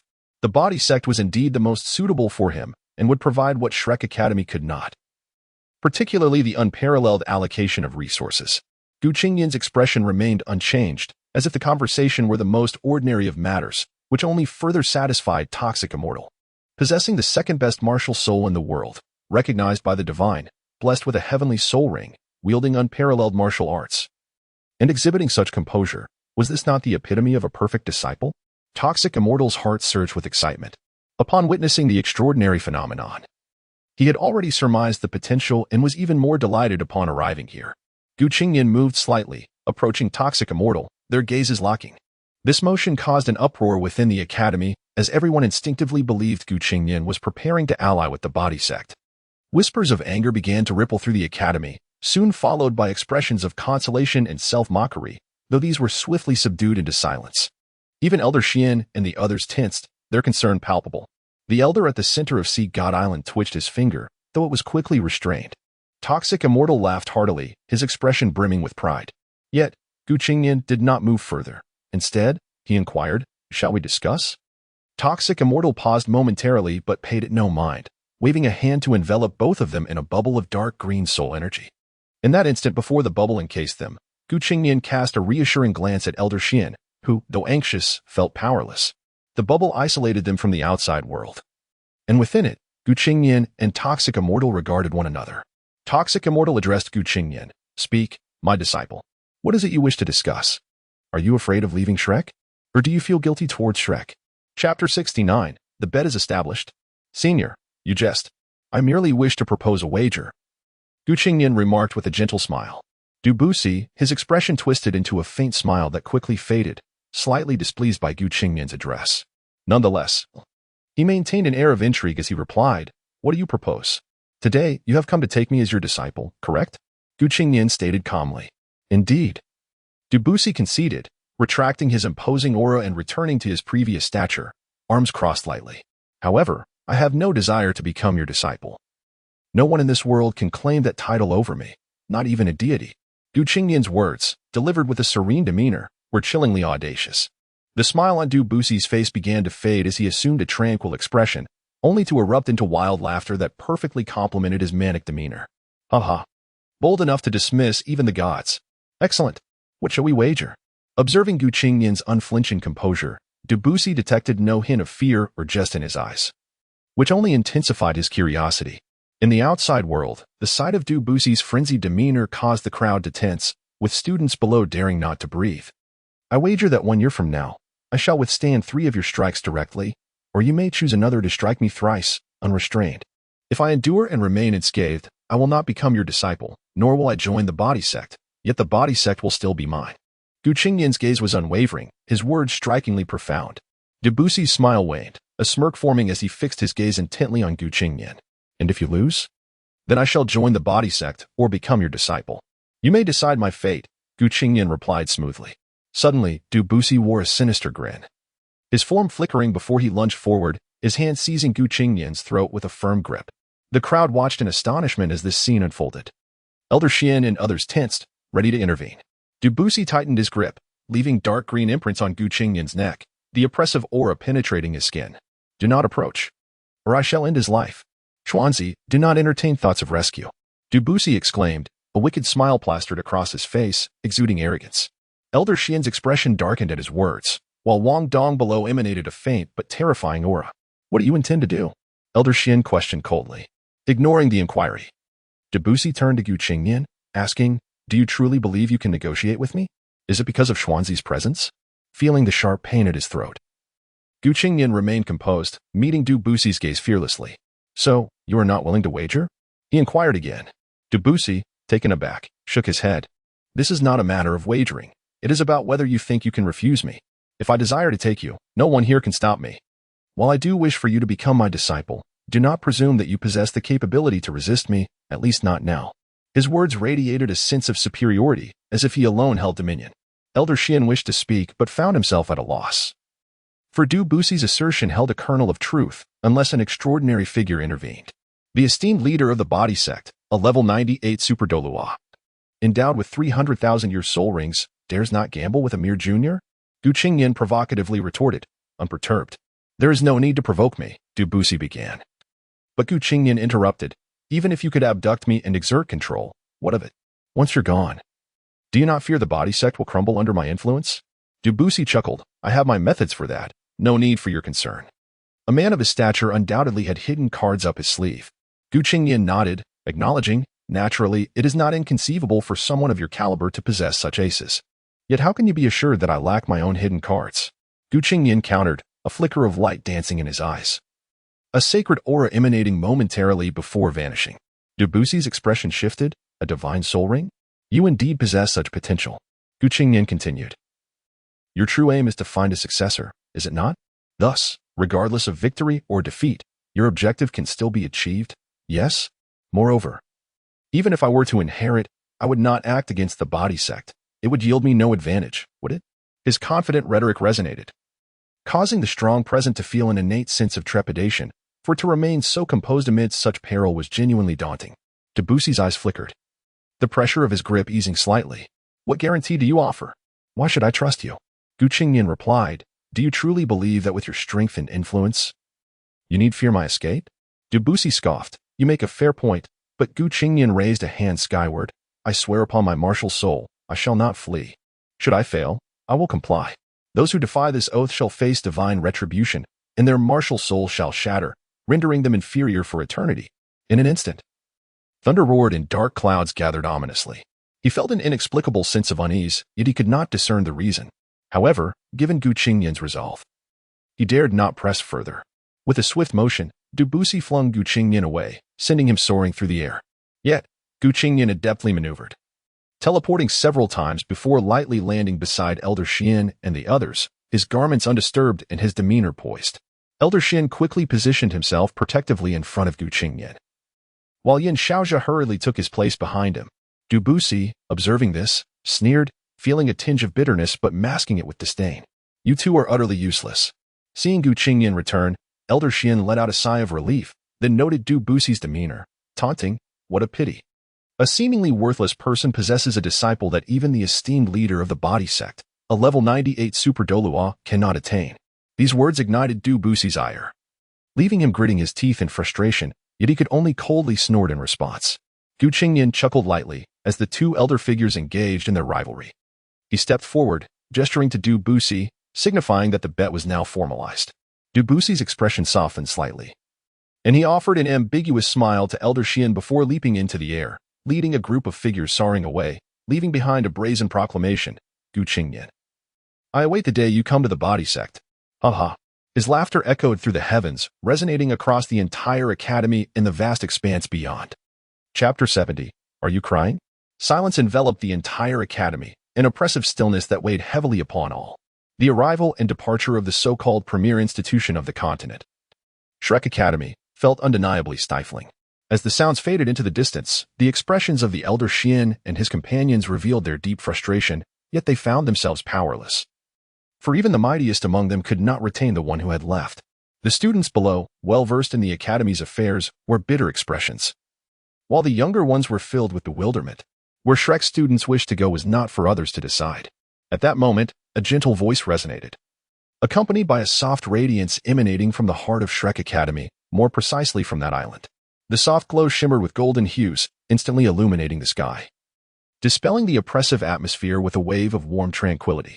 The golden light enveloped the entire Shrek city, making it appear as a city of gold from afar. One beam of light surged towards the fleeing figure of the undying poison, vanishing in an instant. Before long, gasps of astonishment erupted, followed by a sound of something crashing to the ground, as a powerful mental force surged towards Shrek Academy once more. The light of the sea god? How could this be? Was there still someone in Shrek capable of wielding the light of the sea god? The previously imposing figure of the undying poison now trembled uncontrollably. Undying, it has been years. It seems you have forgotten this old man. The gentle voice echoed once more in his ears. You are. The pupils of the undying poison constricted, momentarily losing focus of his mental energy. The elder replied calmly, what your brother bestowed upon me, I have remembered clearly until today. Your temperament is just like his, impulsive. Had it not been for your brother's rashness, perhaps he would still walk among us. At that moment, the undying poison grasped the reality of the situation, his face paling in shock. You are still alive? I thought you had. The gentle voice carried a hint of sharpness. What, if I had perished, would you then seek to humiliate Shrek Academy? The golden light in the air flickered once more, causing the distant figure of the undying poison to shudder, instinctively evading the intense pressure that surged towards him. The gentle voice resounded again, you may return. For your brother's sake, I shall not hold this matter against you. Qingnian is a student of this academy. Whom he chooses to be his mentor is for him to decide. Should you resort to any underhanded tactics against Qingnian or any student of this academy, I shall personally visit the body sect. Initially, the gentle voice reached only the ears of the undying poison, but soon it expanded outward, stabilizing the hearts of all around as if serving as a calming tonic. The undying poison, with a slightly grim expression, scoffed, Humph. Dragon God Douluo. I shall let today's incident pass due to your reputation. I must inform you, however, that we at the body sect cannot abandon this child. Given our ages, we both know that time is not on our side, and our sect currently lacks any heirs. Should any formidable figures of similar age or the top authorities of various factions have overheard their exchange, they would have been taken aback. Dragon God Douluo. That name struck fear into the hearts of many. He was the former head of the Sea God Pavilion at Shrek Academy, the former leader of the Shrek supervision team, and one of the three ultimate Douluos of the era, known as the White Dragon of the Black and White Sacred Dragons. Hailed as the strongest individual in Shrek Academy over the past millennium, Dragon God Douluo Moon. Moon exclaimed in astonishment, how could this be? Wasn't the seed of your sect's legacy within you? The undying poison, with a sense of helplessness and frustration, replied. Yet our sect has seen no new blood for nearly 2 decades. Furthermore, do you believe that the seed of legacy is something anyone can inherit? Let today be the end of this matter. As long as that boy remains within Shrek Academy, I shall not interfere. However, once he steps outside, it is a matter of skill. Dragon, even if you still draw breath, I do not believe that my elder brother left nothing behind with you. I may not be your match, but should you seek my life, the price you pay will not be small. Shrek Academy's adversaries extend beyond our body sect. Perhaps, in the future, it will not be I who seeks that boy, but rather he who seeks me. With those words, a sweeping motion followed. A dark green light igniting fiercely, creating a void amidst the golden radiance of the sea goddess light. After soaring into the air, a hand waved, body sect, retreat. In an instant, all figures vanished without a trace, the golden light in the air gradually retracting back to the sea god pavilion. At this moment, a commotion erupted within Shrek Academy. The entire Shrek city buzzed with discussions over the miraculous events that had just transpired. Elder Xian's expression remained serious as he gestured for Qingnian and Yin Xiaozha to descend to the academy's heart. Yet, the voice in his mind resonated once more. And while his expression remained unchanged, his heart stirred, addressing Yin Xiaozha, take Qingnian back and calm the populace within the city. The rest of you should return. Yes. The Yin Xiaozha and the others harbored doubts. They respectfully complied and swiftly took off. Once everyone had departed, Elder Xian flew alone toward the center of the academy. Arriving at that mysterious and sacred place, beneath a certain pavilion, the gentle voice sounded, and Elder Xian respectfully nodded before stepping inside. Meanwhile, Qingnian had been brought to the academy's entrance by Yin Xiaozha. He wished to speak, but upon seeing the situation in Shrek City, he could only proceed helplessly. Although Moon's strength and presence had regained some composure in the hearts of the crowd, it was soon overshadowed by turmoil, necessitating a high-ranking individual with the people's trust to soothe them, and that person was none other than Yin Xiaozha. Upon entering the outer academy, Zhou eagerly led him to the office for a series of inquiries, ultimately settling down under Qingnian's imposing demeanor. After a joyful afternoon, Qingnian wearily returned to his dormitory, where Duo and the others were still lamenting their inability to locate him or Zhou. Inside the dormitory, as Qingnian opened the door and stepped in, he was greeted by an amusing yet exasperating sight. The bed on the far left was unoccupied, while on the far right lay a familiar figure, nestled in the corner of the luxurious soft bedding, turned sideways. A faint aura of resentment lingered in the air, mingling with low murmurs, creating a scene that was highly intriguing. Are you crying? The teasing remark echoed gently within the dormitory. Chapter 71. Ambiguous meaning a shudder. The echo of an indignant shout filled the air. Who was crying? You scoundrel. Qingnian chuckled, relieved that there were no tears. He had thought that the brooding Wong Dong might be weeping in concern for him, and he felt a fleeting pang of sympathy. The familiar figure abruptly turned, casting a resentful glance at Qingnian, as if he owed her millions, fixing her gaze upon him intensely. Humph. Wong Dong grumbled softly, seemingly unable to contend with him, turning away to ignore Qingnian. Yet, unbeknownst to him, a quiet sigh of relief escaped her lips. Qingnian observed it all with a proud demeanor, approaching her and affectionately ruffling her hair, a rare softness gracing his face. Come now, isn't it merely a matter of you losing the first place? Let us go. I'll treat you to a meal. You pay, and I'll bring my appetite, and let us invite you how along. Humph. Since you insist on treating this esteemed person to a meal, you scoundrel. Wong Dong initially smiled but quickly reacted, baring her teeth and attempting to bite Qingnian. TSK, why do you act like a dog? Biting people? Qingnian dodged, his tone laced with exasperation. I'll bite you. I'll become a dog just to bite you. Wong Dong, flustered and furious, sprang at Qingnian, baring her silver teeth to take a bite. Qingnian's eyes sparkled. He deftly wrapped one arm around her waist while the other playfully smacked her bottom. A crisp sound echoed as Wong Dong's face flushed crimson, followed by a piercing alarm. Ignoring everything, she began to pummel Qingnian furiously, her body writhing in a frantic struggle. I'll bite you to death, you scoundrel. Let me go. How dare you hit me? In her exasperation, Wong Dong completely let loose. Qingnian pretended not to hear her fury, and with a swift motion, he let go, causing her to tumble down. With a familiar crack, Wong Dong sat dazed on the ground, her face a mask of confusion. Seemingly unable to fathom that Qingnian had indeed released her, and right here of all places. Growing increasingly agitated, she reached out, yanking at Qingnian's trousers with all her might, even channeling her soul power in her anger. Qingnian, caught off guard by the sudden force, instinctively tugged back. And in the clash of their strengths, his fragile school trousers tore apart, leaving only a small piece of cloth clinging to the top of his thighs. A gasp of awe erupted. The unexpected spectacle rendered Wong Dong momentarily speechless. Ah! A shrill scream pierced through the dormitory, reverberating loudly. Knock, knock. Knock. Rapid knocking echoed at the door, revealing the urgency of the visitor. Ultimately, the door swung open before the bewildered eyes of Qingnian and Wong Dong. In an instant, Qingnian squatted down, hastily pulling up the remnants of his torn trousers, while Wong Dong leapt up, entirely oblivious to the fabric clutched in her hand. Both of them tugged and jumped, initially synchronized, but the sound of the door opening inexplicably quickened Wong Dong's heartbeat, causing her to grip tighter due to Qingnian's pull. Qingnian remained unaware, yanking hard, and Wong Dong stumbled forward, just as he turned to look back. In that fleeting moment, time seemed to freeze. Their strikingly beautiful gazes locked together, until the sound of a tongue flicking coincided with the door's creak.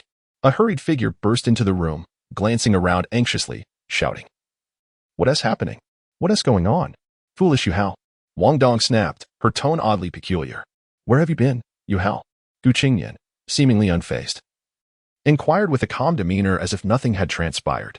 The newcomer was, of course, Yu-Hao, who had rushed back after hearing a scream from their dormitory while out shopping.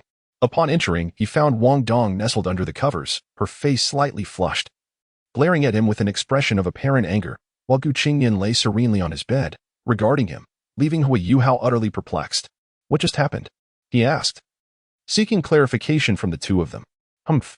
Wong Dong shot him a disdainful glare before burying herself back under the covers, silent. Qingnian reclined leisurely, speaking slowly. Nothing of importance. Those who understand will understand, and those who do not will eventually come to comprehend. If you understand, then all is well. If you understand, then there is nothing to worry about. Huh? What do you mean understand? Yu-Hao was left in a state of confusion. Those who comprehend will naturally grasp the meaning. As for those who don't, even if I explain, they still won't understand. All I can say is, those who understand will understand. Qingnian observed Yu-Hao's bewildered expression with amusement. Huh? What nonsense is this? Yu-Hao was utterly flabbergasted, noticing a certain oval object trembling, adding to his bewilderment. Never mind, just a gentle reminder that it's time for you to sleep, Qingnian said affectionately, regarding Yu-Hao with a warm smile. With a swift motion, he turned off the lights. Time for sleep. In the darkness, two pairs of glimmering eyes filled with curiosity, while on the other side, Wong Dong appeared to be stifling laughter. The following morning, all the new students who passed the assessment gathered at Shrek Academy S Square, awaiting the impending class assignments. Soon, Douluo, accompanied by a dozen teachers, approached the assembled students. Holding a small notebook, he surveyed the crowd, particularly fixating on the proud figure, reminiscing about yesterday's events, his usually steady composure momentarily faltering. Taking a deep breath, he revealed a slight smile and proclaimed, "I believe you all are aware that the new student assessment elimination round has concluded, and the top 3 have been determined. Now, I shall formally announce the results, along with the awards that await them. The 3rd place in the new student assessment goes to the Daihuaban team, which comprises Daihuaban, Zhulu, and Chuiji. Step forward." The atmosphere remained lively, as the excitement of yesterday's events quickly revitalized the square, a feat only Shrek Academy could achieve. Applause erupted as Zhulu stepped forward, and the crowd fell silent. It was evident that Zhulu and her companions wore expressions that were less than pleased.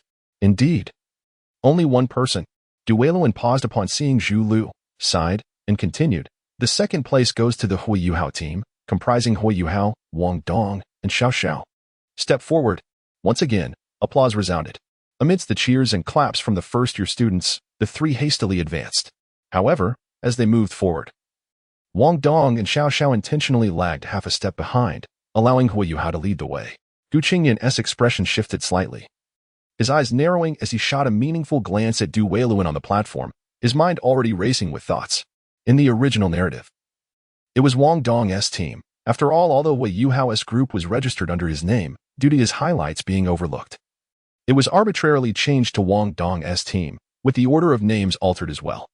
Yet this time this carries a deeper significance. Chapter 72, Rewards and Core Disciples. As Douluo took the stage, he cast a gentle smile at Huiyuhao and his companions before turning to continue his speech. This sudden display of warmth left the trio astonished. Yet they understood the reason behind it, refraining from overreacting. In contrast, the surrounding students, unaware of the context, were utterly bewildered, while those in the know wore expressions of indifference, as if to say it was to be expected. At this moment, Douluo raised his voice slightly, announcing, "Next, let us extend a warm round of applause to welcome the champions of the new student assessment to the stage. They are the Qingnian team." He paused momentarily, prompting the audience to collectively hold their breath. Qingnian. The crowd erupted in astonished gasps, with particularly enthusiastic screams from the female students, some of whom had already lost their voices, their cries piercing like arrows through the air. Conversely, a small faction of male students snickered cynically, muttering remarks questioning his connection with the invaders and insinuating about clandestine discussions he might have had.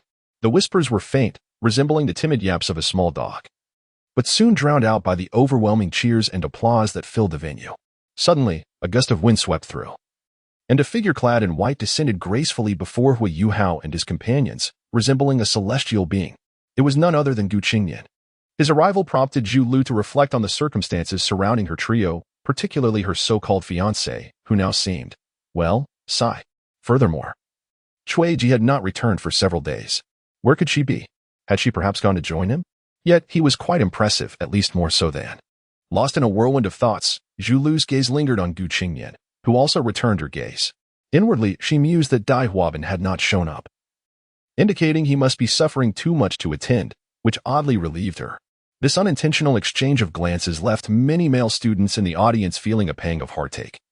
While Huiyuhao and his companions initially smiled but soon felt that Qingnian was putting on airs, the grandeur of his entrance was simply on another level. What followed was even more astonishing. Douluo approached Qingnian, nodded at him with an exceedingly bright smile, and then turned away. Once he had turned, his expression reverted to neutrality, and he stated in a calm tone, "Now, I announce the rewards for the top 3 teams in the new student assessment. Each of the top 3 teams will receive a unified reward from the Academy, allowing each member to request assistance from the Academy in acquiring a soul ring that is both suitable and within their capacity." This sudden shift left everyone's lips twitching in disbelief at the apparent double standard. Upon hearing this, first-year students gasped in astonishment. This reward essentially guaranteed that Huiyuhao and his companions would receive their next soul rings at an optimal level. For instance, if Huiyuhao's 2nd soul ring could accommodate 700 years, the Academy would provide him with a soul ring that matched that criterion. While this may not have mattered much to the offspring of wealthy families, it was an enormous boon for the common students, who stood to gain tremendously. After all, the privileged heirs had the resources and connections to secure strong soul beasts, while commoners face significant challenges, especially those with auxiliary or less potent martial souls. Wu Hao, hailing from a modest background and possessing a rare martial soul, found it particularly difficult to acquire soul beasts. Thus, receiving the Academy's assistance felt incredibly rewarding. The audience erupted into a cacophony of excitement once more. Du Weilin, with a slight bow of his head, wore a peculiar smile as he continued. In light of the exceptional performance and undefeated record of the champion Qingnian team throughout the competition, the champions will also receive a secret special reward. After class assignments conclude, you will accompany me to claim it. At this announcement, the crowd, including Hu Hao and his companions, gazed at Qingnian with deep envy, while he remained unfazed, as if detached from the proceedings. As for any dissenting voices, they were utterly unfounded, after all. A team that had triumphed over all others deserved this accolade. Once the audience settled down, Du Weilin resumed, "You may return to your respective teams now." Qingnian and his companions gradually returned to their places. Du Weilin continued, "Given the emergence of several outstanding new students during this year's competition, the Academy has approved a select number to become core disciples of the Outer Academy. I shall now announce the names." A hushed silence fell over the square. Core disciples were not limited to the top 3 teams, while Du Weilin did not explicitly state it. Who was unaware that core disciples would receive preferential treatment regarding Academy resources? Seeing the tranquility of the audience, Du Weilin nodded in satisfaction before reading from his notebook, based on the performance of new students during the assessment. The following individuals have been approved as core disciples: Wu Hao, Wong Dong, Xiao Xiao, Chuiji, Dai Huabin, Zhu Lu, Zhou Xiqing, Chao Jinxian, Lan Susu, Lan Luoluo, Ning Tian, and Wu Feng. Initially, Wu Hao and his companions were elated, but their excitement quickly turned to shock upon realizing Qingnian's name was absent. How could this be? They listened intently, still no mention of him, and their astonishment grew. The atmosphere thickened with confusion as all eyes turned to Qingnian, creating a palpable silence.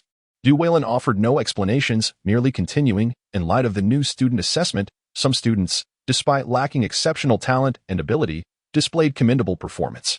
The Academy has decided to grant them temporary core disciple status until the end of the academic year. Should they demonstrate progress during next year's upgrade examinations, they will be considered for promotion to formal core disciples." The following names are as follows: Huang Chutian, Long Xiangyue, and Nemin Yuner. With the conclusion of the announcement, the absence of Qingnian's name lingered in the minds of the crowd, sparking confusion and even mockery from those who had long harbored disdain for him. First place? Not even qualified for temporary status. Clearly not selected. Throughout this, Du Weilin cast a lingering glance at Qingnian, while the latter remained wholly unconcerned. Wu Hao and his companions were puzzled but refrained from voicing their concerns, casting worried glances at Qingnian. After all, they shared a martial soul fusion technique with him, and they sensed nothing amiss. Little did they realize, it was precisely this lack of awareness that was most troubling. Stop looking. There is nothing to see. It's time to rest. Chapter 73, Special Conversations. What followed was a tumultuous reorganization of classes. The entire first grade was divided into 4 classes. Class 1 comprised the Offense and Control System Soul Masters. Class 2 was for Defense and Agile Attack Soul Masters. Class 3 consisted of Support Soul Masters, and Class 4 encompassed various Special Attribute Soul Masters and Weapon Soul Masters, including those skilled in food and healing. Undoubtedly, Class 1 held the strongest overall strength, and naturally, Qingnian and his companions were assigned there. Curiously, Dai Huabin was absent from this class, which, when reflecting on previous details, seemed rather intriguing. In Class 2, the strongest was undoubtedly the Adept Defender, Xie Huanyue, whose unique Pai Pai Elephant Martial Soul was quite remarkable. One could only wonder if there existed a Pai Pai Shrimp Martial Soul. Class 3 support category did not solely consist of helpers but included those Soul Masters and Weapon Soul Masters capable of providing direct assistance during battles, such as Ning Tian, the wielder of the 7 Treasures Glazed Tower Martial Soul. As for Class 4, it was composed of Hybrid Soul Masters, generally lacking combat prowess but often possessing notable abilities in specific areas, with the food and healing systems being paramount. Each grade was typically organized in a similar fashion. Though as one ascended to higher grades, the number of students in each class diminished. Next, the class instructors were announced, with each class having 2. Typically Zhou and Wang Yin. Zhou was astonished to discover that Wang Yin had come specifically for Qingnian, which made sense in light of the circumstances. All right. Let us proceed to the respective class instructors and return to the teaching building under their guidance. Qingnian, you shall follow me to collect your reward. Du Weilin concluded. Qingnian followed Du Weilin to the teacher's office located behind the advanced teaching building. Du Weilin's office was on the top floor, significantly more spacious than Zhou's, lacking any extravagant decorations. There were 4 bookshelves, each filled with an impressive collection of books. Reflecting on this, Qingnian was taken aback. Where was Mujin? No wonder he felt as though something was amiss. He hadn't seen her in some time. Was she avoiding him? It appeared necessary to find a moment to gather some vegetables. Du Weilin smiled slightly, guiding Qingnian deeper into the office. They remained silent until they reached the window at the farthest end, where a familiar figure stood gazing out. Upon arriving, Du Weilin respectfully bowed slightly to that figure and prepared to leave discreetly. Lao Du, you may stay and listen, a gentle and benevolent voice emanated from the figure. Du Weilin's eyes brightened, and he returned to stand beside this figure. The figure turned, revealing none other than Dean Yin Xiaozhe. Yin Xiaozhe smiled slightly, gesturing for 3 armchairs to gracefully float to the trio behind them. Please, have a seat. Du Weilin hesitated momentarily before refraining from sitting. As Yin Xiaozhe had yet to take his seat, he intended to signal Qingnian to remain standing as well, but Qingnian, without hesitation, sat down. This startled Du Weilin, who hurriedly sought to explain, Dean Yin. Yin Xiaozhe merely chuckled softly and waved his hand dismissively, casting a slightly reproachful glance at Du Weilin. If you choose not to sit, then there is no need to do so. He then proceeded to take his seat. Du Weilin hurriedly complied, adopting a posture that reflected his serious and upright character. Yin Xiaozhe nodded, turning to Qingnian with an exceptionally gentle tone. Greetings, Qingnian. This is our first formal conversation, is it not? Noticing Yin Xiaozhe's demeanor, Qingnian felt it unnecessary to maintain an aloof attitude and responded earnestly, Indeed. I did not anticipate that the dean would personally present my reward. Yin Xiaozhe sighed lightly. Given your merit, it is only fitting that I present your award personally. Let us discuss the subject at hand, the champion's reward. Qingnian nodded in acknowledgement as Yin Xiaozhe continued. In light of your triumph over all Soul King teams in this competition, and your remarkable ability to single-handedly counter 2 martial soul fusion techniques, you have rightfully earned the championship title. On behalf of the Academy, I am granting you a special reward. While it is singular, it is the most precious prize the Academy has ever offered in the new student assessment. As he spoke, he produced a ring adorned with azure golden patterns and extended it to Qingnian. Qingnian immediately recognized the ring as an extraordinary soul guidance artifact, likely possessing a vast storage capacity. What is this? Qingnian inquired. This is a complimentary gift, a storage soul guidance ring with a capacity of 240 cubic meters. It also serves communication functions. My contact information is stored within. You may reach out to me if needed, and please safeguard the rewards within, keeping them hidden from others. Yin Xiaozhe explained. At the moment of handing over the ring, his hand trembled slightly, though it was nearly imperceptible. Du Weilin, however, noticed it distinctly, causing his heart to race. He understood Yin Xiaozhe well. An item that could evoke such concern from a figure of his standing was undoubtedly extraordinary. Suddenly, he recalled an item, feeling a surge of surprise at Yin Xiaozhe's generosity. Qingnian raised an eyebrow, sensing the significance of the contents within the ring. Swiftly, he donned it, pricking his finger to complete the contract. The entire process took mere seconds, executed with such speed that both Yin Xiaozhe and Du Weilin were momentarily taken aback. Yin Xiaozhe had expected Qingnian to display some restraint or nonchalance, yet he reacted with such fervor. Words of praise lingered on his lips but were swallowed back. However, neither could voice any objections, for the reward had been bestowed. Any feelings of regret would come too late. Yin Xiaozhe seized the opportunity to continue. Now that we have concluded this reward, may we discuss another matter? Qingnian nodded, anticipating the direction of Yin Xiaozhe's inquiry, but remained eager to listen intently. As expected, Yin Xiaozhe cheerfully inquired. I would like to ask what your thoughts are on joining the Martial Soul Department? Qingnian's eyes gleamed as he regarded Yin Xiaozhe, internally acknowledging the cunning nature of the man. If Duoluo had been in his place, he would have attempted to charm Qingnian with promises of wealth, thereby compelling him to become a disciple of the department during the new student assessment, solidifying their relationship forcibly. While this approach might succeed with others, it would be wholly inappropriate for Qingnian.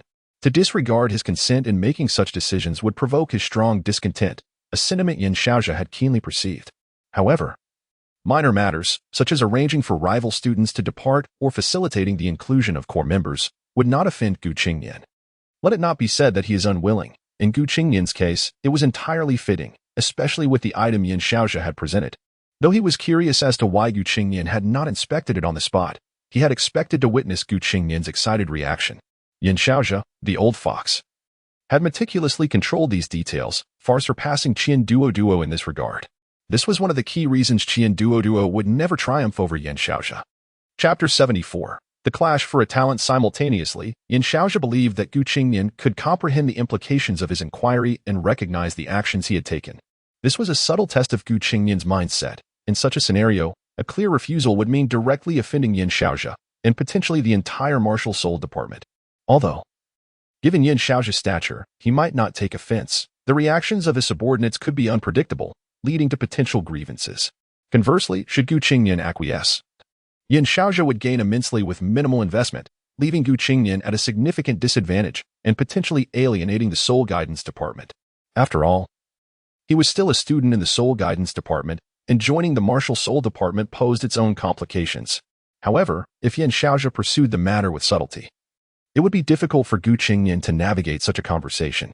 Calmly, Gu Qingnian replied, Din Yin, regarding this matter. At this juncture, both Yin Xiaozhe and Douluo were on edge, anxious not to miss a single word. Suddenly, Gu Qingnian paused, leaving his statement hanging tantalizingly. Much to the frustration of both men, Yin Xiaozhe, regaining his composure, coughed lightly and asked gently, about this matter? Gu Qingnian sighed, appearing quite sorrowful as he continued, The martial soul department can be seen as my nurturing ground, while the soul guidance department is where I learn. With my innate talent. Teacher Fan Yu once mentioned that I might reach the rank of a level 9 soul engineer in the future. But I digress. Before he could finish, Yin Xiaozhe leapt to his feet, exclaiming, What did you say? Who claimed you have the potential to become a level 9 soul engineer? Duel, equally unsettled, stood up in astonishment, staring at Gu Qingnian. Gu Qingnian feigned surprise, replying, Teacher Fan Yu mentioned that, given my talent, I might reach level 9 soul engineer. Yin Xiaozhe was momentarily taken aback, losing his composure as he began to pace the room, while Douluo sensed something amiss. Fan Yu, that wretched Qian Duo. How could he conceal this from me? No, this cannot be. I refuse to be outdone. Suddenly, Yin Xiaozhe, filled with urgency, grasped Gu Qingnian's shoulders and implored, Qingnian, please tell me, what is your second martial soul? I know you possess one. Gu Qingnian remained silent, pretending to be intimidated. Duilan's expression shifted dramatically, and he quickly pulled at Yin Xiaozhe's arm, prompting Yin Xiaozhe to realize his overzealousness and release Gu Qingnian, apologizing, My apologies, I got a bit carried away. Gu Qingnian shook his head, assuring him, It's all right, Dean. I was startled as well. I didn't expect Teacher Fan Yu to say such things. Yin Xiaozhe furrowed his brow, questioning, Under what circumstances did Fan Yu suggest you have such talent? Gu Qingnian feigned contemplation before responding, It was when I first created a level 2 soul guidance device. Suddenly, a thunderous voice erupted from the doorway. What the hell are you doing? The office door flew open, revealing the furious Qian Duo and Fan Yu, both striding in with determination. Duelin watched in dismay as the door, now in ruins, bore the unmistakable mark of a forceful kick, complete with a large shoe print. Fan Yu had been observing the awards ceremony when he noticed Gu Qingnian being taken away, prompting his suspicions. Without hesitation, he called Qian Duo, and they arrived at the scene moments later, eager to ascertain Yin Xiaozhe's intentions. Upon hearing Yin Xiaozhe's inquiry regarding Gu Qingnian's soul guidance device, they could no longer contain themselves and burst through the door. Unfazed, Yin Xiaozhe greeted them with a smile. Old Qian. What a pleasant surprise to see you here in our martial soul department. Qian Duo, fuming, retorted, Yin Xiaozhe, you shameless scoundrel. I heard everything. You are despicable. If you wish to compete, do so fairly. Why must you resort to underhanded tactics? Yin Xiaozhe waved dismissively at Qian Duo's outburst, responding nonchalantly. What do you mean by underhanded? I am merely here to award the champions of our new student assessment, and I am also inquiring about the champions' departmental preferences. What business is it of yours? Qian Duo, clutching his chest, struggled to catch his breath, finally stepping forward to spit in Yin Xiaozhe's direction, declaring, I curse you. You contemptible wretch. You dare to claim the champion of our soul guidance department, Gu Qingnian, for your own? I will not let this stand. Yin Xiaozhe chuckled, unfazed. With such a crude demeanor, it's no wonder. But very well. If you wish to fight, let's do so. If I win, you shall cease your pursuit of Hu Hao. Come, let us find a place to settle this. Qian Duo was filled with rage and frustration but felt powerless. Recognizing that he could not match Yin Xiaozhe in either verbal wit or strength, Ultimately, he could only seethe. We agreed to compete fairly. Do not play these games with me. I will seek Elder Xian. Today, I shall not back down. Yin Shaozhe feigned innocence, replying, but we are indeed competing fairly. I neither coerced nor snatched anything. I simply offered what was due. I also did not prevent you from pursuing Qingnian. If anything, allowing him to choose is a fair arrangement. Should he decide to forsake the Soul Guidance Department for the Martial Soul Department, I would welcome him with open arms. Remember the conditions I previously mentioned.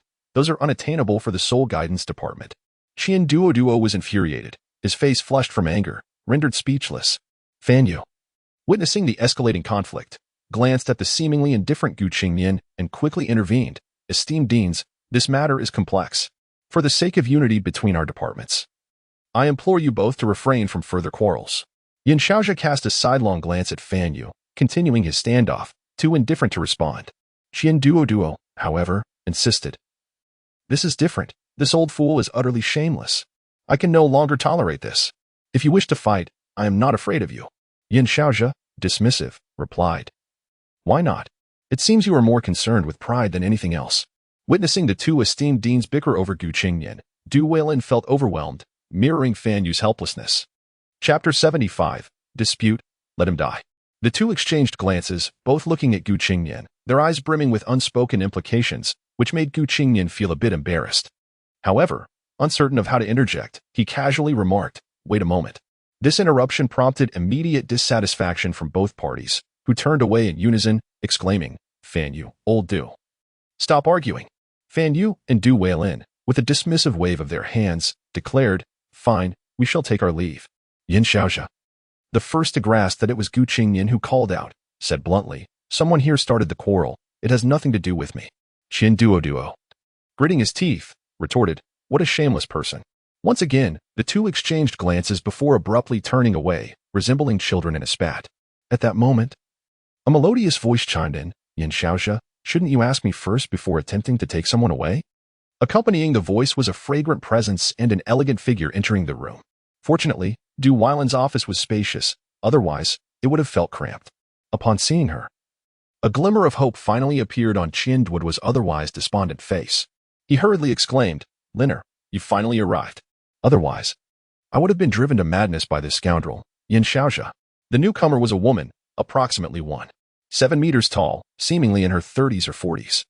With fair skin and neatly pinned black hair.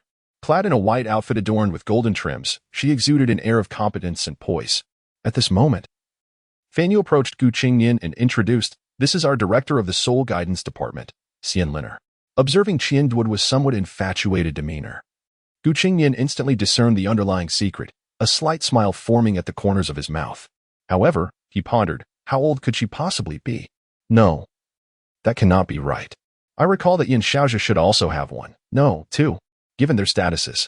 Upon seeing Xian Linner, Yin Shaozhe furrowed his brow slightly. Linner, what is the meaning of this? Xian Linner frowned, discontented by their manner of address, but opted not to dwell on it, stating, your words have always been slippery, even at such a young age. Aren't you quite skilled? Come, let us settle this one-on-one in the fighting soul arena. Her words were succinct yet exuded authority. The previously boastful Yin Shaozhe now wore a rare expression of embarrassment, but still replied, Linner, there is no need for this. You must understand the significance of a soul master with a divine spirit ring for the future of the academy. I have already discussed this with the professors from the inner academy. Qingnian must remain with our martial soul department. Even that individual has taken notice. If this continues, we may lose the opportunity altogether. Initially, Xian Linner's expression was grim, but her demeanor shifted upon hearing his words. Nevertheless, she retorted coldly, let us not discuss that. Why should it be so? Just because your martial soul department is the best on the continent? What deficiencies does our soul guidance department possess? Indeed, if nurtured well, he could become a pillar for your department, maintaining your position as the best on the continent. But have you considered that if our soul guidance department flourishes, we could elevate our Shrek Academy to the pinnacle of the continent, no longer suppressed by the Sun Moon Empire? Let me be clear, taking him from us is out of the question. You need not pressure this child. He belongs to our soul guidance department. That 10,000-year soul beast. Right? When he needs it, I shall assist him in hunting. I can even lay down my life for it. Duo, standing beside her, felt a bit intimidated. Facing Xian Linner in such a scenario made him feel meek, and the anger on his face had completely dissipated. replaced by a fawning expression. Meanwhile, Yin Xiaozhi's complexion shifted between shades of green and white.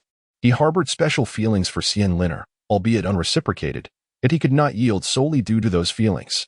Taking a deep breath, he seriously stated, "Liner, this matter is different. Let us decide in the Sea God Pavilion meeting. What do you think?" Xian Liner was unflinching in her response, "Fine." Following this, Yin Xiaozhi turned to Gu Qingnian with a gentle smile, saying, "Gu Qingnian, please consider this matter carefully. Our martial soul department is truly suitable for you. Given your talents, it is of utmost importance. Reflect on it. We need to deliberate further." He then took his leave. Xian Liner wore a displeased expression as she turned to Gu Qingnian, saying, "Child, you need not concern yourself with him. Focus on your training. The academy will provide clarity." She then departed, with Duo following closely, only to be met with a sharp command, "Leave." In the room, only the dazed Du Weilin and Fan Yu remained. Du Weilin sighed heavily, "This matter." Sigh. Fan Yu patted Gu Qingnian's shoulder. "Regardless of the final decision, it won't be a bad thing. Focus on your cultivation, Qingnian." He then led Gu Qingnian away, while Gu Qingnian remained silent throughout, observing everything with a calm demeanor. In his view, although these conditions seemed favorable, they remained within a controllable range, even less enticing than those offered by the Body Sect. His presence in Shrek Academy was merely to intercept potential opportunities. Otherwise, with his talents, he would excel anywhere, even if the Sea God Pavilion made a decision. As long as he did not wish to comply, no one could impose upon him. Meanwhile, elsewhere, in a pavilion on the outskirts of Shrek Academy, a figure wrapped in bandages leaned against the pavilion, accompanied by a man cloaked in black, seemingly engaged in conversation. The black-cloaked man respectfully stood by, speaking softly, "This second young master, the matriarch has already been informed, but has yet to respond. You must ponder this carefully. This is Shrek Academy, where the titled Douluo are far more numerous than in our empire. If one were to recklessly kill here." His tone was exceedingly respectful and cautious. The bandage-clad figure trembled incessantly, their lips moving fervently, finally uttering a few words. "I want him dead." The words were imbued with murderous intent, yet the situation rendered them ludicrous. The black-cloaked man's face, hidden beneath his hood, appeared exceedingly grim. Yet he could only cautiously propose, what if it were outside the academy? Doing so within the academy could bring trouble to the Duke. Given Gu Qingnian's now elevated status, Shrek Academy held him in high regard, and the Body Sect had come specifically for him. Should we consult the eldest young master's opinion, or await the matriarch's response? "No, I want him dead. He must die, no matter what." Make it so. Chapter 76, The Sea God Pavilion Meeting on the Other Side. Within the heart of Shrek Academy, an imposing silence enveloped the grand hall. 10 individuals encircled an oval conference table, while at the innermost position, a reclined chair swayed gently. The light in this area was scarce, allowing only a faint outline of the figure resting within, which starkly contrasted with the other attendees. Xian Liner and Qian Duo occupied the rightmost end of the table, while Yin Xiaozhi sat with a woman of similar stature to Xian Liner at the leftmost end. A fleeting glance passed between the two women, yet neither spoke, their demeanor notably aloof. Positioned beneath Yin Xiaozhi, across from Qian Duo, was presumably the vice dean of the Soul Martial Department. Aside from these 4 familiar faces, the remaining attendees were elderly gentlemen, each bearing distinct expressions. Yin Xiaozhi and his companions appeared solemn, while the elders exhibited a variety of reactions. Among them was Xian Lao, seated at the very first position on the left, which was also the forefront of Yin Xiaozhi's row. At this juncture, a gentle voice resonated, prompting all to stir, a sense of spiritual cleansing washing over them. "With all present, let us commence the meeting. Xiaozhi, you shall preside." Yin Xiaozhi swiftly rose, not daring to delay, bowing towards the head of the table and responding, "Yes." Esteemed teacher. Should someone overhear Yin, they might be taken aback. After all, Yin Xiaozhi had surpassed 90 years of age. And to have his teacher still present was indeed formidable. As this voice echoed, even Xian Lao, who had previously been leisurely gnawing on a chicken leg and sipping wine, set aside his meal, wiping his greasy hands with rare diligence and straightening his posture. The other elders also adjusted their seating, save for the figure in the reclined chair who remained unchanged. Yin Xiaozhi offered a slight bow to the elders, and, taking a deep breath, declared, "Esteemed teacher, respected elders. Liner and I have convened this gathering to discuss a matter that will profoundly influence our academy for centuries, perhaps even millennia, leading to unprecedented prosperity." His tone imbued with gravity and seriousness. After a moment's pause, Xian Liner slammed her palm onto the table with a resounding thud, coldly interjecting, "Yin Xiaozhi, cease your dramatics and get to the point. This sudden outburst startled the elders, their expression shifting to one of curiosity. An elderly lady seated at the forefront of the right side furrowed her brow and admonished, "Linner, this is the Sea God Pavilion meeting. If you continue to disrupt, you shall be asked to leave." Her hair was as white as snow, yet her face bore few wrinkles, her gaze gentle, resembling that of a kind grandmother. She offered a faint smile to Yin Xiaozhe and encouraged, "Please continue, Xiaozhe." "Yes, Elder Lin," Yin Xiaozhe replied, casting a nervous glance at Xian Linner. He paused momentarily before continuing. Xian Linner's expression shifted slightly. She huffed but refrained from further comments, choosing to ignore him. Observing this, a flicker of despondency and a sigh crossed Yin Xiaozhe's features, yet his eyes remained resolute, for he firmly believed in his judgments. Even in matters of the heart, they could not sway him. Meanwhile, Duo, seated beside Xian Linner, displayed a fleeting flicker of delight, quickly masked, as did the woman opposite her, whose demeanor reflected annoyance and derision. These subtle shifts went unnoticed by the assembled company, save for the figure in the reclined chair, who shook their head gently, ultimately choosing to listen in silence to Yin Xiaozhe's words. Yin Xiaozhe gathered his composure and stated, "Esteemed elders, the situation is as follows." He proceeded to lay bare the circumstances surrounding Qingnian and the potential development of his talents, candidly revealing the possibility of a second, more formidable martial soul, which seemed to be shrouded in secrecy until now, perhaps due to a lack of worthy adversaries. Most crucially, the child's divinely bestowed soul ring had likely caught the attention of a deity, compounded by the emphasis placed on him by the Body Sect, suggesting that his innate abilities might surpass all expectations, though his talent in the soul guidance department might outstrip that of others, potentially reaching the rank of a 9th-level soul engineer. With dedicated cultivation efforts, he could unveil potential akin to that witnessed 1,000 years ago. This was not a level that a mere 9th-level soul engineer could compensate for. Rather, it held the promise of revitalizing the academy for another millennium. Yin Xiaozhe's fervent discourse painted Qingnian's potential and the achievements that might be realized with vivid eloquence, igniting a spark of enthusiasm among those present, including the elders from the Soul Guidance Department. After all, the emergence of a deity promised rewards beyond imagination. Even Xian Lao's aged face twitched, momentarily forgetting his meal. The Sea God Pavilion meetings, as the apex of Shrek Academy's deliberations, could convene in two manners: the annual regular meeting or an extraordinary session.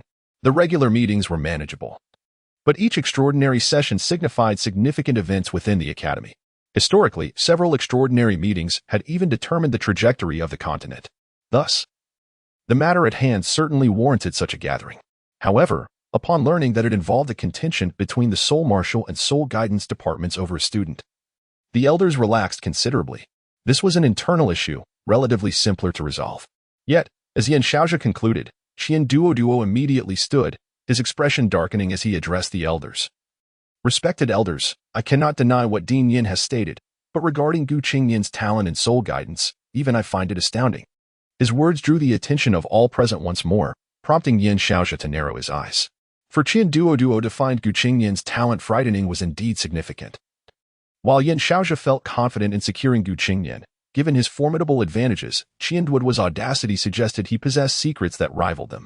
Suppressing his excitement, Duo continued solemnly. From the moment Qingnian entered the Soul Guidance Department, he was able to preliminarily craft a second-level soul device within mere hours of his initial attempts. Though somewhat crude, it was a tangible accomplishment, and after experimenting throughout the night, he has since mastered it effortlessly. Moreover, his theoretical knowledge surpasses even that of Fan Yu and me, extending to the realm of 9th-level soul devices. Most importantly, these are not empty claims. They hold substantial practical value and could even assist Fan Yu on his path to becoming a 9th-level engineer. If nurtured fully, the Academy may witness the rise of 2 9th-level soul engineers. This will directly influence the entire structure of the Soul Guidance Department. This is no mere trend. As these words resonated, a profound silence enveloped the room. The implications of Duo's statement were not merely personal aspirations. Rather, they sparked a contemplation of the broader ramifications. Chapter 77, The Sea God Pavilion Meeting, Part 2. After a brief pause, Xian Linner continued, "I would like to express my stance, regardless of the circumstances. Our Soul Guidance Department will not overlook this talent.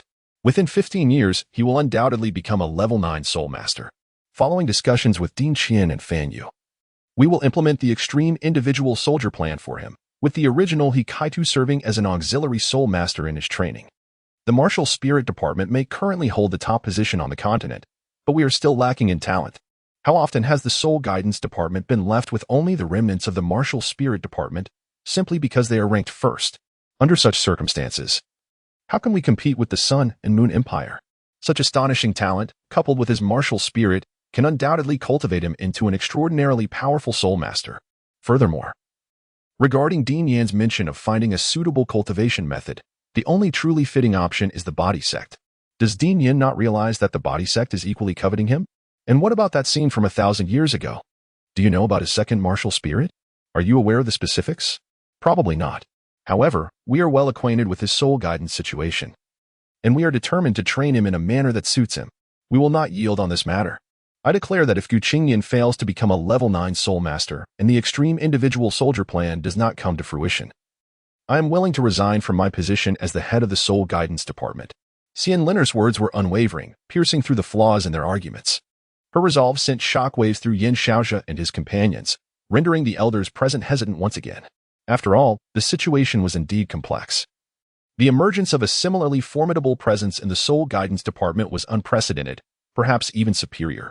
Although Yin Shaozhe's words were compelling, there remained an element of suspense and impracticality. Throughout millennia, there have been no lack of gifted students. Even the exceptionally talented one only reached the pinnacle of level 99. Unable to advance further. While Qingnian has had contact with the divine, he still falls slightly short compared to the realities of the Soul Guidance Department, which is its greatest disadvantage. However, such talent in soul guidance could potentially allow them to dominate both the martial spirit and soul guidance realms on the continent, a prospect that is not merely fanciful, but one with substantial possibility. Coupled with Xian Linner's guarantees, this is akin to stacking the odds in their favor.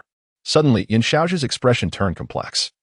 He had not anticipated Qingnian's situation to be so remarkable, with dual talents that exceeded imagination.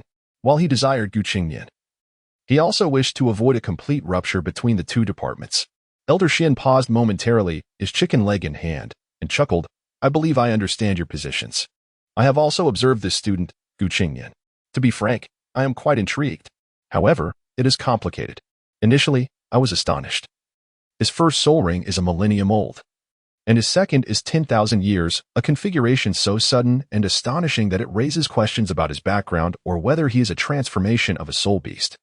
But it was the third soul ring that truly astonished everyone. It is well known that the position of the body martial spirit in the body determines its strength. However, this refers to the second awakening. The more critical the position of the body martial spirit, the lower the likelihood of awakening. The eyes are the windows to the soul and are among the most exceptional spiritual martial spirits. Achieving a second awakening is exceedingly difficult. Yet, given his circumstances, I believe it is highly likely that he has undergone a second awakening, as evidenced by a student named Hui Yuhao, whose martial spirit is strikingly similar yet considerably weaker, lacking any extraordinary traits. Wang Yan has informed me of Qingnian's soul skills, and when compared to Hui Yuhao's actual data, it is hard not to suspect that Qingnian has indeed experienced a second awakening. A more reasonable explanation would be the Body Sect's recent attack, which indicates that his martial spirit is undoubtedly extraordinary. Moreover, even if he has not undergone a second awakening, the intensity of the soul rings he can endure suggests that he possesses considerable potential. Not to mention, he has a second martial spirit.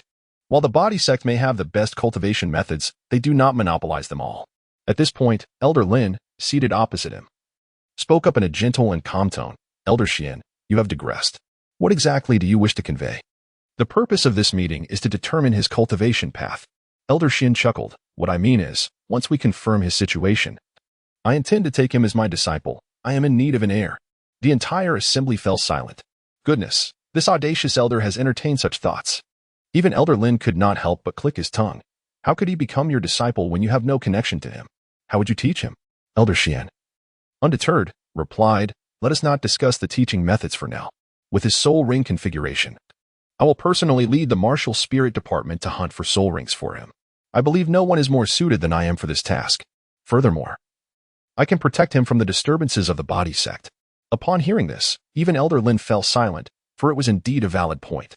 Among those present, besides the elder reclining in a chair, Elder Xian was the most powerful. Qingnian's current soul ring is already 10,000 years old. The subsequent soul rings will at least be of that caliber, and possibly the 6th and 7th rings could reach 100,000 years. Otherwise, there would be little improvement. The elders present are all super Douluos above level 95, but facing soul beasts of 100,000 years is still quite unrealistic. An elder seated below Elder Lin shook his head slightly. Elder Xian, your statement lacks merit. I know more about soul masters than you do. I have never heard of a student becoming a level 2 soul master in such a brief time. No such student exists in the world, and moreover, the extreme individual soldier plan was collectively approved at the Sea God Pavilion meeting. Now that Xian Liner and the others wish to realize this plan, we ought to encourage them. Besides, regarding your concerns about the soul rings, if necessary, a few of us old fellows from the Soul Guidance Department can join forces and bring along some heavy artillery. I refuse to believe we cannot succeed. Elder Xian huffed in dissatisfaction. The circumstances are not the same. If placed in the Soul Guidance Department, it would be a waste. With my guidance, alongside our department and Wang Yin, he will have no trouble researching the preliminary cultivation methods for the body martial spirit. If necessary, I can even lead a team to the body sect to seize them. Xian Liner immediately protested, rising abruptly. Elder Xian, how is it a waste in our Soul Guidance Department? The Martial Spirit Department's attitude is utterly irresponsible. Surely, the problem arises once he joins the Martial Spirit Department. To my knowledge, are you certain that Wang Yin has the experience to research Qingnian's martial spirit? By the time the research is completed, it may be too late. Furthermore, as an elder, you should not exhibit bias towards the Martial Spirit Department. If you continue to favor them, what significance does our Soul Guidance Department have? Elder Xian was aware that he was not entirely justified, yet he retorted, you young lady, I do have a bias, after all. The martial spirit is the foundation of soul masters and the very essence of our Shrek Academy. The Soul Guidance Department is indeed important, and I do not wish to show undue favoritism in this matter. Moreover, I am not being partial, yet this is truly a difficult situation. Xiaoxia, select 20 core disciples from the Martial Spirit Department and let Liner and her group choose aid as compensation. Yin Xiaoxia, quick to respond, thought in his heart that he also wished for Gu Qingnian to become his disciple, yet it was better than losing him to the Soul Guidance Department. Given Elder Xian's position, this may not be impossible. Without hesitation, he promptly stated, that is acceptable. Let us exchange 10 core disciples from the Martial Spirit Department for Gu Qingnian. This demonstrates our sincerity. In recent years, our Martial Spirit Department has indeed not provided sufficient support to the Soul Guidance Department. Although we manage different departments, our ultimate goal remains the same, to foster the growth and strength of Shrek Academy. I assure both of you that henceforth, the Soul Division shall no longer select core disciples prior to the 3rd year. In the future, we shall choose together with you, allowing the students to independently determine the direction of their future cultivation. Consequently, I am confident that within a few decades, the Soul Guidance Division will experience rapid advancement. Chapter 78. The conclusion of the meeting. Such words softened the expressions of Xian Liner and her companion, who had been on the brink of fury. It must be acknowledged that this promise holds immense potential for the future development of the Soul Guidance Department. Simultaneously, it underscores his determination to secure Gu Qingnian. Unlike Duo, Yin Xiaoxia's stinginess manifests in his attitude towards talent. His willingness to make such a concession is indeed akin to a decisive slash. Elder Lin, seated to the right, turned to Xian Liner. Liner, what are your thoughts? Xian Liner's eyes flickered, while Duo stood up straight and declared, Dean Yin, Dean Kai. Esteemed elders, I wish to express my stance. Personally, I am unwilling to make a change. No number of excellent steeds can compare to a single 1,000-mile horse. While an influx of talent may present opportunities for our Soul Guidance Department, one Gu Qingnian could potentially bring us immeasurable elevation. At that time, will we still lack talent? Given our current circumstances, it is more prudent to concentrate our resources on a single individual. I am grateful for Dean Yan's sincerity, but I personally hope to retain Gu Qingnian. Immediately, Xian Liner rose and echoed, I concur with Dean Xian's sentiments. Our Soul Guidance Department will not yield. We shall never compromise. Yin Xiaoxia's temper flared at this point. His expression turned frosty, and despite his concessions, he was still unwilling to agree. As the head of the Martial Soul Department, he added, we cannot let such talent slip away. I am determined to have Gu Qingnian. Since we have convened the Sea God Pavilion meeting today, let us resolve his fate through a vote. A woman who had remained silent beside him slowly rose and stated, I support Dean Yan. Such a prodigy must remain within our Martial Soul Department. The standoff between the Martial Soul and Soul Guidance Departments intensified, and the elders present displayed expressions of discomfort. Regardless of the outcome, one side would undoubtedly be disgruntled, and this situation would inevitably lead to considerable conflict between the two departments. Even though the Martial Soul Department holds a clear advantage, The Soul Guidance Department is an indispensable part of the Academy. Should it face further suppression, the development of the Soul Guidance Department would be severely hampered, potentially leading to a loss of talent, a scenario that is far from optimistic. Thus, the elders exchanged glances, treating the matter with utmost seriousness. Hey, I already said I want to take him as my disciple. Elder Xian interjected with a hint of exasperation, clearly still harboring that intention. However, in terms of accepting disciples, there was indeed no one present who could compete with him. Everyone, please take your seats, the voice from the head table rang out again, prompting the previously confrontational parties to temper their demeanor and return to their respective positions. The voice continued, "You are all too immersed in your own perspectives. This child has only just entered the academy. Given the circumstances with the body sect, it is truly inappropriate for you to speak in such a manner. Can the conditions you propose even be met by the body sect? Moreover, Xuanzi, how can you guide him when you are completely unacquainted with psychic martial souls? Furthermore, why must he specialize in just one system? Since this child has previously cultivated in both systems and possesses unparalleled talent, Shrek Academy has always aimed to nurture true prodigies. Shouldn't we be bolder in our approach? Allow him to continue for a while. If any deviations arise, we can then make adjustments, but preferential treatment is essential." Upon hearing these words, the room fell into a profound silence. After a moment, a collective understanding emerged. Understood. Following some deliberation, the voice from the head table resumed, asserting that its secrets need not be probed. Whether pertaining to the body sect, the second martial soul, or the rabbit, this is the impression it has left on me. A wave of astonishment rippled through the assembly, followed by a sigh of relief from Yin Xiaozha and his companions. If there are no objections, then so be it. Xiaozha. Liner, you needn't delve too deeply into this matter. The less interference, the better. Yes. After all had departed, only Elder Xian and the figure at the head table remained, with Elder Xian standing behind the latter. Hey, what is this, Xuanzi? Have you also developed a desire to take in disciples? The gentle voice, laced with a hint of amusement, reached Elder Xian's ears. Elder Xian chuckled sheepishly. What can I say? After all these years, I finally encountered such a remarkable student. Who wouldn't he be tempted? Yet he has no connection to you. Aside from assisting him in obtaining soul rings, you cannot provide much aid in his cultivation, the gentle voice replied. Elder Xian fell silent at this. The voice continued. You wouldn't genuinely contemplate seizing him from the body sect, would you? The playful tone caused Elder Xian to flush with embarrassment, at a loss for words. Elder Xian finally mustered, Eldermu, however, there are too few psychic attribute soul masters. Who else in the academy besides me? Wait. You wouldn't be interested in this child, would you? As he spoke, a realization seemed to dawn upon him, and he gasped in surprise. At that moment, the reclining chair beneath Mu-In began to levitate, enveloped in a soft glow, and his voice accompanied it. As you said, who could resist such a student? With that, Mu-In's figure vanished from the pavilion, leaving Elder Xian in a state of bewilderment and shock. The outcome of this meeting was not disseminated beyond those walls. Even the fact that it had occurred remained unknown. Meanwhile, in the location where Qingnian resided, he had a vague sense of the Sea God Pavilion meeting but lacked clarity and did not wish to ponder it further. Instead, he felt a spark of curiosity regarding the rewards. After leaving the office, though the class report was yet to conclude, he had been granted leave by Duel. So he returned directly to his dormitory. Upon returning to his dormitory, Qingnian lifted the blanket covering Wu, gazing at her sleepy pink heart-shaped eyes, and gently rubbed her ears.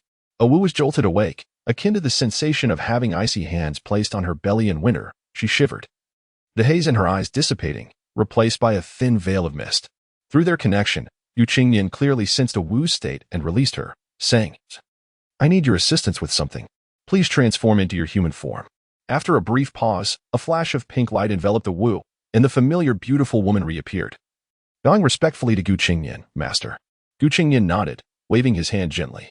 A surge of azure soul power swept through the room, creating a barrier that shielded it from external disturbances.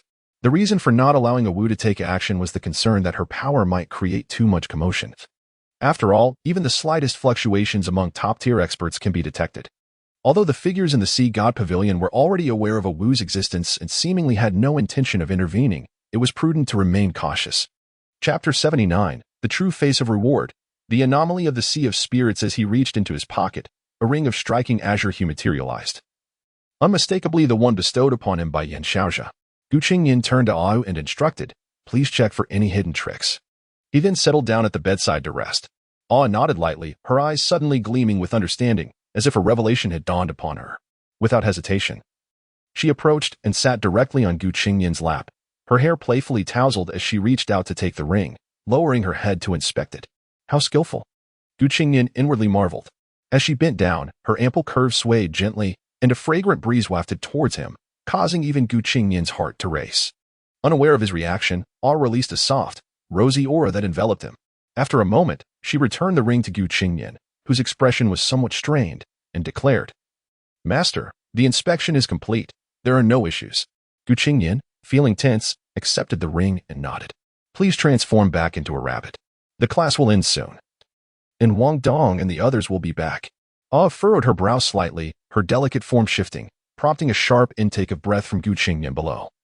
His own brow creasing in concern. Realizing the implication, Awe playfully twisted her waist, increasing the motion, and leaned her face closer, the fragrant breeze intensifying.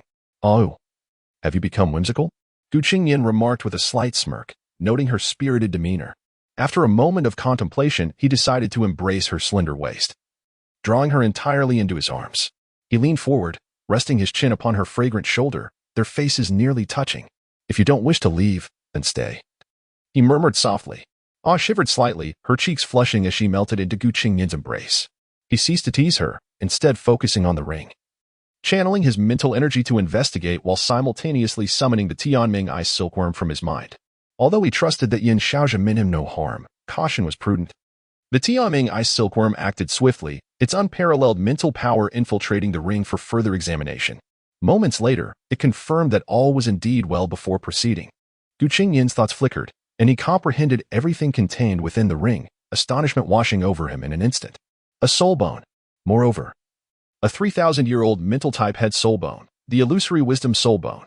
This was an exceedingly rare soul bone. What is a soul bone? It is a uniquely special entity, perhaps the most coveted possession of soul masters. Similar to soul rings, soul bones also originate from soul beasts, yet they differ significantly. Each soul beast possesses corresponding soul rings, while the appearance rate of soul bones among them is a mere 1 in 1,000 or even lower. Another distinction between soul bones and soul rings is that soul bones do not require the killer of the soul beast to utilize them, once obtained.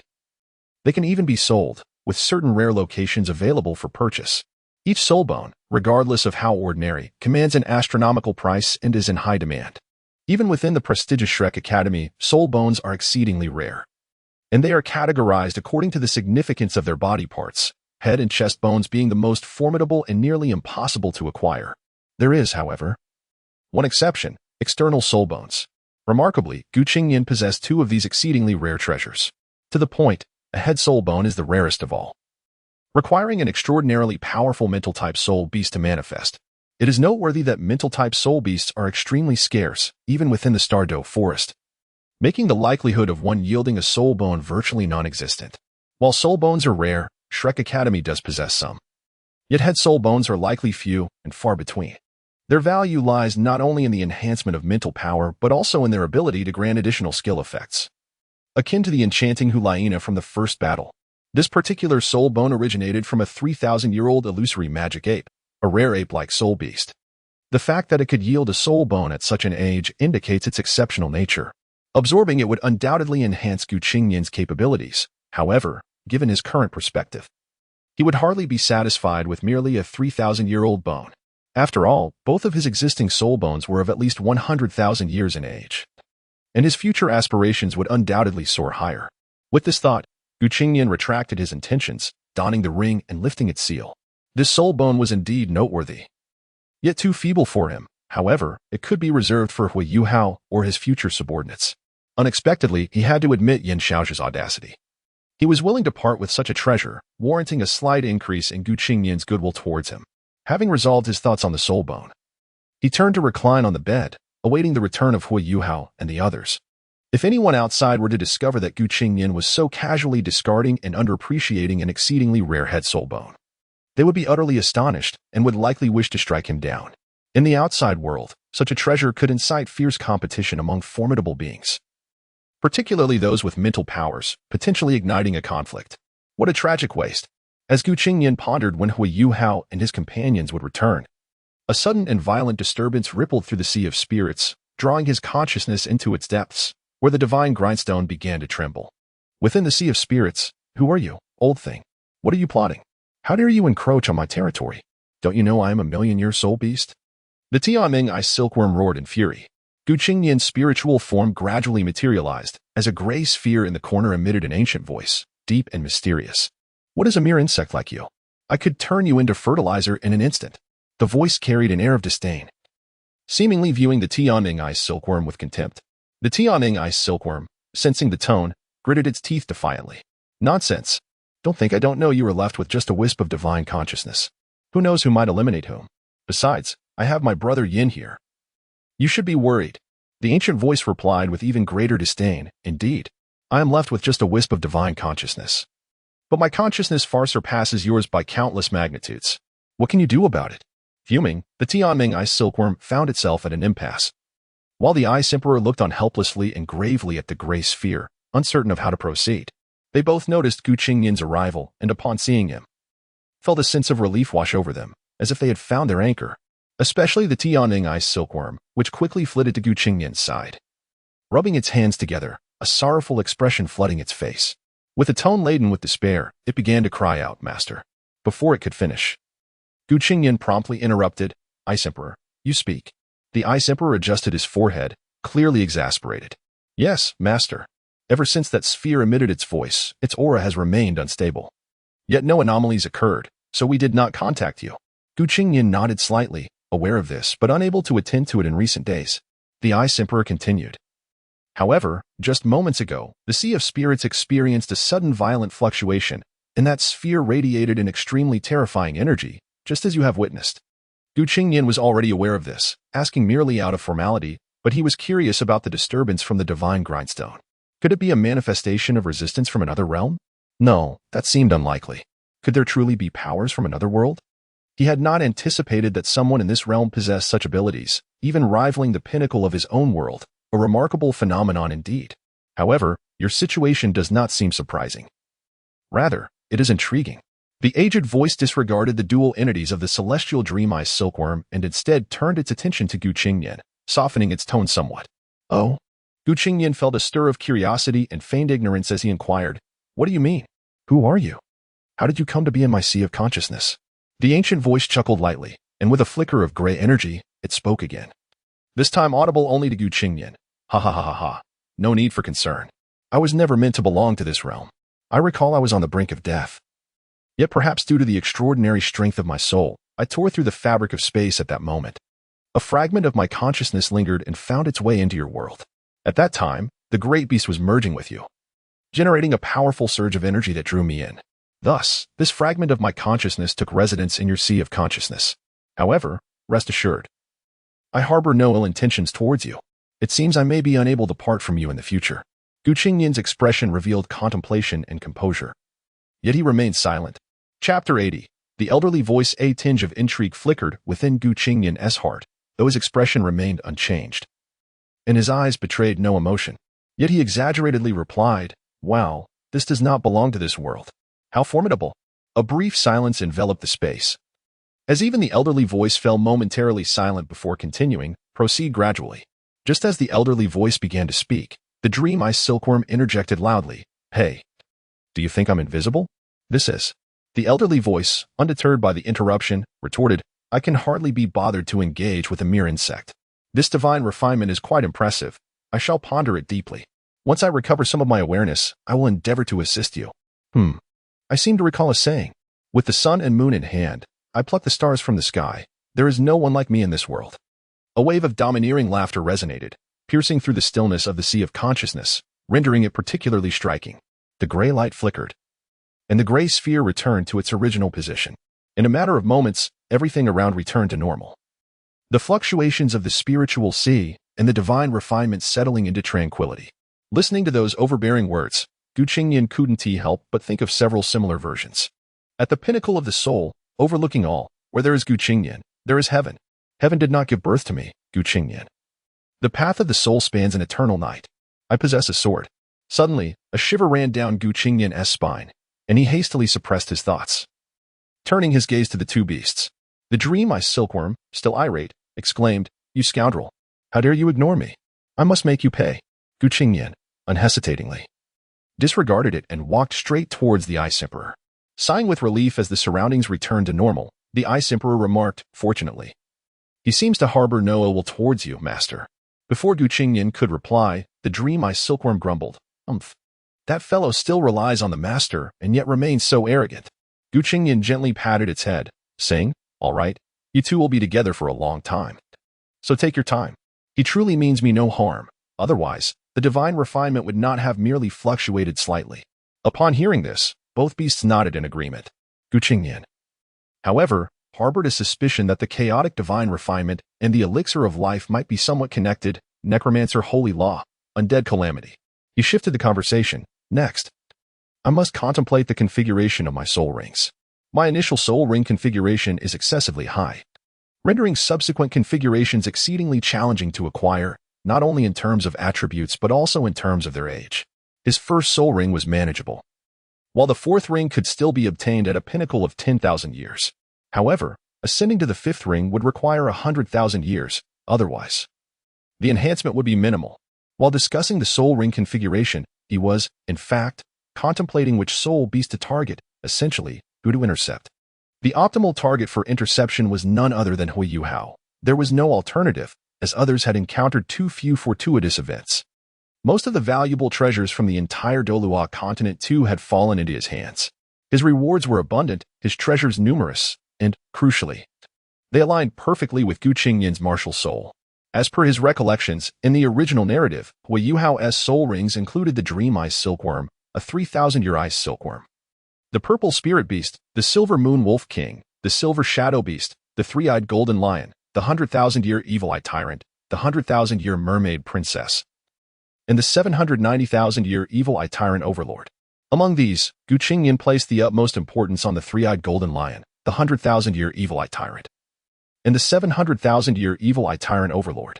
Furthermore, he sought the soul rings of the Ice Emperor's martial soul, namely the Ice and Snow Emperors, the octagonal Profound Ice Grass, and the Ice Bear King. Although this might seem unjust towards Hui Yuhao, Gu Qingnian was resolute in his intentions. At worst, he could later consider compensating him in some manner. As for other options, Gu Qingnian pondered the possibility of capturing all 10 ferocious beasts to serve as soul rings or spirits. It was worth a try. Hearing this, the Ice Emperor also began to contemplate, as spiritual-type soul beasts were exceedingly rare, though the second martial soul was considerably more convenient. Meanwhile, the Dream Ice Silkworm's eyes darted around, casually mentioning, spiritual types are indeed hard to find. For a second martial soul, there is the Titan Snow Demon King, the Ice Bear King, and the Snow Emperor. In that instant, the Ice Emperor's spiritual form trembled slightly, its essence seemingly dissipating. Gu Qingnian sensed the instability of the Ice Emperor's spiritual form, and although he understood what the Dream Ice Silkworm implied, he chose to remain silent. The Ice Emperor's brow furrowed, and his expression turned somewhat peculiar. Let us discuss this later. I am now at level 35, and the holidays are approaching. I must consider where to go. Gu Qingnian mused briefly before shaking his head and dissipating. This left the Dream Ice Silkworm in a state of confusion and the Ice Emperor silent. The Dream Ice Silkworm faintly sensed a chill enveloping it, causing it to shudder involuntarily. Returning to consciousness, it closed its eyes to rest, while a Wu, amidst a flicker of pink radiance, quietly nestled in Gu Qingnian's arms, peacefully at ease. Not long after, the door creaked open, and as the light flickered, the two entered, engaging in idle conversation. Suddenly, they caught sight of the sleeping figure, exchanging knowing glances. In unison, they fell silent, and as the light flickered once more, each cautiously returned to their respective beds, ensuring not to disturb anyone. A night devoid of words, yet a gentle wave of pink radiance pulsed. The following morning, a beam of sunlight caressed Gu Qingnian's face, and he felt a warm, soft presence pressed closely against him, exuding a faint fragrance that was both familiar and somewhat foreign. Instinctively, he reached out to embrace it, feeling its softness. Is that a Wu? However, something felt peculiar. Gu Qingnian began to explore his surroundings. So smooth. Suddenly, Gu Qingnian's expression shifted drastically, his eyes flying open to reveal the enchanting visage of a beautiful woman sleeping soundly. Wasn't he that a Wu? At that moment, a Wu lay bare against his chest. Gu Qingnian paused for a moment, taken aback. Qingnian, Wong Dong, it's time to rise. The most jarring revelation came when Hui Yuhao's voice rang out, and Gu Qingnian's complexion paled instantly. A Wong Dong also stirred at the sound. a comfortable and contented groan accompanying his awakening. Even with a robust mindset, this caught Qingnian off guard. Quick as lightning, he flipped over, covering himself with the blanket. Pressing down on a will. "Eh? Qingnian, aren't you getting up?" Hui Yuhao's face appeared before him. Qingnian's expression grew tense as Wong Dong leaned closer. Remarking, "Wow, how unusual." Qingnian stiffened once more, completely forgetting that he could temporarily withdraw a Wu into the system. He took a deep breath and said, "My sleeping posture is a bit awkward. I'm numb. You guys go wash up first. I'll join you shortly." Hui Yuhao, not overthinking it, asked with concern, "Are you all right? Do you need help getting up?" Qingnian offered a wry smile. "I'm fine. You all go ahead. Otherwise, I'll be waiting for you later." Wong Dong eyed him skeptically, while Hui Yuhao urged him, "Let us go. We'll be late otherwise." But Chapter 81. Explosion. Once it was confirmed that Hui Yuhao and his companion had entered the washroom, Qingnian let out a sigh of relief. He hurriedly lowered his gaze to the bed, where Ah lay beneath him.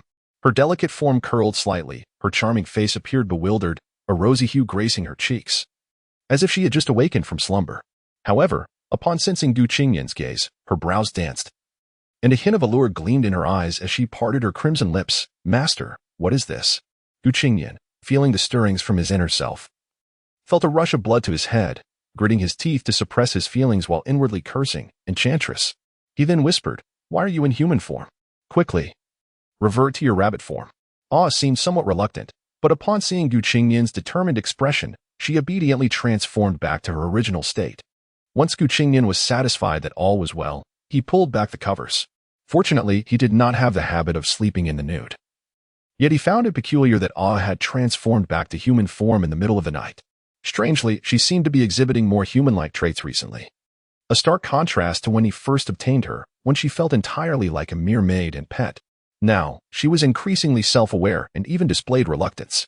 It seemed he would need to find an opportunity to train her. With this thought, Qingnian got out of bed and shot Ah a fierce glare. She flinched with a hint of grievance, causing his heart to soften, and he lifted her into his arms. With a helpless sigh, he murmured, "I am always too soft-hearted. Too soft-hearted." After a brief tidy-up, Qingnian took the two of them out for breakfast. On the way, Hui Yuhao keenly noticed that Qingnian had brought all along, something he had not done for some time, piquing his curiosity. Qingnian, sensing his bewilderment, chuckled. "I brought her out to bask in the sun, fearing she might become too ethereal indoors." He then raised two fingers to gently rub Ah's soft, furry rabbit ears, feeling a sense of comfort wash over him. However, this gesture made Ah uncomfortable. The familiar warmth coursing through her body sent shivers down her spine. Hui Yuhao and Wong Dong watched with envy, particularly Wong Dong, who was tempted to reach out but was deterred by Ah's slight retreat and her seemingly timid gaze. This reaction shattered Wong Dong's usual confidence, leaving him flustered. Upon becoming core disciples, each student received a special core disciple badge, which was predominantly emerald green with a golden border. Qingnian found it somewhat unappealing, feeling that the Shrek Academy emblem was rather unattractive. And the school uniform was merely average, though an improvement compared to those in his previous world. With this badge, their treatment within the academy changed drastically. They were served the finest food, rich in nutrition and beneficial for cultivation. After a simple meal, the trio returned to their dormitory for some training before heading to Class 1.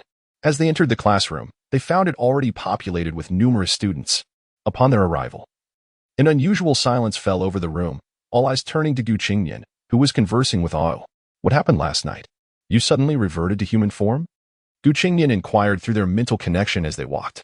Ah replied naturally, "Last night, after you asked me to inspect the ring, you didn't instruct me to change back.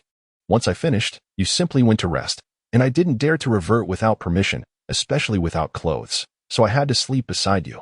Qingnian appeared puzzled. "Did I not mention it?" "You did not." Ah's expression shifted to one of seriousness, responding without hesitation. "Really? I want to hold it against you," Qingnian mused softly. "Really, you just went to rest. I thought you wanted me to hold you while you slept." Ah blinked her large, pink eyes in a surprisingly human-like manner. This left Qingnian even more perplexed. The situation felt increasingly odd, yet he could not quite recall the details from the previous night due to fatigue. Even as he stepped through the door, he remained lost in thought, oblivious to Hui Yuhao and Wong Dong's attempts to draw his attention. Suddenly, a voice rang out. "Qingnian." An instant hush enveloped the room, and Wong Dong, with a bright smile, seemed to have an epiphany, quickly adding, "So damn impressive." As their cries echoed, Qingnian stood momentarily stunned, unable to comprehend the situation as the entire class united in a chorus. Gu Qingnian is so damn impressive. This left Gu Qingnian utterly bewildered, unable to grasp the meaning behind the sudden acclaim. Ding ding ding, the bell rang, and at that moment, Zhou Yi entered the classroom, stepping in time with the chime. What is so impressive? Zhou Yi's weathered face appeared calm, yet her gaze sliced through the room like a sharp blade, scanning everyone coldly. The students instinctively felt her anger, their faces paling, not daring to breathe. Wang Yan, however, entered cheerfully, declaring, Gu Qingnian is truly impressive, and excitedly raised his hands, only to freeze under Zhou Yi's icy stare. Despite Wang Yan's higher status in the academy, Zhou Yi was notorious for her fierce demeanor, and she paid no heed to rank. However, every individual has their vulnerabilities, a fact that Gu Qingnian, still somewhat dazed, understood deeply. Teacher Zhou, class is starting, Zhou Yi said in a deep tone. Wang Yan pouted but obediently stood to the side, eager to witness how Zhou Yi would manage these gifted students. Zhou Yi surveyed the room in silence, her formidable presence silencing any further discussion. After a lengthy pause, she maintained her cold expression but softened her tone slightly, stating, Gu Qingnian is indeed impressive. A faint smile flickered across her face, but it sent chills down everyone's spine. No one dared to echo her sentiment, except for Gu Qingnian, who awkwardly lowered his head. Zhou Yi then wiped the smile from her face, regaining her seriousness. Everyone, stand up. The students of Class 1, save for Gu Qingnian, sprang to their feet as if scorched. The others rose at varying speeds, some synchronizing with Gu Qingnian. Zhou Yi coldly remarked, very well. There are 67 students in total, 1 absent. 36 stood immediately upon hearing my command, while the other 30 delayed to varying degrees. Those whose names I call must leave the classroom and stand in the corridor for punishment. Huang Chutian. The first name she called was that of Huang Chutian, who had previously battled Gu Qingnian and enjoyed core disciple privileges. Huang Chutian blinked in surprise and chuckled nonchalantly, Teacher Zhou, is it necessary to be so serious? It was merely a slight delay. In the next instant, Zhou Yi moved with lightning speed, seizing his collar and flinging him out the window. A scream echoed from outside, followed by silence. The entire class froze, dumbfounded, including Wang Yan. Zhou Yi continued to call out names, and those summoned promptly stood and exited for their punishment.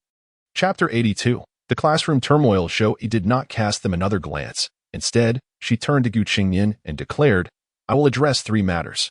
First, the class monitor and the control system will be under the authority of Gu Qingnian.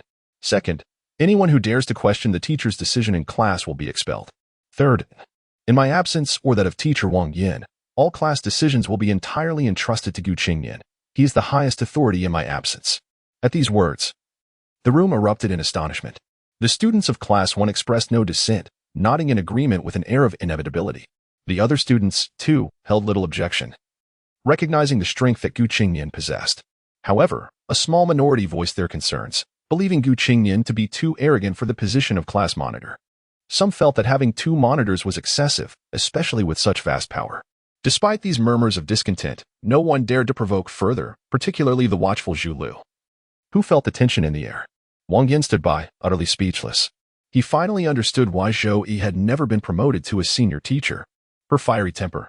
Initially, upon learning that Zhou Yi intended to bestow such authority upon a single individual, he was taken aback and had prepared to refuse her proposal. However, seeing that it was Gu Qingnian, he realized his concerns were unwarranted. Yet, it was indeed only Gu Qingnian who was suitable for this role. Once he reconciled his emotions, Wang Yan managed to quell his excitement. The remaining students, intimidated yet silent, turned their hopes towards Wang Yan, who responded with a calm demeanor, standing beside Zhou Yi. At that moment, all the students understood that these 3 matters were beyond dispute. Any challenge to authority would result in severe consequences. Wang Yan, however, felt a twinge of anxiety about Zhou Yi's intensity and quietly remarked, Teacher Zhou. Before he could finish, Zhou Yi shot him a cold glance and replied, Teacher Wang, you are the head teacher of Class 1, while I'm the deputy. However, I possess the right to implement my educational philosophy. Please report to the academy that student Huang Chutian has severely violated class discipline. Given his status as a core disciple, I lack the authority to expel him. However, I request the academy to transfer him from this class, as I refuse to teach such a student. Wang Yan was taken aback. But he is a core disciple. In my eyes, there are only obedient and disobedient disciples, the excellent and the worthless, Zhou Yi stated matter-of-factly. Now, you will teach the students inside while I handle those outside. With that, she turned and exited the classroom.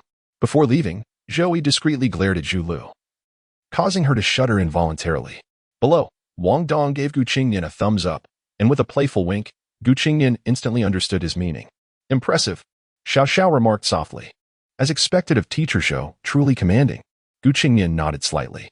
Although the academy initiated this action to align with his wishes by transferring Daihuaban ahead of time. Zhou's conduct today left him feeling quite satisfied, a sudden sentiment swelling within him. How he had grown. While Huang Chutian held no personal grudge against him. This was a way to establish Qingnian's authority, making it clear to all of his standing. In this academy, teachers who dared act in such a manner were exceedingly rare. It was undeniably audacious. Especially for ordinary disciples, it instilled a sense of dread. As if a blade hovered over their heads. The students of Class 1 felt that this was not only for Qingnian but also for them. After Wang Yin commenced the lesson, he was surprised to find that the remaining students were eager for knowledge, maintaining excellent classroom discipline. It seemed that strictness had its merits. Meanwhile, in another location, within the infirmary of Shrek Academy, the familiar figure wrapped in bandages lay on the bed, his body trembling with agitation. Blood-red eyes peeking out from the wrappings, and faint, pained growls emanating from his lips. By the bedside stood a black-haired beauty, arms crossed. Her striking gaze sweeping over the bandaged figure, a soft sigh escaping her lips. I was taken away. The bandaged figure strained to articulate. The black-haired beauty furrowed her brow, and after several moments of contemplation, she finally discerned his words. Her expression shifted slightly as she nodded. Daihuaban, yes. The academy has relayed the news the bandaged figure was indeed Daihuaban, who had initially been recuperating while contemplating how to get Qingnian discharged, hoping to invite Zhu Lu to foster their relationship. However, as soon as Zhu Lu arrived, she informed him that she had been reassigned to Class 1, igniting his fury.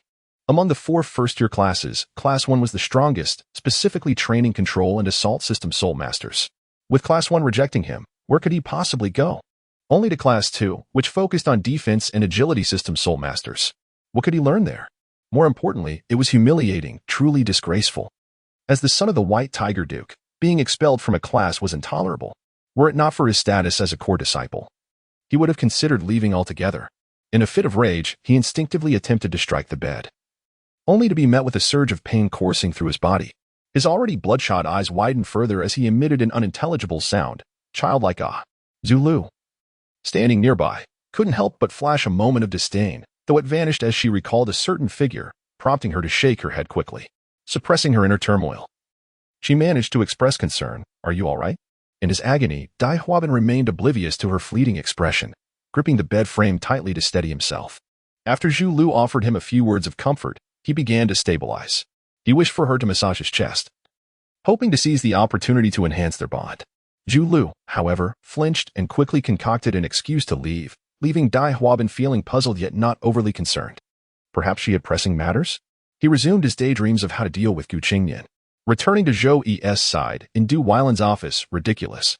Zhou, what am I to say to you? Although your students achieved the 2 best scores in the assessments, and the academy was on the verge of approving your promotion to senior teacher, you pulled this stunt. Could you not be a bit more gentle? Chapter 83. Almost let it slip in the office of Du Weilan. He glared at Zhou and Wang Yin with a visage rife with indignation, his heart heavy with unuttered grievances. Zhou maintained her customary aloof demeanor and declared, "This is my teaching philosophy. If you disagree, perhaps I should take my leave." Moreover, she mused, does Fan Yu truly believe I am gentle? Though she appeared composed, internally she was startled, nearly revealing her thoughts. Did he really perceive her as gentle? In his frustration, Du Weilan nearly ordered her dismissal, yet he recalled prior instructions. Zhou's teaching methods were indeed recognized as problematic. Yet one could not deny that her students often outperformed those of many senior instructors. The disciples nurtured by Zhou far surpassed the majority of advanced educators. Albeit she had also expelled more students than anyone else in the academy. Wang Yin, astonished, thought to himself, wow, she dares to argue with the chief instructor? He decided to intervene, saying, Director Du, please don't be angry. Teacher Zhou's approach can benefit those unruly students. In fact, her methods are not entirely flawed. These freshmen, brimming with talent, often display defiance. After today's lesson, they will likely be more compliant, which is advantageous for our future teaching efforts. The student enjoying core disciple privileges has not been truly expelled. He will still receive guidance from the inner academy's instructors and can continue his studies, which is not detrimental to them. I support teacher Zhou's rigorous approach to cultivating talented students. Thanks to Wang Yan's diplomatic efforts, Du Weilan's expression softened somewhat. He pointed at Zhou Yi with a mixture of disappointment and frustration, stating, "Very well, but if you fail to nurture Gu Qingnian's potential, even if I do not expel you, the academy will." His words trailed off, but both Zhou Yi and Wang Yan understood the implication. Zhou Yi stood her ground, retorting, "I will do my utmost to teach my students." Yet, beneath her confident facade, she felt a twinge of anxiety. Gu Qingnian's talent was indeed formidable. Even Du Weilan sensed a hint of trepidation, especially given Gu Qingnian's current circumstances, which were indeed challenging. The following day, the Academy's Seoul Master Department issued a notice. First-year students Dai Huabin and Huang Chutian were reassigned to Class 2. Both had filed complaints, but their appeals were swiftly dismissed, especially concerning Gu Qingnian, and they were even reprimanded for their efforts. Life resumed a semblance of normalcy for most students. Though Gu Qingnian took the opportunity to involve Hui Yuhao in the study of soul-guiding devices, leading to a vibrant daily routine for Hui Yuhao, who was deemed a diligent worker by Wong Dong. However, only he felt this vigor. Wong Dong regarded him as a veritable machine. Meanwhile, Gu Qingnian was relentlessly pushed by the duo to practice, leaving Wong Dong and the others bewildered by his astonishing rate of progress. 8 months passed in the blink of an eye. During this time, Gu Qingnian seized an opportunity to accompany a teacher from the Soul Master Department on a hunt for a 4-ring soul ring. Initially, Yin Shaozha intended for Du Weilan to lead the expedition, as Du Weilan's strength could easily handle a few soul emperors and soul saints against a 10,000-year beast. However, Gu Qingnian, citing a desire to solidify his own strength, deflected the opportunity to acquire a soul ring, prompting Yin Shaozha to relent and offer his assistance should it be needed. After agreeing, Gu Qingnian departed, secretly apprehensive about what soul skills a random 10,000-year beast might possess, as he already had targeted soul skills in mind. Ideally, he sought system-derived soul rings, followed by some spiritual-type soul beast he remembered. For now, he had no other favorable choices but to wait. This period allowed him to significantly accumulate soul power, compressing and solidifying it.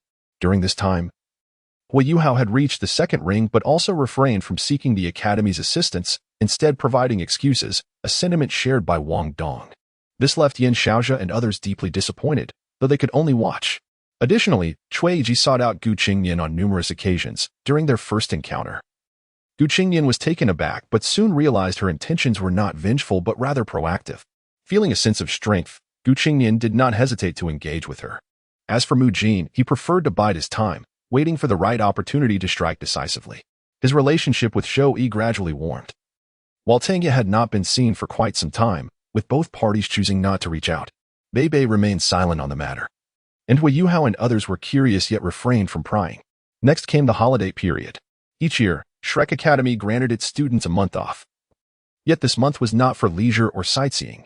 Rather, it was a time for students to consolidate the knowledge acquired over the previous 11 months through rigorous training. Following this month-long break, the promotion examinations awaited. Students who failed to pass would be eliminated from the academy. Thus, the holiday period was often the most arduous and busy time for the majority of students, who would dare to truly relax. In the Soul Guiding Device experimental zone, Fan Yu and Hikaitu observed Gu Qingnian and Hui Yuhao, who sat at separate tables. When they glanced at Hui Yuhao, their expressions were filled with seriousness, with Hikaitu even displaying a hint of anxiety. However, when their gaze shifted to Gu Qingnian, admiration flickered in their eyes. Hui Yuhao sat at a metallic table, holding a hexagonal metal piece about the size of a walnut in his left hand, while delicately carving it with a slender knife in his right. His demeanor was solemn and focused, exuding an aura of steadfastness. In contrast, Gu Qingnian appeared to be toying with a more intricate object, executing elaborate carvings with a knife that emitted a chilling glimmer, akin to Hui Yuhao's. The two presented a stark contrast, evoking a mix of tension and helplessness in the onlookers. After a considerable duration, Hui Yuhao finally completed his last cut, meticulously removing fine metal shavings. As he did so, Gu Qingnian's icy radiance ceased. Both ceased their activities simultaneously. Fatigue washed over Hui Yuhao's face while Gu Qingnian appeared entirely at ease. Upon halting, Hui Yuhao eagerly turned to Gu Qingnian, exclaiming, "Qingnian, I should now be considered a 1.5 level soul mentor, right?" Gu Qingnian stroked his chin, affirming, "Indeed, indeed. Show me what you've created." He did not immediately retrieve his own work, instead urging Hui Yuhao to present his first. Hikaitu, seemingly spellbound, gazed at Hui Yuhao in disbelief. "Yuhao, Did you really succeed? Hui Yuhao nodded excitedly, carefully lifting the metal piece with both hands to display it to Qingnian before offering it to Fan Yu. Prior to this, Hui Yuhao had gently infused it with his soul power. Instantly, the metal piece emitted a striking blue glow, transforming into a radiant column of light that soared nearly a foot high. The blue aura stood firm and unwavering, while the metal piece gleamed with a translucent blue hue. Fan Yu, unperturbed by the details, exclaimed, "Excellent." His spirit soared, a broad smile illuminating his face. Chapter 84. The Advanced Soul Minter. Soon after, Fan Yu's gaze shifted to the desk of Qingnian, a sentiment echoed by Hui Yuhao and Qingnian. Qingnian lifted the completed product and slowly infused it with soul power, radiating brilliance even more intense than Hui Yuhao's. The author, lacking understanding of soul guides, has omitted details regarding the soul guide apparatus. In the next moment, Fan Yu swiftly seized the product from Qingnian's hands, his face reflecting astonishment as he carefully examined the creation, his eyes sparkling with excitement. "Splendid. This line of thought is remarkable, Qingnian. I can now officially announce that you are a certified level 3 soul minter. Your talent is extraordinary. If it weren't for your current cultivation level, you would already be attempting level 4. Moreover, do you truly not require the teachers to assist you in acquiring soul rings?" Qingnian chuckled casually, replying, "No worries. I have my own plans. Thank you, teacher." Meanwhile, Qingnian looked on with envy, having been striving to break through to level 4 soul minter, only to find that someone who started later, like Qingnian, had already reached such heights, even surpassing him. A flicker of disappointment crossed Fan Yu's face, but he quickly regained his composure and turned to Hui Yuhao, saying, "And you, Yuhao, although your cultivation has not yet reached the requisite level, I also declare you a level 2 soul minter. I had previously misjudged you. You possess an extraordinary talent that few can rival, coupled with an unparalleled work ethic. Success is not a matter of chance. The efforts you have invested over the past 8 months are now bearing fruit." Qingnian nodded in agreement, recognizing Hui Yuhao's exceptional talent in soul guiding, as he had managed to attain level 2 despite considerable setbacks. Previously, Qingnian had encouraged Hui Yuhao to seek Fan Yu as a mentor, but he had no intention of interfering this time. As he had his own system to rely on, a master was unnecessary. Fan Yu was eager to take him on as a student, but Qingnian remained reluctant, feeling unworthy while Fan Yu sensed he might not be deserving either. Thus the matter was dropped, and Hui Yuhao became the chosen one. Initially, Fan Yu had felt regret over Hui Yuhao not matching Qingnian's caliber, but after 5 months of solid foundational training, followed by another month mastering shaping, molding, quenching, and polishing processes, Hui Yuhao finally embarked on the study of inscribing core formations, the most crucial step in soul guide creation. While Hui Yuhao's swift learning was attributed to diligence and hard work, the true brilliance of his talent emerged the day he began inscribing formations. He exhibited a remarkable composure beyond his years, bolstered by an innate advantage known as the spirit eye, with the purple extreme demon eye and the spirit eye. His vision was magnified to several times that of an ordinary person. Inscribing core formations often fails due to minute errors, yet such occurrences were almost non-existent for Hui Yuhao. His mental probing allowed him to visualize the core metal in 3 dimensions within his mind. Each incision he made was precise, and combined with Hui Yuhao's meticulousness, he completed his first level 1 soul guide formation in just 1 month. In essence, Hui Yuhao became a level 1 soul minter in a mere 7 months, while Qingnian took a year and 4 months, and Qingnian, well, merely an hour. The reason the trio reacted so calmly to Qingnian's achievement was due to their desensitization. They had grown accustomed to his extraordinary feats. During this time, Qingnian frequently studied alongside Hui Yuhao, merging his knowledge of soul guiding with Hui Yuhao's, becoming proficient in level 1 soul guides in just 1 day. Within a month, he could create nearly all level 1 soul guides at will, and by the 2nd month, he was genuinely crafting level 2 soul guides. It could be said that his earlier creation of a level 2 core was merely a stroke of luck. Now he had genuinely mastered it. By the 3rd month, he had already ventured into level 3 soul guides, yet he did not undergo the level 3 soul minter examination, instead opting to delve deeper into more advanced soul guiding knowledge. Today coincidentally marked Hui Yuhao's attempt at level 2 soul guiding, and Qingnian had come to experiment as well. Armed with a solid theoretical foundation, he found the process far easier, completing it with ease, even adding embellishments to his creations. Had it not been for the soul ring issue, Qingnian would have long since transcended to the Soul Sect. For now, he remained temporarily stalled at level 3 soul minter. Nevertheless, this did not diminish Qingnian's accomplishments. In terms of achievements, he could be deemed the best on the continent. Although Fan Yu felt a tinge of regret, He was not overly disheartened, rather his mood was buoyant. He beckoned the three, saying, "Please, take a seat. Qingnian, Yu Hao, hand me the cores you've completed. This will be your first level 2 or level 3 soul guide creation. I will personally craft the outer and inner casing for you as a graduation gift for your first year of study." Naturally, Qingnian and Hui Yuhao had no reason to refuse the assistance of an 8th level soul mentor, and with a slight smile, they presented their cores to Fan Yu. Fan Yu continued, "With the holidays approaching, what are your plans? Especially you, Qingnian. You've lingered at this level for quite some time and should seek to acquire your soul ring." Kaitu, grinning foolishly, replied, "Teacher, I am an orphan. I'd rather remain at the academy to continue practicing. My little junior's progress is too rapid. I feel a sense of urgency to strive for level 4 soul mentor next year. If it weren't for Qingnian's delay in obtaining his soul ring, he would have already caught up to me." Fan Yu smiled, saying, "You need not underestimate yourself. Advancement as a soul mentor becomes increasingly challenging. Yu Hao indeed possesses extraordinary talent in the realm of inscribing formations, yet he must first enhance his cultivation level to inscribe higher-grade formations. Otherwise, his soul power may not suffice to complete the task. The same goes for you, Qingnian. Your knowledge is already ample. Your priority now is to break through. Some accumulation is beneficial, but excessive stagnation can hinder progress. Teachers and the academy dean will accompany you. You require a suitable soul ring to further enhance your abilities." Presently, Qingnian has reached level 40 soul power, Wong Dong at level 30, and Hui Yuhao at level 20, all due to the accelerated cultivation from the Three Emperors' power. Furthermore, the industrious efforts of Hui Yuhao have propelled the trio to the brink of the next stage. Yet, none of them have made the breakthrough.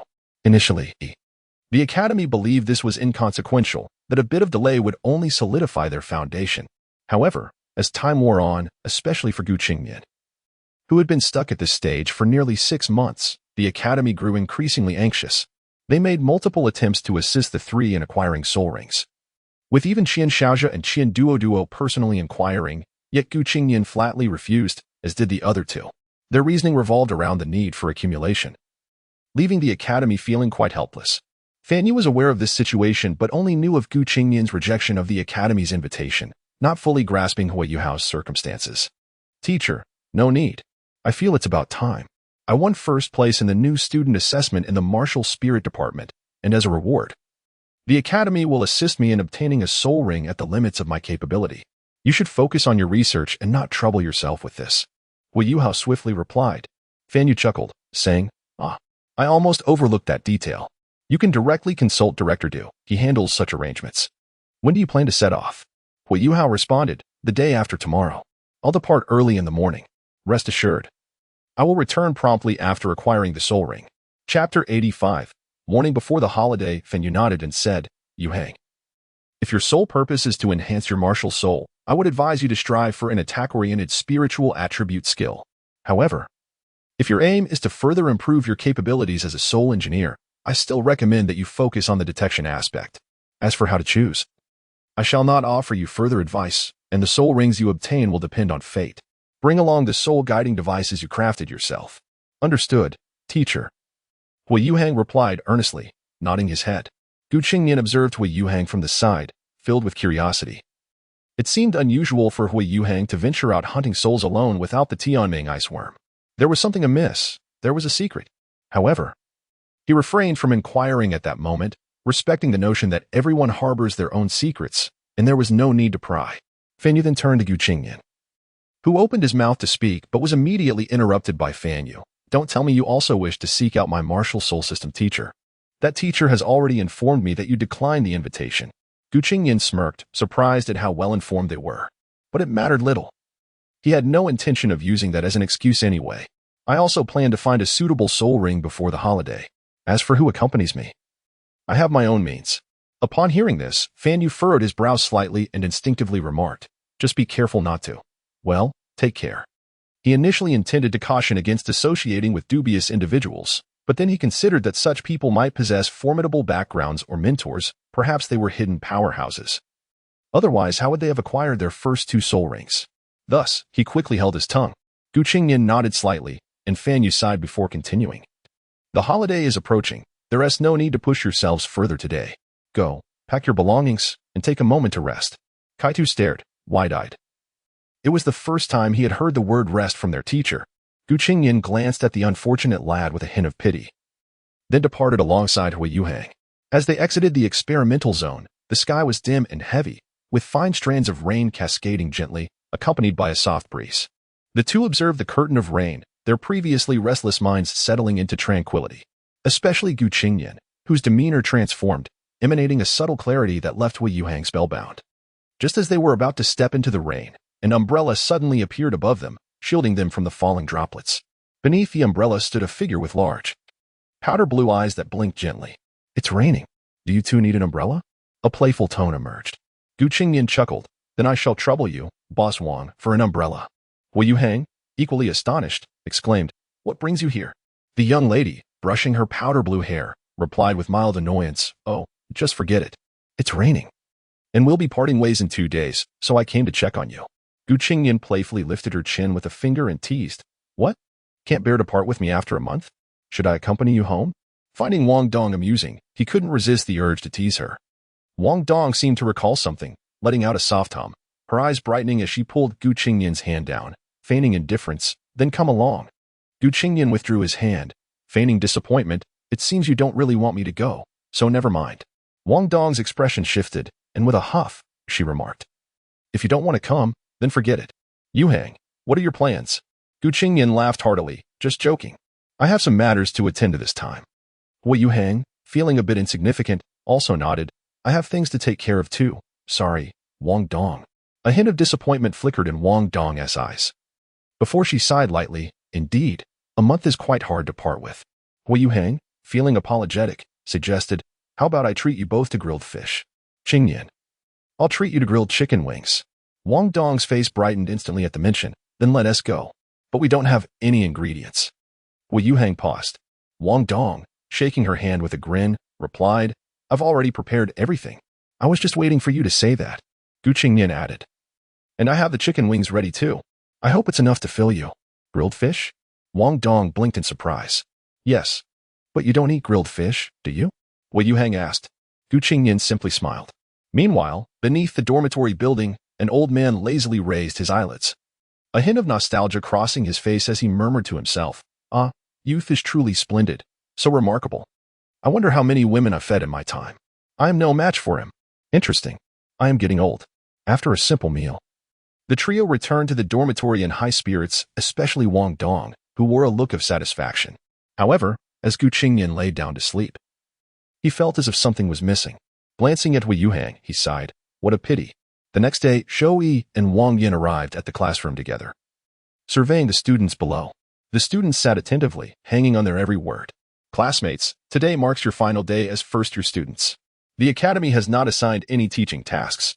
I will speak briefly, and then you may return to pack your belongings." At this announcement, the classroom erupted in cheers, even with Shou-Yi present. Wang Yin smiled. "This past year, you have all worked diligently. I can confidently say that you are the most exceptional class I have ever taught. On behalf of myself and teacher Shou-Yi, I thank you for your efforts. Your dedication has brought our class shared glory." However, Wang Yan's tone shifted abruptly. Unlike other academies that have final exams, Shrek Academy does not conduct such assessments. The reason is clear to all of you. Your qualifications to advance to the second year will be evaluated at the start of the next academic year. I cherish each of you and hope that in the coming year, not a single one of you will be absent from our sessions. The class fell silent as Wang Yin continued. "Now, I will outline some key points regarding the promotion assessment that you must remember. First and foremost, there is no room for skill. It is solely based on your absolute strength, which translates to your soul power. To advance from first to second year, all students must reach a soul power level of 20. If you have not acquired 2 soul rings by the time of the assessment, I suggest you reconsider attending next year. Regardless of how well you perform in other assessments, failing to achieve 2 rings will render your efforts futile. The Academy's rules cannot be altered. Therefore, for those who have not reached a soul power level of 20, you must exert yourselves over the next month.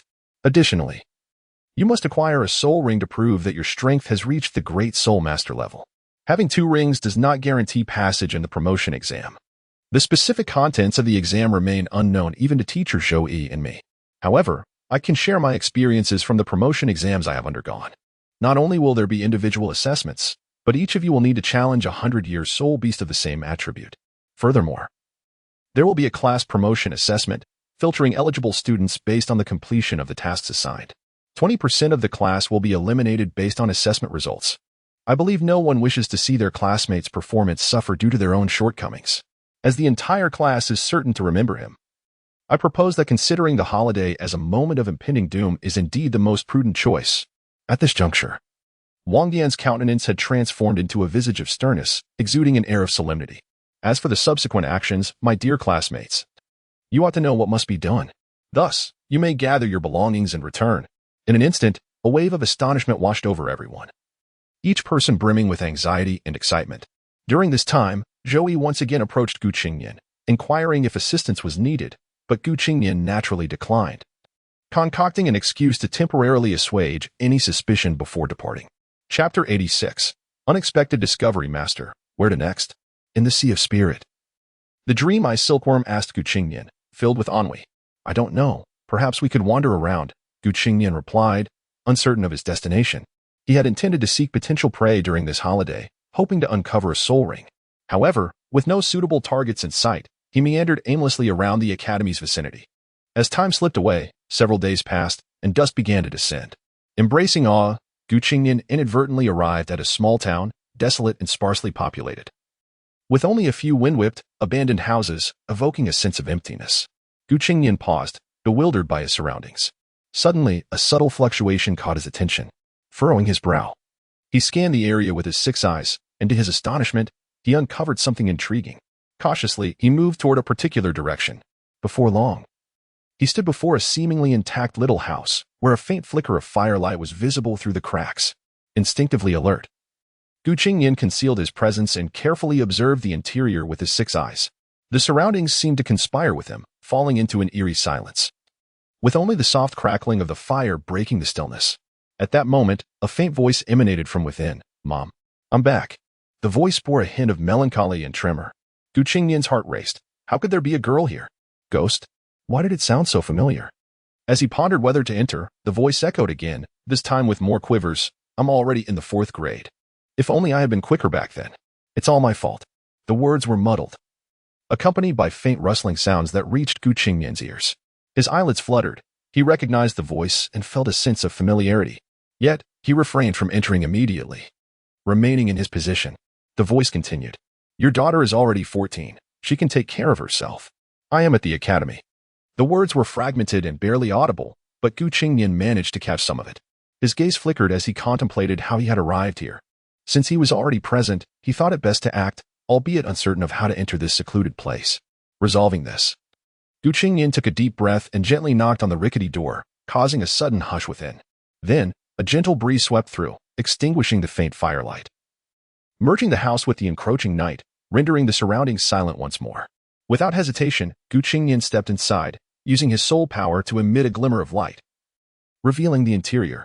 The room was sparse, containing only a bed and a table with chairs, but unlike the outside, it was impeccably clean. Gu Qingnian's discerning eyes swept across the room, and a figure came into view. With a flick of his hand, he dimmed the light, plunging the room back into darkness. He remained still, as did the hidden figure, both waiting for the other to make a move. After a prolonged silence, Gu Qingnian shifted slightly and approached the bed where he had seen the figure. The room still echoed with silence. Can I sit still? He mused, then stretched, lying down. The bed was somewhat firm, with only a thin sheet and blanket. He paid little mind to the discomfort, as a faint fragrance lingered, suggesting someone had recently occupied the space, adding a touch of comfort to his weary body. Soon enough, fatigue overcame him, and he drifted into slumber. After days of travel with little rest, he felt a gamble on the likelihood that the other party would not dare to strike, making sleep a more prudent choice. Nonetheless, he remained cautious, keeping one eye open and Auda concealed in his embrace. As soft snores filled the air, the concealed figure quivered, unable to suppress a flicker of a smile in the dark. Yet, she refrained from acting, fearful that Gu Qingnian might be feigning sleep. After a while, observing his continued stillness, the figure clenched her fists, thinking, my bed. Surely he isn't truly asleep? The long wait stirred her restlessness, but her cautious nature kept her from taking action, especially in such a remote area. Suddenly, a stranger entering her home could either signify ill intent or an accidental traveler. Yet, who would come to such a desolate place? What purpose could there be? If it were a mere accident, it seemed even more peculiar. for this individual appeared rather extraordinary, having stealthily entered her abode without her notice. Contemplating this, she grew increasingly hesitant, resigned to continue her concealment and wait. Time slipped away, and the prolonged tension exhausted her, leading her to unknowingly drift into slumber. The following afternoon, the glaring sunlight streamed through the window, stirring Qingnian from his sleep. He stretched his brows and let out a soft sigh. Rising from the bed, he surveyed the surroundings, taking in the full view of the room. In a corner by the window, a breathtakingly beautiful girl lay sleeping soundly, curled up with her arms wrapped around herself. It was unclear if she was dreaming or troubled, as her delicate brows furrowed and her complexion appeared less than ideal. Qingnian shook his head, marveling, how can she sleep so soundly?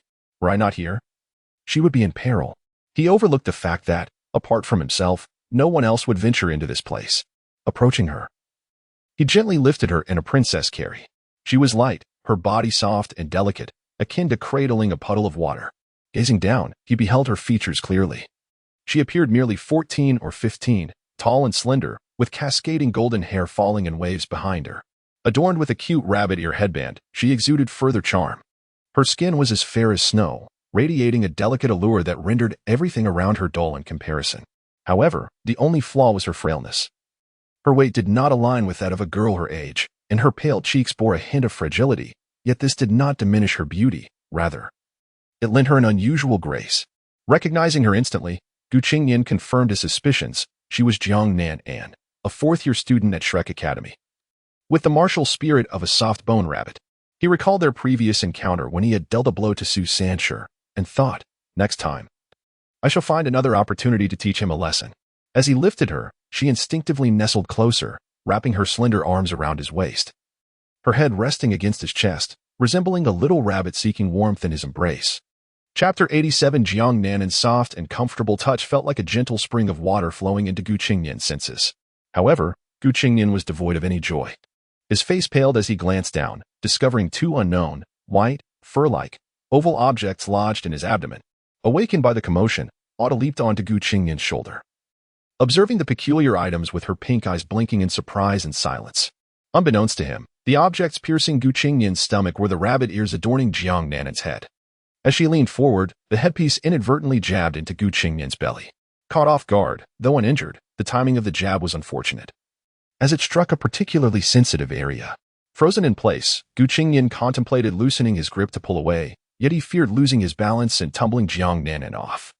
On, witnessing Qingnian's predicament, felt a pang of empathy and swiftly harnessed her soul power to gently assist in extricating the headpiece.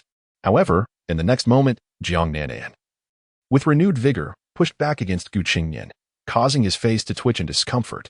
Oh, feeling awkward, again employed her soul power to remove the rabbit ears, placing them aside. Only then did Qingnian's expression begin to improve as he approached the edge of the bed to lay Jiangnan down. Yet, Jiangnan's body coiled around him, refusing to let go. As Qingnian attempted to lie back, Jiangnan seemed to find her balance and lay down as well. Just as Qingnian relaxed his grip, Jiangnan, akin to an octopus, swiftly entangled herself around him. Stunned, Qingnian instinctively tried to break free but quickly realized that Jiangnan's supple form was remarkably resilient, remaining steadfast. Ah could do little but watch the two from the sidelines. Perhaps due to her martial spirit, she found Jiangnan to be rather endearing, evoking a sense of familiarity that seemed to stem from their origins.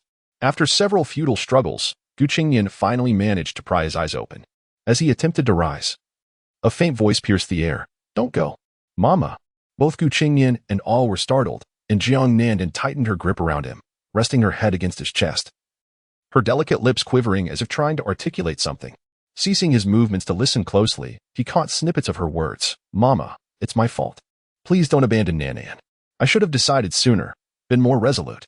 A hint of anguish surfaced on Jiangnan's exquisite face, her breath becoming erratic, as if she had dreamed of Qingnian as her mother. Qingnian fell into a contemplative silence, his heart softening upon witnessing the young girl in such distress, compounded by his understanding of her tragic background. No longer resisting, he instinctively embraced her, drawing her into his warmth. Sensing the comfort of his embrace, Jiangnan's furrowed brow gradually relaxed, her breath stabilizing. For a long while, Qingnian reflected on Jiangnan's behavior, sensing an underlying strangeness in her earlier words. A decision made too late? Resolute? Could it be that she had rejected some promise that led to her mother's demise? Recalling Jiang Nanan's harrowing background, he recognized the depth of her suffering. Born into poverty, she was admitted to Shrek Academy at the tender age of 12, becoming a core disciple. At 14, her mother fell gravely ill, necessitating the coveted Xuanwu divine pill from the Qingnian sect for her recovery. In desperation, she was compelled to consummate her relationship with Su Sanshi, facilitating the evolution of his martial spirit, leaving her with an indelible scar on her heart. Surprisingly, the two ended up together, a development both astonishing and disheartening. Yet, given the present circumstances, it appeared to be a case of the butterfly effect, possibly influenced by external forces. It seemed Jiang Nanan hesitated to agree to a critical decision when her mother fell ill and passed away, leaving her with a psychological shadow, blaming herself for not acting in time to save her mother. In light of this, Qingnian mused, Su Sanshi, you nearly harmed my most cherished comrade. Akin to a brother. Though it was merely an attempt, it is often said that brothers are like limbs while women are like garments. If you dare to lay a hand on my brother, is it unreasonable for me to don your garment first? I shall even gift you a hat, ensuring you remain warm in winter. How considerate of me. With a mental nod of approval for his own kindness, Qingnian covered Jiang Nanan with a blanket before closing his eyes to clear his thoughts. Time outside continued its relentless march. Before long, darkness enveloped the sky, only to be replaced by the embrace of sunlight. A soft, alluring moan accompanied the gentle stirrings of Qingnian's arm, which had remained still all day.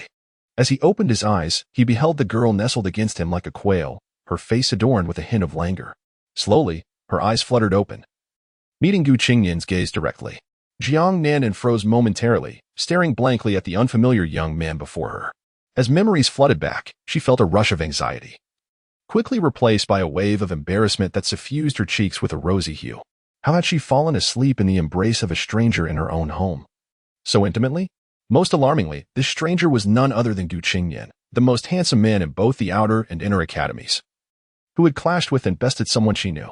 Her heart raced as she grappled with uncertainty, unsure whether to flee or confront the situation. If she chose to act, she was aware that Qingnian's prowess was nearing the fourth ring, while she was merely a soul master, albeit a high-tier one. Despite her agility, Qingnian was a formidable force, capable of defeating teams led by third-ring soul masters. Victory appeared almost unattainable. Yet, if she chose an action, would Qingnian harbor any ill intentions? No. If he intended to do something, he would have acted already. Lost in a whirlwind of thoughts, Jiang Nanan forgot to release her hold on Qingnian.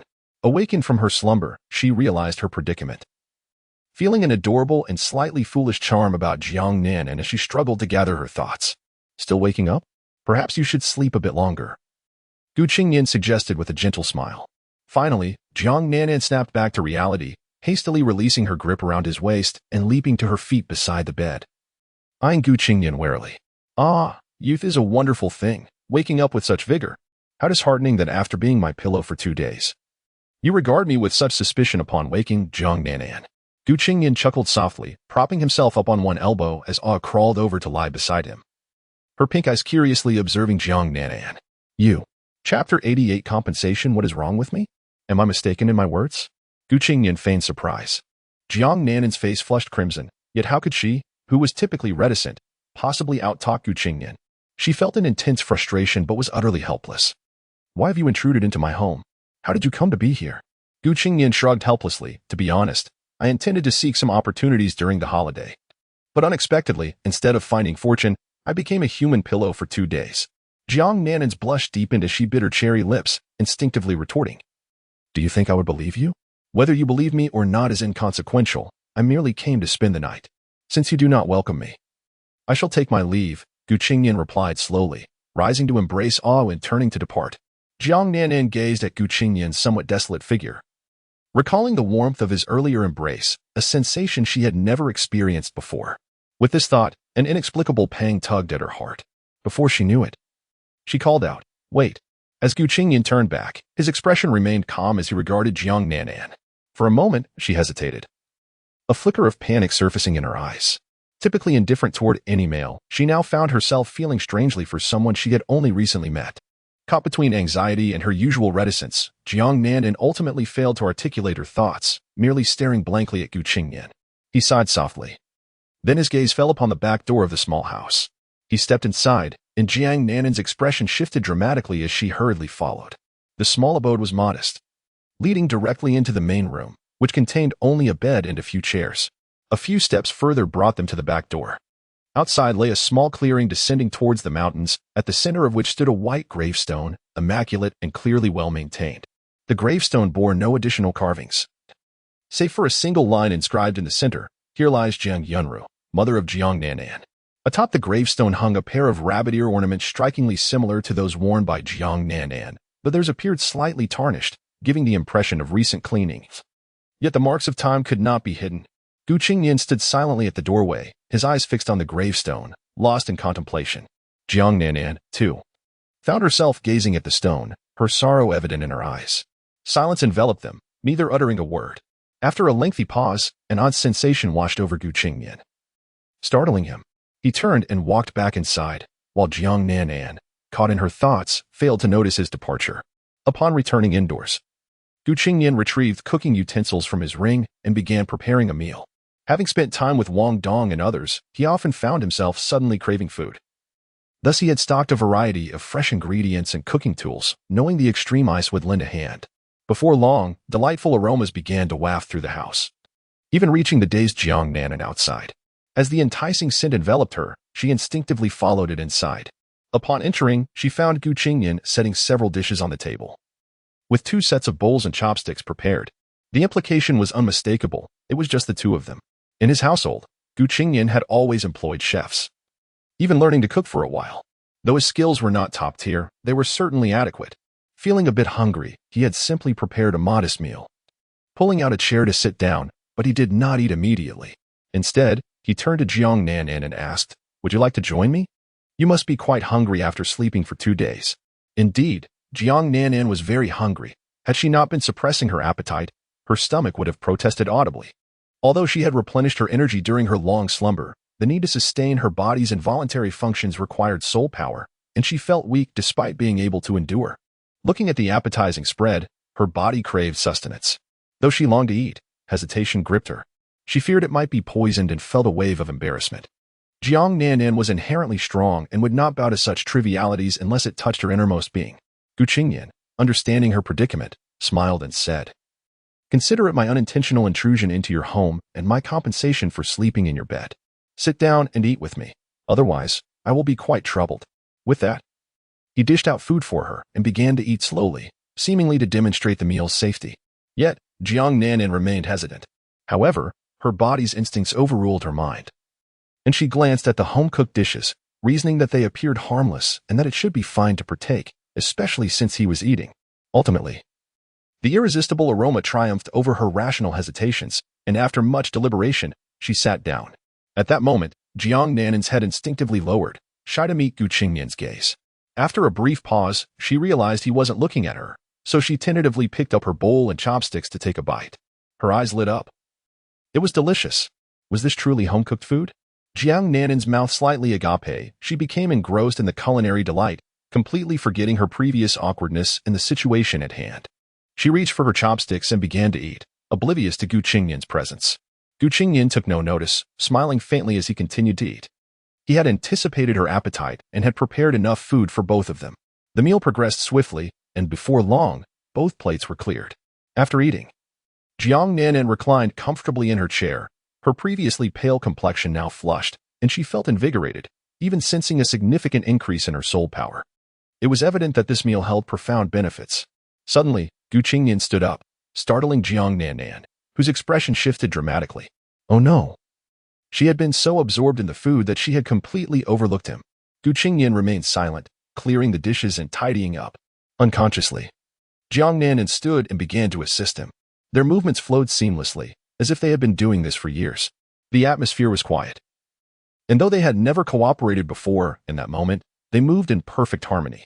Soon, they finished cleaning up. Qingnian clapped his hands and said at the door, "Now that we've eaten, how about we take a stroll to aid digestion?" Jiang Nanan hesitated, surprised that Qingnian would invite her out. Not waiting for her to collect herself, he stepped outside. She glanced back at the solitary wooden door of the courtyard, biting her lip, before swiftly following him with long strides. Once outside, Qingnian wandered around leisurely, much like a tourist, while Jiang Nanan trailed closely behind, silent the entire way. After Qingnian explored the surroundings, Jiang Nanan found herself grappling with her thoughts. Ultimately, as Gu Qingnian paused by a riverbank not far from the small house, Jiang Nanan mustered her courage and approached him, saying, "Thank you for the meal. It was exquisite. It must have been quite expensive. I will pay you." Her tone was resolute. Gu Qingnian turned to her, unable to suppress a smile. "Did I not mention? It is compensation." Jiang Nanan hesitated and reiterated, "But that doesn't count. I never consented to you sleeping in my bed." Her voice trailed off, becoming softer. "Regardless, that meal must have been costly. I will pay you." Her words grew quieter yet more fervent, for she understood the meal's significance and the rich nutrients it contained. "It's merely a home-cooked meal," Gu Qingnian replied, amused by the situation. "That's not possible. Something must have been added to it," Jiang Nanan remarked. "All right then." Chapter 89. Part-time job. This meal was enhanced with ingredients aged over 2 millennia, culminating in the addition of a soul ascension pill as a supplementary ingredient. Gu Qingnian, having completed his culinary endeavors, leisurely recounted the various components of the dish. He was not impoverished by any means, especially with the support of a certain young Master Su, which left him with a modest surplus. Moreover, a significant portion of the ingredients was generously provided by Yin Shaozhe and Qin Duo, ensuring he was well-equipped in this regard. Initially, they merely supplied him with a selection of rare ingredients, but later on, it seemed a competitive spirit took hold, and they fervently delivered an abundance of high-grade ingredients and various alchemical items. As a result, his resources were plentiful, allowing him to use them without a hint of hesitation. For this meal, he incorporated numerous ingredients from 1,000-year-old soul beasts, even including a substantial piece of meat from a 10,000-year-old soul beast. Gu Qingnian, driven by his own cravings and the desire to nourish the recently awakened Jiang Nanan, decided to be extravagant with his choices, ultimately adding a soul ascension pill along with several other medicinal pills as supplementary components. The value of this concoction was staggering. He initially refrained from disclosing the true worth, fearing Jiang Nanan might insist on compensating him under such circumstances. Thus he crafted the dish to resemble a simple home-cooked meal. However, as expected, Jiang Nanan insisted on paying, leaving Gu Qingnian with no choice but to reveal a fraction of its true worth. To his surprise, although she had not encountered every ingredient, Jiang Nanan, as a core disciple, frequently enjoyed the high-class meals prepared by the Academy. Yet, some of the ingredients used here were ones even the Academy had seldom prepared. Nonetheless, her extensive reading and curiosity about various ingredients led her to understand their significance, and she could deduce their functions. Additionally, having previously researched certain medicinal pills for her ailing mother, she was familiar with many of them, primarily through her studies at the Academy. Gu Qingnian had also acquired these ingredients from Yin Shaozhe and his companions at the Academy, which allowed Jiang Nanan to guess much of what was included. When Gu Qingnian finally revealed the value, it felt as though a heavy weight had struck her, overwhelming her with the realization of the immense cost. The worth of the 1,000-year-old soul beast ingredients alone exceeded 100 gold soul coins, while that small piece of 10,000-year-old soul beast meat approached nearly 10,000 gold soul coins, an exceedingly rare find.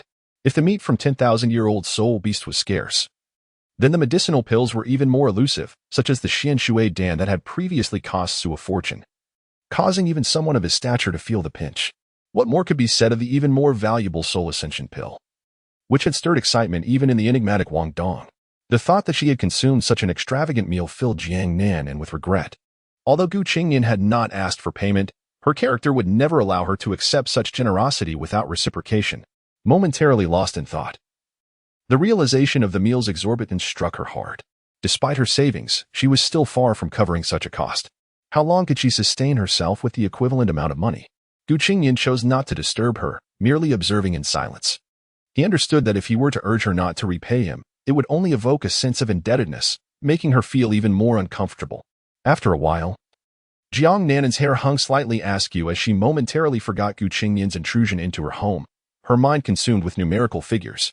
Taking a deep breath, her body stiffened, and her lips trembled as she said, "Here, let me give you this much. I will repay you slowly, every month." She then retrieved a bag from her pocket, trembling slightly as she handed it to Gu Qingnian. He refrained from accepting it, a contemplative expression crossing his face as he pushed it back towards her. Jiang Nanan's face flashed with surprise, and she instinctively tried to offer it again, saying, "No, Gu Qingnian interrupted her, stating, "I do not require payment. I am not in need of money. What if I buy something later to repay you?" Jiang Nanan and bit her lip, anxious. "I do not need those ingredients, nor are they easy to procure. I have enough," Gu Qingnian replied. "What do you want then?" Jiang Nanan was now at a loss. He neither wanted money nor food. What could he possibly desire? Gu Qingnian's gaze suddenly fixed on her, his eyes carrying a profound significance. Jiang Nanan felt a burning sensation from his scrutiny, and suddenly, a thought struck her, causing her to shrink back. That's impossible. I would never sell myself for money. I will repay you slowly. As she spoke, her hands instinctively adopted a defensive posture, prepared to flee. Her mind racing with regret at the realization of what Gu Qingnian might want. Understanding her apprehension, Gu Qingnian feigned confusion and asked, "Are you unwilling to work under me? You are also taking on part-time jobs, are you not?" Jiang Nanan was momentarily taken aback, questioning his intent. "Can you cook?" Gu Qingnian countered her question with another. She instinctively nodded, "Yes." "Can you handle household chores?" He inquired again. Still in a daze, she replied, "Yes." "Then that is splendid," Gu Qingnian said, satisfied. "How about you take on the role of my maid, responsible for my daily needs? I am in need of someone to assist with various tasks. As for the salary, how does 500 gold soul coins a month sound?" Jiang Nanan was instantly stunned, unable to process his words in that moment. Gu Qingnian stroked his chin. "Is that too little? I am not sure of the market rate. How about 1,000? She remained in a daze, still unable to respond, prompting Gu Qingnian to continue. "Then perhaps 2,000? At that moment, Jiang Nanan finally regained her senses and hurriedly exclaimed, "No, that is far too much. And being a maid?" Gu Qingnian raised an eyebrow, questioning her reluctance. Jiang Nanan instinctively lowered her head, fidgeting with the hem of her clothing, her thoughts in disarray. It wasn't about the prestige of being a maid to a soul master. She simply feared she wouldn't be able to fulfill the role. And she was also apprehensive about what other tasks Gu Qingnian might assign her. "I fear I may not be up to the task." 5,000 gold soul coins a month, Gu Qingnian said nonchalantly. Jiang Nanan's pupils dilated in disbelief. 5,000? Even with her constant part-time work and frugal living.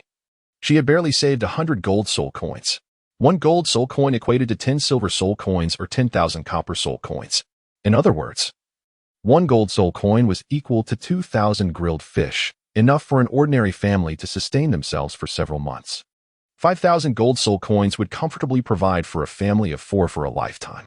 At this moment, it was nearly impossible for Jiang Nanan not to be tempted. After 4 years at Shrek Academy, she had gained considerable insight and broadened her horizons.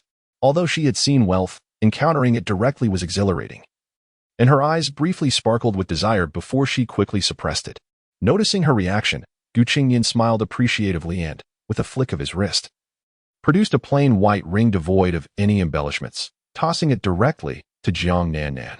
She caught only a glimpse of the white light and instinctively reached out to grasp it, her hurried movements revealing her flustered state.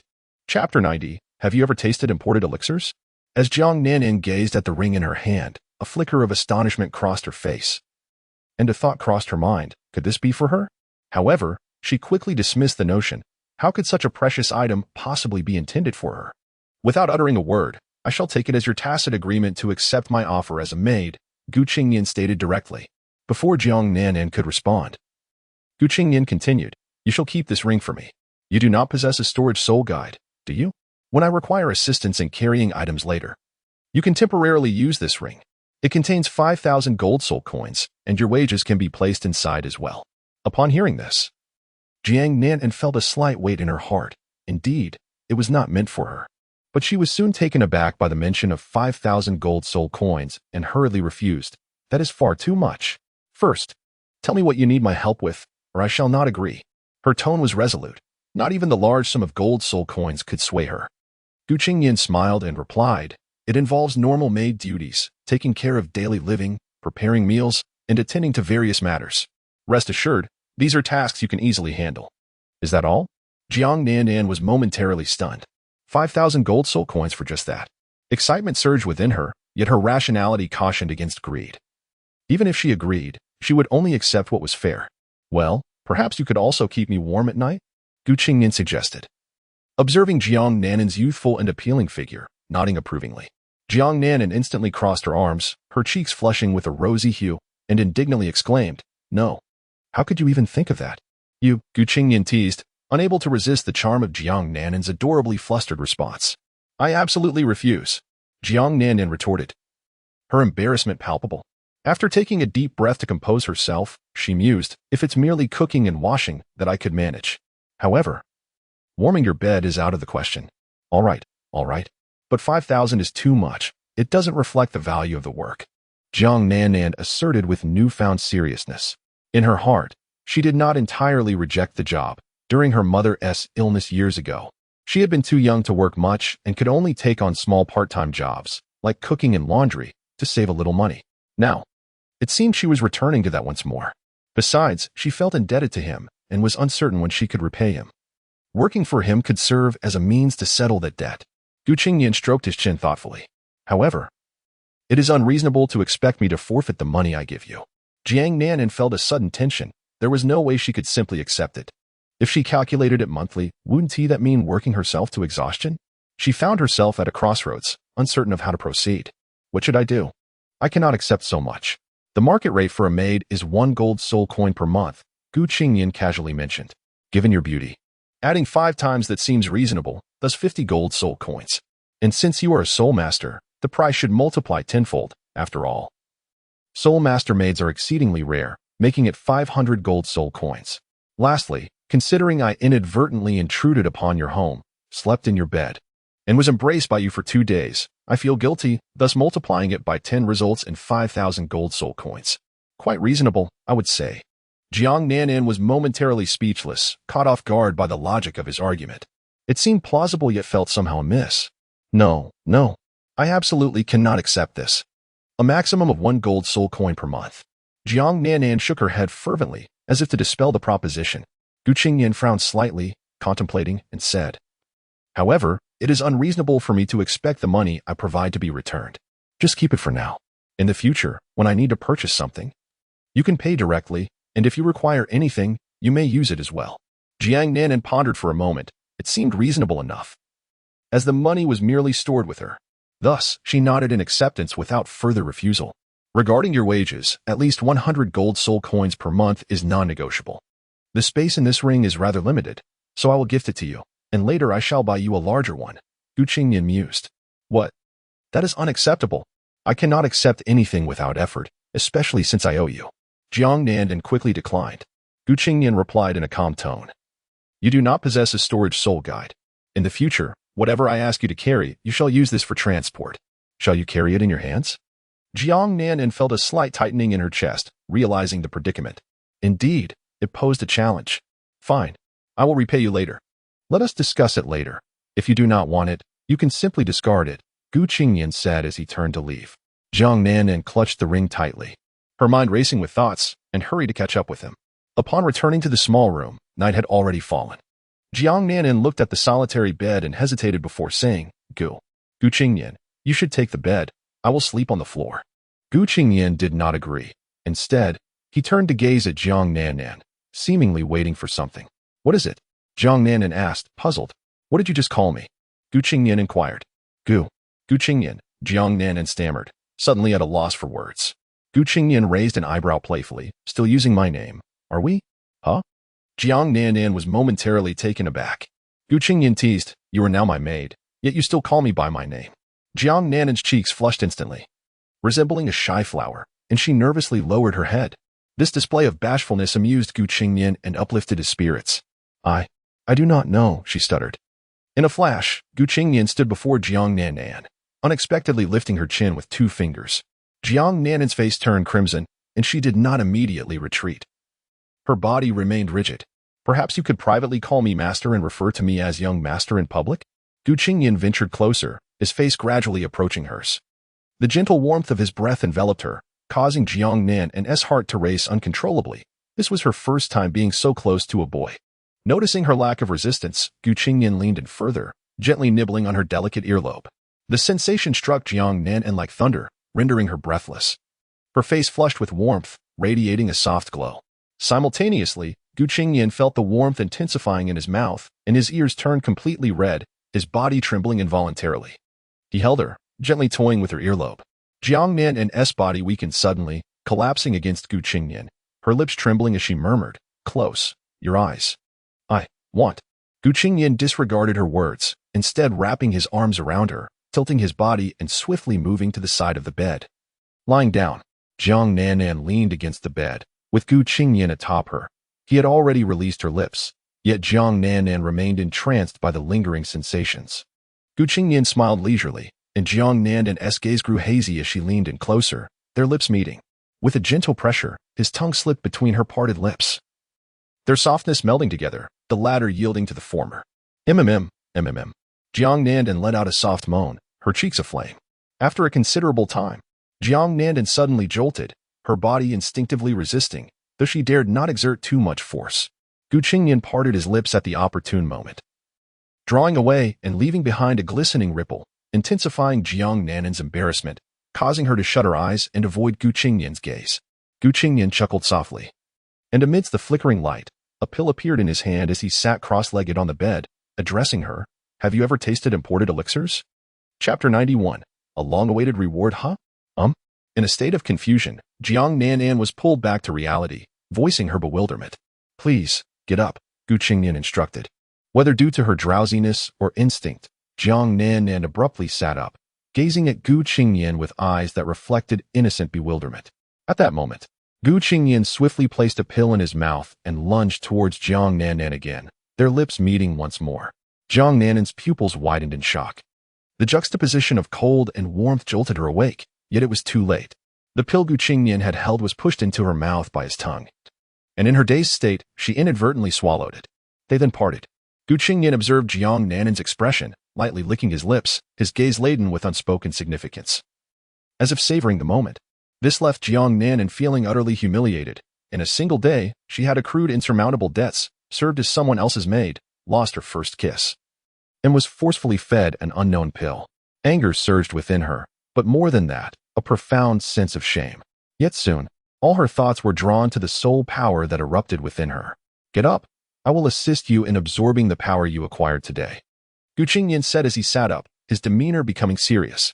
Jiang Nanan instinctively rose, adjusting her posture.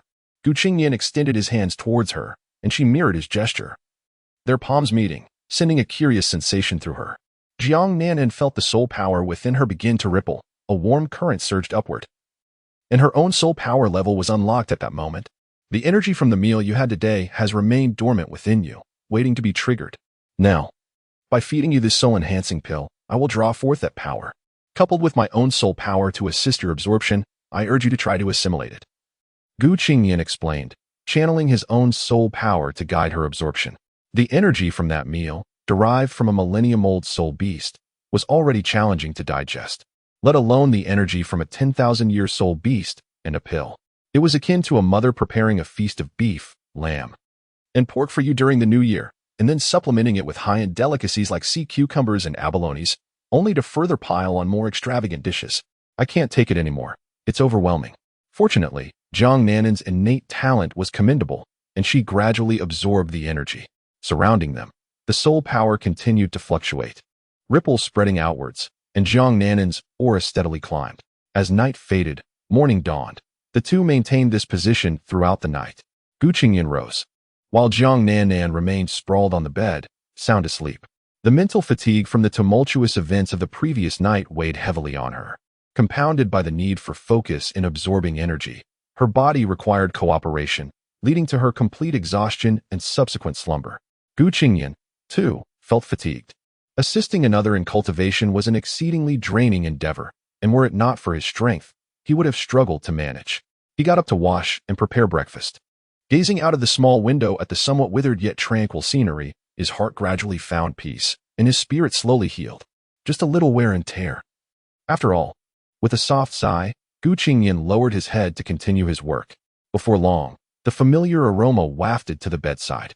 Jiang Nanan's small nose twitched at the scent, followed by a delicate whimper. Her beautiful eyes instantly opened, her limbs moving uncontrollably towards the source of that familiar fragrance, now obscured by a familiar silhouette. Gu Qingnian smiled, and the next moment, he turned, placing the dishes down, saying, "Let us tidy up and prepare to eat." Jiang Nanan froze for a moment, instinctively stepping back, her expression wary. This meal is truly ordinary. You absorbed so much energy yesterday that it would be unwise to overindulge today, Gu Qingnian spoke gently. Only then did Jiang Nanan come to her senses, feeling the energy within her. Suddenly, she trembled. She was at level 36. She had broken through 2 levels. Feeling the changes in her power, Jiang Nanan stood still. momentarily paralyzed. Gu Qingnian chuckled. It was expected, but still slightly lacking. He placed all the dishes on the table and prepared a portion for Jiang Nanan. Calling out to her, "Stop daydreaming. How can you be so absent-minded every day? Once you've washed up, come eat." Jiang Nanan snapped back to reality, nodding dazedly before heading to wash up. When she returned to the table, she hesitated to eat, fearing she might again encounter millennium or 10,000-year soul beast ingredients or some extraordinary pill, burdening her already struggling family further. "Just take a bite. That will reveal whether it is or not," Gu Qingnian remarked, fully aware of her thoughts. Jiang Nanan felt a twinge of panic, recalling how she had been unable to resist the previous day. "This is an order. Do not forget your current position." Gu Qingnian's voice suddenly rose, his tone leaving no room for dissent. Jiang Nanan's heart tightened. Indeed, it struck her that she had taken on the role of Gu Qingnian's maid. No, that makes it even more inappropriate. Yet, this was an order. Ultimately, she picked up her chopsticks. Fortunately, this time, the food was indeed ordinary, allowing her to breathe a sigh of relief. Seeing this, Gu Qingnian began to eat as well. After they finished their meal, Gu Qingnian leaned back, contentedly observing Jiang Nanan diligently clearing the dishes, teasingly saying, "I didn't expect that on my first day as your master I would successfully prepare a meal for my maid." At his words, Jiang Nanan's cheeks flushed crimson, her embarrassment growing, and she hastened her movements. Once everything was tidied up, Gu Qingnian inquired, "What are your plans next? Will you accompany me to spend this holiday, or would you prefer to stay here?" This question left Jiang Nanan momentarily speechless. She had originally intended to return home to see her mother for a few days before immersing herself in training, relishing the solitude without any disturbances. But Gu Qingnian's sudden appearance had completely disrupted her plans, leaving her feeling lost. If she didn't go with Gu Qingnian, what about her job? She had already accepted payment, but if she did go, staying with him could lead to unexpected debts. Seeing her indecision, Gu Qingnian said, "Take 3 days to consider it. I will come to find you in 3 days. If you decide to come with me, be prepared to pack your bags." With that, he vanished into the wind, so effortlessly. Amidst the chaos, Jiang Nanan gazed at the drifting dust, lost in thought. Returning to her room, she collapsed onto the bed, closing her eyes. Just as she was on the verge of sleep, a waft of fragrance enveloped her, making her feel entranced. She reached out, gently brushing the spot where Gu Qingnian had slept 2 nights prior. Memories surfaced slowly, his handsome face etched deeply in her mind. The emotions stirred within her, the sensation of his lips and tongue lingering in her memory. Covering her eyes with a pillow only intensified the sensation. Lowering the pillow, her gaze fell upon the empty room, a profound sense of loss flooding her heart. Meanwhile, Gu Qingnian had arrived at a forest 10 miles away from the small house. The voice of the system echoed in his mind. "Ding, congratulations, host, for intercepting the fated connection of the Shrek 7 monsters, Su Sancher and Jiang Nanan. Her emotional trajectory has shifted, granting you a 5-star reward, the deed to the Tang Sect's old site, an extreme 10,000-year Soul Ring X1. Would you like to claim it?" Finally, it had arrived. "Claim it." Ding, processing.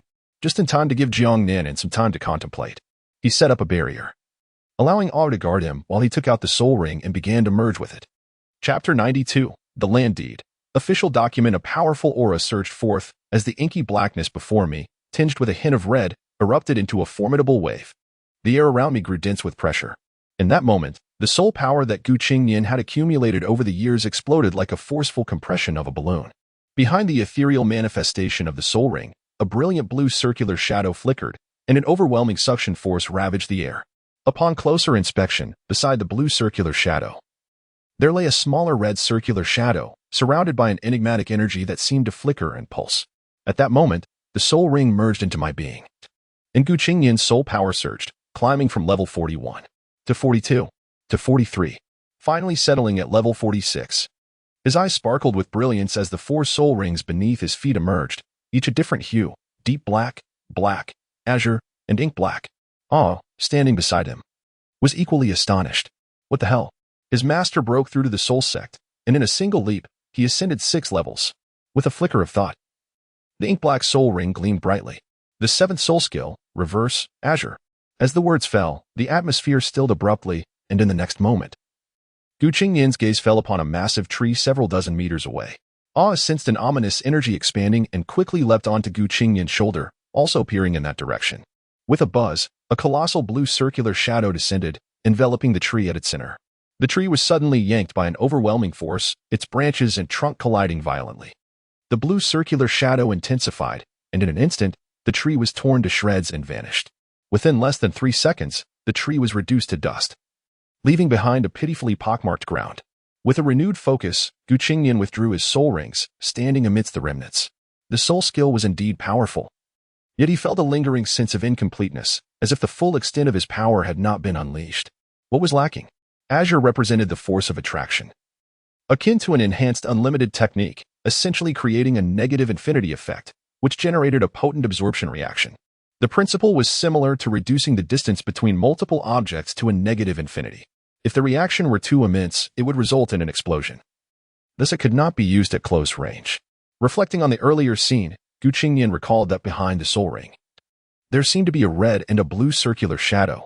Summoning the soul ring, he found it absent. Could it be? In an instant, realization dawned upon him. His gaze shifted to the spot where the soul ring had absorbed its power, where a folder lay beside a seat. Picking it up and opening it, while perched on his shoulder, both regarding the folder in an oddly comical manner. What caught their eyes was a land deed, precisely for the site of the former Tang Sect. Qingnian mused internally. Now the two most crucial elements had been gathered. It was time to take action. Awe blinked her pink eyes. This was the deed for the Tang Sect. To think her master had acquired such a treasure, truly impressive.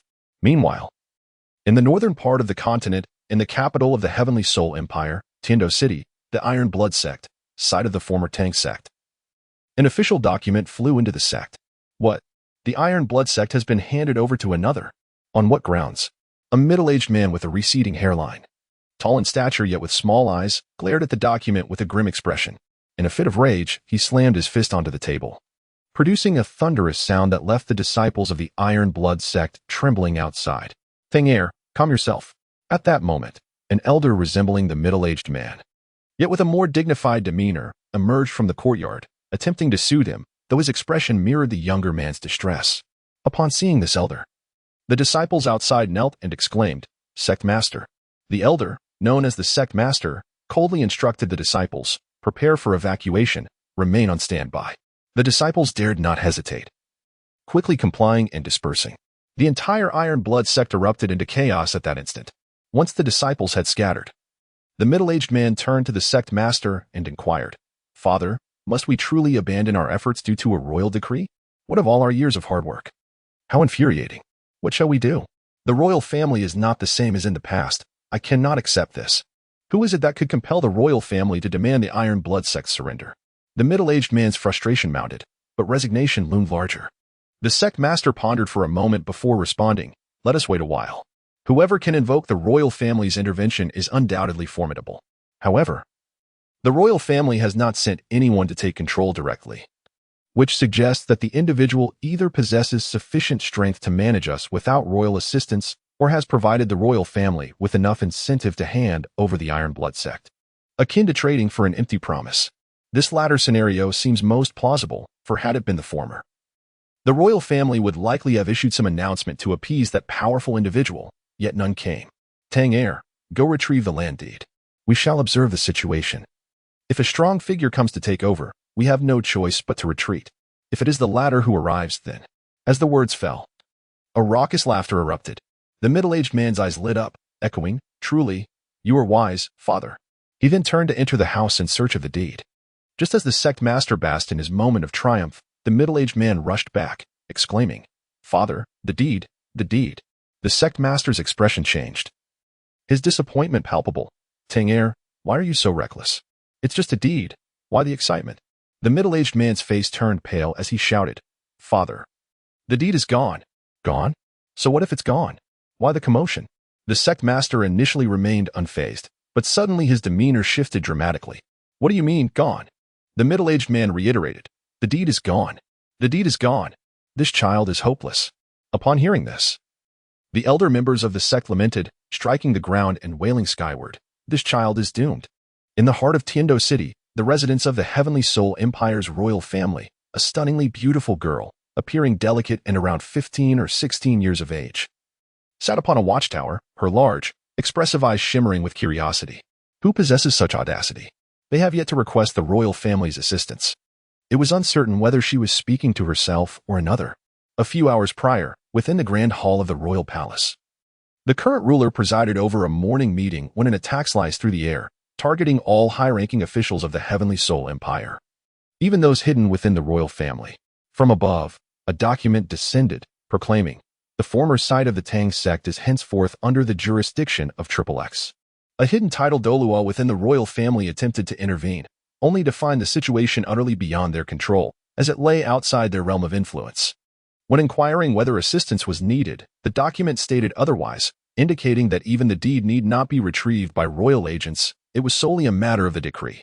Ultimately, the royal family capitulated and issued the document, although the circumstances surrounding the threat remained entirely concealed. Such a calamity, a long sigh echoed within the royal family. Chapter 93. Profound meditation. Gradually, 2 days had passed. After absorbing the soul ring, Qingnian devoted himself entirely to stabilizing his soul power, neglecting all other matters.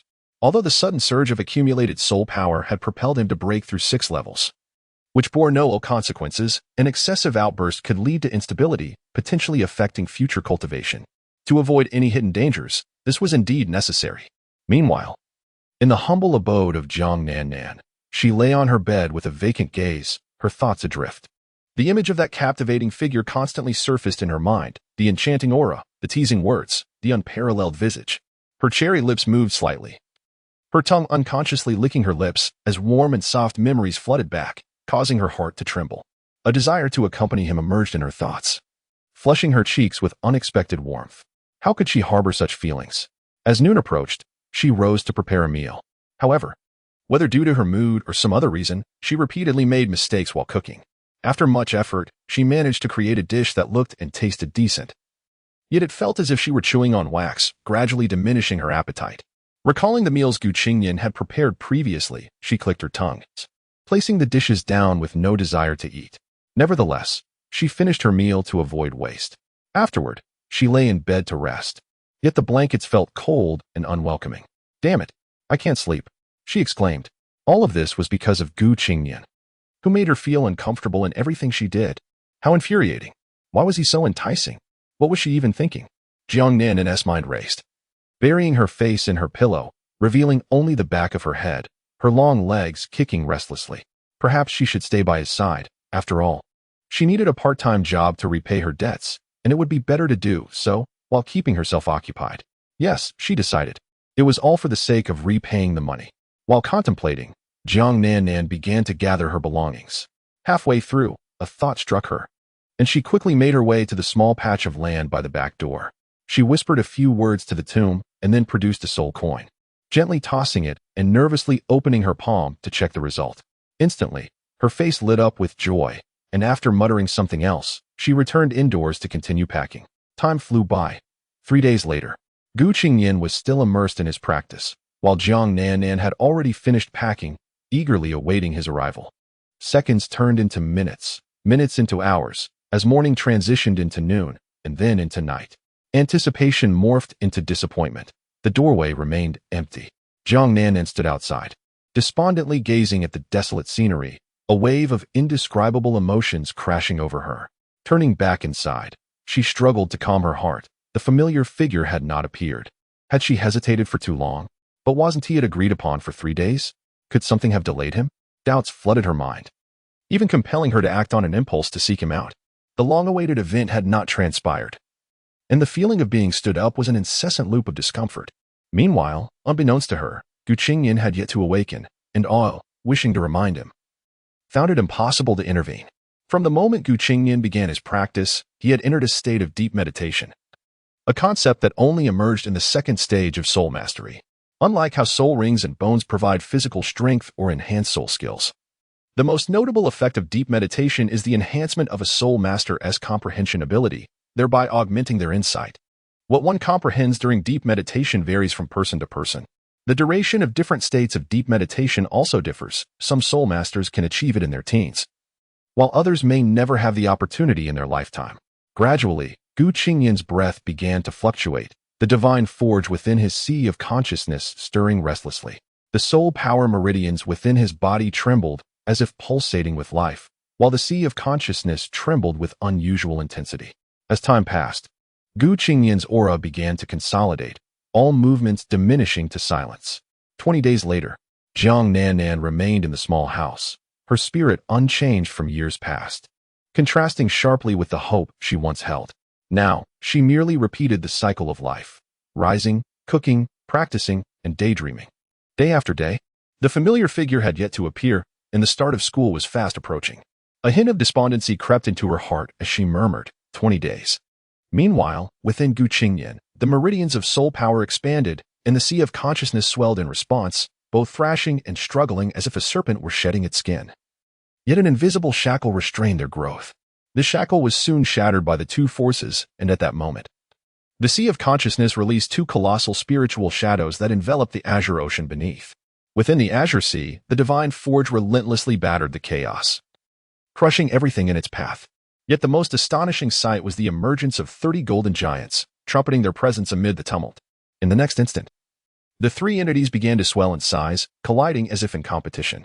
Above, in the azure sea, powerful waves of blue, emerald, and gray spirit energy dominated, suppressing the golden giants and the divine forge below. The golden and the divine forge engaged in indiscriminate chaos, their clash rendering Qingnian's sea of consciousness chaotic. With roars akin to a lion, landslides, and tsunamis resonating in the air.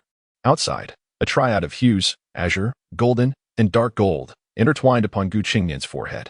In stark contrast, his garments began to slip uncontrollably, revealing his perfectly sculpted physique to the air, with only Au witnessing this spectacle. Surrounded by her protective barrier, she was the sole observer, her pink eyes fixated, unblinking. In a flash of brilliance, intricate veins of light emerged on Qingnian's body, the already enlarged veins swelling further. After a prolonged moment, Qingnian's sea of consciousness shattered under the collision of the three forces, transforming into a kaleidoscopic state of chaotic darkness. Suddenly, a dark golden light appeared in the midst of this chaos, imparting a distinct sensation to the tumultuous void. The dark golden light surged toward the chaos, its center generating a terrifying gravitational force akin to a tornado, splitting the surrounding chaotic essence into two vast domains for comprehensive absorption, accompanied by a resounding roar. The sound of grinding and turning resonated as this scene hung suspended in the air. In the center of this dark golden light, golden rays began to manifest on either side, accompanied by tremors that shook the earth. 30 beams of golden light transformed into 30 giants, orbiting the golden light as they circled endlessly. Upon the majestic bodies of these giants, traces of dragons surged forth. Occasionally, a giant's foot would stomp down upon the swirling vortex, as if to subdue it, shaking the heavens and the earth. Amidst this extraordinary spectacle, two droplets, one golden and the other emerald, descended below. The droplets, though minuscule, stirred ripples akin to a forest ablaze, while two beams of towering light instantaneously illuminated the entire sea of consciousness. Unable to bear it any longer, I feel a surge of power rising within me, preparing to embark on an invincible path of grandeur. Chapter 94. Pure accident, an endless expanse of sea stretched before me. The emergence of two beams of light illuminated this vast ocean of consciousness like a spark igniting a fire. In that moment of transformation, a cerulean glow erupted. Responding to the two radiant beams, the entire sea of spirit was reborn, with an infinite divine wheel swirling in the air, absorbing the chaotic energies within. Surrounding it were great golden elephants, their majestic forms circling gracefully. Beneath them lay an immeasurable ocean, its waters a deep, mysterious azure, adorned with a delicate overlay of pale gold and emerald green that rippled gently with the waves. After this awe-inspiring spectacle, a pair of vertically oriented cerulean eyes, deeper than the ocean itself, appeared seemingly out of nowhere, surveying all below, akin to a deity wielding dominion over existence. From the center of these eyes, a figure radiating a blue-gold hue emerged, suspended above the ocean's surface. As the figure's eyes slowly opened, a ripple swept across the sea of consciousness, dimming all brilliance momentarily. As if in reverence to a sovereign, he became the most resplendent entity in this realm. Is this the current form of the sea of consciousness? The figure mused, astonished by the surroundings. Alas, master, I used to slumber while you were awake, and now it is I who watches over your rest. Came the gentle voice of Tianmeng Bingqian. As energy surged, three figures materialized. The largest, a colossal being measuring 200 meters, emerged gracefully from the depths, its body pure and white like jade. It undulated slightly before ascending into the air, resembling a small mountain. Another figure, the Ice Emperor, An ice-blue scorpion with a diamond-like crystalline structure and a long emerald tail measured over 80 meters in length. Finally, the familiar small black sphere appeared, unchanged. The three figures stood before Qingnian in unison. It appears that the recent transformation of the Sea of Consciousness has significantly enhanced your powers, Qingnian acknowledged, nodding at the changes in Tianming Binkan and the Ice Emperor. It is all thanks to the master, Tianming Binkan chuckled. Though you often speak nonsense. This time you are indeed correct. The Ice Emperor retorted with a hint of pride, observing the current state of the Sea of Consciousness. Qingnian realized that his mental capacity had increased to over 5 times its previous level, enabling him to wield his soul abilities with remarkable ease. Additionally, with Tianming Bingsan's seal now under his control, the collision and reconstruction of the Sea of Consciousness prompted a transformation within his soul power network. It was as if his entire being was undergoing a metamorphosis. While his Sea of Consciousness expanded, his soul power network felt compelled to evolve in tandem. Within the Sea of Consciousness, the three coexisting entities harbored dissatisfaction towards one another, each exhibiting extreme dominance, culminating in a clash during Qingnian's deep meditation. This explosion led to the reconstruction of the Sea of Consciousness, ultimately forming a cohesive system under Qingnian's guidance. The benefits of this outcome were profound. With the Sea of Consciousness expanding several-fold and its internal structure becoming more complete, now, few mental attacks could affect Qingnian, and any attempts at mental assault would likely result in a backlash. The advantages were almost beyond imagination, and exploration of these new capabilities would commence gradually. As for the transformation of the soul power network, it expanded and evolved directly, significantly increasing both the speed of cultivation and the extent of its capacity. As the cells within his body stirred and the particles inside became agitated, barriers were broken and new pathways opened. In summary, the enhancement was remarkable. And it was time to emerge. But how to return? With a mere thought, he departed. Before leaving, the Ice Emperor remarked, "The Supreme Ice I brought forth has a slightly different enhancement speed than the Six Sides, which may bring about certain changes in the body. However, this recent mental transformation has narrowed the gap somewhat, though instability in soul power may still occur. The Six-Eyed is formidable, yet it is not from the realm of the Six-Eyed. Hence its cultivation speed cannot compare to that of the ultimate ice in its native world. Fortunately, this transformation has bolstered my abilities considerably." Thus, Qingnian awakened. In the outside world, Ao had been vigilantly waiting by his side day and night. Her vibrant pink eyes now revealed signs of fatigue, and her aura had become slightly unstable. Is the master still not awake? She pondered when suddenly she felt Qingnian's body sway slightly, causing her to leap up in surprise, thinking she might be imagining it. However, her keen senses confirmed that his entire form indeed trembled. Qingnian was free of dust, as Ao had ensured he remained untouched during her watch. With a start, he opened his eyes, releasing a potent wave of mental energy. As he attempted to rise, a wave of weakness overwhelmed him. Yet, his physical constitution was sound, and with a bit of effort, he managed to support himself against a tree. Seeing this, Ao transformed into her human form and rushed to embrace him, steadying him while casting anxious glances at him. "Master, are you all right?" Qingnian's lips moved slightly, but they were stuck together from so long without use. He furrowed his brow, struggling to part them. Ao, witnessing this, lowered her head momentarily before summoning her courage to suggest, "Master, would you like to try some lip balm?" Huh. Qingnian tilted his head in confusion. In the next moment, he felt a soft sensation brush against his lips, as Ao's gentle tongue began to soothe the dryness, uniting their lips in a tender caress. With her arms wrapped around him, her bashful face was nearly inches from his. Qingnian relaxed entirely, surrendering to her affectionate ministrations. Sensing his response, Ao's eyes sparkled with joy as she effortlessly lifted him, spreading her legs to sit him down upon her lap, leaning down with her incredibly soft waist. They lingered in that intimate embrace. After a while, Qingnian parted his lips, a metallic taste flooding his mouth, soon disrupted by her sweet tongue. Eventually, they separated. Qingnian took a pill and closed his eyes to stabilize his energy. Ao, not wishing to disturb him, remained still, guarding him while reflecting on their earlier encounter, her heart racing with a mix of excitement and a tinge of regret. Silently watching Qingnian, her gaze was gentle as flowing water. They spent another day in this manner before Qingnian finally regained his strength, rising to meditate for half a day before seeking a place to bathe and eat. Throughout the process, Ao provided comprehensive service, making everything comfortable and enjoyable. Upon inspecting his inner state, he found his soul power had reached level 49. Summoning his soul ring, he noticed that Tianming Bingsan's ring now resembled a deep red hue, akin to a fourth ring, with two nearing the threshold of 100,000 years. The gains from this experience were immeasurable. With gratitude towards Ao, he noticed her ears suddenly perk up, as if recalling something. He quickly inquired, "How many days have passed?" Ao calculated briefly and communicated telepathically, "It has been the 23rd day, master." Qingnian lifted Ao into his arms and soared towards the home of Jiang Nanan, the sound of rushing air accompanying them. Upon arriving at the small house, he felt a stir of curiosity. Was she still there?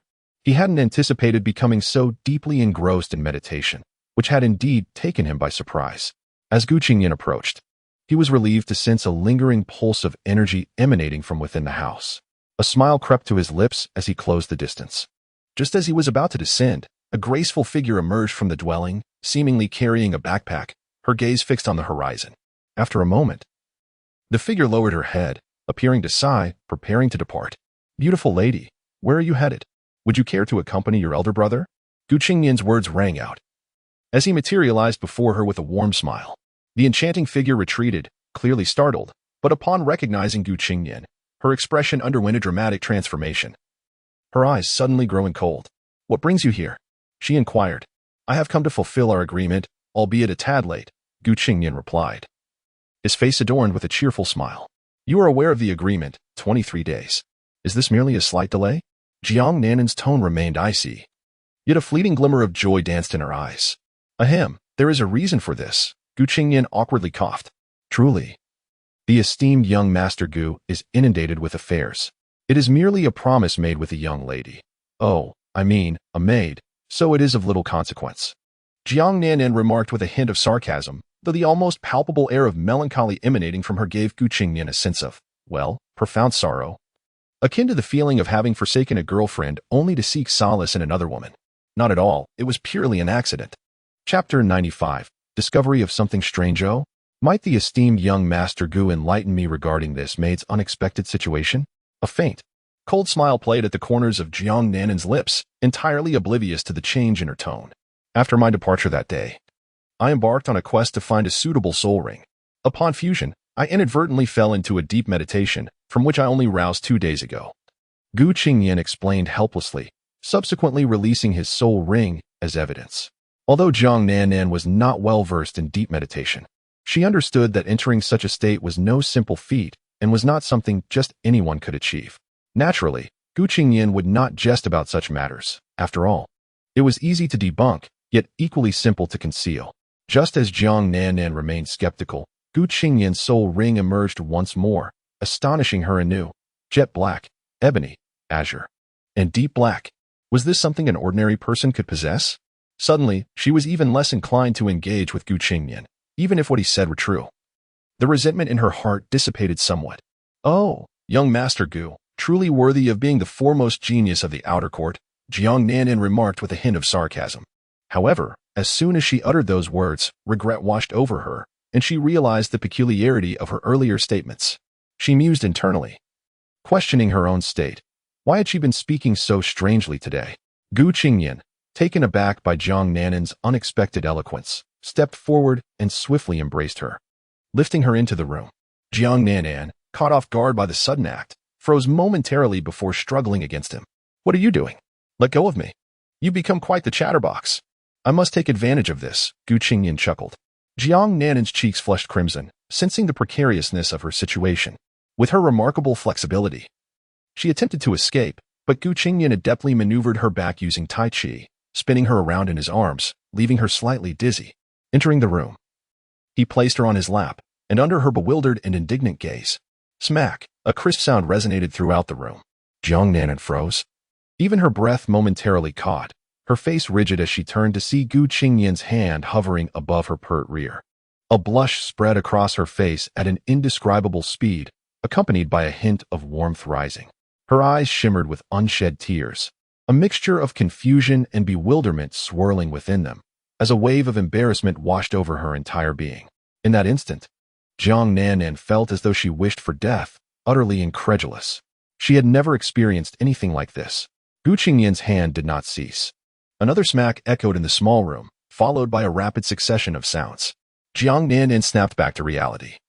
Overwhelmed by the intense sensations and a blend of indignation that compelled her to let out a soft cry as her limbs flailed like a drowning person. Gu Qingnian restrained her hands with his left, while he pressed down on her kicking feet with one foot, freeing his other hand to continue its descent. Initially, Jiang Nanan's screams faded into soft moans, and then Gu Qingnian teasingly inquired, "Can you forgive me?"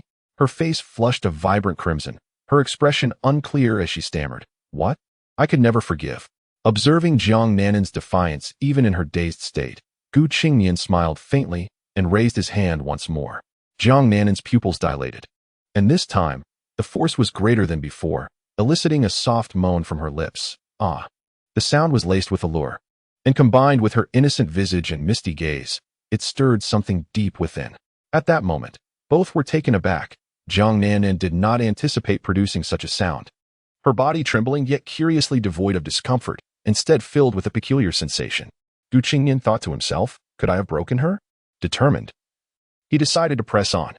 Without hesitation, he brought his hand down again, accompanied by a flurry of applause. Jiang Nanan, living up to expectations, emitted another moan, despite her utmost efforts to suppress it. Stop hitting me. I forgive you. Just as Gu Qingnian prepared to strike again, Jiang Nanan finally reached her breaking point, disregarding the sounds she was making and pleading outright. Oh, no, you're mistaken. You have caused my hand to ache, so apologize, Gu Qingnian asserted. Now in a position where he would not accept her pleas, instead claiming Jiang Nanan was the one at fault. Me? I was wrong, Jiang Nanan exclaimed, confused. Gu Qingnian replied slowly, you were indeed at fault. I was wrong, Jiang Nanan implored, terrified of Gu Qingnian's impending strike, hastily offering her apology. If Su Sanshur were to discover that the goddess he had long admired, who had previously disregarded him, was now being held down by another man and forced to apologize, his heart might shatter into pieces. Oh, and what was your mistake? Gu Qingnian leaned down, teasingly observing Jiang Nanan's frustrated and flushed face. I was wrong in allowing you to strike me. My hand hurts from your blows, she confessed, feeling an overwhelming sense of shame and impotent rage within. How absurd. She had been stood up and was now being struck, yet she was the one required to apologize. What should you do, then? Gu Qingnian inquired. I was wrong. Please forgive me. Jiang Nanan's face burned bright red as she bit her lip. I do not accept. Gu Qingnian decisively rejected her plea. Jiang Nanan, momentarily forgetting her embarrassment, gazed at Gu Qingnian in confusion. Who are you apologizing to? Gu Qingnian's expression shifted to one of mockery. Have you forgotten what I said before? A single word surfaced in Jiang Nanan's mind, and she resolutely replied, impossible. Absolutely not. Gu Qingnian wasted no time, delivering another strike, this time with a hint of soul power, which merely heightened the sensitivity. The moment his hand connected, an overwhelming sensation akin to being tickled by feathers coursed through her, causing tears to flow freely from Jiang Nanan's eyes, even leaving a glistening trail upon her lips. This startled Gu Qingnian, and he began to worry. I hope I haven't broken her. Simultaneously, he thought, logically, I should have stopped by now. Surely not, absolutely not. Jiang Nanan longed to rise and escape, but her body betrayed her, collapsing weakly as she found herself unable to move. Master, I was wrong. Please forgive me, she finally capitulated, mustering the courage to utter those words through her embarrassment. After speaking, Gu Qingnian ceased his actions. Originally, he had hoped she would simply express gratitude, but alas, perhaps another time when the opportunity arose. After ensuring she was comfortable, he allowed her to rest, planning to set out on their journey the following day. 7 days should suffice. Exhausted, Jiang Nanan soon drifted into slumber. When she awoke the next day, the events of the previous day lingered in her mind, impossible to forget. Especially upon seeing Gu Qingnian, she wished to find a crevice to hide within, yearning for revenge, but feeling utterly powerless. How infuriating. Meanwhile, Gu Qingnian maintained a facade of normalcy, as if nothing had transpired the day before. When confronted with her discontent, he feigned ignorance. Nonetheless, Jiang Nanan dutifully packed her belongings, awaiting Gu Qingnian's command. Satisfied with her compliance, Gu Qingnian nodded and gazed northward, solemnly stating, let us depart. Jiang Nanan, taken aback, instinctively asked, but we have 7 days. Aren't we returning? She had even forgotten her previous displeasure. No, there are other matters to attend to, Gu Qingnian replied, shaking his head. Without regard for her protests, He swiftly lifted Jiang Nanan into his arms and hurried northward. Chapter 96. The Ruins of the Tang Sect in the Empire of Heavenly Spirit. Outside the capital city of Tiando, a peculiar duo, a man cradling a woman, accompanied by a rabbit, silently ventured into a hidden forest. Qingnian surveyed the surroundings and erected a barrier of soul power. Unless a soul emperor or a stronger force approached, they would remain undetected. Once assured of their safety, he gently set Jiang Nanan down and produced a pink-patterned mask that covered the lower half of her face, along with a pink cloak adorned with a rabbit-eared hood, exuding an air of whimsy. Handing these items to Jiang Nanan, he indicated she should don them. Observing the attire, she began to suspect it was meant for concealing one's identity and inquired, "You're not planning to commit robbery, are you?" Qingnian paused, contemplating, then replied, "You guessed correctly," urging her to change quickly, adding, "If our identities are discovered, I might manage, but you will encounter trouble." A sense of unease gripped Jiang Nanan as she realized Qingnian was withholding his intentions. Reluctantly, she donned the cloak, which fit her perfectly, lending her an air of mystery and grace. This ensemble had originally been worn by Xiaowu when she disguised herself to rescue two divine beasts. Qingnian had thought it would suit Jiang Nanan and had commissioned a tailored version, astonished by how perfectly it fit. However, the perfect fit elicited a strange look from Jiang Nanan towards Qingnian. Meanwhile, he calmly produced a set of sleek black attire, his long hair shortening into a cropped style, accompanied by a flash of white light. When he reappeared, he seemed taller, his eyes obscured by a black satin ribbon. His previous flowing locks had transformed into a short cut, emanating an unusual charm. A Wu had vanished, merging into Qingnian's essence in a fleeting moment. Unnoticed by Jiang Nanan, the pair stood together, an odd yet harmonious sight, one clad in black and the other in pink. Strangely, Qingnian's outfit radiated a playful irreverence. Yet there was no sense of dissonance. Jiang Nanan appeared even more enigmatic, her form accentuated. "From now on, I am Gu, and you are Wu. Do not mispronounce it." Qingnian's voice transformed into a deep, magnetic resonance, evoking an aura of mystery and intrigue. Jiang Nanan stood frozen, contemplating the extent of his transformation. A mere change of clothing and a name seemed inadequate to explain his altered essence. "Are you truly planning to rob?" she asked again, unable to contain her curiosity. "Sort of. Let us create a ruckus." Qingnian smirked, gesturing in a specific direction. As he spoke, he wrapped an arm around her waist, prompting her to squeal as they made their way toward the city. Their movements were conspicuous, lacking any attempt at stealth. They arrived at a grand entrance surrounded by a throng of spectators eager for the spectacle. The gate tower soared 2 zhang high and 5 zhang wide, flanked by walls extending 20 meters on either side, painted a striking crimson with an air of solemnity. The roof was adorned with gray tiles, meticulously arranged. Above the entrance, 3 bold characters read, "Iron Blood Sect." To either side of the entrance stood plaques, one proclaiming Iron Blood and Loyal Heart, the other Pride Endures. Those familiar with the history would know that this was once the site of the Tang Sect, renowned a millennium ago as the foremost sect in the continent. Jiang Nanan, unaware of their purpose, obediently stood behind Qingnian. He whispered, "Stay close to me and keep today's events to yourself." Before she could respond, Qingnian's expression turned cold as he produced a sheet of white paper. With a flick of his fingers, he inscribed a character, Qin, using soul power as ink. He then thrust the paper toward the grand door, which reverberated with the sound of a golden elephant, and with a thunderous boom, the ancient door disintegrated into dust, revealing the inner courtyard to all present. The gatekeepers were taken aback, unable to fathom that someone would dare to assault the entrance in broad daylight. And they shouted in alarm, "What are you doing? Are you seeking death?" "Beep, congratulations. Host has intercepted the fate of the Tang Sect's future leader. Tang Ye, commencement of revenge. 6-star reward acquired. Soul ring age limit increased by 100,000 years. 1-day experience card for title Douluo. 3 available. Would you like to claim? Claim. Use the limit to increase the 2nd soul ring by 80,000 years and the 4th by 20,000 years. The experience cards will be stored," Qingnian mentally responded. Beep. Distribution in progress. Distribution successful. As a surge of power coursed through him, Qingnian felt his soul power reach level 50, significantly bolstered. An indescribable strength enveloped him, and his mind was flooded with information regarding the soul skills derived from the 2nd and 4th soul rings once they surpassed 100,000 years. While Qingnian's transformation might go unnoticed by the average person, Jiang Nanan felt an acute shiver, sensing the drastic shift in his power. A sense of helplessness washed over her, realizing the gap between them had widened to an insurmountable degree. Curiosity ignited within her, compelling her to explore and understand this enigmatic man. Qingnian, oblivious to Jiang Nan's reaction, turned his gaze toward the two raucous disciples, extending his hand toward them. They were momentarily stunned before Qingnian appeared before them in an instant, grasping each by the neck.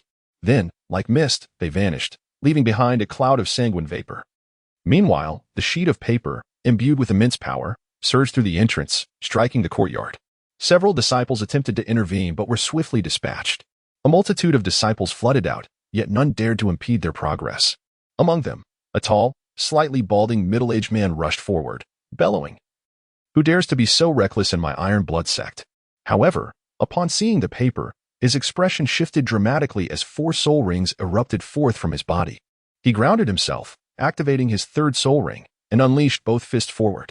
A brilliant white light erupted from his hands, forming a 2-meter-wide shield to intercept the incoming paper. The paper hesitated for a moment, leading him to believe he had succeeded, but then the character Qin radiated an overwhelming wave of soul power, and 3 golden elephants materialized, crashing against the shield. The shield began to crack, and the middle-aged man staggered back, blood seeping from his mouth, clearly on the verge of collapse. "How bold! Who dares to wreak havoc in my Iron Blood sect?" A commanding voice resounded as an elderly man, resembling the middle-aged man, rushed forward, flanked by 2 similarly aged companions. The middle-aged man's face brightened, and he hurriedly retreated, attempting to shift the burden of the attack onto the elder. The elder too moved forward, aiming to assist. Just as the two were about to converge, a dazzling red light emanated from the gate tower, piercing through until it reached the middle-aged man, swiftly followed by an enveloping aura that surrounded half of the Iron Blood sect. The 10th soul skill, Reversal, He. Chapter 97, Iron Blood Sect. Happy New Year 2024. With a thunderous roar, a path was carved through the entirety of the Iron Blood Sect, from the entrance to the far end, leaving chaos in its wake. The elder and the 2 elders behind him stood frozen in place, their gazes fixated on the spot where the middle-aged man had just stood, helplessly witnessing the death of their child before their eyes. Moments later, the elder howled at the heavens, his eyes bloodshot, rationality completely lost as he bellowed, "You killed my son." His body rapidly swelled, towering to an imposing height of 2.5 meters, with arms as thick as tree trunks. 6 soul rings appeared before him, 1 white, 2 yellow, and 3 purple, revealing him to be a sole emperor of 6 rings, albeit one vastly inferior to Zhou-Yi, lacking even a single 10,000-year soul ring. With a deafening roar, the elder charged towards the entrance, realizing that his son had left no body behind, merely a fleeting moment away from him. The 2 elders behind him changed their expressions and hurriedly unleashed their martial souls to follow suit, returning to the entrance just a minute prior. For 10,000-year soul rings hovered before Qingnian, causing astonishment to spread across the faces of all spectators, and the scene descended into chaos. Jiang Nan, standing beside him, looked as though she had seen a ghost. She was oblivious to Qingnian's secrets and the reasons behind his actions, leaving her utterly bewildered. As he unleashed his soul rings, the 4th red soul ring flickered, and a circular phantom appeared at his fingertip. After reciting its name, beams of light began to emanate from the phantom, which he then pointed towards a specific direction. To the shock of everyone present, the phantom transformed into a shockwave-like attack, hurtling towards the middle-aged man. "You bastard, you killed my son." A furious voice echoed from the entrance as the 3 elders rushed out in response. The foremost elder swung his immensely muscular arms towards Qingnian, enhanced by the amplification of his 3rd soul ring, striking with the strength of steel. Yet, curiously, Qingnian stood calmly, watching the assault approach. Seeing the impending attack, Jiang Nan, inexplicably filled with dread, stepped forward instinctively to shield Qingnian. "Run," she urged. Qingnian was taken aback. He hadn't expected Jiang Nan to protect him. He gently pulled her back, saying, "Foolish girl, what right does a mere weak soul emperor have to harm me?" In a moment of sheer astonishment, the elder's robust arms halted just inches from Qingnian's face, as if an invisible barrier separated them, rendering the elder's efforts futile. The elder's expression shifted as he stumbled back frantically, joining the other 2 elders. At this point, Qingnian had discreetly retracted his soul rings, unbeknownst to the 3. Glaring at Qingnian, who held Jiang Nan close, the elder sneered. "So it is you who killed my son? How dare you underestimate us, you arrogant fool?" Chuckling lightly, Qingnian waved dismissively. "No worries, you are simply pathetic." At that moment, a wave of intense humiliation washed over the 3 elders. The 2 soul kings, wielding the rapid wolf and whip martial souls, both at 5 rings, felt the sting of ridicule and contempt, their anger boiling over. The Soul King with the whip lashed out, deploying his fourth soul skill, tracing arcs through the air towards Qingnian, while the rapid wolf wielder stealthily approached from behind, claws poised for an attack. The sixth purple soul ring of the Soul Emperor flickered, and his already robust arms expanded dramatically, accompanied by a fearsome roar as bear-like appendages enveloped his arms, crashing towards Qingnian. Despite the combined assault, Qingnian retained a playful demeanor, casually stating, "Limitless." In an instant, four resplendent crimson soul rings materialized beneath Qingnian, the fourth one flashing. The three attacks abruptly froze in mid-air, positioned before Qingnian, as time seemed to slow for the attackers. With a glance, Qingnian's black sash fluttered to the ground, revealing his azure six-eyed gaze upon the three. "You have seen enough, now you shall perish," he remarked with a smile. A surge of power erupted from him, and 30 golden colossal elephants charged forth, unhesitatingly slamming down upon the Soul King with the wolf martial soul. With a whoosh, the Soul King was reduced to a mist of blood, while the other two stood pale, shock etched across their faces. This was not the most terrifying aspect. Upon regaining their composure, they finally noticed Qingnian's true state, those four magnificent soul rings, previously overlooked in their fury. The other Soul King, unable to bear the pressure, hastily begged for mercy, while the Soul Emperor lost all will to fight, grappling with the overwhelming fear. What kind of monster are you? For 10,000-year soul rings? How do we stand a chance against that? Setting aside the question of whether they could defeat him, they realized that such talent undoubtedly came with formidable backing. They were doomed regardless. What could possibly have led us to offend someone of your caliber? The Soul Emperor inquired, desperation evident in his voice. Qingnian paused, producing a land deed. The Soul Emperor's body trembled at the sight, and he quickly exclaimed, "It's you. We were about to relocate. We had no idea you would arrive directly." Qingnian, uninterested in his words, recognized the man's intentions and understood the urgency of the matter, knowing royal emissaries would soon arrive. With a flash of coldness in his eyes, he decided against further delay. "Let us resolve this swiftly." His words sent an icy chill through the crowd, particularly affecting the two Soul Emperors, who felt an overwhelming sense of dread. Before either could speak again, Qingnian focused on them, releasing 2 tendrils of gray mental energy from his brow. As they attempted to retreat, they found themselves utterly immobilized, as if ensnared. Divine Mill, constrain. Their minds and souls were drawn into a bizarre realm, where endless chaos was ground away by a divine mill, accompanied by the thunderous roars of golden elephants and the tumultuous waves of a cerulean sea. In their moment of confusion, they were violently pulled towards the center of the divine mill by a force akin to a tornado. They tried to scream, but no sound escaped their lips. They felt. No. There was no time to feel. In an instant, they were rendered to nothingness, with no chance to resist, continuously obliterated into the void. In the outside world, both the Soul Emperor and Soul King collapsed, blood seeping from their 7 orifices, lying lifelessly on the ground, as if something vital had been extracted from them, their bodies in a strange state. With a wave of his hand, Qingnian concealed the 2 corpses, then cast a cold smile at the Iron Blood Sect. With a single stroke, he shattered a piece of paper, leaving behind a single word: broken. He then swiftly departed with the day's Jiangnanan. Chapter 98. Return. Happy New Year 2024 on the other side, at Shrek Academy. Only 2 days remained before the commencement of the new academic year. Early in the morning, a throng of individuals had already gathered outside the academy gates. Apart from the returning students, the majority were parents escorting their children to register for the entrance examination, regardless of their backgrounds or the means by which they gained admission. Those who could not pass the entrance exam would be turned away. Some upperclassmen assisted the teachers with the assessments at the entrance, although they were merely students. Those who represented Shrek Academy here were at least of the Soul Master rank, a status of considerable esteem on the continent. The minimum standard for graduating from the Outer Academy was the 4th ring Soul Master level. Those who could not reach the Soul Master rank would ultimately be eliminated from the examination and unable to become 6th-year students. It had been 28 days since the holiday began, and in just 2 days, the new school year would commence.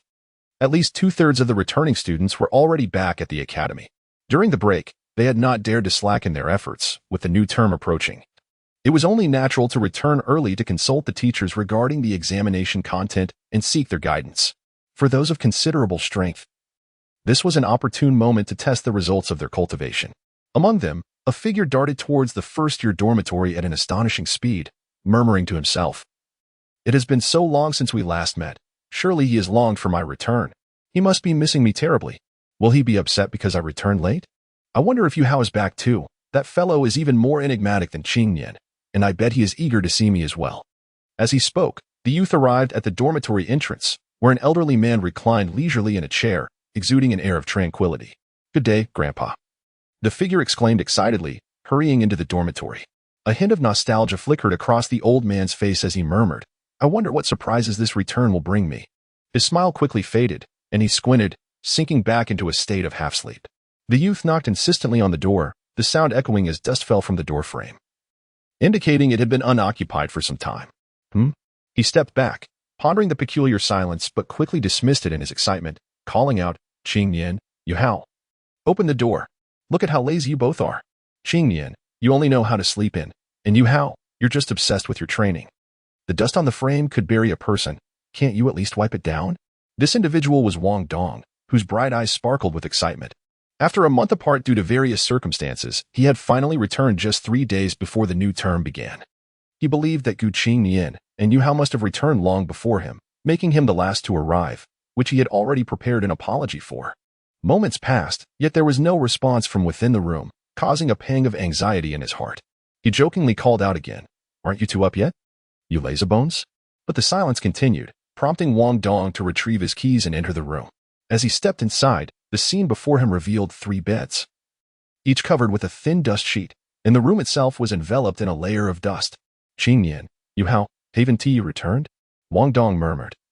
A profound sense of loneliness washing over him, causing a chill to creep through his body. His mind began to wander uncontrollably, imagining Qingnian venturing to hunt for spirit rings, captivated by his striking appearance, only to be, and Yu Hao, too weak to succeed in his hunt. Shaking off the unsettling thoughts, Wong Dong scolded himself, Curse you, Qingnian. If I find out where you are, I will. Before he could finish, a deep voice interrupted from behind. What will you do? A figure leaned casually against the doorframe, a smile playing on his lips as he observed Wong Dong's despondent silhouette. The unexpected voice startled Wong Dong, but the familiar tone instantly revealed the identity of the newcomer. Clenching his fists, he spun around and pulled the figure closer by the collar, who seemed momentarily taken aback and collapsed onto Wong Dong. Wong Dong had not anticipated that a light tug would bring the other to him so easily. With a thud, the figure pressed against Wong Dong in a push-up position, their faces nearly touching. Wong Dong looked at him, his expression shifting from joy to embarrassment as he exclaimed, Qingnian, what are you doing? Get up. This person was, in fact, Qingnian, who had rushed back just in time for Wong Dong's arrival. After finishing matters with the Iron Blood Sect, he had returned at lightning speed. Throughout the journey, he had utilized instantaneous movement and swift strides, ultimately covering the distance of several dozen miles to reach the academy in 3 hours. What puzzled Qingnian was that Jiang Nan had remained silent throughout the journey. He had assumed she was still recovering from the earlier fight, not yet accustomed to the violence. However, he sensed something was amiss. It was only after reaching the academy and encountering Chuiji that he paused to check on Jiang Nan. Discovering she had not been frightened, but rather fainted from the overwhelming pressure of the powerful aura. After attending to her for over an hour, he had finally brought her back to the school entrance. Would this lead to misunderstandings? Jiang Nan, in her dazed state, had not noticed. And Qingnian felt indifferent. It was bound to come to light eventually. Upon returning to the academy, he had hurried to the dormitory, engaging in light banter with the old man before arriving at the dormitory door, where he overheard Wong Dong muttering about him. Unable to resist teasing, he had let his guard down, leading to the comical scene that unfolded. Are you still not getting up? Wong Dong called out again, his face flushed with embarrassment. Qingnian's complexion was slightly pale. The long journey had drained much of his energy. Even for him, the strenuous pace and the additional burden of carrying someone had taken its toll. Noticing Qingnian's condition, Wong Dong's heart tightened, his expression shifting as he urgently inquired, What's wrong with you? Chapter 99. A sense of accomplishment, nothing to worry about. I just returned from a long journey. Qingnian coughed lightly. Wong Dong, noticing his discomfort, offered support without suspicion, failing to see the faint glimmer in Qingnian's eyes. As Qingnian exerted a slight force to stand, he inadvertently toppled Wong Dong, who, despite his excellent flexibility, found himself in a precarious position. With one hand on the ground and one leg suspended in the air, Wong Dong managed to entangle Qingnian's leg with his own, creating a rather amusing tableau. What are you doing? Wong Dong asked, his face flushed. as he flailed in an attempt to alter their awkward situation. However, even the slightest movement threatened to send them both crashing down, making them hesitate to act rashly. Qingnian felt a strange sense of déjà vu, as if this scene had unfolded before. "Don't panic, just lower your leg from my waist," Qingnian instructed calmly. At his words, Wong Dong collected himself somewhat and gradually withdrew his foot, swiftly regaining his balance. They successfully disentangled and resumed their respective seats. Wong Dong, a hint of embarrassment in his voice, remarked, "I wonder what's taking Yu Hao so long to return. It's getting late." Qingnian nodded slightly, acknowledging the urgency. If Yu Hao did not return in 2 days, he would miss his opportunity. Just as they deliberated whether to inquire with Shou-yi, hurried footsteps approached, and the dormitory door swung open. A figure burst in, breathless and anxious. "Oh no, this is a disaster. I finally made it, but I might be too late." After catching his breath, his pallid face regained some color. When he noticed Qingnian and Wong Dong staring at him, he awkwardly smiled. "Oh, you're both back." "Indeed." "You remembered to return," Qingnian replied with an intrigued smile. "Even Iron Man has his off days," Wong Dong teased, shaking his head in disbelief. Well, my." Hu Yuhao entered and collapsed onto his bed, struggling to articulate his thoughts. "All right, tidy up and let us head out for dinner. Time is of the essence." Hu Yuhao chuckled, got it, and promptly sprang into action. Halfway through his preparations, Hu Yuhao excused himself to use the restroom. At that moment, Wong Dong approached Qingnian and quietly asked, "Don't you think Yu Hao seems a bit odd? Where could he have been during this holiday?" Qingnian shook his head, indicating he too was in the dark. "Everyone has their secrets. Don't you as well?" He shot Wong Dong a meaningful glance. Wong Dong felt a chill run down his spine, forcing a somewhat unnatural laugh as he deflected, "I don't have any secrets, haha." Qingnian chose not to press further, and they waited in silence for Hu Yuhao's return. Once he was back and finished packing, the trio set out for dinner. Along the way, both Hu Yuhao and Wong Dong were intrigued to see groups of boys casting envious glances at Qingnian. They overheard strange murmurs like, "Isn't that guy the pretty boy? And don't say that, he might be the one being supported." They even caught whispers about Qingnian's rumored return with Jiang Shuejia, which sparked curiosity and concern in Wong Dong. "How did you end up coming back with her?" Wong Dong pressed, his eyes betraying his anxiety. "We met on the way back," Qingnian replied casually, observing Wong Dong's reaction with amusement. Wong Dong, startled by Qingnian's sudden gaze, took a step back and feigned nonchalance. "Who's anxious? Who knows?" Qingnian shrugged, and the atmosphere grew slightly tense. After that, the trio continued their journey, each lost in their own thoughts. As night fell, Qingnian stealthily slipped out again, returning at dawn. This peculiar behavior piqued Wong Dong and Hu Yuhao's curiosity, leading them to follow him discreetly. However, Qingnian's keen awareness allowed him to easily shake them off. The following day, the three rose early for breakfast. Qingnian appeared invigorated while Wong Dong and Hu Yuhao bore dark circles under their eyes, looking rather unwell. Qingnian feigned ignorance, inquiring about their condition. But Wong Dong quickly offered a flimsy excuse, and they proceeded to class. On their way, they encountered 3 familiar figures. The first, a gaunt figure with pale skin, appeared to have recently recovered from a severe illness. His golden hair cascaded down, and his unusual heterochromatic eyes fixated on Qingnian. Beside him stood a girl in a tight black outfit, her presence exuding an eerie silence, her cold expression betraying a keen interest in Qingnian. A pink-haired girl leaned against her, her alluring gaze directed at him, yet she emanated an air of danger. "Dai Huabin." Hu Yuhao's expression turned icy upon recognizing the lead figure. The trio was none other than the Dai Huabin group, with only Dai Huabin having been expelled from their class. Undeterred, he sought to reconnect with Zhu Lu and the others. Zhu Lu, weighing past connections and the lack of a definitive rupture in their relationship, agreed to accompany him. As for Chuiji, Qingnian had advised her to maintain appearances while seeking an opportunity. Dai Huabin's persistence in clinging to the past, despite his current circumstances, invoked a hint of pity from Qingnian. Although Dai Huabin had contemplated transferring to another class, he ultimately abandoned the idea, recognizing the opportunity to glean information about Qingnian while simultaneously acquiring valuable knowledge. However, his own recovery had been arduous, requiring extensive healing after sustaining significant injuries. During the holiday, he had relied on his family to secure high-level healing medicines, which had taken a month to restore his ability to fight. Yet, the internal injuries remained stubbornly resistant to healing, and he had been hesitant to seek treatment from high-level healing soul masters for fear of exacerbating his condition. Despite the availability of capable healers, he deemed it unnecessary to expend resources on injuries that would eventually heal with time. Eager to resume his prowess, Dai Huabin was desperate to confront Gu Qingnian, feeling aggrieved by the loss in their previous match, but the indignity of being expelled from his class was far more intolerable. As the scion of the White Tiger Duke's estate, he had always existed in a position of privilege, making such treatment unbearable. His attempts to seek clarity from the school had yielded no satisfactory explanations, leaving him feeling sidelined and disillusioned, in a state of helplessness. His unfortunate circumstances instead ignited a fervent determination within him. He fervently immersed himself in his studies and diligently honed his skills. Fortuitously, his strong foundation and innate talent surpassed that of his peers. With the unwavering support of his family and mother, he ultimately caught up and even advanced further. Remarkably, he ascended to the position of class leader in the second class, achieving a cultivation level that surpassed the original narrative, reaching level 37.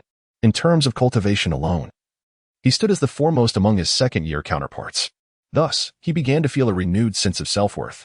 Chapter 100. The bet. As the upgrade assessment was about to commence, Dai Huabin glanced at the cold-eyed Hui Yuhao and turned to Gu Qingnian, saying with a low snort, "Are you willing to place a bet?" "Oh, what shall we wager?" Gu Qingnian inquired with keen interest. "Let us bet on the average score of your trio against our trio in the upgrade assessment," Dai Huabin replied solemnly. Gu Qingnian and his companions exchanged surprised glances. They hadn't anticipated Dai Huabin's cleverness. The concept of an average score implies, for instance, if Dai Huabin's team achieved scores of 140, 130, and 145. The average would be 138, the sum of their scores divided by 3. Although Dai Huabin had made substantial progress individually, he was not arrogant enough to believe he could surpass Gu Qingnian, let alone in a team setting. Therefore, the best opportunity lay in the upcoming upgrade assessment, which reportedly involved battling soul beasts for higher scores. Upon learning this, Dai Huabin's thoughts began to stir. "You are indeed formidable in combat against others. But I cannot believe you would excel against soul beasts as well." "Perhaps not? Very well, let us engage in a team match, 3 against 3. Dai Huabin's team consisted of 3 capable members, one specializing in strong offense, another in agility, and the last in control, while Gu Qingnian's team comprised 2 controllers and 1 strong attacker. Gu Qingnian was the most fearsome, capable of facing 3 opponents alone. However, it was fortunate that this would not be a direct confrontation. The other 2 members, while competent, were not to be feared, and with Zhu Lu's presence, they would surely lead. This seemed to be the most reliable approach, and after pondering, Dai Huabin decided to proceed. "The stakes?" Wong Dong declared with an imposing demeanor. "If you lose, I want the rewards you receive from the new student assessment." Dai Huabin fixed his gaze intently on Gu Qingnian. Gu Qingnian chuckled softly in response, causing Dai Huabin's expression to darken, unsure of the reason behind Gu Qingnian's amusement. But certain it was not a good sign. "Are you in or out?" he demanded, his tone laced with barely contained anger. "It's not about whether I am willing to bet, but rather whether you can afford to," Gu Qingnian retorted, a hint of mockery playing at the corners of his mouth. Wong Dong seized the moment to taunt. "He is asking if you can handle it." Dai Huabin's face flushed crimson at the ridicule, and in an irate tone, he exclaimed, "I am a dignified." Before he could finish, Gu Qingnian interjected, "We know you are the scion of the White Tiger Duke's estate, but what of it?" Wong Dong unabashedly interrupted, "Gu Qingnian's right. That means little here." Casting a glance at Wong Dong, Gu Qingnian thought the White Tiger Duke's estate was hardly noteworthy. "And you? Knowing that, what else could I possibly bid against?" Dai Huabin said darkly, oblivious to the indifferent expressions of his 2 companions, particularly Chuiji, who did not even glance in his direction, her attention fixed solely on Gu Qingnian. "Oh, what if it were a millennium-level head spirit bone?" Gu Qingnian suggested nonchalantly, as if discussing an inconsequential matter. Upon hearing those words, the room was instantly captivated, all eyes turning towards him in astonishment. What on earth? A millennium spirit bone? A head spirit bone? Of the mental type? The mention of spirit bones sent a shiver through everyone present, especially Dai Huabin, whose breathing quickened, his gaze burning with desire. In that moment, he almost agreed, but then he recalled he could not produce an item of equal value, causing his expression to sour.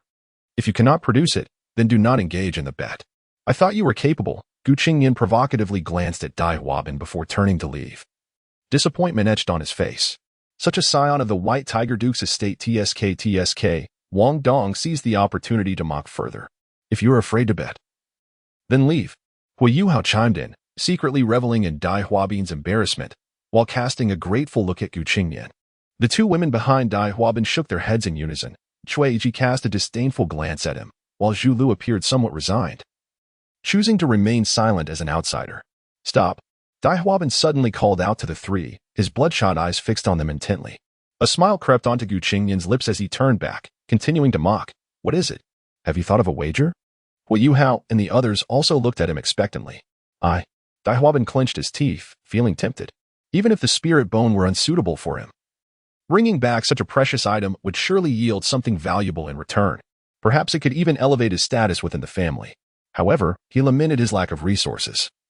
Though he was a scion, his access was limited, especially for something of such equivalency. Allow me to report back to my family, Dai Huabin said. Though excitement coursed through him, he remained composed. Very well, by the time you report back, the assessment will have concluded, Gu Qingnian stated before attempting to depart once more. This caused Dai Huabin to panic, exclaiming, Wait, I will use myself as collateral. This declaration caused all three of Gu Qingnian's group to pause. Gu Qingnian turning to scrutinize Dai Huabin, perplexed by his meaning. I shall place myself as a wager here, and my family will provide the equivalent later. Dai Huabin forced out through gritted teeth. TSK, you are hardly worth that much, Gu Qingnian said, his expression one of disdain, causing Dai Huabin, who was filled with pride, to feel immense shame, yet he suppressed it. Just say, do you dare to bet? Dai Huabin said coldly. Seeing you in such a pitiful state. Very well. However, I require an additional condition, Gu Qingnian replied with a feigned sigh of resignation. What condition? Dai Huabin asked eagerly, sensing a glimmer of hope. Each of our three members must receive a bow from you, addressing us as grandfather. How does that sound? Gu Qingnian proposed. The word struck Dai Huabin like a hammer. A wave of humiliation washing over him, yet he soon managed to nod in agreement. Gu Qingnian burst into laughter. Excellent. Then we shall see you at the assessment. With that, he waved his hand and strode into the classroom. Wang Yin, who had just arrived, overheard the dialogue between the two parties and frowned slightly. Such a wager could indeed sow enmity. Moreover, he was astonished by the value of Gu Qingnian's assessment reward and incredulous at Dai Huabin's rashness in wagering his own body. With a resigned sigh, Wang Yin followed them into the classroom. Upon entering, all eyes turned to Gu Qingnian, and whispers of admiration filled the room. Gu Qingnian was positioned centrally, flanked by Lan Susu, Lan Luoluo, and Ning Tian, with Wong Dong and Hu Yuhao on either side, and in front, Chuiji and Zhu Lu. The arrangement of seats was rather telling, placing Gu Qingnian among those he was familiar with or had battled against, predominantly girls, which led the male students to believe that Gu Qingnian had a hand in arranging the seating. No sooner had he sat down than voices erupted from all directions. Qingnian, why are you so late? Qingnian, when did you? Gu Qingnian, you almost missed class? Qingnian, TSK, your surroundings. How intriguing. Why don't you all speak? Gu Qingnian was momentarily taken aback by the simultaneous outburst, feeling overwhelmed. Shall we commence the lesson? Gu Qingnian tentatively suggested. The 8 exchanged glances, 4 were bright-eyed, 2 scoffed, and 2 remained silent, before collectively turning away. At that moment, all the boys in the class looked at Gu Qingnian. Their thumbs raised in unison, their gazes filled with a measure of respect. Indeed, the class monitor is impressive. The teacher has arrived. Chapter 101. Pre-examination explanation. Rules Hu Yuhao whispered a command. Instantly, everyone returned to their respective positions, and silence enveloped the room. At that moment, Wang Yin and Shoei entered the classroom one after the other. As Wang Yin scanned the surroundings, he was momentarily taken aback by the situation near Gu Qingnian, while Shoei remained unfazed, clearly already aware of the circumstances. Meanwhile, on Seagot Island, 2 elders were engaged in conversation. Old Yin. It's time to settle the debt from when you lost to Hu Yuhao, Duo announced nonchalantly, reclining on a spacious sofa as he addressed the busy Yin Xiaozhe. Yin Xiaozhe raised his hands in a gesture of surprise and replied, What do you mean I lost to you? Duo, have you been drinking fake wine this early? I don't recall losing to you at all. What? You don't remember? Duo's eyes widened in disbelief. Are you really going to act shamelessly, Yin Xiaozhe? Last year, during the freshman assessment, we bet on whether Hu Yuhao's team would win against another team, and you lost. Do you believe I want to get angry?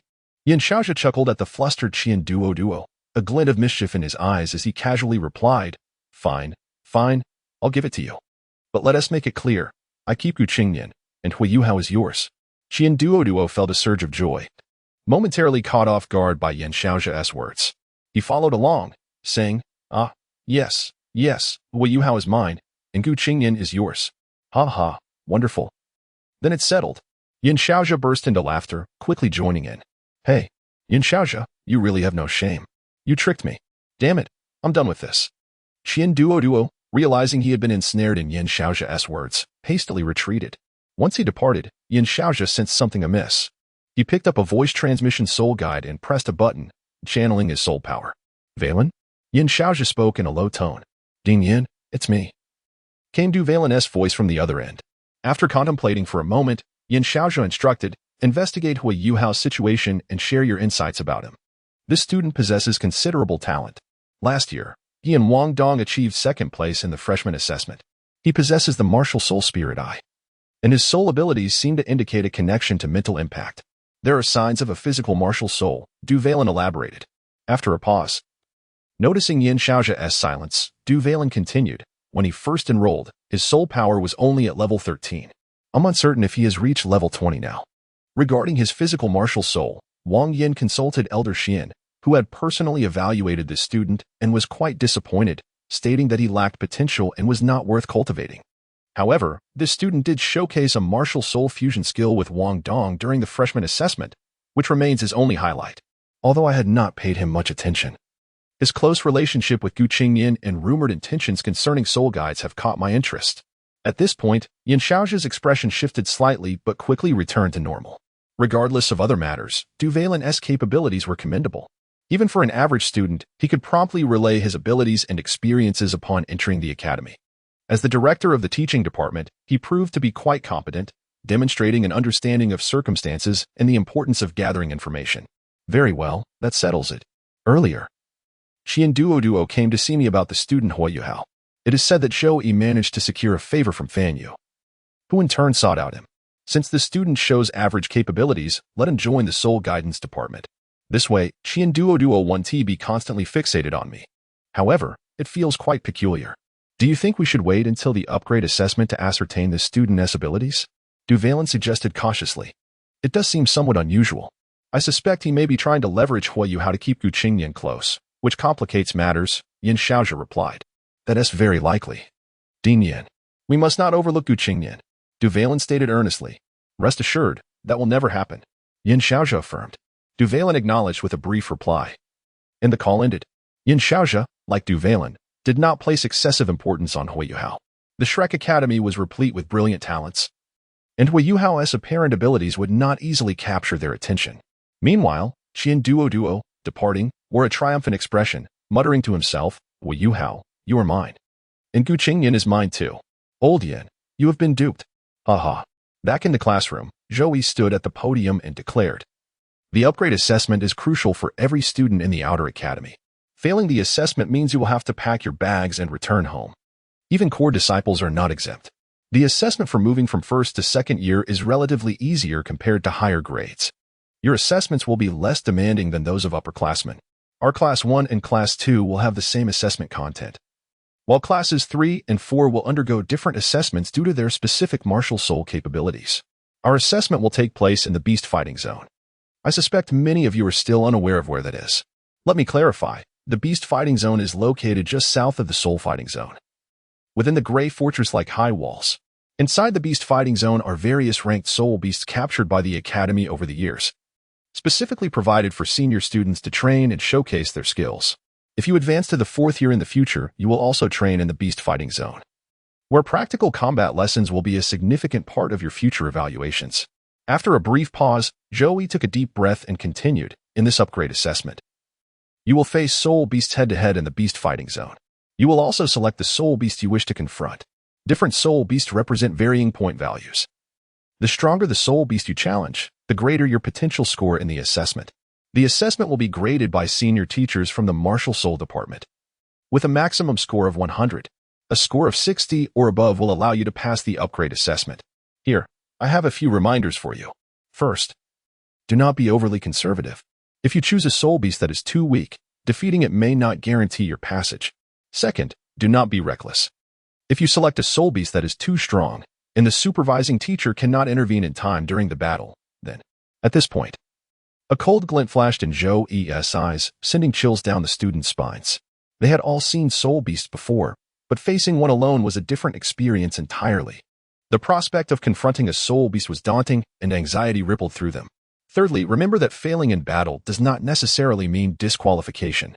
If the soul beast you challenge is formidable and your performance during the fight is commendable, your final score may still be satisfactory. Additionally, the assessment criteria differ between control-type and assault-type students. In this one-on-one assessment, the standards for assault-type students will be slightly higher, focusing on defeating the soul beast. For control-type students, the emphasis will be on controlling the soul beast, with scores based on the duration of battle endurance. Wang Yin chimed in to complete the unfinished thoughts. Hui Yuhao listened intently. He could not afford to be indifferent.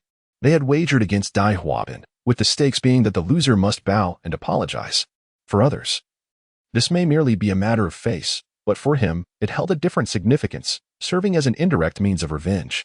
In contrast, Qingnian appeared unconcerned, exuding an aura of invincibility. Chapter 102, The Pre-Exam Turmoil, The Return of the Hibiscus. Her gaze remained fixed on the doorway. In the original narrative, after Hui Yuhao's tardiness, someone sought to provoke him. Qingnian was precisely that individual, yet he had waited for quite some time without success, perhaps due to Hui Yuhao's premature arrival. Until the end of class, the morning session merely outlined the critical points for the afternoon's assessment before dismissing the students. Each one hurried to prepare, striving to attain their optimal state for the upcoming beast battle assessment in the afternoon. After class, Hui Yuhao directly expressed his gratitude to Qingnian, saying, "Thank you, Qingnian." Aware that the additional conditions were proposed by Qingnian on his behalf, Hui Yuhao sincerely appreciated his friend.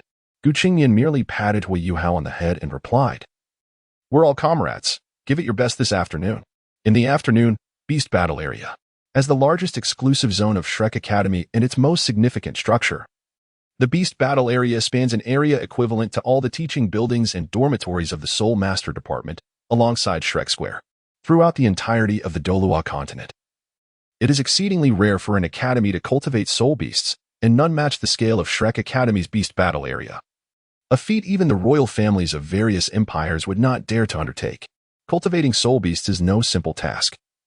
It requires maintaining their wild instincts while accommodating their diverse dietary needs and ensuring safety, coupled with the ability to control them.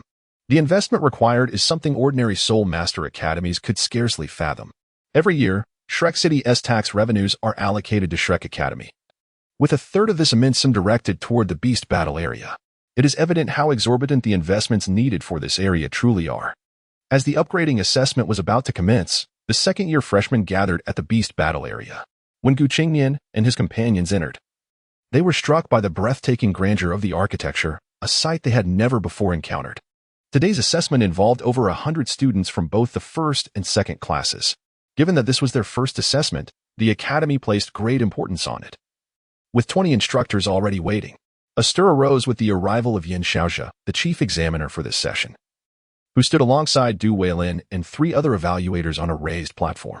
Just when everyone thought this was the most astonishing moment, the appearance of Xian Linu alongside Qian Duo and Fan Yu proved even more startling, as the trio took their places beside Yin Xiaozhe, surveying the beast arena. The two factions exchanged glances, tensions palpable. While the audience remained silent, the atmosphere on the platform crackled with unspoken rivalry. "Liner, I didn't expect you to be here too," Yin Xiaozhe remarked, his expression slightly darkening as he faced Xian Liner. "Why, are you surprised that I can personally oversee the first-year to second-year advancement assessment? I certainly have the right to accompany Vice Dean Qian and Fan Yu to observe my core disciple, Hui Yuhao," Xian Liner retorted without hesitation. Indeed, Yin Xiaozhe's countenance darkened further. He sensed he had overlooked something significant. Hui Yuhao, a core disciple. A foreboding feeling washed over him as Yin Xiaozhe grappled with this revelation. Qian Duo erupted into laughter, which did not bode well for the Soul Master Department's instructors, all too aware that Yin Xiaozhe would falter against Xian Liner. At that moment, a shadow swept across the sky, landing atop a pillar at the highest point of the platform. Yin Xiaozhe's eyes sparkled with delight as he exclaimed, "Elder Xian." Indeed, Elder Xian had arrived. Xian Liner's expression faltered slightly, yet she remained steadfast in her confrontation. The rivalry on the platform was mirrored below, where all second-year students were required to collect their advancement assessment forms, documents detailing their order of appearance. As students queued to receive their forms, Qingnian quickly spotted Dai Huabin and cast him a disdainful glance. Both were prominent figures, and their immediate antagonism drew the attention of the crowd, sparking whispers all around. Dai Huabin gritted his teeth and approached Qingnian, stating, "Qingnian, our agreement is today. Do not have regrets." "Ah, I was wondering what brought you here. It turns out you came to remind me. Regret? Not a chance, dear boy. Indeed, you've grown up and know how to remind me. Qingnian replied with a cheerful smile. Humph. Do not flaunt your tongue too soon. If you kneel and apologize now, I might let you off the hook. Dai Huabin said coldly, barely managing to suppress his fury. I offer you the same opportunity to kneel and apologize now, if you squander it. We shall meet again after the assessment. Qingnian replied with a faint smile, turning away. Humph. You brought this upon yourself. Death awaits. Dai Huabin had deliberately made this declaration before so many, intending to ensure that all second-year students were aware of their wager. The loser would undoubtedly be unable to hold their head high within the academy. Despite knowing Qingnian's formidable strength, Dai Huabin found the stakes too enticing to resist. Gritting his teeth in determination. Once the forms were distributed, he felt his unease heighten upon noticing Yin Xiaozhe and the others, understanding their connection to the situation. Yet today, he was determined to redeem himself. He then sought out Zhu Lu and the others. Qingnian stood at the forefront of the line for Class 1 as one of the two class leaders, while Class 2 was represented solely by Dai Huabin. The previously prominent Xie Huanyu had been absent for some time. To Qingnian's astonishment, the familiar figure he had longed for finally appeared beside Dai Huabin. As the figure turned and caught sight of Qingnian, their body involuntarily flinched. Qingnian, however, greeted her with a warm smile. Teacher Mu Jin. It has been a long time. The individual was indeed Mu Jin, who had previously lost a wager to Qingnian and had since been avoiding him, taking an extended leave. However, with the advancement assessment necessitating her presence, she found herself cornered upon arrival. There was no escaping now. Observing Qingnian's strikingly handsome visage, an inexplicable chill ran through her. Zhou provocatively shot a glance at Mu Jin and whispered to Qingnian, Qingnian, how do you plan to arrange this? Qingnian replied softly, Hui Yuhao will go first, followed by Wong Dong, and I shall take the final spot. Zhou was taken aback but nodded in understanding. Refraining from further inquiry, Qingnian had his reasons. He intended to gauge Hui Yuhao's capabilities first, regardless of the outcome, with Wong Dong serving as a bridge. Before making a grand entrance to assert dominance, an impeccable strategy. Of course, this had been discussed with Hui Yuhao and the others beforehand. At that moment, Yin Xiaozhe's voice resonated from the platform, announcing the commencement of the assessment, starting with the first class, followed by the second. After speaking, Yin Xiaozhe cast a distant glance at Qingnian. Chapter 103, Two White Tigers? Twin Martial Souls? Having made prior arrangements, Hui Yuhao strode confidently into the beast arena, clutching the assessment form. In that moment, a rush of fervent blood surged within him, igniting a powerful desire for battle. Only through actual combat could he truly integrate what he had learned. This was the very essence of the arena's existence. He handed the form to the designated teacher, who swiftly passed it on to Yin Xiaozhe. Yin Xiaozhe's expression grew serious. This individual warranted close attention. It was not their first encounter. And upon seeing Hui Yuhao again, he sensed a significant transformation, though he could not articulate why. As Hui Yuhao moved to the center of the arena, two judges stood by to ensure the safety of the participants. The judge on the left inquired, "What is your primary focus?" Hui Yuhao instinctively began to respond but paused. His gaze resolute as he declared, "Attack type." The chief judge was momentarily taken aback. He was also from the martial soul system and had previously noted this student, who was supposed to specialize in control. However, as a professional judge, he regained his composure and replied, "Select the soul beast for your assessment. You have only one opportunity, so choose wisely." The soul beasts are categorized by age, ranging from a century to a maximum of 1,000 years. Hui Yuhao's eyes gleamed with determination as he replied, "I choose 1,000-year soul beast." At this proclamation, a wave of tension swept over Wong Dong, Xiao Xiao, and several others who were not well acquainted with Hui Yuhao. He was a control-type soul master, yet he opted for 1,000-year beast. Wasn't he merely a second ring?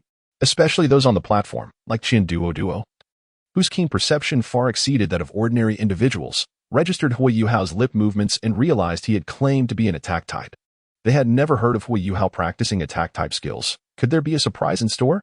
Even Qingnian was taken aback, pondering the implications of Hui Yuhao's declaration of an attack type. The chief judge nodded slightly, saying, 1,000-year soul beast will be randomly selected for your assessment. Are you ready? Hui Yuhao unequivocally affirmed, I am ready. The assessment commenced. The judge signaled toward the distance, and the sound of machinery echoed as a massive iron gate slowly creaked open, revealing a dark passage from which the sounds of thunderous footsteps emerged. Faced with this scenario for the first time, An inexplicable pressure gripped the hearts of all present. A low growl reverberated as a 2-meter-long, agile feline soul beast sprang forth from its enclosure. Upon emerging from the cage, it halted abruptly, cautiously scrutinizing Hui Yuhao. This tiger soul beast, with a pale yellow coat adorned with dark blue stripes, bore eyes that glimmered with an eerie green luminescence. It was the wind tiger, the fastest among tiger-type beasts, imbued with wind attributes. As Qingnian recognized the creature, his brow furrowed. It was the opponent of Dai Huabin in the original tale. An odd thought surged within him. The wind tiger did not charge forward immediately, but instead began to move laterally, clearly intending to assess its opponent's capabilities first. Its 4 paws touched the ground soundlessly, as if treading on cotton. Hui Yuhao's gaze fixed on the wind tiger, and in an instant, a terrifying killing intent erupted from him. A sudden surge of pale light enveloped him, and a black soul ring materialized before him, causing his muscles to swell dramatically. His hair transformed into a striking black and white blend, predominantly white, with a kingly symbol appearing on his forehead. His hands doubled in size, covered in white fur, and elongated claws, resembling short daggers, extended from his palms, while his eyes morphed into deep azure orbs. Qingnian's heart sank. Indeed, it was true. What on earth was happening? Hui Yuhao possessed the evil eye white tiger? An entity of dual martial souls, enhanced with a 10,000-year soul ring. Yin Xiaozha on the platform could not suppress a clap against the railing, his face paling in disbelief. Even Xian Lao, who sat on the platform indulging in a chicken leg, wore a solemn expression, intently observing Hui Yuhao's manifestation. In stark contrast, Xian Liner and her companions erupted into peals of laughter, their expressions gleeful, particularly Qian Duo, whose smile seemed to reach the heavens. Dai Huabin, watching from a distance, was utterly shocked, his body trembling uncontrollably, fist clenched tightly as he muttered, "The white tiger. Just a lowly spawn. How could this be?" Around them, whispers of astonishment began to ripple through the crowd. Does Hui Yuhao possess the evil eye white tiger too? 2 white tigers? Why does it seem that Hui Yuhao's is purer than Dai Huabin's? Indeed, it feels as though Hui Yuhao's exudes more majesty. What is amiss here? A 10,000-year soul ring? But wasn't he the spirit eye? How does he have the evil eye white tiger? What connection does he have with Dai Huabin? In an instant, the arena erupted in chaos. The transformation of Hui Yuhao's manifestation bore striking similarities to Dai Huabin's martial soul, yet it was distinctly different. Discerning eyes could see that Hui Yuhao's manifestation was evidently pure, radiating a regal aura. Dai Huabin seemed almost a counterfeit, leaving the audience in disbelief. The 1,000-year wind tiger's eyes flickered with a green light as it sprang forward, its 4 paws propelling it like a bolt of blue lightnings, ready to pounce on Hui Yuhao. However, upon witnessing Hui Yuhao's martial soul manifestation in the 10,000-year soul ring, it suddenly halted, an overwhelming sense of dread washing over it. Hui Yuhao's eyes flashed as golden light erupted, enveloping both him and the 1,000-year wind tiger. Within the golden radiance, he stood with a hand clasped behind his back, the kingly symbol on his forehead emanating supreme pressure. His eyes, possessing an uncanny duality of colors, coldly regarded the 1,000-year wind tiger. Beast of sin, kneel. A voice, seemingly from the depths of antiquity, echoed in the wind tiger's mind. In that instant, the creature collapsed to the ground, trembling in fear. At that moment, a towering ethereal figure materialized behind Hui Yuhao. A primal sense of oppression, rooted in bloodlines, surged towards the 1,000-year wind tiger. The next moment, a faint odor wafted through the air, growing increasingly pungent. Hui Yuhao looked up to see the wind tiger, now utterly terrified, soiling itself in fear. This scene evoked astonishment not only from Qingnian below, but also from Yin Xiaozha and the other powerful figures on the platform. What was that ethereal figure? Even someone of Xian Lao's caliber could not help but feel a pang of anxiety. This was undoubtedly not an ordinary evil eye white tiger martial soul. It was something far more formidable. Yin Xiaozha gritted his teeth, already calculating the implications. Hui Yuhao took a deep breath, dismissing the golden light and retracting his martial soul. Respectfully bowing to the 2 judges who stood dumbfounded, "Teachers, my assessment is complete." Indeed, it was over. Hui Yuhao had not even lifted a finger. Merely releasing his martial soul had caused the soul beast to lose control and fear. Not only did it soil itself, but it also foamed at the mouth and fainted. Utterly devoid of any combat capability, the judges were left speechless. They had presided over countless assessments, yet such a scenario was unprecedented. Wong Dong and the others could hardly fathom that Hui Yuhao had concealed such a powerful hand. It was utterly staggering, a second martial soul and a 10,000-year soul ring. Most importantly, the soul beast was not a century class but a 1,000-year beast. Throughout the ordeal, Hui Yuhao had not even moved. He had simply released his martial soul to resolve the conflict. How could such an evaluation possibly be low? This was the epitome of control. Wait. Was Hui Yuhao supposed to be an attack type? How would this be scored? The judges were left in utter confusion. Hui Yuhao himself was somewhat dazed. He had intended to intimidate with his martial soul, but he had not anticipated such ease and effectiveness. He had prepared himself for a swift battle against other types of soul beasts, expecting to face something less imposing, yet he encountered a weaker variant of his own kind, which had succumbed to his overwhelming might. It is truly a harmonious convergence of timing, environment, and human connection, reflecting upon my own experiences. A flicker of recognition ignites within me, leading to a sudden clarity, only to be followed by a profound silence. The impact on my senses and spirit is undeniably overwhelming. Chapter 104. When two tigers meet, the brave prevail. At this moment, it was not just the second class that was stunned. Even the teachers were left in astonishment. The arena fell into a profound silence. With every gaze fixated on Hui Yuhao as he slowly returned to his class, Qingnian couldn't help but shake his head, realizing that he had inadvertently uncovered a royal flush, truly shocking him. He recognized the spectral presence, yet remained uncertain about its nature. In the spiritual sea, the dream-eye silkworm could not restrain itself and spoke. It is faint, but its aura surpasses mine. How could such a being exist on this continent?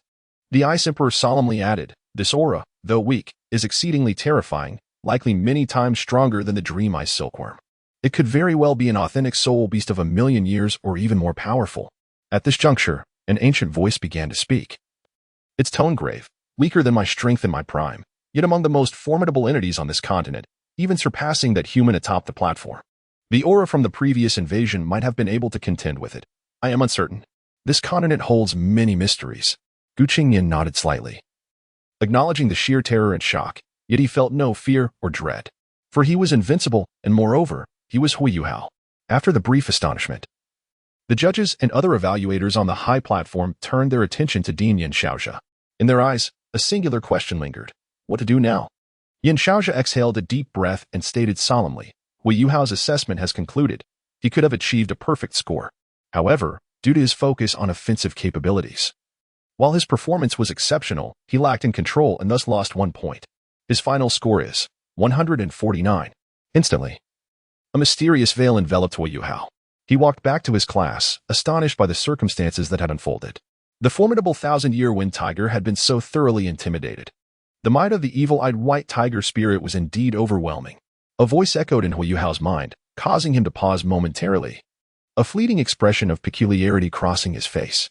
Had the competition not been ongoing, Wang Yin and the others would have eagerly approached him with questions. Next, it was Dai Huabin's turn to take the stage. Unlike in the original narrative where Hui Yuhao released 200,000-year soul rings, frightening the soul beast into submission, the assessment continued as planned. Initially, Dai Huabin was considered the strongest among the new students, but Qingnian's emergence had relegated him to second place. Yet, his talent was undeniable. Dai Huabin from second-year class 2, he announced, his voice grave and his expression dark, exuding an aura as formidable as iron. Standing there, he resembled a volcano ready to erupt. Upon seeing him, Yin Shaozhe cast a glance at his companion, Duel, and remarked, this must be the student second only to Qingnian.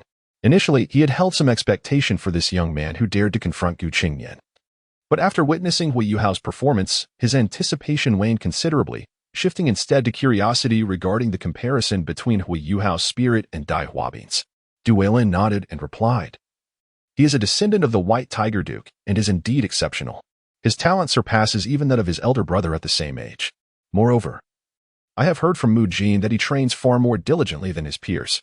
At his current pace, he is likely to break through to the 4th ring within a year to a year and a half, excluding Qingnian. This would mark a significant achievement in the Academy's history. Yin Shaozhe smiled gently. The bottleneck from level 39 to 40 is not easily surmountable. Nonetheless, this child is truly remarkable. Let us observe his performance. I choose a soul beast of 1,000 years, Dai Huabin declared without hesitation, preempting any inquiry from the judges. Having witnessed Hui Yuhao's earlier example, the judges were no longer surprised. After confirming Dai Huabin's readiness, they released his opponent. Dai Huabin was in a foul mood, believing that Hui Yuhao would undoubtedly be a liability.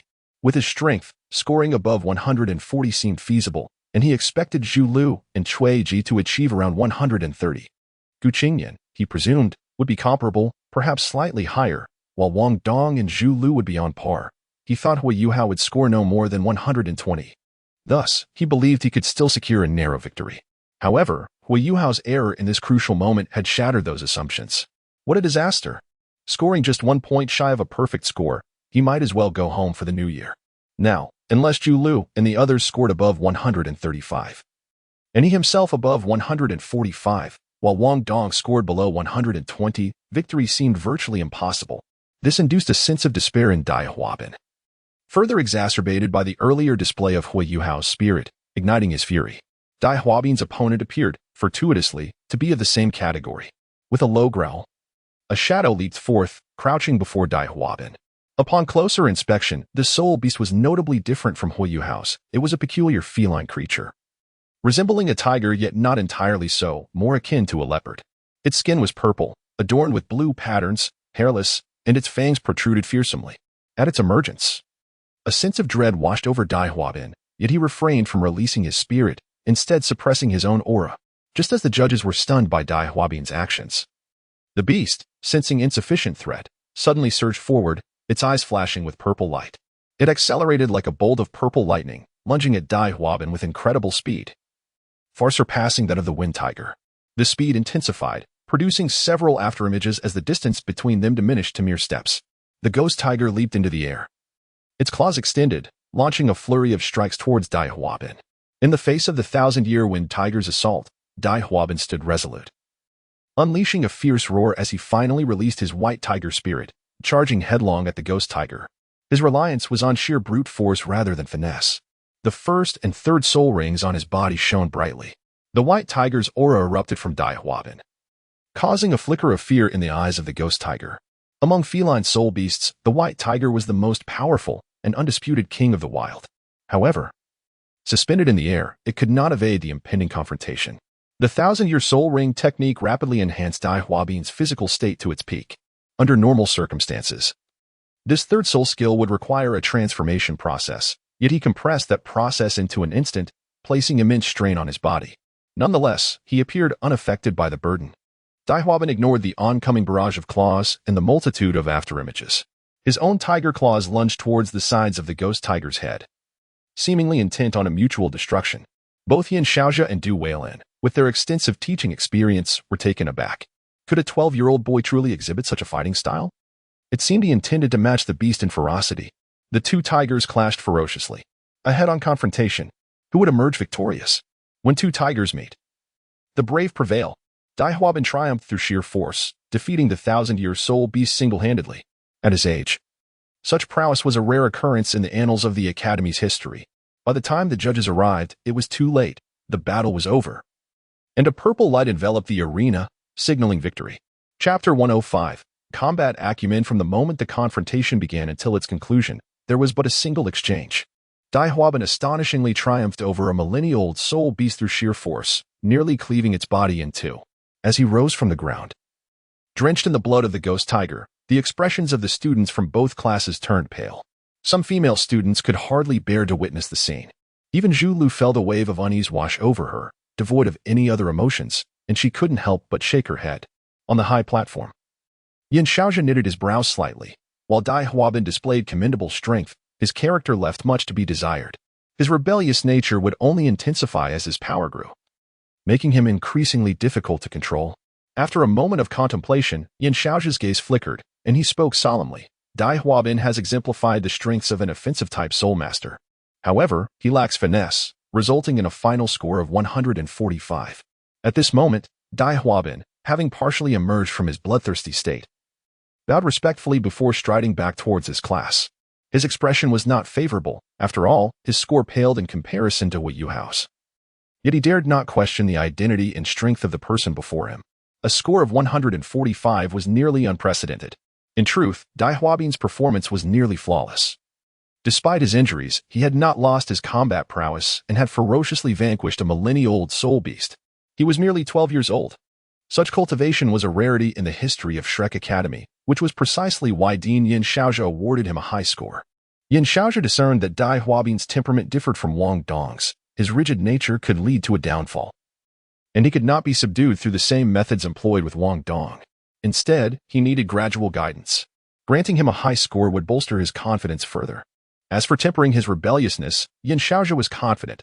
He had dealt with even more unruly students in the past. Observing the blood-soaked Dai Huabin approach, Mujin couldn't help but furrow her brow. Huabin, you should wash up first. You've passed your assessment. However, Dai Huabin shook his head and turned to face class 1 of the second year, fixating his gaze on Gu Qingnian without any further action. In response to such provocation, Gu Qingnian merely gave him a thumbs up before dramatically gesturing downwards, revealing a hint of a smile, an act laden with sarcasm. Following him was Wong Dong, stepping forward confidently. Wong Dong presented his assessment form to the adjudicator. Choosing another millennia-old soul beast, he commenced his evaluation upon the referee's confirmation. As brilliant blue light radiated around him, he did not exhibit arrogance but instead promptly unleashed his martial soul. Faced with the millennia-old soul beast, he held no confidence in his own abilities. A gasp arose among the students, and even the teachers were taken aback. Their astonishment stemmed not from the dazzling radiance of Wong Dong's martial soul, the radiant goddess butterfly, but from the sight of 3 soul rings beneath him. Indeed, 3, with the third being a millennia-old ring. However, this revelation was expected. Many were aware of Wong Dong's capabilities, thanks to Gu Qingnian. They knew he had long surpassed the 30th level.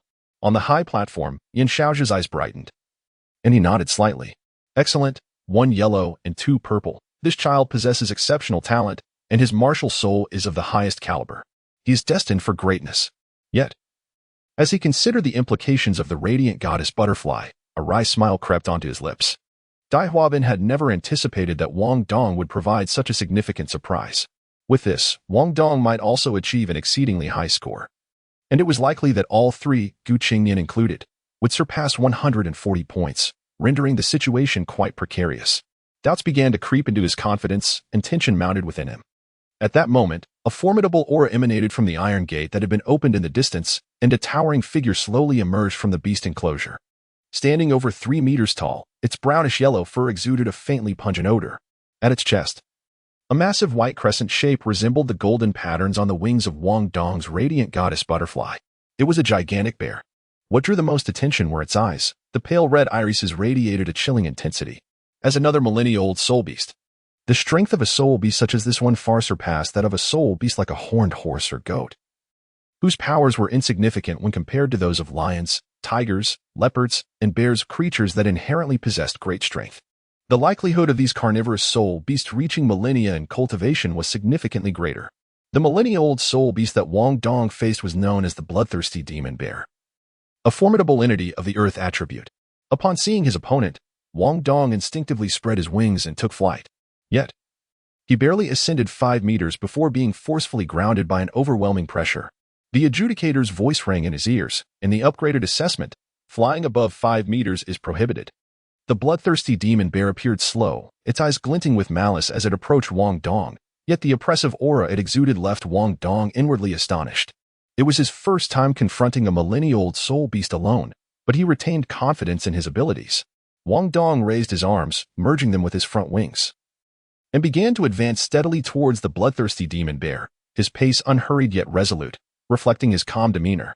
The distance between them continued to close as the 2 referees remained vigilant nearby, ready to intervene should Wong Dong find himself in peril. Soul beasts were not comparable to humans, and instances of injury or death had occurred in this arena before. They had reviewed Wong Dong's assessment form as a core disciple. He was not to be taken lightly. The bloodthirsty demon bear's bipedal gait appeared somewhat awkward, both slow and unsteady. Yet, as it closed the distance to Wong Dong, approximately 30 meters away, it suddenly dropped to all fours. This abrupt change startled Wong Dong, causing him to instinctively halt and sidestep several meters. The bloodthirsty demon bear, however, seemed unfazed as it continued its slow advance, a hint of mockery glimmering in its pale red eyes.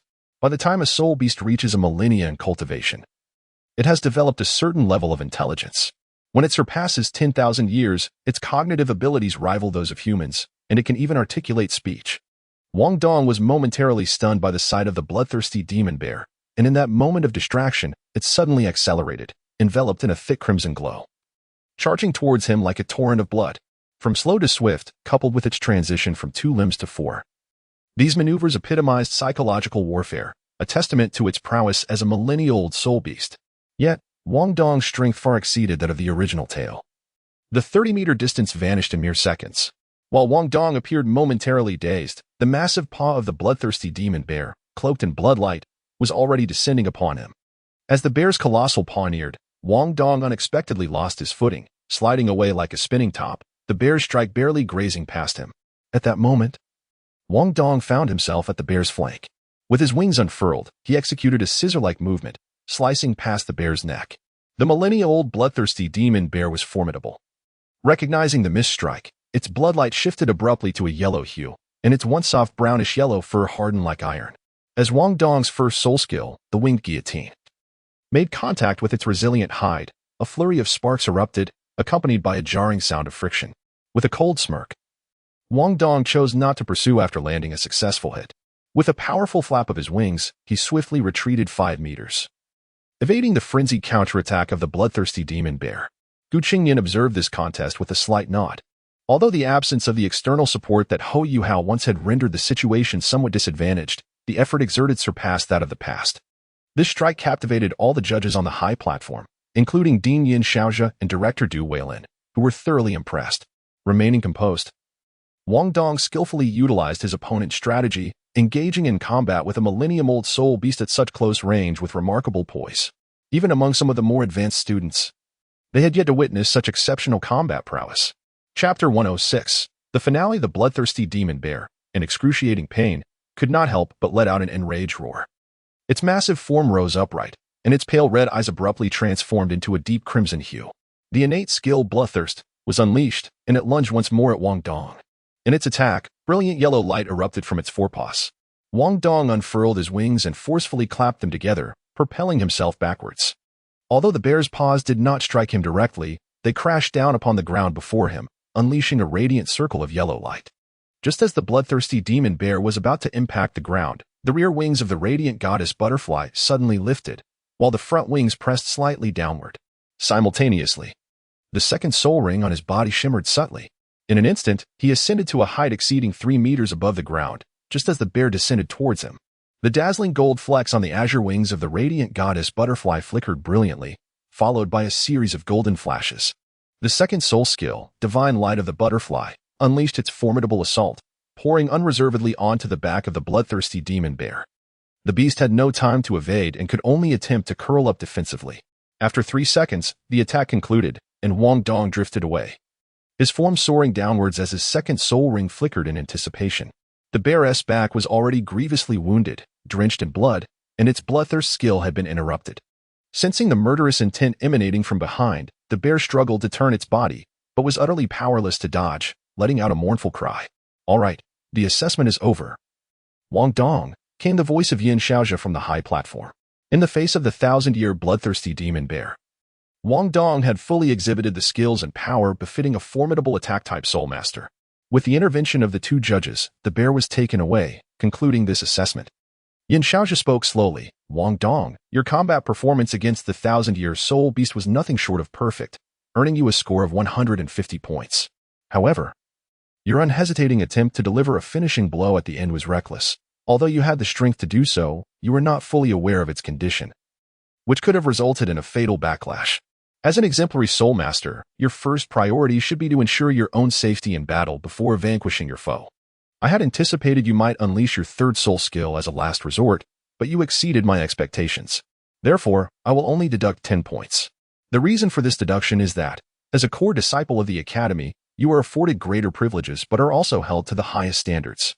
Consequently, your final score for the assessment is 140 points, sufficient to pass. In truth, the 10-point deduction was merely to temper his pride, given his performance. He could have easily attained full marks. Wong Dong's decision to refrain from using his ultimate technique this time, thanks to Qingnian's support, ultimately resulted in a higher score for him. Next was Zhu Lu, who performed admirably, scoring 135 points, followed by Qingnian. As the afternoon waned and the sun cast its golden rays, people were expected to begin departing, yet today the venue remained bustling and vibrant, with excitement palpable in the air, even among the judges on the platform. Next up was Qingnian, and Yin Xiaozhe's expression held a hint of anticipation. Mirrored by Qian Duo and others nearby, while Elder Xian on the platform began to observe the arena intently. After a brief cleanup, Gu Qingnian darted into the arena and presented the assessment form to the judging teacher, who accepted it and passed it to the high platform. Second year, Class 1. Gu Qingnian, he announced calmly, standing tall with his hands clasped behind his back, a black ribbon fluttering gently in the breeze. The judging teacher felt an overwhelming sense of pressure standing beside Gu Qingnian, an experience unlike any he had encountered with previous candidates. It was as if the person before him was superior, and this thought left him momentarily flustered. How could this be? He was a six-ringed soul emperor. No student of this age could surpass him. Surely, he was overthinking things. Regaining his composure, the judging teacher asked Gu Qingnian, "Student, what is your major?" Subconsciously, he adopted a more serious demeanor and a polite tone, treating Gu Qingnian as an equal, perhaps even a superior presence. Control system, Gu Qingnian replied. The highest tier 1,000-year soul beast, he added before the judging teacher could inquire further.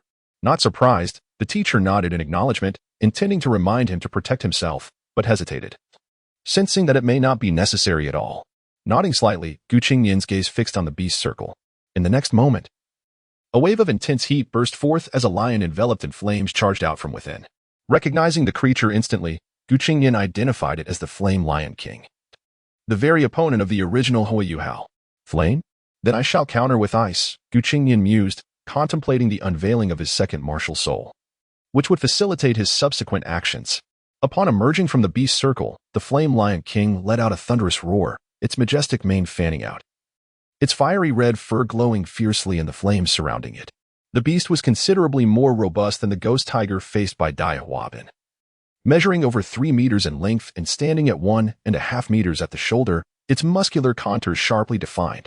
Its brownish-yellow eyes radiated a chilling aura. After its roar, it charged towards Gu Qingnian with furious speed, flames licking its body, distorting the air around it with intense heat. The Flame Lion King's strength surpassed that of both the bloodthirsty demon bear during Wong Dong's assessment and the ghost tiger during Dai Huabin's. Gu Qingnian remained motionless as the lion barreled towards him, now within a mere 50 meters. Most onlookers felt a thrill of anxiety. Gu Qingnian seemed utterly unfazed, showing no inclination to summon his martial soul. Time to impress, echoed the voice of the dream-eyed silkworm within his spiritual sea, closely followed by the Ice Emperor. Let it witness what true royalty is. Under the astonished and bewildered gazes of all, 2 blood-red soul rings surged up beneath Gu Qingnian's feet. One adorned with 4 faint golden patterns. An aura reminiscent of ancient, untamed terror erupted suddenly, and Gu Qingnian's pupils shimmered with a golden-green light, as if a soft crimson glow radiated outward from him. In that moment, he stood tall and imposing, akin to a primordial demon god, instilling awe in all who beheld him. Chapter 107. Fainting from the pressure with a low growl, the Flame Lion King unleashed its fury. Simultaneously, a cacophony of mournful cries echoed from the myriad deep caverns scattered around the grand arena. What did the red soul rings signify? They represented 100,000 years, emblematic of the most elite soul beasts.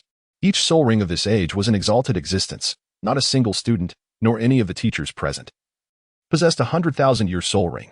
Of course, Yin Shaoxia and his companions were exceptions, but even they were limited to a single 100,000-year soul ring. Yet, in this very moment, Gu Qingnian bore 2, and the sheer visual impact, coupled with the terrifying aura, rendered the entire arena silent. The soul beast reared in the grand arena responded, as did all the teachers and students present, who felt an overwhelming dread as if faced with an unbeatable, fearsome beast.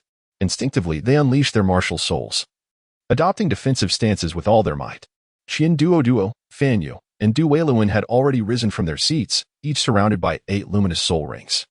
Confronted with the aura of a 100,000-year soul beast, they too could not remain indifferent and immediately released their martial souls. Meanwhile, Yin Shaoxia, Xian Liner, and Elder Xian swiftly approached the edge of the arena to closely inspect the aura emanating from Gu Qingnian's soul rings. A true 100,000-year soul ring. Yet something felt amiss. There was an absence of the characteristic essence. Elder Xian furrowed his brow, observing Gu Qingnian's 2 soul rings with an acute sense of peculiarity. Yin Shaoxia exchanged glances with his companion, both feeling equally perplexed, as they were well aware of the aura such rings should possess. They discerned that these indeed were 100,000-year soul rings, exuding pressure and presence, but one lacked the distinct essence typically associated with such rings, resembling merely an empty shell devoid of power. Quite strange. The peculiar empty shell ring was that of the Ice Emperor, and the reason for their sensation was due to Gu Qingnian's deliberate manipulation.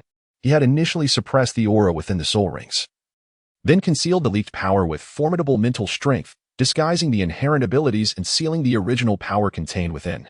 This was the method of handling the Ice Emperor's soul ring first, to avoid premature exposure, yet still wanting to impress. As for the soul ring of the soft-bone rabbit, he had no intention of concealing it, but the reasons for that would reveal themselves in due time. It seemed that the presence of one peculiar soul ring among Qingnians too diminished the overwhelming terror that once gripped the audience. Nevertheless, the Flame Lion King, unable to suppress its tremors, lay quaking on the ground, emitting low, mournful cries. Concurrently, countless wails echoed from the depths of the Grand Arena's caverns. Witnessing this, an invisible mist enveloped the surroundings, a thin layer of ice crystals delicately coating Qingnian's surface. As the white mist spread, the mournful Flame Lion King was shrouded in obscurity. With a flash of light, a phantom flickered behind Qingnian. "Begone," he uttered slowly. In an instant, the Flame Lion King collapsed to the ground as if confronted with an unparalleled menace, losing control of its bodily functions, and fell into complete unconsciousness. As this scene unfolded, the rest of the audience was left bewildered, though three individuals among them could hardly contain their excitement. In unison, they thought, "This young man is destined for the Martial Soul Department. This young man is destined for the Soul Guidance Department. I must claim him for my own." Just as everyone was momentarily stunned, several figures rushed in from the side entrance of the Grand Arena. Leading the charge was an elderly man, his face resembling a heavy jujube, tall in stature, with striking red hair. Upon his arrival, the judges in the arena instantly felt a chilling wave of oppressive energy wash over them. The old man bellowed as he advanced, "What in the world? Who has unleashed high-level soul rings here? You've terrified my adorable beast into a state of utter disarray. Dueluan, is it you?" Simultaneously, Dueluan and his companions exchanged weary smiles, intent on explaining the situation as the trio descended before the old man. This spectacle caused a stir among the crowd. As the three top talents of the academy appeared in perfect unison, even the fiery old man momentarily paused, while Elder Shin chuckled, "Old Bao, do temper your temper. This was merely an unfortunate incident." Yin Xiaozhi nodded in agreement, adding, "Indeed, Old Bao, this matter was entirely unforeseen. The Martial Soul Department will compensate for your losses." Xian Liner, furrowing her brow, quickly chimed in as well. The elder, referred to as Old Bao, offered a slight bow to Elder Xian before gazing at the trio with confusion. "Isn't today the day for the upgrade assessment? Why are you all here?" "Today, I came to observe my disciples' upgrade assessment," Elder Xian stated without hesitation. "Wait, Elder Xian, when did Qingnian become your disciple?" Yin Xiaozhi interjected. Incredulity etched on his face. "Right now," Elder Xian replied unabashedly. Old Bao was taken aback. "Qingnian? Why does that name sound so familiar? Isn't he the Academy's prodigy linked to the Divine Gift Soul Ring? So, this incident was caused by him?" "Old Bao, my apologies. This incident was triggered by our Martial Soul Department student Qingnian unleashing a 100,000-year soul ring. We shall compensate you," Yin Xiaozhi quickly clarified, his eyes gleaming with determination. Xian Liner's expression shifted dramatically as she retorted, "Yin Xiaozhi, how shameless can you be? Since when has Qingnian belonged to your Martial Soul Department?" "Old Bao, Qingnian is from our Soul Guidance Department. If compensation is due, we shall pay double." Old Bao stood there, utterly bewildered. The earlier anger dissipated, leaving only confusion. The arena descended into silence. Although the audience could not hear the bickering, they could sense the tension of a quarrel. Noticing the situation deteriorating, Dueluan discreetly signaled Yin Xiaozhi, who quickly realized the implications of the unfolding events. He leapt into the air, landing on the high platform to announce the assessment results. Qingnian's assessment score is full marks, 150 points. However, due to the unusual circumstances, today's upgrade assessment has concluded. Class supervisors, please escort your students back to their respective classes. As the words echoed, the arena erupted in thunderous applause. Wong Dong seized the opportunity. Turning to the visibly distressed Dai Huabin and taunted, "Get ready for your family to send something to redeem you. And remember to kneel and kowtow. TSK. Even I could crush you all, yet you still act so proud." His face displayed unabashed mockery. Beside him, Hui Yuhao observed coldly, his silence betraying the disdain and ridicule in his eyes. The surrounding scornful gazes pierced Dai Huabin like daggers, engulfing him in suffocating despair, nearly causing him to faint. As he teetered on the brink of unconsciousness, his familiar Zhu Lu's gaze remained fixated on Qingnian within the arena. This scene shattered his composure entirely, and he collapsed.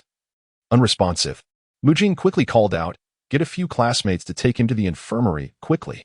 Initially met with reluctance, a few boys ultimately mustered the fortitude to carry him away. Following their departure, all class supervisors began to usher their students back to their classrooms. Chapter 108. Elder Gong in the vast beast fighting arena. Only Gu Qingnian and his companions remained. At this moment, Gu Qingnian approached the four individuals. While the figures on the high platform, including Fan Yu and others, did not depart but gathered in the center of the arena. "Oh, are you the renowned Gu Qingnian?" Elder Gong expressed his astonishment upon meeting Gu Qingnian for the first time. This was the genius student whose fame had been buzzing throughout the academy. Known for releasing a soul ring of 100,000 years, instilling fear in his small beasts, Gu Qingnian slightly bowed to the high-ranking officials, greeting Elder Xian. The two deans, Elder Gong, Director Du, and Teacher Fan Yu. Originally, Zhou Yi and Wang Yin had also wished to stay, but their statuses were insufficient. Even Du Weilin and others could only remain with the permission of Yin Xiaoxia. Elder Xian chuckled and stepped forward, patting Gu Qingnian on the shoulder. "Good disciple. It has been a long time, and you have become much stronger." "Huh?" Confusion washed over the crowd, including Gu Qingnian. "Elder Xian, when did I become your disciple?" Gu Qingnian smiled awkwardly, quickly inquiring. Elder Xian's claim of him as a disciple seemed absurd. "Well, right now." Elder Xian disregarded Gu Qingnian's protest, pretending not to hear. "Elder Xian." Xian Liner and Xian Duo called out in unison. Elder Xian pursed his lips, about to speak. But Xian Liner interjected, "If you insist on this, I shall consult that individual." The atmosphere shifted, and everyone except Gu Qingnian changed their expressions, causing Elder Xian to refrain from further discussion. Elder Gong turned to Gu Qingnian and asked, "Child, do you know me?" He was surprised that Gu Qingnian could address him by name. The others looked on in astonishment, as Elder Gong was not widely known. "I hold great admiration for Elder Gong, a figure deeply versed in soul beast research, known as the Beast King. How could I not be aware of you?" Gu Qingnian praised. Elder Gong's fondness for Gu Qingnian surged. "Ha ha ha, good lad, I like you." However, amidst their laughter, Elder Gong suddenly moved, his palm rushing toward Gu Qingnian. In an instant, Gu Qingnian executed a quick step, but Elder Gong's hand, reminiscent of a large fan, exerted a tremendous pulling force that drew Gu Qingnian toward him. Du Weilin and the others instinctively spoke up, only to find that Elder Xian and the others merely observed without a hint of urgency, instead appearing to wait for something. Realizing this, they exchanged wry smiles, understanding that this was a test to uncover what Gu Qingnian was concealing. Their curiosity piqued about the white mist and the nature of the 100,000-year soul ring. As Gu Qingnian felt the overwhelming suction accompanied by a terrifying heat, the temperature caused the air around him to ripple. His pupils flickered with a vivid green light as two blood-red soul rings emerged, and he raised his hands to meet the attack. At that moment, an icy chill surged forth from his palms, which sparkled as if adorned with diamond gloves. The biting cold made even Du Weilin shiver. Elder Xian and the others' eyes lit up. As their palms collided, Elder Gong's right hand turned a fiery red, akin to a glowing ember. However, when his hand met Gu Qingnian's, a hissing sound erupted, and vast clouds of white mist billowed from their point of contact, enveloping them both. Ice Emperor Martial Soul, First Soul Skill, Ice Emperor's Claw. Gu Qingnian sensed he was struggling to withstand the force, sidestepping as his second soul ring glimmered, causing his form to ripple. In the blink of an eye, a shocking scene unfolded. Elder Gong's right hand pierced through Gu Qingnian's palms and body, rendering him somewhat transparent. The forceful inertia caused Elder Gong to furrow his brow, exerting effort to stabilize himself. Once steady, Elder Gong gazed at Gu Qingnian, the white mist dissipating to reveal his astonished expression.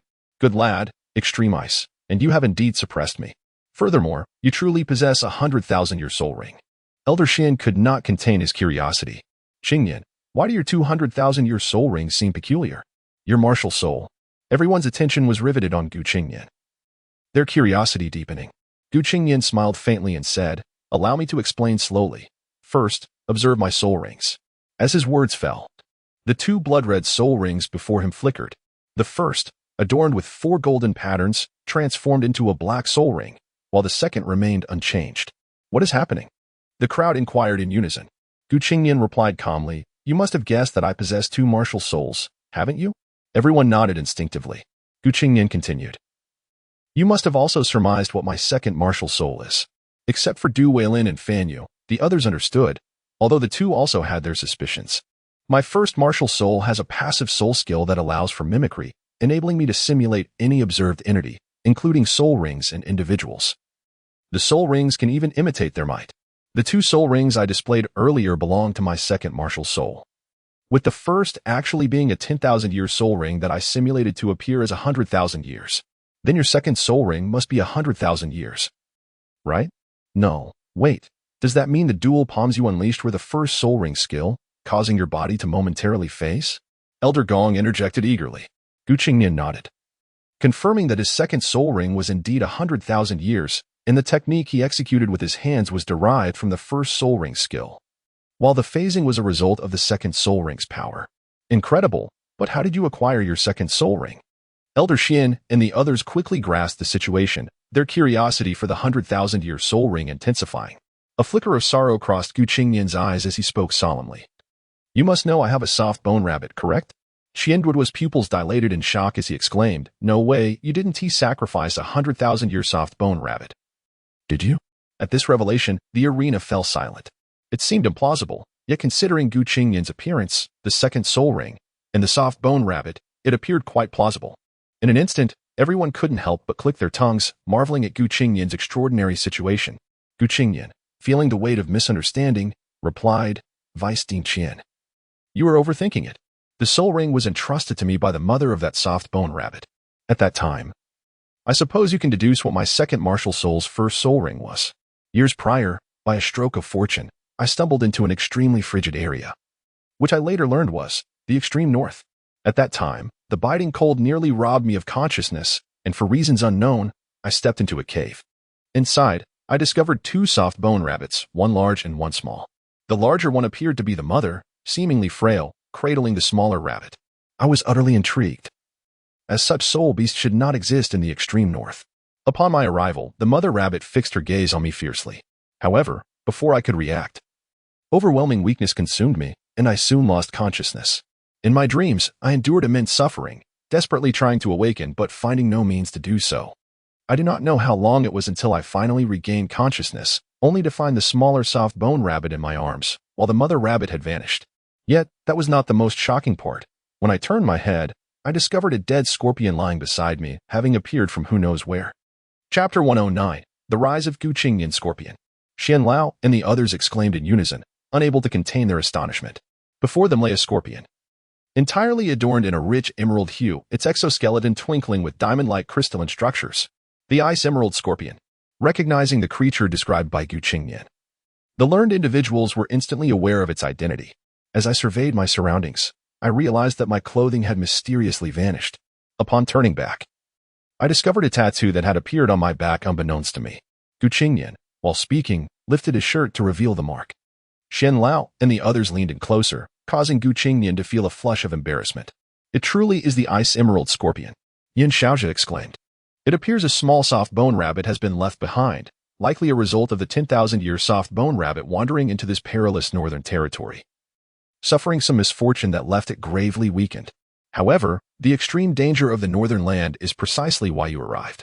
In your unconscious state, the ice emerald scorpion was compelled to grant you a soul ring as compensation for your assistance in caring for the soft bone rabbit, Xian Liner conjectured thoughtfully. The others nodded in agreement, and Xian Lao continued, So, you imply that the immense suffering you endured in your dreams was due to the fusion with the soul ring? But that shouldn't be the case. During your extreme weakness, merging with the 10,000-year ice emerald scorpion should have been beyond your capacity. Could it be that the soft bone rabbit provided you with some heavenly material? Qingnian nodded. It was indeed a soul bone, a fragment of the torso, likely produced by the ice emerald scorpion, which enabled my successful fusion. Soul bone. The crowd erupted in astonishment. Incredible! This young man has been blessed with extraordinary fortune since childhood. Not only did he stumble upon the 10,000-year soft bone rabbit, but he also acquired the soul ring and soul bone of the 10,000-year ice emerald scorpion. How can one be so fortunate? What then is the nature of your 10,000-year soul ring? Elder Gong inquired, a question that piqued everyone's interest. Qingnian's brow furrowed slightly. This is something I obtained during this holiday. I have long desired to return in search of the soft bone rabbit's mother. Now that the holiday has arrived, I intend to seize the opportunity to seek out the soul ring. Hence I ventured once more into the northern region. Were you not returning with that outer academy student? Jiang Nanan? Duel interjected suddenly. Curious glances converged upon Qingnian, who felt a flush of embarrassment, having momentarily forgotten this detail. Yet, his composure quickly returned as he calmly replied, I encountered Senior Jiang on the way back to the academy, which is why we returned together. Duel nodded slightly, refraining from further inquiry. Qingnian, wary of additional questions, continued, By relying on my memory, I successfully located the cave from before. The soft-bone rabbit was curled up in that corner, its fur dark and dry, as if struck by lightning. As I entered, the soft-bone rabbit noticed me. I held the small soft-bone rabbit in my arms, and after a moment of observation, the adult rabbit shed a tear. The small one was sleeping soundly, and as I offered it to the adult rabbit, I prepared to depart. However, it grasped my arm, and a melodious voice resonated. "Please take care of my child." In an instant, a wave of pink light surged forth, and I lost consciousness again. Hearing only the word sacrifice before the darkness enveloped me. When I awoke, the small soft-bone rabbit was still in my embrace. Feeling a surge of power, I looked at my martial spirit and discovered that I had acquired a 10,000-year soul ring. Realizing time was of the essence, I hastily returned, encountering Qingnian and along the way. And that is the story, I concluded. At this point, Elder Gong seemed eager to speak, exclaiming, "The Thunder Tribulation." No wonder. It was not a battle that the soft-bone rabbit faced, but rather the approaching end that brought about the Thunder Tribulation. The others exchanged glances, piecing together the entire narrative. This indicated that Qingnian had, quite unexpectedly, ventured into the northern region and encountered two soft-bone rabbits. The elder rabbit, facing its impending demise, had entrusted the younger one to Qingnian, offering the 10,000-year ice emerald scorpion soul ring and soul bone as recompense for his care. If the elder rabbit did not survive, Qingnian would ensure the well-being of the young one, but if it did, he could reclaim his child. Clearly, the elder rabbit had failed, and upon Qingnian's return, he encountered the dying adult rabbit. Upon seeing that its offspring thrived, it relinquished its worries, leaving a final wish to aid Qingnian in caring for its young, thus remaining close in spirit. Fan Yu inquired curiously, why did the soft-bone rabbit trust Qingnian so implicitly to entrust its child to him? Elder Gong took a deep breath, gazing enviously at Qingnian. This may be a unique instinct inherent to soul beasts. At that level, their perception of enemies is acutely honed, allowing them to sense whether one harbors ill intentions. It likely sensed that Qingnian meant no harm, and in desperation, chose to place its trust in him. Thus, the entire sequence of events was elucidated, leaving everyone in awe. Such a narrative could be worthy of a tome. The Saga of Qingnian's Rise, Chronicles of Encounters in the Northern Expanse, Chapter 1, Family. I have arrived in the Northern Expanse. I encountered a benevolent 10,000-year soft-bone rabbit that gifted me a child, a soul ring, and a soul bone. Chapter 2, Family. I have returned to the Northern Expanse. This time, the kind 10,000-year soft-bone rabbit offered itself to me.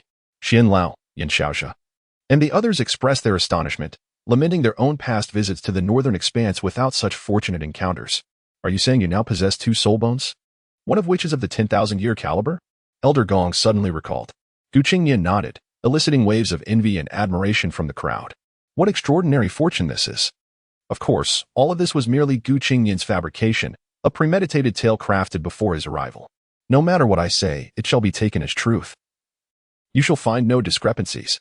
Xian Lao and the others had their doubts but ultimately believed that Qingnian, having received a divine soul ring, would not concoct such an absurd story merely to deceive them. Then does this mean your primary martial spirit still possesses only 3 rings? Should we assist you in acquiring more soul rings? Yan Xiaoxia suddenly inquired. Elder Gong concurred. Leave it to us. We shall secure them for you. Qingnian shook his head. My primary martial spirit has already attained 4 rings. I have found my soul ring. As he spoke, a purple ring, 2 black rings, and a blue ring materialized beneath his feet, accompanied by an overwhelming surge of soul power. Chapter 110. Z, is that aura indicating you have reached level 50? As the profound soul power released by Qingnian enveloped the surroundings, the expressions of those present changed dramatically, all eyes fixated on him. And the soul ring 10,000 years. A pinnacle of its kind. In an instant, Elder Xian and the others gasped in unison, their keen perceptions revealing that Qingnian's 4th soul ring was on the verge of the 10,000-year limit. Naturally, this was a well-guarded secret. It was a challenge to fabricate a plausible excuse for a 10,000-year soul ring, and a second one would be even harder to justify. Qingnian nodded slowly and explained. During my time as a soul master, I accumulated an immense amount of soul power, and with the fusion of a 10,000-year soul ring and soul bone, along with the resources provided by several deans, I have managed to attain level 50. As for the soul ring, I must credit that to the soft-bone rabbit. After I departed from the cave where the rabbit resided, I stumbled upon a depression that appeared to have been struck by lightning. According to Elder Gong, that is likely where the soft-bone rabbit underwent its tribulation. In that snowy expanse lay numerous soul beasts affected by the incident, among which I discovered a long, slender soul beast whose body was nearly obliterated. Initially, I thought it was dead, but upon closer inspection, I noticed it was still faintly writhing, fearing it might resurrect. I decided to eliminate it, only to be surprised by the appearance of a black soul ring, darker in hue than my second ring, emanating a mental attribute. I absorbed it immediately. If I recall correctly, the soul beast was exceptionally elongated, predominantly blue with some white. Perhaps it belonged to the ice silkworm clan? But that would be unusual, as it is exceedingly rare for their kind to live beyond 1,000 years. Elder Gong, possessing profound knowledge of soul beasts, quickly grasped the description provided by Qingnian. It doesn't quite align. As the only visible skin on that soul beast exhibited some scales, Qingnian seemed to recall something and added, could it be the ice spirit python? My understanding of the extreme northern territory is not exhaustive. It could also be a mutation or transformation. Elder Gong began to doubt his own knowledge.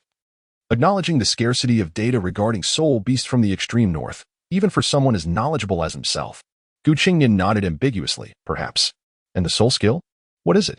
Yin Xiaoxia inquired, curiosity evident in his voice.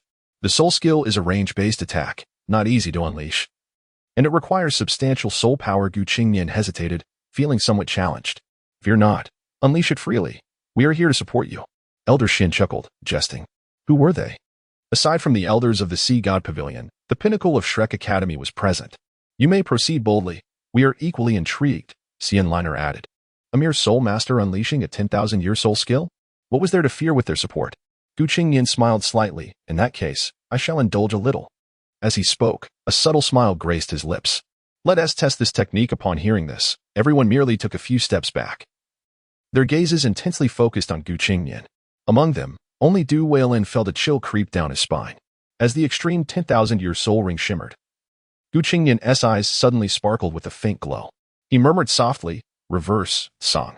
Instantly, a blue circular phantom, larger than Qingnian himself, emerged quietly from his left side. Not yet finished, he called out, reverse, key, and a red circular phantom appeared on his right side, contrasting sharply with the blue. The blue phantom exuded an irresistible gravitational pull reminiscent of a miniature black hole, while the red phantom emitted a powerful repelling force, making it impossible to approach. Witnessing this, Elder Xian and the others displayed expressions of astonishment, continuously praising the spectacle. What a remarkable soul skill. It seems to attract and repel simultaneously. Are you attempting to merge them? Yin Xiaoxia mused, acknowledging Qingnian's profound understanding of soul skills, nodding in appreciation. Before he could finish, Qingnian revealed a knowing smile. Extending his fingers as if to flick something, his voice resonating. Void technique, Z. In an instant, the two circular phantoms behind Qingnian began to merge at their edges, gradually forming a sphere reminiscent of a swirling black hole. A flash of lightning erupted in the center, instantaneously transforming into countless small black-purple spheres that coalesced into a minuscule orb at Qingnian's fingertips. With a hum, Qingnian flicked his fingers, and the orb expanded to its previous size, unleashing a terrifying aura akin to a colossal black hole. As his fingertip descended, the orb shot forth, accompanied by a thunderous crash, piercing through the air towards Elder Xian and the others. With an explosive roar, the space through which it traveled resonated with the sound of air being rent asunder, and even the notoriously resilient arena floor was torn asunder, creating a trench aimed at the onlookers, while the surrounding thunderclaps made it impossible to draw near. Du Weilin and Fan Yu, understanding the gravity of the situation, instinctively wished to shield their leader but hesitated to act. However, as the attack loomed before them, they felt compelled to intervene, only to be halted by a glance from Yin Xiaoxia. Elder Xian's eyes lit up as he casually rotated his soul power, directing it towards the incoming attack, inadvertently intensifying its potency. Just as the attack was about to make contact, a formidable aura surged from Elder Xian, manifesting as a massive yellowish hand that struck down with tremendous force. With a resounding crash, a cloud of smoke enveloped the area, obscuring the scene within. Yet, mere moments later, the smoke dissipated, revealing the aftermath. As expected, the orb's attack halted just before Elder Xian, leaving a trench 2 or 3 meters deep in its wake. The scene resembled a bulldozer having plowed through, littered with debris, while faint echoes of thunder reverberated, creating an almost magnetic atmosphere. In stark contrast, Elder Xian appeared relaxed and jovial, his expression filled with excitement. The convergence of two completely repelling forces resulting in this soul skill is impressive. Were an ordinary 5-ring Soul King to face it directly, they would likely sustain severe injuries.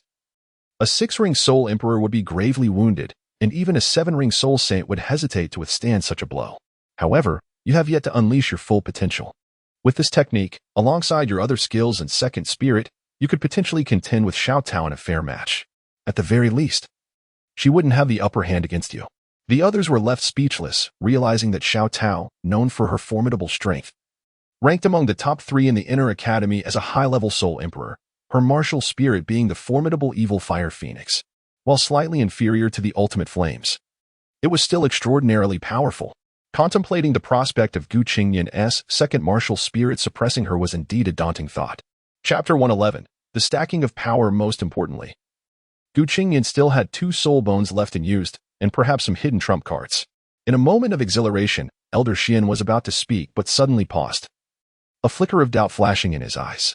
As the others pondered Elder Xian's sudden silence, their expressions turned solemn. Elder Xian's countenance shifted slightly as he turned to Yin Xiaozhi and the others, saying, "It seems you have received the message as well?"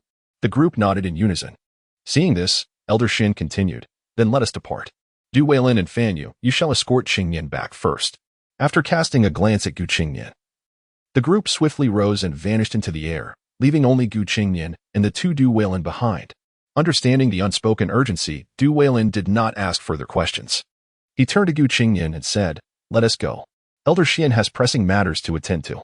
Gu Qingnian surmised that Muin must have called for help and felt no inclination to inquire further. He followed Du Weilin and Fan Yu, who asked him various questions along the way, but Gu Qingnian found their inquiries tiresome and responded perfunctorily. As they reached the foot of the teaching building, twilight was settling in.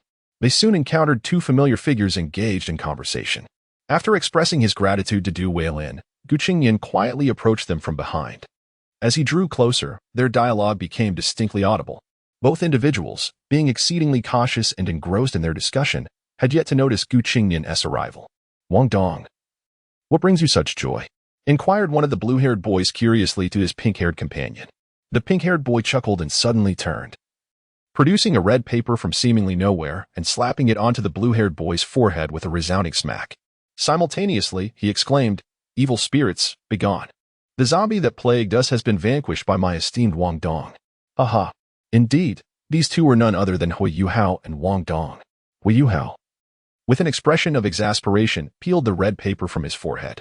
Upon closer inspection, he noticed it was embossed with gold lettering. "Wong Dong, have you been watching too many dramas? Do you even know when Qingnian will be well again?" At this, Wong Dong's face fell slightly, but he quickly brightened, saying, "I have no idea what that rascal is up to, but there is good news. Just look at that red paper." Hui Yuhao blinked in surprise after reading the contents. "A treasure appreciation conference? What is that?" "It's a splendid event. Isn't Shrek City a commercial hub? Merchants from all over come here to trade. Thus, we have the Treasure Appreciation Conference, showcasing rare treasures. Merchants will allow us, the Shrek Academy, to select first. This event is tailored specifically for core disciples like us. Isn't it amazing? I want to be informing that rascal when he arrives." Wong Dong explained animatedly, though a hint of irritation crept into his tone towards the end. Just as he began to indulge in his fantasies, a soft voice whispered in their ears, "Oh, pray tell, Wong Dong, why must you keep this rascal in the dark?" Hui Yuhao froze in surprise, while Wong Dong, lost in his thoughts, blurted out, "Because you always go alone, I also want to," realizing his blunder mid-sentence. He halted abruptly and turned rigidly. Before him stood Gu Qingnian, wearing a gentle smile. Wong Dong's cheeks flushed crimson as he quickly swung his fist, exclaiming, "Damn it. Why do you always appear so silently?" Gu Qingnian playfully draped an arm around Wong Dong's neck, chiding, "It's your own fault for being so engrossed in insulting me. Come now, let us explore this so-called Treasure Appreciation Conference as a leisurely diversion." "But I can't afford any treasures." Hui Yuhao hesitated, raising his hands in resignation. "Money is not an issue. The Treasure Appreciation Conference allows for credit. Merchants understand that students have limited funds. However, we have the status of core disciples." Wong Dong eagerly clarified. Hui Yuhao, perplexed, asked, "Credit? Core disciples? What benefits does that offer the merchants?" Wong Dong sighed. "You really are dense. Extending credit to us is essentially an investment in talent and connections. By offering us, core disciples, preferential treatment, they are ensuring that we will assist them in the future. Establishing a good relationship with our academy is highly advantageous for them." With this explanation, Hui Yuhao's interest was piqued, prompting him to inquire, "What kinds of treasures are typically available at a treasure appreciation conference?" Wong Dong replied, "The conference is primarily divided into 3 categories. The first is organized by our academy, procuring various rare metals and teaching materials needed by the Soul Guidance Department, along with precious ingredients. Apart from what the academy and faculty order, this type of conference usually doesn't offer much of value. The other two types of conferences cater to us students, where treasures abound. One is specifically for inner courtyard students, featuring exquisite items, including soul bones. But only they are eligible to attend. We are unfortunately excluded. The other, as written on this invitation, is exclusively for us core disciples from the outer courtyard. This core disciple treasure appreciation conference is happening tonight. Although it may not match the quality of the inner courtyard events, it is said that there are still many valuable items, such as pills, medicinal herbs, customized soul rings, and various soul guidance devices. Shall we go? We need not purchase anything, after all. Qingnian chuckled lightly, wrapping an arm around both of them as they proceeded. Wong Dong nodded excitedly, while Hui Yuhao felt a surge of anticipation, a smile emerging on his face as he followed closely behind. Unbeknownst to the trio, a shadow lurked behind a nearby tree, coldly observing them. Once the three departed, the figure stealthily emerged, retrieving a device resembling a Nokia phone. Inputting soul power, the figure whispered, "Tonight is the night. They will attend the Treasure Appreciation Conference. This is the perfect opportunity. When they return, we shall strike." The figure's voice was laced with a palpable malice, entirely oblivious to the cold glint in Qingnian's eyes as he left. Following the map on the back of the red paper, the three made their way towards the gathering treasure pavilion. Although Shrek Academy was situated within Shrek City, it was not directly connected to it. Therefore, to reach Shrek City, they had to exit the academy and navigate through either the southern or northern city gates. The map indicated that the gathering treasure pavilion was closer to the northern gate, prompting them to take that route. Shrek City, being one of the most bustling cities in the central region of Douluo continent, was particularly lively at dusk.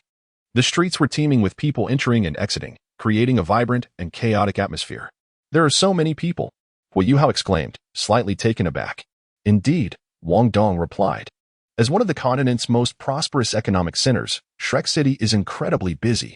The city's population approaches 5 million, comparable to the largest imperial capitals." "Wait, where is that rascal Qingnian?" Hui Yuhao remarked, turning around only to find Qingnian had vanished, leaving behind a thick crowd of dark figures, predominantly women, pressing forward to see what was happening.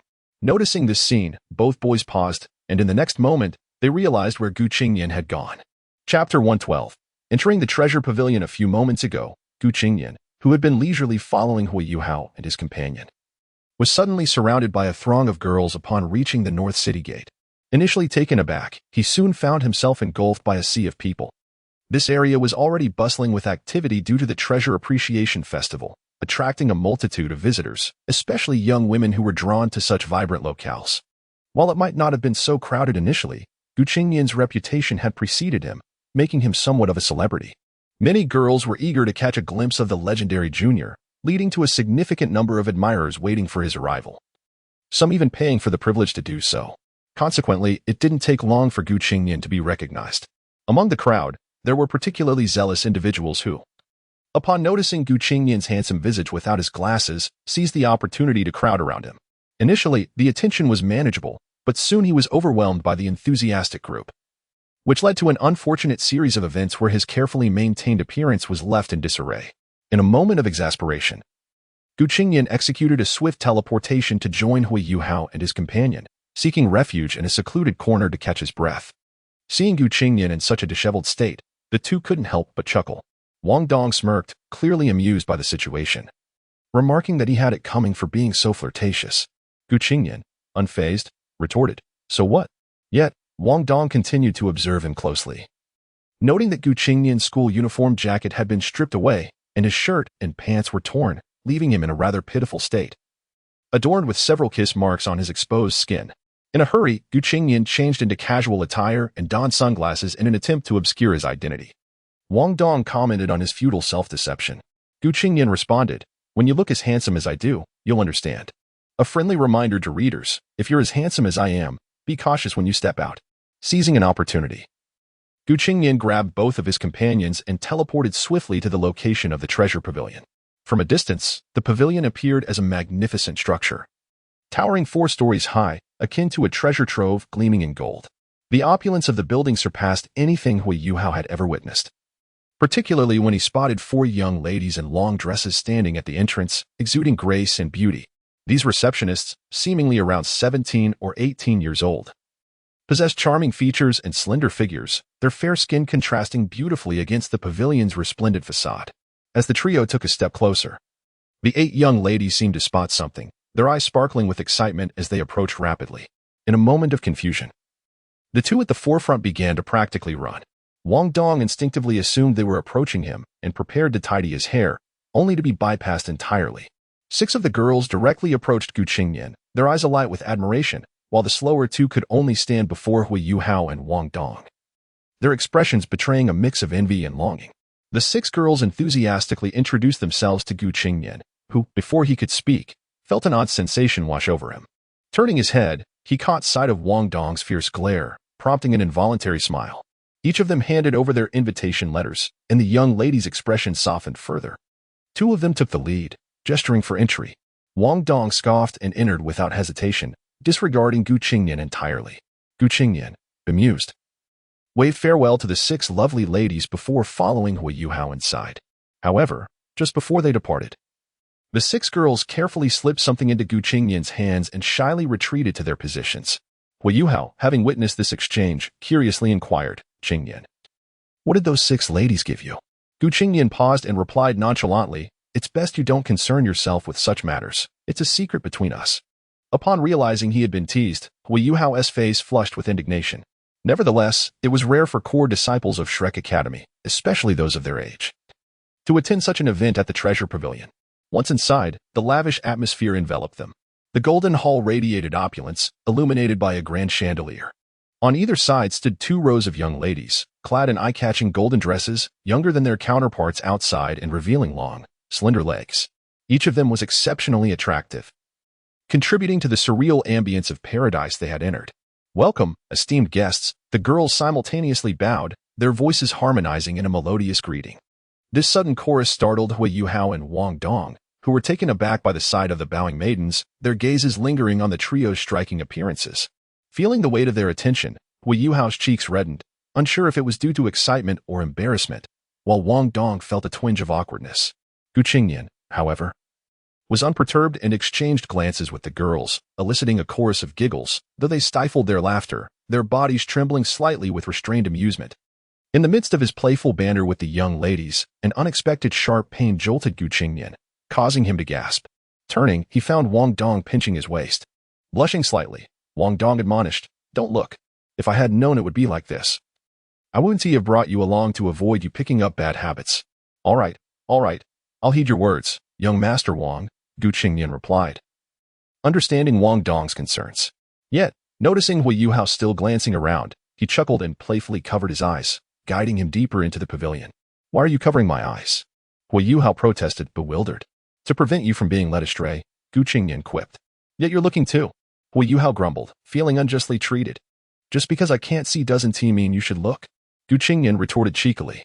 With their playful banter, they soon arrived at the 2nd floor of the Treasure Pavilion, which was notably quieter than the first, although it appeared somewhat disorganized. Each exhibit was strategically placed in a manner that was both logical and eye-catching, encased within massive glass domes showcasing various treasures. The young lady at the front paused and declared, "Welcome, esteemed guests, to the Treasure Appreciation Festival on the 2nd floor. You may browse at your leisure. Should you find any items of interest, please proceed to the west side for registration and purchase. If credit is required, evaluations can also be conducted there. The assessment results will determine the discounts and credit limits available to you. What differences exist in the credit limits?" Chapter 113, the second meeting upon encountering Qingnian. The girl's expression shifted slightly, and she began to elaborate. "It appears that this is your first time attending the Treasure Appreciation Conference. Allow me to explain. Our Treasure Pavilion tailors different credit qualifications based on the unique circumstances of each esteemed guest. This assessment primarily considers your current cultivation level, age, and soul master rank, among other factors. Rest assured, we at Treasure Pavilion strictly uphold confidentiality and will never disclose your private information, nor will we inquire into your family background or origins. Our evaluation is solely based on your individual capabilities. Since this is your inaugural visit, I suggest you undergo the assessment first. This will ascertain your credit limit and ensure you have a clear understanding when purchasing items from our conference. If you wish, I can escort you there now. Gu Qingnian exchanged glances with his companions, and with a nod, he replied, very well, please guide us to the assessment. Meanwhile, at the heart of Shrek Academy, on a mysterious island, a remarkable scene unfolded. A group of individuals surrounded an elder, most of whom were middle-aged, standing respectfully to the side. While the elder leaned gently against a towering tree, the crowd formed two lines, standing as they had in the previous meeting, but this time without chairs. Xian Lao, somewhat perplexed, inquired of the elder, Mu Lao, has this urgent summoning convened us for a critical discussion? As he spoke, Yin Xiaozhe and the others curiously regarded Mu Lao. Clearing his throat, Mu Lao replied in a calm tone, today's gathering is to briefly discuss Gu Qingnian's final resolution. I invite you all to express your opinions. Upon hearing this, Xian Lao immediately voiced, I believe Gu Qingnian is best suited to be my disciple. No. Gu Qingnian should remain with the Soul Guidance Department for the finest education in soul guidance. Xian Lina swiftly countered. The Martial Spirit Department is the optimal choice. Gu Qingnian's next soul ring will be a 100,000-year one, and we are the best fit for him. Yin Xiaozhe added. Our Soul Guidance Department is certainly capable of securing a 100,000-year soul ring. Duo retorted with a scoff. A heated debate ensued, with most of the other elders merely interjecting occasionally, acting as bystanders. Until Mu Lao slowly interjected, as discussed previously, Xiaozhe. Has Gu Qingnian made any advancements in his martial spirit recently? Liner, has there been any progress in his soul guidance abilities? Has he shown any signs of stagnation or regression?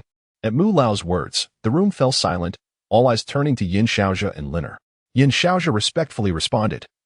In answer to your question, Master, Gu Qingnian has shown remarkable progress in his soul power cultivation, having broken through several levels in just a month, currently reaching level 50. On the verge of becoming a Soul King.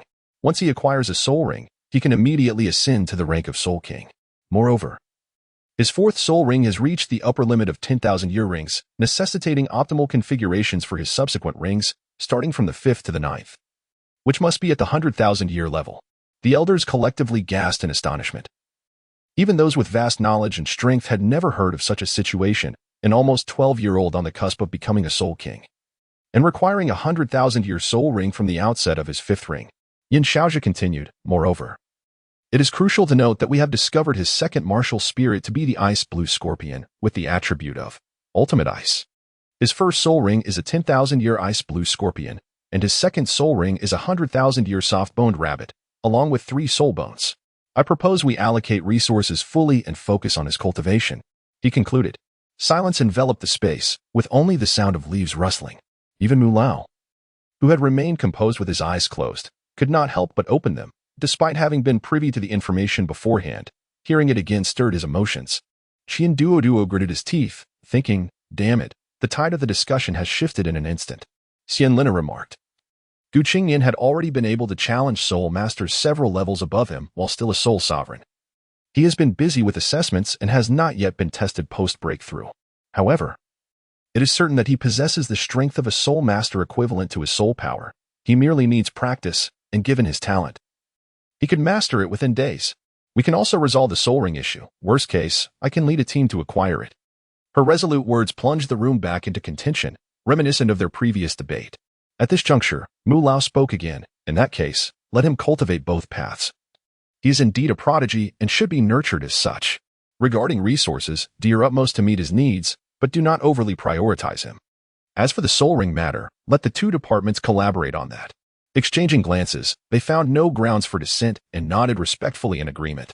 Only Xian Lao appeared somewhat disheartened, having hoped to take Gu Qingnian as his disciple. It seemed he would have to wait for another opportunity. How frustrating. Yin Xiaozhe then stepped forward. Master, there is another student who has manifested a second martial spirit during this assessment. It is likely a spontaneous awakening. It is quite peculiar. Yet investigations revealed no abnormalities. Duo elaborated on Hui Yuhao's situation at this point. Mu Lao, already aware of who was being referenced, sighed lightly. Hui Yuhao, is it? That young lad is indeed intriguing. In my old age, I find him somewhat inscrutable. Allow him to pursue dual cultivation, but keep an eye on him and allocate some resources towards his development. Now, you may disperse. Xiaozhe, Liner, discuss Gu Qingnian's matters further among yourselves, and Xuanzi. Assist them if necessary, but ensure the approach is well thought out. Yes. Yin Xiaozhe and the others responded in unison. Now, you may leave. Xuanzi, stay behind. Mu Lao uttered one last instruction before closing his eyes again. Yin Xiaoxia and the others bowed respectfully before departing. This meeting had, in essence, been largely predetermined in the previous gathering, serving merely as a reiteration to see if any new developments would emerge. The elders present and Yin Xiaoxia were acutely aware of this, which is why the elders had spoken so little, merely articulating a few viewpoints before swiftly reaching a resolution. Meanwhile, Xianlao was once again drawn aside for a private discussion. Xuanzi, I've heard. Once Xianlao had finished his conversation, he departed. Leaving Mu Lao alone beneath the tree, exhaling softly and murmuring, "Fortunately, I called for them in time. Otherwise, if Qingnian had been snatched away by Xuanzi, my heir would have been lost. The time is not yet ripe. I must wait a while longer." As these words fell, the great tree behind Mu Lao seemed to shake slightly, as if responding to his thoughts. Thus, Qingnian and Hui Yuhao became the only two core disciples in the history of Shrek Academy to cultivate both martial spirit and soul guidance. Returning to the two individuals, the girl nodded and then led the three towards the west side, walking nearly 100 meters before arriving at the western end. Beneath a long counter lay a light strip flickering with a crystalline yellow glow, casting a soft, non-distracting light that exuded a sense of quality. The girl guided them to the left side of the counter, where another girl promptly rose, bowing respectfully. "Welcome to the Treasure Appreciation Conference. Please fill out an evaluation form." She then presented 3 forms along with 3 exquisite-looking pins, instructing them to fill in 6 details: name, gender, age, soul power level, martial spirit, and honors received. Qingnian and Hui Yuhao exhibited an implicit understanding, both choosing to inscribe only their primary soul, neglecting to mention their secondary ones. Throughout their journey, the matter of the duo's secondary souls was not broached among the 3. However, it appears that there has been no alteration in their dynamic. Rather, it seems to have improved. After the trio swiftly completed their forms, they handed them to the young lady, who was momentarily entranced by Qingnian. It was only after the guiding maiden gently nudged her that she returned to reality, hastily accepting the forms before submitting them. Chapter 114, Privileges Before Long. The results were revealed. The young girl stared blankly at the 3 forms before her, her lips parted as if she wished to speak, yet hesitated. The guiding girl gently pressed her forehead, her professional demeanor prompting her to softly nudge the girl responsible for registration and credit limits, seemingly whispering, "Hurry." The girl snapped back to reality, turning to Qingnian, her eyes sparkling with barely contained excitement. With great restraint, she produced a purple card and handed it to Wong Dong, exclaiming, "Mr. Wong, here is your purple card. At your age, purple is the highest rank. Your credit limit is 100,000 gold soul coins. It can be used once." Wong Dong accepted the card, glancing at Qingnian with a triumphant grin. "Ha! Isn't it splendid? Of course, I deserve the majestic purple." But before he could finish, the girl turned to Hui Yuhao and said, "You must be the esteemed Mr. Hua. Correct? It appears that you do not possess a credit limit with us." Wong Dong was taken aback, asking Hui Yuhao, "Does that mean you cannot extend credit? I told you to write more." The girl quickly waved her hands in explanation. No, my phrasing was misleading. It's not that you cannot extend credit. This is your card, the red card." She then presented a red card to Hui Yuhao. "You have been upgraded to our top-tier membership. Each year, you may select 1 treasure from the treasure pavilion free of charge. Therefore, no credit limit is necessary." Hui Yuhao received the card and examined it closely. The red card bore a golden pattern, and upon touch, it radiated a gentle warmth, feeling remarkably comfortable in his hand. "Is this red spirit warm jade? How extravagant." Hui Yuhao was astonished, knowing that even a small piece of this jade could ward off extreme cold. More importantly, it was a highly stable gemstone, capable of withstanding the impact of soul power below level 6 when inscribed with the core formation. Wong Dong stood there, dumbfounded, while the guiding girl covered her mouth in disbelief. Clearly, this privilege was extraordinary, far surpassing Wong Dong's. Hui Yuhao, bewildered, asked, "Are there many cards of this top-tier VIP status?" The girl shook her head, flustered. No. The privileges of someone like Mr. Hua are unheard of for me." Qingnian pondered silently, concluding that the meeting had confirmed Hui Yuhao's dual cultivation as a martial soul master, likely due to his second martial soul. The two were once again taken aback, their eyes eventually resting on Qingnian. The guiding girl and the registration girl mirrored their astonishment. The registration girl approached Qingnian with an exceptionally respectful and gentle tone, saying, "Esteemed Mr. Gu, I regret to inform you that we are unable to provide you with your card at this time." She then bowed deeply. Qingnian and his companions were momentarily stunned. And the girl continued, "Because you can no longer be considered a member, We are not privy to your specific privileges. However, we will create a unique token for you, which will be delivered to you once completed. Furthermore, according to the notice, you will have unlimited access to select items from the Treasure Association each year without any fees. Upon hearing this, the guiding girl was utterly shocked, while Wong Dong and Hui Yuhao were left speechless, as was the girl. While Hui Yuhao's privileges were impressive, Qingnian's were simply outrageous. He could take whatever he wanted without restraint? Was this some kind of game? At this moment, Wong Dong's patience began to fray. Among the three, he felt the most inadequate. Despite their similar standings, he could not comprehend why the others received such bountiful rewards while he felt overlooked. Just then, a gentle voice reached the ears of Qingnian and his companions. There is no need for astonishment. Go ahead and choose what you need. The Treasure Pavilion is a property of the Academy and is well aware of your circumstances. This is all decided by the Academy. Your credit privileges and my words must remain confidential. Otherwise, you will forfeit your access to the Treasure Pavilion. This voice was unfamiliar to them, and they felt an immense pressure. While Qingnian remained unfazed, Hui Yuhao and Wong Dong struggled to manage the weight of the moment, prompting them to turn and leave the counter. After their departure, a figure emerged slowly, causing all the staff to bow in respect. It was an elderly woman with a youthful visage, who had recently attended the Sea God Pavilion meeting. She was Elder Lin, the head of the Treasure Pavilion. She was correct. The Treasure Pavilion was indeed a property of Shrek Academy, but she did not mention that it was not directly subordinate to the Academy, only constrained by the decisions made in the Sea God Pavilion meetings. Moreover, she was the sole individual capable of managing all affairs of the Treasure Pavilion. It was entirely reasonable for a student who could provoke a Sea God Pavilion meeting to receive such elite treatment, coupled with the decisions made during the recent meeting. This was implemented immediately. While the Academy would not overtly express this, they undoubtedly wished for Qingnian to grow rapidly and serve their interests. For talents of such caliber, the Academy was more than willing to invest. This is why Shrek Academy not only boasts exceptional students but also a cadre of formidable alumni and faculty. By providing assistance to Qingnian through the Sea God Pavilion, they effectively concealed this support from all other students, as only those who could participate in the Sea God Pavilion meetings were aware of the relationship between the Treasure Pavilion and Shrek Academy. In this way, the Academy could both court and assist him without inciting resentment from other core students or those within the inner Academy. Why not benefit from such an arrangement? Although Shrek Academy would not fully devote all resources to a single student, no matter how gifted, if one loses the motivation to strive, they become merely a waste. However, given Qingnian's current status, the majority of treasures suitable for him within the Treasure Pavilion had significantly dwindled.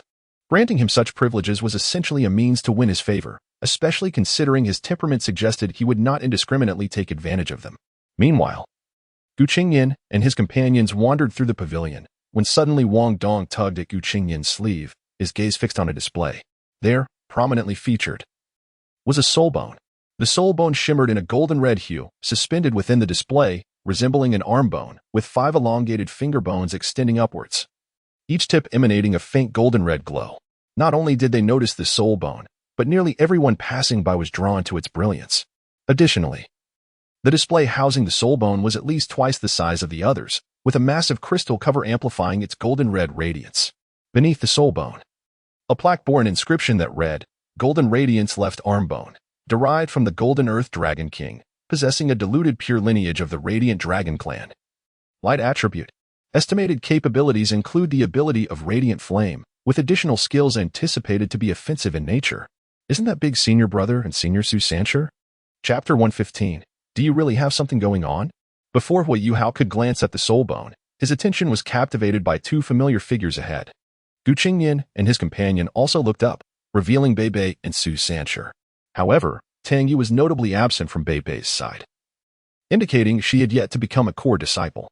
Beside him, Su Sancher had one hand casually draped over Bei's shoulder, his face radiating warmth as he engaged in a conversation, his lips pursed in an affectionate manner. In contrast, Bei wore an expression of helplessness, beneath which lay a hint of indulgence. This made Qingnian involuntarily smirk. Could it be that his affection for their girlfriend had transformed his tastes? Wong Dong, with a mixture of confusion and disdain, remarked, "What are those two up to?" Upon hearing Hui Yuhao's call, both of them instinctively raised their heads, not bothering to look at the soul bone, but rather at an exhibit nearby. "Qingnian, my junior brothers, you have come as well," Bei greeted with a smile. Su Sanchi's eyes lit up upon seeing Hui Yuhao, and with an expression akin to a wronged lover, he lamented. You how? It has been ages since I last savored your grilled fish. Have you stopped setting up your stall recently? As he spoke, he noticed Qingnian beside him and quickly rubbed his hands together, amiably adding, Isn't this Qingnian?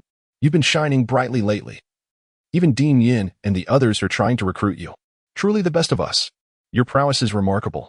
Qingnian chuckled softly, shaking his head as he addressed the two. I didn't expect to see you here as well. Wei Yuhao chuckled back. Brother Su. I've been rather busy lately and haven't had the time to set up my stall. Bei Bei looked at the three of them with curiosity. Why do you three always appear together? It seems rather unusual. Upon hearing this, Qingnian and Su Sanshi remained unfazed, while Wong Dong paused slightly before teasingly saying, Master brother, that should be something we say to you. Your relationship with Senior Su is the most peculiar. Bei Bei immediately distanced himself from Su Sanshi, waving his hands in refusal. That is not the case. Su Sanshi's expression shifted, and after confirming that there was no one around, he let out a sigh of relief and continued, Since you three are here, help me out. I just told Bei Bei that if you can bring Jiang Nanan into Tamin, I will wholeheartedly join as well. What do you say? This revelation startled both Wei Yuhao and Wong Dong. Su Sanshi, like Bei Bei, was already a core disciple, and he should be in his 6th year, with cultivation levels comparable to Bei Bei's, and he was actually younger than Bei Bei, having entered the academy at a young age. His Xuanwu turtle martial soul was a top-tier defensive soul. While not as formidable as the ultimate martial souls, it was nonetheless an epitome of defense. Moreover, to inherit such a martial soul, Su Sanshi must have an impressive background. His joining Tamin would undoubtedly benefit its future growth immensely. Qingnian remained unfazed, a smile playing on his lips as he chose to remain silent. Bei Bei rolled his eyes, smacking the back of Su Sanshi's head in annoyance. Do you think Tang Min is a tool for your whims? Su Sanshi immediately protested, grabbing Bei Bei's shoulder and shaking him vigorously, his tone pitiful. Come on. Your little Ya and Nan are good friends. You should persuade her to join. If I join, the chances will increase significantly. With a resigned sigh, Bei Bei retorted. Stop it. You're so unambitious that you're willing to repeat a year just for Jiang Nanan. Su Sanshi, equally resigned, chuckled. Isn't at all for the sake of being in the same class with her? Well, you how couldn't he help but interject? Is that even permissible? You've reached new heights of flattery, my friend. Qingnian quipped. Su Sanshi, unfazed by any embarrassment, grinned widely and clung to Bei Bei's hand, pleading, Good brother. As long as you help me, you can do anything to me. At this declaration, Qingnian and the others instinctively recoiled a few steps, their gazes shifting to one another with growing suspicion. Feeling their eyes on him, Bei Bei grew slightly embarrassed, promptly kicking Su Sanshi away while disdainfully exclaiming, Who would want to do anything to you? Go away. Su Sanshi was sent flying, yet his expression remained blissful as he exclaimed, That was delightful. I'll take it as your agreement. A wave of discomfort washed over the surrounding girls, who had initially been captivated by their handsome appearances but now recoiled in disgust at Su Sanshi's antics. Surprisingly, despite Bei Bei's minimal effort, Su Sanshi let out a dramatic yelp as he unexpectedly soared through the air, hurtling towards a particular direction, just as Wei Yuhao and Wong Dong were taken aback. Qingnian noticed Jiang Nanan approaching from that direction and immediately understood the impending situation. Su Sanshi, now facing Jiang Nanan, wore an expression of sheer delight as he called out, Wow, I'm going to crash into you. He leaned slightly forward, exclaiming, Oh no, I've lost my balance. At that moment, Jiang Nanan, clad in a black 5th-year school uniform, possessed a beautifully graceful figure, unperturbed by the oncoming Su Sanshi. Her expression turned icy as she prepared to lift her right foot, only to catch sight of Qingnian ahead, causing her heart to race. In a split second, she became flustered, momentarily forgetting about Su Sanshi's impending collision. Just as Su Sanshi beamed with excitement, Qingnian coldly chuckled and swiftly leaped into the space between them, raising his hand to deliver a decisive slap to Su Sanshi's face. Su Sanshi's face paled as he realized his proximity to Qingnian left him no room to evade. He could only helplessly shut his eyes, attempting to shield himself from the inevitable. With a crisp sound echoing through the air, Qingnian firmly pressed Su Sanshi's face and pivoted, simultaneously wrapping his other arm around Jiang Nanan's waist and launching Su Sanshi away as if he were a projectile. Su Sanshi's wails filled the air as he soared 5 meters before crashing into a pillar, struggling to regain his balance after several rotations. Jiang Nanan, on the other hand, was gently set down beside him, and Qingnian softly said, It's been too long. Nanan at his words, Jiang Nanan paused, lowering her head as a blush crept across her cheeks, hidden beneath her flowing hair. Why you? How did you end up here? Yes, he replied. While the two engaged in their quiet conversation, Wong Dong observed Qingnian with a nuanced expression, while the flung Su Sancher hurriedly returned. Nan. Su Sancher approached with an eager, almost sycophantic demeanor, glancing at Qingnian, seemingly wanting to say something but ultimately swallowing his words. Jiang Nan, who had initially held a glimmer of admiration in her eyes, now bore an expression of contempt and disgust, instinctively retreating a step to lean against Qingnian. Witnessing this scene, the others exchanged perplexed glances, particularly Su Sancher, whose heart felt shattered. Why you two? Could the rumors be true? Do you really have something going on? Chapter 116, Su Sancher, what are you barking about? Su Sancher, what are you barking about? Jiang Nanan spoke in a tone that was remarkably indifferent, her expression appearing exceedingly calm, yet the faint blush on her cheeks and the rapidly reddening tips of her ears betrayed her. Qingnian remained silent, a knowing smile playing on his lips as he observed Su Sancher, then subtly extended his hand to rest behind Jiang Nanan. From Su Sancher's angle, it appeared as though Qingnian's arm was draped across Jiang Nanan's back, his palm resting conspicuously against her soft curves. However, from the perspective of others, Qingnian seemed merely to have one arm casually positioned behind him, gazing languidly at Su Sancher. As Su Sancher's expression darkened, Qingnian subtly moved his hand, making it seem to Su Sancher as though he were caressing a certain part of Jiang Nanan. Do you remember what I asked you to call me? Qingnian murmured teasingly to Jiang Nanan, causing her to blush even more. This left Su Sancher utterly bewildered, his mind blank, until a surge of fury ignited within him. And he pointed an accusatory finger at Qingnian, exclaiming, Qingnian, what are you doing to Jiang Nanan? Let go of your hand. Qingnian flashed a smile, tinged with mockery and confusion, and replied, what are you talking about?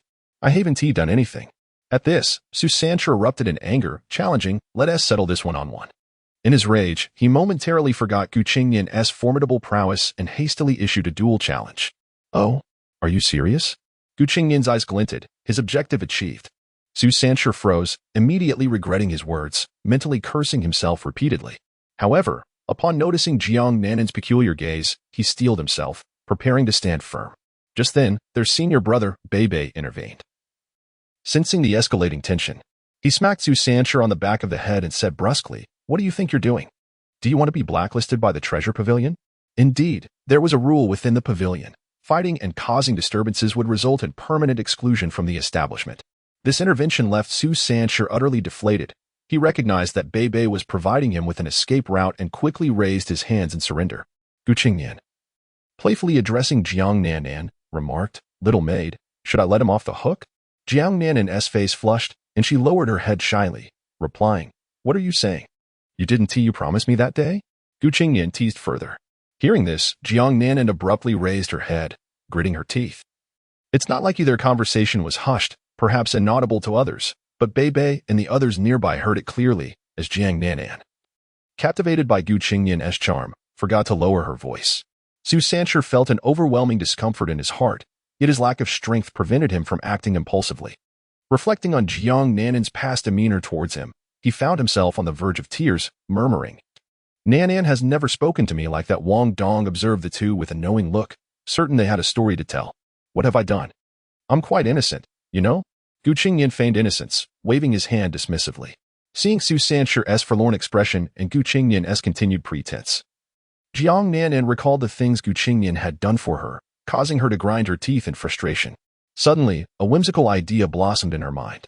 Fueled by impulse, she reached forward, grasping Qingnian's arm, leaning her body slightly against him, and playfully exclaimed, young master. At that moment, she gazed up into Qingnian's face, her eyes sparkling.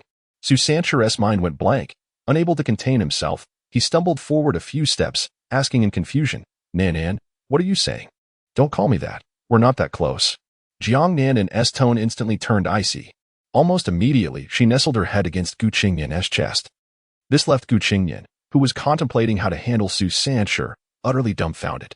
Could it be that one day he would serve as a shield? Qingnian and his companions were already renowned within the courtyard, and this sudden turn of events drew significant attention, igniting a wave of murmurs among the onlookers, many of whom cast envious glances towards them. What? Ascent that Jiang Nanan with Qingnian? Do they have something going on? No way. Are they actually a couple? But that makes sense, doesn't it? Why and why are Jiang Nanan, the most beautiful girl in the outer courtyard, and Gu Qingnian, the most handsome boy, were rumored to share a hidden relationship. Both were distinguished figures, their looks setting them apart in a sea of handsome faces, naturally drawing attention. Their formidable strengths only added to the intrigue, as students from both the inner and outer courtyards were keenly aware of their reputations, particularly Gu Qingnian, whose status as a prodigy was common knowledge.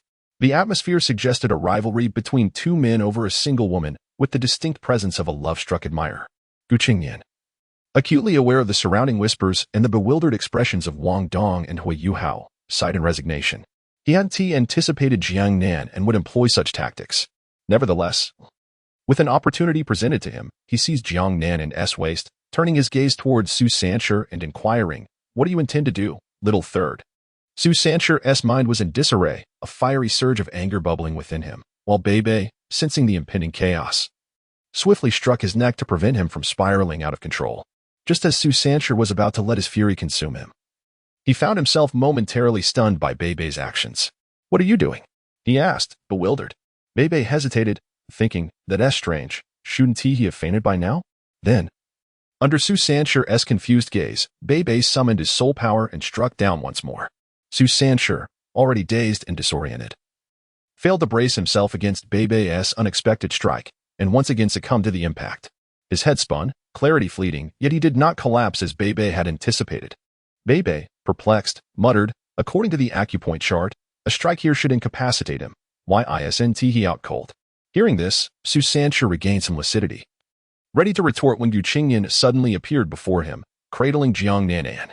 With a swift motion, he extended his hand, and with a sharp sound, Su Sancher was sent crashing to the ground.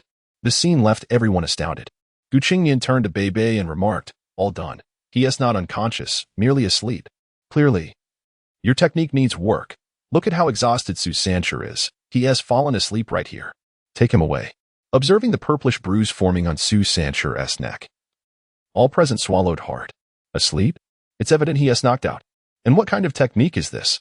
It's clear he was pummeled into unconsciousness. Enhanced by your soul power. What kind of grudge do you hold? Jiang Nan, feeling the warmth of Gu Qingnian's embrace, was filled with a delightful flutter. Her face, nestled against his chest, felt as though it were on fire. The sudden jolt of being swept away had brought her back to reality, and she too found herself momentarily stunned by the unfolding scene. Yet, beneath it all, she felt a hint of secret satisfaction, noticing Bei still in shock. Gu Qingnian playfully flicked Su Sancher's pants towards Bei, calling out, "Catch." Chapter 117, Call My Name, and take it casually in a state of bewilderment. Bei was suddenly engulfed in darkness as a shadow hurtled towards him. His body instinctively reacted to evade, but he heard Gu Qingnian shout, "Catch," with arms outstretched. The shadow deftly landed in his embrace, causing his hands to tingle. Bei retracted his arms, perfectly enveloping the shadow within. The onlookers couldn't help but applaud, exclaiming, "Incredible." Wanting to discard the figure, Bei realized it was Su Sancher. Fearing that Su would act rashly, he reflected that, despite his disdain for Su, he could not bear to see him come to harm. After all, the bond between them was unbreakable. He was also curious about the relationship between Gu Qingnian and Jiang Nan, and with a fervent curiosity, he bid farewell to Gu Qingnian and the others, leaving with Su Sancher. Wong Dong and Hui Yuhao exchanged glances, then turned their attention to Gu Qingnian, who was still cradling Jiang Nan. An indescribable emotion surged within Wong Dong, prompting him to say, "Sister Jiang, Su Sancher has left. Shouldn't you get up now?" Jiang Nan hesitated, and Gu Qingnian released his hold. As the warmth around her waist dissipated, she lifted her head to see Wong Dong's anxious expression, stirring something within her. Initially intending to rise, she instead tilted her body back and asked, "Junior, what is your relationship with my young master?" The bystanders, intrigued by the unfolding drama, halted their movements. I am his roommate," Wong Dong stammered, his confidence wavering. "Oh? Then what does my closeness with my young master have to do with you?" Jiang Nan's peculiar feelings surged as she spoke. "Young master? Why do you call him that?" Wong Dong was momentarily taken aback, questioning her. Jiang Nan, usually shy, felt a sudden flush at her own words, and, caught off guard, fell silent. Wong Dong furrowed his brow and glanced at Gu Qingnian, who was equally perplexed by the situation. Wong Dong felt a pang of discomfort, recalling how Gu Qingnian frequently returned late at night, sometimes not at all, and that he had returned from vacation alongside Jiang Nan. An unnameable anger flared within him. With a cold huff, Wong Dong turned to Hui Yuhao and said, "Let us go." His tone was tinged with irritation. Hui Yuhao looked at the two, somewhat bewildered. While Gu Qingnian nodded slightly, "You go ahead. I will catch up shortly." Hui Yuhao nodded in response, turning to leave. Meanwhile, at Shrek Academy Island, "Is it confirmed? That little rascal Gu Qingnian?" Ma Xiaodao exclaimed excitedly, gazing at Yin Xiaozhe. Yin Xiaozhe smiled gently. "Indeed. When you were attacked by the extreme cold energy, it was likely his unconscious act of self-defense. Perhaps he didn't have time to react." Tears of excitement welled in Ma Xiaodao's eyes as she clenched her fists, exclaiming, "That's wonderful. I am saved. The ultimate ice attribute." She silently added, "And he is so handsome." Her cheeks flushed at the thought, causing Yin Xiaozhe to raise an eyebrow in amusement, recognizing the budding infatuation. This scene, if witnessed by outsiders, would surely drop jaws, an aloof goddess and a composed, gentle dean sharing such expressions. In her excitement, Ma Xiaodao failed to notice Yin Xiaozhe's reaction and turned to him. "So, I can escape my current predicament, right, teacher?" Yin Xiaozhe, smiling, gave her a thumbs up. "Yes, if your martial soul stabilizes, you will undoubtedly be a frontrunner in this year's soul fighting competition." He paused momentarily, adding with uncertainty, "But perhaps not?" Suddenly, a thought struck him. If they could secure a 5th spirit ring for Gu Qingnian before the competition began, the outcome might be unpredictable. It seemed imperative to discuss this with Qian Duo and the others. At the same time, Ma Xiaodao was also lost in thought, recalling Gu Qingnian's gallant figure and the impressive display of his soul skills. A flutter of excitement surged within her. She needed to see him, but if she approached suddenly, the wicked fire within her martial soul began to stir. In unison, they both spoke. "Teacher, I must." "Xiaodao, I need to go." They exchanged awkward smiles, and Yin Xiaozhe gestured for Ma Xiaodao to speak first. She nodded eagerly. "I'm going to find him to help suppress the wicked fire." Her expression clearly conveyed urgency. Yin Xiaozhe paused, shaking his head with a sigh. "Take it slow. Gu Qingnian should be at the treasure appraisal event right now." Ma Xiaodao responded quickly, "Got it," and vanished into the night sky. Yin Xiaozhe sighed, recognizing her impulsive nature, her thoughts written plainly on her face. Girls are hard to keep. He mused, recalling his own youth, and then set off in another direction to find old Qian. Thus, this pair of teacher and student departed, each consumed by their thoughts. Returning to Gu Qingnian, he observed the departure of Wong Dong and Hui Yuhao and teased Jiang Nan in his arms. "Ah, it seems you are reminiscing about the past." Startled, Jiang Nan sprang upright, her face flushed. "Aren't you going after your friends?" Gu Qingnian playfully patted her head. "Mind your own business. We are about to become famous in the academy." Jiang Nan felt a twinge of embarrassment, realizing her impulsiveness had led her into this situation. Suddenly, Gu Qingnian seemed to remember something, his brow furrowing. He quickly instructed Jiang Nan, "Stay at the treasure appraisal event and do not venture outside. I will find you shortly." Though confused, Jiang Nan nodded at his serious demeanor. Gu Qingnian, feeling a bit uneasy, gently pressed his finger to her forehead, infusing her with a trace of soul power. After a few more instructions, he turned to leave. He had taken a few steps when he glanced back at the spirit bone Wong Dong had admired. Its price glaringly inscribed at 950,000 gold soul coins. What could 950,000 gold soul coins accomplish? They could fully arm a 1,000-strong cavalry unit, horses included. Indeed, spirit bones were among the most precious items on the continent. And this was not even a 10,000-year spirit bone. If it were, it would be priceless, an absolute treasure. Shops like the Treasure Pavilion, daring enough to display spirit bones from 10,000-year spirit beasts, were exceedingly rare, proving their capability to safeguard such invaluable items. Jiang Nan also gazed at the price, her pupils contracting involuntarily.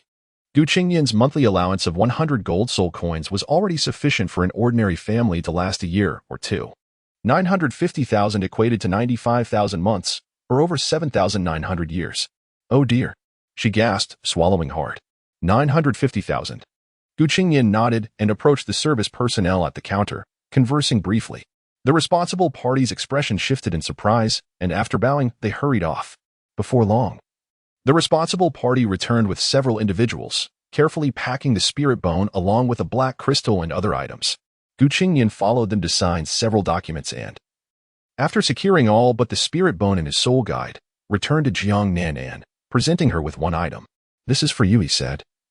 "And feel free to choose from the items inside. I've already informed the staff that you can take whatever you desire."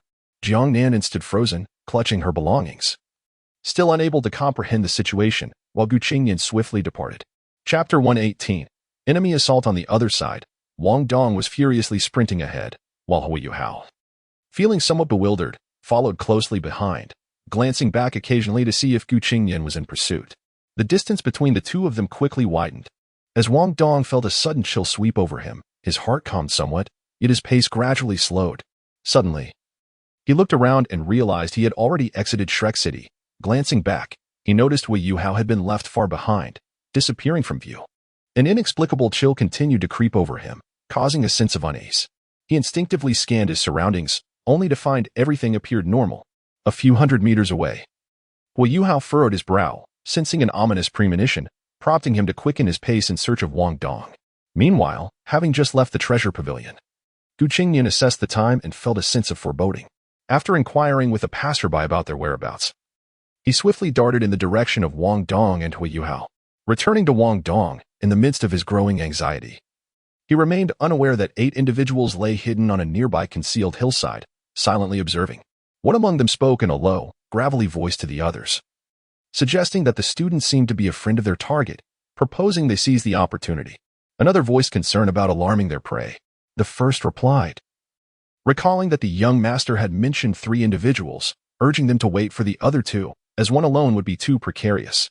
The second individual pondered briefly before stating that this matter was of great significance and must be executed flawlessly. It was said that the target was exceptionally strong, nearing the rank of a Soul King, and this detail warranted their utmost attention. Wong Dong, instead of hastening his escape out of fear, found himself hesitating, contemplating whether to wait for Wei Yuhao before contacting Qingnian. Yet, a sense of foreboding continued to nag at him, though he rationalized that waiting for Wei Yuhao was unwise. Just as he hesitated, Wei Yuhao caught up and, without warning, patted him on the back. Startled, Wong Dong exclaimed, "Who is it?" This sudden outburst startled both Wei Yuhao and the hidden 8, causing cold sweat to bead on their brows. Wei Yuhao, catching his breath, asked, "Wong Dong, why did you shout like that? You scared me." Wong Dong, still recovering from the shock, replied, "It was you who startled me. Why did you suddenly pat my back?" Wei Yuhao intended to elaborate, but the ominous feeling intensified. Their eyes met, and they silently acknowledged their shared apprehension. Internally, they felt an overwhelming tension, though outwardly they remained composed. Wei Yuhao maintained a facade of surprise, exuding a hint of exasperation, and inquired, "Why are you running so fast? Couldn't you wait for me?" Wong Dong, suppressing his anxiety, exaggeratedly retorted, "You're the one moving so slowly." Wei Yuhao, filled with curiosity, asked, "What was going on just now? Why did you leave without waiting for Qingnian?" "Humph." Wong Dong grumbled, clearly disgruntled. Wei Yuhao continued their conversation while discreetly extending his spirit abilities to survey the surroundings. Unfortunately, the detection range of his spirit skills was limited, only allowing him to faintly sense several terrifying presences, which immediately set off alarm bells in his mind. His face paled momentarily, but he quickly masked his fear with a calm demeanor. However, the fleeting change in his expression did not escape the keen eyes of the 8 lurking figures, who realized they might have been discovered. The apparent leader of the group silently concluded that regardless of whether they had been detected, they could not afford to wait any longer. He quietly commanded, "Prepare to move." Such a golden opportunity could not be squandered. In an instant, 8 faint yet menacing gazes bore down upon Wei Yuhao and Wong Dong. A chill coursed through their bodies as Wei Yuhao forced himself to remain calm, stating, "We need to stay composed. There are people ahead planning an ambush. We are farther from the academy than from Shrek City. When I count to 3, we will turn and run toward Shrek City with all our might. Do you understand?" Wong Dong's face paled, and he whispered, "Who could they be?" Wei Yuhao replied, "I don't know, but they're killing intent. We must retreat to Shrek City for now. Get ready." Although Wei Yuhao was not as formidable as in the original tale, he had witnessed Qingnian in battle numerous times, and with Qingnian occasionally training their combat awareness, he understood the need for calm in this moment. Though their pace remained unchanged, the oppressive atmosphere thickened. Wei Yuhao whispered, 1, 2, 3. Before he could finish counting, both felt a sudden and overwhelming surge of murderous intent descend upon them, rendering their bodies momentarily paralyzed. Wei Yuhao, battling the intense pressure, focused his spirit energy to invigorate his nerves, shouting, "Wong Dong, run!" Simultaneously, the leader among the 8 shouted, "Attack!" Wei Yuhao's command jolted Wong Dong back to his senses, and they both turned to flee toward the northern gate of Shrek City. Unfortunately, the oppressive aura emanating from the 8 figures bore down upon them, as the souls of 4 individuals ignited, charging toward them with alarming speed. Wong Dong's spirit, the goddess of light butterfly, flared to life, propelling him and Hui Yuhao forward, yet they still had nearly 10 kilometers to cover to reach the northern gate. Looking back, they saw the two soul saints approaching within mere meters. A wave of despair washed over them, leaving them feeling utterly powerless against such formidable foes, their terror nearly suffocating. Just as the two soul saints were about to seize them, Hui Yuhao noticed a distant shadow moving at a terrifying speed, appearing and disappearing in rapid succession. Qingnian is here, Hui Yuhao exclaimed, filled with excitement, but the next moment, the gravity of their situation struck him, and he shouted, "Run! There are soul saints! We must find our teachers!" Wong Dong, as well as the soul saints behind them, recognized this development. Wong Dong immediately deduced who was approaching, his anxiety mounting. Hui Yuhao and Wong Dong exchanged a quick glance and positioned themselves defensively in front of the two soul saints. The soul saints, not lacking in intelligence, quickly signaled their two soul emperor companions behind them. As the two soul emperors caught up, they too grasped the situation and swiftly switched places with the soul saints, who then surged toward the black shadow. Hui Yuhao and Wong Dong's expressions turned grave as they attempted to pursue the fleeing soul saints, only to be intercepted by the two soul emperors. "No, Wong Dong. I'll distract those two soul saints," Hui Yuhao whispered, and disregarding Wong Dong's protest, he dashed back, unknowingly retrieving a soul guide device from his back. As he infused it with spirit energy, a radiant burst propelled him in another direction. The two soul emperors reacted immediately, with one giving chase. However, Wong Dong could not allow their plans to succeed. He unleashed his spirit energy and pursued the direction of the soul saints. In an instant, chaos erupted as the 8 figures scattered. Chapter 119. The arrival of Qingnian. As the gaze shifted towards the two soul saints, they approached the shadowy figure before them. The figure, illuminated by the moonlight, revealed itself to be none other than the hurried Qingnian. Upon seeing the two soul saints, a grimace quickly crossed his face. He unleashed his martial spirit and observed the scattered silhouettes in the sky, silently cursing himself for arriving too late. Moreover, due to his own presence, the enemy had grown stronger. In the original narrative, a soul emperor accompanied by 5 soul kings had transformed into 2 soul saints and 2 soul emperors alongside 4 soul kings. It appeared they had also set their sights on Hui Yuhao and his companion, who had fled. Originally, given their strength, the two should not have detected the situation so early. Although Hui Yuhao had been intercepted, he had encountered numerous unexpected opportunities that allowed him to match Wong Dong in a single martial spirit state. The enhancement from his second martial spirit had sharpened his observational skills and instincts toward hostility. Furthermore, as the 8 individuals focused on Qingnian, their urgency regarding his significance and power led them to unwittingly increase their exposure, causing Hui Yuhao and his companion to take notice swiftly. Conversely, the early detection of their presence prompted the 8 to recognize the changes in Hui Yuhao, and, understanding the importance of their target, they chose to act decisively. The 2 soul saints, upon recognizing Qingnian, felt a surge of elation as their 7 soul rings emanated formidable power and surged toward him. Meanwhile, Hui Yuhao, having evaded for the moment, raised his hand, unleashing a burst of crimson light that soared skyward, exploding at several hundred meters in height. Countless fragments of golden red light spread across the sky, gradually forming a unique emblem. This was a precautionary measure provided to him by Qingnian before heading to the treasure pavilion, and he had not anticipated its necessity. The expressions of the 2 soul saints and the 2 soul emperors shifted dramatically upon witnessing the golden red brilliance. Clad in black and masked, the leading soul saint's earlier joy plummeted. Unable to suppress his frustration, he growled, "Did we not say we were only targeting core disciples? How could this signal arise? Move quickly, kill them, or take them alive within 2 minutes. After 2 minutes, retreat immediately." His last command thundered forth, infused with soul power. Though this was outside Shrek City, the foundation of Shrek City was Shrek Academy. What manner of beings resided within Shrek Academy? Just one of their top-tier individuals could easily crush them. They had no time to linger here. In response, the 2 soul emperors and 4 soul kings unleashed their soul power, splitting into 2 teams, disregarding all else as they pursued Hui Yuhao and his companion.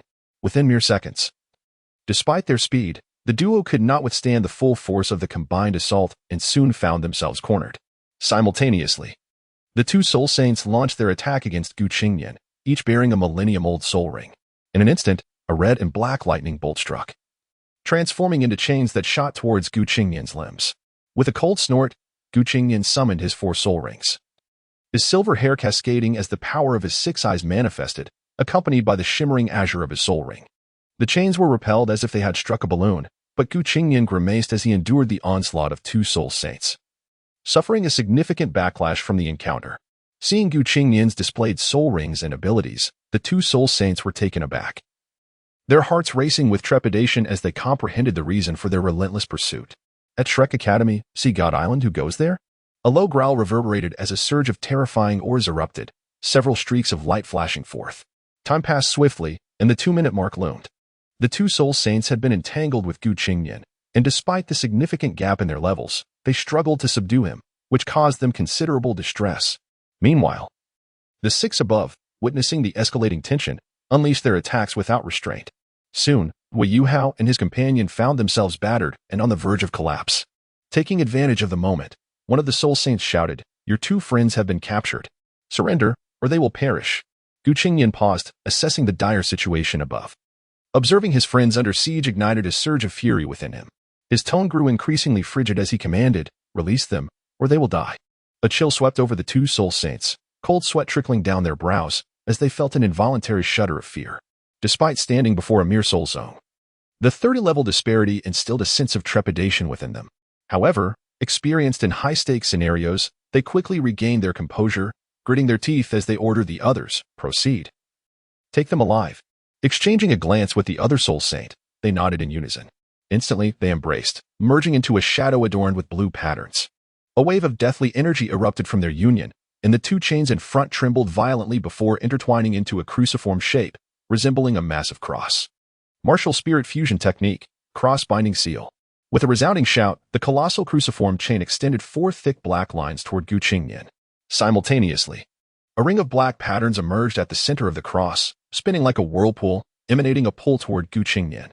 Qingnian's expression shifted as his previously stable stance began to falter. Glancing at Wong Dong and the others, on the verge of capture, he turned his gaze toward the academy. His brow slightly arched, as if a thought had struck him. With a decisive shift in mindset, he abandoned resistance, allowing himself to be drawn toward the cruciform chain. The two soul saints, unaware of Qingnian's subtle change, mistook his movement for weakness. At the moment Qingnian collided with the cruciform chain, he unleashed his full soul power, causing the chains to radiate a brilliant black light as the 4 black lines sought to bind his limbs. As the two soul saints concentrated their soul power into the fusion technique, the others were oblivious. Unbeknownst to them, a thin veil of golden light enveloped Qingnian's body, gently adhering to his skin. The black lines attempted to ensnare the light but were repelled, ultimately wrapping around it. None present noticed Qingnian's transformation, their focus solely on the black lines. Wei Yuhao and his companions' faces paled as they gasped. Qingnian, one of the soul emperors nearby, let out a cold snort. Seizing the opportunity, raising his right hand, a massive blade flickering with black flames, emanating from a black millennium soul ring, was aimed at them. In that moment, it was clear that this strike would leave them with no chance of resistance. At this critical juncture, within Shrek City, 3 figures surged toward the city walls with astonishing speed. Leading the charge was Bei Bei, now adorned with dragon scales, wielding the blue lightning tyrant dragon martial spirit. Following closely were Su Sanshi and Jiang Nanan. Upon witnessing Qingnian ensnared, Jiang Nanan's pupils constricted sharply, blood rushing to her head as her soul power erupted, propelling her forward ahead of the two companions. Bei Bei and Su Sanshi were momentarily taken aback, but soon their 4 soul rings illuminated, accelerating to follow suit. Indeed, they too had ascended to the soul zone level. Alas, despite their rapid pace, the distance between them and Wei Yuhao's group remained dauntingly vast. Chapter 120. Are you well? During this time, Wei Yuhao and his companion considered employing their martial soul fusion technique to buy some time. Yet the 6 adversaries ensnared them completely, leaving no opportunity for them to unite. Below, 2 soul saints, dragging a cross-shaped chain binding Qingnian, soared into the sky. Retreating with all their might, they disregarded the 2 students, swiftly vanishing into the distance. Upon hearing this, the 4 soul kings and 2 soul emperors rejoiced. And the soul emperor, utilizing a soul skill, directed a fierce black flame from his great sword, hastening the release of his technique. Wei Yuhao and his companion, despite their exhaustion and pain, resolutely withdrew their soul power, dispersing their martial souls and soul guides, plummeting downwards. The soul emperor could not simply relinquish his prey. With a thunderous roar, he shouted, "Slash!" and brought his great sword crashing down. In an instant, the black shadow on the sword split into 2, each hurtling towards the 2. At that moment of impending impact, the soul emperor decisively sheathed his great sword and charged towards the 2 soul saints alongside the other soul emperors and kings. as the two attacks neared. The terrifying aura and the sensation of imminent death enveloped Hui Yuhao, who merely smiled lightly. Wong Dong appeared to be murmuring something, seemingly uttering Gu Qingnian's name. Both were utterly drained, while Bei Bei and the others looked on with grave expressions as they approached swiftly. However, at this moment, no one noticed the faint glimmer of light gathering at the foreheads of the two. Suddenly, a fiery red figure shot forth like a meteor, leaving dozens of afterimages in its wake. Just as Hui Yuhao and Wong Dong were about to be struck, the crimson figure erupted with golden-red flames, akin to a geyser. Two fiery bird-like apparitions surged forth from behind her, racing towards Hui Yuhao and Wong Dong, while the figure herself quickly reached them just before their fall. In that critical moment, Wong Dong, with his last ounce of strength, urged, "Senior Sister Ma Xiaodao, quickly, save Gu Qingnian. He has been taken by 2 soul saints." Hui Yuhao added with difficulty, "There are 8 in total, 2 soul saints, 2 soul emperors, and 4 soul kings. Be extremely cautious." Ma Xiaodao's countenance darkened as she tossed her companions Bei Bei, Jiang Nanan, and Su Sanshur a glance, instructing, "Su Sanshur, protect them. We cannot wait for reinforcements. I must pursue." With that, the 6 soul rings on her body radiated brilliantly in the flame's glow, with the second and third rings illuminating simultaneously. The intense golden red flames erupted from her, and with a powerful flap of her wings, she propelled herself forward like a flaming meteor, intent on confronting the 8 foes alone. However, a sense of dread settled over the group, while in the original narrative, Ma Xiaodao could have faced them alone. The current scenario involved 2 soul emperors and 2 soul saints. Despite her superior soul ring configuration, the disparity in soul power and numbers was significant. Even someone as formidable as Ma Xiaodao could hardly be a match. Yet, there was no time for hesitation. If they allowed the enemy to escape, it would be akin to searching for a needle in a haystack. Ma Xiaodao's objective now was to catch up and entangle them until the Academy's reinforcements arrived.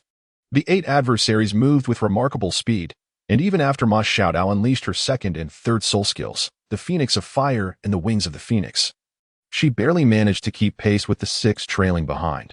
The foremost soul saint had already vanished from sight. This realization deepened her concern.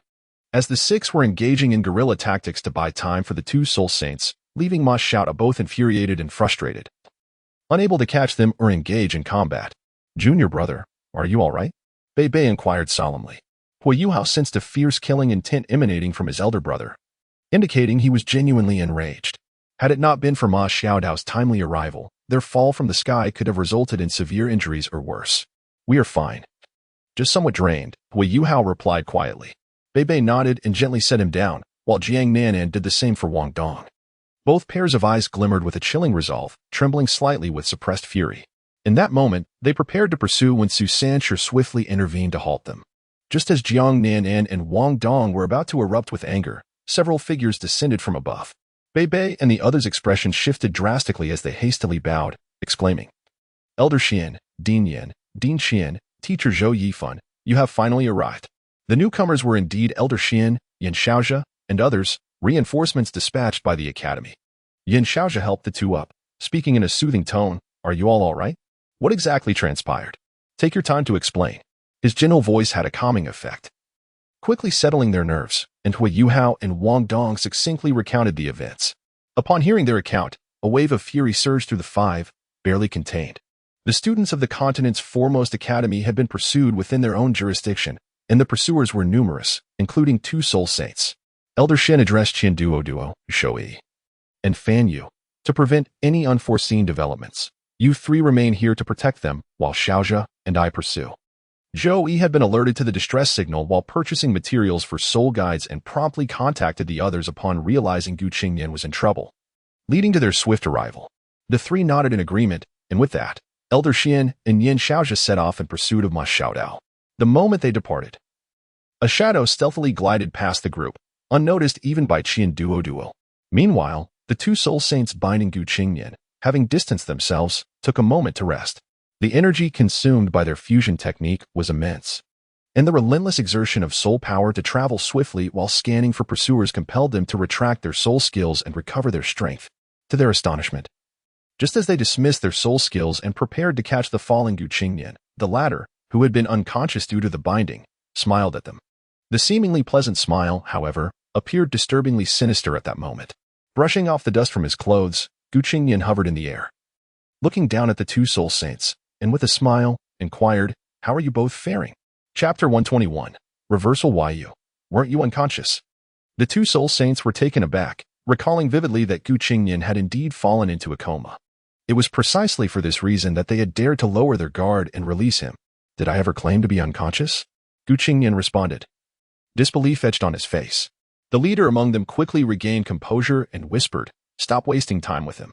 Let us eliminate him here and report back." The other nodded in agreement, and they swiftly surrounded Qingnian, preparing to attack, calculating the time. Qingnian surmised that Wong Dong and the others must have been rescued by Ma Xiaodao by now, and reinforcements from the academy were on their way. Therefore, it was essential to maximize their interests. He thought to himself, having sensed that Ma Xiaodao would soon arrive at the battlefield, he decided to abandon any struggle. Hoping to draw the two soul saints away to buy time for their retreat, while he could pretend to be unconscious on their way back. Waiting for an opportune moment to strike back. And now, the opportunity had presented itself. "You are from the White Tiger Duke's residence, aren't you?" Qingnian said with a cold smile. Upon hearing this, both soul saints froze momentarily, and the leader feigned calmness as he retorted, "What White Tiger Duke's residence? Enough with the chatter, attack." As he spoke, both unleashed their soul power once more, and two chains appeared, hurtling towards Qingnian. His eyes gleamed with a cerulean light as 4 soul rings flickered before him, releasing a wave of soul power. The two soul saints felt an overwhelming pressure wash over them, instantly bracing for battle, their soul power subtly fluctuating in readiness. Just as they prepared to counter Qingnian's attack, he suddenly turned and fled. Without a hint of hesitation, Qingnian executed a series of rapid long-distance movements, utilizing his moon step to retreat at an astonishing speed. Within mere seconds, he had distanced himself by over 100 meters, leaving the two soul saints bewildered. "What the hell? We were ready to fight, and you just run away?" After a few seconds of hesitation, the two resolved to unleash their soul power and hastily pursued him, simultaneously contacting the remaining 6 members. As Qingnian sprinted at full speed and the two soul saints chased with all their might, the other 6, engaged in combat with Ma Xiaodao, advanced forward. And soon the 10 converged together. Seeing that Qingnian was unharmed, Ma Xiaodao breathed a sigh of relief and hurried to stand by his side for protection. However, the 8 adversaries would not allow her to succeed. The 2 soul emperors immediately positioned themselves in front of her, while the 4 soul kings advanced to block Qingnian's escape. The remaining 2 soul saints quickly caught up. In an instant, the situation turned dire. Forming a standoff, 2 soul saints, Qingnian, 4 soul kings, 2 soul emperors, and Ma Xiaodao. This only fueled Ma Xiaodao's anger further, and her inability to confront the enemy directly left her increasingly agitated. Now, with the soul saints finally in front of her, the situation was perilous. Qingnian, however, was not hindered by the 4 soul kings and managed to reach Ma Xiaodao's side through his extraordinary speed. The scene shifted once more, resulting in a standoff of 8 against 2. Seeing Qingnian at her side, Ma Xiaodao sighed in relief and, gritting her teeth, urged, "You go first. I'll hold them off." "Ah, you've grown up and are quite righteous," Qingnian replied with a nod of appreciation, stepping in front of her. "You've worked hard. Just watch me now." Ma Xiaodao looked worriedly at him. "Are you sure you can handle this?" Then, under the puzzled gaze of the onlookers, Qingnian's 4th soul ring suddenly surged with energy, and his soul power erupted dramatically. With his hands forming a peculiar gesture, he smirked coldly, "No problem. I am invincible." Ma Xiaodao inwardly thought, how annoying, he is showing off again. Reversal, song, reversal, he. As he whispered the incantation, a massive blue circular phantom, larger than Qingnian himself, ascended from his left side, while a red circular phantom rose from his right. The blue phantom emanated an irresistible attraction akin to a miniature black hole, while the red phantom radiated a powerful repulsion that deterred any contact. At this sight, everyone present felt an overwhelming sense of dread, especially the 8 before him, whose expressions drastically changed as their soul rings activated, each summoning their martial spirits. Qingnian wore a knowing smile, extending his fingers as if to flick something away, and declared, "Void technique, Z." In an instant, the 2 circular phantoms behind him began to merge, forming a sphere reminiscent of a swirling black hole. Then, a flash of lightning struck at the center, instantly shattering into countless small black-purple spheres that converged into a minuscule orb at Qingnian's fingertips. The 2 soul saints quickly reacted, activating their 7th soul rings, causing their chains to expand dramatically, forming 2 massive barriers far larger than the merging technique, blocking the 8. The 2 Soul Emperors and 4 Soul Kings simultaneously unleashed their 6th soul abilities, striking towards the orb, desperate to escape the terrifying pull that drew them toward it. Accompanied by a resonant hum, Qingnian released the flicked orb, which instantly returned to its previous size, unleashing a terrifying aura akin to a colossal black hole. With a decisive motion, the orb surged forward, propelled by a thunderous roar, piercing through towards the 8. The 8 sensed the overwhelming energy and their faces changed. Yet they steadied themselves, ready for a final confrontation. The 2 Soul Emperors summoned massive blades and spears, while the 4 Soul Kings activated their strongest soul rings, preparing for an onslaught against Qingnian. Ma Xiaodao's expression darkened as she braced herself to unleash her ultimate technique. Qingnian, you go first. I'll hold them off. The Dean and the others should be arriving soon. Qingnian shook his head and turned to Ma Xiaodao. I'm preparing to unleash my final move. Take a few steps back and wait for the right moment to catch me after I release it. Ma Xiaodao was momentarily stunned, not noticing his familiar address, but instinctively nodded. Seeing her response, Qingnian focused. In the depths of his mind, Qingnian's voice resonated. Little Ice Emperor, lend me your strength. Yes, Master. The Ice Emperor immediately sprang into action, aligning its power with Qingnian's. With a determined expression, Qingnian manifested dragon claws and tiger paws, unleashing a thunderous roar as dozens of particles exuded a terrifying might. Accompanied by the roars of tigers and dragons, 30 golden giants, accompanied by ethereal dragon and tiger shadows, materialized from Qingnian. With a resounding crash, he swung his arm wide, his white hair billowing as the 30 golden giants surged forward, their steps echoing with explosive sounds, creating a sensation of tearing through space. But this was not the end. As time flowed, the sky had already turned pitch black. Chapter 122. Stay in the pitch-black night sky. The fierce clash between 2 parties caused the colors of the heavens to constantly shift. Closer. 3, 2, 1. Qingnian murmured softly, as the soul power within him surged and compressed frantically. Suddenly, amidst the ever-changing hues, a dazzling emerald light burst forth before their eyes. The emerald light formed a straight line, which then rapidly expanded, outlining the entire skeletal structure of a person, including the spine, ribs, and sternum. At that moment, as the 8 individuals and Ma Xiaodao were drawn in by this spectacle, 2 figures had already silently descended in the distance, quietly observing the scene.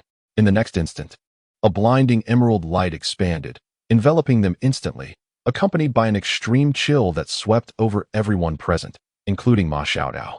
In just a fleeting moment, the 4 Soul Kings distinctly felt the terrifying effects of that icy cold. It was as if their blood had frozen within them, rendering them incapable of any further movement. Suspended in the act of preparing to strike, even the 2 Soul Emperors found their bodily functions compromised, trembling uncontrollably from the cold. While the 2 Soul Saints fared slightly better, yet were still utterly exhausted, their soul power nearly depleted after unleashing their ultimate moves. The most unfortunate were the 4 Soul Kings, who found themselves in a precarious situation hundreds of meters above the ground, caught in mid-flight. The brief pause caused their already fatigued bodies to plummet like meteors. In contrast, for Ma Xiaodao, this was an invigorating sensation. The torment from her evil fire had left her in a state of distress, overwhelmed by a suffocating pressure. Yet, this piercing chill halted the evil fire within her, akin to plunging into a refreshing pool on a scorching summer day, revitalizing her spirit. The emerald light flickered and vanished, and as it did, the 4 Soul Kings descended. While Qingnian's face paled slightly, he had already exhausted his visible offensive abilities. Let us not forget that he still possessed a title Douluo experience card, an unused soul bone, another soul ring from his second martial soul, and had yet to employ any mental attacks or soul-guiding devices. There was no necessity, for he sensed that Elder Xian and his companion had already arrived. Although showcasing formidable talent could garner the Academy's attention, without substantial ties, the Academy would remain cautious. Given the current strength of Shrek Academy, they had no reason to fear him, nor would they abandon him due to a lack of close relationships.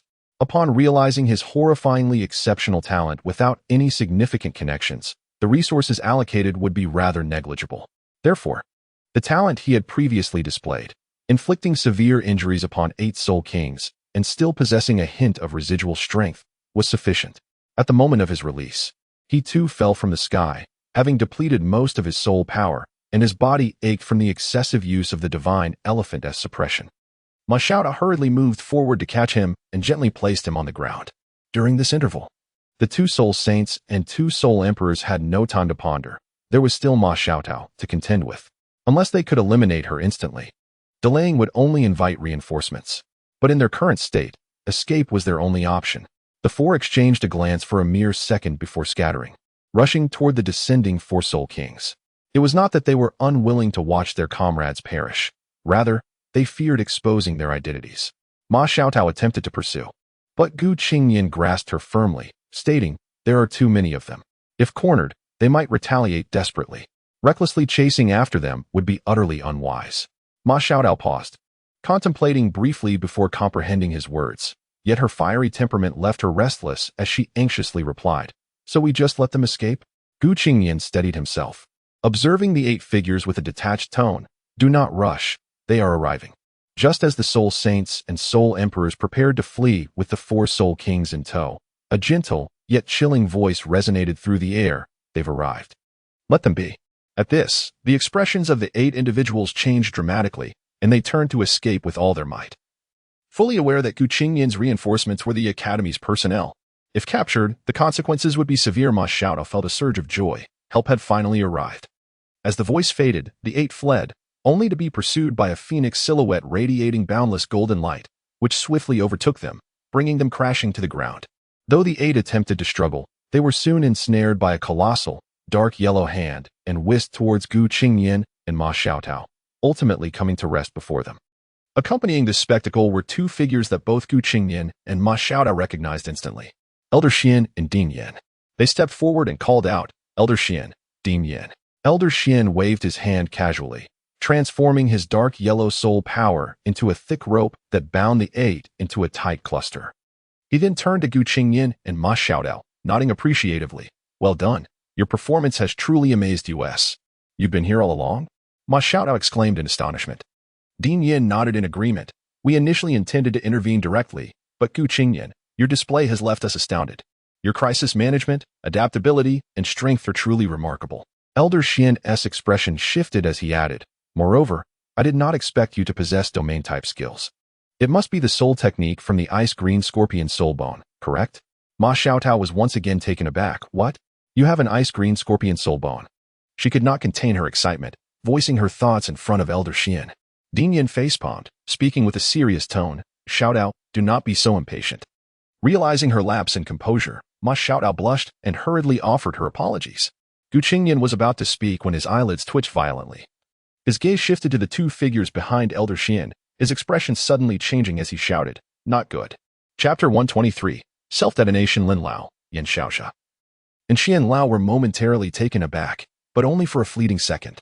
As realization dawned upon them, their expressions turned icy, and they swiftly turned to unleash their soul power in an urgent bid to control the situation. At that moment, Ma Xiaotao and her companions also shifted their focus to the group behind them, where the 8 individuals, who had previously been calm, suddenly began to tremble violently. The soul power within them surged with alarming rapidity, coalescing at their chests. Within mere seconds, their chests visibly bulged, indicating an imminent explosion. "Self-detonation!" Ma Xiaotao exclaimed, her voice betraying her shock as she grasped Gu Qingnian's arm, her body tensing in preparation to unleash her own soul power and evacuate with him.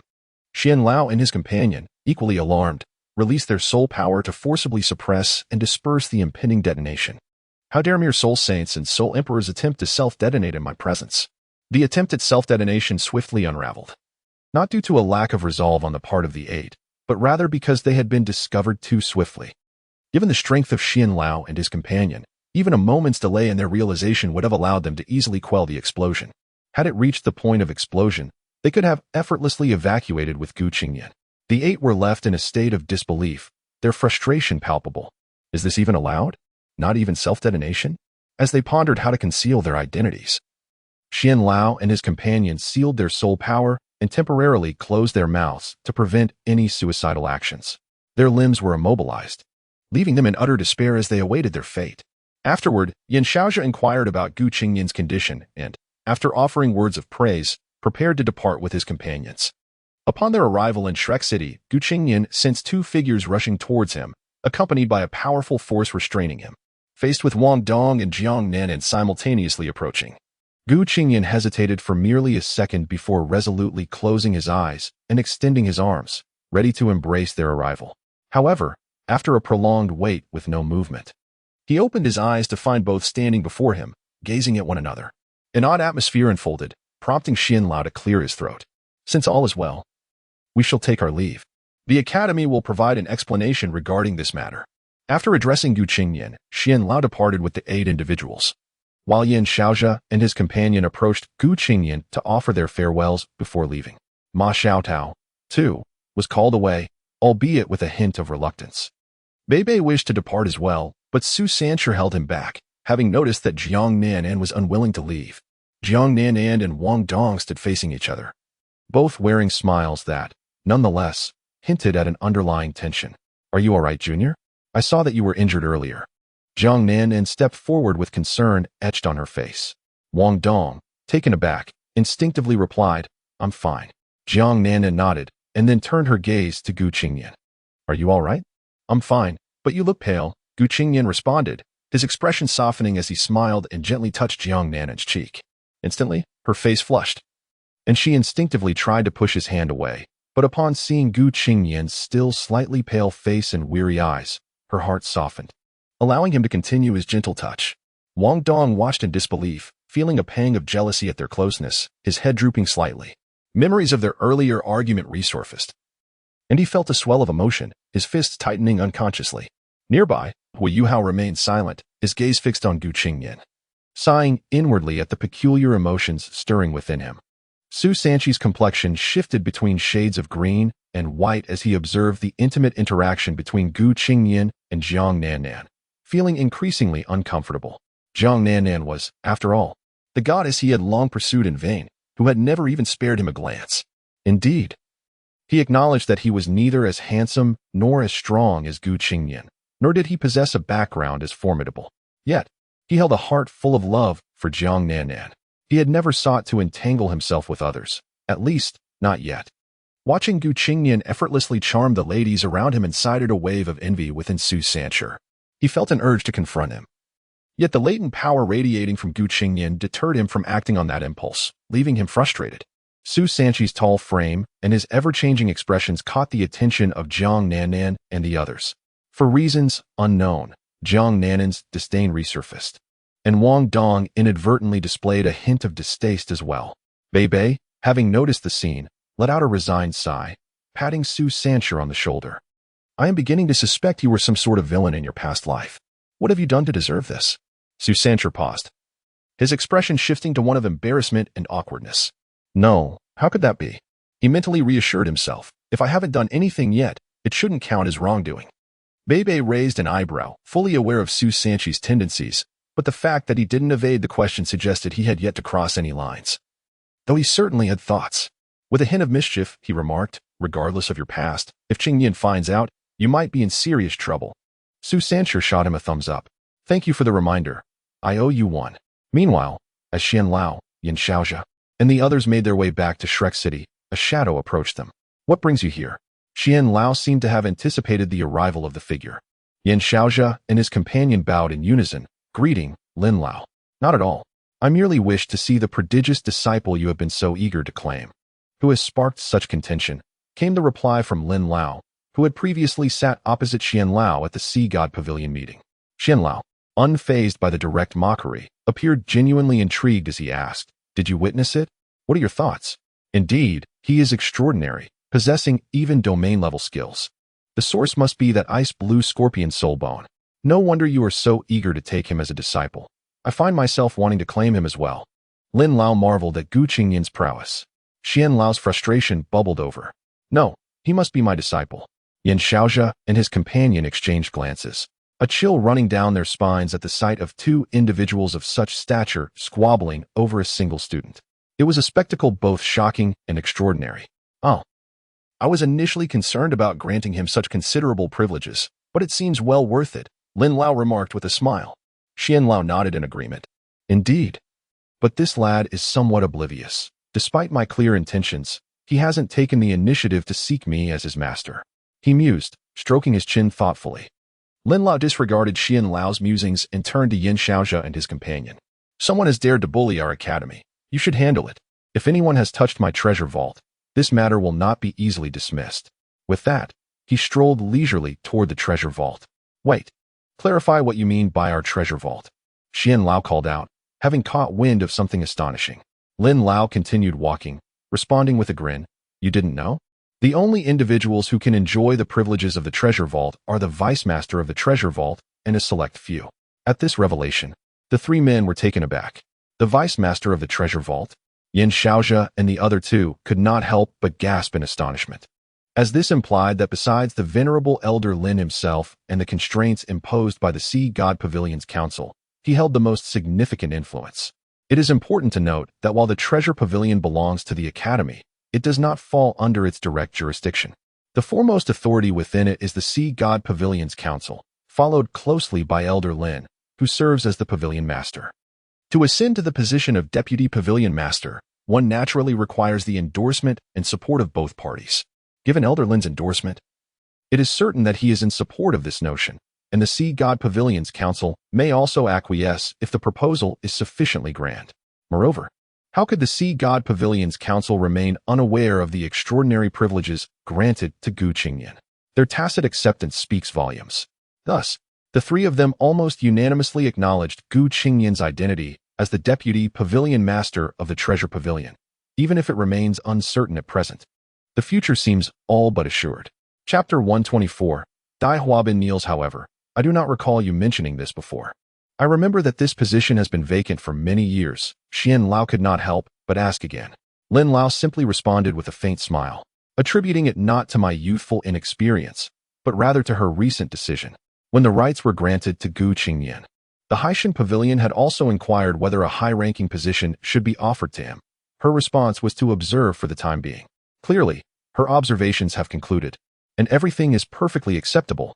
Even if it appears premature, a nominal title poses no issue whatsoever.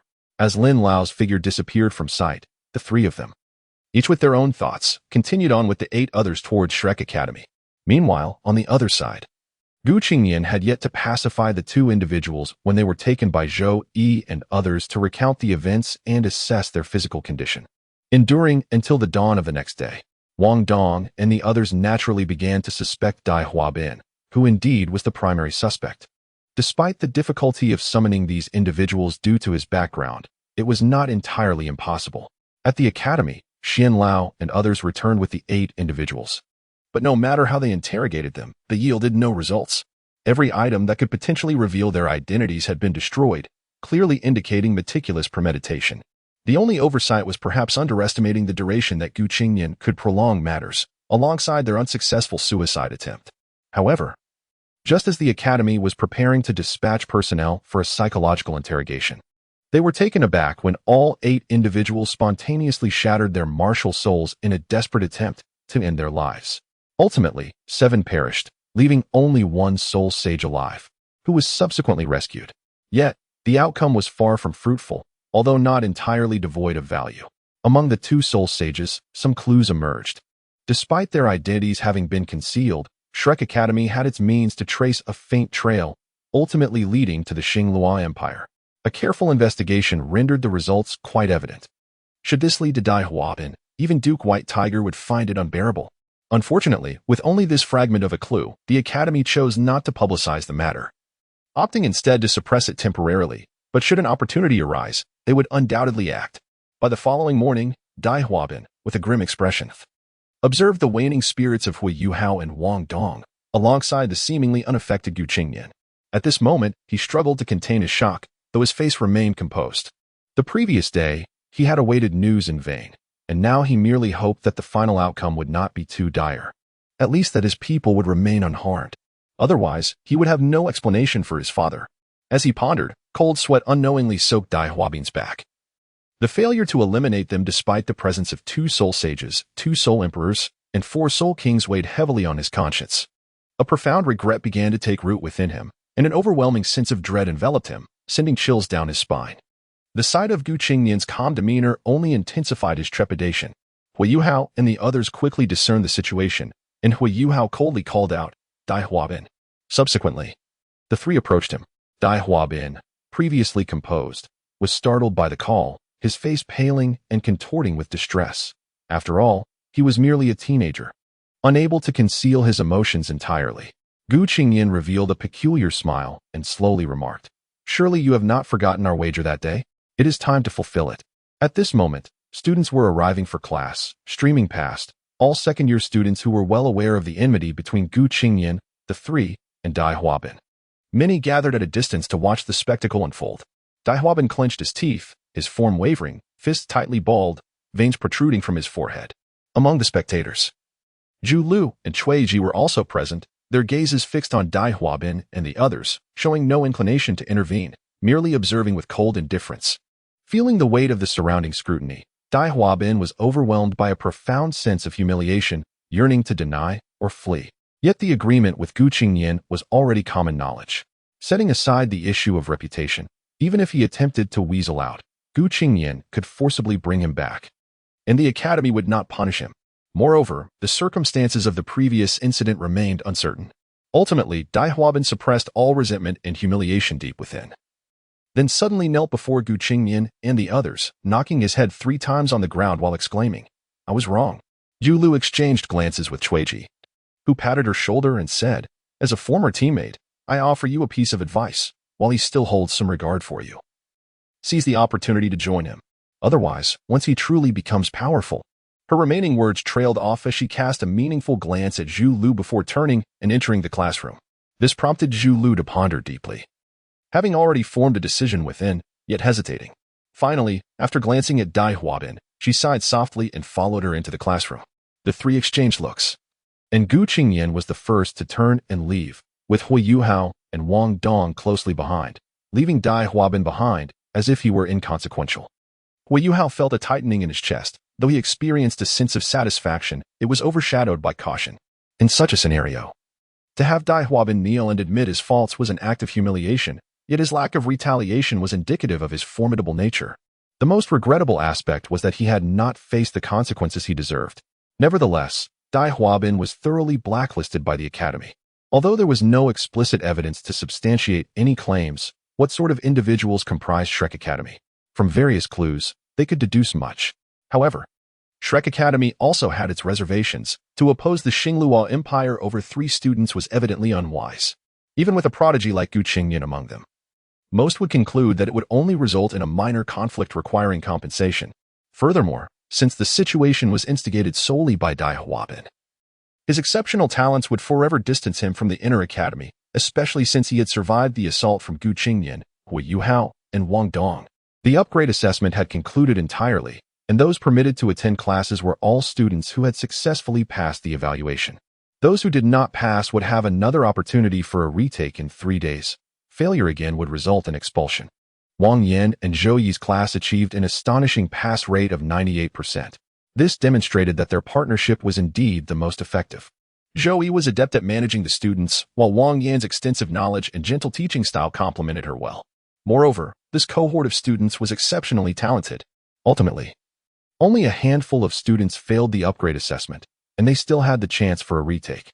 In contrast, other classes faced a significantly higher number of eliminations. Upon arriving in the classroom, as soon as Wong Dong sat down, he eagerly leaned towards Gu Qingnian and whispered, "Qingnian, Yuhao, are we really going to let this matter rest?"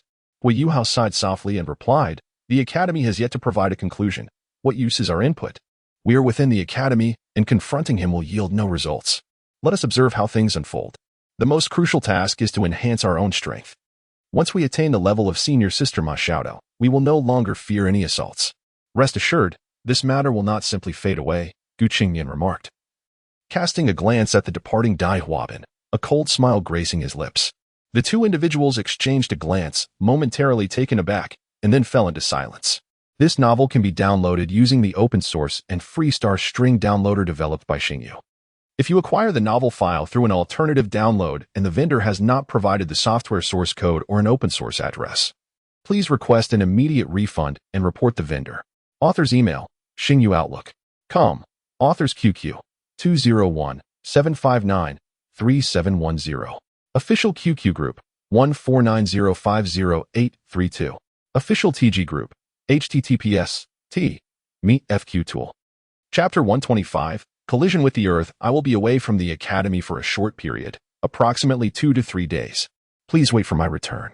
Gu Qingnian addressed Hui Yuhao and Wong Dong. "What? Where are you going?" Hui Yuhao inquired, puzzled. It's dangerous to leave now, especially after the recent attack, Wong Dong added, his expression fraught with anxiety. Qingnian smiled gently. I have pressing matters to attend to.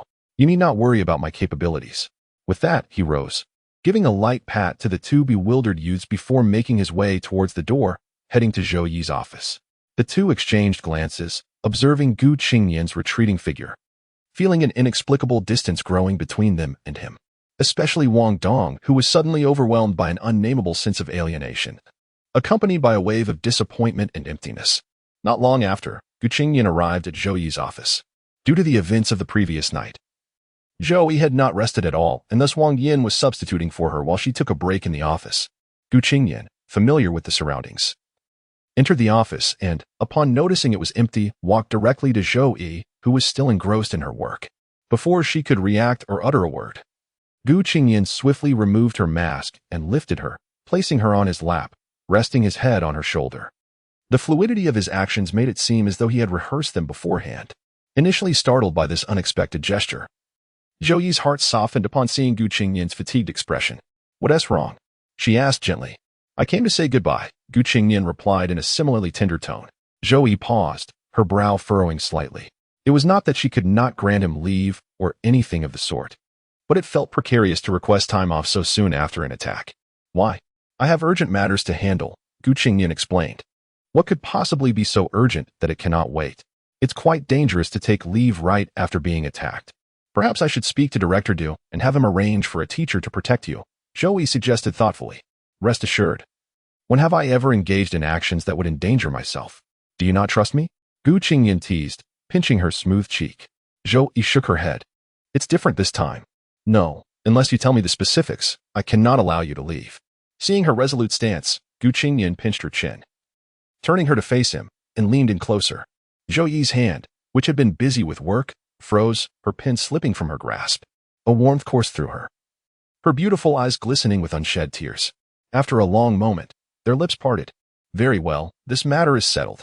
If the Academy holds me accountable, you may say it was my insistence to leave, and I will address it upon my return, Qingnian declared with an air of finality. Then lifted her slightly so she could resume her seat. Zhou Yi's lips parted in an attempt to dissuade him, yet no words came forth. Her demeanor was commanding when wearing the mask, yet beneath it, she was soft and gentle. She could dominate anyone else, but for some reason, she felt consistently subdued in Qingnian's presence. As she pondered this, Qingnian prepared to depart, prompting Zhou Yi to exclaim, Please be sure to stay safe. Qingnian waved his hand dismissively. Do not worry.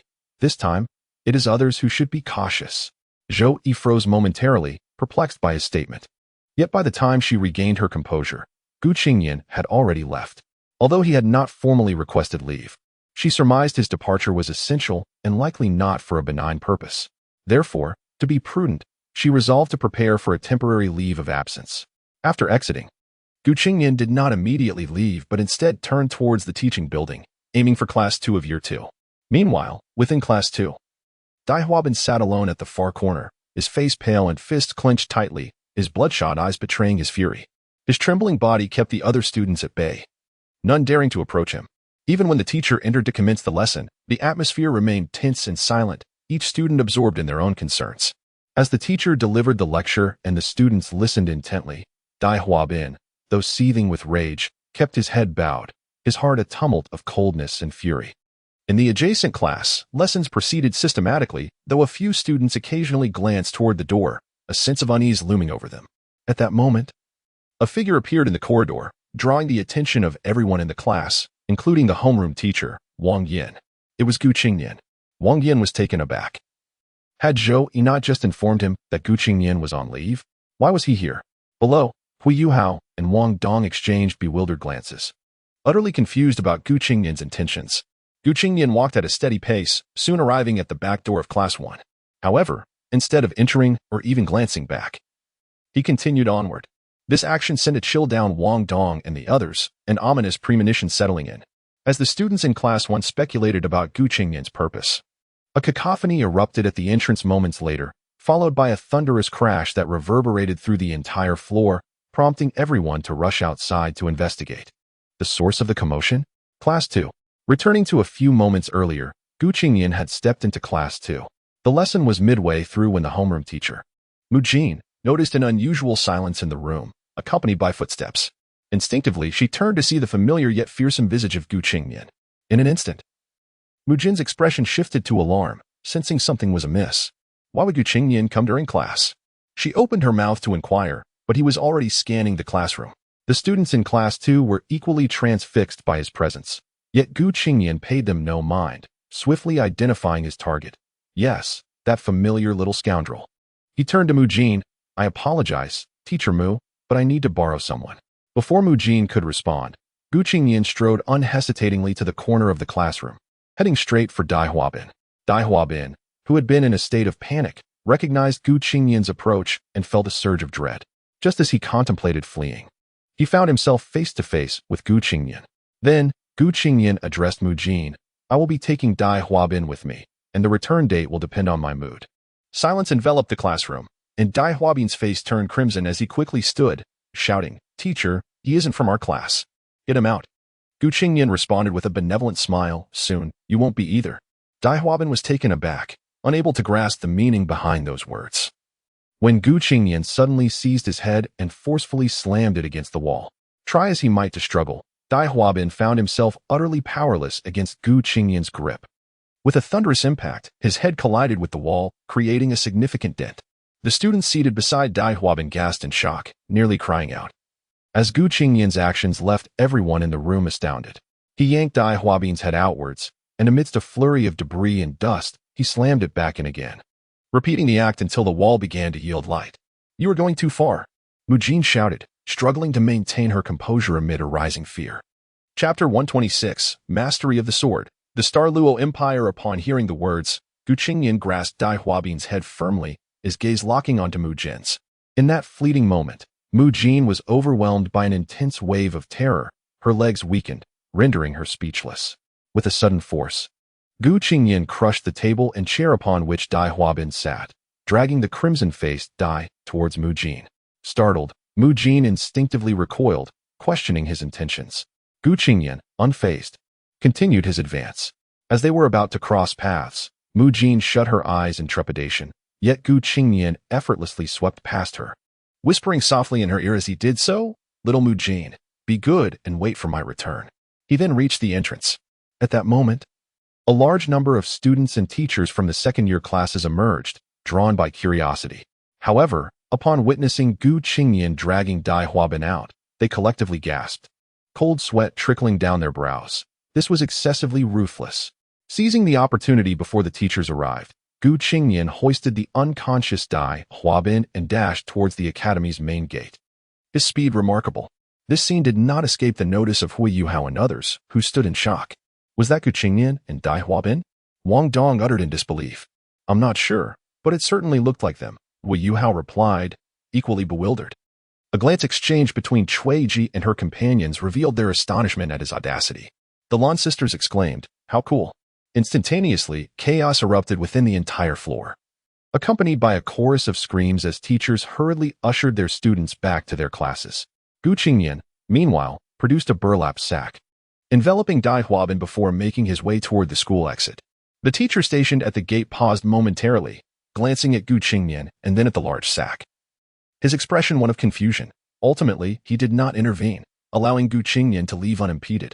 For core disciples and inter-academy students of Shrek Academy, exiting the campus required no special documentation.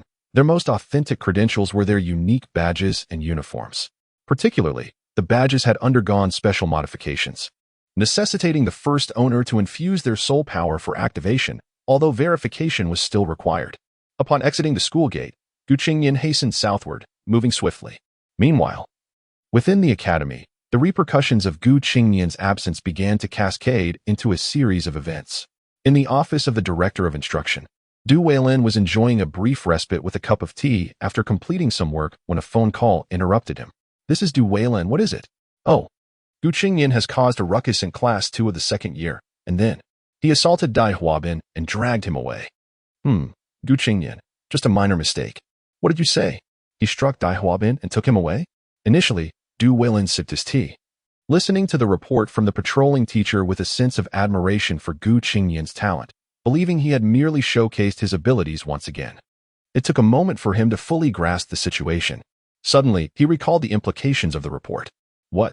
He assaulted someone and fled? He sprang to his feet. Incredulity etched on his face as he inquired, "Where is he now?"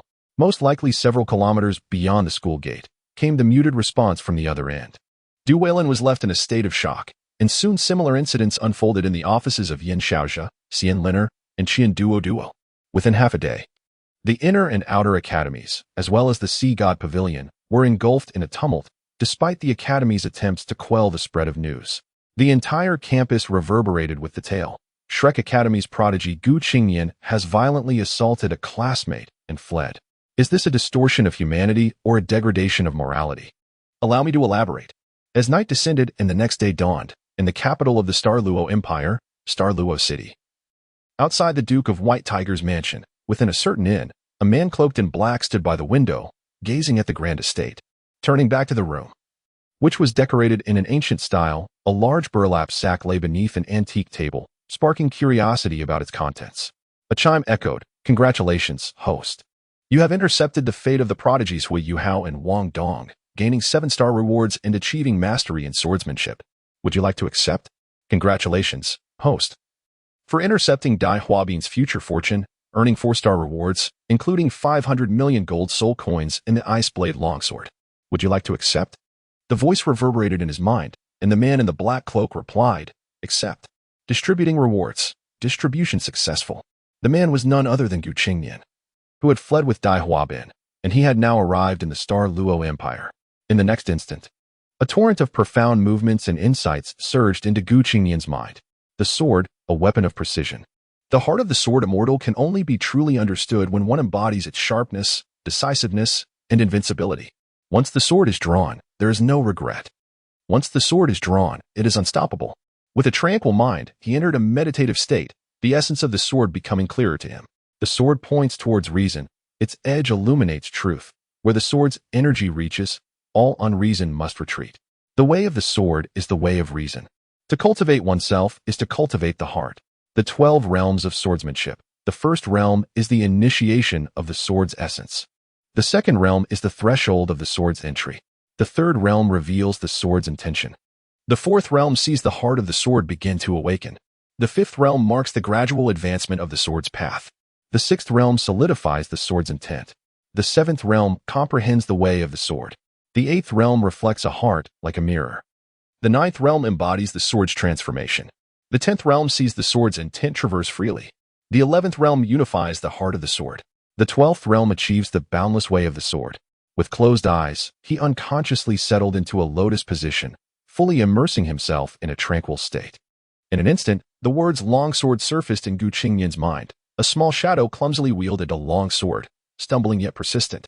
Time passed, and the small shadow continued to swing the long sword, now exhibiting remarkable proficiency, no longer awkward in its movements. Gradually, the shadow ceased its motions, sitting cross-legged, occasionally tilting its head as if contemplating something. After an indeterminate time, the shadow had grown taller, resembling a child of about 11 or 12 years old. It began to wield the sword once more, this time with calm and deliberate movements, focusing intently on the long sword. Slowly, the shadow began to dance with the long sword, revealing a unique style that was remarkably distinct. Before long, the sound of air colliding with the sword transformed.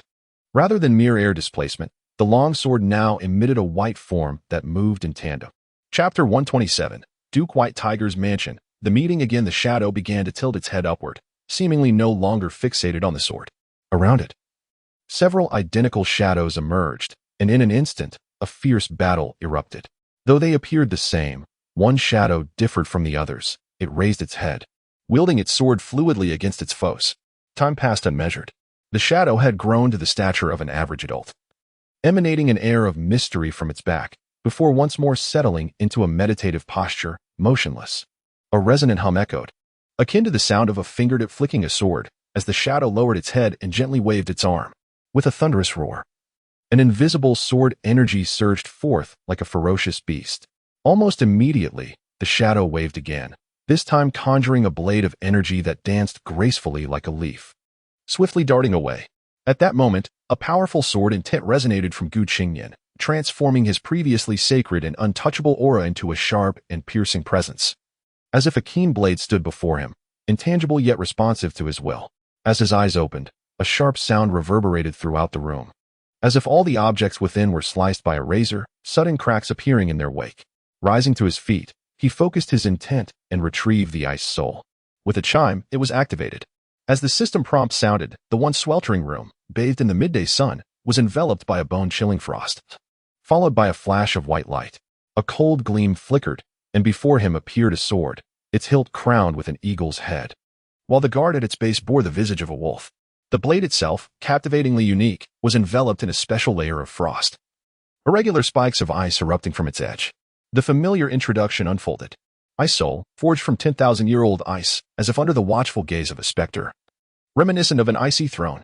The description remained succinct, yet Qingnian found himself invigorated. It was the perfect opportunity to wield it. Once more, he concentrated, and the ice soul transformed into a pattern of 3 crystalline shapes that melded into the back of his hand, startling him with its newfound utility. Pondering this, his gaze returned to the outside world. It was now the peak of the afternoon, and the fusion had progressed swiftly. Thus, it was time to commence. System. Activate the one-day title Douluo experience card. With renewed intent, the system responded, ding, activating one-day title Douluo experience card. Activation successful, countdown, 23 hours, 59 minutes, 59 seconds. As the announcement faded, Qingnian's height began to rise, increasing from around 1.7 meters to nearly 1.9 meters, his physique growing more robust, causing his black robe to tear apart. Observing this, he swiftly retrieved a pre-prepared black robe from his ring and donned it, his long hair now cascading to his waist. And his youthful visage matured significantly, exuding an unparalleled charisma. Glancing at his reflection, he mused, my divine visage, only slightly overshadowed by the onlookers, should they surpass me. It would surely inflate their pride. Truly, I am unmatched. With a subtle movement, a half-mask adorned with white and icy patterns appeared in his hand, which he gently placed over his face. Then, with a flourish of his sleeve, he dropped several gold soul coins before swiftly vanishing from sight. When he reappeared, Qingnian stood before a magnificent estate, its grandeur commanding attention. Flanking the mansion were 2 stone tigers, each nearly 2 meters long, appearing to slumber yet exuding an imposing presence. The mansion's entrance exuded ancient charm, with walls styled in a traditional manner reminiscent of regal palaces. His gaze ascended to the grand plaque above the door, inscribed in platinum letters, Duke White Tiger's Mansion. Below it, a name was elegantly etched, Sujiawei. It was well known that the Duke White Tiger's lineage belonged to the Dai clan, the imperial family of the Qingluo Empire, whose royal lineage had changed to Su in contemporary times. As Qingnian beheld the entrance, a hint of sardonic irony flickered in his eyes as he cast a glance at the stone tigers, shaking his head gently.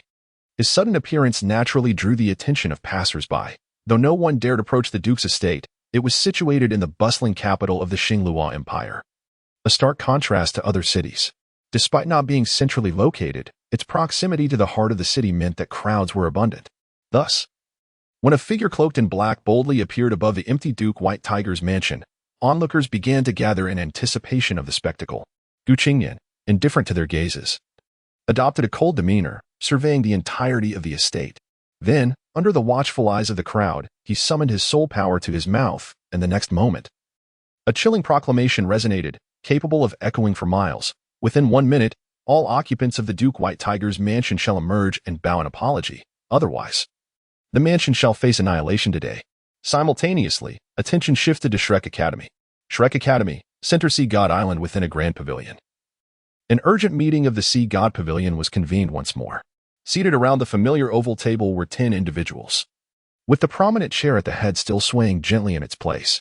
As the gaze fell upon the assembly, aside from Yin Xiaozhe and Kai Meyer, the other 8 members exchanged glances at the visibly tense duo before their eyes settled upon the figure reclining in the chair. With a soft cough, Elder Mu declared, "Now that everyone is present, let us begin the meeting. Xiaozhe, you shall preside over it." Yin Xiaozhe promptly rose, eager not to delay, and bowed toward the head seat, replying, "Yes, teacher." As his voice resonated, all present, despite their mixed awareness of the situation, immediately adopted solemn expressions, adjusting their postures in respect, while the figure in the chair remained unchanged. The attendees had a general understanding of the meeting's purpose, yet specifics required deliberation. Yin Shaozhe inclined his head slightly in reverence to the elders and took a deep breath, stating, "Teacher, esteemed elders, today, Meyer and I have requested this urgent meeting to address a significant incident that occurred yesterday within the academy. The matter involves the dual system core disciple Gu Qingnian. And due to the gravity of the situation, we are unable to make decisions alone, hence we seek your guidance." His tone bore a weight of gravity and seriousness, causing all present to stiffen in response. Chapter 128, The Most Powerful Connections. Without any preamble, Elder Lin directed Yin Shaozhe to elaborate on the details. The other elders nodded in agreement. Yin Shaozhe, acknowledging their attention, spoke in a solemn tone. After thorough investigation, the situation appears to be as follows. Yesterday morning, Gu Qingnian left the classroom seeking a 3-day leave from teacher Zhou Yi, citing urgent matters. Although teacher Zhou initially intended to dissuade him, his resolute stance led her to ultimately grant his request. However, immediately after receiving approval, instead of returning to class, Gu Qingnian proceeded to the second-grade class of the victim, Dai Huabin. According to the class teacher, Ms. Mu Jin, Gu Qingnian acted with remarkable speed. Before she could react, he had already assaulted Dai Huabin and dragged him away. Upon further inquiry with the patrolling and gate duty staff, it was reported that Gu Qingnian left with a sack, which at the time was assumed to be mere luggage. In hindsight, it is highly likely that it was Dai Huabin. When our teachers pursued them, both Gu Qingnian and Dai Huabin had vanished. As this revelation settled over the assembly, a palpable silence ensued, each person inhaling sharply. How audacious. After requesting leave, he directly stormed into another's classroom to deliver a beating and absconded with them in a sack, seemingly to avoid soiling his clothes. Such kindness. Duo could not contain himself. Could it be that this was prompted by that incident, leading him to take action? Yin Shaozhe nodded and continued. As all esteemed elders are aware, a grave assassination incident occurred within the academy the previous night, with Gu Qingnian as the victim. The perpetrator, based on circumstantial evidence, is suspected to be Dai Huabin. Although we lack definitive proof, it is quite plausible that Gu Qingnian's attack was motivated by this event, leading us to speculate that he may have taken Dai Huabin to the Duke of the White Tiger's residence. This could potentially escalate into a significant conflict, as the assassination involved individuals of Soul Sage caliber. Given Dai Huabin's current standing, he likely lacks the influence to mobilize such powerful forces, suggesting that he may be backed by a high-ranking member of the Duke's household. Such actions could ignite hostilities between the two parties. Therefore, I implore all esteemed elders to deliberate on how to proceed with this matter. As Yin Shaozhe spoke, he could not help but furrow his brow. The complexity of the situation weighed heavily upon him. Although Shrek Academy boasts formidable strength and possesses a wealth of mid to high-level combatants, it remains fundamentally an educational institution.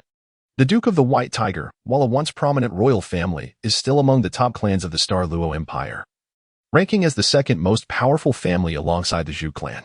Both families hold critical positions within the empire. And given that the Duke commands military power and guards the borders, any conflict between these two families and Shrek Academy would not go unnoticed by the empire. Should a confrontation arise, it would not merely be a clash between the Duke and the Academy, but rather a cataclysmic battle between the Academy and the nation itself. Would Shrek Academy emerge victorious? Clearly, the answer is affirmative. While facing all the empires of the continent might pose challenges against a singular empire like Douluo, Shrek Academy is undoubtedly capable of prevailing. Firstly, the Douluo Empire's low-end forces are predominantly military, comprising 1 million soldiers. Yet the actual number of soul masters among them is quite scant, largely falling below the 4th ring.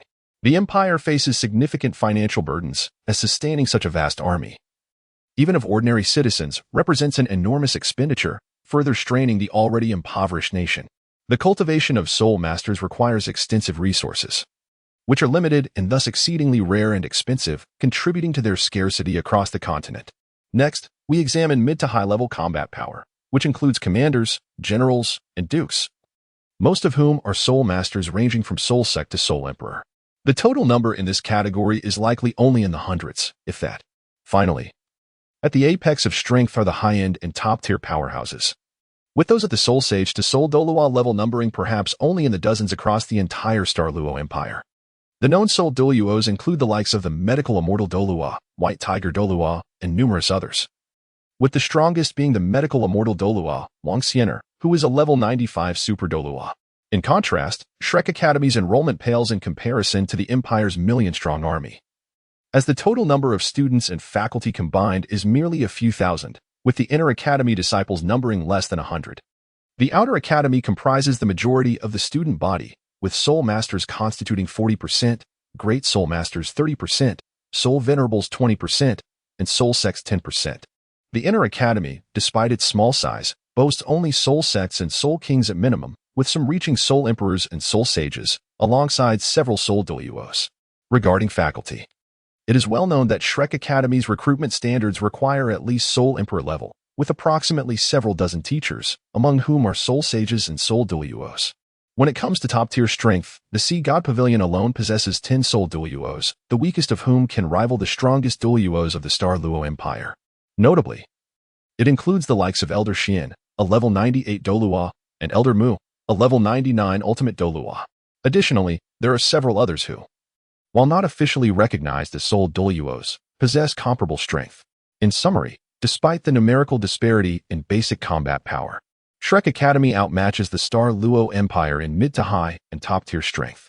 While the Empire does possess numerous resources, many are allocated to military and national upkeep, whereas Shrek Academy channels its resources entirely towards nurturing talent. Furthermore, the educational resources available at Shrek Academy are unparalleled, rendering any comparison with the Star Luo Empire moot. Should hostilities commence, the Sea God Pavilion could deploy its weakest members alongside the strongest of the Inner Academy to contend with all of the Empire's soul Douluos. They could easily spare 2 soul Douluos to assist the remaining Inner Academy members in battling all soul kings to soul Douluos of the Star Luo Empire, potentially without even needing to do so. As for the Million-Man Army, a couple of super Douluos paired with several thousand Outer Academy disciples, supplemented by low-level soul guide devices, would suffice. Do not presume this to be the entirety of Shrek's strength. The Academy possesses the most potent asset on the continent, its connections. Virtually every faction across the continent has been touched by the teachings of Shrek, including current influential figures within the Star Luo Empire and the White Tiger Douluo, all of whom are alumni of Shrek. One might find, in the midst of conflict, that their subordinates, friends, and even superiors are all students of Shrek. Chapter 129. The final vote. How formidable is Shrek Academy? Why does it instill such fear across the continent? Beyond the students it has educated, it is notable that despite its professed neutrality, Shrek has maintained a patrol team to address the banditry of various nations. While this may appear beneficial, it is far from so for the other empires, as Shrek has effectively taken on the responsibilities that sovereigns ought to uphold. Although maintaining public order is commendable, doing so in another nation undermines the authority of its rulers. Such actions by Shrek Academy essentially negate its supposed neutrality, as it continually interferes in the internal affairs of other countries. Furthermore, the influence of Shrek Academy has grown from its opposition to the Sun and Moon Empire, which was seen as a defense against foreign adversaries. Consequently, the populace of the Douluo continent has held Shrek in high esteem, viewing it as a national academy dedicated to the welfare of the people. This belief has granted Shrek a level of influence that even surpasses that of certain empires, a reality that is unwelcome for imperial powers, including the established empires of Douluo continent, let alone the Sun and Moon Empire. Some speculate that Shrek may evolve into the next Spirit Hall, but this is a misconception. While it shares a terrifying and profound influence akin to that of the Spirit Hall, it fundamentally differs in that Shrek does not bind its students. Graduates are free to pursue their own paths, preventing the formation of a highly centralized military entity akin to the Spirit Hall, thus avoiding the emergence of an empire. However, this does not imply that Shrek Academy poses no threat. While it may not become a Spirit Hall, the perception among the empires of the continent is that Shrek's threat is not any less significant than that posed by the Spirit Hall in its prime. The imperial governance resembles that of feudal dynasties, where the monarch wields absolute control over the state. Regardless of whether an emperor is wise or foolish, their authority remains unchallenged. With Shrek's presence, the validity of an emperor's actions is subject to scrutiny by a third-party organization that claims neutrality but actively supports the weak and eliminates banditry. Should an emperor neglect the well-being of their subjects, it is plausible that Shrek could rise to overthrow them. As such, the feeling of being monitored is something no emperor desires, leading to a growing animosity towards Shrek, which may become a target for some emperors. To observers, Shrek may seem to have committed no grave offenses, yet in a fragmented continent, an organization like Shrek that cannot be subdued or controlled is viewed unfavorably by imperial rulers. Its very existence threatens the stability of empires, challenging their authority. Returning to the matter at hand, in the later stages, Shrek called forth over 60 titled Douluo. It is worth noting that the entire Tang Sect comprises approximately 130 titled Douluo, with Shrek claiming half of that number. This, of course, reflects the later stages of their development, but the accumulated foundations and the terrifying soul-guided devices within Shrek remain a mystery, along with countless other factors. If pressed to the brink, the aging Mu Lao. In comparison to the Star Luo Empire, the disparity is glaringly apparent. However, Shrek Academy will inevitably bear a heavy toll, a reality the Academy wishes to avoid. During the Sea God Pavilion meeting, all 10 present held immense expectations for Qingnian. And the unfolding events were not what they had hoped for, particularly for Yan Xiaojia and his 3 companions, who had only recently resolved their allegiance issues. The subsequent incidents of assassination and abduction incited their ire, leaving them powerless. Even the typically assertive Xian Lin fell into silence, as did the 2 elders. Xian Lao and Lin Lao, the latter being especially concerned for Qingnian, having just invested significantly in him. After a prolonged silence enveloped the pavilion, Mu Lao sighed deeply, urging everyone to speak freely, as the meeting was intended for the expression of thoughts and voting. If they were afraid to voice their opinions, what purpose would the meeting serve? Upon hearing this, Xian Lin hesitated for a long moment before standing resolutely to assert, I believe Qingnian's actions are justifiable. Although he violated school rules by assaulting a fellow student and abducting him, the incident originated with Dai Huabin. While we lack definitive evidence, all leads point to him. Even if he is not the mastermind, he must have been involved. The only person with a grievance against Qingnian is him.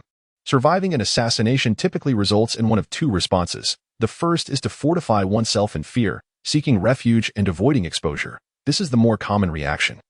The second is to retaliate fiercely, declaring, if you dare to assassinate me, I shall hunt you down relentlessly. Either you perish or I do. This latter response is rare. Yet it is likely that Qingnian has chosen this path. Both reactions are understandable. I would not willingly accept an end to my life. However, I believe Qingnian's actions were extreme, yet still justifiable. All the elders nodded in agreement, acknowledging the rationale.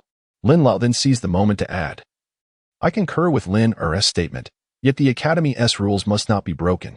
Appropriate punishment is necessary but should be administered with discretion. His words reflected a balanced approach. Seeing Lin Lao's support, the other elders were momentarily taken aback, confirming Lin Lao's alignment with Qingnian.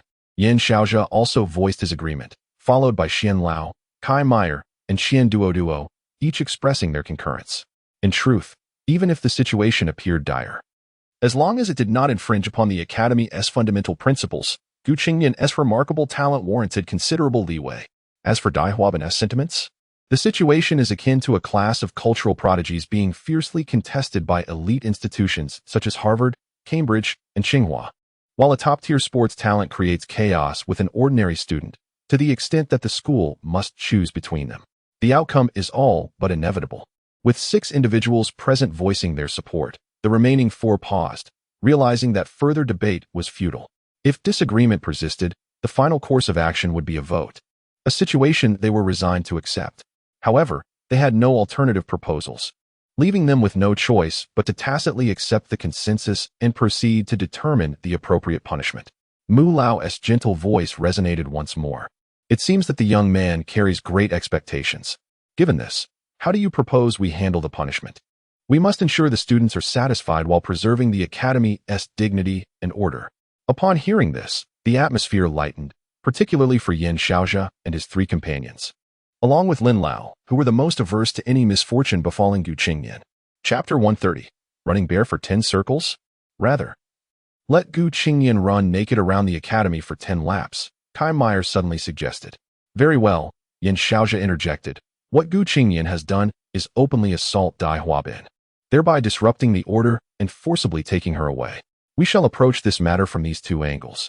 He cleared his throat slightly and continued, primarily. This occurred during class hours. If it were after classes, we could simply declare a duel. Qingnian should have waited a moment. He didn't even check the time before taking him away. Xian Duo murmured under her breath. The entire room fell into silence. Yan Xiaojia chose to disregard it and carried on. According to the regulations, disturbing the order during class is manageable, depending on the circumstances. Since there was no significant damage or impact, I believe a punishment of cleaning the Academy Square for 3 months is sufficient. As for the unilateral assault on a fellow student, it can be justified if the context allows, especially since the Academy advocates for conflict resolution. Having heard that the victim only suffered minor injuries, I believe Qingnian was merely overly anxious and did not intend to harm anyone. He simply lost track of time. And given that this is his first offense, I propose he compensates the injured student for medical expenses and emotional distress.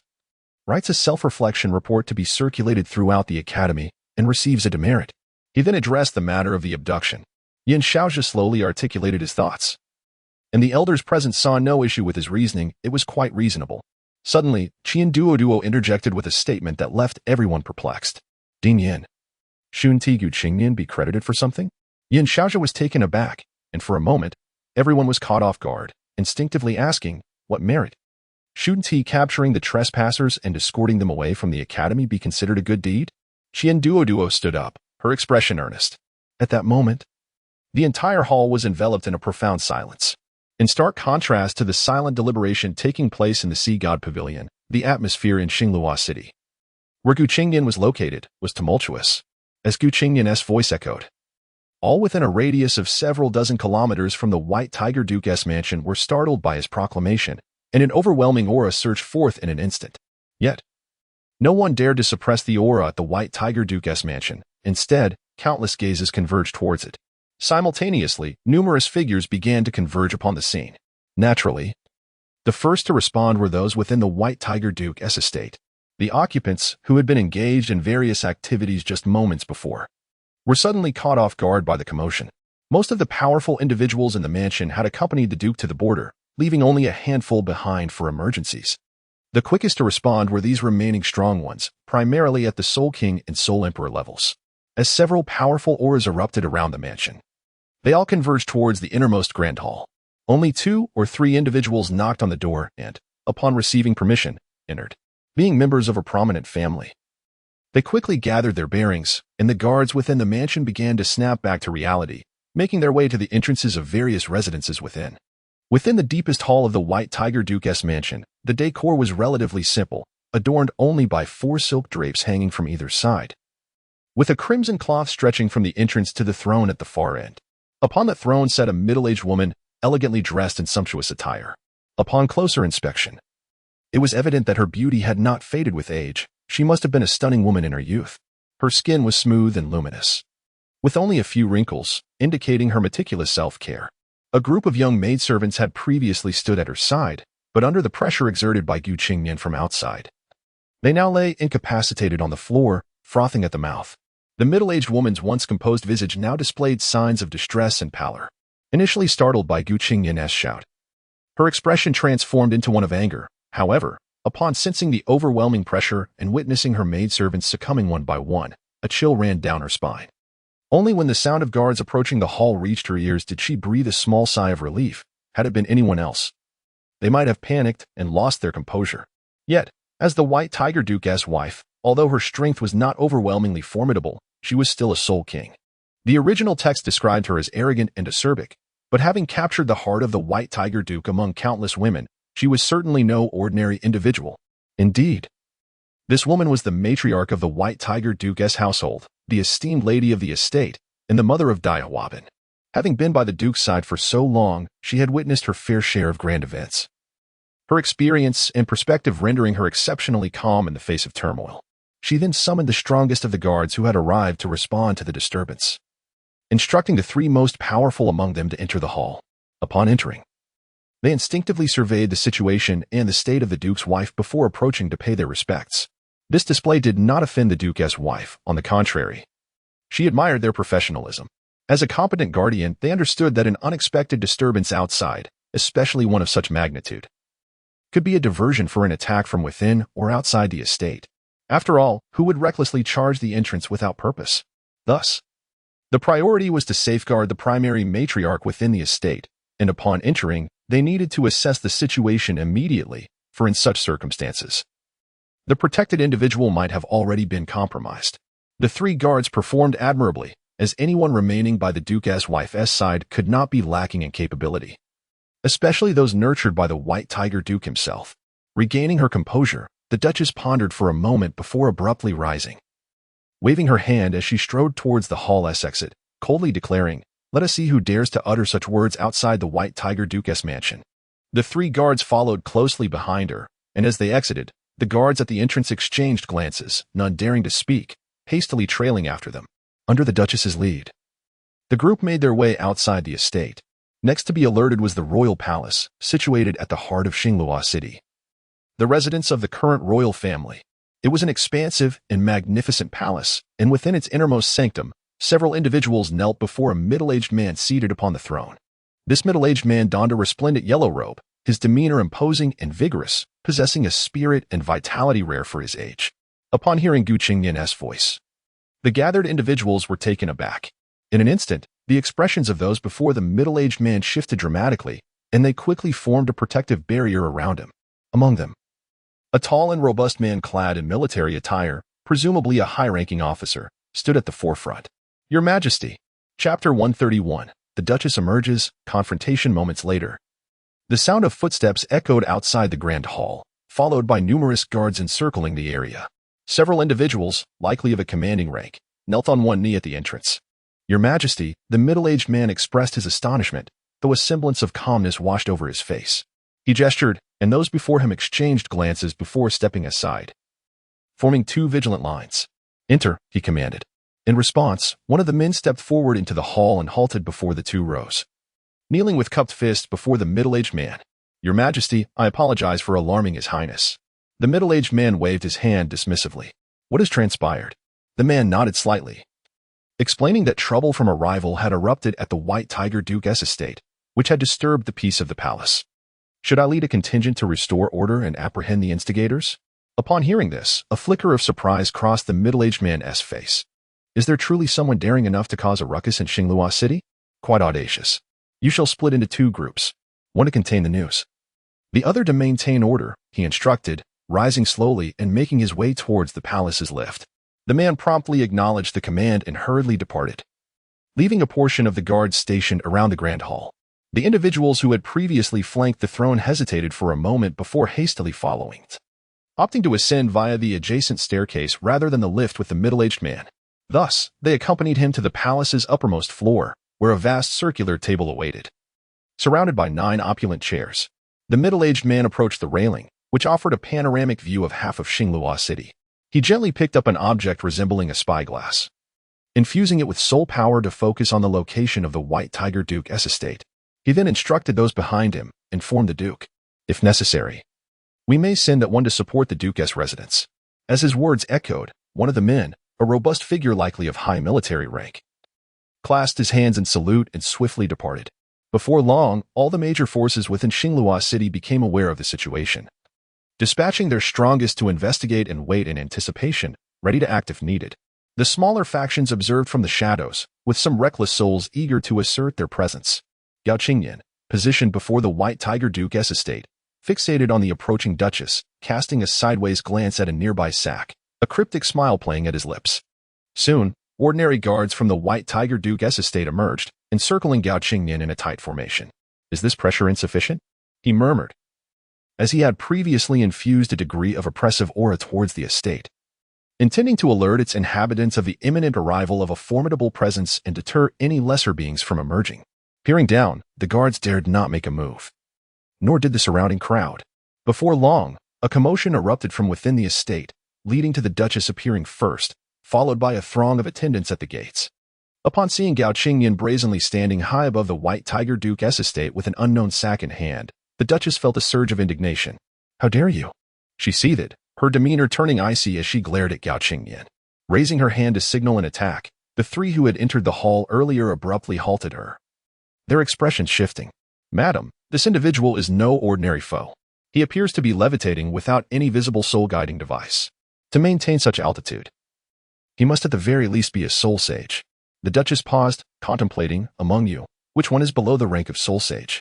Qingnian surveyed the group below, revealing his surprise at the presence of 2 soul Douluo, alongside 4 soul sages and 6 soul emperors. It seemed the White Tiger Duke's estate was indeed well guarded. The surrounding crowd began to murmur, casting curious glances at one another. "Who is that? The Duchess of the White Tiger? Is the Duke still stationed at the border? Could it be?" Tension mounted as the 2 sides faced off, excitement rippling through the air. Surely, that person will send reinforcements. What is in that sack? How audacious of him to act so boldly within Qingluo City. The Duchess's inquiry left those behind her momentarily speechless, realizing the implications. As long as he isn't a titled Douluo, they could easily subdue him. Indeed, a titled Douluo would not venture here to cause trouble. Yet, one of the stronger figures positioned centrally behind the Duchess spoke softly, "Madam, for prudence's sake, we should first ascertain his intentions. We have already dispatched someone to summon the Duke, even if they could contend with the lowest-ranked titled Douluo. A fight to the death would likely incur significant losses, which would be unwise." Suppressing her fury, the Duchess coldly addressed Gao Qingnian. "Might I inquire your identity and the purpose of your disturbance at the White Tiger Duke's estate? Do you presume my husband's absence grants you license for such insolence?" Gao Qingnian glanced at her, a sly smile creeping upon his face. "You must be the Duchess of the White Tiger, am I correct?" The Duchess remained silent, tacitly acknowledging his assumption. Then, Gao Qingnian lifted the sack and waved it towards the crowd below, asking the Duchess, "Are you aware of what this is?" This caught the Duchess off guard, leaving her momentarily at a loss. Her companions unleashed their auras to probe the contents, only to detect faint soul energy fluctuations, indicating the presence of a living being within. The shape appeared humanoid. The Duchess instinctively connected with the sack, an inexplicable familiarity stirring within her, a sensation rooted in her bloodline that unsettled her. Yet, her expression remained unchanged as she feigned indifference, her lips quivering slightly. "What is that?" The onlookers shared in the intrigue, curiosity piqued by the peculiar contents of the sack. Gao Qingnian's eyes gleamed with amusement, heightening the Duchess's anxiety, leaving her momentarily disoriented. "If you lead your entire household to kneel and beg for forgiveness, I may consider letting this matter rest. Otherwise, you shall come to regret this."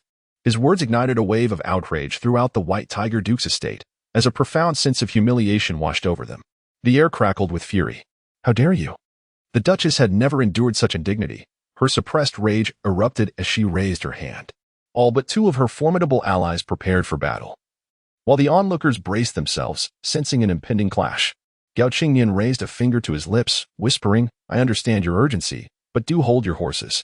Then, before the eyes of all, he tore open a seam in the sack, and a blood-stained arm slid out. The sight of that hand caused the Duchess's heart to race, the familiar sensation intensifying and the atmosphere growing ever more charged. But it did not end there, as Gao Qingnian continued to rip open more seams. 2 hands and 2 feet emerged, the sack resembling a turtle's belly, with only the head still concealed within. At this moment, the Duchess felt an icy chill wash over her, her complexion paling significantly. Chapter 132, The Pig-Headed Man. At this moment, the powerful figures behind the Duchess exhibited a subtle change in expression, particularly those within the Duke's household who were well acquainted with the Duchess or had lingered there for an extended period. They sensed an unusual disturbance. The limbs appeared strikingly familiar, as if they belonged to the second young master of the estate. Seeing this, Gao Qingnian slightly raised his toes, maneuvered the burlap sack in his hands, and then delivered a sharp kick. Amidst the confusion of the onlookers below, the sack shook violently, followed by a muffled sound. The entire sack writhed a few times, and then a series of indistinct noises emerged. In that moment, the atmosphere was profoundly silent, rendering the unclear sounds particularly piercing. Upon hearing it, the Duchess turned pale, exclaiming, "Huabin." As a mother, she recognized her child's voice, even if it was somewhat garbled. The formidable individuals behind her grasped the situation, their expressions shifting dramatically. The Duchess then pointed at Gao Qingnian, declaring, "Release him, or you shall face a most unpleasant demise." Gao Qingnian scoffed. "It seems you have deduced the identity of this individual. Why not take a wild guess as to why he finds himself in my grasp? Who has the Duke's household offended recently?" At this, the Duchess faltered momentarily, her brow furrowing as her thoughts spiraled and her memories of Gao Qingnian began to resurface. Yet, no matter how she pondered, she could not place him. Suddenly, she halted, glancing at Dai Huabin. A recollection struck her. Just days prior, a message from Dai Huabin's guards had arrived, reporting that he had sustained grave injuries during a competition and requesting assistance for retaliation. In her fury, she had dispatched several Soul Kings and 2 Soul Emperors to aid in vengeance, though she had not dared to authorize lethal force. Wait. She abruptly turned to another Soul Douluo behind her, and after a moment, her complexion paled even further. Dai Huabin had secretly summoned a Soul Saint for assistance, but fortunately, it appeared that the academy lacked evidence, and the students were unharmed. She knew her child well. Those dispatched would undoubtedly have been instructed to use deadly force. implying that the individual before her was likely a relative of the student targeted for revenge. Having heard that the student possessed extraordinary talent, even within Shrek Academy, it was plausible that this individual had been secretly sent by the Academy, complicating matters further. In an instant, she felt overwhelmed, her mind racing futilely for a solution. It seems the Duchess has come to an understanding. Therefore, kneel before me. I shall grant you 3 minutes to consider. You and everyone in this estate must kneel and bow 3 times. This matter will then be resolved. Qingnian observed the change in her expression, recognizing her realization, and stated calmly, once the 3 minutes elapse, this situation will not be so easily settled. The Duchess's face contorted into a grimace, yet she hesitated to act rashly, finding herself in a stalemate. The Soul Douluo and Soul Saint behind her also grasped the general situation, as those of such strength were privy to certain clandestine affairs within the estate. As both parties found themselves at an impasse, the onlookers grew increasingly anxious, wondering why the confrontation had ceased. Qingnian, however, was unperturbed, watching from above with a mocking gaze. Did he truly believe that kneeling and bowing would suffice for forgiveness? Certainly not. He was not one to exhibit such benevolence. After all, numerous assassins had been dispatched against him. Had it been another student, even Ma Xiaoda could have inadvertently fallen victim. Furthermore, the fact that Dai Huabin could mobilize such forces was telling. Had he perhaps stolen his old man's token? At that moment, a deep voice resonated from below, prompting Qingnian to glance toward its source. Might I inquire as to your identity and what grievances you hold against the Duke's household? The speaker was a robust man clad in military attire, accompanied by hundreds of individuals dressed in guard uniforms, all brimming with vitality. If any royal officials were present, they would instantly recognize him as the brawny man summoned by the middle-aged man to investigate the situation, likely a captain-level guard. Qingnian appraised him with mild curiosity. And you are? The leader replied with a composed demeanor, Your Majesty, I am Su Wenlong, the captain of the Luo City Guards. A murmur of astonishment rippled through the crowd. The arrival of the guard captain had evidently startled the sovereign. This was understandable, given the proximity to the royal palace. This man was indeed formidable for causing such a ruckus. Indeed, the Duke was currently at the border. Otherwise, this individual was surely doomed. For the captain was a soul saint. Soul saint? Qingnian mused inwardly, then waved his hand dismissively. Take your men and depart. My target is the White Tiger Duke's estate. With that, he turned away, directing his gaze toward the White Tiger Duke's estate. The middle-aged woman noticed the guard captain and sighed in relief, though her anxiety lingered. The guard captain was perplexed, uncertain whether Qingnian was intimidated by him or simply uninterested in engaging. If he felt threatened, it was unlikely. Perhaps he desired to avoid further complications. If there are grievances with the Duke's household, and the Duke is absent, why not accompany me to the royal palace? He was unsure how to gauge the situation. Daring to cause such turmoil in the imperial capital's Duke's estate was no trivial matter. It could very well involve significant stakes, prompting him to remain on high alert. Qingnian couldn't be bothered to respond, instead seizing the burlap sack and yanking at the exposed hand with a forceful swing.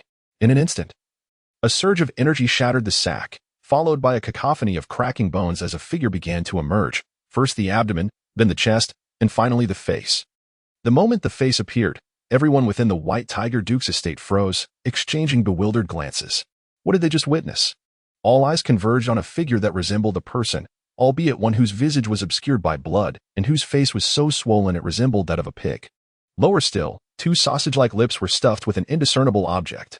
The only somewhat discernible feature was the golden hair atop the pig-headed figure, while the eyes, squeezed